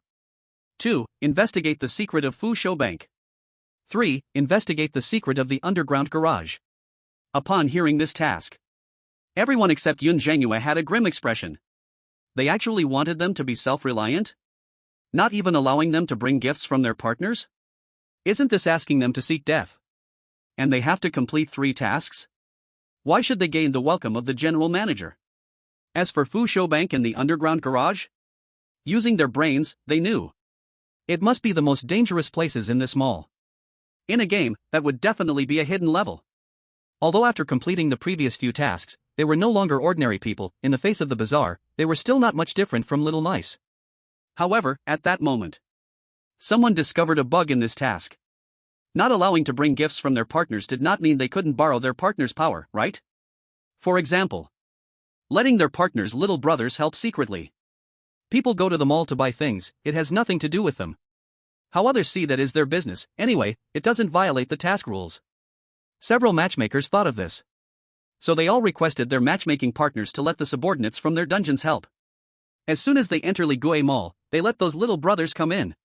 As long as they don't step into those 2 dangerous places, with the help of Gu and Han Yi, their task this time would be quite safe. Soon, these bazaar partners all agreed.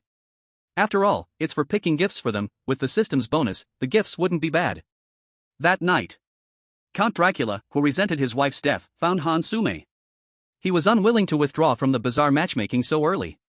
He was unaware of the happenings at the Tremor Middle School. Nor did he know that Han Sume was the one who had caused Megan's death. Count Dracula requested to make Han Sume his wife, and promised that his subordinates, the Bloodkin, could follow her. But Han Sume flatly rejected him. Never mind. I'm doing quite well now. Her current partner, Nyodali, is also a top-level Honi. And he has a strong desire to control. If he finds out she cheats, she might be smashed into meat pie. Count Dracula, helpless, then looked towards the matchmaker from the nation of Asan on the 4th floor. According to what he knew, there lived a nightshade there, but it was just a low-level red-clad. He could easily crush it. Moreover, the humans from that A3 country looked pretty good to him. Why not just kill that nightshade directly? Just as Count Dracula knocked on the door. But suddenly, he sensed an overwhelming aura that was hard to resist. That feeling. It was like facing Director Yin from before. That nightshade had become a killing star? Count Dracula found it hard to believe. Outsider, speak your request. When the nightshade, with green skin and holding a terrifying trident, opened the door, his eyes displayed 2 burning, eerie flames, flickering with a bloodthirsty cold light in the darkness. Seeing this situation, Count Dracula swallowed. He immediately made an excuse to leave, saying he knocked on the wrong door. The nightshade only coldly fixed his gaze on his back. It seemed that with the slightest movement, the trident would pierce his heart. Then he turned to the person beside him and whispered, "I will let my subordinates follow you, don't worry, Asha." This scene shocked the global audience. The nightshade from A3 country actually stepped into the killing star first? Since the last healing, that nightshade was nearly a low-level red-clad. Besides the audience from A3 country, very few people paid attention to him. How did he suddenly leap across a major realm? The audience from A3 were all excited and proud. A bunch of idiots, do they really think our A3 country is easy to bully? Mr. Nightshade has seals within him. Good thing Asha's newly gained skills fit perfectly, although he lost 10 years of life, but still helped him unlock the seal, ha ha ha. Now Mr. Nightshade is the most ferocious Eerie in the resurrection community. What Gu Yuan can't even beat a single finger of Lord Nightshade. This game mall is an SS plus level dungeon, bringing a bunch of resentful souls in Eerie is just seeking death. Lord Nightshade's subordinates really have redclads. I want to see if the orphanage that Gu Yuan mentioned is real. Chapter 123, Gu Yuan's organization, Butterfly Seal, in the name of Nightmare Hunt. At the same time, Yun Zhenyue was tidying up the house. Thinking that she would be going out for a few days again, Gu Yuan must be too lazy to clean up. She cleaned every corner of the house. Just when Yun Zhenyue was using a broom to clear under the bed, she suddenly discovered a box. Taking it out and opening it up, she saw a strange seal inside. The seal was in the shape of a butterfly, shimmering with a cold light under the lamp, and the bottom was blood red, seemingly with dark ink swirling inside. As soon as Yun Zhenyue's fingertip touched it, she suddenly felt her finger go cold. She didn't know if this seal was still useful. Yun Zhenyue decided to try it. She casually pressed the seal onto the back of her right hand, thinking that if it was useful, she could just wipe off the mark later. Immediately, a blood-red butterfly appeared on her hand. The butterfly was vivid, its wings spread open, as if it was about to fly away. Then suddenly, the butterfly's eyes oozed dark red blood, soaking into Yun Zhenyue's skin. Yun Zhenyue only felt a chill on her hand. Before she could react, the mark on her hand disappeared. What a strange seal. It should still be useful. Yun Zhenyue shook her head. She carefully placed the seal back into the box and shoved it back under the bed. Gu Yuan had quite a lot of junk. Some she asked about and threw away after he said they were useless, while some she left in their places. Pat pat pat. After a while, Yun Zhenyue finished cleaning and walked into the living room. Gu Yuan turned his head to look, and immediately took the initiative to say, "Same old place, you go get your reward." As soon as he finished the sentence, he seemed to sense something and made a surprised "oh" sound. Did you see the seal under the bed? Yeah, I found it while cleaning. That seal should still be useful, I just put it back. By the way, I accidentally stamped my hand, it should be fine, right? Yun Zhenyue said obediently. It's fine, Gu Yuan said slowly, I just didn't expect you to notice so quickly. I probably haven't told you that I have another organization, right? That stamp is something I've used in the organization. Gu Yuan's organization? Yun Zhenyue's eyes widened in suspicion. This is the first time she has heard of it. Can you tell me more about it? Don't worry, you'll know very soon. Gu Yuan smiled and shook his head, teasing her a little. His organization is called Nightmare Hunt. It is full of countless strange nightmares. Hunters lurking around them. The powerful and weird beings within the organization all follow his orders. Even ordinary malevolent beings can only be considered middle tier. In that chaotic and disordered era, to make the entire bizarre world comply, military suppression was unavoidable. For this reason, Nightmare Hunt has launched large-scale operations, leaving deep psychological shadows on the rulers of numerous SSS-level dungeons. Many malevolent beings would weaken at the mere mention of Nightmare Hunt. Yun Zhenyue stamped the seal on herself. It left his marked aura on her. The strange beings in the organization should discover her soon enough. Gu Yuan also noticed the good fortune of the night demon upstairs turned into a malevolent star. But with that night demon's abilities, they simply do not qualify to enter his organization. Even hearing of its existence is a luxury. At this moment, hearing Gu Yuan admit he has an organization, the audience in Dragon Country fell into shock. Organizations in the bizarre world are not like ordinary dungeons, they are a collection of strange dungeons. For a common goal, the rulers of horrific dungeons willingly submit to control. Whenever a task is assigned, all strange beings in the organization work together. No single dungeon can stop that. So far, the bizarre organizations known to humanity are very few, but each one is extremely mysterious, purpose unknown, leader unknown. A few years ago, a player inadvertently entered an organization called the Creepypasta Foundation. It is said that all the strange beings in the organization are in red. Its 13 creators of Creepypasta are also malevolent stars, all rulers of S-level dungeons. This once made everyone think that player had gone crazy. Until he took a picture of the organization stamp, that is when the rumors gained credibility. Gu Yuan has an organization too, no way? I sat up straight. Does that mean he has many dungeon bosses under him? You all forgot, Gu Yuan has a bunch of property deeds and many gifts from others. Wait, he said he has an organization, not that he is in an organization. I didn't mishear, right? Now we just don't know how many strange beings are in that organization. I'm so curious. The audience from India saw the excitement of the Dragon Country audience. They felt that their spotlight was stolen. Everyone was unhappy. When it comes to boasting, no one can compete with their Indian country. Just boasting, even an organization counts. I call a toilet an organization too. Yeah, he probably doesn't know this task has a bug, otherwise, let his subordinates come out and compare with the Night Demon's subordinates. Gu Yuan was a low-level malevolent star at his peak, but Night Demon is an active malevolent star. No matter how much he boasts, he can't be stronger than Night Demon. I can't wait to see the expression of the Dragon Country woman regretting when she gets to the bazaar market. She must be confused with hunger. She should eat more curry. Dragon Country doesn't have such delicious food. This time, Yun Zhenyue did not take Gu Yuan's gift. Did not meet the expectations of the Dragon Country audience. To look at the things in another drawer of the bedroom. Mainly because this task requires self-sufficiency, taking things would be useless. Very soon. With a flash of white light, Yun Zhenyue was immediately transported into the bazaar market. As soon as Yun Zhenyue entered the bazaar market, she heard a clamor of voices. She lifted her head, looking towards the interior of the mall, only to see the pale white light reflecting down from the ceiling, like countless dried hands groping in the darkness. The escalator had stopped running, and a thin layer of dust accumulated on the steps. Useless plastic mannequins toppled here and there, their faces stripped of features by someone, leaving only smooth blanks, invoking a faint sense of being watched. A faint musty smell lingered in the air. Is this a mall that sells clothing? Yun Zhenyue saw 5 floors. The higher she looked, the more brightly lit the stores became, and the more luxurious the decorations were. Yet on the first floor where she stood, only a few shabby clothing stores had their lights on. So, the gifts they were choosing this time were clothes? And preferably clothes from the 5th floor? Moreover, since they couldn't carry strange coins, they needed to use their brains to obtain the clothing, whether through working or deceiving. Otherwise, it seemed she could just buy the entire store with ease. Just as Yun Zhenyue was pondering, a noise from beside her disturbed her ears. Only then did she subconsciously look over. She saw Hansume, Yamada Aiko, and other women standing over there. But surprisingly, many of them had strange figures following behind them, including some in red clothing. This left Yun Zhenyue confused.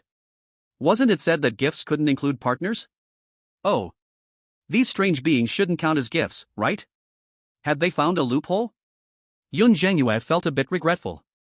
If she had known this, she could have gone to find Gu Yuan, and perhaps she could have brought a few helpers from the orphanage. But Yun Zhenyue also didn't think too much. It was just working, she was already used to it.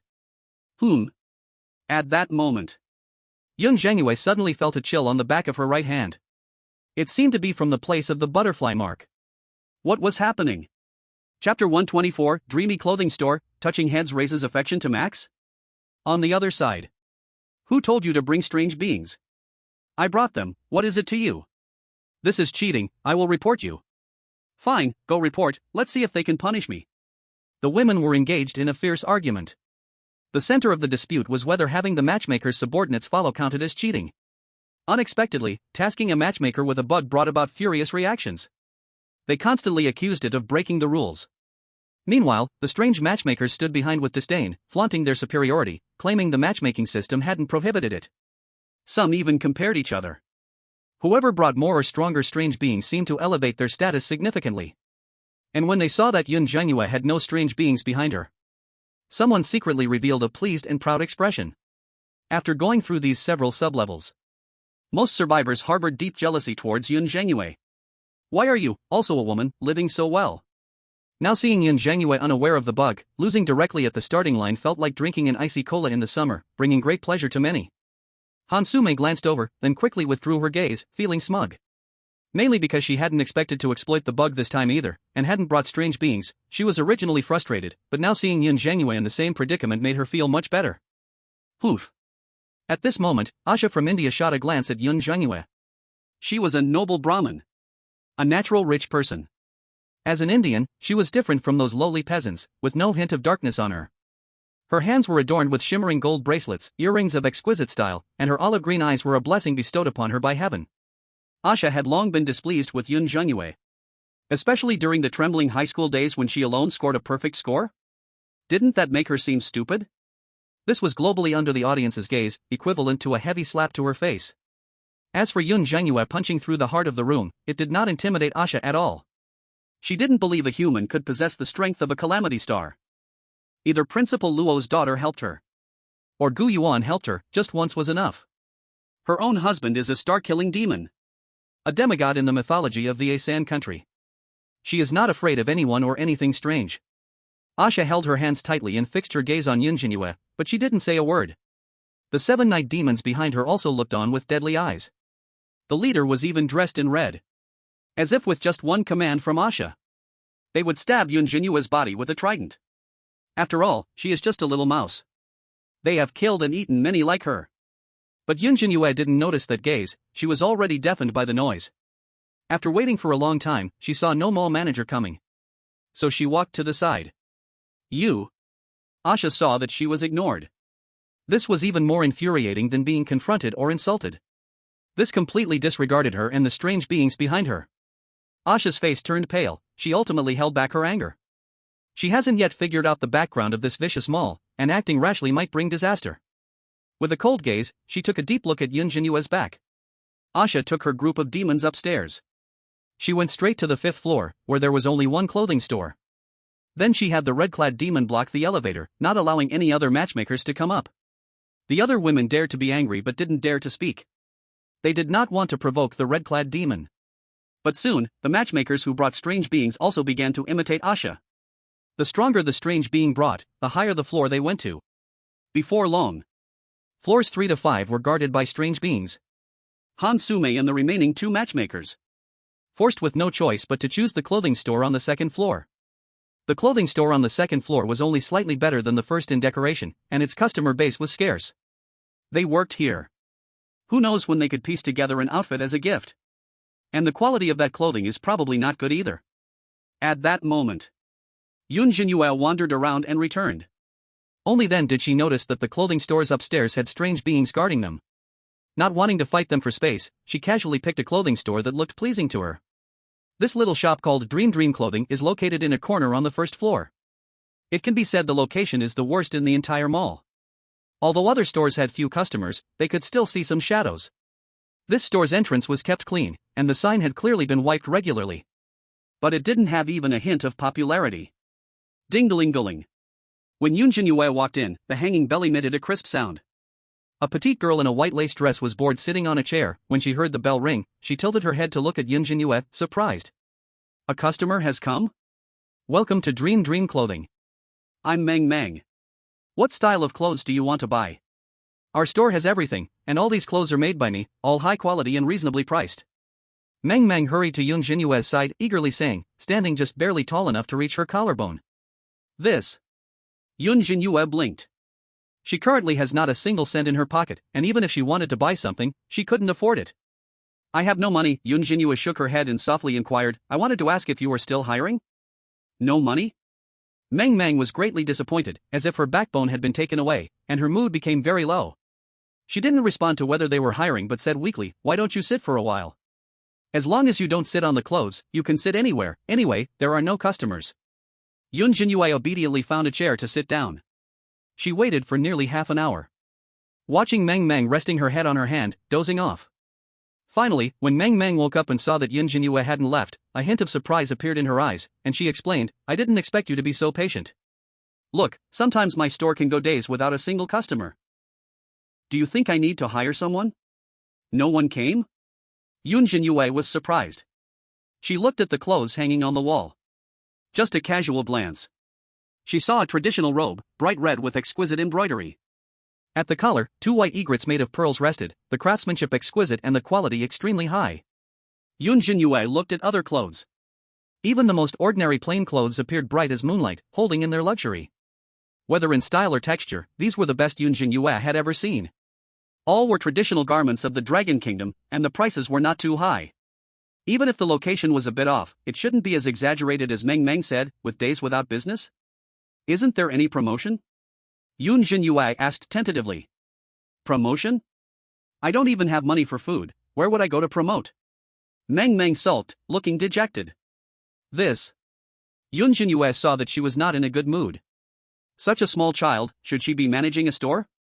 Yun Zhenyue felt a surge of compassion.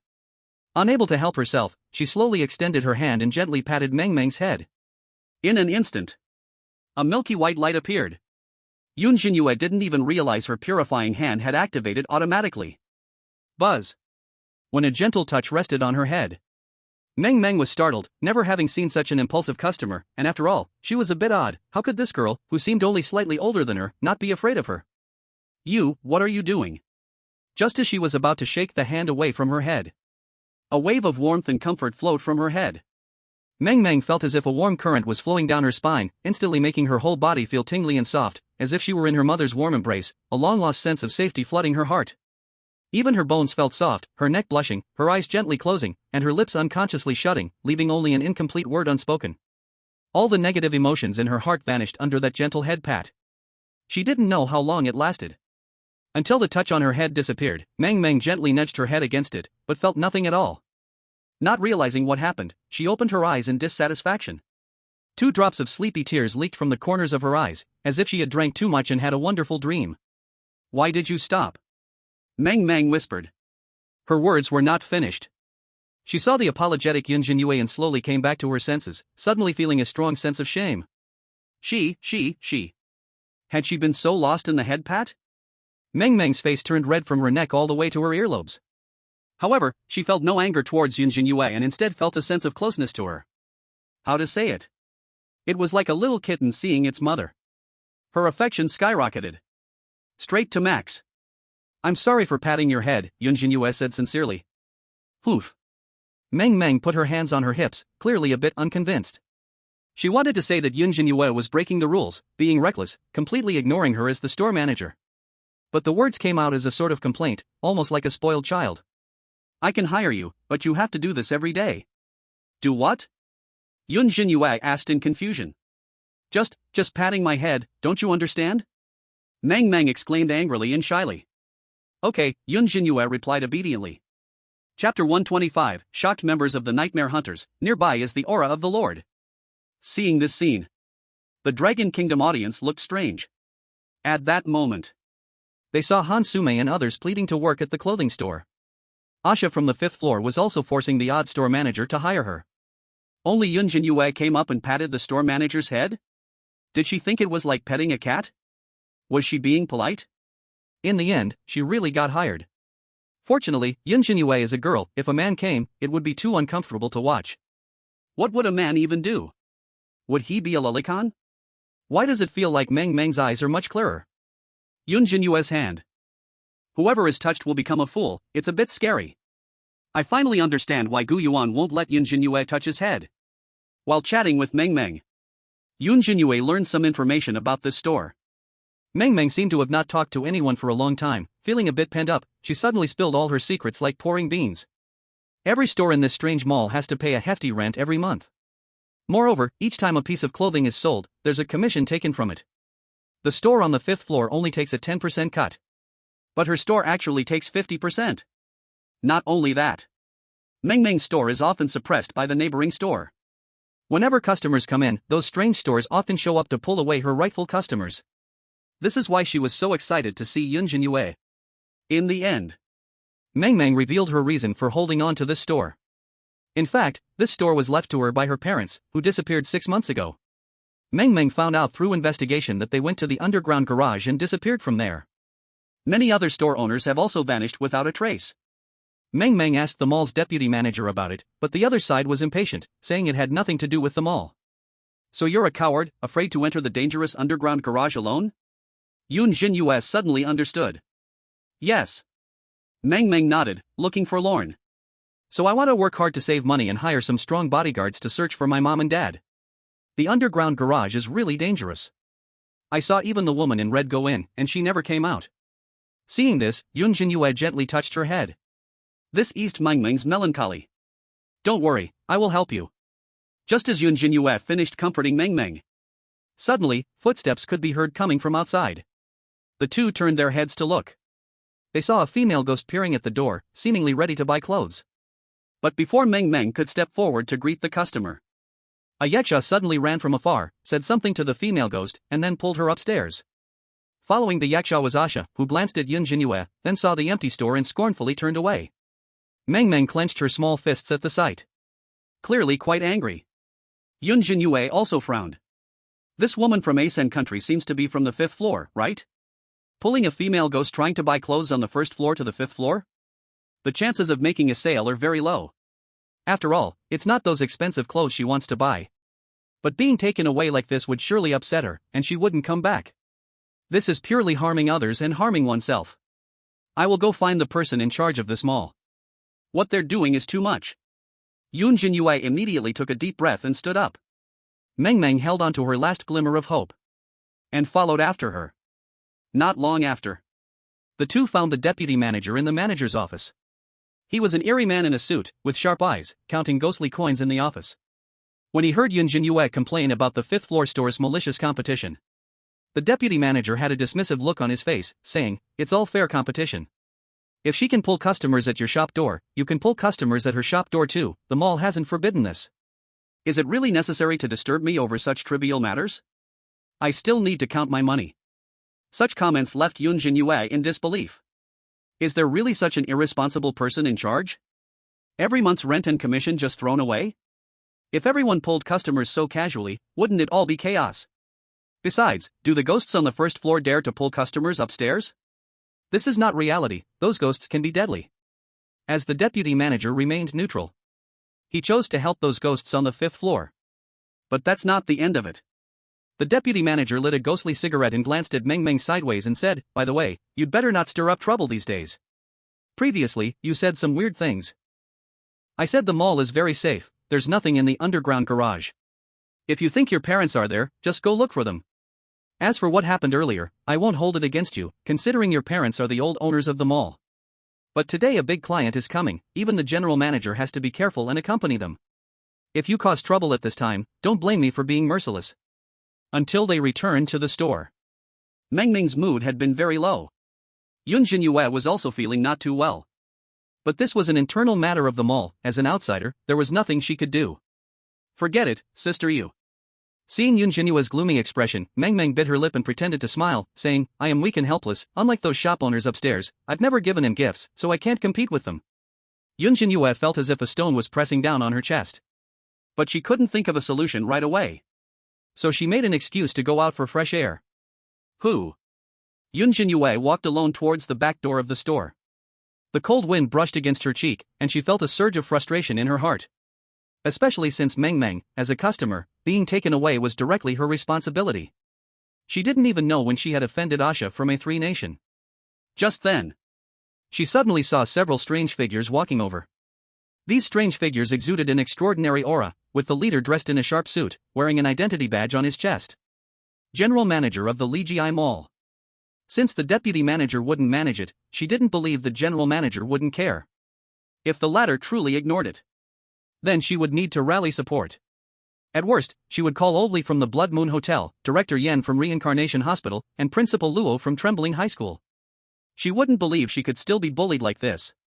At this moment, the general manager of Ligi Mall was wearing a forced smile towards a tense-looking strange figure. This strange figure was the big client, Boss G, mentioned by the deputy manager. Several senior executives of the mall followed behind them. They were like eunuchs accompanying the emperor on a tour. You should know. Boss G was quite powerful, a top-tier red figure.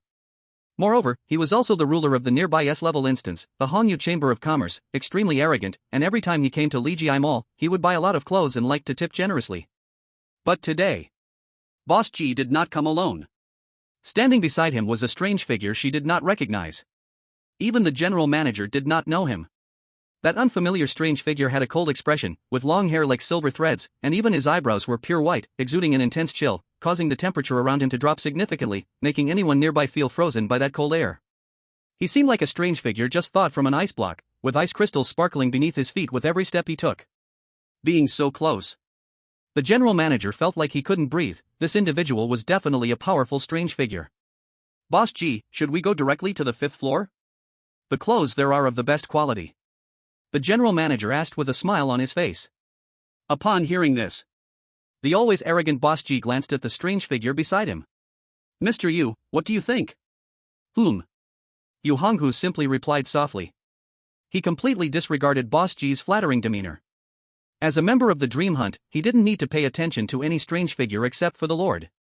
Boss G had helped him a little in a previous task, and now he was hosting a banquet in the Chamber of Commerce, even inviting him to stroll around the nearby mall. But Yu Honghu was not very patient. He saw through Boss G's intentions, fearing he wanted to join the Dream Hunt. You should know, once you enter the Dream Hunt, it means stepping into the most prestigious circle of the strange world. From then on, even the fiercest strange would have to show respect. No strange figure would dare to be enemies with the Dream Hunt. No matter who it is. If you harm a Dream Hunt strange, even if you go to the ends of the earth, you would be hunted down. And a series of benefits attached would make even the most ferocious figures envious. But wanting to get in is not that simple. Even with his introduction, it must go through a series of harsh and twisted assessments. With Boss G's character, the probability of passing is almost zero. This is why, even though he is a mid-level villain and a low-level member of Nightmare Hunt, he dares to step into any instance without investigation. Hiss. The general manager next to him sensed Boss G's respect for Yu Honghu. That was reverence that came from the bones, it couldn't be fake. This made the general manager feel a chill on his scalp. What kind of identity does this big shot have that can make Boss G busy and attentive? It's probably not simple at all. When they arrived at the escalator. Please wait, I'll go open the elevator, the general manager hurriedly said respectfully to Yu Honghu. But at that moment, Yu Honghu frowned, his pupils showing surprise and suspicion. Wait. With a command, all the oddities present held their breath, afraid that this master would find fault with them. But Yu Honghu was not displeased with them all. Rather, he sensed the aura of the respected master. Right, not far from here. Chapter 126, the mall's upper management is shaken. Is she the respected master's wife? At the same time, just a few steps forward, Yun Zhenyue had not yet reached the oddities. Suddenly, a scream came from behind. She quickly turned her head, seeing that Meng Meng was being pulled by a night demon at the store entrance. It seemed there was some conflict. Yun Zhenyue's eyes burned with anger. Meng Meng had endured to this extent, yet they wanted to push further? Let go. Yun Zhenyue reached Meng Meng's side and immediately shouted angrily. The ugly night demon suddenly felt a chill in his heart. He didn't know why, but he sensed a threat of death from the words of this little mouse, and instinctively loosened his tightly clenched fist. Meng Meng bit her lower lip tightly, staggering back 2 steps. One could see a shocking bruise had appeared on her arm. One could only imagine how much force the night demon had used. When he released her, the night demon finally realized that he had been scared away by a little mouse. In an instant, cold killing intent surged in his greenish eyes. But Yun Zhenyue ignored him. Instead, she looked at Meng Meng's injured arm and directly used the hand of purification to help her heal. Then standing in front of Meng Meng, Yun Zhenyue asked, Meng Meng, what happened? Meng Meng slightly opened her lips, awkwardly glancing at the night demon. Seeing the chilling killing intent in his eyes, she immediately shrank her head back. It seemed she did not want Yun Zhenyue to also get hurt. She held back all her grievances. I'm fine, let's go back first. Don't be afraid, why did he want to hurt you? Tell me, I will help you. Yun Zhenyue decisively said. Under her questioning, Meng Meng felt safe, and slowly revealed the truth. It turned out that she had just noticed that Yun Zhenyue was missing and hurried to search for her. Coincidentally, she saw this night demon pulling someone away. The person was dressed similarly to Yun Zhenyue. Meng Meng didn't have time to identify, thinking that Yun Zhenyue was in danger, so she hurriedly went to stop the night demon. But at that time, she realized she had made a mistake. That was not Yun Zhenyue, but a strange customer. And that strange customer thought there was trouble and directly left the mall. The night demon was very angry about this, even though this customer was the one he had pulled away from Meng Meng's store. So he grabbed Meng Meng's arm, wanting her to give an explanation or compensation. Isn't this completely unreasonable? The more Yun Zhenyue listened, the heavier her heart became. She had already decided to call for help. Repeatedly enduring would only let these oddities push the bottom line further. Who knows what they would do next? Would they directly hurt Meng Meng and take the clothes from her store? At this moment, there was a rapid sound of footsteps approaching from afar. What are you doing? The general manager of the Eerie Mall approached with an ugly face. They were all ready to go directly to the 5th floor. Suddenly, Mr. Yu told them to, if the general manager wanted to punish them further. She could only replicate her performance on the spot and take the chance to escape with Meng Meng. Manager, what's going on over there? Didn't I tell you that today's situation is very special? Get ready. Boss G's eyes were filled with anger. But in front of Mr. Yu, he could only suppress his anger and ask in a low voice. After realizing there was an abnormal situation here, he kept talking to attract his attention. But Mr. Yu ignored him and insisted on coming over. There was no choice. They had to follow along. The general manager was in a panic, growing more and more hateful towards Yun Zhenyue and Meng Meng. At this crucial moment, they caused trouble for him. If Boss G got angry, it would be a disaster. The shady market had not only lost a major client. What's more, within Boss G's Hongyu Chamber of Commerce, everyone were merchants, and news spread quickly, which could cause devastating damage to the reputation of the shady market. And there was the mysterious Mr. Yu. Even Boss G had to show him respect. How would he view the shady market? The general manager was in a cold sweat from anxiety. This was truly the most dangerous moment of his career. Just when he didn't know how to explain it, the usually silent Mr. Yu finally spoke. He seemed to have seen something unbelievable. Or perhaps sensed a familiar aura. His expression was a bit complicated at the moment. Even his pure white eyes trembled slightly. What is your name? Do you have a husband? What is his name? Mr. Yu asked Yun Zhenyue. As these words fell, Boss G held back his anger. The general manager was also baffled. Could it be that Mr. Yu was interested in this little mouse? That would be great. Perhaps it could change his viewpoint on the shady market. The general manager instinctively scanned Yun Zhenyue from head to toe. His eyes revealed a hint of greedy desire. This little mouse indeed had some charm. If Mr. Yu wasn't interested, he could offer her to the boss of the market. But upon hearing Mr. Yu's question, Yun Zhenyue furrowed her brows, looking displeased. She didn't want to answer these questions. Seeing that Yun Zhenyue did not speak, Mr. Yu was not angry, he just took a step closer, seemingly trying to confirm something. Finally, he cautiously asked, "Do you know me?" "I don't know you." Yun Zhenyue immediately denied it without giving him any face. This weirdness was truly baffling.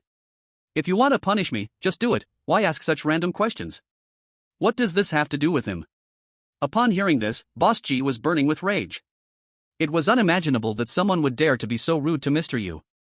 His face grew darker with each passing moment. All the higher-ups of the shady market were filled with righteous anger.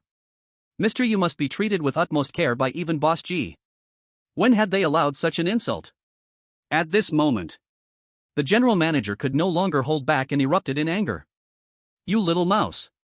He took a few steps forward, wanting to grab Yun Zhenyue by the neck and kill her.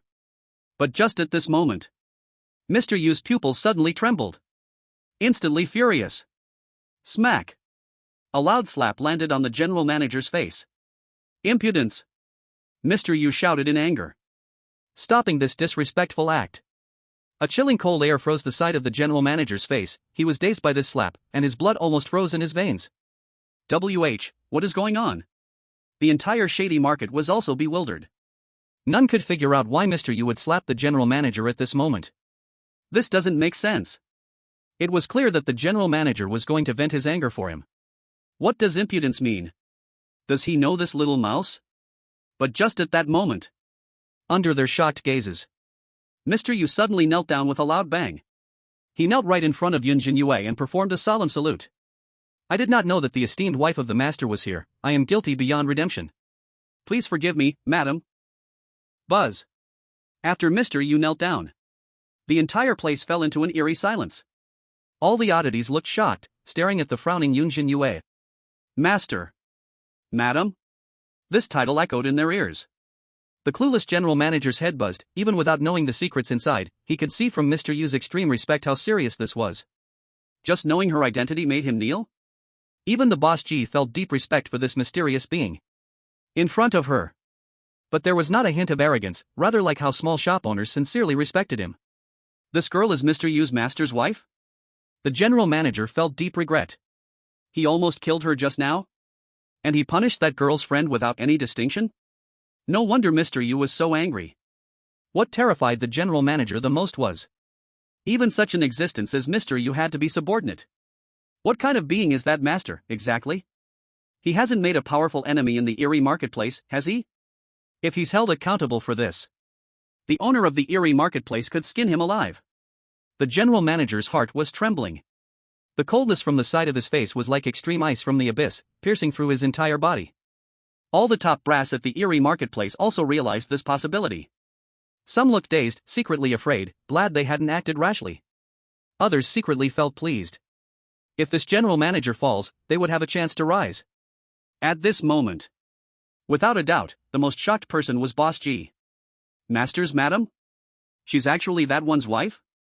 Boss G's pupils shrank to the size of pinholes, his expression dazed, as if he was deep in a dream. He knew of the existence of the nightmare hunt. He was also the one who yearned for it the most. The legendary nightmare hunt. Hunting the bizarre. Beneath the red mist, thousands of bizarre nightmares. How much he wanted to join in, even willing to give up his own copies, if only given a chance, he'd gladly offer his hands. But they didn't care. That master of the nightmare hunt. It is said that he has crossed great danger. He has become a terrifying existence beyond this endless bazaar, beyond anyone's imagination. What strange currencies and treasures. To the members of the nightmare hunt, they are like dirt. Being a member of the nightmare hunt, working under that master, they are proud and cherish their reputation immensely. Mr. Yu also cherished his reputation this way. Because he had helped him before, he was able to invite Mr. Yu to the feast. Furthermore, let alone angering the masters, madam. Even if it were just a substitute, it was not something his red-cloaked self could provoke. If word got out of who angered the masters, madam. Without the nightmare hunt's members needing to act. Thousands of oddities yearning to join the nightmare hunt would crazily take that person's head. Even if it was just to earn the hope of becoming a member of the nightmare hunt. Luckily, he managed to hold back his anger just now, only darkening his face. Otherwise, Mr. Yu wouldn't have spared him. At this moment, Yun Zhenyue finally relaxed her frowning brows. Are you Gu Yuan's person? Yu Honghu's heart shook violently upon hearing the name Gu Yuan. He had been trying to sense Yun Zhenyue's aura just now. Mainly because he had never seen her before, nor had he heard of the master having a wife. But her aura was unmistakable. The first two questions were to confirm that. However, Yun Zhenyue did not answer. When he stepped closer to take a look, he faintly saw the butterfly mark on the back of Yun Zhenyue's right hand. That could only be seen among the oddities within the nightmare hunt. That mark was the seal left by the master. It's known that the master is their ultimate belief. But the master had been missing for a long time. The oddities within the nightmare hunt were very eager to see him again. And this seal was what he took with him when he left. No one could replicate the aura of that seal. So, even if she is not the master's madam, it is certainly related to the Lord. You stand up first, I have something to ask you. Yun Zhenyue saw Yu Honghu kneeling and slowly spoke. As you wish. Yu Honghu stood up, his expression respectful. Did you ask me those questions just to prove my identity? Yun Zhenyue instinctively touched the icy back of her right hand. As soon as she entered the treacherous market, she felt a chill. Now that Yu Honghu was in front of her, that chill became even more apparent. Does her seal also have a positioning function? That's right. Then what did you mean by asking if I knew you? This.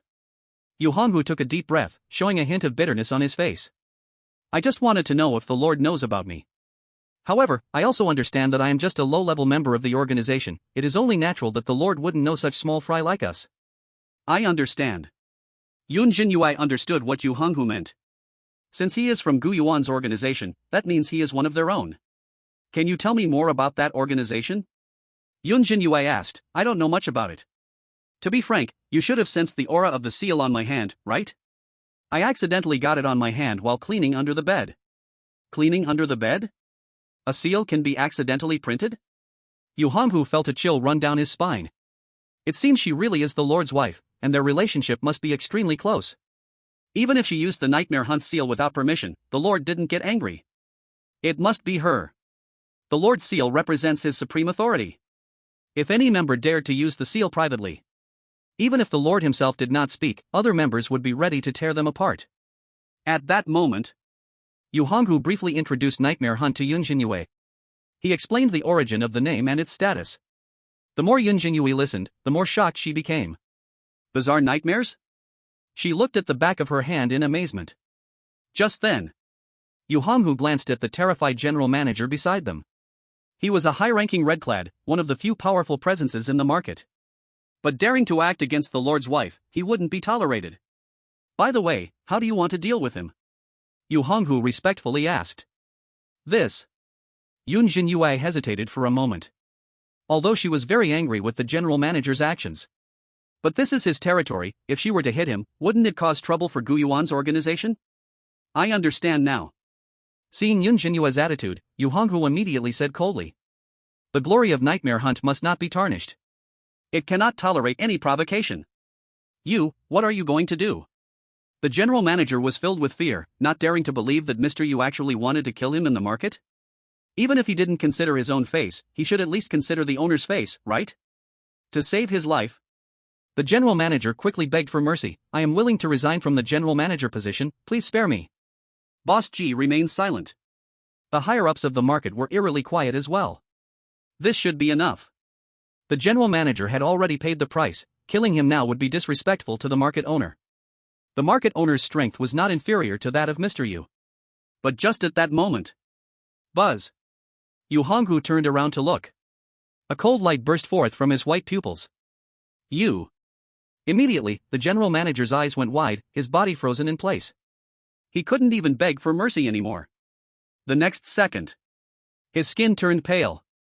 Countless diamond-shaped ice pillars shot out from his body, easily piercing through his flesh. Even the ice pillars pierced through his eye sockets, resembling a hedgehog, revealing crumpled blood vessels beneath the frozen skin. Crack, crack. A strange sound arose. It was like something had become brittle from extreme cold. 3 seconds later. The general manager's skin displayed cracks of ice, his body finally unable to withstand the biting cold from the ice pillars, his skin tore apart inch by inch, and finally, with a loud bang, his flesh and blood turned into ice shards. Disappearing before everyone's eyes. This. All the eerie figures, including Boss G. A chilling fear surged through my heart. Could it be that he really, just killed him like that? Is Mr. Yu really so heartless? Not only that. Yu Honghu also didn't spare the demon that slandered Yun Zhenyue. Seeing the terrifying scene, the demon hurriedly ran to the 5th floor. Don't kill me, don't kill me.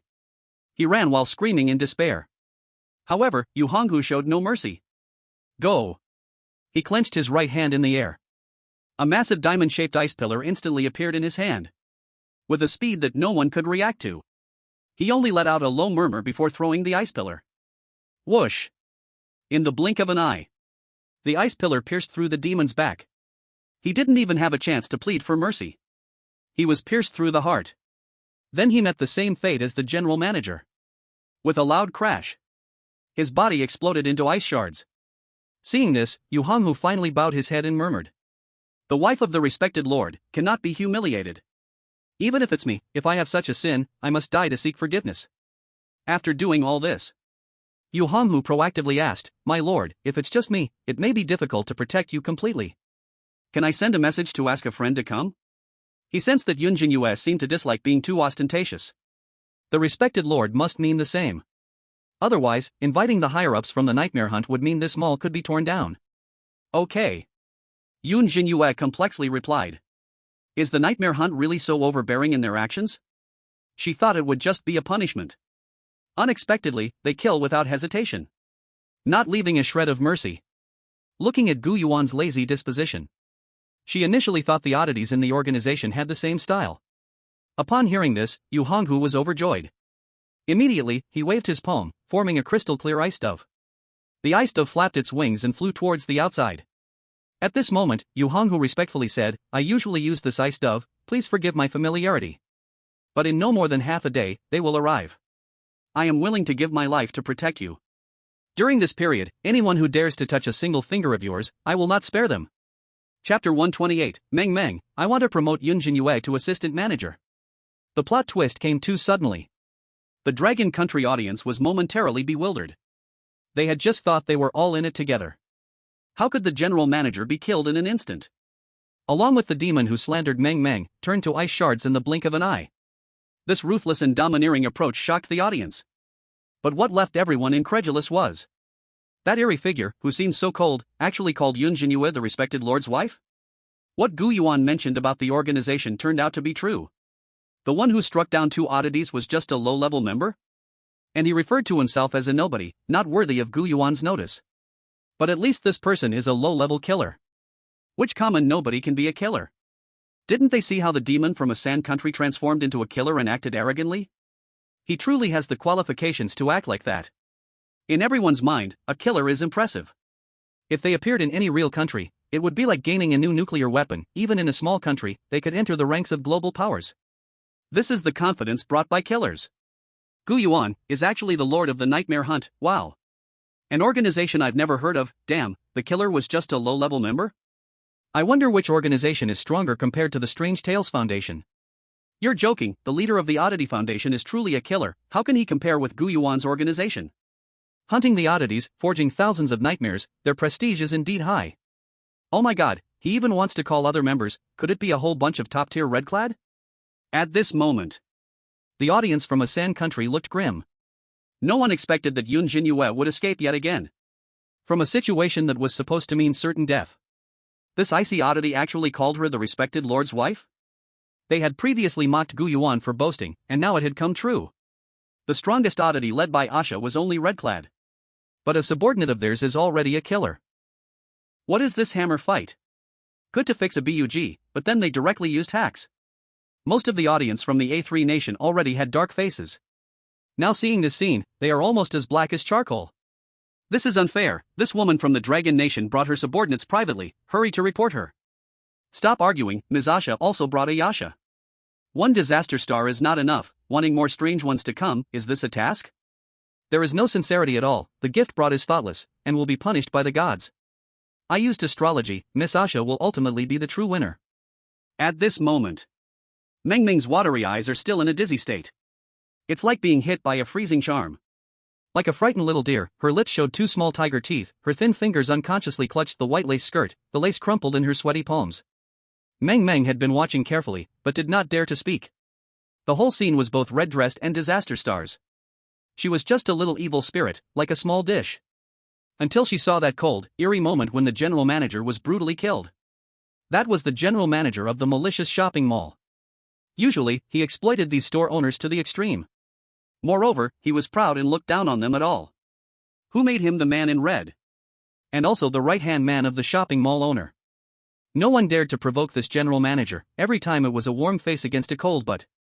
She had previously gathered a month's worth of evil coins to ask him to help post a missing person notice, but the general manager didn't even say thank you, and disdainfully threw the notice into the trash. To them, he was like an emperor, yet he lowered himself to beg for a life? But still got killed. Those high-ranking officials nearby didn't dare to make a sound. How terrifying is that organization called Nightmare Hunt?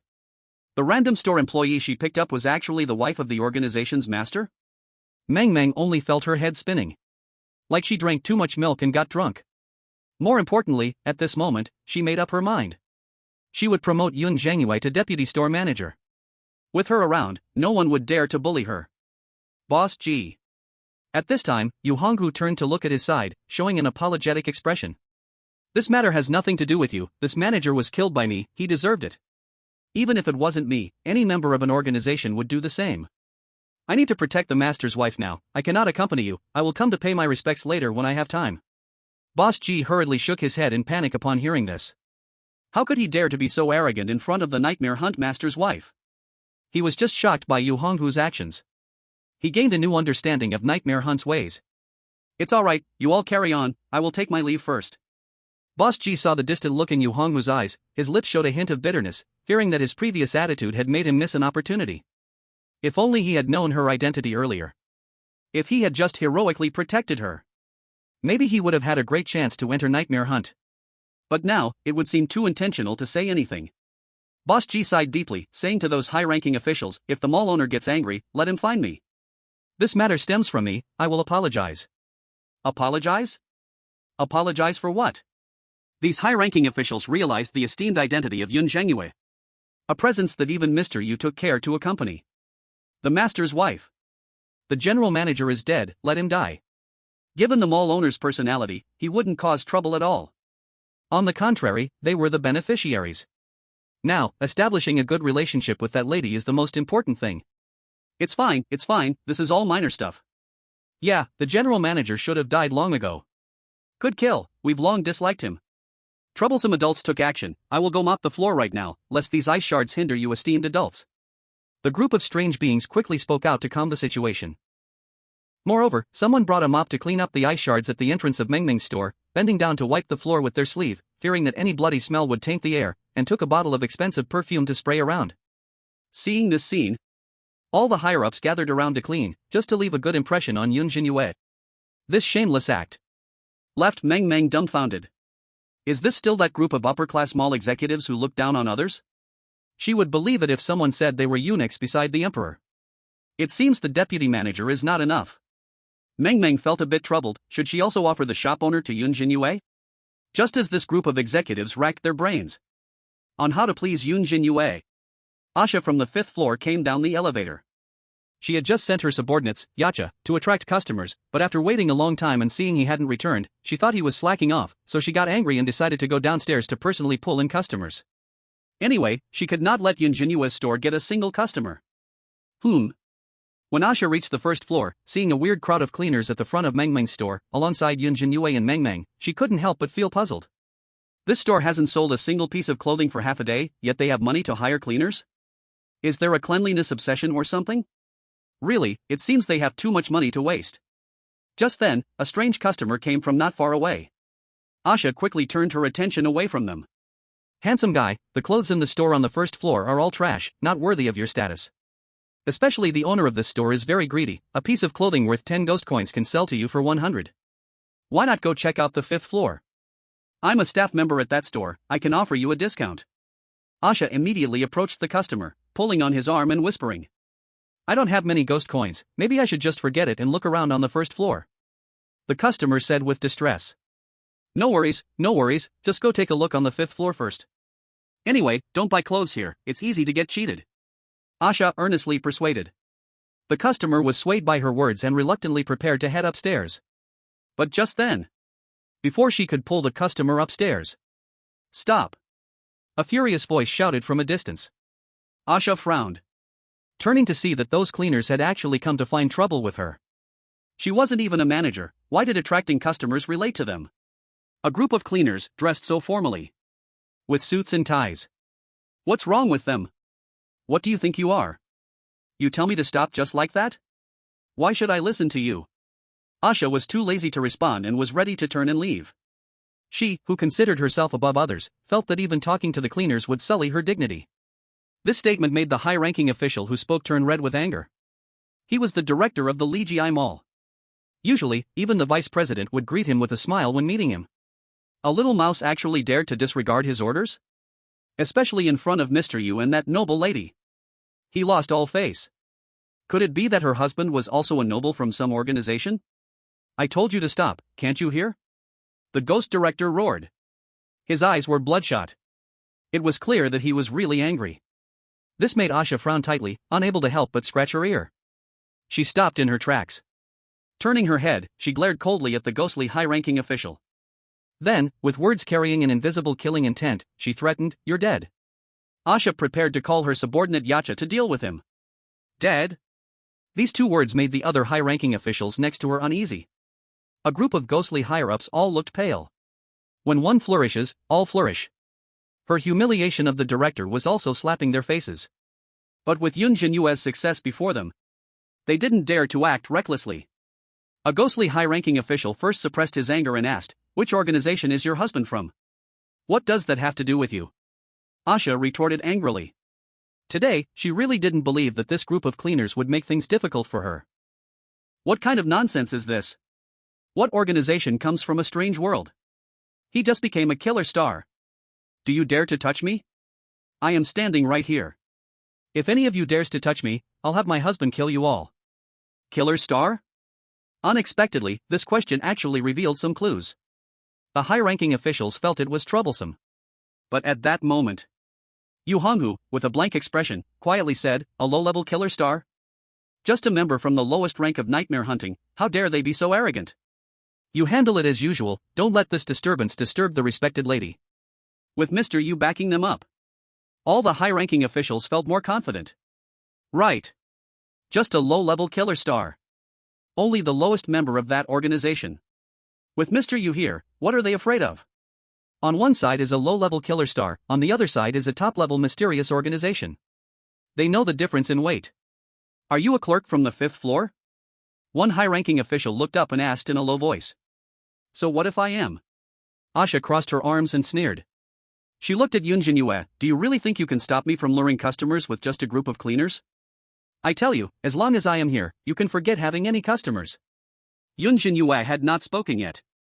But the high-ranking officials already knew the situation. This idiot actually dared to provoke and threaten the respected lady. Truly bored with life. The director immediately took out his ID card from his pocket and then coldly said, I am the mall director.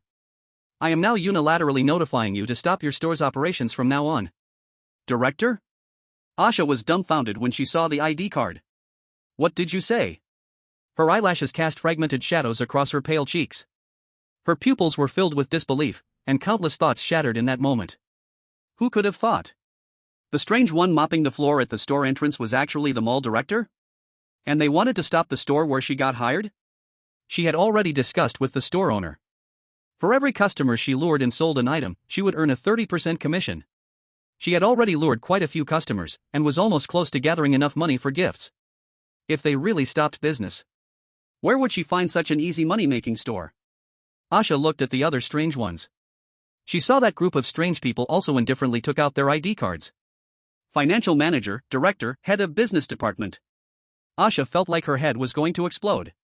This group of strange ones were actually all high-ranking officials of the mall? She had just threatened them? Were they crazy? With such an identity, they were still working as cleaners for Yun Zhenyue? But now she had already offended them completely. Asha glared resentfully at Yun Zhenyue, then gritted her teeth and said harshly. You. I want to see who dares to make our store stop business. Just wait. She immediately turned and ran towards the 5th floor. She didn't believe that with the group of yacha called in, they would dare to say stop business. Seeing this situation, the audience from the Three Kingdoms felt a bad premonition. On Yun Zhenyue's side, she had Mr. Yu backing her up. This group of high-ranking strange officials were completely unafraid. Even if Asha's partner, the killer star Yacha, came, it would probably be useless. She was completely making a fool of herself. Oh no, who can stop her? Damn, this group of strange ones has no shame at all, just to please the dragon country woman? If they hadn't deliberately cleaned the place, Asha wouldn't have made a mistake. Even the Lord Yacha can't intimidate this group of strange ones? Lies, that Mr. Yu is definitely lying. He fooled this group of strange ones. It's impossible for other strange ones to come, have their brains broken? In no time at all. Asha brought in 6 Yacha strange beings. The expressions of the Yacha were icy. Their gazes burned with a fierce flame. The leader of the Yacha was even a high-level one in red. Standing right in front of Asha, he looked like an impenetrable wall. Each one was fierce and full of hostile energy, causing the other stores on the 1st floor to hurriedly close their doors. Meng Meng felt a tingling sensation on her scalp. All of this was because of her. She tugged at Yun Zhenyue's hand. The palms were full of sweat, and the voice was nervous. How about we just forget it? Don't be afraid, Yun Zhenyue whispered soothingly. With Mr. Yu protecting us, it's very safe. Yun Zhenyue firmly believed in Gu Yuan's organization, Nightmare Hunt. At this moment, the strange high-level figures looked calm. None of them stopped Asha's actions just now. They simply wanted to see what other cards she had. But upon seeing that high-ranking red-dressed yacha, they indeed felt it was a bit tricky. They were all basically low-ranking red-dressed. If a battle were to break out, they couldn't say who would die, and they feared it would damage them all. Mr. Yu. At this moment, the strange director cautiously reminded respectfully. Kill. Yu Honghu had just coldly opened his mouth when suddenly an ice dove flew in from a distance, interrupting his words. Immediately, Yu Honghu let out a sound of surprise. He melted the ice dove in his palm. He turned to Yun Zhenyue and said, "My friends are here. They're asking if they can come in now." "Yes." Yun Zhenyue nodded, waiting eagerly.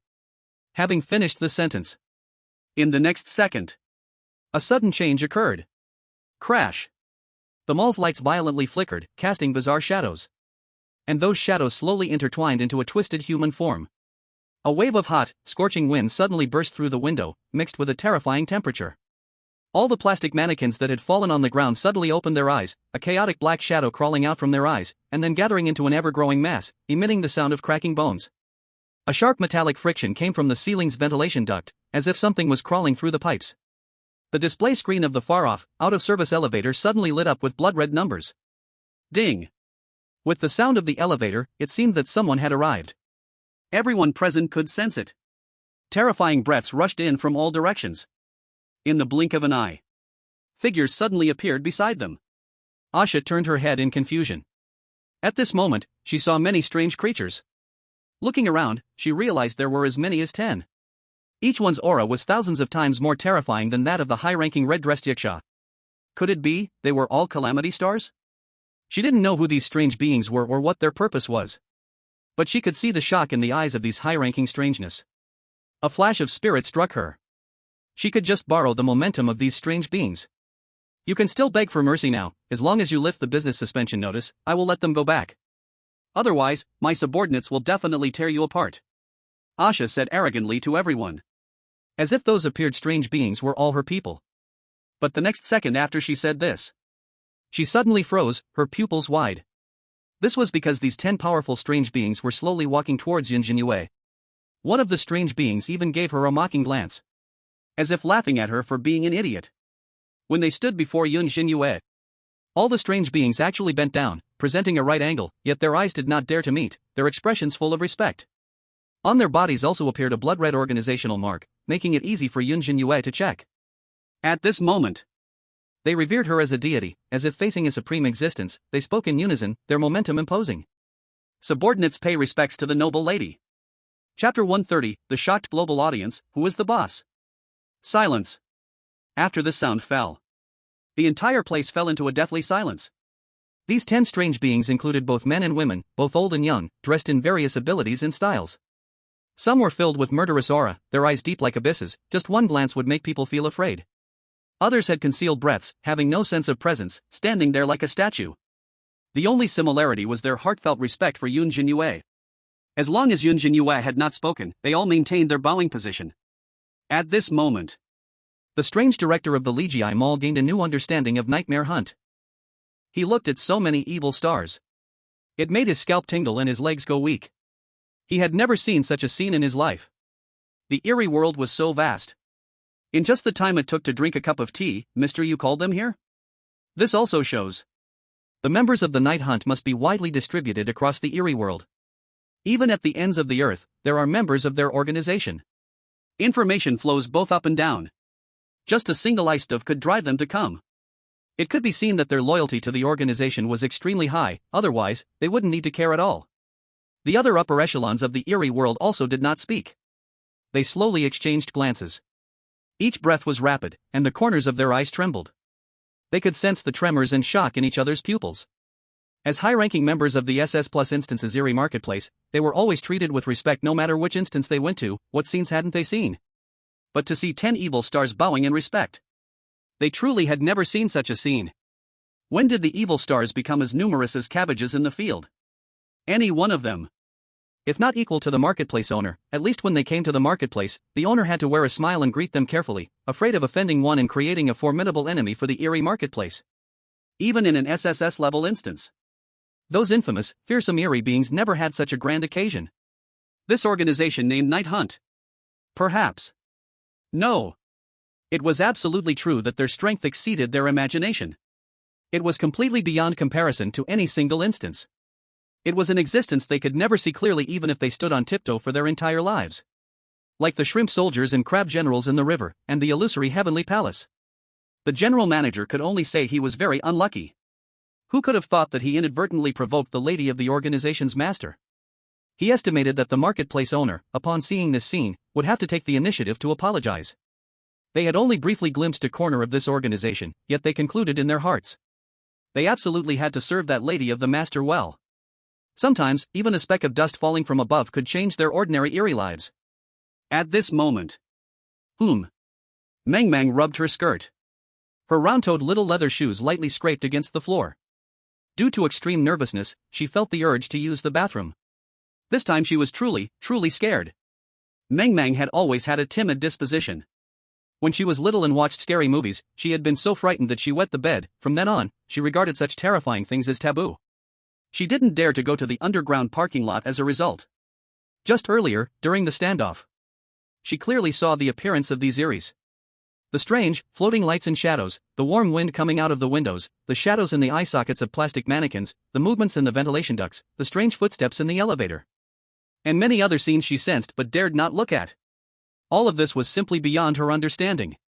She had never seen such a terrifying appearance of any Eerie. It was as if a horror movie was playing out right in front of her.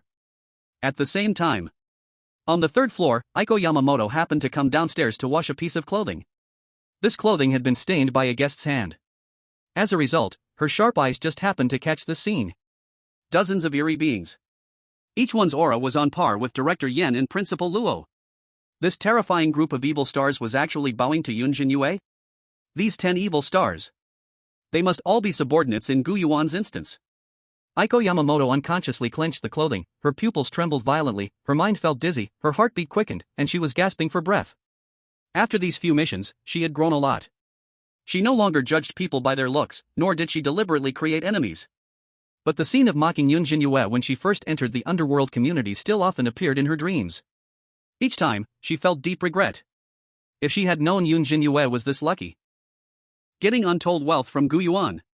If she could build a good relationship, she could have no worries about food and clothes. But right now, it's too hard to find an opportunity. She didn't know how to resolve the conflict with Yun Zhenyue. The little river trolls behind her saw this scene, and their already swollen eyes popped out, as they stood there dumbfounded, making strange frightened sounds, looking even more like toads. At this moment, the audience in Longwei were also left speechless. Although Mr. Yu had already given them a warning. Seeing all 10 little devils bowing down was still heart-stopping. Wow, 10 little devils, am I dreaming? These little devils are too shocking, I'm too scared to watch this. Oh my goodness, what Mr. Yu said was all true, the influence of Nightmare Hunt is so wide, can 10 little devils really show up so quickly? They can't all be the masters of the nearby SS dungeons, can they? Everyone's bringing their subordinates, others bring the terrifying red dress, Yun Zhenyue brings little devils, it's fair. In contrast, the audience in Asuna felt despair.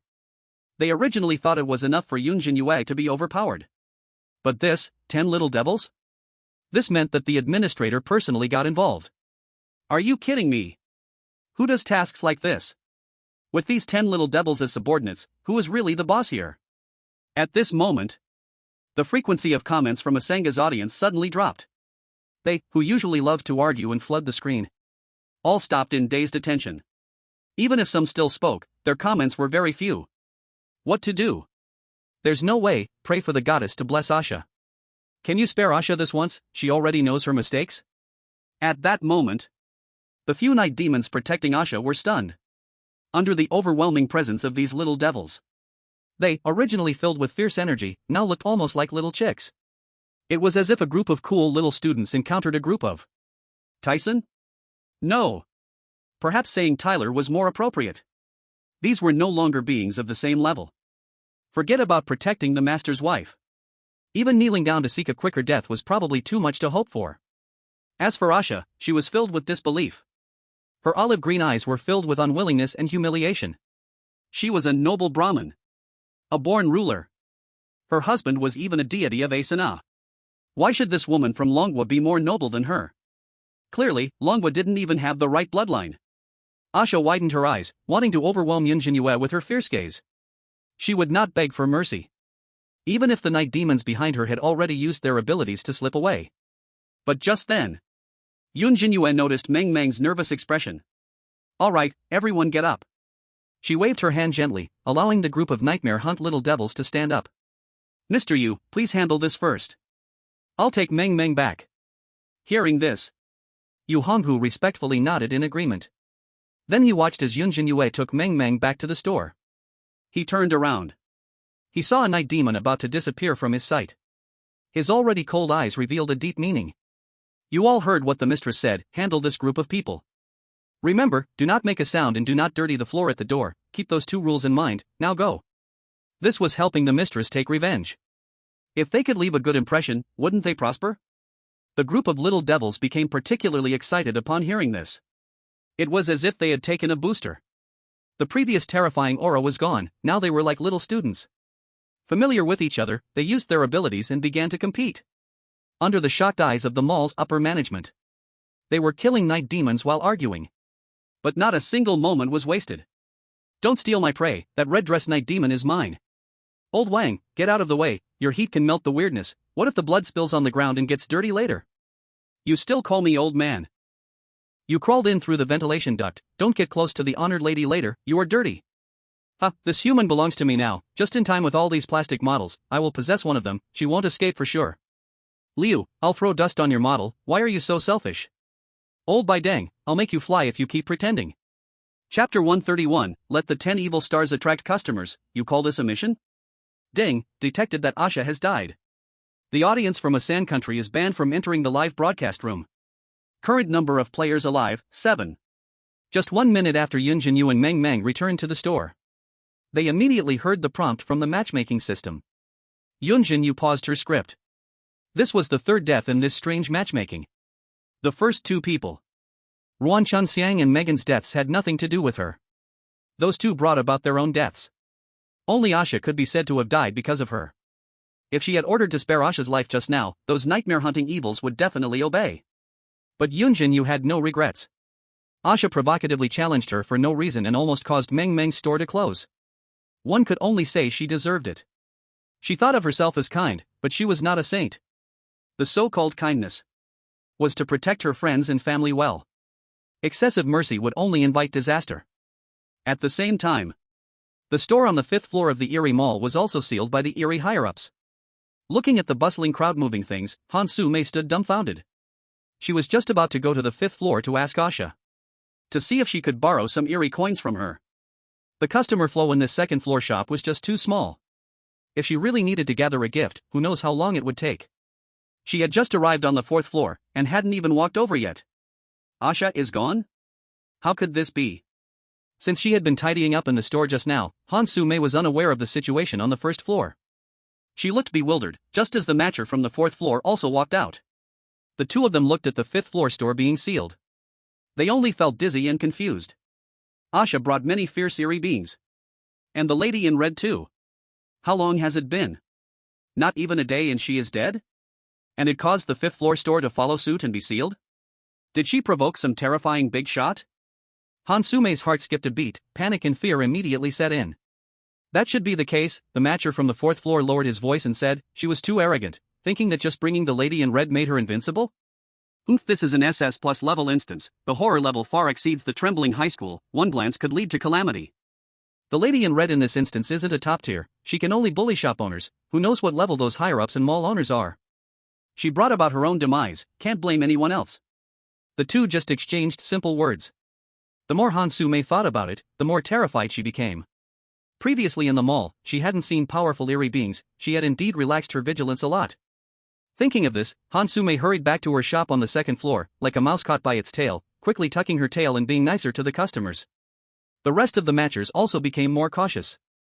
Half an hour later, once Meng Meng calmed down, she kept curiously asking about Yun Zhenyue's identity and the nightmare hunting question. Yun Zhenyue told Meng Meng some things about her husband Gu Yuan. As for nightmare hunting, she wasn't very clear about it either. When she heard that Gu Yuan was a gaming enthusiast, Meng Meng was greatly shocked. He's so much of a homebody, can he really lead an organization well? He also has a bunch of property deeds, skill cards, how does he have everything, is he some kind of doryman? Just then, Yu Honghui slowly walked to the store's entrance.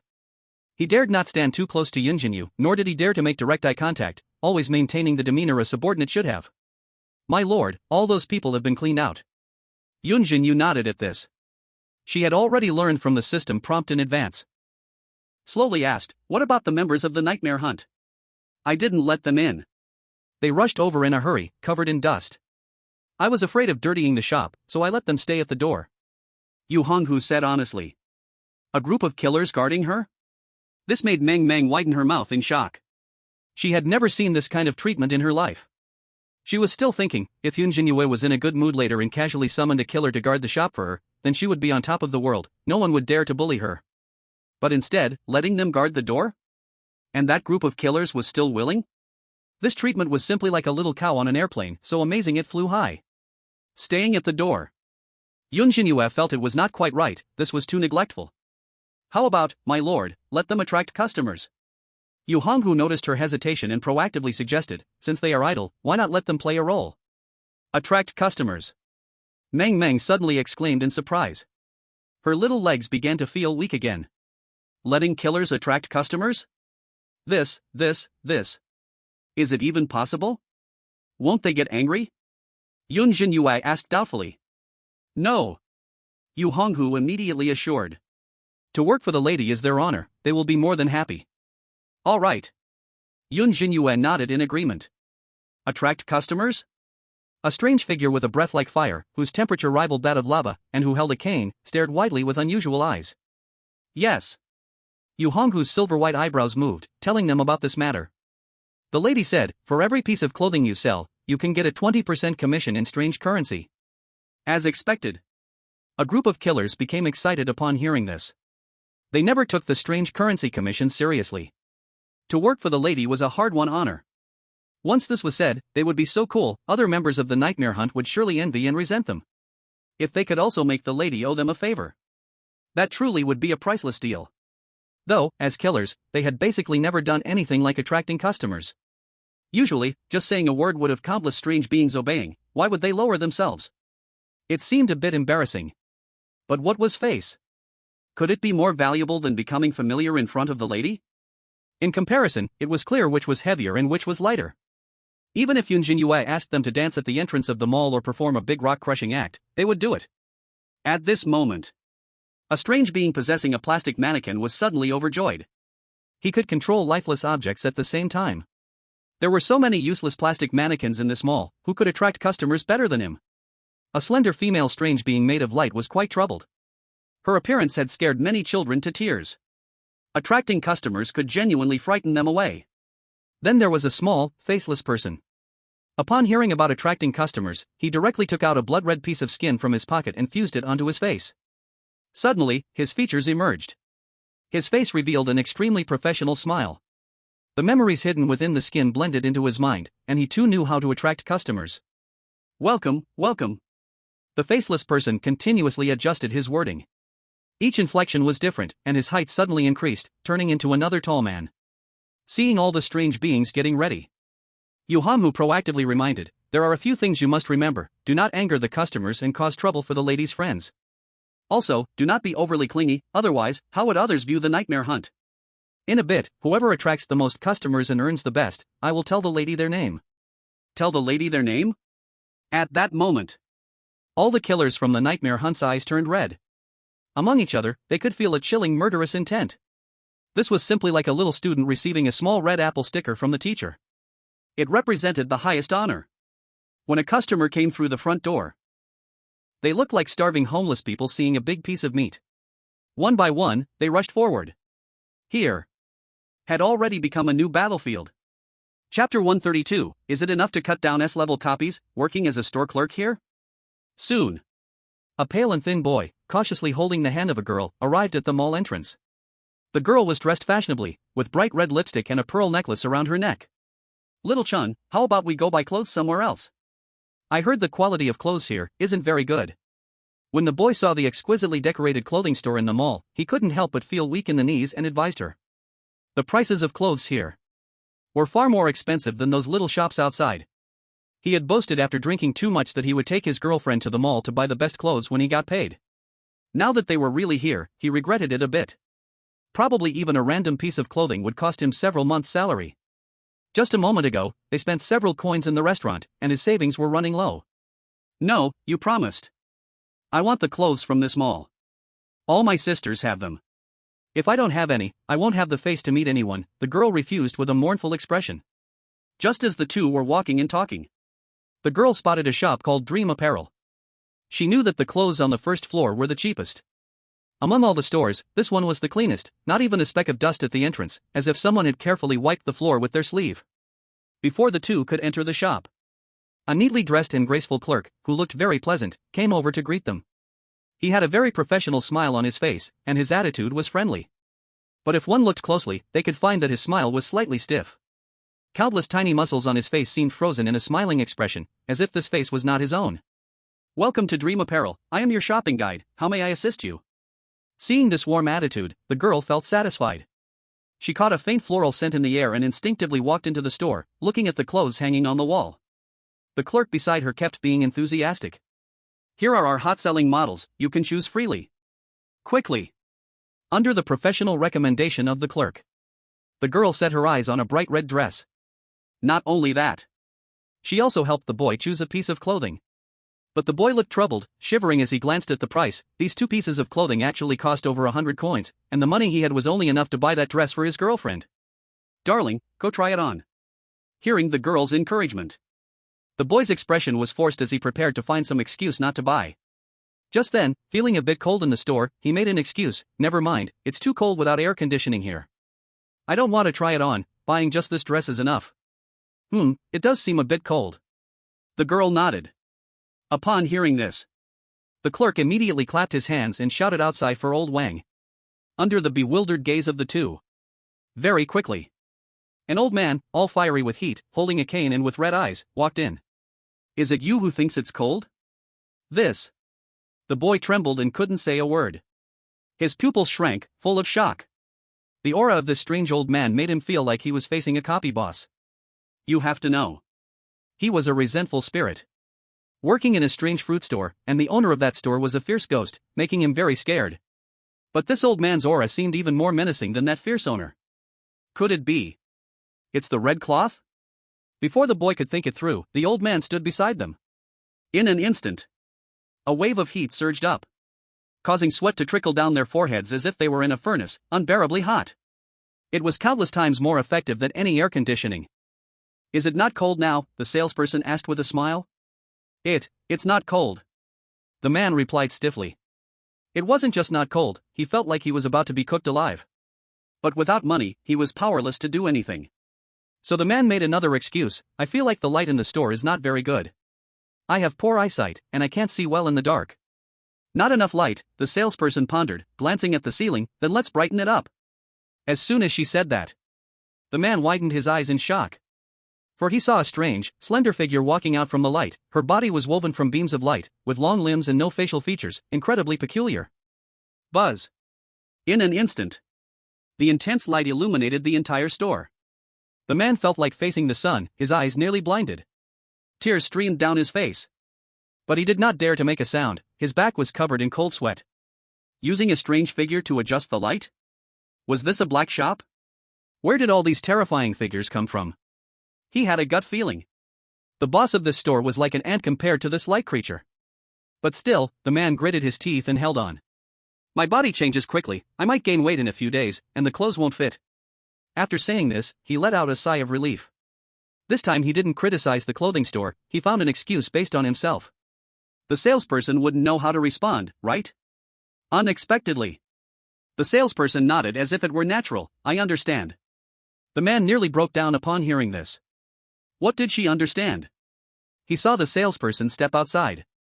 In just a few seconds, when she came back in, she was followed by a bunch of plastic mannequins. Those lifeless mannequins now moved like real people. Their eyes were uniformly cold. It created an intense uncanny valley effect. Anyone who saw it would feel an unshakable chill. In an instant, countless plastic mannequins stood in front of the two figures. Outside the door, there was an endless queue. Over here, there are many mannequins. You can compare according to your body shape after gaining weight. If they really don't fit, we have larger sizes, the salesperson chuckled. The man's expression turned dazed upon seeing this. His mouth opened wide, but no sound came out. A single drop of cold sweat trickled down his face, but before it hit the ground, it evaporated in the heat. Then he heard the salesperson say, "If you're really unwilling to change, I can also help you." At this point, under the man's terrified expression, the salesperson lightly slid her finger across his face. In an instant, a face skin appeared in the salesperson's hand. That skin looked exactly like his face. When the salesperson covered her cheek with that skin, in just a breath's time, she transformed into a figure that looked exactly like the man. Even the body shape, height, and presence were all the same. Only her face still wore that terrified, stiff expression. Silence. The scene suddenly became exceptionally hushed. The strange old man was hot and scorching, the light creature shone like the sun enlightening all beings, an endless line of plastic mannequins waiting to be selected, and the powerful salesperson asking if there were any other requests. The two figures trembled in fear, not daring to breathe. Their hearts raced to their throats. Was this the sinister shopping mall? So many terrifying things in a store on the first floor? What about upstairs? Could it be even more outrageous? The man's mindset completely collapsed. What is happening? He just wanted to save a little face and not buy clothes. Did they really have to take turns harassing him? Aren't these figures all in red? With this kind of power, why work as a clerk in a small clothing store? They could take down all the nearby S-class dungeons. Chapter 133, the global audience's mindset collapsed. Who could earn more than you? At this moment, the female figure noticed the man's embarrassment. She took out 200 strange coins from her pocket. Please help me pack 2 pieces of clothing. Hearing this, the shopping guide hurriedly helped her put on the clothes, feeling happy. The surrounding members of the nightmare hunt dispersed. The male ghost looked blankly at the female ghost's strange coin, trying to suppress his fear, and softly asked, Xiaochun, where did you get so much money? The female ghost snorted proudly upon hearing this. She was not a vain person at all. I never intended for you to pay. You paid for our meals before. If you pay for the clothes too, what will I become? The male ghost's expression was complicated. He was stunned and didn't know what to say. In reality, they were a couple. But back then, they had no money. He worked at a construction site to earn money to buy her a phone, but an accident happened, and he died. The contractor didn't compensate a penny, and his remaining savings weren't enough to even buy a grave. Later, she sold a kidney to buy him a plot of land. But in the end, she died from an infected wound. After becoming a ghost, he wanted to give her the best life, to live well, to eat well, to wear well, but unfortunately, his abilities were limited. Although life was not dire, it was far from his dreams. At this moment, the female ghost thought of something, her expression slightly dimmed. She raised her head and showed an apologetic smile, saying, Today is our 10,000-day anniversary since we met. I originally wanted to celebrate it well with you. But now it seems that it may not be possible. Here, take this, it's my last gift for you. Last gift? The male ghost panicked. Could it be that just because he had no money, she would leave him? But at this moment, a thought entered his mind, and the male ghost said bitterly, Could it be that the manager of your shop? Yes, he said we should end it. The female ghost couldn't bear to see his desperate expression, sighed, and said. She worked diligently at a place called the Hui grocery store. But recently, she was targeted by a new manager at that store. He said either be his lover or he would get to the male ghost. That manager was a low-level red robe. They were a powerful existence that they could not resist. With no choice, she could only agree. I am too weak. I'm sorry. The male ghost trembled all over. He tried hard to suppress his tears, but his eyes could not help but sting. His heart felt like it was being cut open, sending waves of intense pain. He wished he could fight that manager. But as a vengeful spirit, what could he use to fight a red robe? He feared that with all his efforts, he would be crushed by a single finger of the manager, and in the end, his girlfriend would also suffer because of it. Better to endure like this. Suddenly, just as the male ghost was filled with repression, a delicate-looking, noble girl walked out from the store. When she saw the male ghost with red eyes, she couldn't help but ask, What happened to you? Boss, this has nothing to do with you. The male ghost's lips revealed sorrow, and he didn't hide it. It was as if he longed to pour out this pain, so he told the store boss what happened. But when he thought he would be laughed at by the boss, Yun Zhenyue looked at him with sympathy. She had just gone to check the inventory. When she returned, she saw a customer crying and thought that the Nightmare Hunt members were bullying him. It turned out to be a pair of little lovers about to be torn apart. Meng Meng, who was listening nearby, couldn't help but look at Yun Zhenyue. The latter waved her hand, and Yu Honghu quickly came over. Sir, do any of you know the manager of that Hui grocery store? Grocery store? Yu Honghu thought for a moment and suddenly remembered something. He found the strange thing that was possessing the plastic mannequin. Old Lu, I heard your company has business related to this, do you know that grocery store?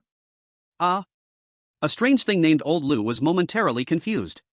He ran a chain supermarket Strange Group, occupying half of the territory of the Strange World. In places where the strange was scarce, there were also grocery stores he had opened. But the number of supermarkets under him was countless. As the chairman, he completely didn't remember what Hui grocery store was. Wait a minute, I'll possess and ask. Old Lu silently cursed inside. This is a critical period to leave a good impression on the Lord's wife. Damn it. Whoever stands in my way will definitely not have good results. Under the bewildered gaze of the male ghost, suddenly, Old Lu's possessed plastic mannequin's eyes burned like fire, and he exploded in anger. Damn, we really are one of ours, Mr. Ma, let me tell you, what kind of president are you? Right now, immediately notify that grocery store, whoever dares to protect that arrogant manager, Old Lu, will personally go find him. He seemed to be talking to someone in thin air.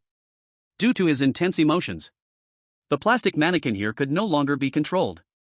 After saying this, Old Lu managed to regain control, and his soul returned from the company to the store, controlling the plastic mannequin, and immediately knelt down to Yun Zhenyue to apologize. My lady, I am truly very sorry, this matter is due to my poor management, I have already notified to dismiss the manager. Boom.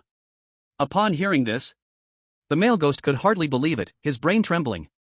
Were these strange beings playing with him on purpose? Could it be that this plastic mannequin was just communicating with the president behind the grocery store? He could instantly possess one place and move to another? This ability is more terrifying than any red-clad ghost. Just as the male ghost couldn't believe it. A few minutes later. Suddenly. Thud. A strange figure in a tie, his face as pale as paper, knelt down at the store entrance. He was constantly bowing his head, begging for forgiveness. The male ghost turned his head and immediately had a buzzing in his brain. Manager. His eyes suddenly widened, and he took a step back, grabbing the female ghost's hand, feeling as if he were dreaming. This strange being actually was the manager of the grocery store? How little time had passed. The manager, who usually looks down on everyone, treating the grocery store clerks as servants, was now kneeling at the store entrance? What kind of clothing store is this? The male ghost's gaze was hazy, never expecting to see such a bizarre sight. Clearly, he just wanted to accompany his girlfriend to buy clothes.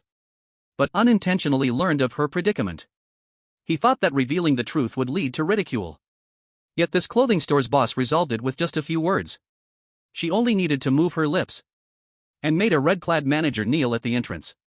And that plastic mannequin was the one he cursed, perhaps it was the president of the grocery store's group? So what was his identity? Looking down on red-clad ghosts like ants. And those strange beings from earlier, that weird ability, the terrifying aura.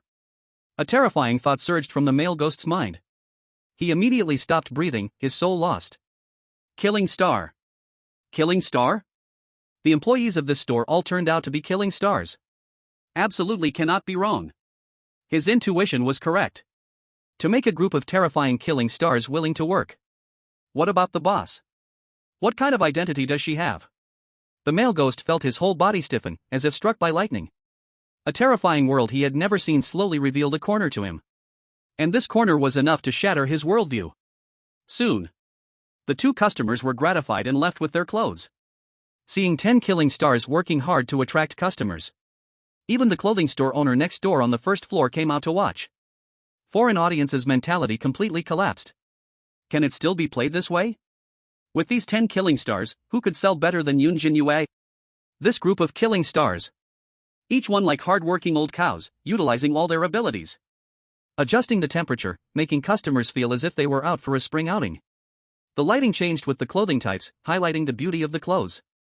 The plastic mannequin danced breakdance at the door, attracting a crowd of curious onlookers. The sales guided were so professional. The service was so considerate. Even the customers' worries could be completely resolved. The other several killing stars also fired on all cylinders. In just this moment, the clothes displayed in the store were almost sold out.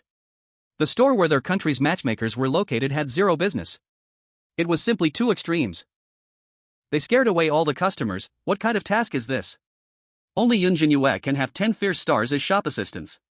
Isn't anyone going to manage this? They might as well rename the mall to Dream Mall.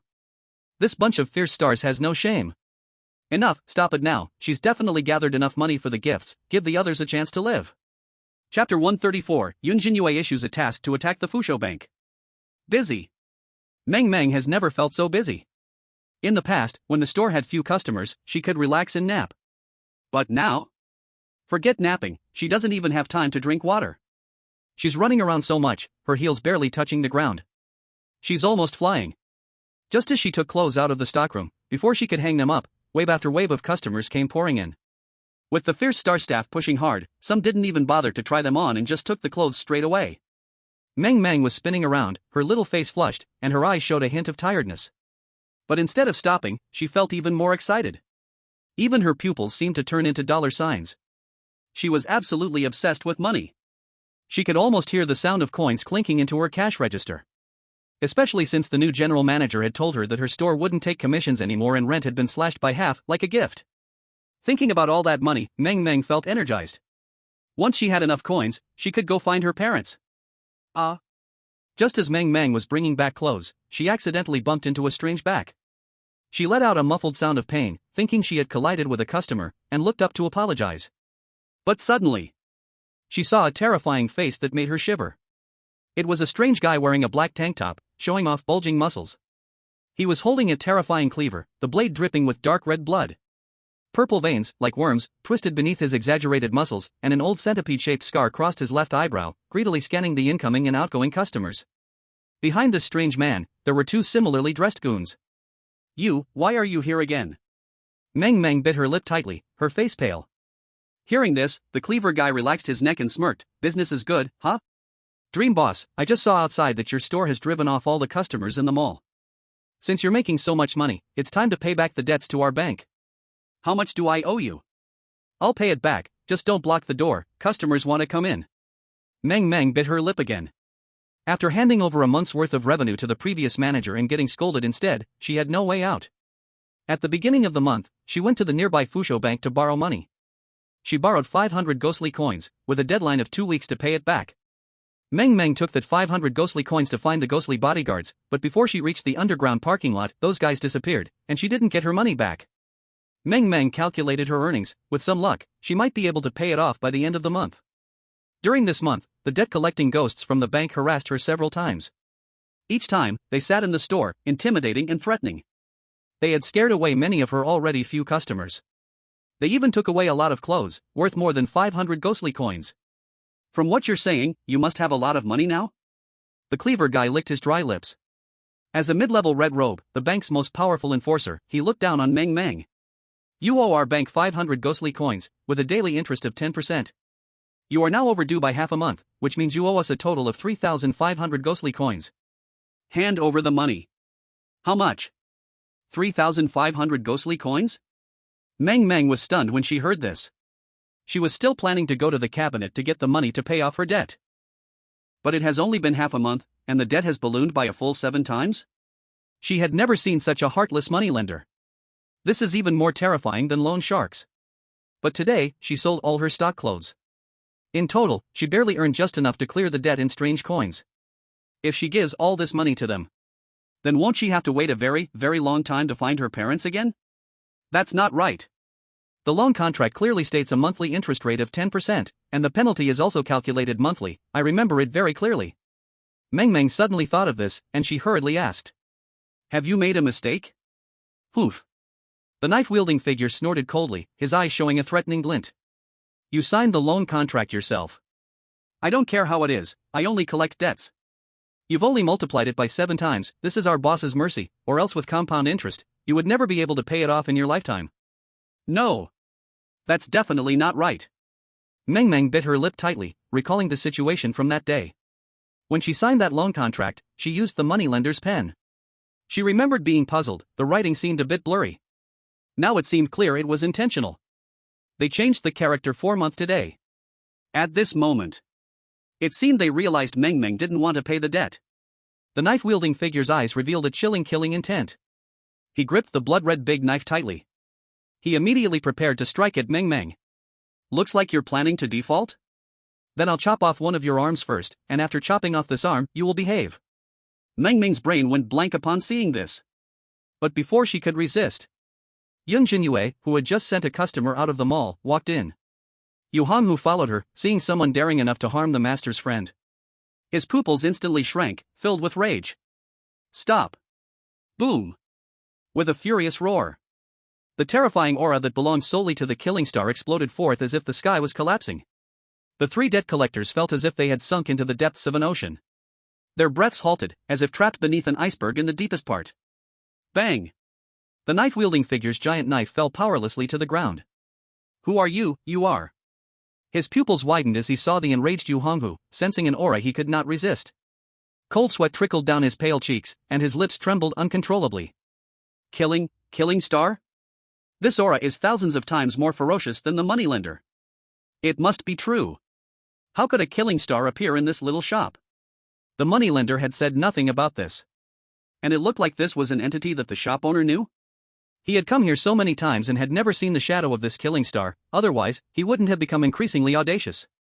The knife-wielding figure angrily looked at Meng Meng. Damn it, you should have said there was a killing star in charge.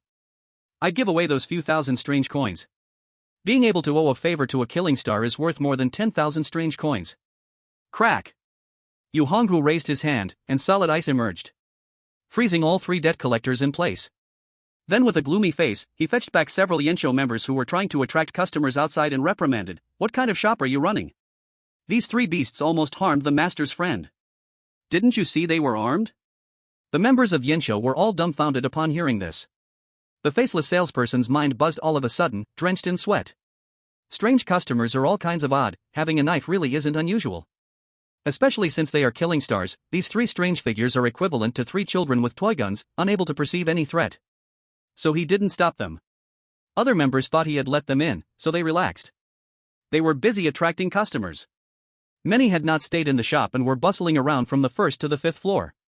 Those who remained in the shop were also accompanying other customers. Until a killing star slowly closed the shop door. All the killing stars then turned to look at the three debt collectors who were trembling fearfully. "Damn it! I only accompanied the guest to try on some clothes, and I got taken advantage of. I will make them pay." Their eyes seemed like they could shoot fire. Everyone was biting their teeth, making a creaking sound. A terrifying and furious aura burst forth when they saw the closed shop door. This made the three frozen debt collectors feel like the sky was falling. Isn't blocking the door something they usually do? The first to act, the knife-wielding collector felt dizzy. In desperation, they were even laughed at by anger.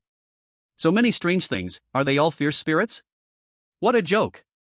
A shop with over 10 fierce spirits, what kind of small shop could it be?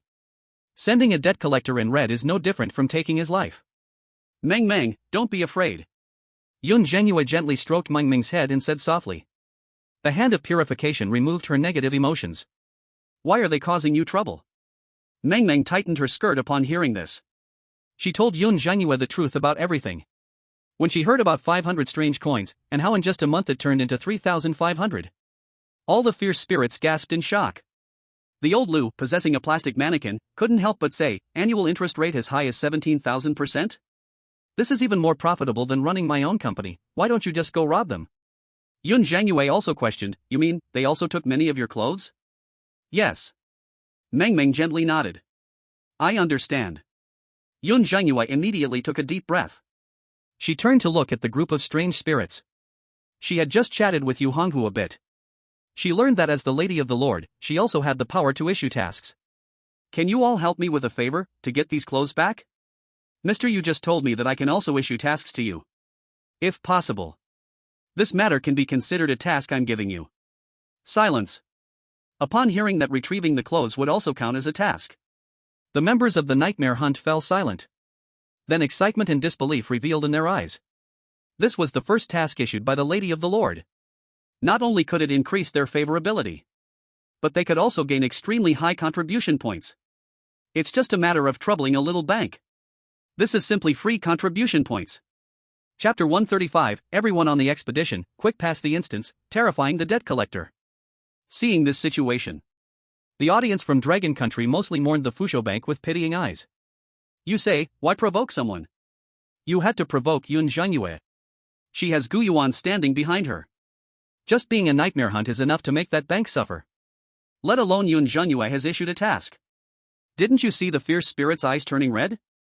I've never seen a player issue a task to a strange spirit before. Looking at them like this, the reward must be a lot.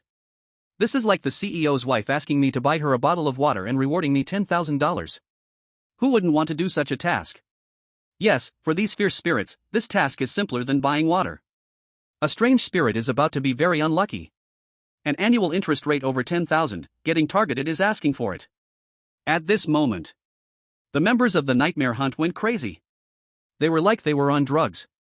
Each one had fierce glimmers in their eyes. They looked more like bandits than real bandits. More fierce than debt collectors. Under the approving gaze of Yun Zhenyue, they immediately grabbed the three debt collectors and charged out of the store. Their target was straight toward the Fusho Bank. At this time, the shopkeepers on the first floor poked their heads out when they saw this group of fierce spirits walk out of the mall, also bringing along terrifying debt collectors. Immediately, a shopkeeper found Yun Zhenyue who was following behind and carefully asked, "My lady, are you all going to the Fusho Bank?" Yes, Yun Zhenyue nodded in confusion. "Do you owe them money too?" Yes, my lady. That shopkeeper had a lot of difficulties to say, and directly told the truth. This Fusho Bank has bullied us for a long time. Most of us shopkeepers on the first to third floors have been harmed by them. They promised to lend me a few hundred strange coins, but then turned around and wanted several thousand, completely unreasonable, and they also took many of our clothes. My lady, can I follow you to seek an explanation? Hearing this, Yun Zhenyue nodded.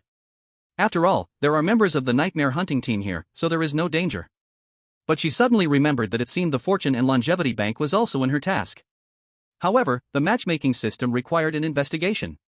But she was going to cause trouble. It should be about right? Thank you, my lord. The shopkeeper was extremely excited upon hearing this. She had just seen the terrifying nature of these strange beings, which a small Fortune and Longevity Bank could not resist at all. Soon, under the astonished gaze of Yun Zhenyue, more and more shopkeepers followed her behind. Almost all shopkeepers from the first to third floors came out. Each of them had excited and expectant expressions on their faces. Some were even gritting their teeth, loudly complaining, clearly filled with resentment against that bank. So, it can be said that she was also helping the people, right?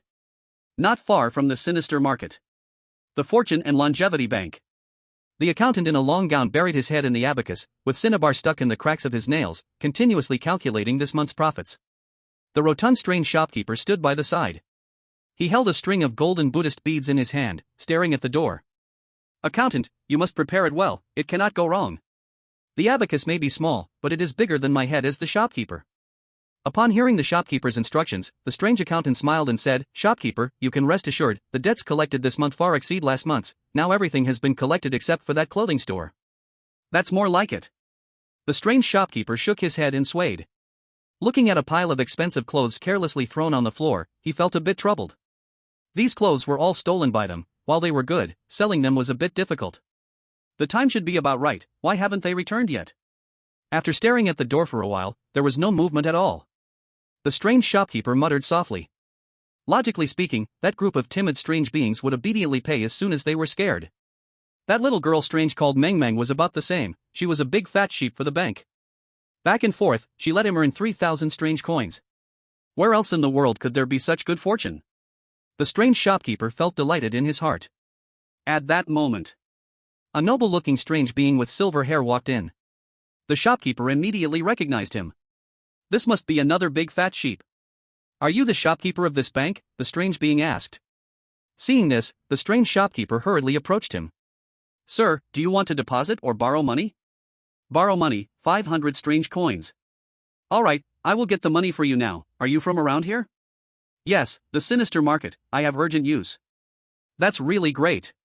The strange shopkeeper was full of joy. He loved the strange beings in this market, and it seemed this strange being must be a new shopkeeper, allowing him to make another big profit.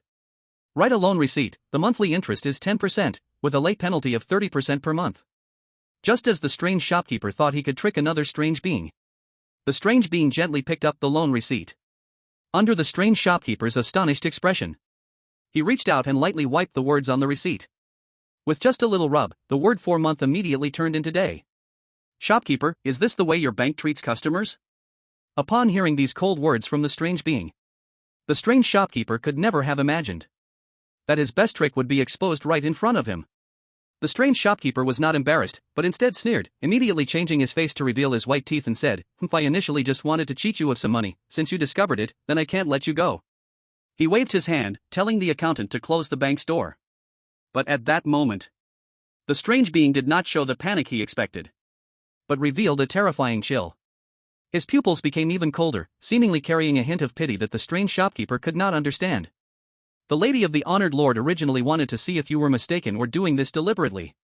Now the answer is clear, since that's the case. After saying this, boom! The bank's door was kicked open. A group of extremely vicious beings, like strange creatures crawling out of hell, they rushed inside. That group had different shapes and appearances, but their presence far surpassed the red-cloaked ones. They were also holding the 3 debt collectors from the money shop. Behind them, there were another 20 shop owners who had been harmed by the money shop. At this moment, they all had faces full of resentment, staring at the clothes casually thrown on the ground. Seeing this scene, the accountant hastily slipped away first. The strange shopkeeper, however, looked incredulous, stepping back sharply, his back drenched in cold sweat, his lips slightly parted but unable to make a sound, only rapid breathing resonating clearly in the silence. Thump! Thump thump! He could clearly hear his own violent heartbeat. Where did this group of strange beings come from? As a high-ranking red-cloaked one, he felt like an ant under the pressure of their presence. Especially that one who came to borrow money. At this moment, silver hair floated without wind. Just standing in front of him, the residual power nearly made the strange shopkeeper's knees give way, almost causing him to kneel. What is this? Could this be a calamity star? The strange shopkeeper's eyes widened in horror. Who is actually collecting debts? Why do they look more like the ones coming to collect debts? Tap tap. At this moment, the strange shopkeeper saw a human girl slowly walking in. She was holding the hand of the shop owner named Meng Meng. The girl glanced at the disheveled strange shopkeeper and then saw the clothes on the ground. In that instant, her calm eyes filled with complexity. "My lady," Yu Honghu respectfully asked. The group of strange beings also turned their gazes toward the girl. It seemed they were waiting for her to make a decision. Buzz. The strange shopkeeper was shaken to the core. His mind felt like it had been struck by a huge stone. This human actually leads this group of calamity stars? Could it be that she is a great evil? Disguised as great evil. The strange shopkeeper was in complete despair. When did he provoke such a terrifying existence? Wasn't it just lending money at high interest? Why did a group of calamity stars come knocking? But driven by greed, he fell to the ground, wanting to plead with Yun Zhenyue. "Give me a chance, my lady, I have the money, don't touch my things." As the strange shopkeeper crawled forward while pleading, he was kicked away by a plastic mannequin. Yun Zhenyue shook her head. She picked up a piece of blue clothing. Many of them were made by Meng Meng herself. Meng Meng cherished them dearly, yet now they were discarded like trash. In that moment, under the desperate expression of the strange shopkeeper, she only softly said one sentence, declaring his death sentence. "You all handle it." Chapter 136, Frozen Money Shop, Mr. Yu's scheme exposed, eternal calamity condensed. "As you command," Yu Honghu respectfully replied. He saw Yun Zhenyue leaving the money shop with Meng Meng, seemingly waiting for them at the door. Then he saw the strange shopkeeper rolling on the ground, crying and shouting. A hint of coldness appeared at the tips of his silver eyebrows. The Nightmare Hunt is not a charity organization. Daring to anger the lady of the honored lord will surely lead to endless revenge. He carefully contemplated what Yun Zhenyue meant by handling it. Killing pays for a life, and debts are to be paid. This is a principle that is beyond argument. Thinking of this, Yu Honghu took out 5 100 denomination strange coins from his pocket. He tossed them in front of the bewildered strange shopkeeper. "The money your friend owed the honored lord's lady, I've paid it off for her." This. The strange shopkeeper trembled. How could he dare to take money from a calamity star? Wasn't that courting death? "Take it," Yu Honghu said coldly.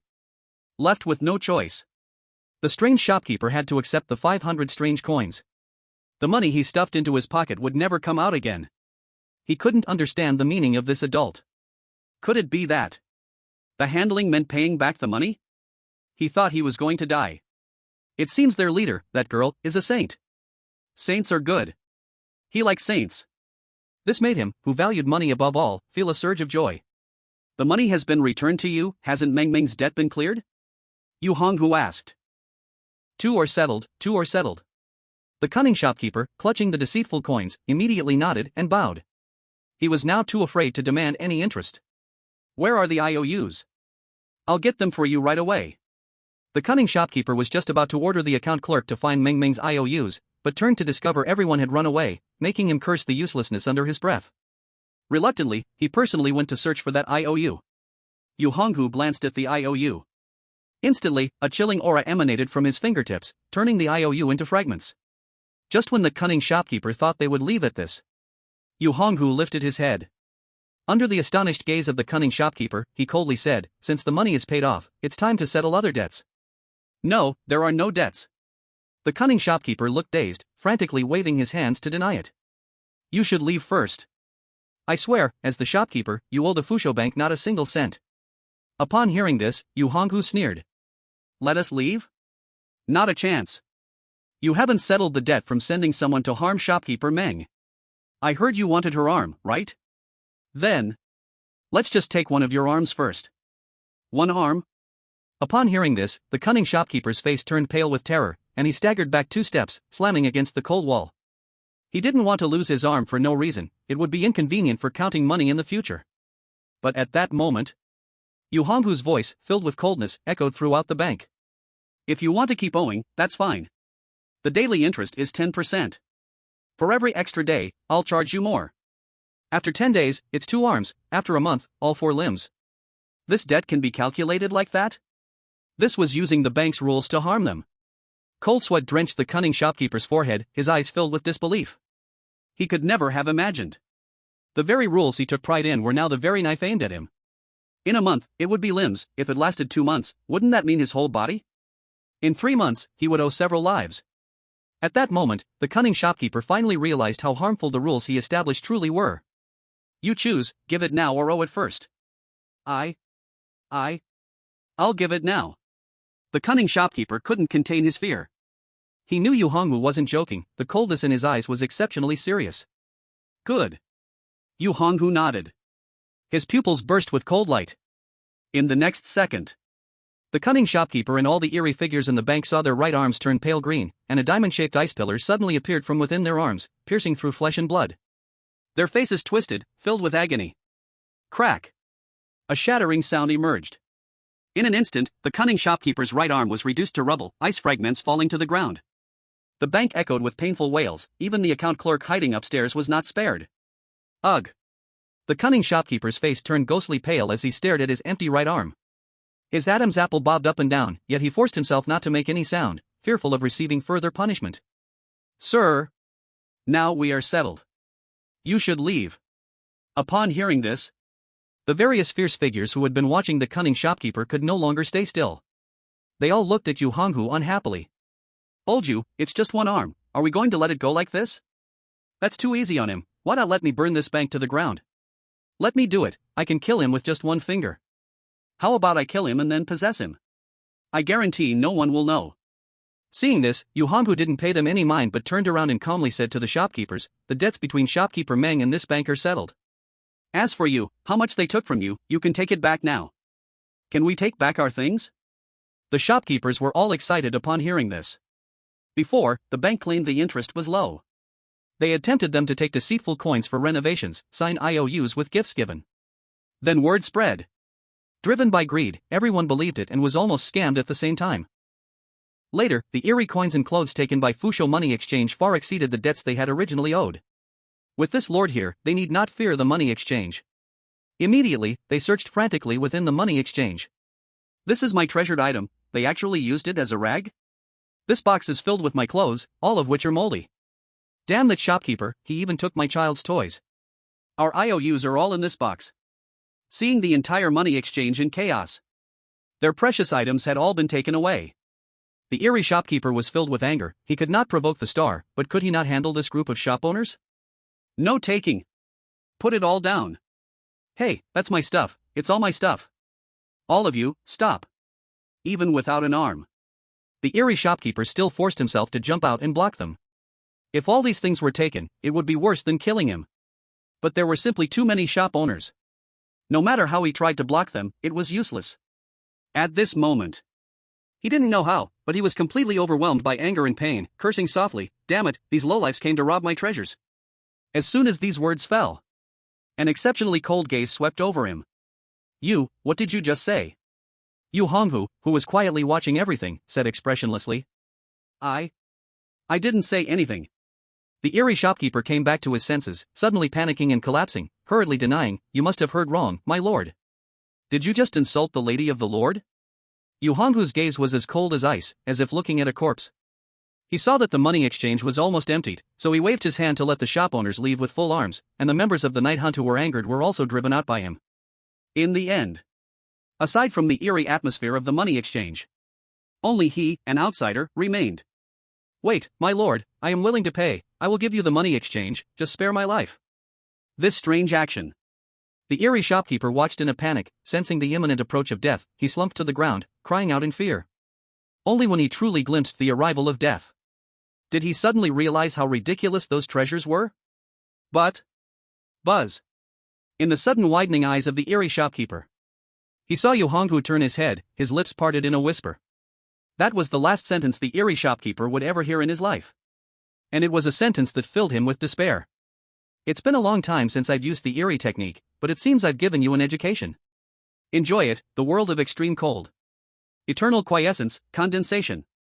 In an instant, A dazzling ice crystal flower appeared within Yu Honghu's pupils. The temperature of the money exchange at this moment dropped to absolute zero. Somehow, petals made of ice crystals began to drift through the money exchange. Those flowers were so beautiful. Much more beautiful than his treasures. As the petals slowly fell within the dazed eyes of the Eerie shopkeeper, his consciousness also lingered on that moment when the flowers fell. Chapter 137 The Lord Story, Night Hunt Chatting. Have you seen him in action? Are you done handling it? Outside the money exchange, Yun Zhenyue held Meng Meng's hand and asked softly. She had just worried that Meng Meng would be scared, so she pulled her out to wait. At this time, she saw the Night Hunt members all holding the clothes made by Meng Meng, seemingly afraid to fold them, cautiously holding them in their hands. I suppose it's done, the plastic model replied, letting out a sigh. My lord, Old Yu is still kind-hearted, he only broke the shopkeeper's arm. Otherwise, if you order me, I can guarantee to kill him in an instant. Upon hearing someone trying to take credit, other Night Hunt members also rushed to offer their services. Let me go, I'm fast, it will only take a few seconds. Old Wang, do you want to set fire? Be careful of a fire hazard. If the Lord finds it troublesome, I can move this money exchange to my internal space. Hearing the angry and competitive words of the Night Hunt members, Yun Zhenyue was a bit surprised. Only breaking an arm? This doesn't seem to be Mr. Yu's style at all. Previously, he dared to confront the general manager in front of the mall's senior executives. But just then, Yun Zhenyue suddenly sensed a cold breath. Goosebumps appeared all over her body in an instant. Ha! She instinctively looked towards the Fusho Bank. When she saw the scene before her, Yun Zhenyue's pupils moved slightly, revealing suspicion. But in the blink of an eye, the bank was completely frozen. It was like a miniature scene stuffed into a huge crystal ball, the crystal clear extreme ice covering the entire bank, forming an airtight prison. Even the dust floating in the air had turned into tiny shards of ice. It seemed even the light couldn't escape, everything was frozen in this moment. One could see that on this extreme ice bloomed alluring and bizarre crimson flowers. The dazzling flowers, combined with the suffocating cold, staged a grotesque yet shocking bloody aesthetic. Seeing this situation, audiences around the world were left speechless in shock. They had just seen this group of disaster stars put on a nonchalant facade to attract customers, but hadn't taken it to heart. After seeing enough disaster stars, they had become numb. After all, previously, Principal Luo used tricks to barely exert the strength of an intermediate disaster star. But when they saw Yu Honghu, this true intermediate disaster star using tricks, they finally realized. It turned out that each level of disaster stars was vastly different. Just a small level difference. The force unleashed seemed to be several times more terrifying than Principal Luo's full power. Surely, if Mr. Yu went to Trembling High School, he could effortlessly freeze the entire school, even the principal's heart. But this kind of existence was actually just a low-level member of Nightmare Hunt? Foreign audiences felt uneasy. In contrast, the audience from the Dragon Country felt a fiery excitement in their hearts. Wow, this ice looks really solid. Mr. Yu, come join us, we are just about to build an ice and snow wonderland. The flowers blooming from the ice, these flowers are not simple. Who wants to touch this ice? I'll offer $100. My scalp is tingling just watching this, the ice is both beautiful and terrifying, but I definitely wouldn't dare to touch it. This scene also made the members of Nightmare Hunt's pupils tremble, full of shock. Old Yu, is he really using tricks? The plastic model looked shocked, gasping in awe. He hasn't used it for a long time, this eternal refinement has too much lethal power. A slight mistake could freeze 100 miles, and for 100 years, that place would be in extreme cold. Without a disaster star to intervene, all life would be lost. What triggered his anger? A Nightmare Hunt member also swallowed hard and said, I think I figured it out. Brother, you never intended to let this bank go. He deliberately had the shopkeepers move things, causing the manager to become flustered and speak carelessly, giving him a reason to act. We don't care, but he's probably afraid of gaining a reputation for excessive killing. At this moment, the members of Nightmare Hunt were dumbfounded. Not to mention the shopkeepers who came along. Each of them held clothes, toys, and various items, their eyes wide open, jaws nearly dropping. They had previously thought this group was strange and terrifying. But they never expected it could reach such an exaggerated level. The Fusho Bank was a well-known S-class dungeon nearby. The manager was even a high-level red-clothed. If it was easy to deal with, they would have formed a team long ago. How could they have been bullied for so long? But now, what about now? They had just stepped out. And that gentleman froze the entire bank into an ice block? Even if they approached a little, they could sense the bone-chilling cold. An invisible fear swept over their hearts like a shadow. One could imagine that being frozen by such extreme cold would surely lead to instant death. Compared to such a bizarre existence with this ability, they seemed like weak little children. Such an existence was undoubtedly a disaster star, right? And there are exactly 10 more. No wonder Meng Meng's shop is doing so well. It turns out there are big shots helping her. The shop owners looked at Yun Zhenyue with fear and trembling, clearly seeing that this group of fierce characters obeyed her orders. Such a presence is actually an employee recruited by Meng Meng? For a moment, they didn't know whether to envy Meng Meng for her incredible luck, or to despair that with so many fierce characters around, business was likely doomed. In no time at all, they saw Yu Honghu walking out slowly from the ice, his expression cold. The ice didn't affect him at all. In the vicinity of the money exchange, many strange beings also emerged, and upon seeing the frozen bank, they looked shocked and cast grateful glances. This bank had been oppressing them for a long time. Now that it was eliminated, it truly was a pleasure for the heart. Old you, awesome, the plastic model gave a thumbs up. You're probably almost a high-level fierce character now. The control of this trick was so stable, not a bit leaked out. The members of the Nightmare Hunt looked at him with envy. Being able to display strength in front of the master's wife. What a great way to make a name for himself. When they returned to the Nightmare Hunt, he must earn a ton of contribution points. But Yu Honghu just glanced at his own work. Then, as if recalling something, he shook his head and said, "This is just the beginning? You guys really haven't seen much of the world." Haven't seen much of the world? The members of the Nightmare Hunt felt that was quite pretentious. Even Yun Zhenyue thought it was a bit showy. Mr. Yu and Luo Huan sat at the same table, they could probably boast for half a day. The group walked towards the fierce market. While walking, they bragged, telling their stories. The atmosphere was very harmonious. But the shop owners wished they could block their ears. They were afraid of hearing things they shouldn't. Until they were almost at their destination. At that moment, Yu Honghu suddenly came back to his senses from his memories. He abruptly interjected. His pure, flawless eyes were vague as he said, "You thought I was just pretending just now, that's because you haven't seen the master make a move." The master? Upon hearing these two words, the members of the Nightmare Hunt became interested. They stopped chatting. Although they were all low-level members. But Yu Honghu had entered the Nightmare Hunt much earlier than them and was about to become a backbone, so they all needed to respect him, calling him Brother Yu or Old Yu. Does the master even need to make a move? Beside him, the fiery being laughed. A single glance from him can scare those fierce creatures to death. If you say it so sincerely, have you really seen it? Hearing this, Yu Honghu nodded in front of everyone. I really have seen it. Chapter 138, he once created an SSS-level dungeon with a single thought, the legendary end. Really seen it? As the words fell, the gaze of the Nightmare Hunt members revealed a hint of eagerness. To the master. They revered him like a god, with utmost respect. Following his path, yearning for his glance. Unfortunately, the master was too strong, and with the Nightmare Hunt's fierce reputation, basically no strong fierce entities dared to provoke trouble, so they had never had the chance to see the master make a move. As for the master's true strength, they had no concept. Legend had it that he surpassed all fierce entities, reaching an unparalleled realm. With a wave of his hand, the heavens and earth fell silent, with a single thought, life and death were reversed. Such powers that no one could imagine were merely a trivial rumor among many. Can you tell us about it? Yun Zhenyue also became interested and asked. Yu Honghu looked at the ferocious market not far away, nodded and said, "Since it's the adult's command, then I'll share a bit." He waved his hand. Immediately, a thin ice wall enveloped the members of the Nightmare Hunt, including Yun Zhenyue and Meng Meng. This ice wall could block sound, preventing outsiders from hearing. Under the eager gazes of everyone, Yu Honghu slowly began to speak. That was a long time ago, specifically when I can't remember anymore. You all should know. I joined the nightmare hunting very early, but unfortunately, my potential is limited, and my progress is slow. I have always only been a low-level member. As I said this, a sense of emotion arose within my pure white pupils. Once, I executed an investigation mission together with some other members.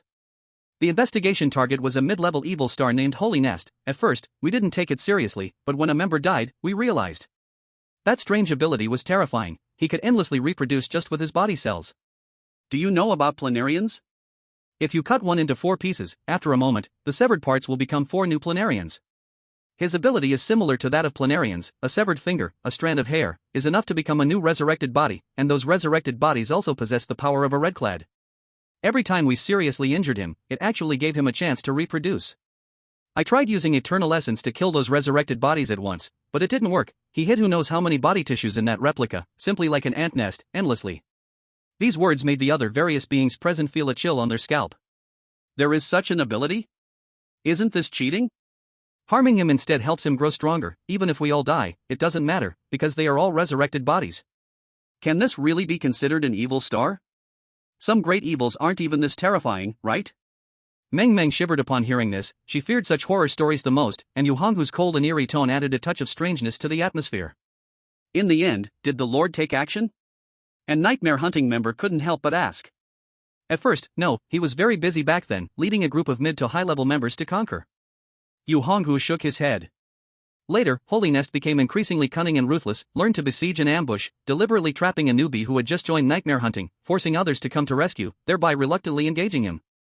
He absorbed the Een energy of Nightmare Hunting members, becoming increasingly powerful with endless reproduction, and in just a few days, he became a high-level evil star.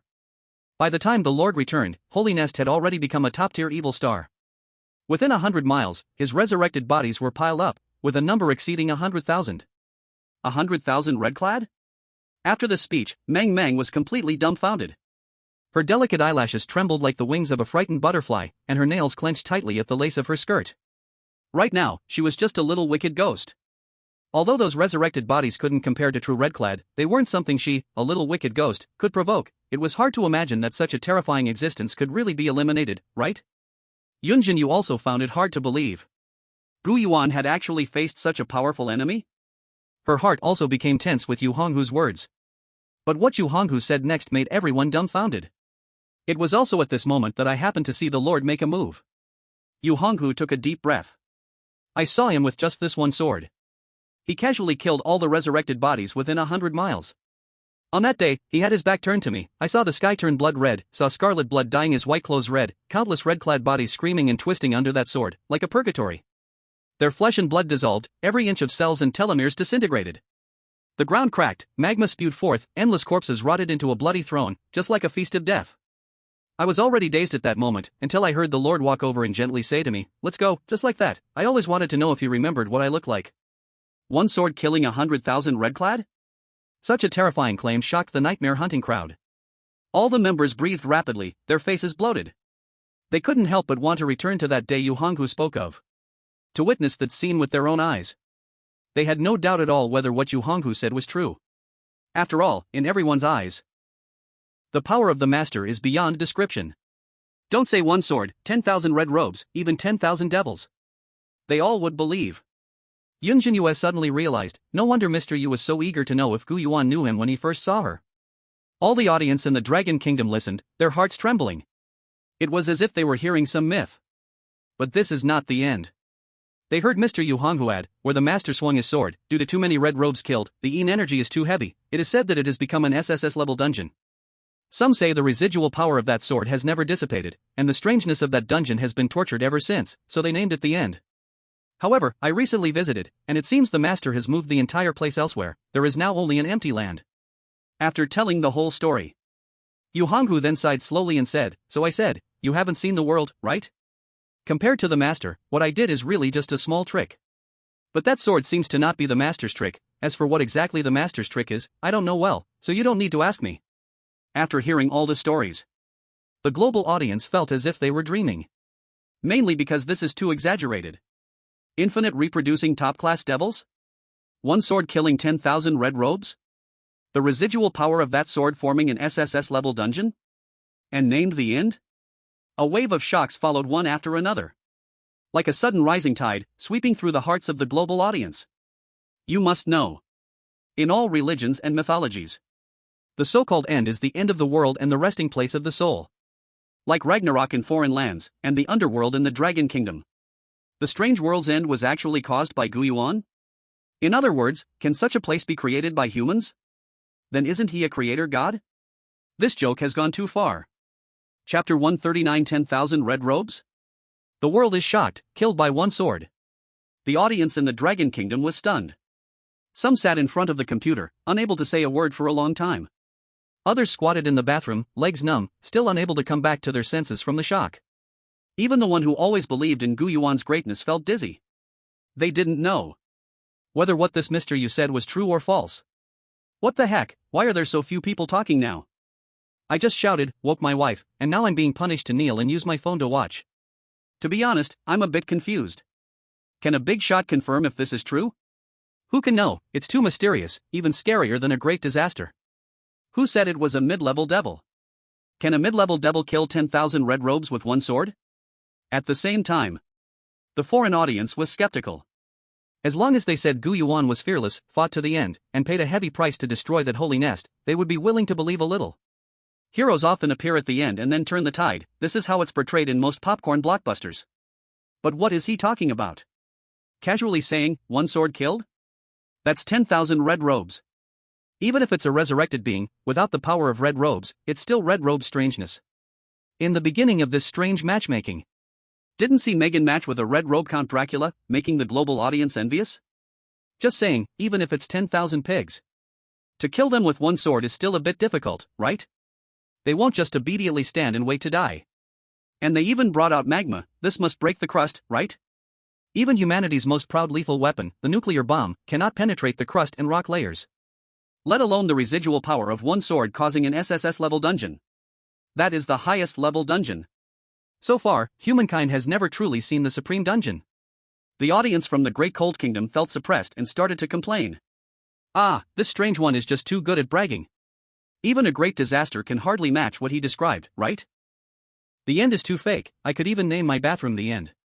After talking for so long, isn't it just that a bank was frozen? Maybe he is also a friend of Gu Yuan, just like the director of the Rebirth Hospital, intentionally flattering him. I think so too. What kind of night hunt is so strong? I haven't seen any intermediate members. If intermediate evil stars are low-level members, then top members must be major dangers, right? In a little while, Yun Zhenyue and everyone returned to the Eerie shopping mall. But at this moment, no one from the Night Hunt members spoke. They were all immersed in the story told by Yu Honghu. Each of them had a new understanding of the master. Their hearts burned even more, wanting to meet him. If they could make the master know about them, that would truly be satisfying even to die. On the other side, on the second floor of the mall, Hansume was trembling, hiding in the corner, afraid that a customer would come in at this time. She really feared these strange customers. There were too many intentionally causing trouble. Some wanted to return things for days, some with lewd looks wanted her to help them change clothes, and others wanted to negotiate discounts without money. If it weren't for the owner being relatively easy to talk to, she feared she might have died several times already. Did you not see how Megan in red died because of customers? But as time passed, she was still far from affording gifts. With her current salary, she could only buy a pair of the lowest quality socks or gloves. Such gifts, even with system bonuses, would probably be terrible, right? But thinking of Yun Zhenyue, Hansume felt a sense of comfort. She probably can't buy any good gifts either, that store has no customers, and her commission is probably low. As long as I am not at the bottom, it's fine, Hansume whispered, soothing herself. At that moment, she turned to look at the shop door, feeling somewhat confused. She didn't know what the owner was doing, he hadn't returned for so long. Could it be she stole the most expensive clothes? After all, once she returned to the Rebirth community, the owner wouldn't find her. But she was afraid that the system would say that clothes stolen had no meaning. Just as Hansume's heart raced faster and her palms sweated, preparing to make a move, she suddenly saw the Eerie store owner walking in, holding a large pile of things. His face was beaming with a smile, seemingly very happy. Xiaohan, help me take these things to the back. I'm exhausted, I still have to go to the dream shop owner's side, there are more things to put there. Because they had taken back too much from the Fusho Bank. They could barely carry it all. Fortunately, a big shot helped transfer the items to his space. Now they were piled on the first floor and would probably have to go back and forth a few times. The dream shop owner? Hansume felt confused. Wasn't that the shop where Yun Zhenyue was? Could it be that shop owed the owner a lot of money? Thinking of this, Hansume's eyes darkened, and she helped hold the clutter, then echoed, I know that shop, the clothes are of very poor quality, anyone who goes to buy clothes there is really out of luck. And that saleswoman is only good for enjoying herself, there's an old saying in Dragon Country, birds of a feather flock together, she's just suited to wait for death in that shop. Not like you, skilled in making clothes and so kind. These words, Hansume felt she spoke brilliantly. She simultaneously belittled Yun Zhenyue and praised the shop owner. He must feel very comfortable hearing it, right? But unexpectedly, When the usually kind owner heard this, his originally smiling face suddenly turned cold. He turned around. His cold gaze fell on the bewildered Han Sume. An invisible chill of fury emerged from the owner's stare. In an instant. What the hell? What did you just say? The owner shouted angrily, suddenly raising his arm, fingers closing together like a heavy palm. With a fierce wind, he harshly slapped at Han Sume's cheek. Smack! In that moment, Han Sume was completely stunned. Until she suddenly crumpled to the ground, the thing she was holding fell all over the place. The left side of her face was burning with pain, nearly deforming her nose.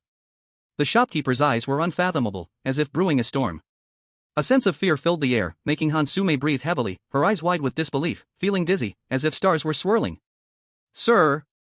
Han Sume covered her cheek, looking at the shopkeeper with deep grievances.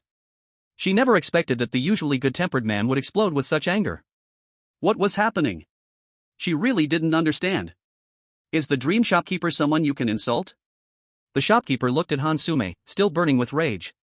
Pointing at her nose, he scolded, "And dream shopkeeper's friend, how dare you insult her? You don't know that even someone in red could lose their life for this. I kindly took you in, but you treat me like this. Are you trying to drag me down with you? Besides, that esteemed person is a benefactor to all of our shops, the hero who dealt with the bank. If you dare insult her, none of US shopkeepers will let you go. Get out now, take the wages you've earned these few days, and don't let me see you again." Soon, several 10-unit strange coins were thrown in front of the devastated Han Sume. Before he could continue, the shopkeeper from the clothing store next door ran over mysteriously. What are you waiting for? Didn't we agree on the way back to present a gift to that esteemed person to leave a good impression? I even brought my family heirloom, don't be stingy. Hearing the strange words from next door, the shopkeeper shot Han Sume a disgusted glance. Then he directly tossed her out. In a hurry, he grabbed something from the back of the store and locked the door. A gift? Only feeling dazed and in excruciating pain, Han Sume clutched the strange coins and crawled to the edge of the second floor. When she instinctively looked at Dream's shop, her pupils suddenly shook. Because a large group of shopkeepers were all carrying treasures, seemingly preparing to present them to Yun Zhenyue as gifts? She was inexplicably thrown out. Yet Yun Zhenyue received the respect of all the shopkeepers? This pile of treasures, any one of them could count as completing the task. Why? Wasn't Yun Zhenyue at the bottom? Comparing the two, Han Sume couldn't accept reality. Her pupils suddenly trembled, and a mouthful of old blood surged up and spewed out. Chapter 140, The Shopkeeper's Gratitude, The Collapse of the Great Han Nation, and She Still Doesn't Leave? At this moment, Yun Zhenyue looked in shock at the shopkeepers who came with a pile of gifts. Some brought clothes they had carefully made, some brought sewing needles and strange tools, and even some dragged their sewing machines over. The shopkeepers who previously fought tooth and nail for customers now had an extremely harmonious atmosphere. To thank Yun Zhenyue, they insisted on leaving their gifts. She was warmly welcomed by the shopkeepers. This caught Yun Zhenyue a bit off guard. Originally, she went to the Fortune and Longevity Bank just to solve Dream's trouble. Bringing them along was merely incidental. "Esteemed sir, you must accept this dress, it matches your temperament perfectly. This needle and thread, I'll leave for Dream shopkeeper, it will be convenient for making clothes. This sewing machine is my family's heirloom, a dark red strange tool, I will help you carry it inside. And I also have a gift for you." Dream watched on the side, feeling dizzy. The attitude of these old shopkeepers toward her had done a complete turnaround of 180 degrees. Each gaze held the kind of affection of elders. Or perhaps there was a hint of envy. Such a thing had never happened before. Dream looked at Yun Zhenyue with complicated eyes. She couldn't help but sigh. If only Yun Zhenyue could stay in her shop for a lifetime. She would even give the shopkeeper role to Yun Zhenyue. But sadly, Dream also understood. A person as important as Yun Zhenyue, the wife of the Nightmare Sovereign, would not remain stagnant. Just meeting Yun Zhenyue was already the most fortunate thing in her life. In the end, since it was really hard to refuse. Yun Zhenyue still accepted some not very expensive gifts, and only then did the group of shop owners leave satisfied, reluctantly inviting Yun Zhenyue to visit their stores, saying she could take any clothes she wanted for free. Until this moment, Yun Zhenyue suddenly received a system notification. The task is complete? When she heard the notification saying the task was completed and she could return to the afterlife community at any time, Yun Zhenyue whispered to herself, her eyes wide with surprise. She suddenly realized. It turned out that the system task said that investigating the Fusho Bank had a chance of obtaining better gifts, referring to the gratitude of these shop owners. Speaking of which, the first task was to receive the welcome of the general manager. This task was completed when the newly appointed general manager came to greet her. Now, among the 3 tasks, only the investigation of the underground parking lot remained. Seeing this scene, the audience from Dahan country felt so sour that their teeth almost fell out. Han Sume worked hard but ended up being beaten and driven away. Isn't Yun Zhenyue just relying on Gu Yuan's power? She hasn't done anything, yet this group of shop owners is so grateful to her? Damn. This group of shop owners is too snobbish, a bunch of softies. With so many gifts, her task rewards must be amazing again. Why does every good thing fall on her? Why isn't she leaving? Does she want to rush through the underground parking lot? Damn cowhead, useless, not even worth a hair of Gu Yuan. Sigh, could it be that our Dahan country really isn't as good as Long country? Once all the shop owners left, Meng Meng pulled open the small drawer for money, looking at the thousands of strange coins inside. A hesitant look appeared in her eyes, then it became extremely firm.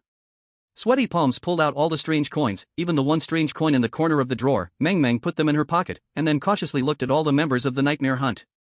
At this moment, she finally made up her mind and came to the puzzled Yun Zhenyue's side. Sister Yu, can I ask you for a favor? What is it? Yun Zhenyue gently patted Meng Meng's head and asked softly. Meng Meng took a deep breath, then bit her lip, took out all the money from her pocket, and held her small palm up, presenting all her savings. I want to have these adults act as my bodyguards for a while. I know this money isn't enough to hire the fierce stars, but I really can't take out more money. Please, can you let me owe it first? I will work hard, skip meals, and pay back soon. My mom and dad have been missing for half a year. I think about them every day. They must be in the underground garage, but I'm too scared to go down. If I delay any longer, I might really not find them. Meng Meng sincerely spoke her hope. Thinking about her missing parents, her eyes turned red. These few sentences exhausted all her strength, full of her last hope. Hearing this, Yun Zhenyue smiled gently. If she didn't plan to help Meng Meng, she could have returned now. Not eating or drinking is too exaggerated, Yun Zhenyue said. Her beautiful eyes moved as she chuckled. Don't worry, if it's not enough, I'll help you make up for it. Sister actually has a bit of family wealth. Really? Meng Meng's eyes widened in excitement, and she immediately hugged Yun Zhenyue. Woohoo, thank you, Sister Yu. At this moment, all the negative emotions that Meng Meng had been holding back seemed to have been released. Her small face was buried in Yun Zhenyue's embrace, and warm tears streamed from her eyes. While crying, she also told a story. In reality, her parents also owned a clothing store. Therefore, Meng Meng developed a strong interest in making clothes from a young age. The clothes in her family's shop were of good quality and low price, receiving praise from surrounding residents, and often sold out as soon as they were made, with so many orders that they couldn't keep up. It's a pity that because of this, they encountered others' jealousy. One night, Meng Meng woke up from the thick fog, discovering that there was a huge fire all around her. Just as she wanted to escape, she and her parents suddenly found that the door of the clothing store was locked from the outside, and the windows were impossible to escape due to the security bars. Meng Meng's parents could only lift her up and raise her beside the window, risking their lives to give her a chance to survive. However, before the fire truck arrived, Meng Meng was choked to death by the toxic smoke. Her whole family died in this fire. After becoming strange, her parents' appearances were charred. But she remained looking beautiful. This was the last gift her parents gave her. So, to find them, Meng Meng had been working very hard. Hearing this, Yun Zhenyue gently stroked Meng Meng's head with pain. Maybe it was fate. If Meng Meng hadn't taken her in, perhaps she wouldn't have met the nightmare hunting members so soon. The first 2 tasks wouldn't have been completed so quickly. Everything just happened naturally. Until she heard Meng Meng's deeply buried secret, everything felt like a coincidence. Now that she could help with this favor, she must help. Mr. Yu, I wonder if you have time to help me with this? But you don't have to force yourselves. If you need to hurry back to the organization, I can look for others.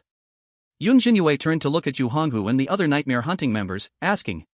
She still had a bit of a connection. If they were too busy, she could also ask Dean Yan and Principal Luo. However, before Yu Honghu could respond, one of the nightmare hunting members beside him couldn't hold back anymore. My lord, you absolutely don't need to give anything. With your identity, it is only natural for you to command us. Yeah, we are already very satisfied to work for you. Your last task earned me a lot of contribution points, much more valuable than several thousand ghost coins. This little sister is too miserable. Whatever it takes, I must help her. Don't rush to agree. Yun Zhenyue felt touched and took a light breath to say. I suspect this underground parking lot is definitely related to the owner of this mall.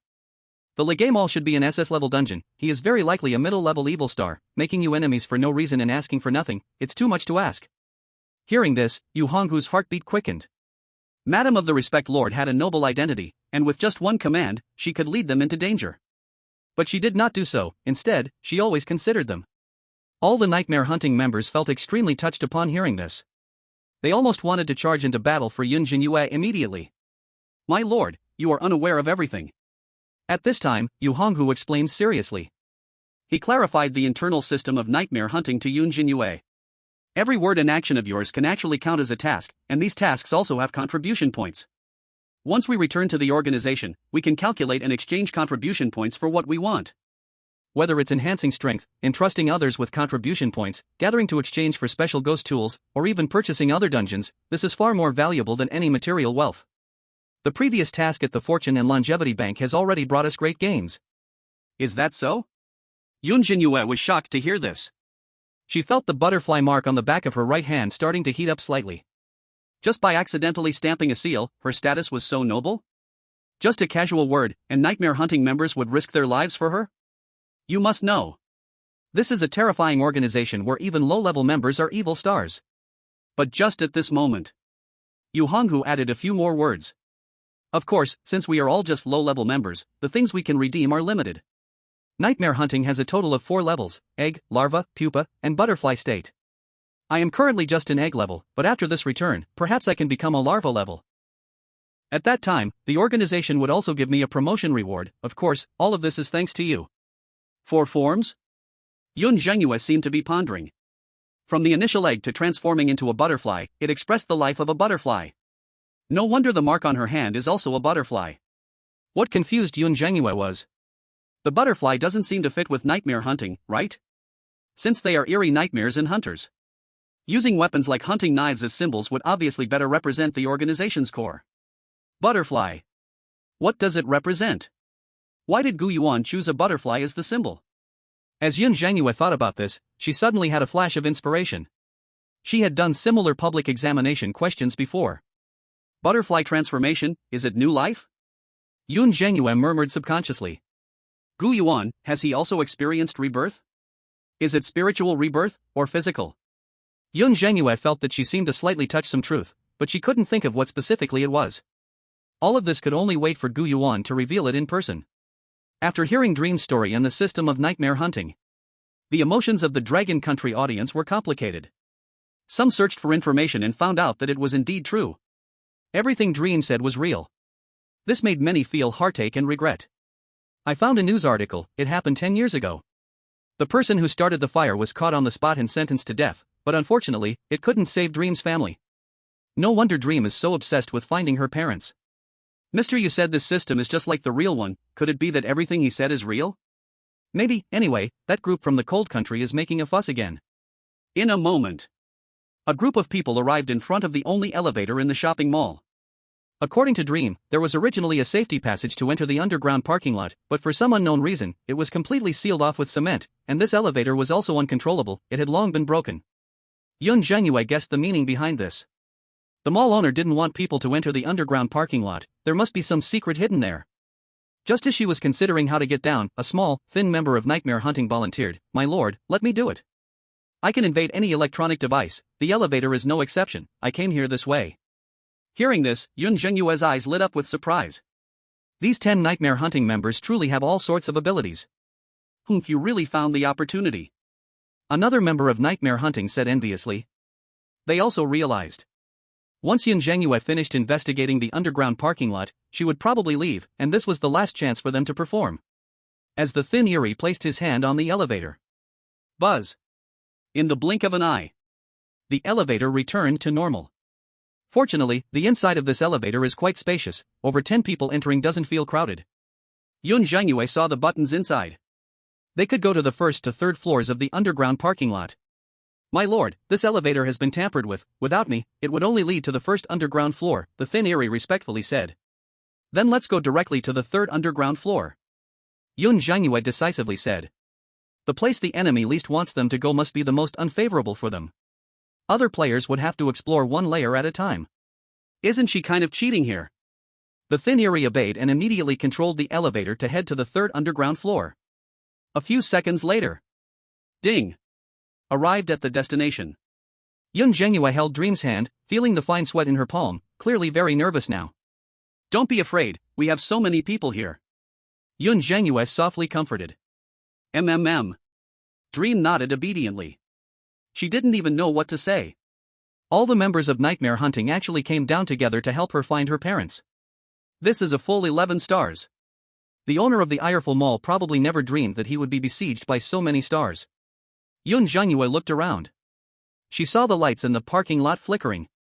In the damp air, there was a mix of oil and blood, creating a pervasive smell. She instinctively pinched her nose.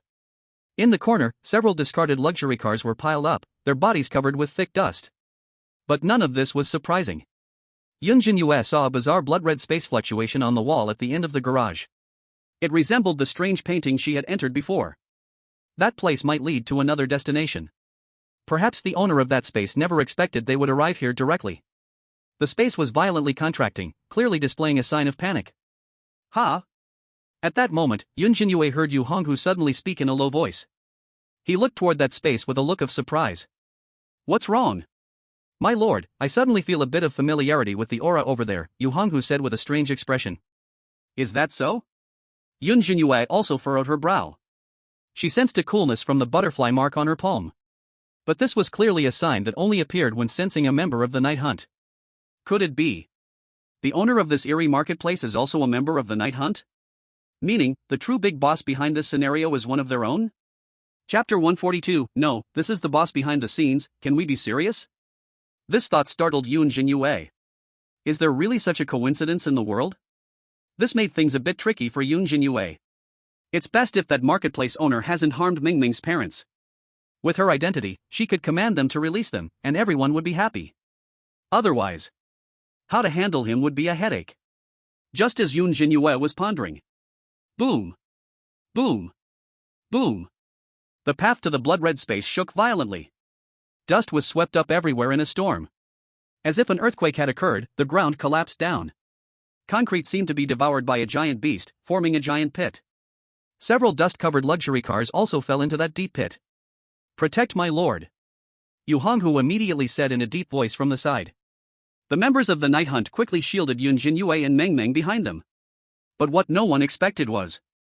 This shaking lasted only a few seconds and soon stopped. The entire underground garage did not collapse because of it. Only the path ahead formed an insurmountable pit. Bottomless, like an abyss. In a matter of moments, a massive amount of black blood bubbled up from the bottom of the pit, filling it completely. Tiny bubbles rose on the black blood, and the steaming stench made people feel nauseous. The black blood continued to corrode the surrounding walls, emitting hissing sounds. Before them was an endless crossing, impossible to cross. A cautious member of the Night Hunt carefully touched the black blood with his hand. In an instant, his fingertips were corroded. Flesh and blood completely dissolved, revealing stark white bones. The Night Hunt member gasped in shock and instinctively took a step back, but fortunately, his healing ability was strong, and after a few seconds, the flesh on his finger grew back. Yun Zhenyue and Meng Meng exchanged glances. At that moment, both of them understood. The meaning of this blood pit was clear. It was clearly unwilling to let them pass. Was it intentionally trying to buy time? This marketplace owner must have a problem. It could be seen. It seemed that this blood pit would trap everyone, and the speed at which the blood-red space was contracting slowed down, as if the people inside were feeling smug. This. Indeed. Yun Zhenyue thought for a while. She really couldn't think of a way to get past. If it were an average player, they might have been discouraged long ago. This powerful corrosiveness, even a terrifying creature couldn't withstand it, let alone a human body. Surely even a little contact would be instantly dissolved. Even the smartest top-tier players would have to rack their brains and face peril after peril to get past, right? But just then, Yu Honghu showed a disdainful expression. You all step back a bit. Hearing this, Yun Zhenyue pulled Meng Meng back a few steps. All the Night Hunt members looked at him with anticipation. At this moment, Yu Honghu bent down, his palm hovering above the blood pit. In an instant, his pupils burst forth with a terrifying cold light. Then, endless cold air emerged from his palm, and a cracking sound echoed throughout the space. In less than half a minute, the entire blood pit was completely frozen by him. All the black blood solidified, forming a path of ice. Awesome, Yu Gu, it's still you, exclaimed a member of the Nightmare Hunt. What a coincidence. If it were someone else, they would definitely be helpless. But Yu Ji's ability specializes in this. What to do if the black blood is too terrifying? Just freeze it, right? The biggest threat now is slipping on the ice by accident. Other Nightmare Hunt members also felt much more relaxed upon seeing this. I think this garage is nothing, we don't need to be so cautious. Making a fuss and complicating things, it's all too dirty. Sir, are you hungry? Why don't you sit down and take a break? In my opinion, let's just break in and kill anyone who doesn't listen. After all, being a star of the Nightmare Hunt, what terrifying scenes have they not seen? Their own instances were often much scarier than this garage. The people in that blood-red space seemed to see the scene and immediately shrank and stagnated, seemingly shocked, unable to believe they could play like this. Wasn't this cheating? What were these stars wasting their time on? This was an SS plus level instance. It wasn't a kindergarten. Can't you give some face? They were anxious. That person was truly anxious. Before Yun Zhenyue and the others could step onto the ice path, the blood-red space twisted violently. A strange figure squeezed out from within. It was a hunched, eerie old man, with murky eyes yet a proud demeanor. He stood in front of the blood-red space and immediately shouted, "Why are you so ignorant of the rules? Who allowed you to trespass into the master's territory?" Meng Meng bit her lip and said, "Are my mom and dad inside? Get out of the way, we need to go in." A group of Nightmare Hunt members also coldly focused their gazes on him. An invisible, fierce killing intent, just like the ice and snow of December. The eerie old man couldn't help but shiver at this sight. The master had told him to block these people. At first, he thought they were just a bunch of petty thieves, but he didn't expect they were a group of stars. He had seen it very clearly in the blood-red space just now. The leader was that most beautiful girl. The master had even warned him, saying not to harm her, and at most he could only drive her away. This girl definitely wasn't simple. Thinking of this, the eerie old man inserted 2 fingers into his own pupils. Buzz. He immediately used his ability. He could strip away all the light around him, then slowly deprive everyone of their 5 senses, making them lose themselves in endless darkness. The deeper his fingers pierced into his pupils, the more pain he felt, and the greater the energy erupted. Although he was just a top-tier red-clad, he had severely injured stars with this underhanded trick. And countless other beings of the same level had also died at his hands with this move. Just kill each other, keek keek. Only the strongest have the right to walk to the end to see the master. The eerie old man felt pleased in his heart, even as pain shot through his eyes, making his legs tremble. He endured it, sneering with the most venomous words. Now, they must have lost themselves in the darkness, right?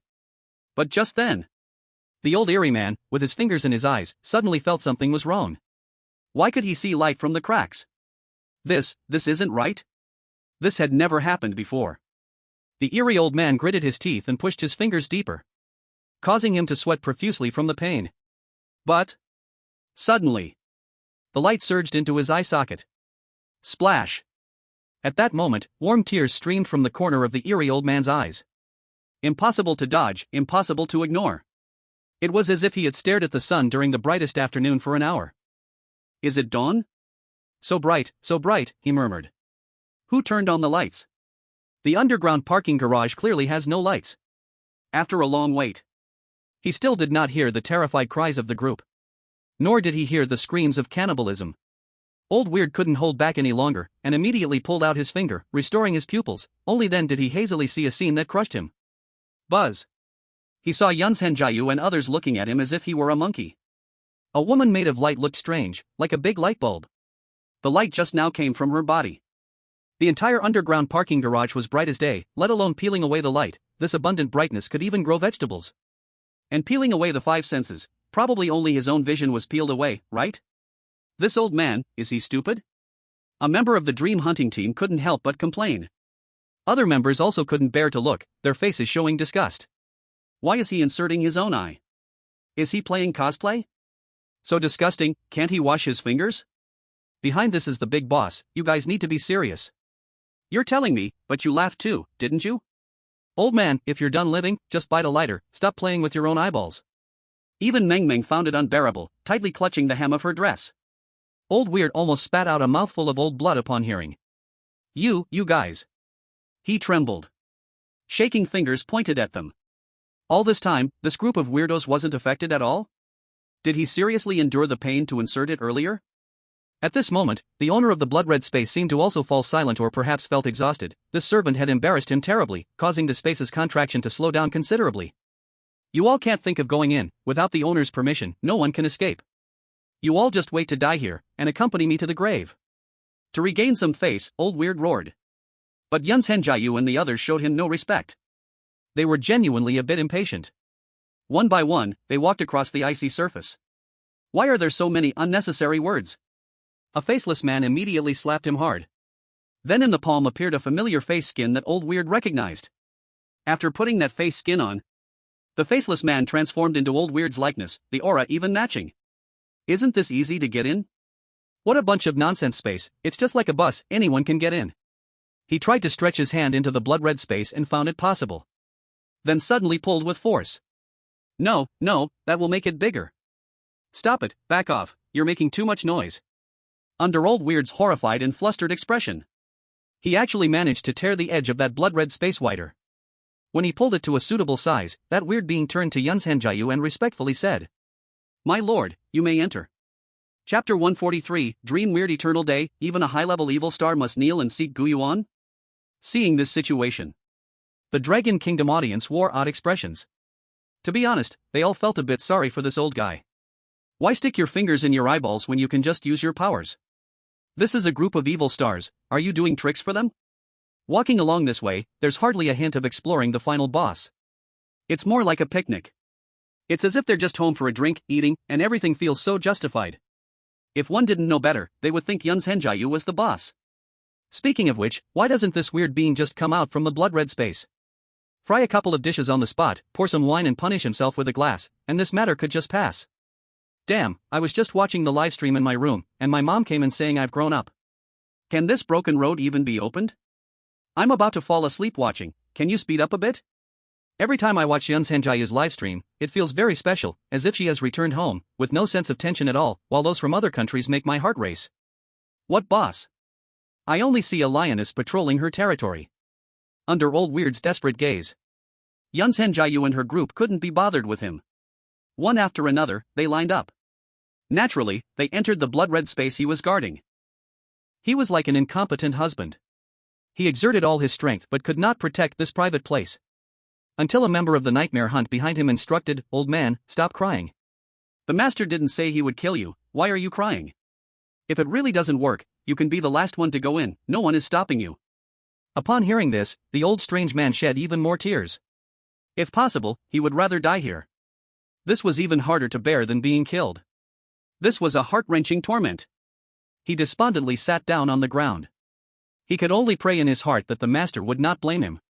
Within the blood-red space, Yun Zhenyue raised her head, her brows slightly furrowed. She saw a bizarre and strange world.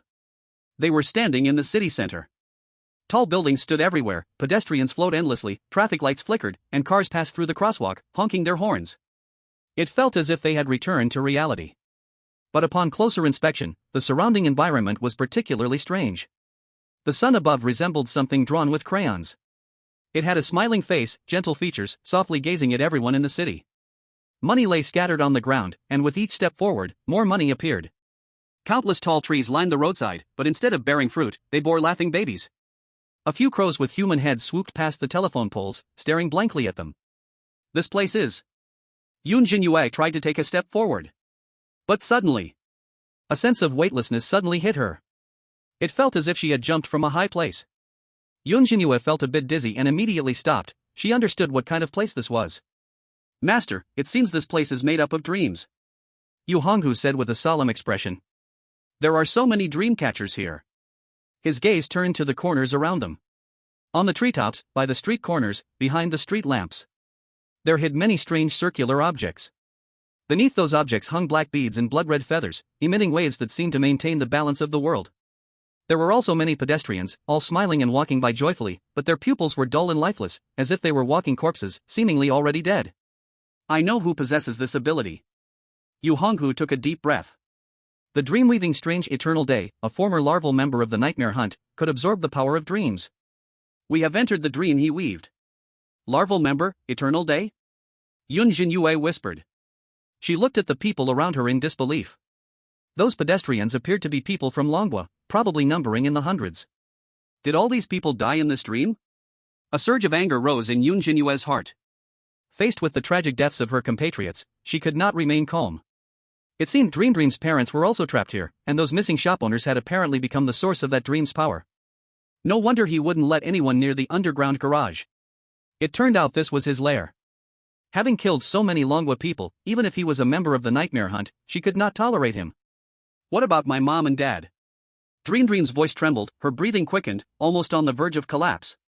Calm down first, Yu Honghu said in a deep voice, these dead are all humans, your parents, as being strange, won't die that easily and should still be saved in time. Upon hearing this, Dream bit her lip tightly, her teeth breaking the skin, drawing blood. A Nightmare Hunt member questioned, how wasn't that Dream Strange driven out by the master? Yes, he was an intermediate calamity star long ago. But he was extremely obsessed with power. Once, he lost his mind and wove a dream within the Nightmare Hunt, trapping many new members and nearly killing them. The master was enraged and expelled him, stripping him of his title, ensuring he could never set foot in the Nightmare Hunt again. Now, maybe he has become a high-ranking calamity star, maybe he hasn't, but you all should be careful. Upon hearing this, a group of Nightmare Hunt members were all shocked. Senior Evil Star? This is not something they can handle. Moreover, this is still on his territory. If it weren't for Yun Zhenyue's special identity, perhaps the Dream Demon wouldn't even fear them at all. The global audience was also incredulous upon hearing this. While Han Sume and the others were still desperately struggling for a gift. Yun Zhenyue has already started dealing with the Senior Evil Star? This strange world left them dazed. It's hard to imagine. If Yun Zhenyue can complete this task, what kind of great reward will she receive in the end? This time, it can't be a good thing. This Dream Demon is so terrifying that even 11 evil stars would probably be hard to handle. So it turns out to be a traitor. No matter what, even if you are Gu Yuan's wife, the order won't work, right? This underground parking garage actually hides such a big secret. These bystanders were once living people. Just as the group was discussing where to find the Dream Demon, a solitary figure slowly walked toward them from the end of the street. Buzz. Yun Zhenyue felt her hands suddenly become extremely cold. She looked at the figure. That person appeared to be an ordinary middle-aged man. But he wore a huge dream-catching net, his body thin, just skin and bones. When he saw Yun Zhenyue, he suddenly showed a look of excited madness. He immediately ran toward them crazily. Protect Our Lady. Yu Honghu tightened his pupils as he spoke. But just as the group was on high alert, nervous and tense, the Dream Demon actually ran in front of them, staring blankly at Yun Zhenyue. Then under her confused gaze, without saying a word, bang! He immediately bent his knees and knelt down without any dignity. 2 streams of hot tears overflowed from the corners of his eyes, extremely frantic, continuously knocking his head to the ground before Yun Zhenyue. Bang bang bang! This first knock was endless. The entire ground shook from the impacts, his forehead was also blurred with blood. In this mad action, the Dream Demon also cried and pleaded, I've finally waited for you, my lord. I truly know I was wrong, please tell our lord, just say I have sincerely repented.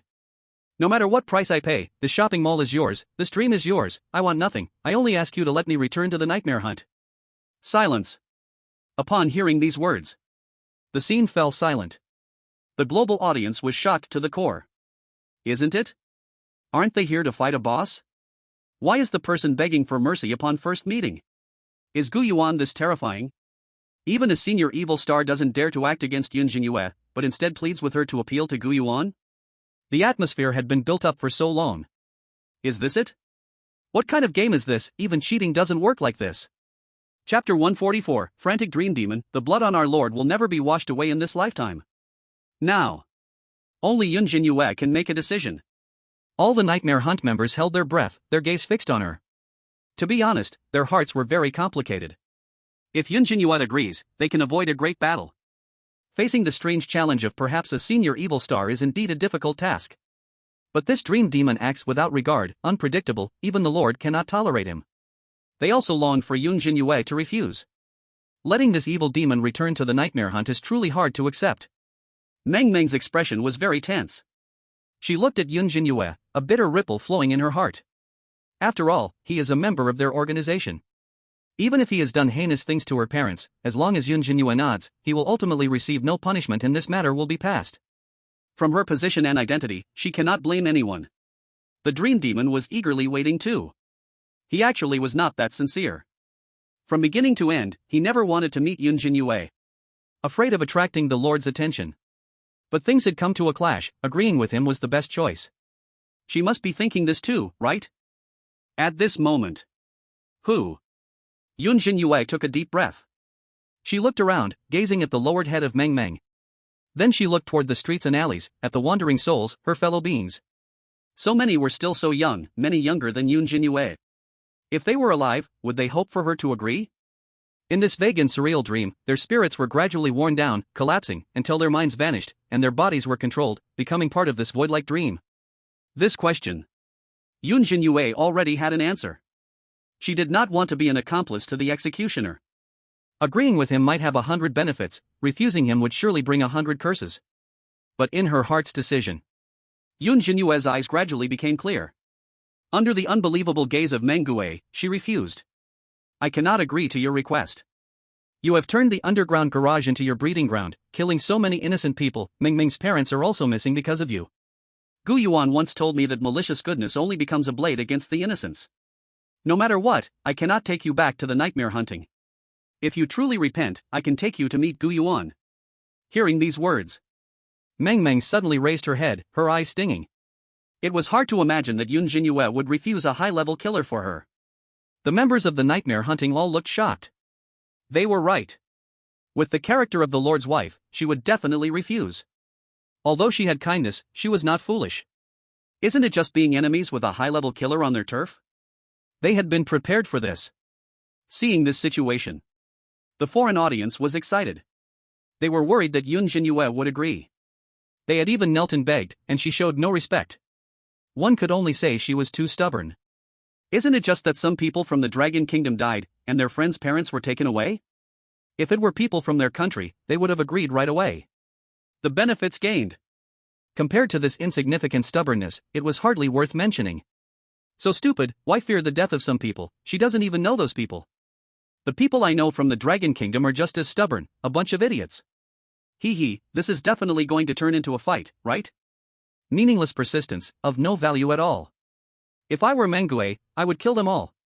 At this moment, Dreamweaver Yi Yangzhou's eyes were filled with hatred. He slowly stood up, blood trickling down from his mangled forehead, dripping into his bloodshot eyes, those eyes filled with madness and rage. This answer made him feel despair. Having finally seen a hopeful bridge, Yun Zhenyue's words directly collapsed it, the falling boulder ruthlessly shattering his obsession. Turning his head, he stared blankly at the members of the nightmare hunting. What malice? Do you all think I did something wrong? Yi Yang's eyes burst with radical questioning. The members of the nightmare hunting stayed silent. But one could see wariness in their eyes. And also support and protection for Yun Zhenyue. The atmosphere grew colder. His emotions became more agitated. Yi Yang clutched the dreamcatcher on his back, his mouth revealing a bitter smile, staggering back a few steps, seemingly wanting to draw a line with the nightmare hunting members. I did this to become stronger, to reach the level of a high-level killer sooner. My ability is to absorb the power of dreams. I had no choice. Those useless ones have no value in staying in the nightmare hunting. It's better to turn them into my strength. I can definitely bring out greater value than they ever could. But what did the Lord say? That day, I was filled with joy when he said I was deluded and kicked me out. Yi Yang hoarsely spoke. Tears slid down his cheeks, constantly washing away his sins. When he mentioned the Lord, his eyes showed profound hatred and unfathomable fear. But these words did not convince anyone. He even saw disappointment appearing on Yun Zhenyue's face. He is crazy. Be careful, protect the respected lady. You talk so grandly, but you're just selfish. Seeing they could not be shaken, with hostile words in his ears, Yangzhou stared closely at the nightmare hunters, and like a madman, he hoarsely yelled, "The respected master's mercy. Is it really so great? Do you really think he is good, saving the world and being the supreme savior? Let me tell you, the people who die at my hands are nothing compared to those who die at his. You have never seen him lose control, he is the real madman. The blood on his hands cannot be washed clean with a lifetime of goodness, the sins he has committed cannot be compared to all the evils in this strange world. Don't think that just because he isn't acting now, he has become a good person. What a joke, a huge joke." At this point, he cried and laughed alternately. The complex expression on his face was beyond words. Everyone watched him warily. They could see the blood-red feathers behind Yangzhou's dreamcatcher wildly fluttering. The entire dream world shook violently. It seemed something strange was about to happen. You don't think he is evil, but blame me, in the end, it's just because he is too strong. You are afraid, it ultimately comes down to strength, something I should have known earlier. Yangzhou, like a hyena with its spine broken, appeared psychotic, suddenly looking at Yun Zhenyue, veins bulging on his neck, displaying a fierce expression. To see him? Nice words, but what right do I have to see him? Since you want to die, don't blame me for being presumptuous. Master, you all stay here forever. Just a little bit more. If I absorb your dreams, I can directly become a high-level evil spirit. This is my territory, you won't step 1 foot out. As the words fell in the shocked gazes of the nightmare hunters, Yangzhou suddenly threw the dream catcher behind him into the sky. That dream catcher grew larger and larger until it covered the entire world, enveloping all dreams. Yangzhou's figure disappeared. But his mad words echoed in the air. The long night grants me power. This place is bliss, eternally asleep. 3,000 nightmares forged the land of illusion. Face me, submit to me, and share this life, you. Come welcome the arrival of the land of bliss. Chapter 145, Gu Yuan's phone call, a single sentence grants you destruction. Boom. At this moment, Yangzhou turned the entire dream world into the deepest nightmare. Boom boom boom. The sun drawn with crayons cried and wept, teardrops turned into disaster meteors crashing to the ground. The earth trembled violently, and the road cracked open with ferocious fissures, like a giant beast opening its bloody mouth. The money scattered on the ground turned into paper coins, and the cold wind swept up yellow paper, as if playing a mournful song. Babies hanging from trees fell to the ground, instantly growing 100 times larger, forming terrifying giants, grabbing passers-by and stuffing them into their mouths while laughing and clapping. Crows were mute, shrieking harshly, heads swelling until they burst, splattering blood and flesh that transformed into soaring locusts, sweeping the entire sky. This world was twisted. Yun Zhenyue tightly hugged Meng Meng, struggling to calm herself down. She still had one last trump card. On-the-spot replication. As long as she found the weakness of the dream monster, she could use the same ability against him. But first, she had to find the dream monster. The Nightmare Hunter members protected the two behind them. Although trapped in a nightmare, these nightmare monsters could not harm them. Yun Zhenyue took the opportunity to express her request. Master, there's an even simpler way. At this moment, Yu Honghu calmly said. He shot forth an ice pillar, piercing the head of a giant baby. Do you have the respected master's phone number? Tell him about this matter. As long as he speaks, no matter where he hides, he cannot escape. Call Gu Yuan? Yun Zhenyue's heart raced, she felt a little dizzy from the nightmare. Though unsure why Yu Honghu was so confident, it was still good to ask Gu Yuan how to handle it. I didn't bring my phone, does anyone have one? Yun Zhenyue looked at the members of Nightmare Hunt. Since this mission didn't allow any props, she naturally didn't bring one either. Her folding phone was still in the strange painting. Sir, you can use mine. Guanxi took out an exquisite flip phone. Thank you. Yun Zhenyue took the phone without a moment's hesitation. She immediately dialed a familiar number to call Gu Yuan. Beep beep beep. After 3 seconds, the call connected. At the same time, looking at this nightmare that could send shivers down anyone's spine, the Dragon Kingdom audience felt a heavy weight in their hearts, breathing hurriedly. There was some good news. That was, Dream Demon hadn't truly stepped into the realm of high-level murderous stars. But even so, he was just a step away from it. Not to mention, this was still his territory. He had probably already set up an elaborate trap, just waiting for Yun Zhenyue and the others to arrive. It wasn't that they lacked confidence. This held countless people's nightmares manifesting into reality.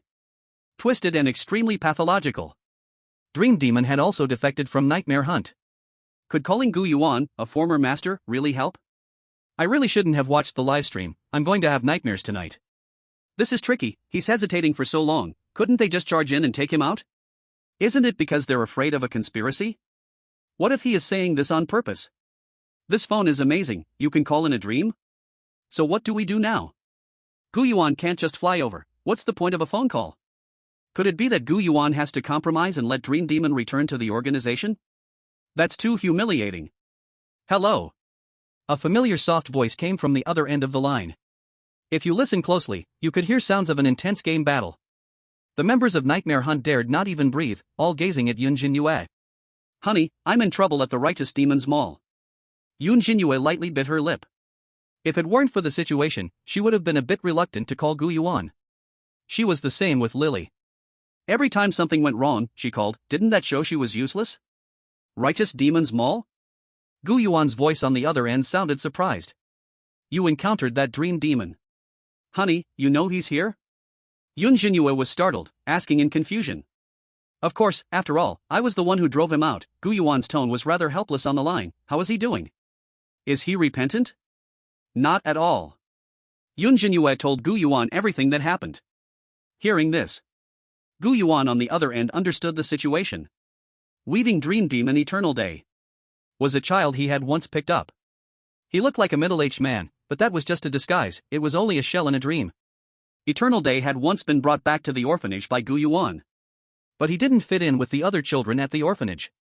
Later, he asked Gu Yuan for help to become stronger, so Gu Yuan brought him into Nightmare Hunt. He had given Eternal Day 2 chances, hoping to temper his impatient and crazy personality. Unfortunately, he disappointed Gu Yuan every time, and in the end, he was expelled on the 3rd occasion. Gu Yuan also knew he had escaped to the Righteous Demon's Mall, but back then, Eternal Day was keeping a low profile, not causing any commotion. So, recalling old feelings, Gu Yuan did not go to extremes. He hasn't reached the high-level murderous star after this long, so it seems he is held back somewhat. Otherwise, don't say just 100 people, he could likely pull in everyone within hundreds of kilometers into his dream. But one thing he said was right, I'm not really a good person. Upon hearing Gu Yuan say this, Yun Zhenyue's heart stirred, but she didn't press for details. She knew Gu Yuan hid many secrets. But she believed Gu Yuan was not a person who kills innocents indiscriminately. At that moment, a giant infant, hundreds of meters tall, cast its gaze upon them. Its mouth was filled with broken flesh and blood, with a dreamcatcher mark between its brows. Unlike the other giant infants who acted on instinct, this one seemed to possess reason. When he saw Yun Zhenyue and others in this nightmare, he not only didn't feel fear or panic. On the contrary, in this, making a phone call? Did he really think that 3,000 nightmares and the land of bliss were fun? Roar! The giant baby was furious, opened its bloody mouth and roared, and immediately charged towards the group. The earth cracked, and the entire nightmare world shook. But just when the giant baby's huge hand was about to fall from the sky and smash down on them, a calm voice appeared. Stop it. It's time to bring this to an end. The giant baby, upon hearing this, immediately shook its eyes. As if struck by lightning, all its movements halted. A shadow slowly emerged from the dreamcatcher mark on its forehead. This person was the recently vanished Eternal Day. Upon hearing the familiar voice, How is this possible? Eternal Day panicked instantly, completely not expecting that this call was for Gu Yuan. This is cheating. How could they do this? Eternal Day's heart was filled with panic, wanting to escape, but his body stopped uncontrollably. At this moment, Yun Zhenyue held the phone on speaker. Gu Yuan sighed on the other end and slowly spoke. Don't blame me for not considering old feelings, it's really that you are unforgivable.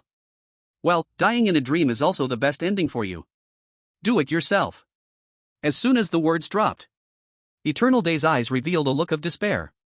Even though he wanted to escape, after Gu Yuan's command, his body was completely beyond his control, like a mechanical being controlled by a remote. Why can't I move? Eternal Day felt as if his throat was being choked. Unable to move. The body was completely uncontrollable. He tried many times, but it was like being crushed by an iceberg, with no possibility of breaking free. Facing Gu Yuan, even just hearing his words made Eternal Day unable to suppress his fear. His heart gradually filled with regret. In the endless despair, a thought emerged in his mind. It was as if he returned to that night. Why did he want to become stronger? Was it to repay the helping hand that day? Or was it to surpass him, to prove himself? Eternal Day could no longer tell. It's a pity that everything, all because of his impatience and unease, led to another outcome. In the end, he left only one sentence. Did I still disappoint you? As soon as these words dropped, he slapped his head with one palm. In an instant, his breath vanished, and all existence turned into a dream, dissipating into smoke. In just a few sentences, the one about to become a high-level evil star, Eternal Day, perished. At this moment, the global audience was horrified. No way, this? Gu Yuan could make him commit suicide with just one sentence? It absolutely couldn't be that this Eternal Day was obedient. From the previous resentment, it was clear that the dream deceit was not at all satisfied with Gu Yuan. But falling to such an ending, it was very much like being controlled physically. Recalling what Dream Deceit had just said, Gu Yuan's blood and sins could not be washed clean with a lifetime of goodness. The global audience felt fear in their hearts. What kind of ability does Gu Yuan have? At this moment, Yun Zhenyue was also filled with astonishment and confusion. Completely didn't expect that Gu Yuan's 2 spoken lines could make the troublesome Dream Deceit choose to walk towards death. Despite being so far apart, Dream Deceit showed not the slightest resistance. Could it be that this is Gu Yuan's trick? He can control the bazaar? Chapter 146, The Stunned Parents of Dream, these are the bodyguards you hired? Can't figure it out. Yun Zhenyue really couldn't fathom it. Gu Yuan had a pile of skill cards but was particularly disdainful of those skills. One could imagine that he must have more powerful abilities, but as an evil star, he would only possess one source of bizarre skill. As for what it specifically was, Yun Zhenyue vaguely sensed some clues. Gu Yuan's bizarre skills might be related to forced control? Anyone who heard his words had to comply? Or perhaps he could completely control the actions of the Nightmare Hunt members? Forget it, why think so much? So tired.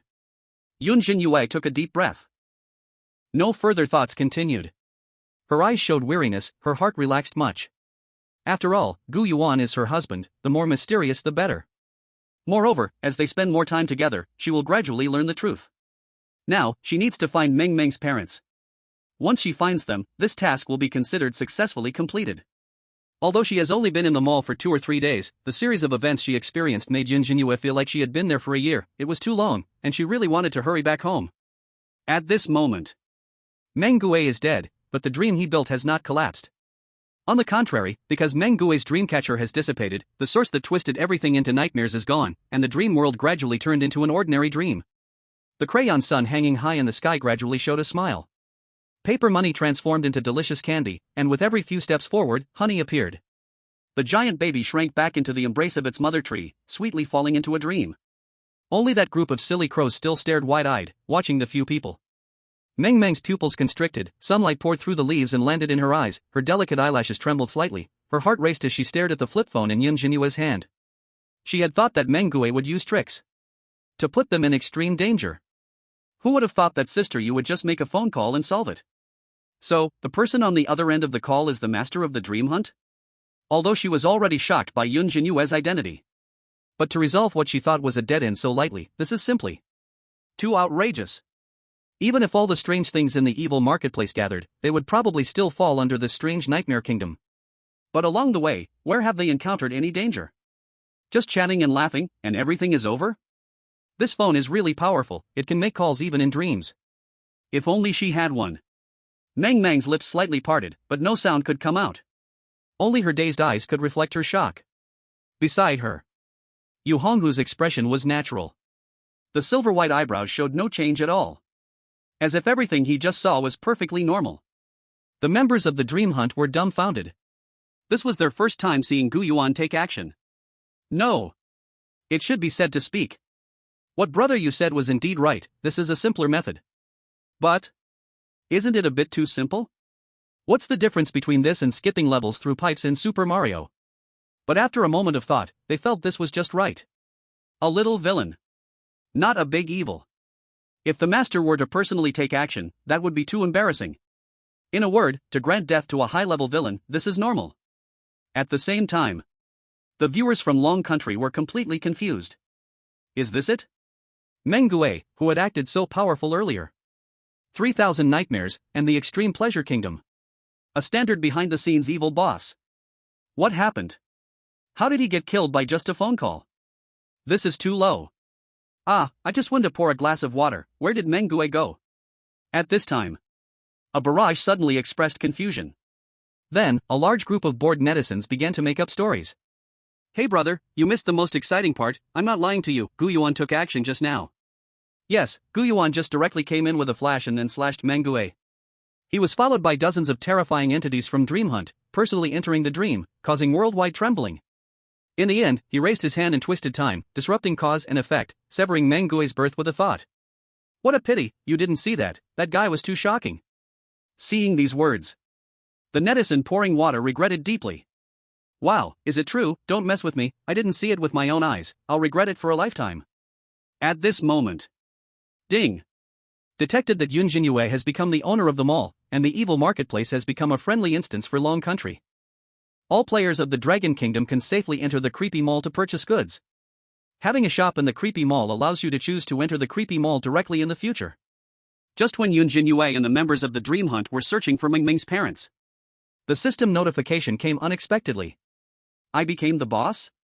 Yun Zhenyue murmured in confusion. She didn't even know how to manage her subordinates, this was too chaotic. Should she give this position to someone else? But just then, a cry interrupted her troubled thoughts. Dad, Mom! Meng Meng shouted anxiously. Found them? Yun Zhenyue turned her gaze towards the source of the sound. Sure enough, in a corner of the park, she found Meng Meng's parents on a lounge chair. But Yun Zhenyue quickly realized that something was wrong. She hurried over.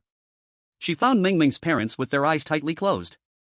Their bodies had large areas of burn marks, skin charred black, which must have been there before. But having been trapped in the dream for too long, their consciousness was on the brink of annihilation. Close to death. Even with Meng Meng panicking and calling out in front of them, she couldn't wake them up. Meng Meng was sweating profusely, nearly crying out. At that moment, Yu Honghu took out a blood-red pill from his pocket and said solemnly, "Use this, it's a soul return pill that can heal injuries. I exchanged it earlier and kept it and used." Hiss. A member of the Dream Hunt gasped in surprise. "Brother Yu, this soul return pill requires a lot of contribution points. It can heal any injury instantly, bring the dead back to life." "You?" He didn't dare to finish his sentence. Using it for the creepy would be such a waste. Besides, there was only one. This soul return pill couldn't be split, otherwise, the medicinal effect would instantly decline. "It's fine, this is just the most basic reward I can exchange in the organization, and I really don't need it anymore. However, I only have one. You must think carefully about who to give it to." Yu Honghu shook his head and handed the soul return pill to the distraught Meng Meng. Meng Meng trembled as she gripped the pill tightly. Her mind was in complete chaos for a moment. Her parents, she could only save one? How could she possibly make that choice? No matter who she lost, she couldn't accept it. Just when Meng Meng was at a loss. Buzz. Yun Zhenyue secretly used the purification hand. She placed her palm on the heads of the two and then a warm healing white light emerged. Within just a few breaths, Meng Meng's parents' injured state was healed. Even the blackened, burned marks on their bodies completely disappeared. It was effortless. A small achievement. Yun Zhenyue felt a little proud and turned around, giving Meng Meng's shoulder a light pat as she casually said, "Why are you still standing there stupidly? Both of them are awake now, you don't need that pill." The members of the Dream Hunt were stunned as they looked at Yun Zhenyue. The soul return pill could barely heal. She just touched their heads to fix it? Indeed. No wonder she is the Lord's wife. This ability is beyond their imagination. Meng Meng? She was bewildered. Didn't they say only one could be saved?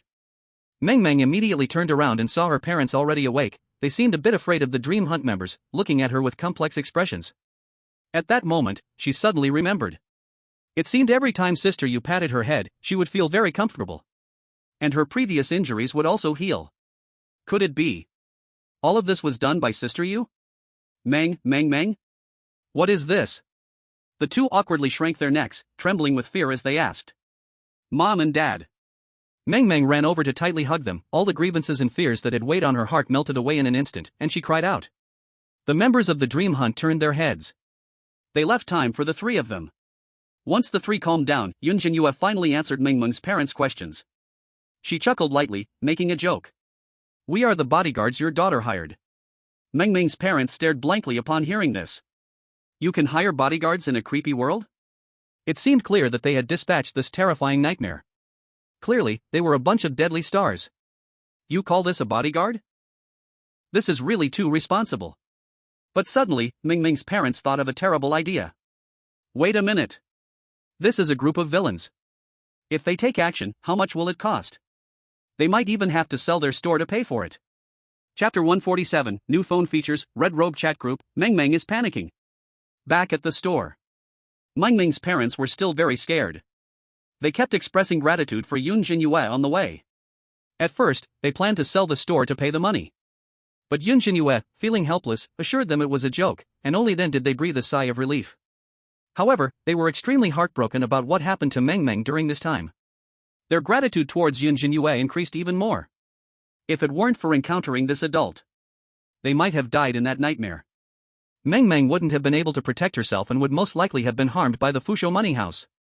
Alright, from now on, you can manage well, and no one will bully you again. Yun Zhenyue wiped the sweat from her forehead and patted her chest as she said. That blood-red space had been sealed by Yu Honghu with extreme ice. The weirdness under the villains cannot be opened. As long as no one causes trouble, the evil business district will welcome a long period of peace. The members of Nightmare Hunting all sighed. Many people had originally wanted to gain goodwill in the dream space. But the master came and one sentence put an end to it. Although it was easy. It also didn't give them a chance to showcase their true strength. Many high-level members of the evil business district stood respectfully beside them. Yes, two store owners, with Boss Yun's connection, you can completely rest assured, a strange high-level member said with a light laugh, if anyone is not open-eyed in the future, I will be the first to punish them. That's right, the adult is now the shopping mall owner, and we are all her subordinates. In the future, your store will have no rent or commission, open as long as you want. How about we move you to the 5th floor? There's space available there. The strange directors, financial managers, and various department heads all flattered with smiles. The 1st floor is still better, we have already gotten used to it. Meng Meng's father firmly maintained his composure and politely declined. These high-level members used to not even bother to look at them. Now they actually came to flatter them? It's simply like a dream. And to be honest, it felt really nice. All of this relied on Meng Meng's friend, also known as Boss Yun. Meng Meng's father subconsciously glanced at his well-behaved daughter, only to find her joyfully chatting and laughing with Yun Zhenyue. That silly child. She still doesn't know she has made such an extraordinary friend. Isn't this a chance to ask for contact information? What if this relationship fades away later? Meng Meng's father was filled with disappointment. You don't have to worry, Meng Meng's matters are not for you to manage. Meng Meng's mother smiled from the side and said, thanks to Boss Yun, my scar on the face is gone, and I feel much younger now. And her hand, so warm, I want to be touched by her again. Meng Meng's father. An elder actually wants to be touched on the head by a younger one, how shameless. But that healing light also purified his heart. To say it was a miracle is not an exaggeration. Watching Yun Zhenyue petting Meng Meng's head, Meng Meng's father suddenly noticed that a group of nightmare hunting members seemed to show envious looks. He couldn't help but twitch his mouth. Wait, aren't you all a group of villains? Not a pet dog. Why do you also want to be patted on the head by a little girl? Soon, Meng Meng suddenly remembered something. She hurriedly asked Yun Zhenyue not to leave so soon, saying she had a gift to give. What gift? Yun Zhenyue looked blankly at Meng Meng's departing back. A minute later, Meng Meng ran back breathlessly from the back of the store. She was holding a delicate piece of clothing in her arms. Yun Zhenyue initially wanted to refuse. But seeing Meng Meng's little eyes, as if refusing would make her cry, she didn't say anything. This is for you, sister Yu. Meng Meng presented the clothing to Yun Zhenyue, lifting her head seriously and said, this is the best clothing I made. After my parents went missing, I searched everywhere. One night, I suddenly saw a glowing flower on the ground, so I picked it up and used that flower as paint to create this piece of clothing. Hearing this, a member of the Night Hunt exclaimed in shock, that flower, is it red-black, glowing faintly, surrounded by crimson mist? Yes, that's right. Meng Meng nodded. Hiss. That member swallowed nervously. That is the flower of evil, a flower said to be nourished by resentment.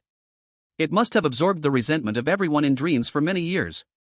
Even the Calamity Star cannot pick it, only those with pure hearts can approach it. A strange tool made from this flower will directly increase one's level. This clothing, I always feel, is not ordinary, it is probably a Calamity Star strange tool, and a top one at that. Top-level Calamity Star strange tool? Yun Zhenyue instinctively looked at the clothing in her hands. It was a blood-red double-breasted dress, exquisite silk soaked in light, becoming semi-transparent. The silver thread embroidery at the collar resembled a butterfly soaring high, showing the maker's dedication. What a pity. This is a women's garment. If it were men's clothing, I could give it to Gu Yuan. Just when Yun Zhenyue felt a bit regretful, the clothing in her hands suddenly began to flow like water waves. In the blink of an eye, it had turned into a male robe of the same style automatically. It can change shape? Yun Zhenyue was surprised. At the same moment, she also heard the system prompt. It marked that this was a top-level Calamity Star strange tool. Its name was Dreaming Flower Dress. It could convert negative energy into pure healing power. Whether drawing from strange coins or absorbing the natural negative energy, both were possible. In other words, wearing this clothing grants a permanent buff. As long as one is not dead, any injury can self-repair. It perfectly filled the gap in Yun Zhenyue's skills. Her purifying hand could not be used on herself. Moreover, this clothing had self-cleaning abilities, would never be contaminated, and could transform into various forms. It was simply a priceless treasure. A group of Night Hunt members cast astonished glances. Soon, Yun Zhenyue dismissed all the Night Hunt members. She also said that she would tell Gu Yuan the truth after returning home. This group of Night Hunt members were satisfied and kept thanking her. Then, using their abilities, they disappeared in the blink of an eye. Only Yu Honghu remained humbly and had not left. his absolute loyalty to the master. He stood in the corner of the shop like an ice statue, guarding the store. Just then, a strange figure in blue work clothes rode a small electric scooter. He rode directly to the clothing store's entrance and shouted, "Delivery, underworld delivery. Is this Meng Meng's clothing store? You have a package from the same city."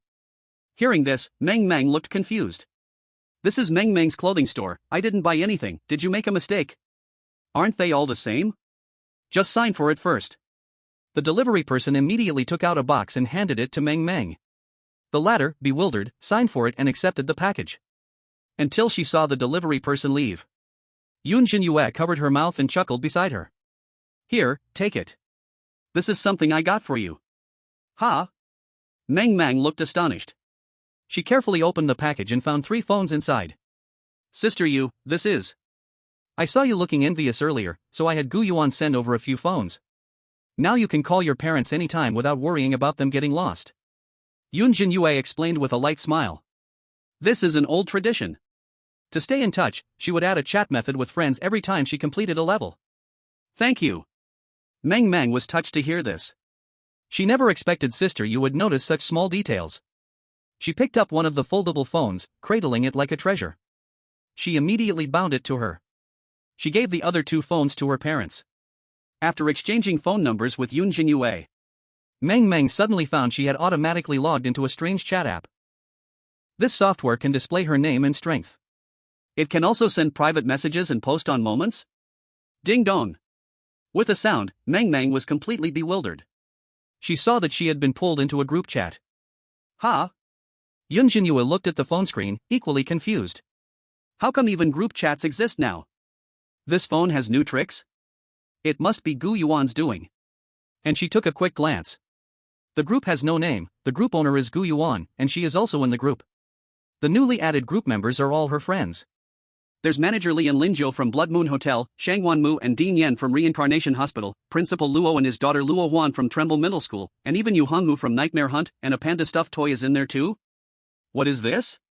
Is this her friend group? Or is it a red-clothed chat group? At this moment, a flustered voice entered Yun Zhenyue's ears. "You? Sister Yu." Looking at the crowd of fierce figures, Meng Meng trembled in fear. What kind of group is this? Could it be that she was pulled in by mistake? Chapter 148, A Family of Love, is Yun Zhenyue creating an organization? Looking around. Everyone in this group is not simple. For example, Ding Yan Ruyu from Reincarnation Hospital, a low-level fierce figure. Or Principal Luo Chengfu from Tremble Middle School, a mid-level fierce figure. Even the weakest human. That person called Linjiu is also the assistant manager of the hotel. In comparison, she is just an ordinary little shop owner. It's as if she stumbled into a den of demons. Sister Yu, should I just leave? Meng Meng felt her phone was getting hot. She looked at Yun Zhenyue and trembled. Ah. Yun Zhenyue couldn't help but laugh, not expecting that Meng Meng, who had the courage to enter the nightmare world, would actually be frightened by the people in this group. She really didn't know whether to call her brave or timid. Don't worry, everyone in this group is my friend. If you run into trouble later and I'm not available, you can ask them for help. Yun Zhenyue gently patted Meng Meng on the head. She borrowed Meng Meng's phone and quickly called Gu Yuan to ask. This is how she learned. It turns out that the panda stuffed toy was too bored at home and kept asking Gu Yuan to come find her. Gu Yuan was too busy to pay attention, so he casually set up a chat software and created this group to keep the panda entertained. As for the joining condition, there was no requirement for strength at all. As long as they were her friends, it was fine. As for why they all seemed to be red-clothed fierce figures at a glance, it's because her friends are all so strong. And really, Yun Zhenyue felt warmth in her heart. It would be much easier for her to rally people in the future. She only needed to add everyone in the group to bring a bunch of reinforcements. Thinking about this, Yun Zhenyue opened the group chat and immediately added all members. Then, using Meng Meng's account, she sent a message. I am Yun Zhenyue, this is my new friend Meng Meng, she's a bit timid, please take care of her from now on, thank you all. Meng Meng's eyes widened slightly upon seeing this. Her heart was beating quickly. Her palms were sweating. She didn't know if these seemingly terrifying group friends would give her face. Soon. It seemed that the people in the group also understood the function of this group. Ding ding ding, many messages were sent at once. Managerly, I will definitely obey the request of the store manager, but I am just wondering, when will the manager return to Blood Moon Hotel? In the time you have been away, the hotel has accumulated hundreds of thousands in profits. Dean Yen, how there's even a group, interesting. Mr. Gu is also in the group, how has Xiao Yu been lately? Have you run into any trouble? Your friend's sister has got your back. Luo Huan, wow, there's even someone weaker than me. Call me Sister Luo, I'll help you show off, kitty hands on hips.jpg. Principal Luo, Huaner, don't be rude. And where did you run off to? Didn't you say you'd be back after buying an ice pop? The tour group's bus is about to leave. Yu Honghu, understood. Linjiu, the journey of the junior seems to be really interesting, encountering so many fun new friends in such a short time. Panda doll, when are you coming back? Step aside, Lily is not allowed to snatch my phone, selfie, Panda doll is angry, .jpg. At this moment, Yun Zhenyue looked at the lively group chat. Her heart was filled with endless emotion. It felt like in the blink of an eye, she had made many new friends. She first replied briefly to their questions. Then she gave the phone back to Meng Meng. You come too. Yun Zhenyue encouraged Meng Meng to join the group. The latter saw that the seniors in the group seemed very gentle. So she sent a very obedient greeting emoji. Before long, Meng Meng received a warm welcome from everyone. Especially her cute and timid appearance melted the heart of Director Yen and Luo Huan. Director Yen immediately said he would come to the bazaar mall to do business with her. Meng Meng was shocked and hurriedly declined, saying she had no stock. Luo Huan patted her chest, saying they would be like family from now on. If Meng Meng was bored, she could join her travel group. She was currently traveling in the strange world, sending a series of scenic photos that dazzled Meng Meng, making her envious. At this time, Yun Zhenyue modified the group name. She changed it to Loving Family. This vintage group name immediately received Luo Huan's complaints. What an old-fashioned name, Yundong, why are you like an old person? If you ask me, it should be changed to the Red Clothing Club. I won't hide it from you, sis, I'm also in red now, so I don't want to show off, but just a little effort is already the limit of the trembling middle school, I can't be low-key. Yun Zhenyue had 3 black lines appearing on her forehead. This complaint was false, the boasting was true, right? This Luo Huan really can't stop showing off for even a second. Seeing this situation, the audience in Long Country couldn't hold back. Other matchmakers were all hanging by a thread, fearful and nervous every day doing tasks. And what about Yun Zhenyue? Gu Yuan even specially created a group for her, chatting in this way? This group of red clothing, grim stars, could easily make 2 tables of mahjong. No way, how did they start chatting in the group? I'm stunned. First time I've seen someone group chat in a strange world. Give me a group number, I want to join the chat too. I'll offer $1 million, give me an admin, begging. What strength do you have to enter this group? The value of this group is one of a kind in the world, Lin Jiao and Shangguan Mu are just lucky. Just when everyone felt it was outrageous, an old player suddenly sent a shocking message. Don't think this group is simple, she is building her own force. Think about it, all the oddities in this group owe favors to Yun Zhenyue. If she has any issues in the future, she can definitely call on them. In other words, with Gu Yuan's tacit approval, this group can be treated as an organization, and Yun Zhenyue is the leader of this organization.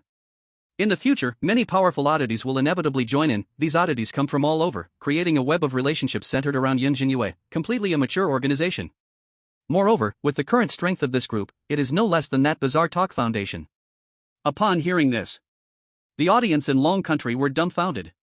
They really didn't think about it. Players could actually create organizations in the strange world? This is way cooler than having an SS-level dungeon. It's definitely not on the same level. Did Yun Zhenyue think this deeply? No, this is a group founded by Gu Yuan.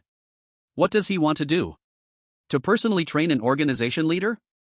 It can't be that he's bored and wants to spy, right? After saying goodbye to Meng Meng, Yun Zhenyue returned to the Rebirth community. Just as she saw Gu Yuan, she received a prompt from the matchmaking system. Ding! Your task has been completed. Detected that you have the Dreamflower garment, received a perfect gift, full of heartfelt thoughts, perfect completion of matchmaking task. Congratulations, you have received the reward, double gift quality. Ding! Since this strange device has reached the top level, its quality cannot be improved, the reward has been changed. The wedding matching system offers a compensation reward, please choose one from the following 3 rewards. 1. The enchanting fragrant water that charms all beings. 2. The limited output strange device tree. 3. The love flower that never withers. Chapter 149, Gu Yuan's Valentine's Day return gift, I'll give you a strange city of Fengdu. Why do I have to choose myself? Yun Zhenyue looked at the 3 rewards with confusion.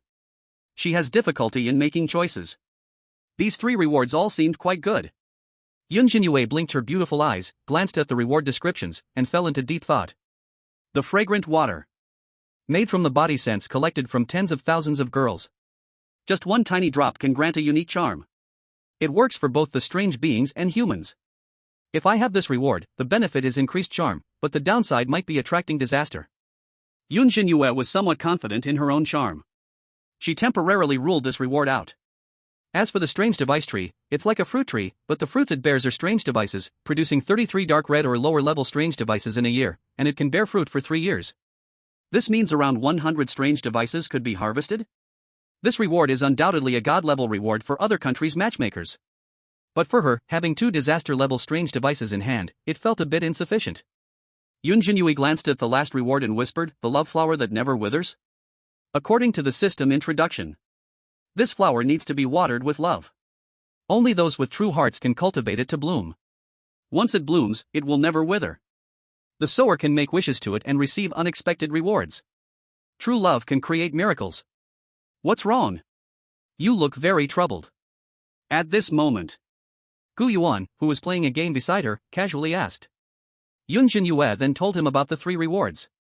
The love flower? Gu Yuan turned his head slightly, a bit surprised. Actually, this flower was created by him. Back in the orphanage, he wanted to plant some flowers for decoration. But feeling that the flowers grew too slowly, he dripped 3 drops of blood on 3 ordinary flowers. Later, these flowers underwent mutations and scattered across the entire strange world. They were called the 3 great strange flowers of the strange world.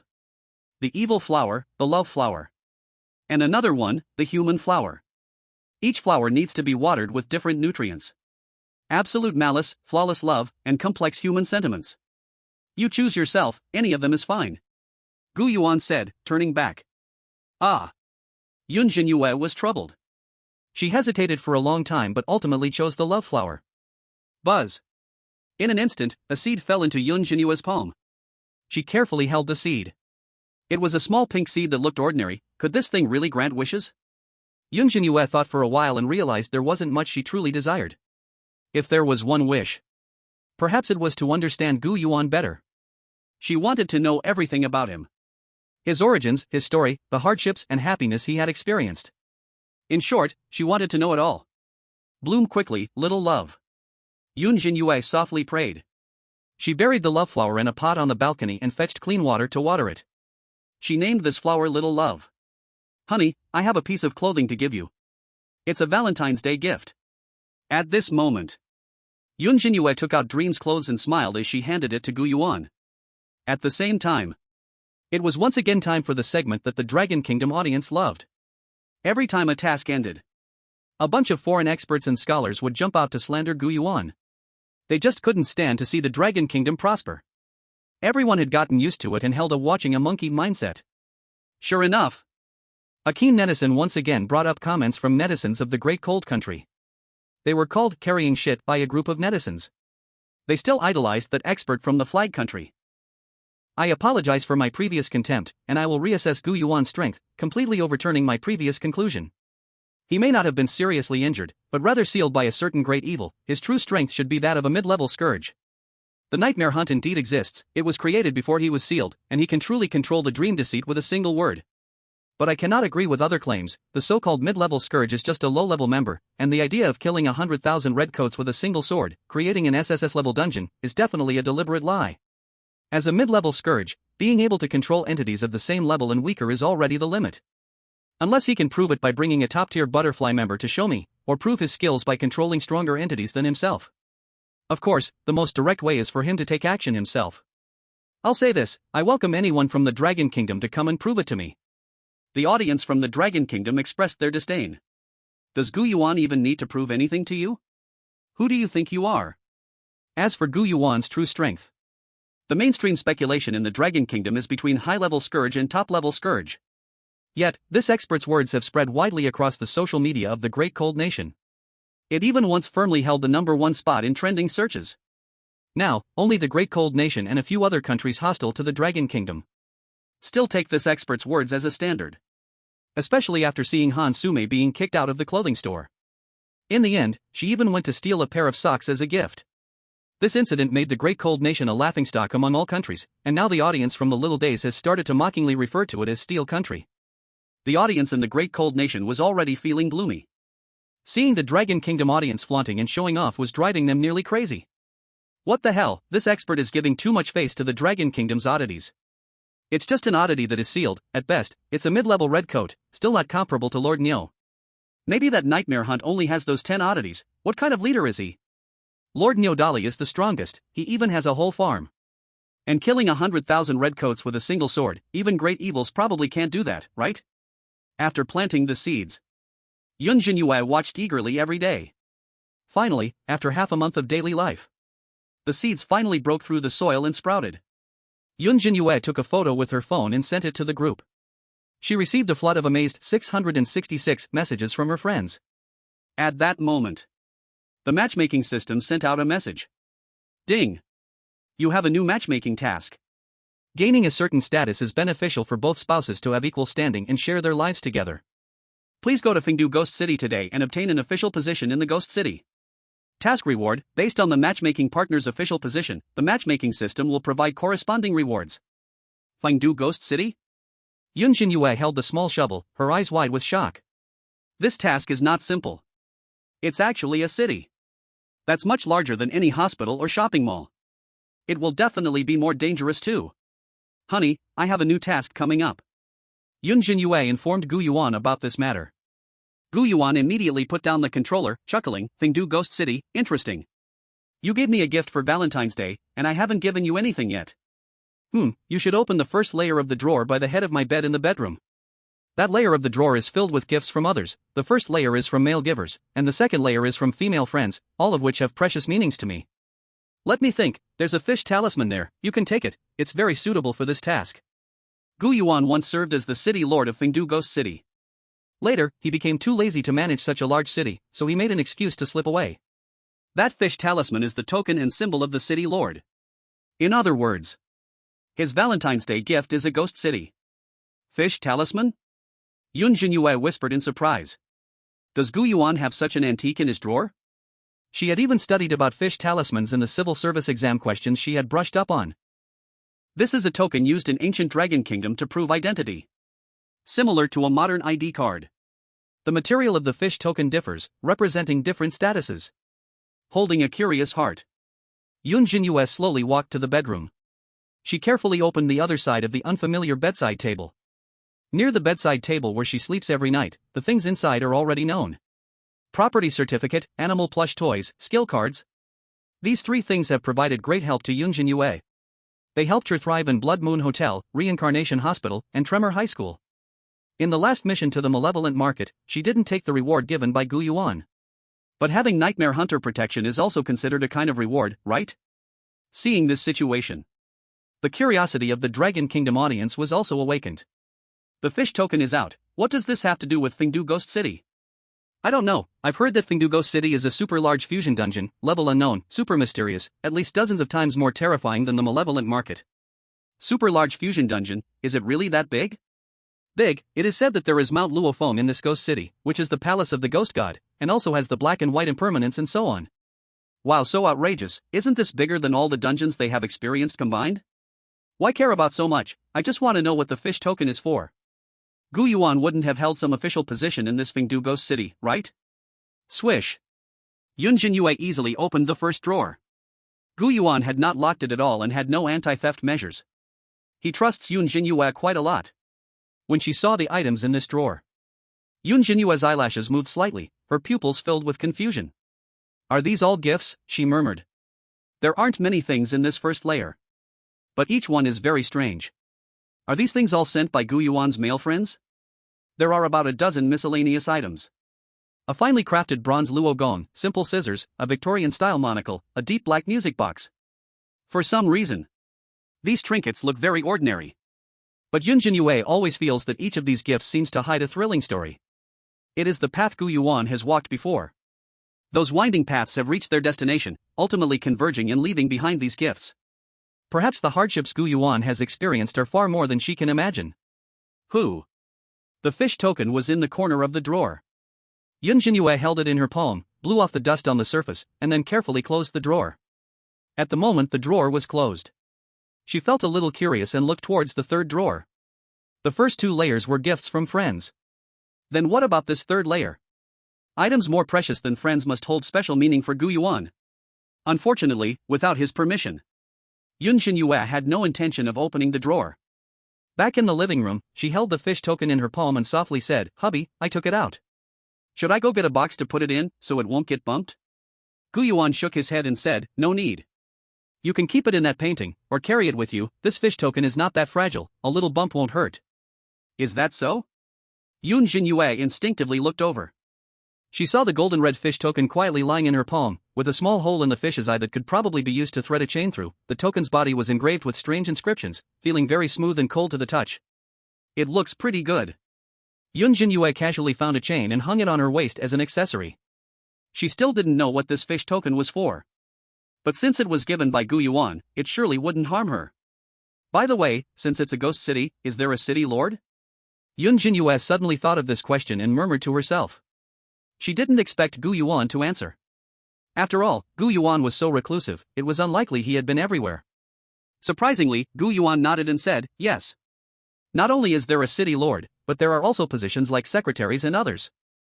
You'd better not become the city lord, it's really difficult, there are too many things to manage, just like the emperor, busy every day. If you want it to be easier, why not take a casual position, just patrol the territory every day, and this task will be done." So well informed? Yun Zhenyue blinked, confused, and asked, "Husband, do you know that city lord?" "Well, you'll find out when you go there." Gu Yuan chuckled casually. He seemed quite mysterious. This scene made many foreign viewers frown tightly. This is too pretentious. Acting all mysterious. As if he had ever been one. Mystifying, have you been the city lord? Just rambling, thinking too highly of yourself. It's impossible to become the city lord of Fingdu City, at least you must be a high-level killer, maybe even a top-level one, otherwise, how could the subordinates respect you? Even in his peak, he couldn't reach that level. Fingdu City, I've heard old players have been in, the rules inside are strict, it's a large closed city based on status, and the city lord is absolutely supreme, above 10,000 people. In this city, no matter how strong you are, it's useless, in front of the job strangeness, you must be careful and please. Such a noble position? Then how can I obtain it? My head is spinning. At the same time, marriage candidates from various countries were also giving their Valentine's gifts to their partners. Except for the deceased Asha. Hansume's reward this time was indeed the worst. After being expelled, she took the risk and stole a pair of socks. They were women's lace short socks. Nyo Dali couldn't fit them at all. In the end, he could only foolishly put them on his horns, grinning stupidly. It seemed he liked them very much. Unfortunately, after the system's quality enhancement, these socks could barely reach the bloodstained level. They could be said to be utterly useless. Compared to Yun Zhenyue's 3 rewards. There's simply no comparison at all. If Hansume knew this, she might explode with anger. Even so, she could vaguely guess that Yun Zhenyue's rewards were definitely not of poor quality, and she sat alone in her room sulking. On the other side, in a country known as the Coconut Kingdom, an ancient vassal of the Dragon Kingdom, the marriage candidate Cecil's heart was racing. She possessed the distinct features of a Coconut Kingdom woman. Deep brown skin, large eyes, flat nose, dressed in traditional clothing made of pineapple fibers. Well done, Cecil. Her partner was an ugly corpse-eater specter. At this moment, he praised her with a rough voice. The corpse-eater typically feeds on corpses, the stronger the corpse devoured, the more power gained. In the previous tasks, Cecil often sneaked some corpses back. Through this, his strength improved rapidly. Especially in this task, Cecil, being on the 4th floor, sold a lot of goods and earned money that was finally exchanged for a beautiful piece of clothing, with doubled system quality. That clothing ultimately became a low-quality disaster specter tool. Named the Garment of 10,000 Souls. It contained over 10,000 fierce specters. Wearing it would grant terrifying power. But the corpse eater did not wear it. Instead, he chose to devour the whole outfit. In the end, he reluctantly advanced to a mid-level killer. But those 10,000 specters' grudges remained in his body, he could only barely suppress them, suffering immensely. For this, he set his sights on Gu Yuan downstairs. The corpse eater could sense. The one named Gu Yuan seemed very strong, yet remained very low-key.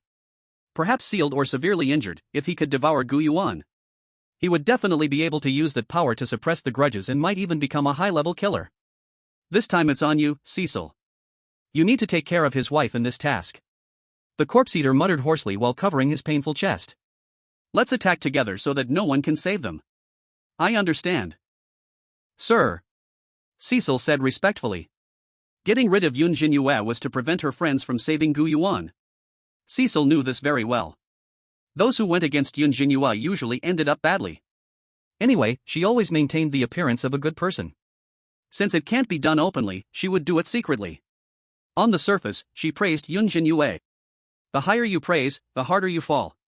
This could attract a lot of hatred towards Yun Zhenyue. In the end, the necromancer took a red pen from his treasure trove. This pen is for you, it can automatically write the answers. I believe you need it. Cecil excitedly took the pen, a thrilled smile appearing on her face. Thank you, sir. With this pen, you might even have a chance with the City Lord's Secretary. Chapter 151, Gu Yuan's ploy exposed, blood contract nightmare, blessing to all. At this moment, the audience in Coconut Country felt as joyful as during the New Year. Since this matchmaking began, Coconut Country had not had much presence. Especially since the relationship between Coconut Country and Dragon Country wasn't good. The two often clashed over territorial issues. Watching Yun Zhenyue enjoy herself and show off her power. They had long been driven mad with jealousy. Now it's good. Cecil had gained the soul robe from the sinister marketplace mission, making the necromancer jump to a mid-level demon. Though it was a forced upgrade with endless consequences. But it was still a mid-level demon. They had always looked up to Gu Yuan. His peak period was just a mid-level demon, right? That subordinate named Yu Honghu was so powerful, also a mid-level demon. Now, they stood on the same starting line. One could even say they were the strongest in the afterlife district. If the necromancer could devour Gu Yuan and evolve further. This possibility excited the Coconut Country audience. Their Coconut Country also had the capital to become a world power. A small dragon country also dares to compete with my Coconut Country? Miss Cecil has endured for so long, now it's finally her turn to explode. This is a demon. I never thought one day my Coconut Country could also have a demon. With this strange pen, securing a position in the Eerie City would be easy, right? Humph, it was about time. Gu Yuan is just an outdated antique, daring to compare with Lord Necromancer? At this moment, unaware of the swelling pride in Coconut Country, Yun Zhenyue suddenly thought of a question buried in her heart. Ever since Gu Yuan killed the dream demon with a single word, she had been pondering. What exactly was Gu Yuan's strange skill? So hard to guess. Now that she was back home anyway. No use in guessing, she might as well just ask him directly. After becoming a demon, everyone would have strange skills, and a great demon might also have new powers. Only Yun Zhenyue hadn't thought of Gu Yuan in that direction yet. Husband, can you secretly tell me what your strange skill is? Upon hearing Yun Zhenyue's curious question, Gu Yuan was already prepared. He stared at the television screen, pausing the game after passing a small level. I've put the item in your strange painting. As for what it is, I can only say it might be similar to what you think, but with differences. Gu Yuan spoke mysteriously. As for that piece of clothing, he also didn't take it, it was placed in Yun Zhenyue's strange painting as well. What is this? Yun Zhenyue confusedly took out the strange painting from her backpack. Then she pulled out a small blood sampling tube, marked with Reincarnation Hospital. It could be seen that there was a little blood inside. About 10 drops or so. Your blood? Yun Zhenyue exclaimed, wide-eyed in shock. Why is it blood? When did he go for a blood draw? And how is this blood related to controlling the strange? Previously, Gu Yuan mentioned. A drop of blood could turn into 1 billion strange coins. Then isn't this 10 billion strange coins? Yun Zhenyue still couldn't make sense of it, a big question mark appearing over her head. Gu Yuan smiled without answering. This is his source strange skill. Blood-packed nightmare spell. It is not based on absorbing abilities possessed by other strange beings, but is innate. His blood is a special substance full of dark energy. It can be regarded as his gift. Those who accept the blood will undergo evolution. At the same time, they will be controlled by Gu Yuan. The more power gained, the more solid the control becomes. All members of the Nightmare Hunt, including Dream Strange, only need one word from Gu Yuan to decide their life or death. However, besides Dream Strange, Gu Yuan has not controlled anyone else. Additionally, the reason strange coins are precious is that they contain his power. However, the amount contained in each strange coin is too thin. Logically speaking, most of the strange entities in the strange world have drawn power from strange coins.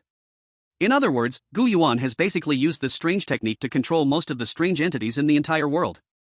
It's just that he is too lazy to force others into submission on ordinary days. Otherwise, he could easily declare himself king and dominate. Don't look down on these 10 drops of blood. The power they hold. If we ignore the side effects of forcibly breaking through, it is enough to turn a residual soul strange into a great evil. This blood, you cannot drink. You can use it as a reward or give it to your strange friends. Take good care of it, Gu Yuan said casually. Seeing this situation, the audience in Long Country was bewildered. Gu Yuan's strange technique is blood? He didn't say exactly what it is. But thinking of Dream Strange being controlled, they could guess a thing or two. Could it be that this blood holds his power, just like a love contract? If you drink this blood, will you follow Gu Yuan's orders? This is somewhat interesting. But this isn't enough. Even if you drank all of it, it would only be enough for a minor upgrade for a fierce strange, right? A bit stingy, Gu Yuan. When I give blood, it's always 400 cubic centimeters. This is probably only 0.5 cubic centimeters, not even enough to get stuck in your teeth. In contrast, the audience in Dehan Country sent mocking comments. Another fish talisman and blood, one is worse than the other. This strange technique is really useless, it can only control subordinates. I think he just has nothing left to offer. Lord Nil specifically gave a strange fruit this time that can make you smarter. Miss Sume is definitely going to get a super awesome position with this mission. Let's go. On this side, Yun Zhenyue took a selfie and sent it to the group. In the photo, she is wearing clothes made by Meng Meng, carrying a small backpack, and smiling slightly, looking a bit silly and cute. In no time, messages came in the group. Luo Huan, where is Director Yun going to show off again? Take me with you. Linjiu, I envy you, Junior, I still have to work overtime. Shangwan Mu, I just realized we have a group chat, thank you for your phone, Xiaoye. A group of people took turns to send envious comments. Clearly, the strange world is so dangerous. But every time Yun Zhenyue goes out, it feels like a vacation. Gu Yuan really takes good care of her. At this moment, Dean Yan also sent a message. Oh, this fish talisman, did Mr. Gu give it to you? Yun Zhenyue, yes, he said it would help me in Fengdu Strange City, I just hang it as an ornament, does it look good? Unexpectedly. After sending this message, Dean Yan did not reply for a long time. Yun Zhenyue, confused, turned off the screen. She put her phone back into her backpack and chose to teleport to Fengdu Strange City. At the same time, in the reincarnation hospital. In the office, Yen Ruyu stared blankly at the photo of Yun Zhenyue. Her pupils trembled, fixated on that golden red fish talisman. She felt her brain buzzing. The entire strange city is in disarray. Xiaoya, you really are a foolish person with a foolish blessing, Dean Yan said with a complex expression. Is it a question of looking good or not? Yun Zhenyue does not know the power of this fish talisman. But she knows. Mr. Gu previously served as the Lord of Fengdu Strange City. This fish talisman is a symbol of his identity. But ever since he disappeared, this fish talisman has also vanished without a trace. To her knowledge, ordinary fish talismans are divided into silver, copper, iron. The lowest iron token represents the street administrators of the city of Fengdu's Eerie City.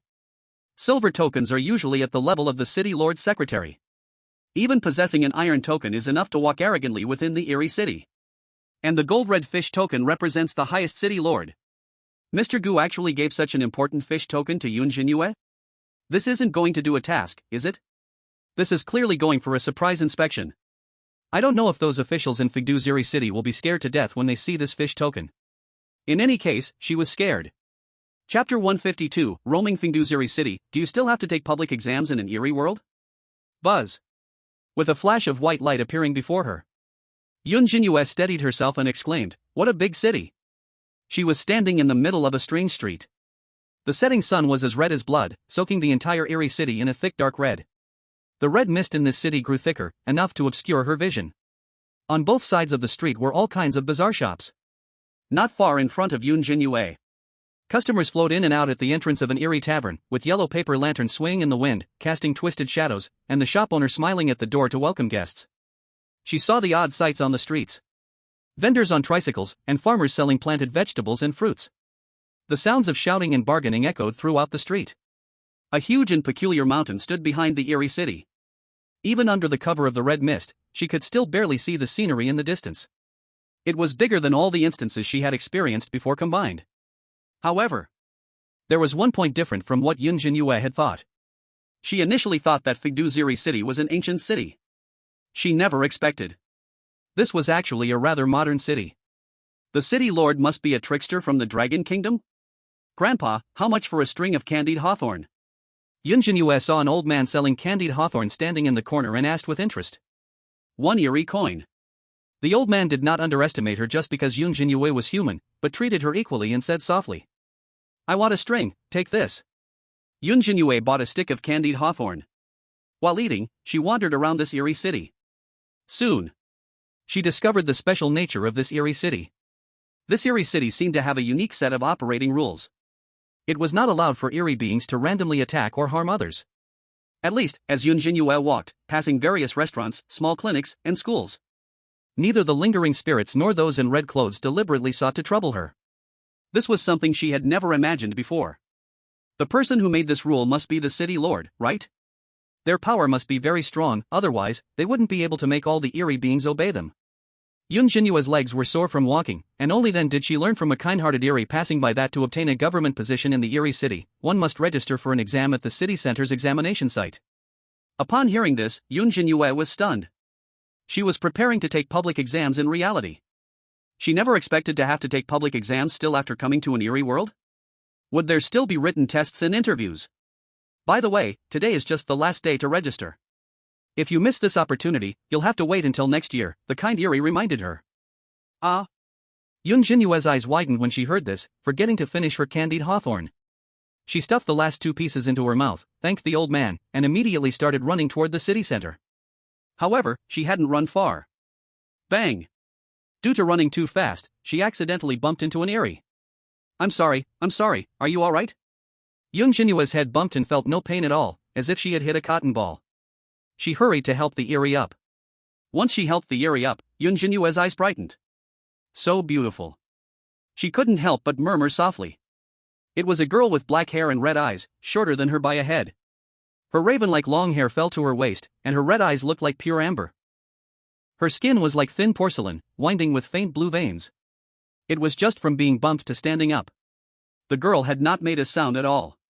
She looked like a finely carved doll. She appeared very silent, and her face never showed any expression, making it hard to guess her inner thoughts. Was she like one of those 3 no girls in anime? Yun Zhenyue, lost in thought, hurriedly asked, Are you hurt anywhere? The red-eyed girl shook her head upon hearing this. Yun Zhenyue stared blankly at the girl. Could she be deaf-mute? You can't talk? Sorry, I didn't mean to bump into you. I'm in a bit of a hurry to register for today's exam. Upon hearing this explanation, the girl lifted her head, her eyes slightly moving.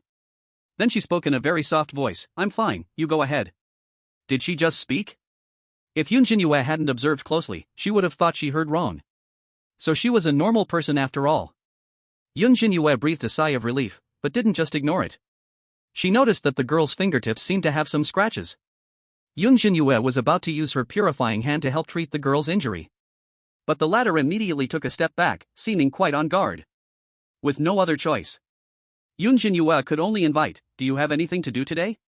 If not, come with me to the exam center in the city. After I finish the exam, I'll accompany you to the hospital for treatment, and you can also raise any requests you have. The red-eyed girl did not respond. She seemed to be pondering something. Finally, she looked up and introduced herself, My name is Xiaoing. In the last 10 minutes before registration closed, they finally arrived at the exam center in the city. Luckily we made it. Yun Zhenyue's forehead broke into a slight sweat. However, Xiaoing behind her was calm and composed, not a drop of sweat, her face neither red nor her heart racing. Thanks to Xiaoing leading the way.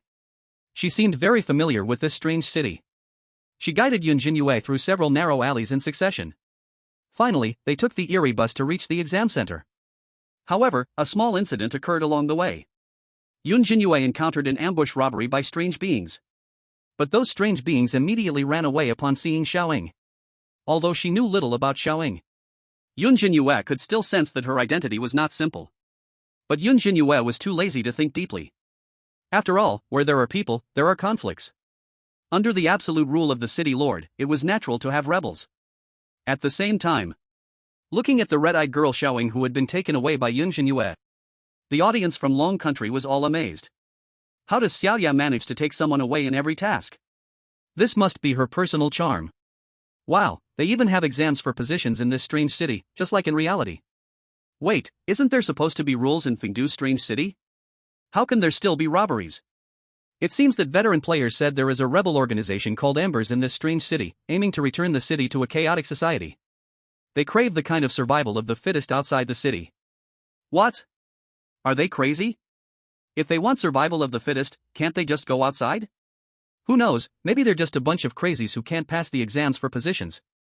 You wait a moment, I'm going to register. Yun Zhenyue took a breath. She said to Xiaoying beside her. Aha. Xiaoying nodded. Her crimson eyes watched the back of Yun Zhenyue as she left. She was actually the sister of the leader of Embers. She rarely spoke. This was also because her sister worried that her pure heart would be deceived. She had originally prepared to complete a task for the organization. But she accidentally got bumped into by Yun Zhenyue. Xiaoying was not good at refusing others, so she was helplessly brought alone. But she didn't think Yun Zhenyue could pass the exam. The chances of passing the exam to get a position in the strange city were almost zero. To become an official in the strange city, one needed to pass strict written exams and interviews. At the same time, one must undergo several rounds of screening. Ensure you do not betray the city lord. Eugene also had thoughts of winning over the officials of the strange city.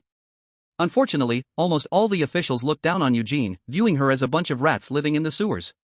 She had participated in 3 rounds of exams before, but each time she was far from passing. A human seemed to have just entered the strange city. How could they possibly pass the exam? Chapter 153, The City Lord's Fish Token? The examiner panicked, Yun Zhenyue's identity exposed. Fill out the form.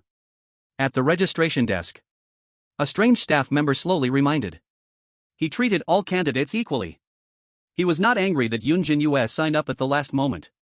However, he could not help but lower his opinion of Yun Zhenyue a little.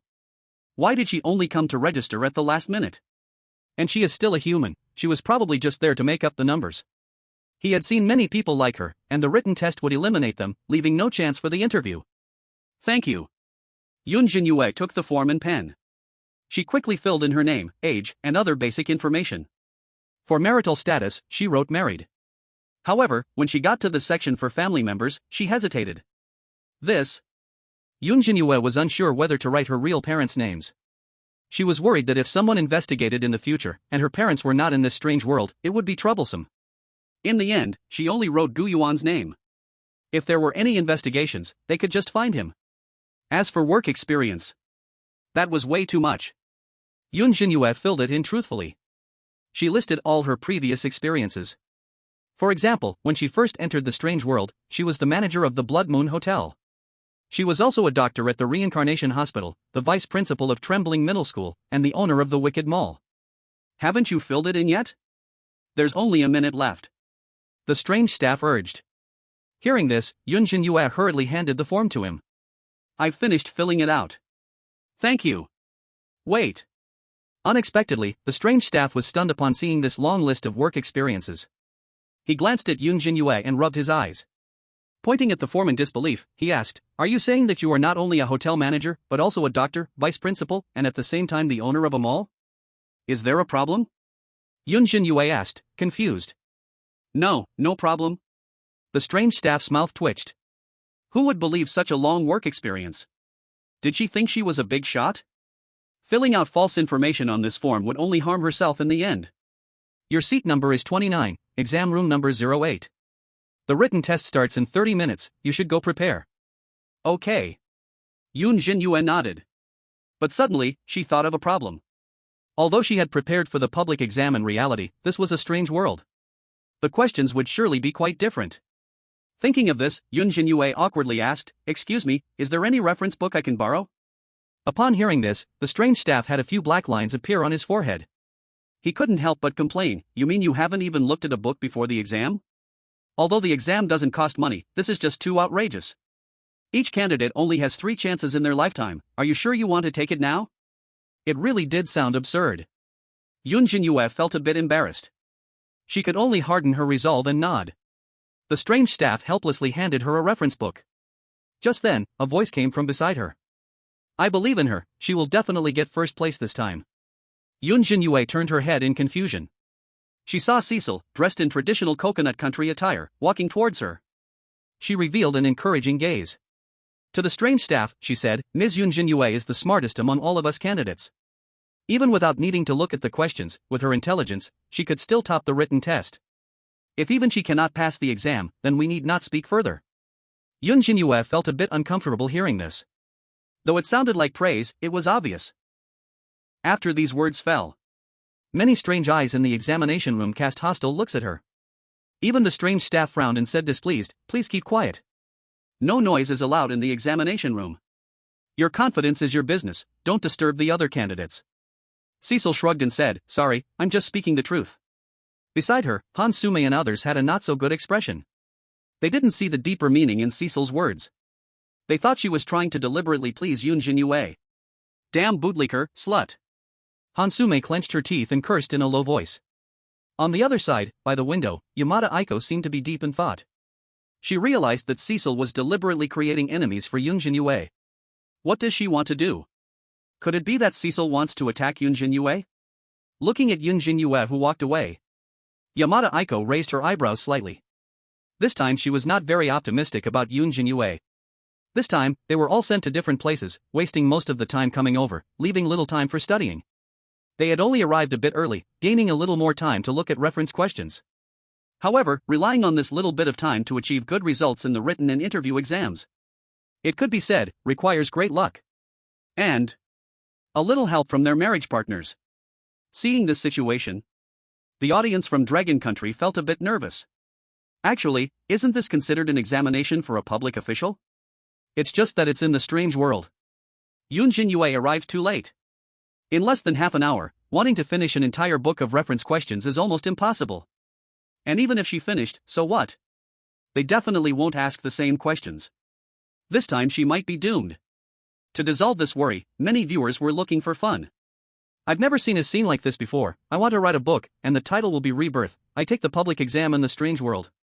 Before I pass, I will definitely be a good official. After I pass, I will leave work on time. Who put the money in my fridge? Who stuffed the fairy sister in my quilt? Fast forward to the classic quote, I am making progress, what about you? It's okay, just treat it as accumulating experience. Anyway, the mission only says to obtain an official position. It never said you must pass the exam. Yun Zhenyue can just use some strange coins to smooth things over. It's very simple. At this moment, Yun Zhenyue, who was almost considered unable to pass by everyone, looked at the little nightingale sitting on the resting chair in the exam room and asked, Little Nightingale, did you register? Little Nightingale shook her head. She instinctively looked at the reference book in Yun Zhenyue's hand. This. Is she looking at the first page? And it's a question of no value. Little Nightingale's expressionless face seemed to be a bit unable to hold up. She was thinking that Yun Zhenyue wouldn't pass. But she also didn't expect her to be so unreliable. What does this mean? People say sharpening a knife does not delay the work of chopping firewood. This is already on the battlefield. The enemy's gun is at her throat, and she just started mining to prepare to make weapons? Isn't this a bit too late? If she can pass, she would go back and tell her sister to disband the remnants. Time flew by. Soon it was exam time. Yun Zhenyue hadn't had the chance to look at a few more questions before she had to return the reference book. Please, all candidates, enter the examination room in order, and place all items you are carrying in the locker. When she heard the strange proctor's reminder, Yun Zhenyue walked to the locker. She took a look and found it looked a bit like those lockers in supermarkets, so she shoved the backpack she was carrying into it. But unexpectedly, before Yun Zhenyue could enter the examination room, the strange proctor in examination room 08 questioned with a grim face, What is that hanging from your waist? Take it out. No items are allowed inside. Don't think about being clever, I've seen many people like you. Ah, I'm sorry. Yun Zhenyue realized upon hearing this. She was hanging the fish talisman given by Gu Yuan. Looking down, she found that the fish talisman had somehow gotten stuck in her clothes. Yun Zhenyue took it off. Then, she carefully placed it on the outside of her locker. After all, there were staff members watching over it, so no one would steal it. But unexpectedly, the proctor, with a gloomy face, suddenly tightened his pupils. Those sharp eyes like a hawk were wide open. As if he saw something he couldn't believe. The golden red fish talisman in Yun Zhenyue's locker reflected in his eyes. The strange proctor trembled all over. Cold sweat ran down his spine in an instant. Drip. A drop of sweat fell onto the iron fish talisman hanging at his waist. This fish talisman represented that he was a noble official of the Phantom City. However, this iron talisman seemed so insignificant in front of the golden red fish talisman. Just like the light of a firefly compared to the bright moon in the sky. There was no comparison at all. One must know. No one in the strange city dared to forge fish talismans that would cost them their heads. Moreover, this fish talisman was made with a special process, and its authenticity could be easily distinguished at a glance. The strange proctor immediately realized a terrifying thought. Is this the Lord's fish talisman? Chapter 154, Shocking the Strange City, with the strength of the entire city, helping her cheat on the exam. Although it was only the first time they met.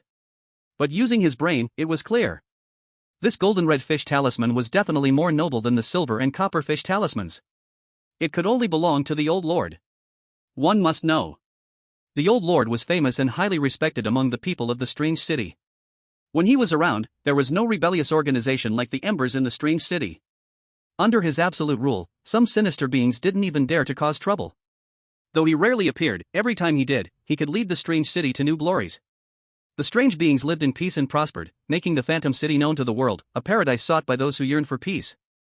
Unfortunately, for some unknown reason, the old lord left the strange city and handed it over to his subordinate, the current lord.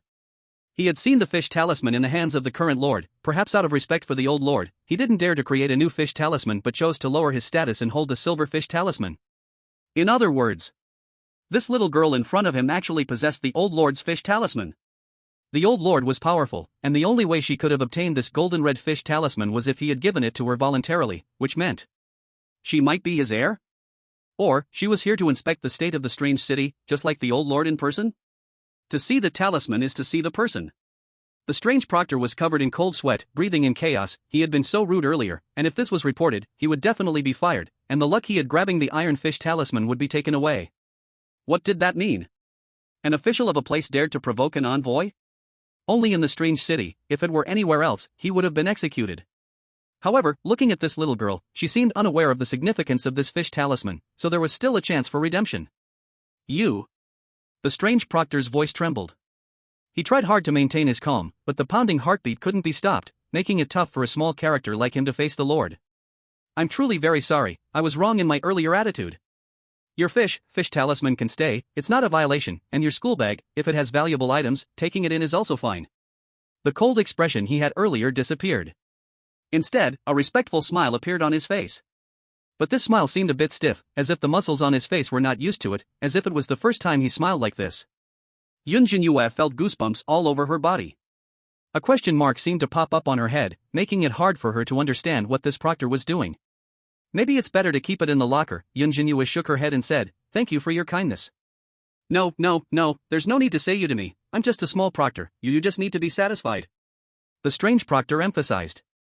At this point, he took out a strange cigarette from his pocket and said, "Do you smoke strange cigarettes? This strange smoke is good for the brain. After smoking it, my thoughts are more active, and problem solving is clearer. Or are you thirsty? I can get you a cup of tea?" Yun Zhenyue was confused. The bewilderment in her eyes grew more and more. What is going on? Who is the invigilator and who is the examinee? Maybe it's not needed. Okay, then please go inside. After hearing Yun Zhenyue's polite rejection, the strange invigilator, afraid of exposure, found an excuse and let her enter the examination room first, while he hurried to report to his superior. Before long, the strange invigilator informed his superior, the examination head, about this matter. What did you say? The fish token of the old city lord? The head, wearing gold-rimmed glasses and with strong features, showed shock. The examination paper he was gripping rustled. His joints showed white from too much pressure. How could she come to our examination room and participate in the exam? Could it be that the old city lord sent her to inspect whether there were any violations in the examination? Or, does the old city lord, after leaving for so long, suddenly send someone now because he wants her to take on the role of heir? The head was sweating profusely. He paced back and forth in the room. Even the copper fish token hanging at his waist kept swaying. No, this matter has to be reported to the higher-ups. You go stabilize this lady, remember to keep your mouth shut, and absolutely do not let others know. Yes, sir. The strange invigilator took a deep breath and said. Soon. After layers of reporting. The matter of Yun Zhenyue taking the examination with the gold-red fish token spread to the ears of all the high-ranking officials in the strange city of Fengdu. In an instant, the whole city trembled. All the high-ranking officials in the strange city who possessed silverfish tokens had mixed feelings. They had all once been followers of the old city lord. If the old city lord returned, they of course would welcome him warmly. But this is just a little girl. And she is human. Could it be that the old city lord wants her to take on this great responsibility? At the lord's residence beneath Mount Luophone, dozens of high-ranking officials of the juncture were holding their breath, watching the current city lord. This current city lord, with hair turning gray, gazed into the distance, his aura revealing an unapproachable majesty. He was once the most trusted subordinate of the old city lord. From beginning to end, he never had ambitions to be the city lord. He only wanted to assist the old city lord for the rest of his life. But the old city lord found an excuse to run away. If it weren't for the old city lord saying that all roads were paved, and one just had to follow the order he set, he would never want to be the city lord. For the sake of the strange city, he had worried himself to death. But due to limited abilities, he still couldn't replicate the past glory. Upon hearing this news, among everyone present, if anyone was the most excited and happy, it would be him. Mr. Gu. The current city lord sighed. If it were some other strange entity, they might think that the old city lord's move was clever, wanting to take away his position. But, as a mid-grade juncture, the current city lord's lips could not stop turning upward. His eyes seemed to light up in a snap. There was a sense of finally being liberated. I have done my best for your strange city. You being a hands-off manager has made me suffer terribly. Since becoming city lord, I haven't slept a peaceful night, with anxiety and constipation, and this old body is almost worn out by these embers. Now it's good. I can pass on this city lord position to your heir, rightful and reasonable. Don't blame me, this position should be hers to sit in. A group of high-ranking officials in the strange city twitched their mouths. They didn't expect that after being city lord for so long, he not only wasn't afraid of being usurped but also wanted to escape openly and justly. Indeed, the old city lord and his heir have the same style. Send my orders, everyone must cooperate with that little girl named Yun Zhenyue. It is essential. Absolutely. No mistakes allowed. She must top this examination. Cough cough, only then can I rightfully pass the position to her. Upon hearing the current city lord's decisive words, the foreheads of all the high-ranking officials in the strange city were filled with black lines. Not to mention that the idea of taking an exam to become the city lord is ridiculous. The always upright city lord actually took the lead in breaking the rules? Isn't this just asking everyone to help her cheat? With the might of Figdu's strange city, helping a little human girl cheat on her exam. To escape, she is so shameless, truly impressive. Chapter 155, Hellish Difficulty, the examiner helps her cheat? No shame left. At this moment, the audience from Longhua felt strange. What are these examiners doing, coming in and out? Why do I feel like they are secretly observing Master Yun Zhenyue? It shouldn't be, she's probably just cannon fodder this time, truly a raw exam. I studied a few days in advance for my raw exam, she just glanced at a few questions, hoping there are more multiple choice questions later. I saw in another livestream that there seems to only be one written exam, which is very different from reality, no distinction between administrative tests and essay. At this moment, Yun Zhenyue walked into exam room 08, silently searching for a seat. Number 29, second to last row. When she sat in a position near the back door, Yun Zhenyue let out a sigh of relief. She didn't plan to cheat. Sitting in the back row simply felt safer. The exam room was filled with a stifling atmosphere. All 30 seats were filled with eerie, pale faces illuminated by dim light.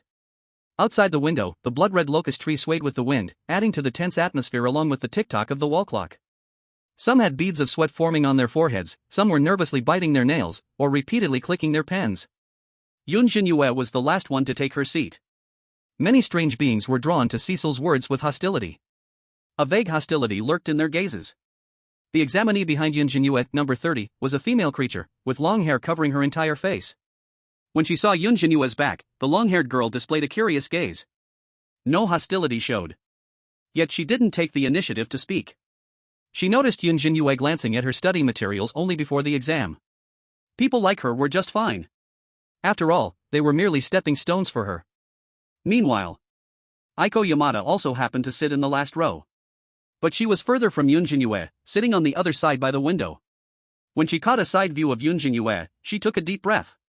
Nervous. This time she was truly nervous. The gift from her fiancé was a small bottle of eye drops. After one drop, she could see far away. One drop is effective for half an hour.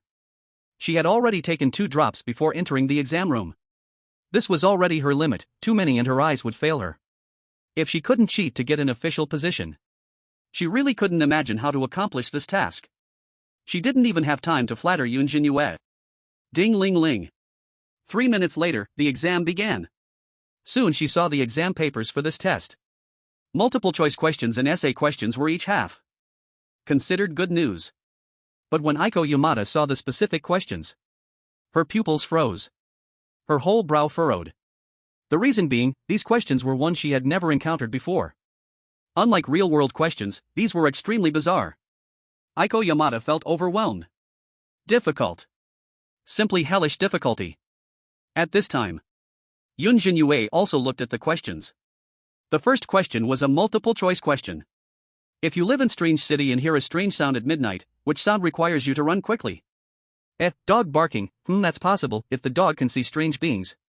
B. A baby's laughter. C. Dripping water. D. Wedding swana music. Yun Zhenyue frowned slightly, feeling uncertain. It seemed like all 4 choices could be selected. A barking dog would indicate seeing a stranger. A baby laughing. Why would a baby laugh at midnight? Is someone playing with it? As for the dripping sound, it only said sound, not specifying if it was water or blood.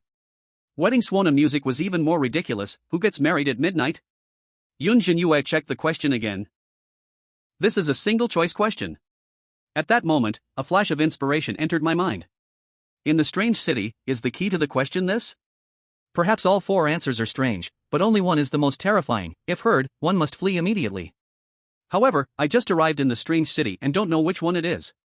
For the other test takers, this question should be a freebie, but it's too hard for an outsider.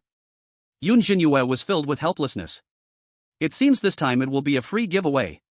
Just as she was about to randomly choose one. Hey. At that moment, she suddenly heard a sigh from the monitor behind her. At first, it was just a sigh of hey. Then the sigh grew louder and louder. Gradually, it became a stressed A. Before long, that sound gradually leaned toward A. It was as if the monitor was about to stand right beside Yun Zhenyue to tell her the answer was A. Yun Zhenyue was already indecisive, affected by the subconscious influence of the A back and forth. After thinking it over, she still chose A. At this moment, the long-haired strange behind her looked bewildered. Shock and astonishment showed in her eyes. She felt it was absurd. Which princess from which family is taking the exam herself? Can't even answer the first question, which is a freebie? Didn't see the monitor next to her almost sighing to death. The 4 options for this question represent 4 abnormalities living in the strange city, well known to all. The last 3 are very gentle abnormalities. But the strange dog can sense killing intent and bark wildly. So when it barks, one must run away quickly. Teacher, can you keep your sighs a bit quieter? The long-haired strange raised her hand to complain. Sorry, I have a lot on my mind recently. I'll try to control myself. The strange monitor showed an apologetic look, but still stood in place, unmoving. Are you kidding? This is the current city lord's personal order. It is essential that this esteemed person ranks first. If not afraid of a bad influence, they would want to help her write the exam directly. This is only the first question. Already made Yun Zhenyue sweat profusely. There are still 59 multiple-choice questions. And dozens of essay questions of various sizes. All to be answered within these 2 hours. Not to mention the interview. This is completely impossible, right? No wonder she heard those strange beings say that the exam difficulty is high. This level of exam is even limited to 3 attempts, harder than civil service exams in reality. Yun Zhenyue decided to skip the multiple-choice questions for now. She looked at the first essay question. She instinctively read the question aloud. A scientist once went to the Antarctic for an expedition with a friend but encountered an avalanche that left him blind. In the end, he could only survive by eating raw penguin meat. However, his friend couldn't hold on and died. He was ultimately saved because of the penguin meat, and so he longed for it. But when he went to a special restaurant to taste penguin meat, he collapsed and committed suicide. Why? Yun Zhenyue looked confused. Why? Could it be that penguin meat isn't tasty? Just as she was pondering deeply, the strange monitor's voice came from behind again. He seemed to recall the past due to the burdens on his mind. Hey! Suddenly I remembered that during my exam, that first major question was also difficult. Sometimes the answer is hidden within the question, intentionally confusing me. I wish I had known earlier. Yun Zhenyue tilted her head. The answer is in the question? At this moment, she thought of a solution. Perhaps the scientist ate not penguin meat, but... Yun Zhenyue quickly wrote down her answer. At that moment, the long-haired strange behind her paused with her pen. She flipped the paper over and indeed found the corresponding question. She looked utterly baffled and felt her worldview shattering. Can one cheat so blatantly? Is this cheating? People making a few notes would be incredible. Does the monitor think they are playing truth or dare? Can it be even more absurd? Have some dignity. Just when she was about to lose it. Thud. A small piece of paper filled with answers fell accidentally at Yun Zhenyue's feet. He pretended and said, thinking back on the past has exhausted me. I'm going out for a cup of tea. I'll be back in about 10-30 minutes, not a minute less. I must have at least half an hour for my tea. Ahem, it seems the surveillance is broken. I hope they don't cheat, otherwise I won't catch them, and that would be a hassle. After saying this, he confidently turned and left the exam room. The girl with long hair was shocked. She was wrong. Sure enough, there was something even more outrageous. What a total disregard for face. Chapter 156, The Painful Test Takers. Did Yun Zhenyue score full marks on the written test? When seeing the strange actions of the bizarre invigilator, the audience from Long Country felt completely confused. Isn't this a buddy? You're giving answers and hints, it's like you own Yun Zhenyue. And that's not all. You've even pulled out little notes? This is too ridiculous. Even if she is your own daughter, isn't it a bit much to act like this doesn't matter at all? Many people have grown up. And it's their first time seeing an invigilator help with cheating. Which good invigilator drinks tea for half an hour? This bizarre invigilator seems to be troubled. My child's kindergarten exam is stricter than this. Wow, he is openly helping Yun Zhenyue cheat, this can't be right? Surely not. I see other test takers look constipated, and their invigilators didn't help. That's really strange. Yun Zhenyue didn't pay, but he's helping her. Could they really be relatives? Although the bizarre invigilator had left the exam room, none of the bizarre beings dared to cheat. This is because if caught, the punishment would be extremely harsh. Not only would their scores be void, but they would also never be able to take exams again. They could even be sent to prison for reform. Even though the bizarre invigilator made strange noises in the exam room. Besides the few test takers around Yun Zhenyue, most thought it was just a normal situation. They didn't even consider that the bizarre invigilator was helping with cheating. You must know. The bizarre invigilator is an official in Bizarre City with a fish symbol. A being above the multitude of bizarre. What bizarre coins or bizarre tools, he doesn't even care. To bribe such an existence? Even the group of rebels from the Embers have no clue. Moreover, every exam room has bizarre monitoring, ensuring no student breaks the rules. Under these circumstances, wanting the invigilator to help? Unless one can connect with all the bizarre in the entire exam room, otherwise, don't even think about it. Yun Zhenyue also noticed the small note that rolled to her feet. But she didn't think it was for cheating. Her eyes were fixed on the questions on the exam paper. This second question is also difficult. What should I do? At this moment, the bizarre invigilator stood outside the exam room, secretly observing through the bottom of the glass window. Seeing Yun Zhenyue not catching on and not even glancing at the small note, he was sweating profusely. Look! Sister! Dear sister! Just look once, that's all. It's filled with answers to the multiple choice questions. Just copying a few lines on the essay could get high marks. Why won't you just look? The bizarre invigilator kept praying. But Yun Zhenyue seemed like a wooden block, her expression serious as she gripped her pen and focused, acting like a model student. This was troubling the bizarre invigilator. He was working hard to help Yun Zhenyue cheat, worried sick. Not even looking at the little note. Could he just go up and snatch the exam paper? At the same time, other test takers were also busily answering questions. Cecile secretly glanced ahead. She saw that the invigilator in her exam room was extremely strict. Almost insane. A sharp-eyed female bizarre invigilator stood at the podium. She wore a shirt that was incredibly ugly, arms crossed, and the wrinkles on her lips mirrored downward. The shadows cast by her brow deepened her already profound eyes. No subtle movement could escape her gaze. You, yes you, what are you doing? At that moment, Cecile had just prepared to take out her cheating pen. She was suddenly startled by the harsh voice. Cold sweat poured out from her back. Get ready to apologize. Only then did she suddenly realize that the female strange invigilator was not talking about her, but about a peculiar person next to her. Could it be just because he took a sip of water? Is drinking water not allowed? Cecile swallowed hard and silently lowered her head. but looking at this hellishly difficult exam paper. Even with guessing, she could only barely answer a small part. And she couldn't even be sure if those answers were correct. In this situation, she was probably looking at a failing grade. At this moment, Cecil gritted her teeth and made a decision. She would fight. Calmly, she took out a hidden blood-red fountain pen from under her desk. You see, all the examinees were using the same issued ballpoint pen. Her fountain pen was particularly eye-catching. Luckily, Cecil was sitting in the last row, and her ordinary appearance made her look like a nice person, which allowed her to go unnoticed. She wrapped her large hand around the pen. With an extremely strange grip, she aimed the pen tip at the exam paper. Rustle! As soon as she held the fountain pen, Cecil was pleasantly surprised to find it started writing answers automatically. Her heart raced. In a flash, she completed several multiple-choice questions. But just then, slap! Due to nervousness, her palms were sweaty, and she didn't hold tightly enough. The fountain pen slipped from her hand, fell to the ground, and the ink pouch burst out. Ha! The female strange invigilator happened to see this, her brow furrowing. She slowly walked towards Cecil. Cecil felt as if she had fallen into an ice cellar. Her whole body trembled, and only 3 words echoed in her mind. It's over. On the other side, Hansume was also biting her pen tip, answering questions. Why is it so difficult? Who made this exam? Oh my! She frantically flipped through the exam paper. She couldn't move her pen at all. The weird fruit she ate earlier was completely useless.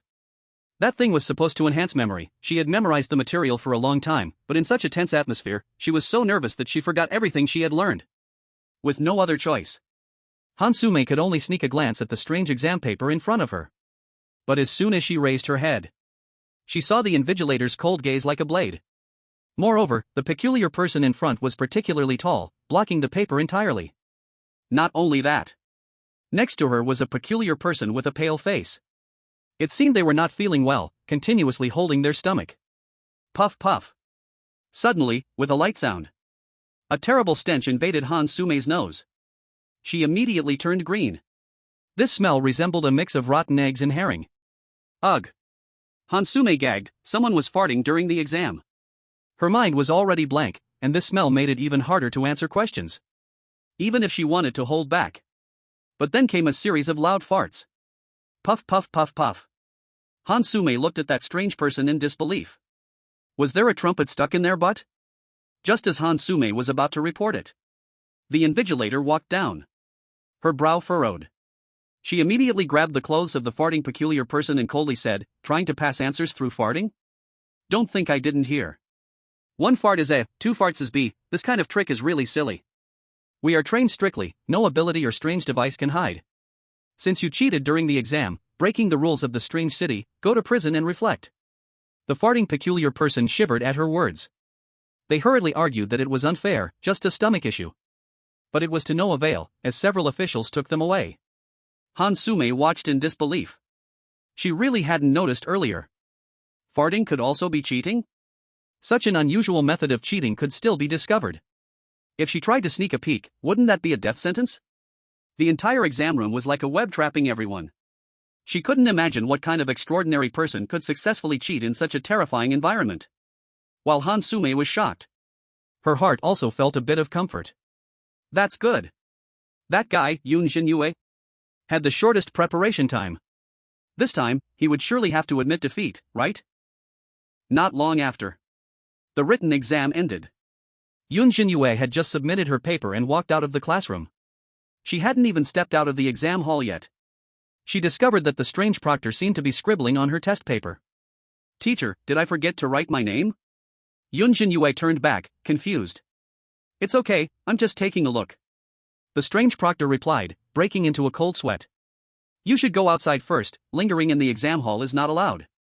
Yun Zhenyue walked out of the exam hall suspiciously. She saw Xiaoying still sitting on a resting bench beside the exam hall. The crimson pupil seemed to be asking her how she did on the test. I feel like this exam was strange. Yun Zhenyue sat beside her inside. Especially the proctor, who just stood next to me and wouldn't leave. I estimate my written exam score is very poor, it's unlikely I'll make it to the interview.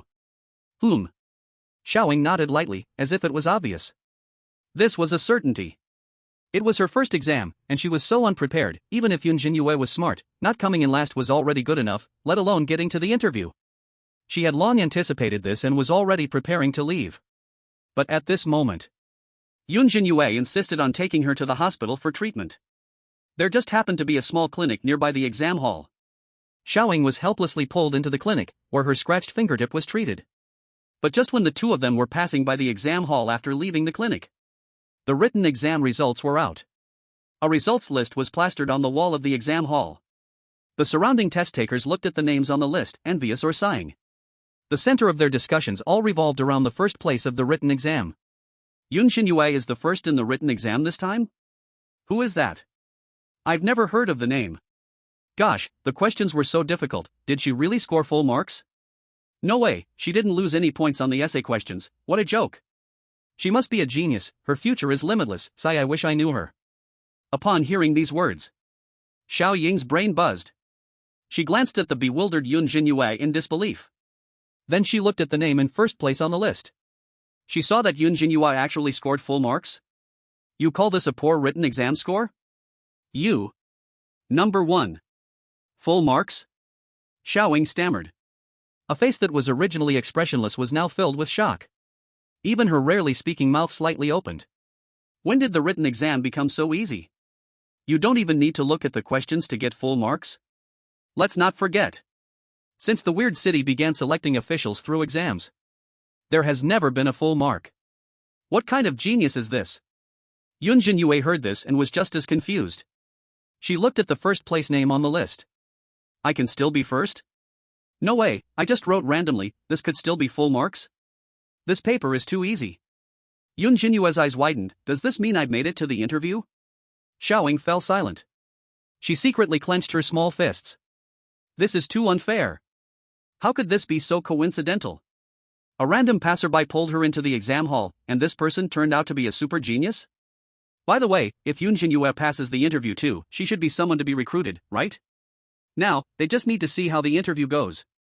Chapter 157, Made the Interviewers Cry? The global audience's mindset crumbled. At this moment, the foreign audience's mindset was crumbling. This is truly unfair. The marriage exam in their country was so intense. Even if someone wanted to cheat, they would helplessly give up under the watchful eyes of various proctors. But what about Yun Zhenyue? She didn't bring any cheating tools. Yet it didn't stop the strange proctor from wanting to help her.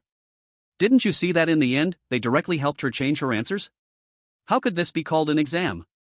Why did the proctor in their exam hall help her? This is ridiculous, she could get full marks like this, she didn't even cheat that much. Report. We must report the dragon country's marriage candidate. Could it be that Gu Yuan knows this proctor? That's very possible, even if she passes the written exam, the interview has a bunch of strange people, I don't believe she could cheat in the upcoming interview. At the same time, in the interview room in the exam hall, a group of interviewers with strange expressions felt nervous. Their eyes focused ahead. The head of the examination room, wearing gold-rimmed glasses, said seriously, the next interview session will be entrusted to you all. Xiao Zhang did very well in the written test just now, it was not easy to help her secure first place. So, please get ready. I can only tell you that this is the order of the city lord. We must ensure she ranks first in both the written test and the interview, otherwise, if the city lord blames us, none of us can afford it. The group of Eerie interviewers all nodded seriously upon hearing this. They were all prepared. While waiting for the interview, Xiaoying hesitated for a long time, and finally, her lips parted to ask, do you want to join us? You guys? Yun Zhenyue was confused. Our organization. Is Xiaoying also from some organization?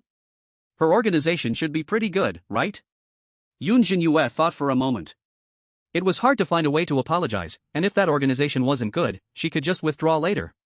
Thinking of this, Yun Zhenyue nodded and agreed. What is your organization's name? It's called. Xiaoying hesitated for a moment. But before she could reveal the name of Yujin, they heard someone from the Eerie side calling that the interview had begun. Yun Zhenyue showed an apologetic expression. She turned around and headed to the interview room. Everything was so coincidental. Yun Zhenyue happened to be the first interviewee. Huff. She took a deep breath. She carefully checked her clothing. But when she grasped the doorknob, Yun Zhenyue felt uncertain in her heart. She didn't even know what questions the Eerie interviewers would ask her. Even in reality, she had only prepared for the public exam written test, and she knew nothing about what would happen in the interview. But when Yun Zhenyue pushed open the door, what greeted her was a row of warm smiles. Those smiling faces were just like blooming flowers. If she didn't know this was an interview room, she might have thought they were welcoming a leader. Yun Zhenyue blinked, and her mood instantly lightened a lot. Good girl, don't be afraid, we will just ask you a few short questions. You can say whatever you want. A kindly older female interviewer gently comforted her. Please sit, we will talk once you are seated. Okay. Yun Zhenyue obediently sat on the chair in the interview room, facing the row of Eerie interviewers seated on their chairs. She suddenly felt no tension. She even felt a very comfortable sensation. Unbeknownst to her, this group of Eerie interviewers responsible for interviewing her was the most nervous. Some of the Eerie interviewers had smiles frozen on their faces.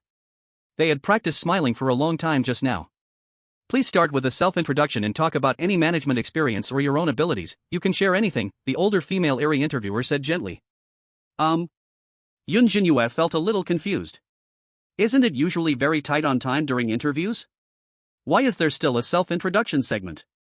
My name is Yun Zhenyue, female, 20 years old, currently living in Wangshen community. As for management, I don't have experience, my abilities should be very weak. Yun Zhenyue spoke honestly. She felt these words were very boring, and she exposed all her shortcomings. But all the Eerie interviewers listened very earnestly, nodding in agreement from time to time. Very good, with your age and gender, you are very suitable for this job. By the way, I heard you are married, tell us about your husband. The female Eerie interviewer smiled softly. Age and gender, suitable for work? Isn't this a bit unreliable? Yun Zhenyue looked bewildered. And Gu Yuan? Does the interview also involve this? Since they asked, after pondering for a moment, Yun Zhenyue said, my husband, Gu Yuan, although he looks lazy and likes to play games, he is actually very responsible. From the time I entered the community, confused, until now, he has helped me a lot. For example, in the beginning at the Blood Moon restaurant, then to the reincarnation hospital, and, if possible, I want to understand him more deeply and then repay him. After saying these words, Yun Zhenyue felt her earlobes getting a little warm. Saying heartfelt words in front of so many people is still a bit shameful. Her heart was pounding. These words seem to be nonsense, right? It definitely has nothing to do with work. They probably think it's a waste of time. But unexpectedly, as soon as she finished speaking, a soft sobbing sound came. Some bizarrely wiped their reddened eyes with tissues, while others gave a thumbs up to show their approval. So well said. Simply touching to the heart. This job is yours without a doubt. Their love is so touching. Yun Zhenyue? Ah, what is this? She completely didn't understand. She clearly just casually shared a story. How did this group of bizarre interviewers start crying? Moreover, she didn't say anything particularly moving. She wasn't trying to play the victim at all. Even she herself felt nothing but shame. Isn't it a bit exaggerated? It's not some bizarre talent show. Just when Yun Zhenyue was confused, the female interviewer also wiped her eyes with a silk scarf, then took a breath and said, the interview is over, you may leave now. The results will be announced tonight. Yun Zhenyue stumbled out in a daze. She didn't even know if she would pass this interview. Her heart was completely calm. She even felt somewhat bewildered. At this moment, Xiaoying came over, raising her head with a questioning expression. Did they make things difficult for you? Upon hearing this icy voice, like cold water, Yun Zhenyue touched her earlobe and said, make things difficult? Not really. They just first asked me to do a self-introduction, then asked about my husband, I just casually mentioned it, and they cried, then I came out. Xiaoying's face was full of confusion. This round of interviews was supposed to eliminate 90% of the written test passers. Usually, they ask some very difficult questions. Those bizarre interviewers seemed like they were on a warpath, fully armed. If you weren't well prepared, they could make even a determined person cry. What is a self-introduction? And asking about a husband is even stranger. It's not like it's a dating introduction, why ask that? Behind the two, Cecile just happened to overhear their conversation. During the written test, her pen fell, and fortunately, the ink cartridge failed, making that pen useless. The female examiner watched over for a long time and found it was just a normal pen, so she only gave a verbal warning. Luckily, she managed to answer a few questions with the pen earlier and barely made it to the interview. Now hearing Yun Zhenyue's experience, Cecile pondered. She discovered the key point. So it turns out playing the victim is enough? If that's the case, she needs to fabricate a tragic backstory. The audience from Coconut Country looked on with eager anticipation. If Yun Zhenyue's unnutritious words could satisfy the bizarre interviewers, then Cecile, having prepared in advance, could certainly overtake her. Isn't it all about playing the victim? Who can't do that? Go Cecile, you must ace this interview. These bizarre interviewers really haven't seen the world, just a few words can make them cry. Hearing the words from the woman of Dragon Country, my heart feels no ripple. Hee, thanks to her experience, Cecile will definitely top the interview. Chapter 158, Xiaoying was shocked, she just took a test and became the city lord? Unlike the excited audience from Coconut Country, the audience from Dragon Country felt increasingly strange. From the beginning of the written exam to the end of the interview, an bizarre atmosphere permeated everywhere. It was as if all the bizarre beings were helping Yun Zhenyue cheat? This was the subconscious thought of everyone. But why? Is it because she is beautiful? Or is it that Gu Yuan really knows the higher-ups in the bizarre city? Cecile is probably going to be unlucky this time. These bizarre examiners are strict about people, not things. They probably would change their expression if just one number in her ID card was wrong. A bunch of big fools, can't they see that they purely favor the big shot Yun Zhenyue? Oh my goodness, is this considered an interview? Not to mention, although going through the back door isn't great, if it's Yun Zhenyue, it really seems quite nice. I was wrong, I shouldn't have doubted her not being able to get into the interview. I feel that Gu Yuan secretly greeted me. At this moment, Cecile took a deep breath. She brewed the emotions and story in her heart. Soon, it was her turn for the interview. But at that moment, she saw a strange man leaving the interview room. The strange man was wearing an exquisite suit, his appearance tidy, but his eyes were red, as if he had suffered some blow, tightening his fists and on the verge of collapse. Huh? Cecile looked confused. Wasn't it said that the interview was very simple? Why did this strange man end up crying? A touch of unease suddenly crept into her heart. But at the critical moment, she had to press on. She threw away her distracting thoughts and gently knocked on the door, then walked in. Hello, examiners. Cecile entered the interview room and politely greeted the group of strange interviewers. But what greeted her was their indifference. This group of high-ranking strange beings seemed to be discussing something. When they reached an exciting point, they even slapped the table in exclamation. They didn't put her, the interviewee, in their eyes at all. Cecile waited for quite a while. No one told her when the interview would start. She recalled Yun Zhenyue's words and began her self-introduction. My name is Cecile, I am from the Coconut Country, 27 years old, living in the afterlife community, married, my husband is. But she hadn't finished her sentence. A strange man impatiently said, "Shut up.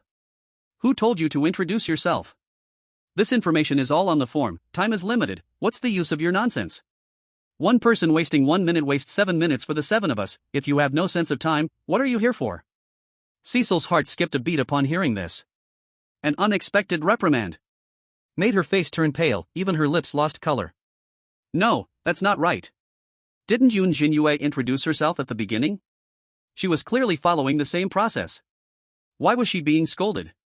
Cecile clenched the edge of her skirt, her lips moved slightly, full of grievance. Thinking maybe these strange beings were just about to get off work, so they had no patience and feelings of jealousy arose towards Yun Zhenyue. She forced herself to suppress the feeling of frustration, preparing to start selling her sad story. The story she created was definitely going to be countless times more tragic than Yun Zhenyue's.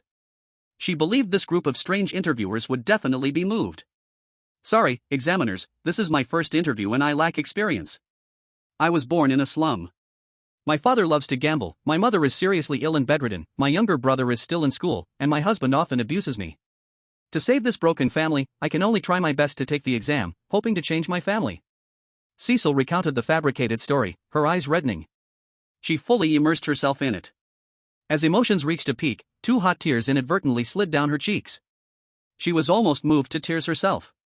Even the audience from the Coconut Country couldn't help but be touched. Is what she said true? Is it really that tragic? Fool, it must be fake. The corpse-eating strange being has never hit her. This group of examiners will definitely be moved, right? Absolutely.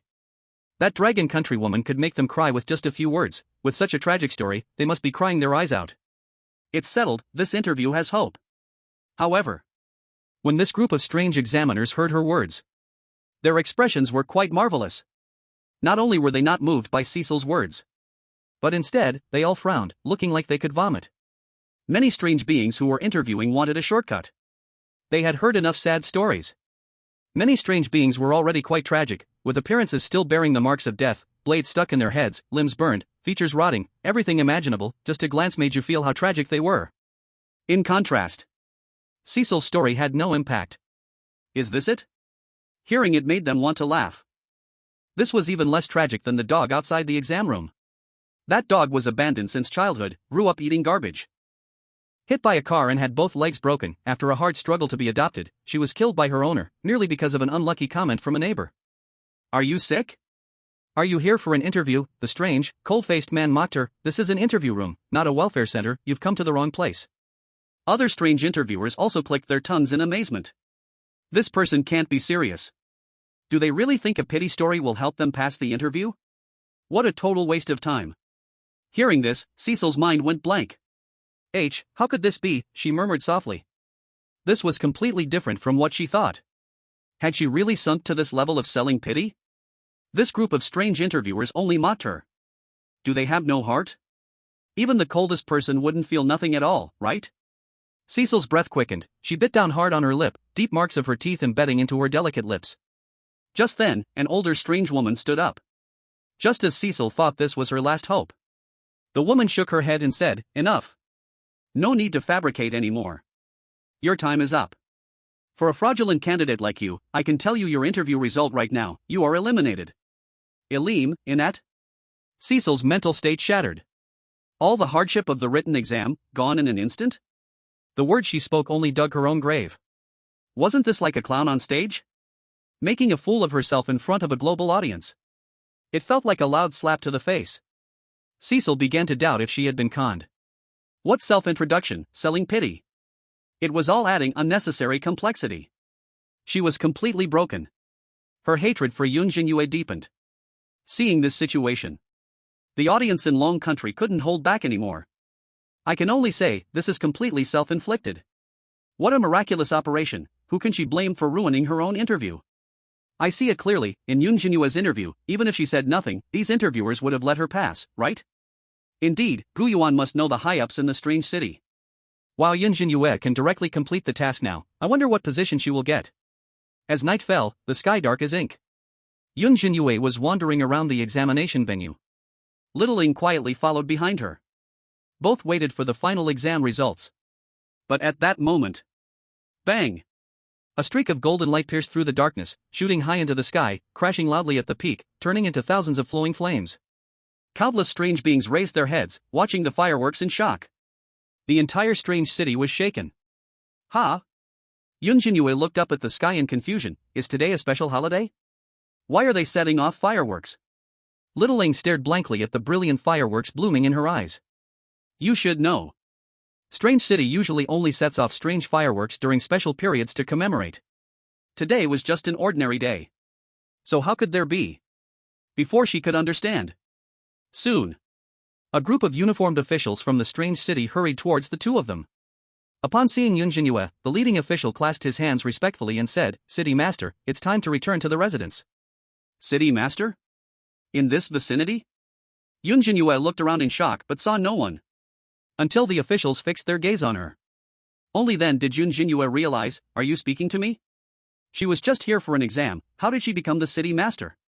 Chapter 159, Taking Office as City Master, Global Shock, a world belonging to Yun Zhenyue. Dazed.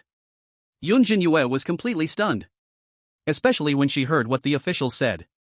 Because she ranked first in both the written test and the interview. Plus, the current city master had plans to cultivate a successor, so they boldly decided to promote her as city master directly. They believed she could manage everything in the strange city well. This can't be right.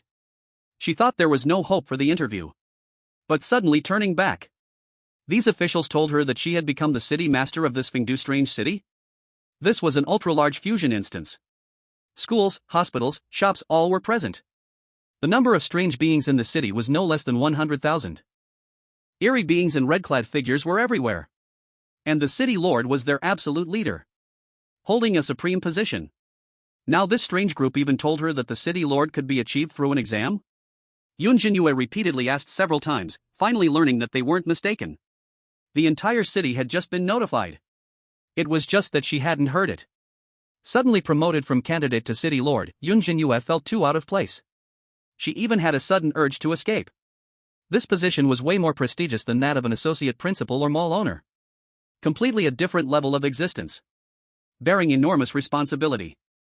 At this moment, Yun Zhenyue unexpectedly remembered what Gu Yuan had said before.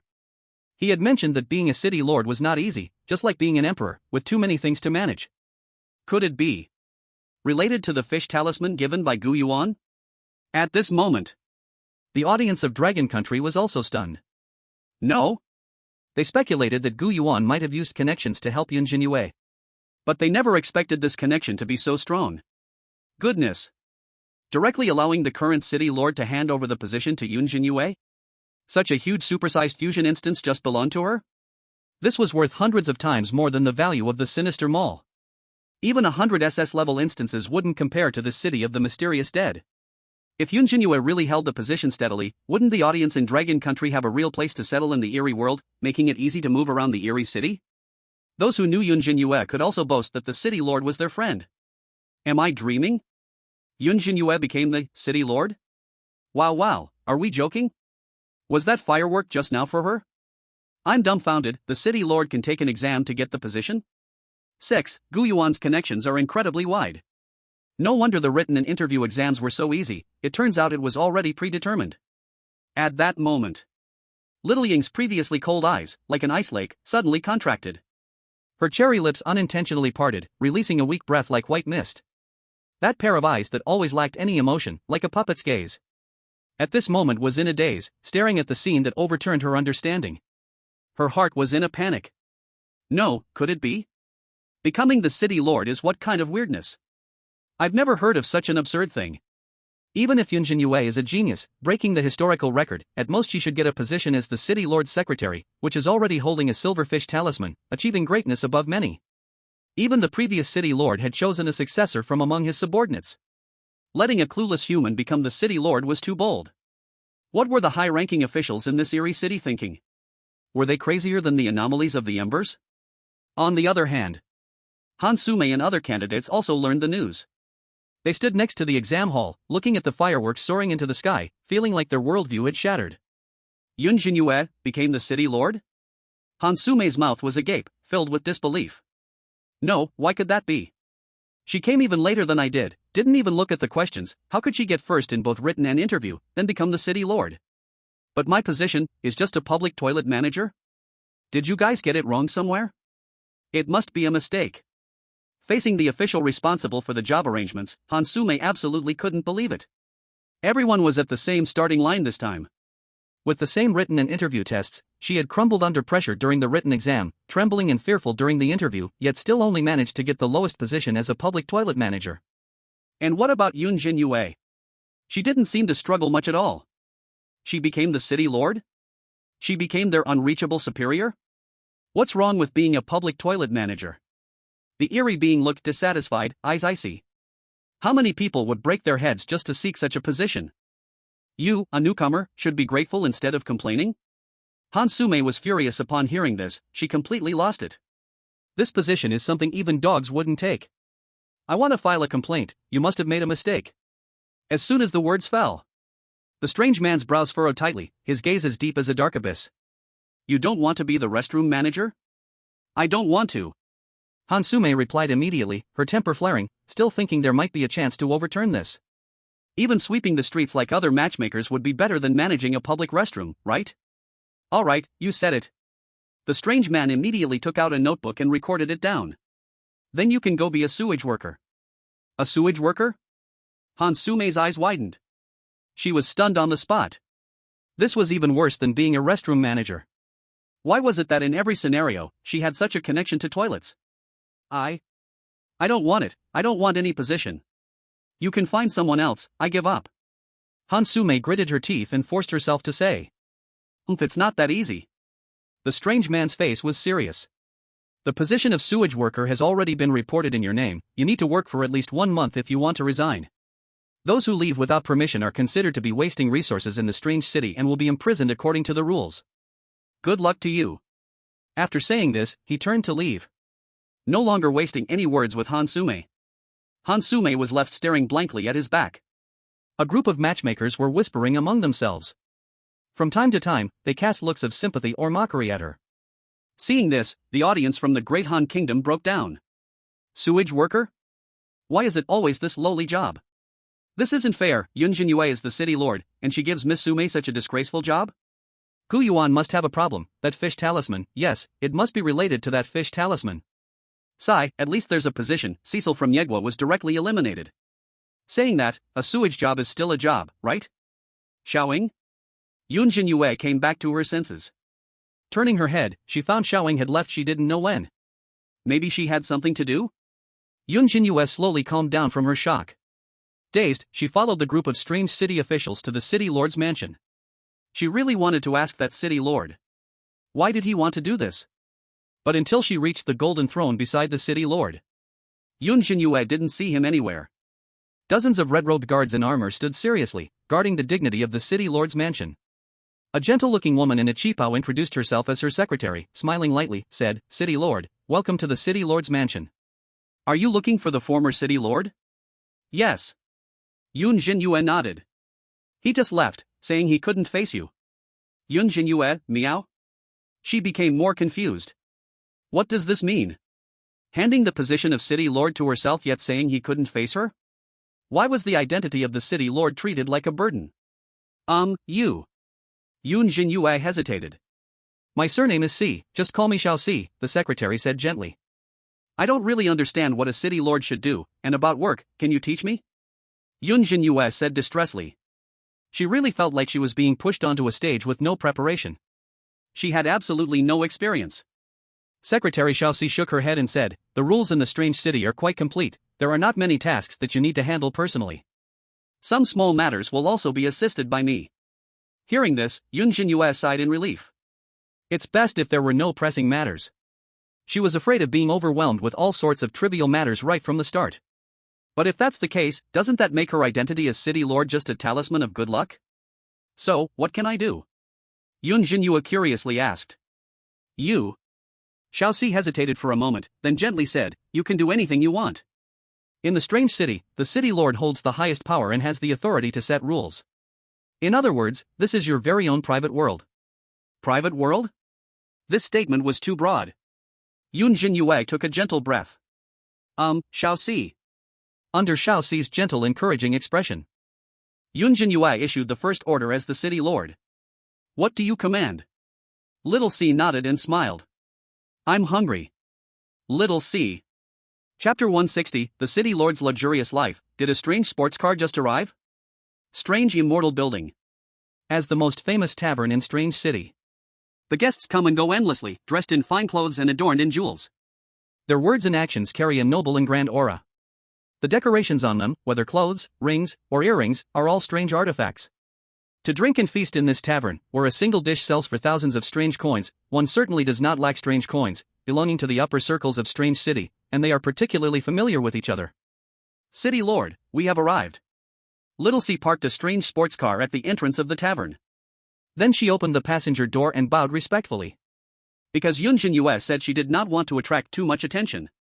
So no red-clothed guards were brought along. As a strange star, Little Si is confident in her ability to protect Yun Zhenyue's safety. Yun Zhenyue got up from the passenger seat, her cheeks a little pale. Little Si's driving skills were quite steady, but she had motion sickness since childhood, and combined with not eating much all day, she felt a bit dizzy now. Who? Yun Zhenyue took a deep breath, looking at the strange sports car behind her. She had just been guessing. When Little Si said she would take her to eat, would it be by horse-drawn carriage or something? But Little Si actually drove a sports car out from the city lord's mansion. This completely shocked Yun Zhenyue. The strange sports car looked like a beast waiting to pounce, its dark body shimmering with mysterious light. When Yun Zhenyue's gaze swept over it, the car's paint even showed strange vein-like patterns, disappearing into the darkness in an instant. This is the old city lord's car. It hasn't been driven for a long time. Of course, it now belongs to you. There are more than 100 different kinds of strange cars in the garage. If you are interested, I can take you there after we finish eating. Seeing this, Little Si explained with a light laugh. The old city lord loved to modify cars in his spare time. Those cars, after his modifications, became excellent strange artifacts, each with different abilities. The former city lord was not very interested, so those cars were left unused. At one time, some rich outsiders wanted to buy them at high prices, but even offering 5 million for one, those cars were not for sale. Until just now, she drove the old city lord's favorite one. This car is called Knight's Despair and has a special ability to track and lock onto targets. As long as illuminated by the headlights, it can be displayed on radar from any distance, but normally, it is not needed. No one dares to provoke the authority of the city lord in Strange City. Forget it, I haven't passed my driving test yet. Yun Zhenyue shook her head. The luxury of this old city lord refreshed her understanding of the world. Okay. Little C was momentarily stunned, then her expression became strange. It seems the city lord has not truly realized her noble status yet. Let alone driving tests. Even if a dog could drive, as long as she gave the order, it would be legal. At that moment, at the entrance of the strange immortal building, those in the upper circles were stunned, gazing at the strange sports car. They spoke in hushed tones, discussing the owner of the sports car. When they saw Little C, a crowd of strange beings showed expressions of surprise. They never expected to see Secretary Sichin here at the tavern. This secretary, who possesses the silverfish talisman, assisted 2 city lords, is a legendary figure, powerful and friendly, and enjoys high popularity in Strange City. Not a few younger strange beings collect her posters to stick in their homes, regard her as a role model, and some opportunistic merchants even developed exclusive blind boxes for Sichin, which contain limited gold cards, each selling for over 10,000 strange coins. If they can establish a good relationship with her, it would be incredibly rewarding. But no one dared to disturb Secretary Sichin at this moment. Simply because Secretary Sichin should be entertaining distinguished guests. Didn't they see her open the passenger door? The position of the city lord is about to change, and this one is most likely the new city lord. It is bound to be supreme and magnificent. But when Yun Zhenyue felt dizzy from the car ride, her legs were a little weak as she was supported into the strange ferry building. The group of strange beings immediately stepped aside. In their dazed eyes, there was also a hint of disbelief. This new city lord is a bit special. Could it be that she just experienced a great battle? Is that why she seems exhausted and drained? They didn't even sense her aura. She seemed just like an ordinary person. Thinking this, the strange beings all bowed their heads, not daring to meet her eyes, showing utmost respect. After all, it can't possibly be just a car sickness, right? Shopkeeper, you still have the private room of the old city lord, right? Yun Zhenyue followed the young attendant into the restaurant. The serving strange being saw this and immediately called for the shopkeeper. Upon hearing the young attendant's slow inquiry, the strange shopkeeper nodded and bowed, saying, "It's been kept, always. We send someone every day to clean the dust. After all these years, it's still just as it was." The young attendant nodded in satisfaction and turned to Yun Zhenyue, saying, "My lord, please follow me. The private room on the 3rd floor is quieter." Yun Zhenyue gently nodded. She saw that in the hall of the restaurant, 18 exquisite glazed palace lamps shone brilliantly, the pure white light reflecting on the brocade carpet, as if coated with a layer of moonlight, with golden Nanmu pillars winding with vivid dragon carvings. Passing through the intricately carved vermilion doors, a few blood-stained embroidered screens hung in the corridor. These decorations seemed to be strange artifacts, and certainly, their cost was not small. Just having a meal here could cost the wages of ordinary strange beings for several years, even decades. After Yun Zhenyue took her seat, she then realized that the dining table in front of her was actually also a strange artifact. As soon as the chopsticks touched it, the dishes on the table would automatically move closer. In less than 2 minutes, delicious dishes, full of color and fragrance, were brought over by the servers. Some dishes were taken away right after she took a bite, leaving her a bit confused. Seeing this, the young attendant explained, "My lord, these are just ordinary dishes, there are a total of 108 dishes. We were afraid you'd get full, so just tasting each dish is enough." This. Yun Zhenyue raised her eyebrows, feeling that this was too wasteful. But the young attendant misunderstood her meaning and thought she was dissatisfied, so he instructed the nearby strange shopkeeper, "Don't serve these dishes anymore, just bring out your signature dishes." Upon hearing this, beads of sweat appeared on the shopkeeper's forehead, and he immediately ordered his staff to change the dishes. At this moment, the young attendant actively poured tea for Yun Zhenyue. A refreshing aroma of tea filled the air, making Yun Zhenyue, who had just eaten a few bites, feel hungry again. "Try this tea, my lord. It is our strange city's famous tea, named Blood Magpie Throat, a rare tea that can only be found by following the blood magpie, and a pot is worth tens of thousands of strange coins. It nourishes enriches blood, and prolongs life. A pot of tea costs tens of thousands of strange coins?" Yun Zhenyue felt her scalp tingle. This is several levels above the Blood Moon Hotel. She clearly just wanted to fill her stomach. But now it's a full banquet in strange tea, it's too terrifying. Wipe your mouth before drinking tea, the young attendant said, pulling out a handkerchief upon seeing Yun Zhenyue's surprised expression. MMM. Yun Zhenyue took the handkerchief and wiped her mouth. But when her lips touched the handkerchief, she suddenly felt a cooling sensation in her mind, as if all her fatigue had vanished. Is the handkerchief also a strange artifact? Yun Zhenyue's eyes widened. Yes, this handkerchief was a reward from the old city lord. Someone offered 100,000 strange coins for it, but I didn't sell. The young attendant answered honestly. Impressive. Yun Zhenyue was completely amazed. Her worldview was being refreshed again and again. Is this the luxurious life of a city lord? And according to the young attendant, the entire strange city belongs to the city lord. Even if she doesn't pay, the strange shopkeeper would gladly accept.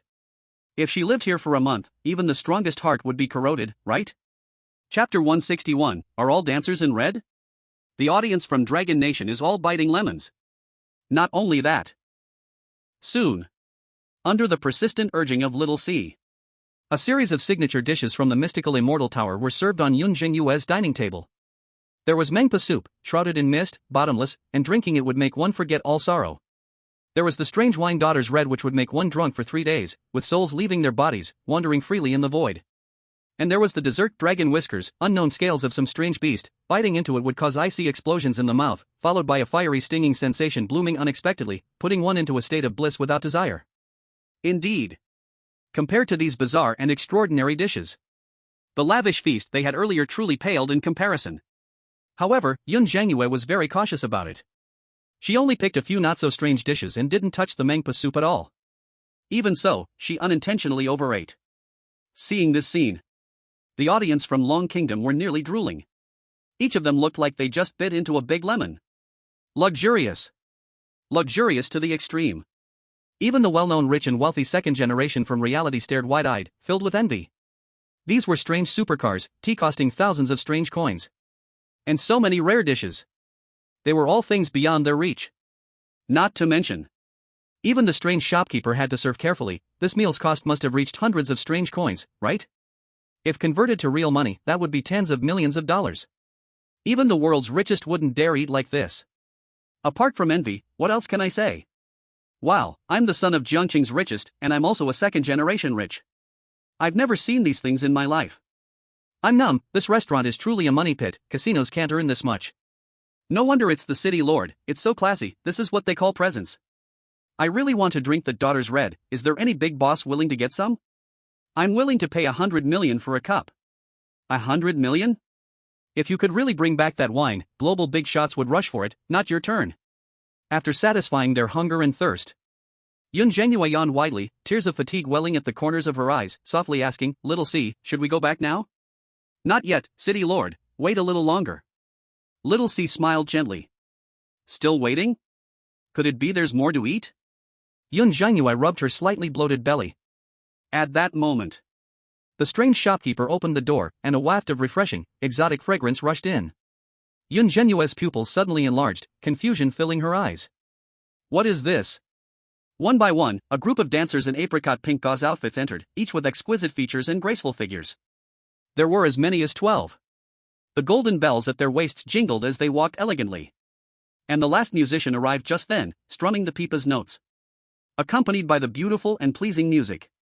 In this spacious elegant room, these dancers spun like fluttering feathers, sometimes resembling startled swans, sometimes like delicate willows swaying in the wind. They performed a stunning dance for Yun Zhenyue. Yun Zhenyue felt her ears burning bright red at the sight, catching a unique, sweet scent. She wanted to turn her gaze away but instinctively sank into this dance she had never seen before. Even in reality, she had never seen anyone dance up close like this. Little C, is this also arranged by you? Yun Zhenyue asked in confusion. Yes, this has always been an old tradition. Little C laughed, covering her mouth, especially seeing Yun Zhenyue's shy appearance, her smile grew wider. They were originally dancers from a theater dungeon, oppressed by a strange madness, saved by the old city lord, and then arranged to the strange city. Don't be fooled by their looks, they are actually fierce, making it no easy task to have them perform. I heard after you became the new city lord, they all wanted to perform a dance for you. There are other dancers in the restaurant, but their level simply isn't as high, they're more for cheer during drinking, which is fine too. So that's how it is? Yun Zhenyue breathed a sigh of relief. What do you think, my lord? Pretty good, the lead dancer dances very well. Hearing Xiaoxi's words, Yun Zhenyue gently nodded. As soon as she spoke, Xiaoxi took a pair of exquisite strange earrings out of her pocket. Then, under Yun Zhenyue's gaze, she granted them to the lead dancer. The city lord is very satisfied with your dance, this is a reward for you, Xiaoxi signaled. Thank you, city lord. The lead dancer joyfully accepted the earrings upon hearing this. Then she came to stand behind Yun Zhenyue, and Rosa gently moved her arms, surprisingly helping Yun Zhenyue massage her shoulders and back. These earrings were not cheap, a pair was worth over 10,000 strange coins. She couldn't help but feel deeply grateful to Yun Zhenyue. My lord, is the pressure suitable? Hearing the dancer's soft whisper by her ear, Yun Zhenyue's earlobes turned red. Her body became very stiff. This is too outrageous. Why did she start giving herself a massage while dancing? Xiaoxi remained calm, watching the dancer closely, not allowing her to make any inappropriate moves. Until Yun Zhenyue felt a bit dizzy. Only then did Xiaoxi clap her hands and send all the dancers out of the room. My lord, are you satisfied with this meal? It's really enough, I'm full and also tired, let's leave it at that, no more shows. By the way, how much is this? I'll pay.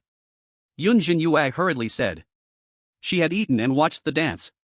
Isn't that enough for indulgence? She was afraid Xiaoxi would think she was unsatisfied and arrange new performances. Don't worry, your expenses will be covered by the strange city, you don't need to pay a single cent. I arranged all this just to tell you, you can be completely at ease. Xiaoxi spoke softly. Within the strange city, you hold absolute power, if you are dissatisfied with me, you can dismiss me with a word, you have the life and death power over any strangeness. So, you can relax completely and treat it as your own home. That being said, Yun Zhenyue gently bit her lip. She was just an ordinary person. Suddenly becoming the lord of this strange city was truly uncomfortable. If she had known filling her stomach would be so difficult, she shouldn't have said she was hungry earlier. After a while, as Yun Zhenyue was walking downstairs, Xiaoxi was following her when suddenly, Yun Zhenyue heard a noisy sound coming from the box on the second floor. It seemed like someone was arguing and smashing things. Her gaze instinctively looked over there. The strange shopkeeper behind her felt a sudden pang of worry. Did that group of guests on the second floor cause trouble again? Shopkeeper, what's going on? Xiaoxi said expressionlessly, but her words were full of questioning. To leave a good impression of the strange city on Yun Zhenyue, she calculated everything, eliminating all the bad aspects. Unexpectedly, a problem arose at this last moment. Xiaoxi, who was high-ranking, even without any expression, was enough to make the strange shopkeeper sweat profusely. Please wait a moment, I'll go take a look. After saying this, the strange shopkeeper hurried to the box on the second floor. But after just 10 seconds, he returned covered in sweat, feeling despair, but not daring to lie, he could only report truthfully, my lord. The strangeness in that box got into an argument with a group of low-grade dancers, by the way those dancers are just human. They were forced to drink with the guests made advances, they were unwilling, and then they were hit. Hearing this, Xiaoxi ground her teeth, wishing she could scold the strange shopkeeper right there. What do you mean just human? Did you not realize the city lord is also human? But with Yun Zhenyue here, fearing for her image, she could only endure. City lord, these are small matters, aren't you tired? Why not leave first, I will handle this. Upon hearing Xiaoxi's persuading words, Yun Zhenyue hesitated for a moment. In the end, she shook her head and said, I'll go take a look. It seemed she had heard the voices of people from Long Country just now. Since they were fellow countrymen, she should help if she could. Did Xiaoxi not say before? You can treat the strange city as home. Since this is home, isn't it only natural to swat away a group of pesky cockroaches? Chapter 162, A Cake Sends the Drunken Ghost Flying, Lord Xichin is her subordinate? As Yun Zhenyue slowly walked towards the private room on the second floor, Little C followed closely behind, gently biting her lip. As she brushed past the ghostly shopkeeper, her gaze revealed a formless coldness. The ghostly shopkeeper was sweating profusely, his back already soaked with cold sweat. He regretted it deeply. If only he had let those spoiled youths be quieter. Yun Zhenyue opened the door, and before she stepped in, she saw a mess scattered all over the floor. This private room was not as luxurious as the elegant rooms on the third floor. The dining table was filled with strange foods, rotten fish and meat. Most of the dishes had only been nibbled at. And empty wine bottles were piled everywhere, creating utter chaos. The air was filled with an indescribable stench. The carpet was sticky from spilled wine. As soon as Yun Zhenyue stepped on it, her brows couldn't help but furrow slightly. She looked towards the corner. There was a musician responsible for playing, with a bright red handprint on his cheek. And the lowly dancers, as referred to by the shopkeeper, were dressed in disheveled white clothes, a total of 5, with most of them looking terrified and desperate, some filled with grievances, suffering in silence. In contrast, there was a group of drunk, extravagantly dressed ghosts. They were laughing and chatting, spewing filthy words without any restraint. Brother Shang, you're not doing well, these little mice don't give you any face. Nonsense. Who dares not to give me face? I'll kill her right now. Then go ahead, don't get your head smashed by a wine bottle again. Get out of the way. I'm going to teach them a lesson today. The drunken ghost known as Brother Shang was clearly intoxicated, stumbling as he walked. This private room was his, and he paid for every meal and drink. The other ghosts were just his subordinates. Just now, in the high spirits of drinking, they had called for a group of dancers for entertainment. Brother Shang had set his sights on one dancer, requesting her to accompany him while shamelessly pulling her into his arms and touching her.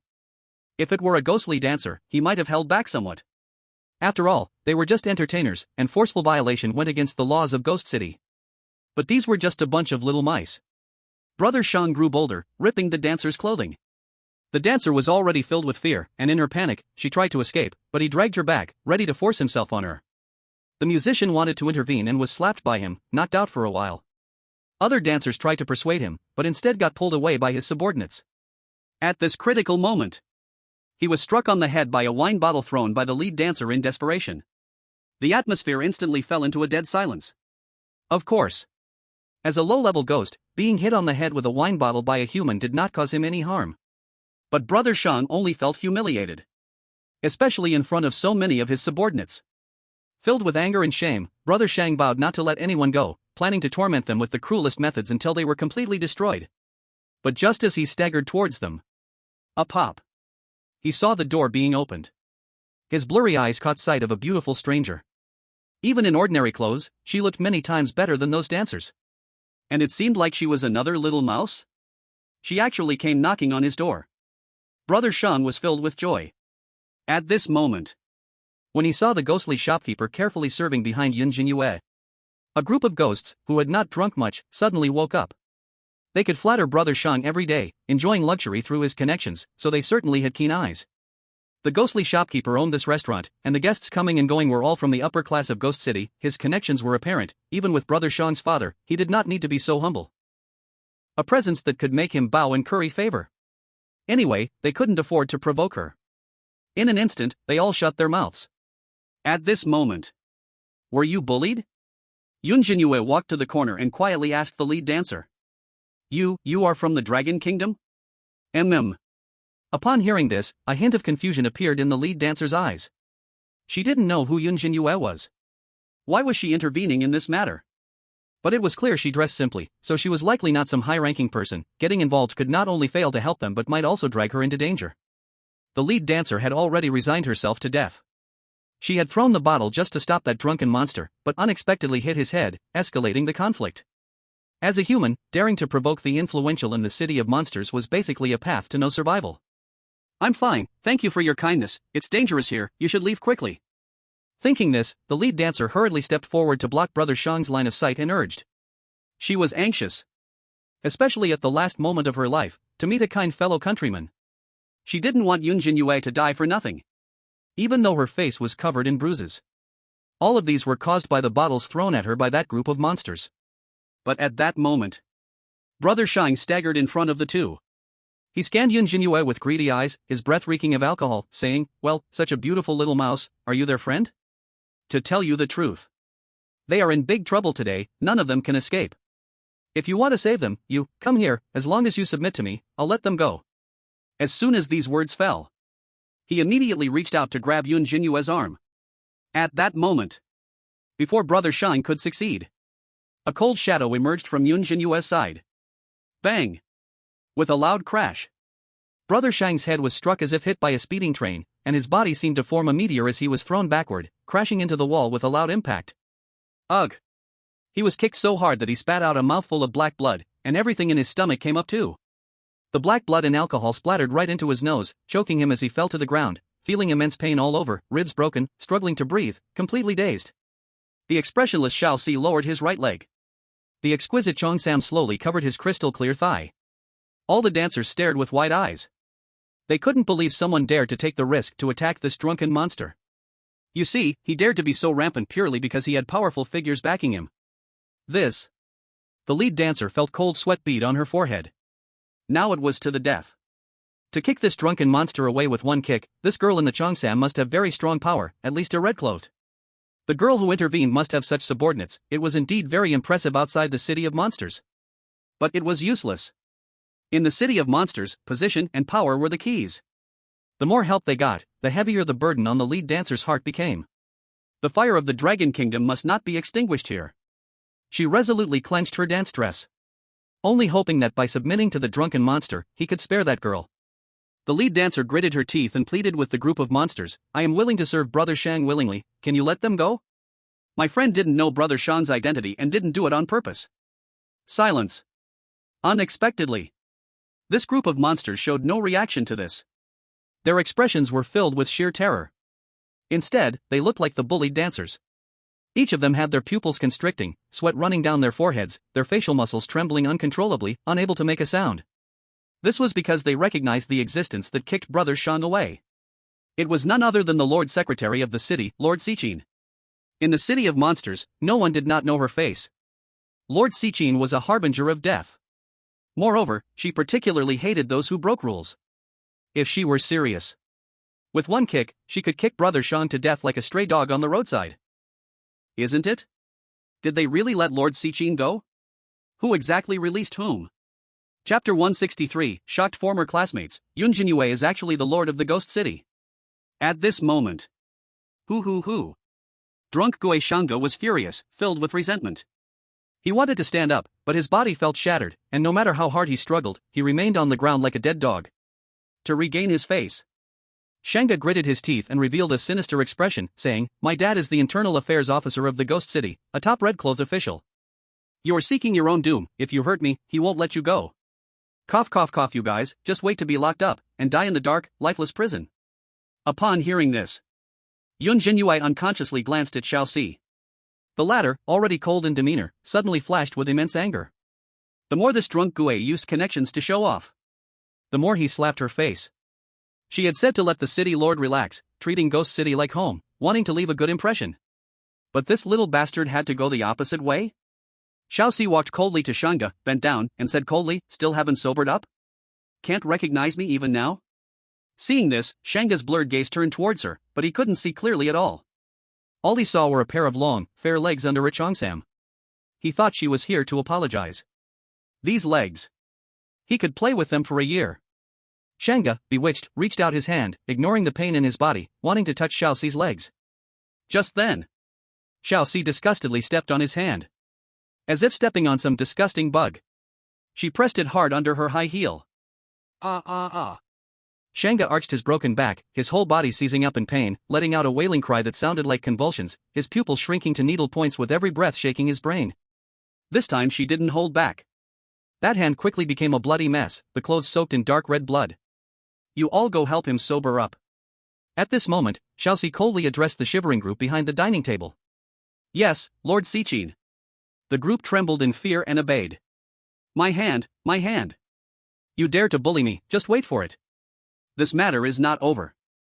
One of the Eerie people went to fetch a bucket of ice water, and Shanga was still crying out in despair, until the ice water was ruthlessly poured over his head, instantly chilling him to the bone. In an instant, all of Shanga's drunkenness was gone. His resentful eyes fixed on Xiaoxi became extremely clear. See, auntie?" He trembled slightly. Cold sweat immediately ran down his body. Even his messy hair stuck to his forehead due to the cold sweat, but he dared not wipe it away. He had originally let out a half-hearted whimper, but at this moment, he swallowed it down harshly. He never expected. It was just bullying some little mice. How did it lead to this big person? Now, not to mention revenge for his father, he's afraid he has brought disaster to his father. "Who is your aunt?" Xiaoxi's expression remained cold. As the son of an official, bullying the public and breaking the law, knowingly committing an offense. Daring to provoke the authority of the city lord, you have committed a capital offense, and no one can protect you. Upon hearing this, the group was stunned. Especially Shanga, who opened his eyes wide in terror. He admitted to bullying the public and breaking the law. But provoking the city lord? This was truly a misunderstanding. The city lord was the heavens of Ghost City. No one dared to say that a city lord was incapable without being thrown into prison. Provoking the city lord? Even if he had 9 heads, it wouldn't be enough to be chopped off. It was completely an enormous hat placed on him. No, no, no. See? Sichin Lord, you must have made a mistake. I am loyal to the city lord, how could I provoke him? Xiaoxi turned her head upon hearing this, looking at Yun Zhenyue. She immediately took a deep breath and said, City Lord, I have nothing to do with this bastard, I've already called the warden and they can't escape. Buzz. At that, everyone in the private room was dumbfounded. As if pressed still by an invisible hand. This ordinary-looking girl is actually the new city lord? Brother Sean's subordinates breathed hurriedly, almost suffocating, their minds blank. Staring at Yun Zhenyue, they felt as if the sky had collapsed. They had heard the news about the new city lord taking office. But they never expected that this girl was she. Did they really misbehave in front of the city lord? Some of the subordinates immediately felt their legs go weak, kneeling to the ground with a thud, while others fainted from fear, and some even wet themselves in terror. The dancers present all showed shock, frozen in place. The lead dancer pressed her hand to her chest, sensing her heart pounding like a little ball. This kind-hearted player from the Dragon Kingdom turns out to be the lord of this strange city? This was something they, as players, could never have dreamed of. To settle down in this strange city, even just as a lowly dancer, was something many could only envy, not to mention having any position of power. Of course. This position must have real power, being a bathroom attendant wouldn't mean much. And the dancer who had her clothes torn at the start, at this moment, gazed at Yun Zhenyue in a daze. Because she recognized Yun Zhenyue. The dancer and Yun Zhenyue were in the same class during high school. Back then, she envied Yun Zhenyue who, being so absent-minded, always managed to rank first. So she secretly bullied her. For example, hiding Yun Zhenyue's pen, or intentionally giving her low scores during peer grading, but unfortunately, Yun Zhenyue was too innocent, seemingly never aware of it. After going to university, she realized her mistake. When she wanted to apologize, Yun Zhenyue, however, did not recognize her at all. In the end, nothing was resolved. Unexpectedly, meeting again. She became the one needing redemption. And Yun Zhenyue had actually become the lord of the strange city. The dancer's expression was complicated. A trace of regret formed in her heart. Perhaps some people are born with great fortune. She did not intend to explain her identity anymore. The two of them had never been from the same world. Seeing this situation, the Dragon Kingdom audience enjoyed it greatly. It's my favorite moment to see someone show off. This drunken strangeness is so oppressive, even Secretary C wants to touch her leg. Laughing to death, he really messed up. If I were his dad, I might get high blood pressure out of anger. Thanks to Yun Zhenyue for saving our Dragon Kingdom players. These players are not having an easy time, they can only become dancers to survive. In the end, Brother Shang kept begging and pleading. Begging Yun Zhenyue to spare him this once. Saying this was just a first-time mistake, and he would never dare again. The prison of the strange city was terrifying. Once inside, no one had ever been seen coming out. Yun Zhenyue ignored him, and Xiaoxi understood her meaning. When the strange prison guards arrived, they respectfully bowed to Yun Zhenyue and immediately took all the subordinates away. Until the two returned to the sports car. Sorry, my lord, for taking up your time. Xiaoxi's heart pounded, yet she still forced a smile. It's fine, I don't blame you. Yun Zhenyue shook her head. She understood that human nature is inherently evil. Even in this famously rule-abiding strange city, there were still instances of public deception, but they stood too high, the lower-class strange beings couldn't bring them down even if they saw it. To reduce such occurrences, besides having a complete legal system, there must also be strong suppression and deterrence. Whoever dares to misbehave will be struck down with a thunderous force. She, the city lord who was pushed into her position, was still not qualified enough for now. Xiaoxi, don't arrange these anymore, it's too wasteful, I can't get used to it. Yun Zhenyue took a deep breath. Understood. Xiaoxi felt bitter in her heart. She came from the slums. How could she not know that today was too extravagant?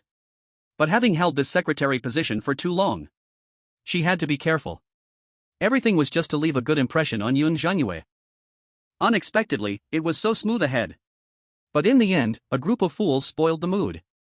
However, since the lord of the city is not suited to high society and prefers the lower class, she could work from this aspect. Chapter 164, Completely Opposite Situations, the Lord of the Slum.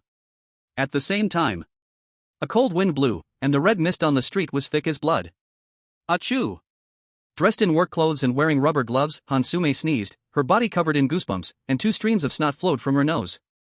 She could only turn her head and wipe it with her sleeve, her heart full of humiliation and despair. It was all because her two gloved hands were covered in filthy things. Behind her was a sewage suction truck. In front of her, the manhole cover was lifted. A wave of the unique wet smell from the sewer rushed into her nostrils like squid tentacles.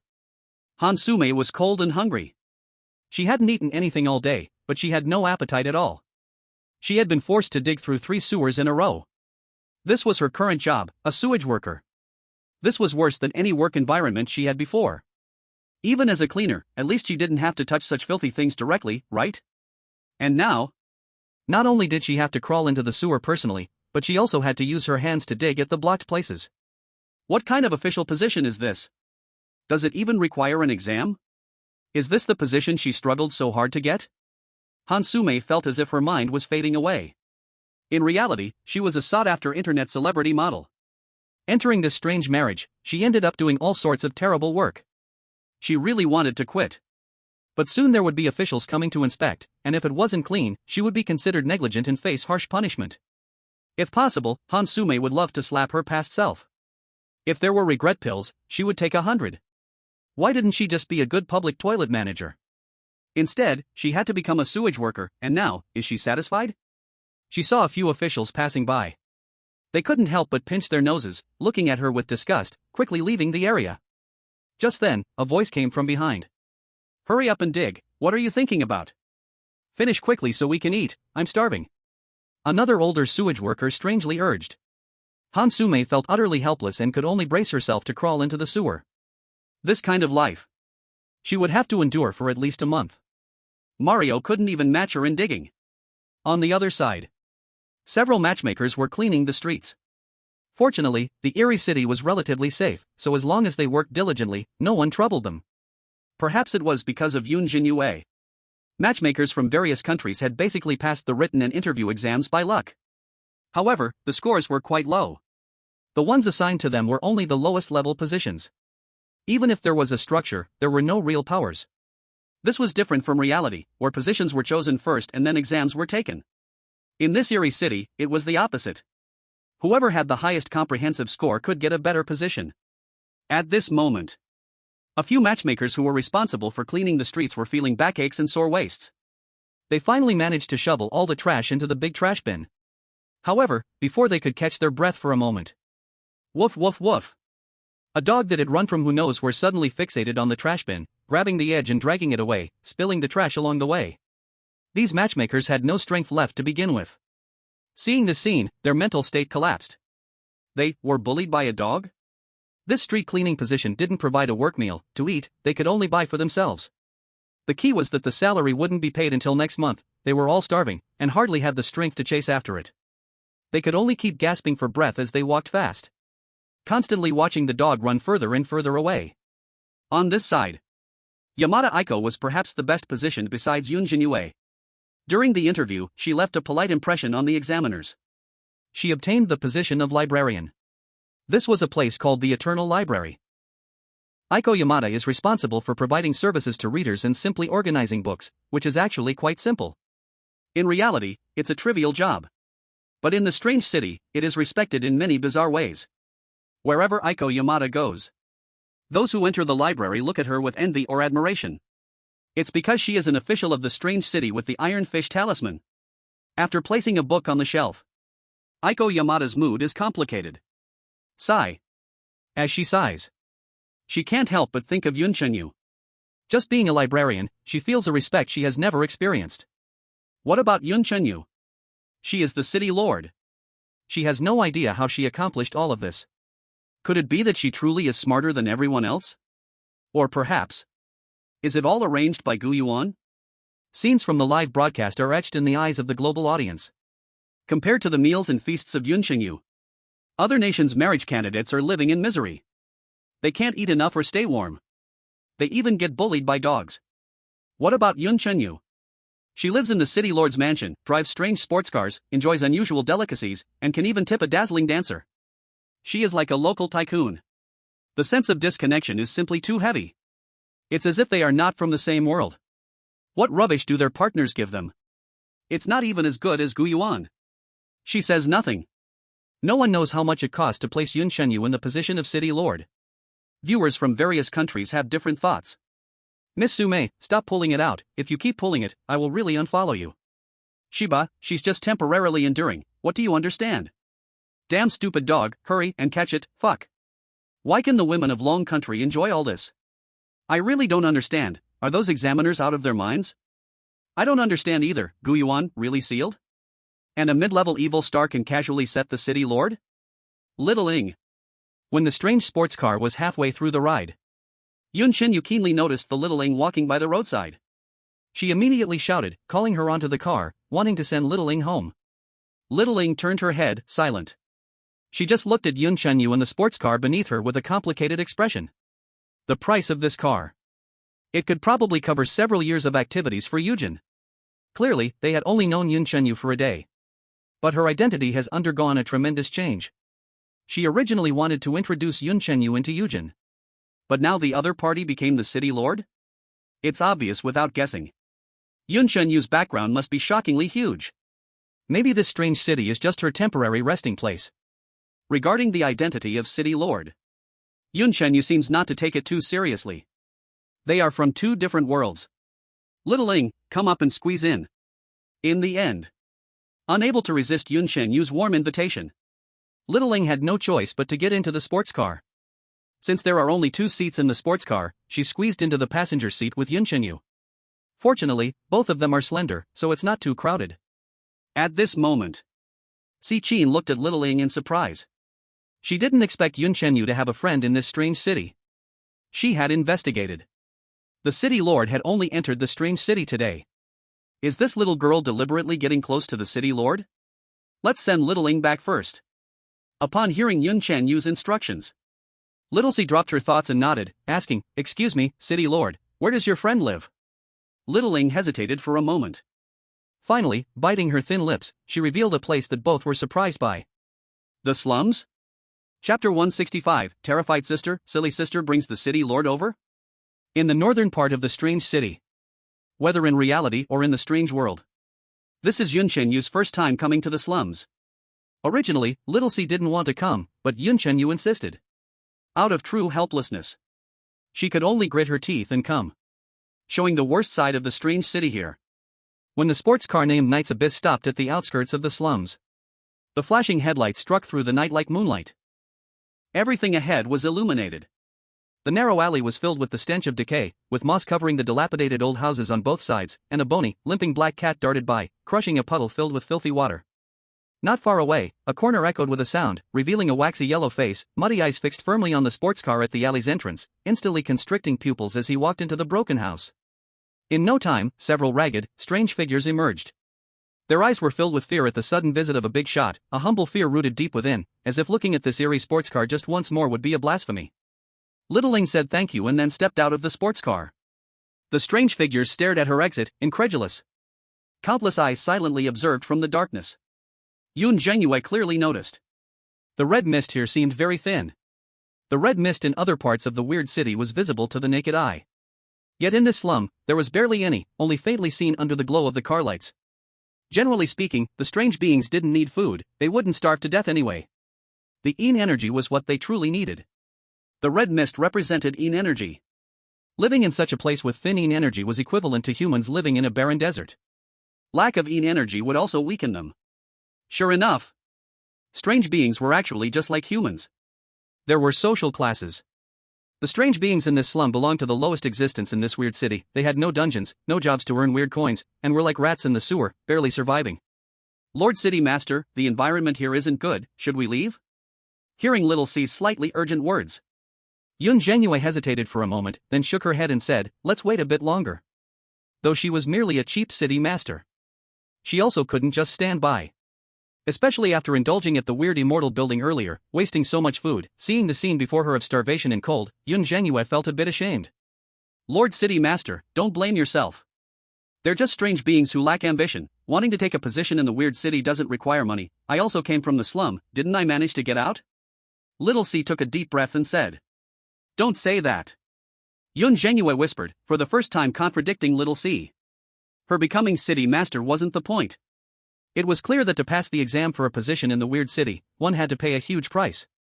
Those questions in the written test were not something that could be solved just by practicing, but required the ability to gather information, like the first multiple-choice question she answered, which required knowledge of 4 strange beings in the weird city. And acquiring that information wasn't simple. Unless born with a dungeon or possessing great strength. Having those resources to exchange for information.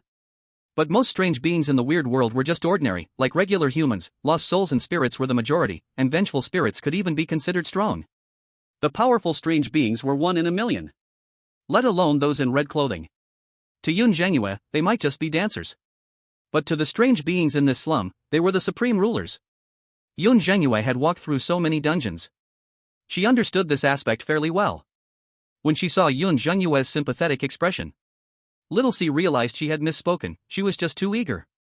Wanting to show Yun Zhenyue the lower class, which wasn't really the slum, the more strange beings here, did not mean the weird city was more corrupt, right? However, little C felt this was already enough. At least they still had a place to shelter.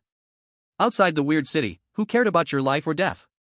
Please wait a moment, I need to make a call. Little C revealed an apologetic look.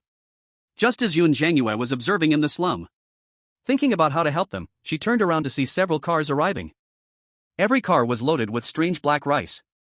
At this moment, Xiaoxi bowed his head and respectfully said, "Lord City Master, I have brought the shadow rice. This kind of rice is a great supplement for the strange beings in the slums. If you agree, I have drafted a plan on how to help the strange beings in the slums to obtain official positions in Gloom City." Thought so carefully? Yun Zhenyue immediately showed surprise. The former only addresses the surface but not the root issue. That plan is the key. In a short while, as several officials distributed the shadow rice, the entire slum was shaken. Almost all strange beings emptied their pockets. Though they craved the shadow rice, there was no chaos in the line. Instead, they understood the rules and lined up properly to receive rice one by one. Yun Zhenyue also came to help distribute the rice. Every time they received a portion of shadow rice, these strange beings would gratefully look at the two. After all, one could tell from Xiaoxi's attire that their identities were certainly not simple, and this shadow rice must have been ordered to be distributed by them. "Thank you, my lord. The old man hasn't eaten anything for over a decade." Thank you, thank you." Almost every strange being would express their gratitude, some stammering, seemingly embarrassed, afraid that their dirty hands would touch Yun Zhenyue, moving very carefully. At this moment, Cecile was hiding in a dilapidated half-collapsed mud house. She had nowhere to go, wandering in the strange city for a long time, not knowing how to obtain a position and complete her task. Until she came to the slums, where a kind old grandma let her stay first. She even gave the thirsty Cecile a bowl of cool water. Unfortunately, as a human, she must eat.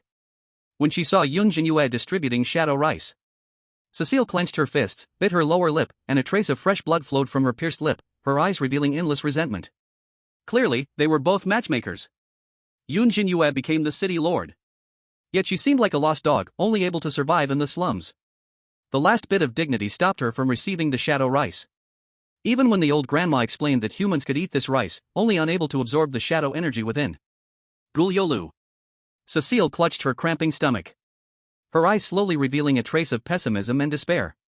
At the deepest part of the slum, Xiaoying looked at her sister Xiaoyi beside her. The two of them were almost carved from the same mold. Xiaoying had black hair and red eyes, while her sister Xiaoyi had red hair and black eyes. "Sister." Xiaoying hesitated, indicating her sulking sister nearby. "Should we go get rice? It was sent by my friend." Upon hearing this, Xiaoyi could not hold back her anger. She was the leader of the Embers, a top-tier red. If she went to get rice, wouldn't that be begging on her knees? No. Xiaoyi directly refused, and blocked the doorway, preventing her sister from going out. "She must not be sincere, she is eyeing something of yours, just trying to trick you." Xiaoying fell silent. She, a little strange being in the slum. Could anything of hers possibly catch the city lord's eye? That would be like a billionaire being interested in a beggar's broken bowl on the street. Is that possible? By the way, she seemed not to have told her sister about Yun Zhenyue's identity. Sister. I probably don't have anything that she would want." Thinking this, Xiaoying honestly replied. "How is that possible?" Xiao Yi was in disbelief. "You are the sister of the leader of the Embers, have a bit more confidence, okay? Who does she think she is? The city lord?" Unexpectedly, Xiaoying nodded in response. "Xiao Yi? What? After confirming this repeatedly, Xiao Yi was in a daze, realizing the truth. What? Are you kidding me? Today, she just thought her sister was unhappy and sent her out to play for a while. Initially, she was very surprised to hear that her sister had made a friend in such a short time. Xiaoying had always been quite lucky. She often found money and other things. Now saying, this so-called friend is the city lord of Gloom City? This is no longer about luck, this is pure luck maxed out, right? Wait a moment. At that moment, Xiao Yi realized a problem. This slum is the stronghold of the Embers. That means her own sister brought the enemy leader here? Chapter 166, Precise Poverty Alleviation has arrived? The first milk tea shop in a strange world. At this moment, seeing Yun Zhenyue distributing in rice, even actively walking into the slum without any disdain, handing out in rice one by one to the strange beings in need. A warm current surged in the hearts of the Dragon Kingdom viewers. Many people had complex expressions. Let's not mention anything else, Yue cares for the people, a good city lord. Wow, precise poverty alleviation, Yue, you're really doing this.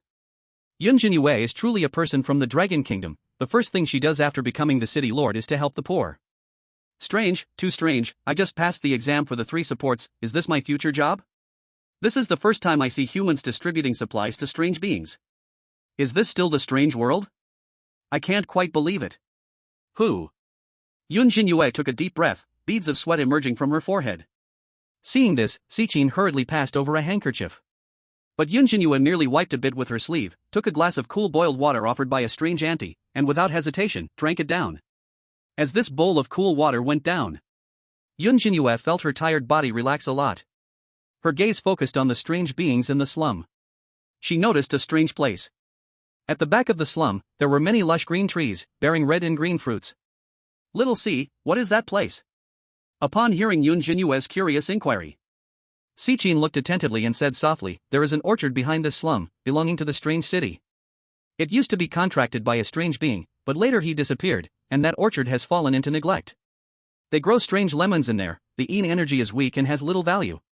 The strange city has not managed it, and the residents nearby go to pick fruit. It can fill their bellies, but it's too sour, even they rarely eat it. Strange lemons? Yun Zhenyue suddenly understood. No wonder there are so many fruits but no one goes to pick them.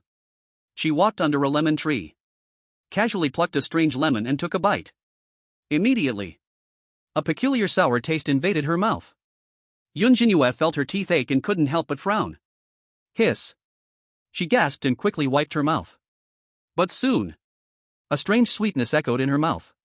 It seemed to compensate for the sourness just now, filling her mouth with minty freshness. Not bad. If she could endure the initial sourness, this lemon is really high quality. Just use some sugar to suppress that sourness. Yun Zhenyue suddenly remembered her past.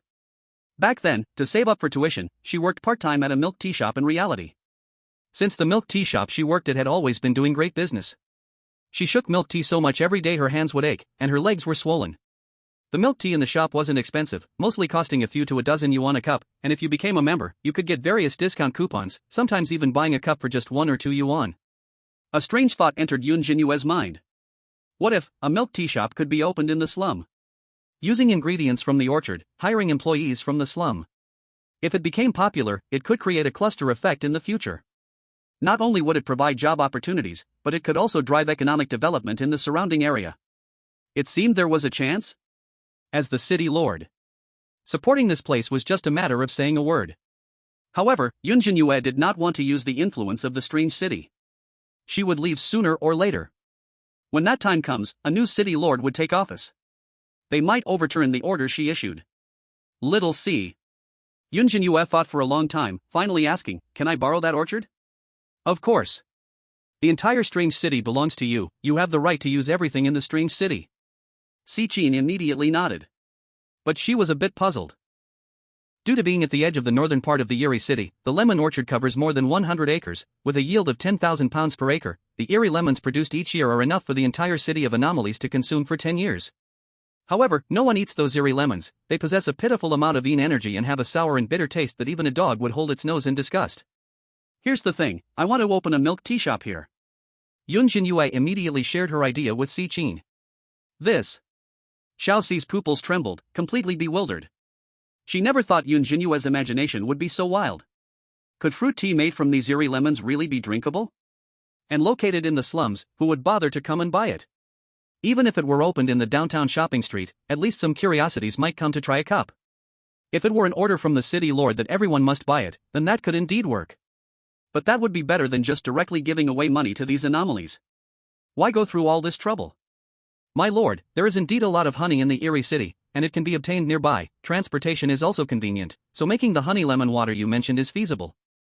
But forgive me for speaking bluntly, this kind of drink is merely something new for the anomalies, and moreover, you want to open it right at the slum entrance. Not many people will come to buy.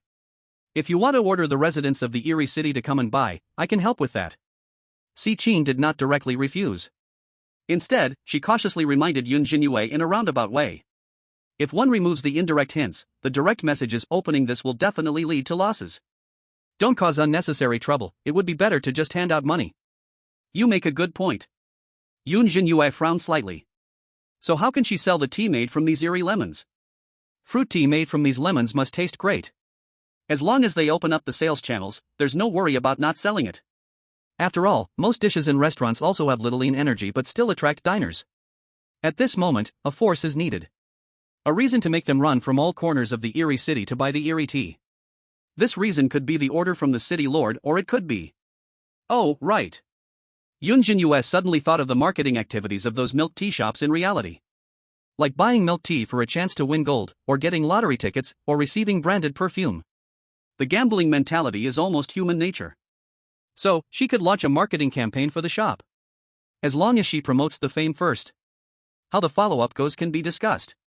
She believes that if the fruit tea is truly made, it will surely not taste bad, and those customers will just get used to drinking it. What do you think about a lottery? Yun Zhenyue proposed, buy milk tea and you can also randomly draw prizes. I have some unused items here that can be used as prizes. Draw a lottery? Si Qin also fell into thought upon hearing this. This is indeed a viable idea. Regardless of whether it is humans or anomalies, most people have a gambling mentality. Using this to build fame is feasible, but whether the Eerie tea can actually sell will depend on its quality. The Eerie city can indeed provide some Eerie items as prizes. But, is this a bit lacking as a gimmick? Si Qin said with a tense look. A gimmick? Yun Zhenyue suddenly remembered something. It was the jar of blood that Gu Yuan had given her. He had said it could serve as a reward or be given to friends. If this were used as the grand prize, it should be enough, right? Chapter 167, The Opening of Honey Blood Ice City, Gambling Eerie Shocked, by Milk Tea for a Lottery? What? She opened a milk tea shop at the slum entrance? At this moment, a shabby-dressed anomaly bowed his head to report the news. Xiaoyi felt a sense of confusion upon hearing this. She was increasingly unable to understand this new city lord. Selling milk tea at the entrance of the slum? And selling fruit tea made from eerie lemons. Are you expecting this group of poor people, whose pockets are cleaner than their faces, to buy? Or are you hoping those wealthy young masters and ladies will buy? Isn't this pure nonsense? A look of absurdity appeared in Xiaoye's dark eyes. The crimson hair was gently swaying. Yes, she is still recruiting employees in the slums, saying that every penny earned will be used to help us, like renovating houses and building roads. The subordinate's lips twitched slightly as he spoke, his face full of strange expressions. Is she doing targeted poverty alleviation? Little Knight couldn't help but mock. My lord, if she really pulls this off, our organization will be in danger. She is undermining our power from the roots. Hearing the slightly nervous words from her subordinate, Little Knight shook her head and said, It's impossible. I don't believe it. Anyway, at most she can just use her identity as the city lord to force others to buy, and it won't last long. Little Ying's eyes seemed to light up. Sister doesn't believe the milk tea shop can succeed. But she really believes in Yun Zhenyue. After all, a person who just entered the strange city can become the city lord in a day. Is there anything more absurd than this? If such a thing can happen, opening a small milk tea shop might actually have hope. Little Light saw her sister's admiring gaze and couldn't help but feel a wave of dissatisfaction, pulling her sister's arm to complain, Hey, which side are you on? If this doesn't lose money, I'll dissolve the remnants directly, do you dare to bet? Bet. At this moment, Little Ing whispered. Her soft voice was especially clear in the small room. Little Knight? This sister really is siding with the outside. She couldn't believe it. Is this any different from selling raincoats in the desert? If you want to bet, then bet. Little Knight said defiantly, if you lose, you can't interact with her anymore. Okay. Little Ing nodded slightly. The next day, under the full surveillance of Sichin, the milk tea shop was quickly built. When Yun Zhenyue got out of an ordinary strange vehicle, she saw a brand new building rising up overnight at the entrance of the slums. The milk tea shop was decorated very luxuriously, standing in stark contrast to the surrounding dilapidated houses. Currently, only one employee was willing to come work. That was a girl from the slums, slender, wearing a black uniform, with a clearly nervous expression. Yun Zhenyue raised her head and saw the name of the milk tea shop. Honey Blood, Ice City? She blinked. It seemed she hadn't explained clearly to Little C, accidentally turning the snow character into blood. But it didn't matter anyway. Yun Zhenyue changed into work clothes and gently said to the female employee, "It's okay, just relax. Go prepare first." Okay. The girl said hurriedly, turning around to prepare in the back. The milk tea shop was filled with boxes of strange lemons and honey. These lemons were picked by the strange ones in the slums. The pay exceeded the average income in the strange city. They worked efficiently and picked a lot in one night, and what was in the shop now was just a small portion. Due to the lack of other materials, the shop only sold one kind of strange tea, namely honey lemon water. The price was 1 strange coin per cup. Sichin stood in a corner not far away. She didn't understand why Yun Zhenyue was so confident. What exactly gave her such assurance? Could the gimmick attract the citizens of the strange city? And she couldn't use the power of the strange city for promotion. The possibility of success was basically zero, right? Sichin shook her head.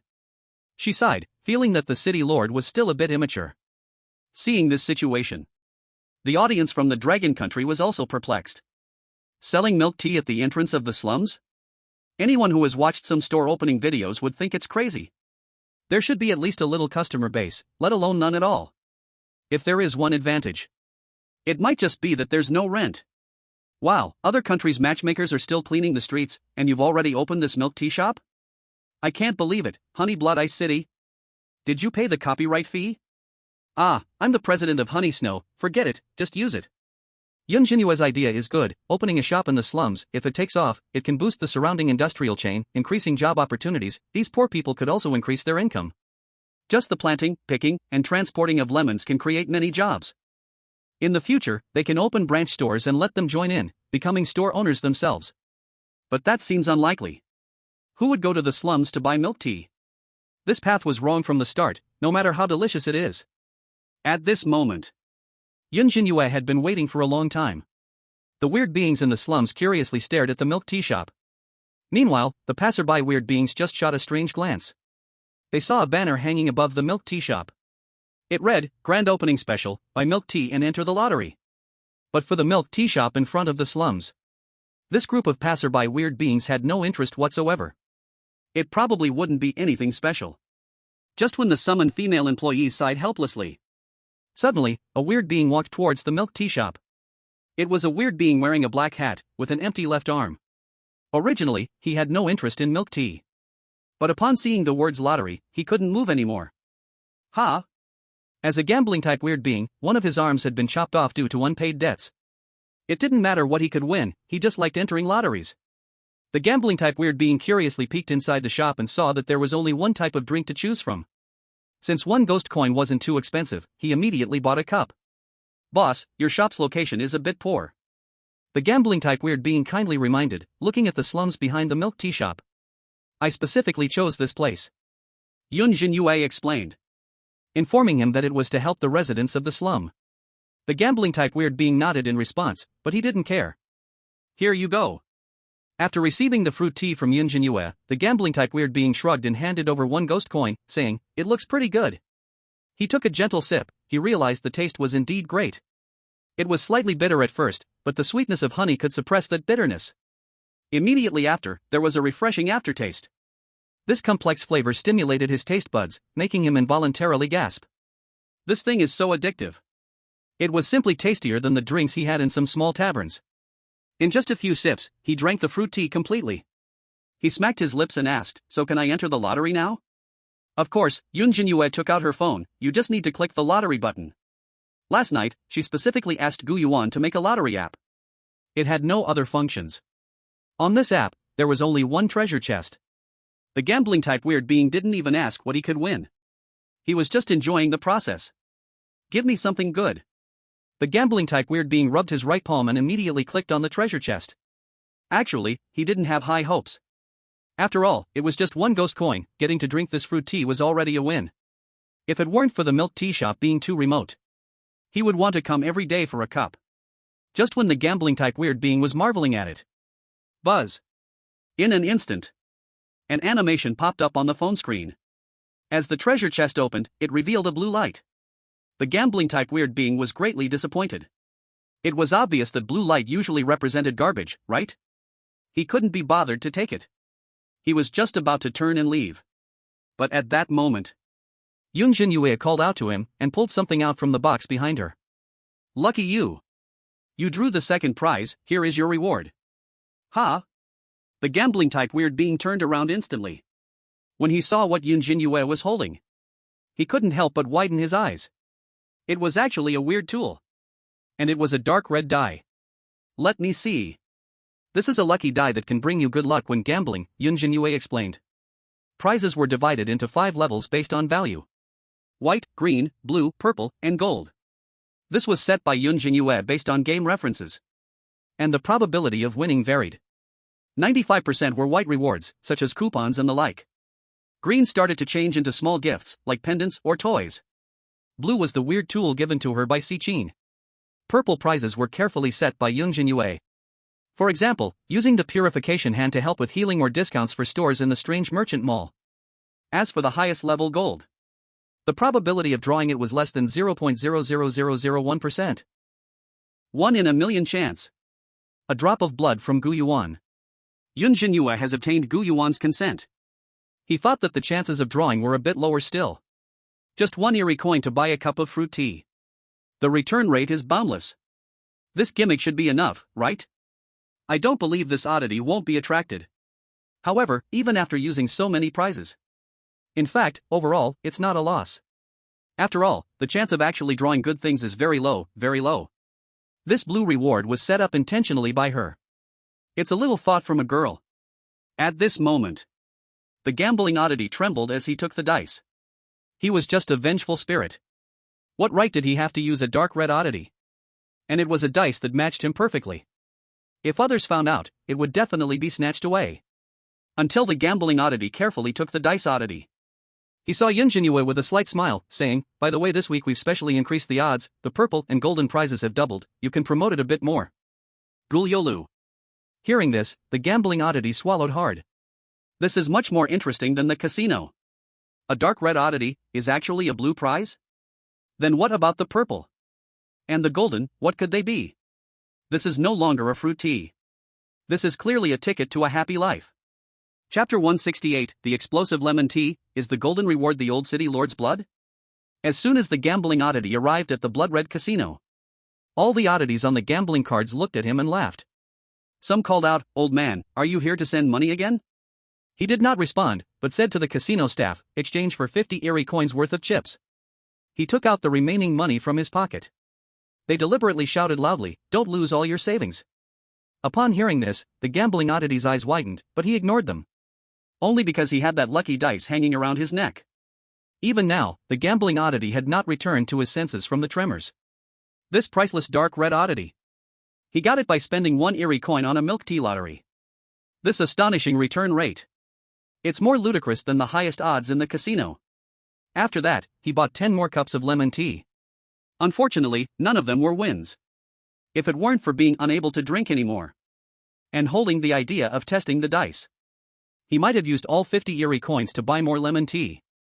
Not to mention, this sweet yet bitter lemon tea made the gambling oddity's mouth water incessantly at the thought. He couldn't get enough. Absolutely couldn't get enough. He even lost the desire to gamble. He must save 1 eerie coin for later. Even if he loses it all, he still needs to buy another cup. Thinking this, the gambling oddity took a deep breath, silently praying for the lucky dice to be useful, and pushed all his remaining capital into the bet. 50 chips, bet big. He chose the simplest dice roll. The dealer took a brief glance, seeing this top gambler again, couldn't help but get excited as he liked to go all in. This kind was the casino's favorite customer, practically like giving money away. But when the dice rolled out, it was exactly 11, big. Oh, the strange dealer exclaimed in surprise, softly. The gambler won. seeing that his capital doubled. The gambling oddity's heart raced wildly, like having a shot of adrenaline. But he was careful, controlling his greed, and did not go all in again, but instead played for wins and losses. In just an hour, his capital went from 50 Eerie coins to 5,000 Eerie coins. This was not a small number for him. The money he lost over the years was all recovered and more than enough. This lucky dice is indeed useful. But for some reason, the gambling oddity always felt it was a bit dull. You could say it was boring. Why is that? Clearly, it was his favorite gambling. He was pure love, why would he have an affair? But compared to that milk tea shop's lottery, this casino was indeed a bit childish. Even the biggest prize was just a few thousand Eerie coins, not even as good as the milk tea shop's blue prize. Don't even mention the purple and golden prizes. I truly don't know how much they could sell for. The gambler Gu was thinking about leaving the casino. This scene shocked countless gamblers. It was hard to believe that the biggest gambling addict was actually quitting. It was more impossible than the sky falling. A few former gambling friends curiously followed him. They invited Gu to a tavern, and after downing several bowls of strong liquor, Gu couldn't hold back any longer and revealed the truth to the one he was most familiar with. Did you see this? This is the lucky dice I drew. Thanks to this thing, I was able to dominate. You guys don't know, heck, I only spent 1 Gu coin on this thing. And that lemon tea? It tastes way better than this liquor. This is barely fit to call horse urine. Soon, the news spread. Because the news was explosive. From the Blood Red Casino as the source. Almost half of the strange beings in Gu City knew about it. However, it was precisely because this news was so shocking that instead, no one was interested in Gu's dice anymore. After all, this thing was just a blue reward. Have you heard? A milk tea shop opened at the entrance of the slum. Buying a cup of milk tea gives you a chance to draw a prize. Yeah, just need 1 Gu coin to have a chance to draw a dark red strange artifact. Not only that, there are also purple rewards, said to completely cure any disease. And the golden reward, legend says it's a drop of blood from the old city lord. What? The old city lord's blood? Is that shop owner crazy? Who knows? But that's the blood of the old city lord. Just 1 drop is enough for me to become a red-clad. You have to know. There has long been a rumor in Gu City. Someone once saw the old city lord reward a subordinate. Just a single drop of blood was enough to elevate that strange being from low level to red-clad. The admiration and absolute longing for the old city lord made the strange beings in Gu City believe this news without doubt. The old city lord's blood was also elected by the strange beings in Gu City as the most valuable item. Unfortunately, the old city lord rarely gives out his blood as a reward. Since he went missing, it has been impossible to obtain it. Now to tell them that they have a chance to get it for just 1 Gu coin? They must have gone crazy. In less than half a day, the whole Gu City was shaken. Almost all the strange beings in the city were eagerly anticipating, dreaming of becoming that lucky one. Even the poor in the slums must have at least 1 Gu coin in their pockets, right? This is an opportunity that could earn them a brand new life. Many strange beings dragged their families and took out their treasured Gu coins. Instead, they had little interest in lemon tea. No matter how bad it tasted, having this chance to draw a prize was good enough. Many big bosses outside Gu City, red-clad and even slaughter stars, heard the news from their underlings and rushed to Gu City. They had long heard of the old city lord's prowess. Since it's been spread like this, it must be true, right? That drop of blood could allow a slaughter star to level up. The entire Gu City was like a migration. Strange beings from the east, south, and west were all heading north. The roads in the slum were almost trampled by this group of strange beings. In an instant, the entrance of the milk tea shop was packed with people. Countless strange beings lined up to buy lemon tea. The line stretched from the glass door for several kilometers. Boss, I want 3 cups. I want 10 cups, hurry up, let me draw a prize. Me, I'll buy 1,000 cups, I must draw the golden reward. Everyone move aside, I'm red-clad, I'll buy 50,000 cups, draw 50,000 times. So what if you're red-clad? I'm still a slaughter star, get to the back of the line. At this moment, Si-Chin looked at this long queue. Her eyes widened. She never thought this milk tea shop would really be revived by the city lord. These strange beings must have gone mad, right? Rushing from far and wide just to buy a cup of lemon tea? The formula for this thing isn't complicated. Just mix Gu honey with Gu lemon. What has the city lord taken for them to be this crazy? The strange artifacts she provided were only enough to fool lower-level strange beings. It shouldn't have attracted red-clad and slaughter stars, right? until Sichin asked someone to investigate. In the end, it was discovered that Yun Zhenyue had presented the blood of the former city lord as the grand prize, and she was completely stunned. It's actually a drop of his blood. Sichin's delicate fingers instinctively covered her slightly parted lips, her eyelashes trembling violently. No wonder. She finally understood. No wonder these strange things were so crazy. It's like giving an ordinary person a chance. 1 coin could get you a ginseng fruit. Would you take that chance? Probably everyone would risk everything to try. In comparison, that lemon tea seemed like a free gift. It's quite tasty. However, after Sichin drank a cup of lemon tea, she realized Yun Zhenyue's deeper meaning. This lemon tea tastes good. It's addictive. They wouldn't waste their money buying this lemon tea, they would definitely give it a try. Once they got used to the taste, they might even come back to buy it even without prizes. As for this lottery system, it could continue. After all, the expenses for purchasing prizes were far less than the money earned. As soon as this whole process was perfected, the city lord would be able to step back and let the residents of the slums take over. From planting lemons to selling lemon tea, this entire industrial chain could revive a small slum. When Sichin thought of this, she couldn't help but greatly admire Yun Zhenyue. She never expected that the city lord's sudden inspiration could solve such a big problem. Moreover, if she remembered correctly, many members of the rebellion organization called Eugene were from the slums, right? If they made enough money, would they still be loyal? The city lord's actions were equivalent to uprooting them. Some people were probably going to be furious now. Chapter 169. The members of Eugene were all shocked, and their leader was at the fruit tea stand. Ha! Are you saying that the long line is all for buying that honey lemon water? Xiao Yi was stunned upon hearing her subordinate's report. The line stretched over a kilometer. She couldn't see the end of it. She thought something had happened, and it turned out they were buying fruit tea? Is this fruit tea really that good? She had tasted strange lemons before. It was sour enough to die. And yet, this fruit tea was being snatched up? This was the second most absurd thing she had heard all year. The most absurd was Yun Zhenyue becoming the city lord. Yes, she set up a lottery, and for a cup of lemon tea costing 1 strange coin, you get a chance to win. I heard the best prize is a drop of the former city lord's blood. When these words fell into Xiao Ye's ears, she suddenly stood up. Her pure black eyes were filled with disbelief, and her blood-like long hair fell to her waist, her heart racing with countless exclamations. She's really generous. Xiao Yi murmured, finally understanding why so many strange things were happening. That blood, a single drop could buy half of the strange city. She actually used it as a lottery prize. What is she thinking? Xiao Ying's beautiful eyes flickered nearby. She remembered the bet with her sister. So that means she won, right? Seeing the hint in Xiao Ying's eyes, Xiao Ye's face turned bright red, and her body felt unbearably hot. No, this doesn't count. Xiao Yi quickly shook her head, like a rattle drum. She's cheating. Xiao Ying expressed a slight disdain in her eyes upon hearing this. Let's make another bet. Let's bet that if all the prizes are gone, they definitely won't buy anymore. Xiao Yi bit her lip and waved her hand. They are all here for the lottery, it has nothing to do with lemons. Besides, this thing is surely not tasty. If anyone thinks it's good, I'll disband. You can ask whatever you want. Sigh. Xiao Ying shook her head helplessly. With such a sister who loves to backtrack, she had no way out. But why did it feel like her sister would keep losing more and more? At this moment, the audience from Long Country watched the customers scrambling to buy lemon tea with their mouths agape in astonishment. Wow, the reality of the honey snow business isn't this good at all.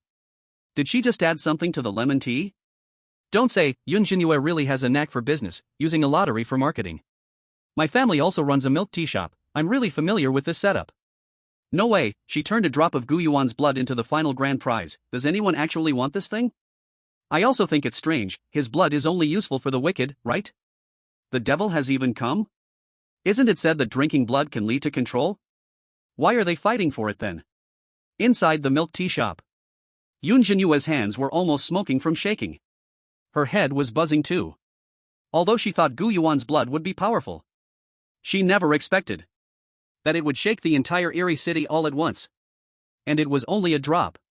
But when she thought of what Gu Yuan said, that a drop of blood could turn into 100 million Eerie coins, it felt normal again. But that's just too many Eerie beings wanting to buy. Yun Zhenyue felt a bit overwhelmed, her arms were aching. Fortunately, she found Xiao Si and quickly recruited a few Eerie workers from the slums. This allowed her to escape from the busy work. Since some high-ups in the Eerie city had seen Yun Zhenyue at the Eerie Immortal Tower and knew her identity, they dared not be reckless. Seeing the red robe and the devil all behaving themselves in line, All the customers lined up quietly. One by one, they made their purchases. Additionally, Yun Zhenyue posted a notice about limited purchases. Everyone is limited to 3 cups per day. Otherwise, one person wanting 10,000 cups?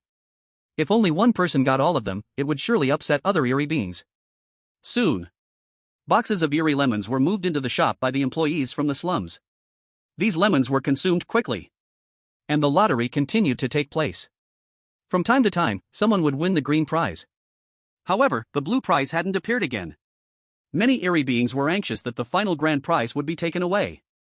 Right now, their faces showed a lot of worry. Just when Yun Zhenyue was taking a break, suddenly, a female Eerie covered in sores and with weak breath shouted joyfully that she won the first prize. Yun Zhenyue walked over to see she had won the purple medical prize. Please come over here a bit. Buzz. As Yun Zhenyue gently used her purification hand. In an instant, the sores all over the female Eerie disappeared, revealing a clear and fresh face. Until now, the hands of that female Eerie were still trembling. Her illness was a terminal illness. She had accidentally stepped into a swamp and was infected by an unknown Eerie plants virus, and all Eerie hospitals couldn't cure it. But simply because she bought a cup of milk tea, she was healed and gained a new life. This is something that can't be bought with any number of Eerie coins. Thank you, shop manager, I will come every day to buy lemon tea from now on. After saying this, she deeply bowed, holding the lemon tea she just bought close to her chest. Seeing this scene, the Eerie beings in line looked even more excited. She really wasn't lying. This shop manager is truly impressive. With a wave of her hand, she can cure terminal illnesses. And this reward really exists. It definitely isn't a scam. Is this considered charity? Besides, this lemon tea is indeed not bad. Many Eerie beings who didn't win a prize sighed, feeling that they were really unlucky today. But when they accidentally took a sip of the lemon tea, their eyes instantly lit up. It must be said, this Eerie lemon made into lemon tea tastes really great. Even without the lottery, this price of 1 Eerie coin per cup is worth it. Hiss, this lemon juice has such a unique taste, it's really delicious. It's a bit oddly astringent at first, but then it turns sweet, what a wonderful flavor. I can't stop, once I take a sip, I can't stop. Wow, I used to smoke Eerie cigarettes, after one sip, I directly threw the whole pack away. In the future, if I don't drink a cup every day, I will feel awful all over, I am completely addicted to lemon tea. What? You're saying this lemon tea has already flowed into the black market? Because of limited purchases, someone is willing to pay 10 Eerie coins for a cup? They say lemon tea is the best drink in the world? Someone even made a catchy rhyme? The lemon tea in the north of the city is even better than the Eerie hemp, even the lemon that entered my heart must be dizzy? At this moment, Xiao Yi was once again stunned. What is going on here? Is it true or false? An ordinary Eerie lemon ended up in the hands of the city lord. It transformed into a lemon tea that one cannot forget after drinking it? What does it mean to charge 10 Eerie coins for a cup? An ordinary Eerie's monthly salary is probably only this much, right? To spend this much on this thing, one must be rich and burning money. Xiaoying shrugged beside her. She knew some details. Lemon tea had taken the entire Eerie city by storm. Now, all the high-ranking officials of the Eerie city take pride in holding lemon tea in their hands. If someone hasn't had it, even children would be laughed at by their friends. She also went to buy a cup just now. Yun Zhenyue didn't take her money. She was lucky to have pulled a small pendant, and it was quite exquisite. Bang! Xiao Yi slammed her hand on the table in anger. Her face turned pale, then flushed red. In the end, she forced herself to pretend not to see her sister's gaze. Someone, let Xiao Qi help me buy a cup. Xiao Yi shouted in the room. It's all so mysterious. She also wanted to taste the flavor of this lemon tea. But she couldn't lower her face, so she could only give the order. Xiao Qi was her capable assistant, very quick in doing things. However, after waiting for a long time, not even a shadow was seen. Where are the people? Why is no one here? Xiao Yi was confused. Just as she walked out of the room, that subordinate who reported the news finally rushed over, panting, "My lord, Xiao Qi is shaking fruit tea, and is not available." Shaking fruit tea? Xiao Ye's eyes widened, her face full of disbelief. No way? This is the imposing Eugene in the Eerie city. Running off to shake fruit tea? Have some dignity. Then what about old Du? Isn't he always complaining about being idle? Where is he? Xiao Yi glared and asked. He. The subordinate's forehead broke into a cold sweat. He went to move lemons, said he made money and is treating me to drinks tonight. This bastard, are there no others?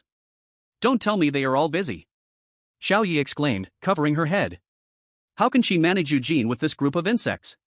The subordinate fell silent. Under Xiao Yi's vacuous gaze, he gritted his teeth and said, "Boss, Brother Qian didn't go." Xiao Yi's vacant eyes slowly solidified. Brother Qian was the Eerie in charge of managing finances in Eugene, very calm, and had helped Eugene through many difficulties. Thank goodness. Her organization wasn't completely emptied. But the subordinate hesitated for a long time, finally bitterly said, "However, Brother Qian said this milk tea shop model has great potential, he went to discuss joining." Xiao Yi? At this point, Xiao Yi suddenly felt something was wrong. It really isn't right, is it? This new city lord, without using a soldier or a hand, directly took away Eugene's people. After all, why would this group of slum dwellers want to work with her? Isn't it because life is hopeless? Now the new city lord has given them new hope. This precise poverty alleviation shook the very foundation of Eugene's existence.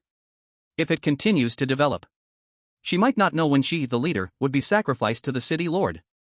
But she also couldn't give the order to stop. After all, that person is helping them make money, not doing anything bad. This is simply an unsolvable conspiracy. The most critical thing is, how could she only realize it now? This depth of city affairs made Xiao Yi's back drenched in cold sweat. So terrifying. Chapter 170, Luo Huan came to play, the whole city trembled, a golden special prize. At the same time, the matchmakers from various countries sweeping the streets were exhausted. For some reason, so many eerie beings have been throwing garbage these past 2 days. The key is, they were throwing the same type of trash. Empty cups of milk tea. This left them all dumbfounded. As the Dragon Kingdom's milk tea shop is globally famous, they all recognized this cup with Honey Blood Ice City printed on it, which is from the Dragon Kingdom. This isn't right, is it? Has the Dragon Kingdom even opened milk tea chain stores in the Eerie City? Isn't this expansion a bit too fast? Almost everyone has a cup. Whether it's little kids wearing open crotch pants, or elderly people holding canes struggling to stand. In their hands, there's always a cup of fruit tea. They stop doing everything. Just sip sip sip. Some unethical weirdos finish their drinks and just throw them away. This adds a lot of extra work for them. This also left several matchmakers confused, is this fruit tea really that good? Until they accidentally discovered a half-drunk cup of lemonade tea. One matchmaker took a sip and her eyes lit up. Hiss.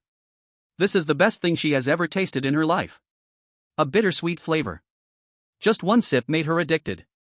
The others, feeling thirsty, hurried to grab it as well, and after drinking, they became hooked too.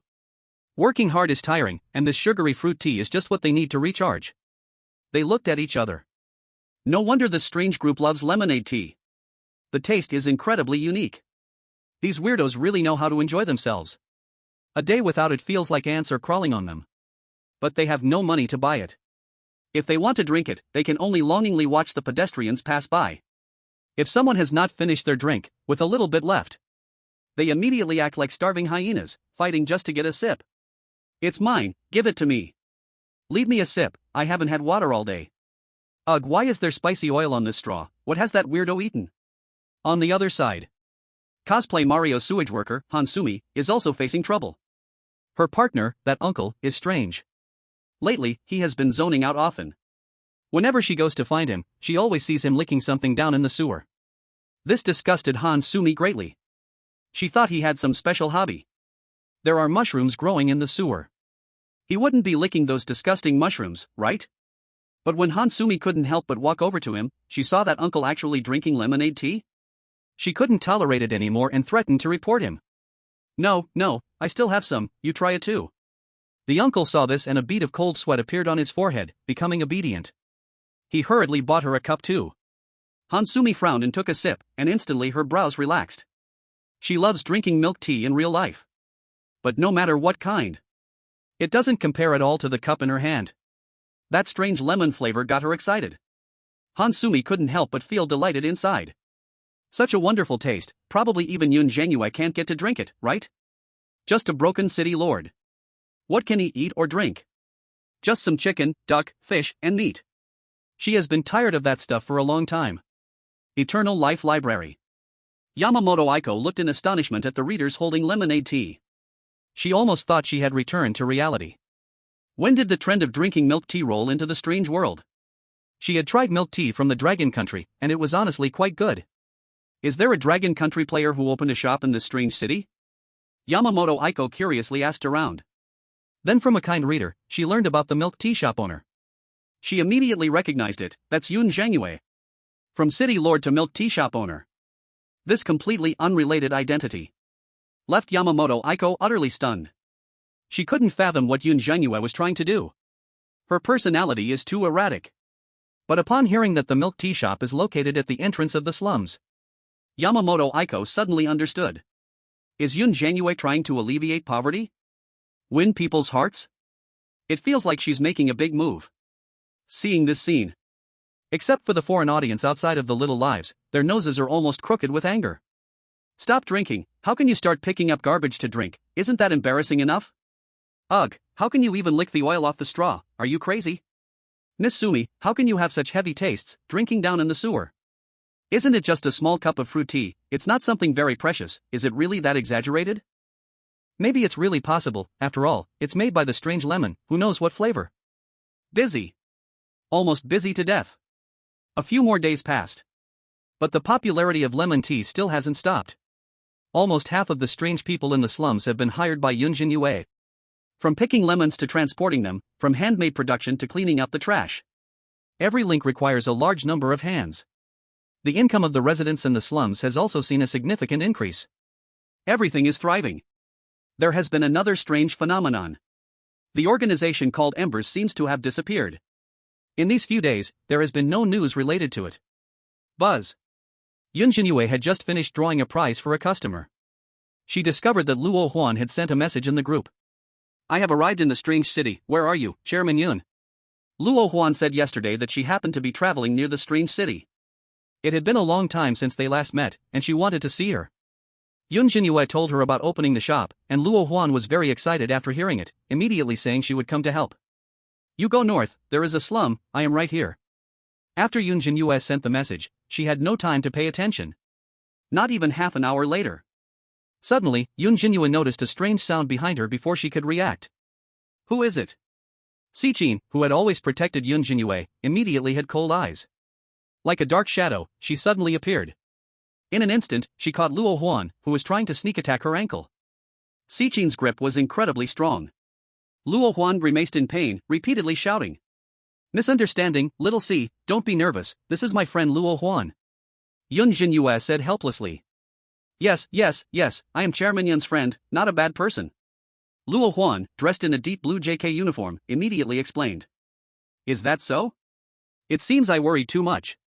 Sichin lightly apologized to Luo Huan upon hearing this. Sorry, I hurt you.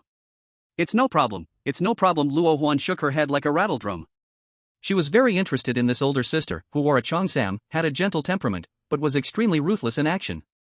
Hello, sister, are you a new friend of Chairman Yun? Upon hearing Luo Huan's curious inquiry, Sichin was slightly taken aback, then said softly, I am the secretary of the city lord, to say friend is too much. City lord? Secretary?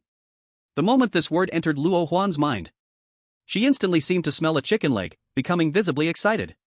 Chairman Yun, you were so fast, didn't you just come to the strange city for a few days? You've already become city lord? Why is it every time you go anywhere, your status suddenly becomes super high? If you had said earlier in the group, I would have come long ago. Being a city lord is much cooler than being a principal, say I came late, definitely missed many impressive things. Sichin beside her twitched her lips. This friend of the city lord seems a bit too lively. Just as Luo Huan was continuously lamenting. Suddenly, the customers waiting in line erupted. Like a high-pressure cooker that had exploded. An excited yet panicked voice burst out from the crowd. The whole place became unusually chaotic. Grand prize, I drew the golden grand prize. Manager, please hurry and give me the prize. This voice attracted the attention of the three chatting nearby. It was a young-looking female strange, dressed in a convenience store uniform. Her expression was extremely excited, as if in a dreamlike daze. And the other customers looked at her in shock. Some gazes were filled with jealousy. Some were shrouded in gloom, as if brewing some conspiracy. So quickly drawn? Yun Zhenyue walked up to the female strange who was swallowing hard. She saw that the phone screen indeed showed a golden reward. A 1 in 10 million chance could actually be drawn? This female strange luck is simply off the charts. Luo Huan was like a small greedy cat. She only now knew that she could draw a prize when buying milk tea, but unfortunately, it was already too late, and the best reward had been drawn away. What is the grand prize? Is it a phone or some strange device? It can't be a strange computer, right? Hearing this, Yun Zhenyue shook her head. She took out a drop of her separated blood from the strange painting. This is the reward. The drop of blood in the blood vessel appeared a deep red. But upon closer inspection, one could see a slight golden halo, emanating a mysterious and ancient aura. When the nearby strange beings saw this drop of blood, they could sense an immense attraction. Their whole being was firmly drawn to this drop of blood, their gazes unable to look away. Like a person in a desert, parched under the sun, spotting a bottle of clear ice water. This was the thirst of the soul. As if by drinking this drop of blood, the entire body could undergo a transformation. Sounds of gasps and swallowed saliva filled the air. The whole place fell silent. Si Qin also swallowed her saliva beside her. She could clearly sense a trace of the old city lord's aura. This blood indeed belonged to him. Yun Zhenyue had told her that Gu Yuan was her husband. A sense of envy arose in Si Qin's heart. This drop of blood from the old city lord could even make the high-ranking officials in the strange city fight over it. It would be difficult for her to obtain it in her lifetime. Yet she only needed to enjoy a breeze by her pillow. This might just be the difference in status. But only Luo Huan was filled with question marks. Unable to understand the usefulness of a drop of blood. What's so strange about it? The golden reward is this thing. Yun Dong, you're a bit stingy. Luo Huan puzzledly complained. How about I lend you some pocket money to buy some toys as a prize? As soon as she finished speaking, Yun Zhenyue handed the blood vessel to the nearly fainting female strange. All the strange beings also reacted. Instantly, a strange creature shouted out a price loudly. It was a wealthy, jewel-encrusted fat strange. At a glance, one could tell he had a lot of money. I'll offer 100,000 strange coins, let this drop of blood be mine. The female strange hesitated upon hearing this. She was an employee at a small convenience store in the strange city. Originally, she just liked to drink lemon tea. She stopped by to buy a cup after work, and didn't expect much from the lottery. This drop of blood was great. It could sufficiently elevate her ghostly self by several levels. But if she had 100,000 strange coins, she could buy that convenience store. Furthermore, the strange city was very safe. Becoming stronger didn't hold much meaning. Should she choose the blood or the strange coins? The female strange was very conflicted. At that moment, a butcher wielding a slaughter knife in red clothing made an offer. I'll offer 200,000 strange coins, along with my knife. Hiss. The crowd of strange beings felt a chill run down their spines. This was the infamous old butcher of the strange city. This slaughter knife, washed in the blood of countless souls, was already blood red. One cut could end a fierce strange life. Even the similar red-clothed strange beings would tremble before the blade's edge. A slaughter knife? The female strange was drawn to this attention. Her husband happened to need a weapon. If she could exchange for the old butcher's slaughter knife, it would definitely be worth it. But before she could agree, another strange being quickly made an offer. What use is a broken knife? I'll offer 1 million strange coins. It was a prodigal son from the high ranks of the strange city, looking very arrogant. 1 million strange coins? This made the female strange's hand, holding the blood vessel, tremble. Her monthly salary was only 30 strange coins, her breaths quickening. So many strange coins. Surely it was an amount she couldn't spend in her lifetime. However, shortly after, several more bids rang out. Interrupting her thoughts again. I'll offer 5 million strange coins, plus a large supermarket. A supermarket? I have a building in the nearby Jingming community. I'm willing to exchange this building. Ah, a building is useless, you can't even sell it. I'll offer 30 million strange coins. I have an SS-level dungeon, and I'm willing to exchange the entire dungeon for the blood. I have a disaster star strange tool that can change fate, I will exchange it for the blood. Amidst the heated bidding, the entrance of the milk tea shop seemed to transform into an auction house. The only item being auctioned was the blood in the female strange's hands. All the strange things are buyers. One condition after another was brought out, more exaggerated and explosive than the last. You must know. Many strange beings specially came from outside to the strange city, just to obtain the noble blood of the old city lord. Some evil stars had not seen any improvement for a long time. Now at last they saw hope, and even if it cost all their worth, they had to get it. In the end, a star dressed in black actually spoke up, raising the price to a full 100 million strange coins. From then on, no more strange beings offered a higher price. This sudden surge made all the strange beings freeze. Many strange beings just came to try their luck, their total worth didn't even reach 100 strange coins. But this casual bid was in the hundreds of millions. It collapsed their concept of strange coins. At this moment, Luo Huan was getting ready to take out her wallet from her pocket. She had 1,000 strange coins given by her father in her wallet. She also planned to support Yun Zhenyue a bit. After all, a drop of blood as the final reward was indeed a bit shabby. But unexpectedly, the other party opened with 100,000 strange coins to buy. Luo Huan had seen the world, but had never seen such outrageous circumstances.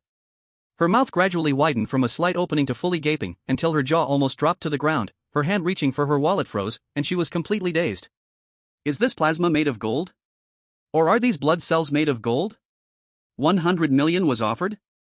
Are these people just actors hired by Yun Don to play with her? Witnessing Luo Huan's disbelief, the blood was traded. One hand paid, the other hand delivered. That evil star who offered 100 million strange coins took out a strange check and handed it to the female evil. The female evil carefully put it in her embrace, then immediately hired a few officials to act as bodyguards to leave the scene. Not only that, that evil star even bowed slightly to Yun Zhenyue, looking respectful, and slowly addressed all the strange beings present. I am the director of the old funeral home, and have ordered all my subordinates to come buy milk tea. I advise everyone, whoever dares to touch a single strand of the milk tea shop, is against the old funeral home. Thank you for your reward. If there is anything in the future, please just instruct me, I will take my leave. Seeing this situation, the audience in Dragon Country was stunned. At this moment, they suddenly remembered what Gu Yuan had said earlier. He had previously mentioned strange coins were made from his blood. A drop of blood could turn into 100 million strange coins. Before, they thought he was bragging. But the truth is they were short-sighted. Could it be that this news is true? Yun Zhenyue is really a big shot on the list now. Chapter 172, Did Yun Zhenyue and Gu Yuan waste several hundred million strange coins with a kiss? This thought, once it entered the minds of the Dragon Country audience, they couldn't stop trembling all over. Many people even sat at their computer desks, frozen with numbness. Just because if it really is like that, Gu Yuan's identity isn't that simple. Strange coins are the only currency in the strange world, different from reality. For humans, valuable gold is nothing but trash to the strange beings, they wouldn't even want it for wiping. Common currency just doesn't work. The energy contained in strange coins is what the strange beings need. If strange coins are forged by Gu Yuan, then he completely masters the lifeblood of the entire strange world. And such a large number of strange coins, the cost is just a bit of his blood. How powerful must he be? High-level evil stars, top evil stars? Perhaps they aren't even qualified. This can only be achieved by a great evil. My goodness, are you serious? He is willing to pay 100 million strange coins to buy, the value of this drop of blood is enough to prove it. If Yun Zhenyue and Gu Yuan kiss and he bleeds a bit, isn't that wasting several hundred million? But I still can't understand, if that's the case, Gu Yuan casually bleeding a bit should be enough to buy the entire afterlife community, right? He still lives on the third floor? Indeed, this is also a point of suspicion. Mainly, this matter is simply explosive. And there was no build-up at all, it suddenly exposed, leaving them completely unprepared. Just as the audience from Dragon Country were discussing excitedly, a seasoned player, good at reasoning, stood up. He immediately thought of a possibility. I think this drop of blood worth 100 million strange coins is real, but like reality, producing strange coins requires many materials, right? Mr. Gu Yuan's blood might just be a necessary material. His blood itself is a special substance, a drop can differentiate into the materials needed for 100 million strange coins. He is very familiar with the powerful figures who produce strange coins and has personally participated in their creation. These 10 drops of blood are not ordinary blood but precious essence blood gathered with all his strength, it is far too precious. Yun Zhenyue wasted this blood as a reward. Upon hearing this, the audience from Dragon Country suddenly realized. This way, it all makes sense. What Gu Yuan said was not a lie. He really can create 100 million strange coins with a drop of blood. And he indeed participated in the production. But even so, it is enough to prove the value of Gu Yuan's blood. It is simply more precious than any treasure. Saying he is a walking printing machine is not an exaggeration, right? Some audience members from Dragon Country were so excited they could hardly contain themselves. This is 100 million strange coins. Just like that, Yun Jia is too extravagant. It's fine, if she sold blood it would make sense, keeping it is useless. I can only say I didn't expect someone to be this lucky. A probability of 10 million to 1, doesn't mean you can just buy 10 million cups and win. Right, this is similar to Shan Yang's legislation, mainly to promote the reputation. I think it's worth it. At this moment, with the grand prize being drawn, many customers in line were greatly disappointed. The line suddenly decreased by 1/10. However, more people still desired to win the first prize. Their love for lemon tea made them unwilling to leave just like that. Seeing this, Yun Zhenyue couldn't help but breathe a sigh of relief. From now on, the whole process is complete. No need for her, the milk tea shop can operate in an orderly manner. In the lemon orchard, the area with picked fruits was rented to the oddities of the slums. Many poor people also began to raise bees. With a clear sales channel, they no longer worry about selling. Before one's eyes, the slum began to get busy. Unlike the desolate and cold scene when Yun Zhenyue came a few days ago. Now the residents here are fully motivated to work. They have hope for the future. She took the money she earned to help them repair their houses, and the road in front was also remodeled, becoming very neat. The clever oddities opened shops right beside the milk tea shop. Massage shops, bakery shops, accessory shops sprang up like bamboo shoots after the rain. Tired of waiting in line? No problem, come in for a massage, take a break. Just drinking isn't enough, let's buy some bread to eat together. Holding lemon tea is nice, but wouldn't it be even better with some accessories? Centered around the milk tea shop, it radiates outwards. Gradually, the slum no longer resembles what it used to be. Instead, it is becoming increasingly similar to the central urban area. One can imagine. Soon, what kind of prosperous scene this place will turn into. So nice. Luo Huan sighed while sipping lemon tea. Helping so many people is far better than showing off. Director Yun, you have changed this place. Yun Zhenyue wiped the sweat from her side face upon hearing this, shaking her head. I have only done insignificant things. The real change here is them themselves. Si Qin's beautiful eyes moved slightly. Her gaze towards Yun Zhenyue grew increasingly respectful. There was no longer any flattery from when she first met Yun Zhenyue. This lord of the city, although took office through connections, but she genuinely works for the good of the ghost city. Si Qin wholeheartedly recognized Yun Zhenyue. On the other side, Xiao Ye's face was bitter. She can no longer command the subordinates of Ember. Everyone has shifted their attention to making money. After all, what is Ember's purpose of overthrowing the Lord's rule and returning to a chaotic society? Isn't it because they lived hard in the past? Now that Yun Zhenyue has come, everything has changed. Things are looking better and better. If they cause trouble again, they will harm their own interests. What should I do? Xiao Yi whispered to herself. Xiaoying looked at her sister in confusion and asked, isn't this good? Why do you oppose it? Is it? Xiao Ye's eyes showed a daze. The reason she created Ember was because her sister did not pass the exam for an official position in the strange city. A long time ago, before the old lord took office. Back then, the strange city was as ruthless as the outside world. She and Xiaoying wandered around, helping others. Little Ling always had a smile on her face, they were both very happy. But since the old lord came, Xiaoying tried 3 times without passing, and her smile gradually faded. At that moment, she made up her mind to bring back her sister's smile. Blaming all the wrongs on the system of the strange city. At that time, someone whispered softly in her ear. It affirmed her thoughts. With their help, she created Ember. But why? After establishing Ember, why did her sister's smile decrease even more? These past few days, when she felt anxious and helpless, she suddenly noticed that Xiaoying revealed a smile quietly. Xiaoying, Xiao Yi couldn't help but ask, do you think Ember is still necessary? Xiaoying hesitated for a moment after hearing this. After all, this is the organization that her sister created with great effort. To deny her sister's hard work would be too cruel. But in the end, Xiaoying did not answer directly. Instead, she softly said, the reason I want to pass the exam for an official position is to help more people. Back then, when I didn't pass 3 times, I felt a bit gloomy and didn't smile for several days. It had nothing to do with the strange city. Actually, I never understood why my sister wanted to create Ember. But as long as it's what my sister desires, I will support it. Is that so? Xiao Ye's knot in her heart suddenly disappeared. It turned out she had misunderstood her sister all along. Both of them mistakenly thought they were doing it for each other's sake. But the results turned out to be completely different. The organization she created was the culprit that made Xiao Ying's smile disappear. And in order to support her, Xiaoying never denied it. If she hadn't created the organization back then, Xiaoying wouldn't have suffered for so long. So, does Ember have to exist now? Once her feelings were clear, Xiaoyi felt that everything was pleasant to the eye. You go help me call everyone in the organization back, it's time to announce the dissolve. She spoke these words without any psychological burden. Okay. Xiaoying nodded, revealing a gentle smile. But at that moment, an angry voice came from Xiaoya's pocket. Absurd! After holding on for so long, just because of one person's arrival, you change your mind? I will recover quickly, and then great things can be accomplished. Are you an idiot to give up now? A cold wind blew in from the window.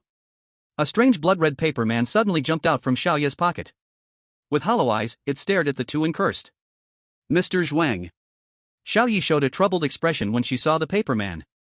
Actually, I created the organization for my sister in the beginning, you have heard, it's all a misunderstanding. I don't care about misunderstandings. The blood-red paper man named Mr. Zhuang was only the size of a palm. The candlelight in the room flickered in the wind, casting his shadow long, radiating a chilling aura. Since you promised me, to go back on your word will cost you. Xiaoyi fell silent. Yes. She promised Mr. Zhuang to overthrow the Lord's rule. The one who whispered in her ear at that time was him. But, now that she knows the truth, she has lost the motivation to continue. Xiaoyi revealed an apologetic expression and said, I sincerely apologize, I have to break the contract. Whatever compensation you need, I can accept, but for this one thing, I must disband the embers. As these words fell, strange sounds emerged in the room. Bang! Bang bang! Like the sound of a heartbeat. Whose heart was pounding? The blood-red paper man had no facial features. Yet one could sense a gloomy intention from his blank cheeks. As a high-ranking villain, how could he have attached himself to her if he weren't severely injured? He possessed the ability to transform the bazaar into paper people. As long as there was despair in his heart, he would take advantage of the situation.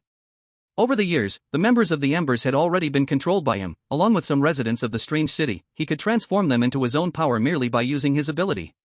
Seeing that he was almost recovered, the new city lord didn't know if it was intentional or unintentional. Opening a milk tea shop for poverty alleviation. It was an opportunity to diminish his control. The paper man could already feel his control weakening. If this continued to be neglected, so many years of planning would be ruined. As for the agreement with Xiaoyi, it was also a deception. What chaotic world! What he wanted was this strange city. The strange city under his rule. Unexpectedly, this fool believed it wholeheartedly. But there was some good news. He heard that the city lord had blood from the old city lord, though only a drop was taken out. But it was easy to guess that such a precious treasure was used as a lottery reward. She must have a lot more. As long as he plundered it, he could surely break through to become a top-ranked villain, or even a great evil. Since this idiot wanted to give up, then this piece on the chessboard was useless. Useless waste, can give up everything at a few words. What do I need you for? He immediately snorted coldly. Buzz. Under Xiaoya's vigilant gaze, the blood-red paper man's cheek suddenly sprouted a pair of painted eyes. As those eyes suddenly opened wide, Xiaoyi immediately grabbed her sister, preparing to escape. She knew that this Mr. Zhuang was not a good person, so she had been prepared all along. This house was built with flammable materials. A single spark was enough to ignite a fierce flame. She just needed to escape. Ah! Before Xiaoyi could move a step, in an instant, her body stiffened, leaving only a painful scream. Her clothes, flesh, and even her entire skeleton suddenly turned into thin white paper in the blink of an eye. Her black pupils became lifeless dots of ink, and her crimson hair transformed into strips of paper, as if all life had been drained away, leaving just a similar paper person shell. A cold wind brushed by. Xiaoya's paper hair rustled, the dim candlelight illuminating her cheeks, still bearing a look of panic. This is the outcome of betraying me. The blood-red paper man coldly stared at her. As for the quiet Xiaoying, who wanted to find a way to save her sister, he merely waved his hand gently. Swish! In an instant, Xiaoying felt her heart stop. Her legs, carrying her sister who had turned into a paper person, stopped running. Her heart actually transformed into white paper by itself. From the inside out, it was as if frozen. One could see flesh condensing into pale paper bit by bit. At this moment, the blood-red paper man's pupils disappeared, ominously saying, Don't worry, your sister isn't dead yet, I'm just temporarily helping her evolve. As long as you do one thing for me, I promise I won't harm either of you sisters. Once this job is done, the entire strange city will belong to me. Here will become a world of paper people. That night, Countless strange beings in the Fengdu strange city had a nightmare. They dreamed of a terrifying paper person. That paper person revealed the despair buried deep in their hearts and invited them to overthrow this decaying strange city. Unconsciously, their bodies flickered with a weird glow. It was the cold light reflected from a piece of white paper. At this moment, Cecil curled her body, hiding in an abandoned house. These days, she survived by rummaging through garbage bins for food. Under the dual torment of body and mind, she had a high fever. Her brows were tightly knitted. She was experiencing a deep nightmare. In her dream, Yun Zhenyue had turned into a paper figure, constantly chasing her. There was no escape, no hope. Without her noticing, her once proud eyes, she didn't know when, had become paper and ink. In the Lord's mansion, Yun Zhenyue was surprised to welcome Xiaoying inside. Unexpectedly, in the dead of night, Xiaoying had urgent matters to discuss. It was drizzling lightly. The tips of Xiaoying's hair were soaked. She didn't even know what the matter was. Yun Zhenyue immediately prepared clean clothes, intending to let her take a bath before talking. But Xiaoying shook her head and took off her tightly wrapped clothes. This revealed a scene that shocked Yun Zhenyue. What happened to you? Xiaoying's neck had actually turned into white paper. Looking down from her neck, along with her chest, everything was lifeless paper. Yun Zhenyue initially thought this was Xiaoying's special ability. But seeing her hands and head were still flesh, it was terrifying. Si Qin happened to be nearby, her eyes showing a look of disbelief.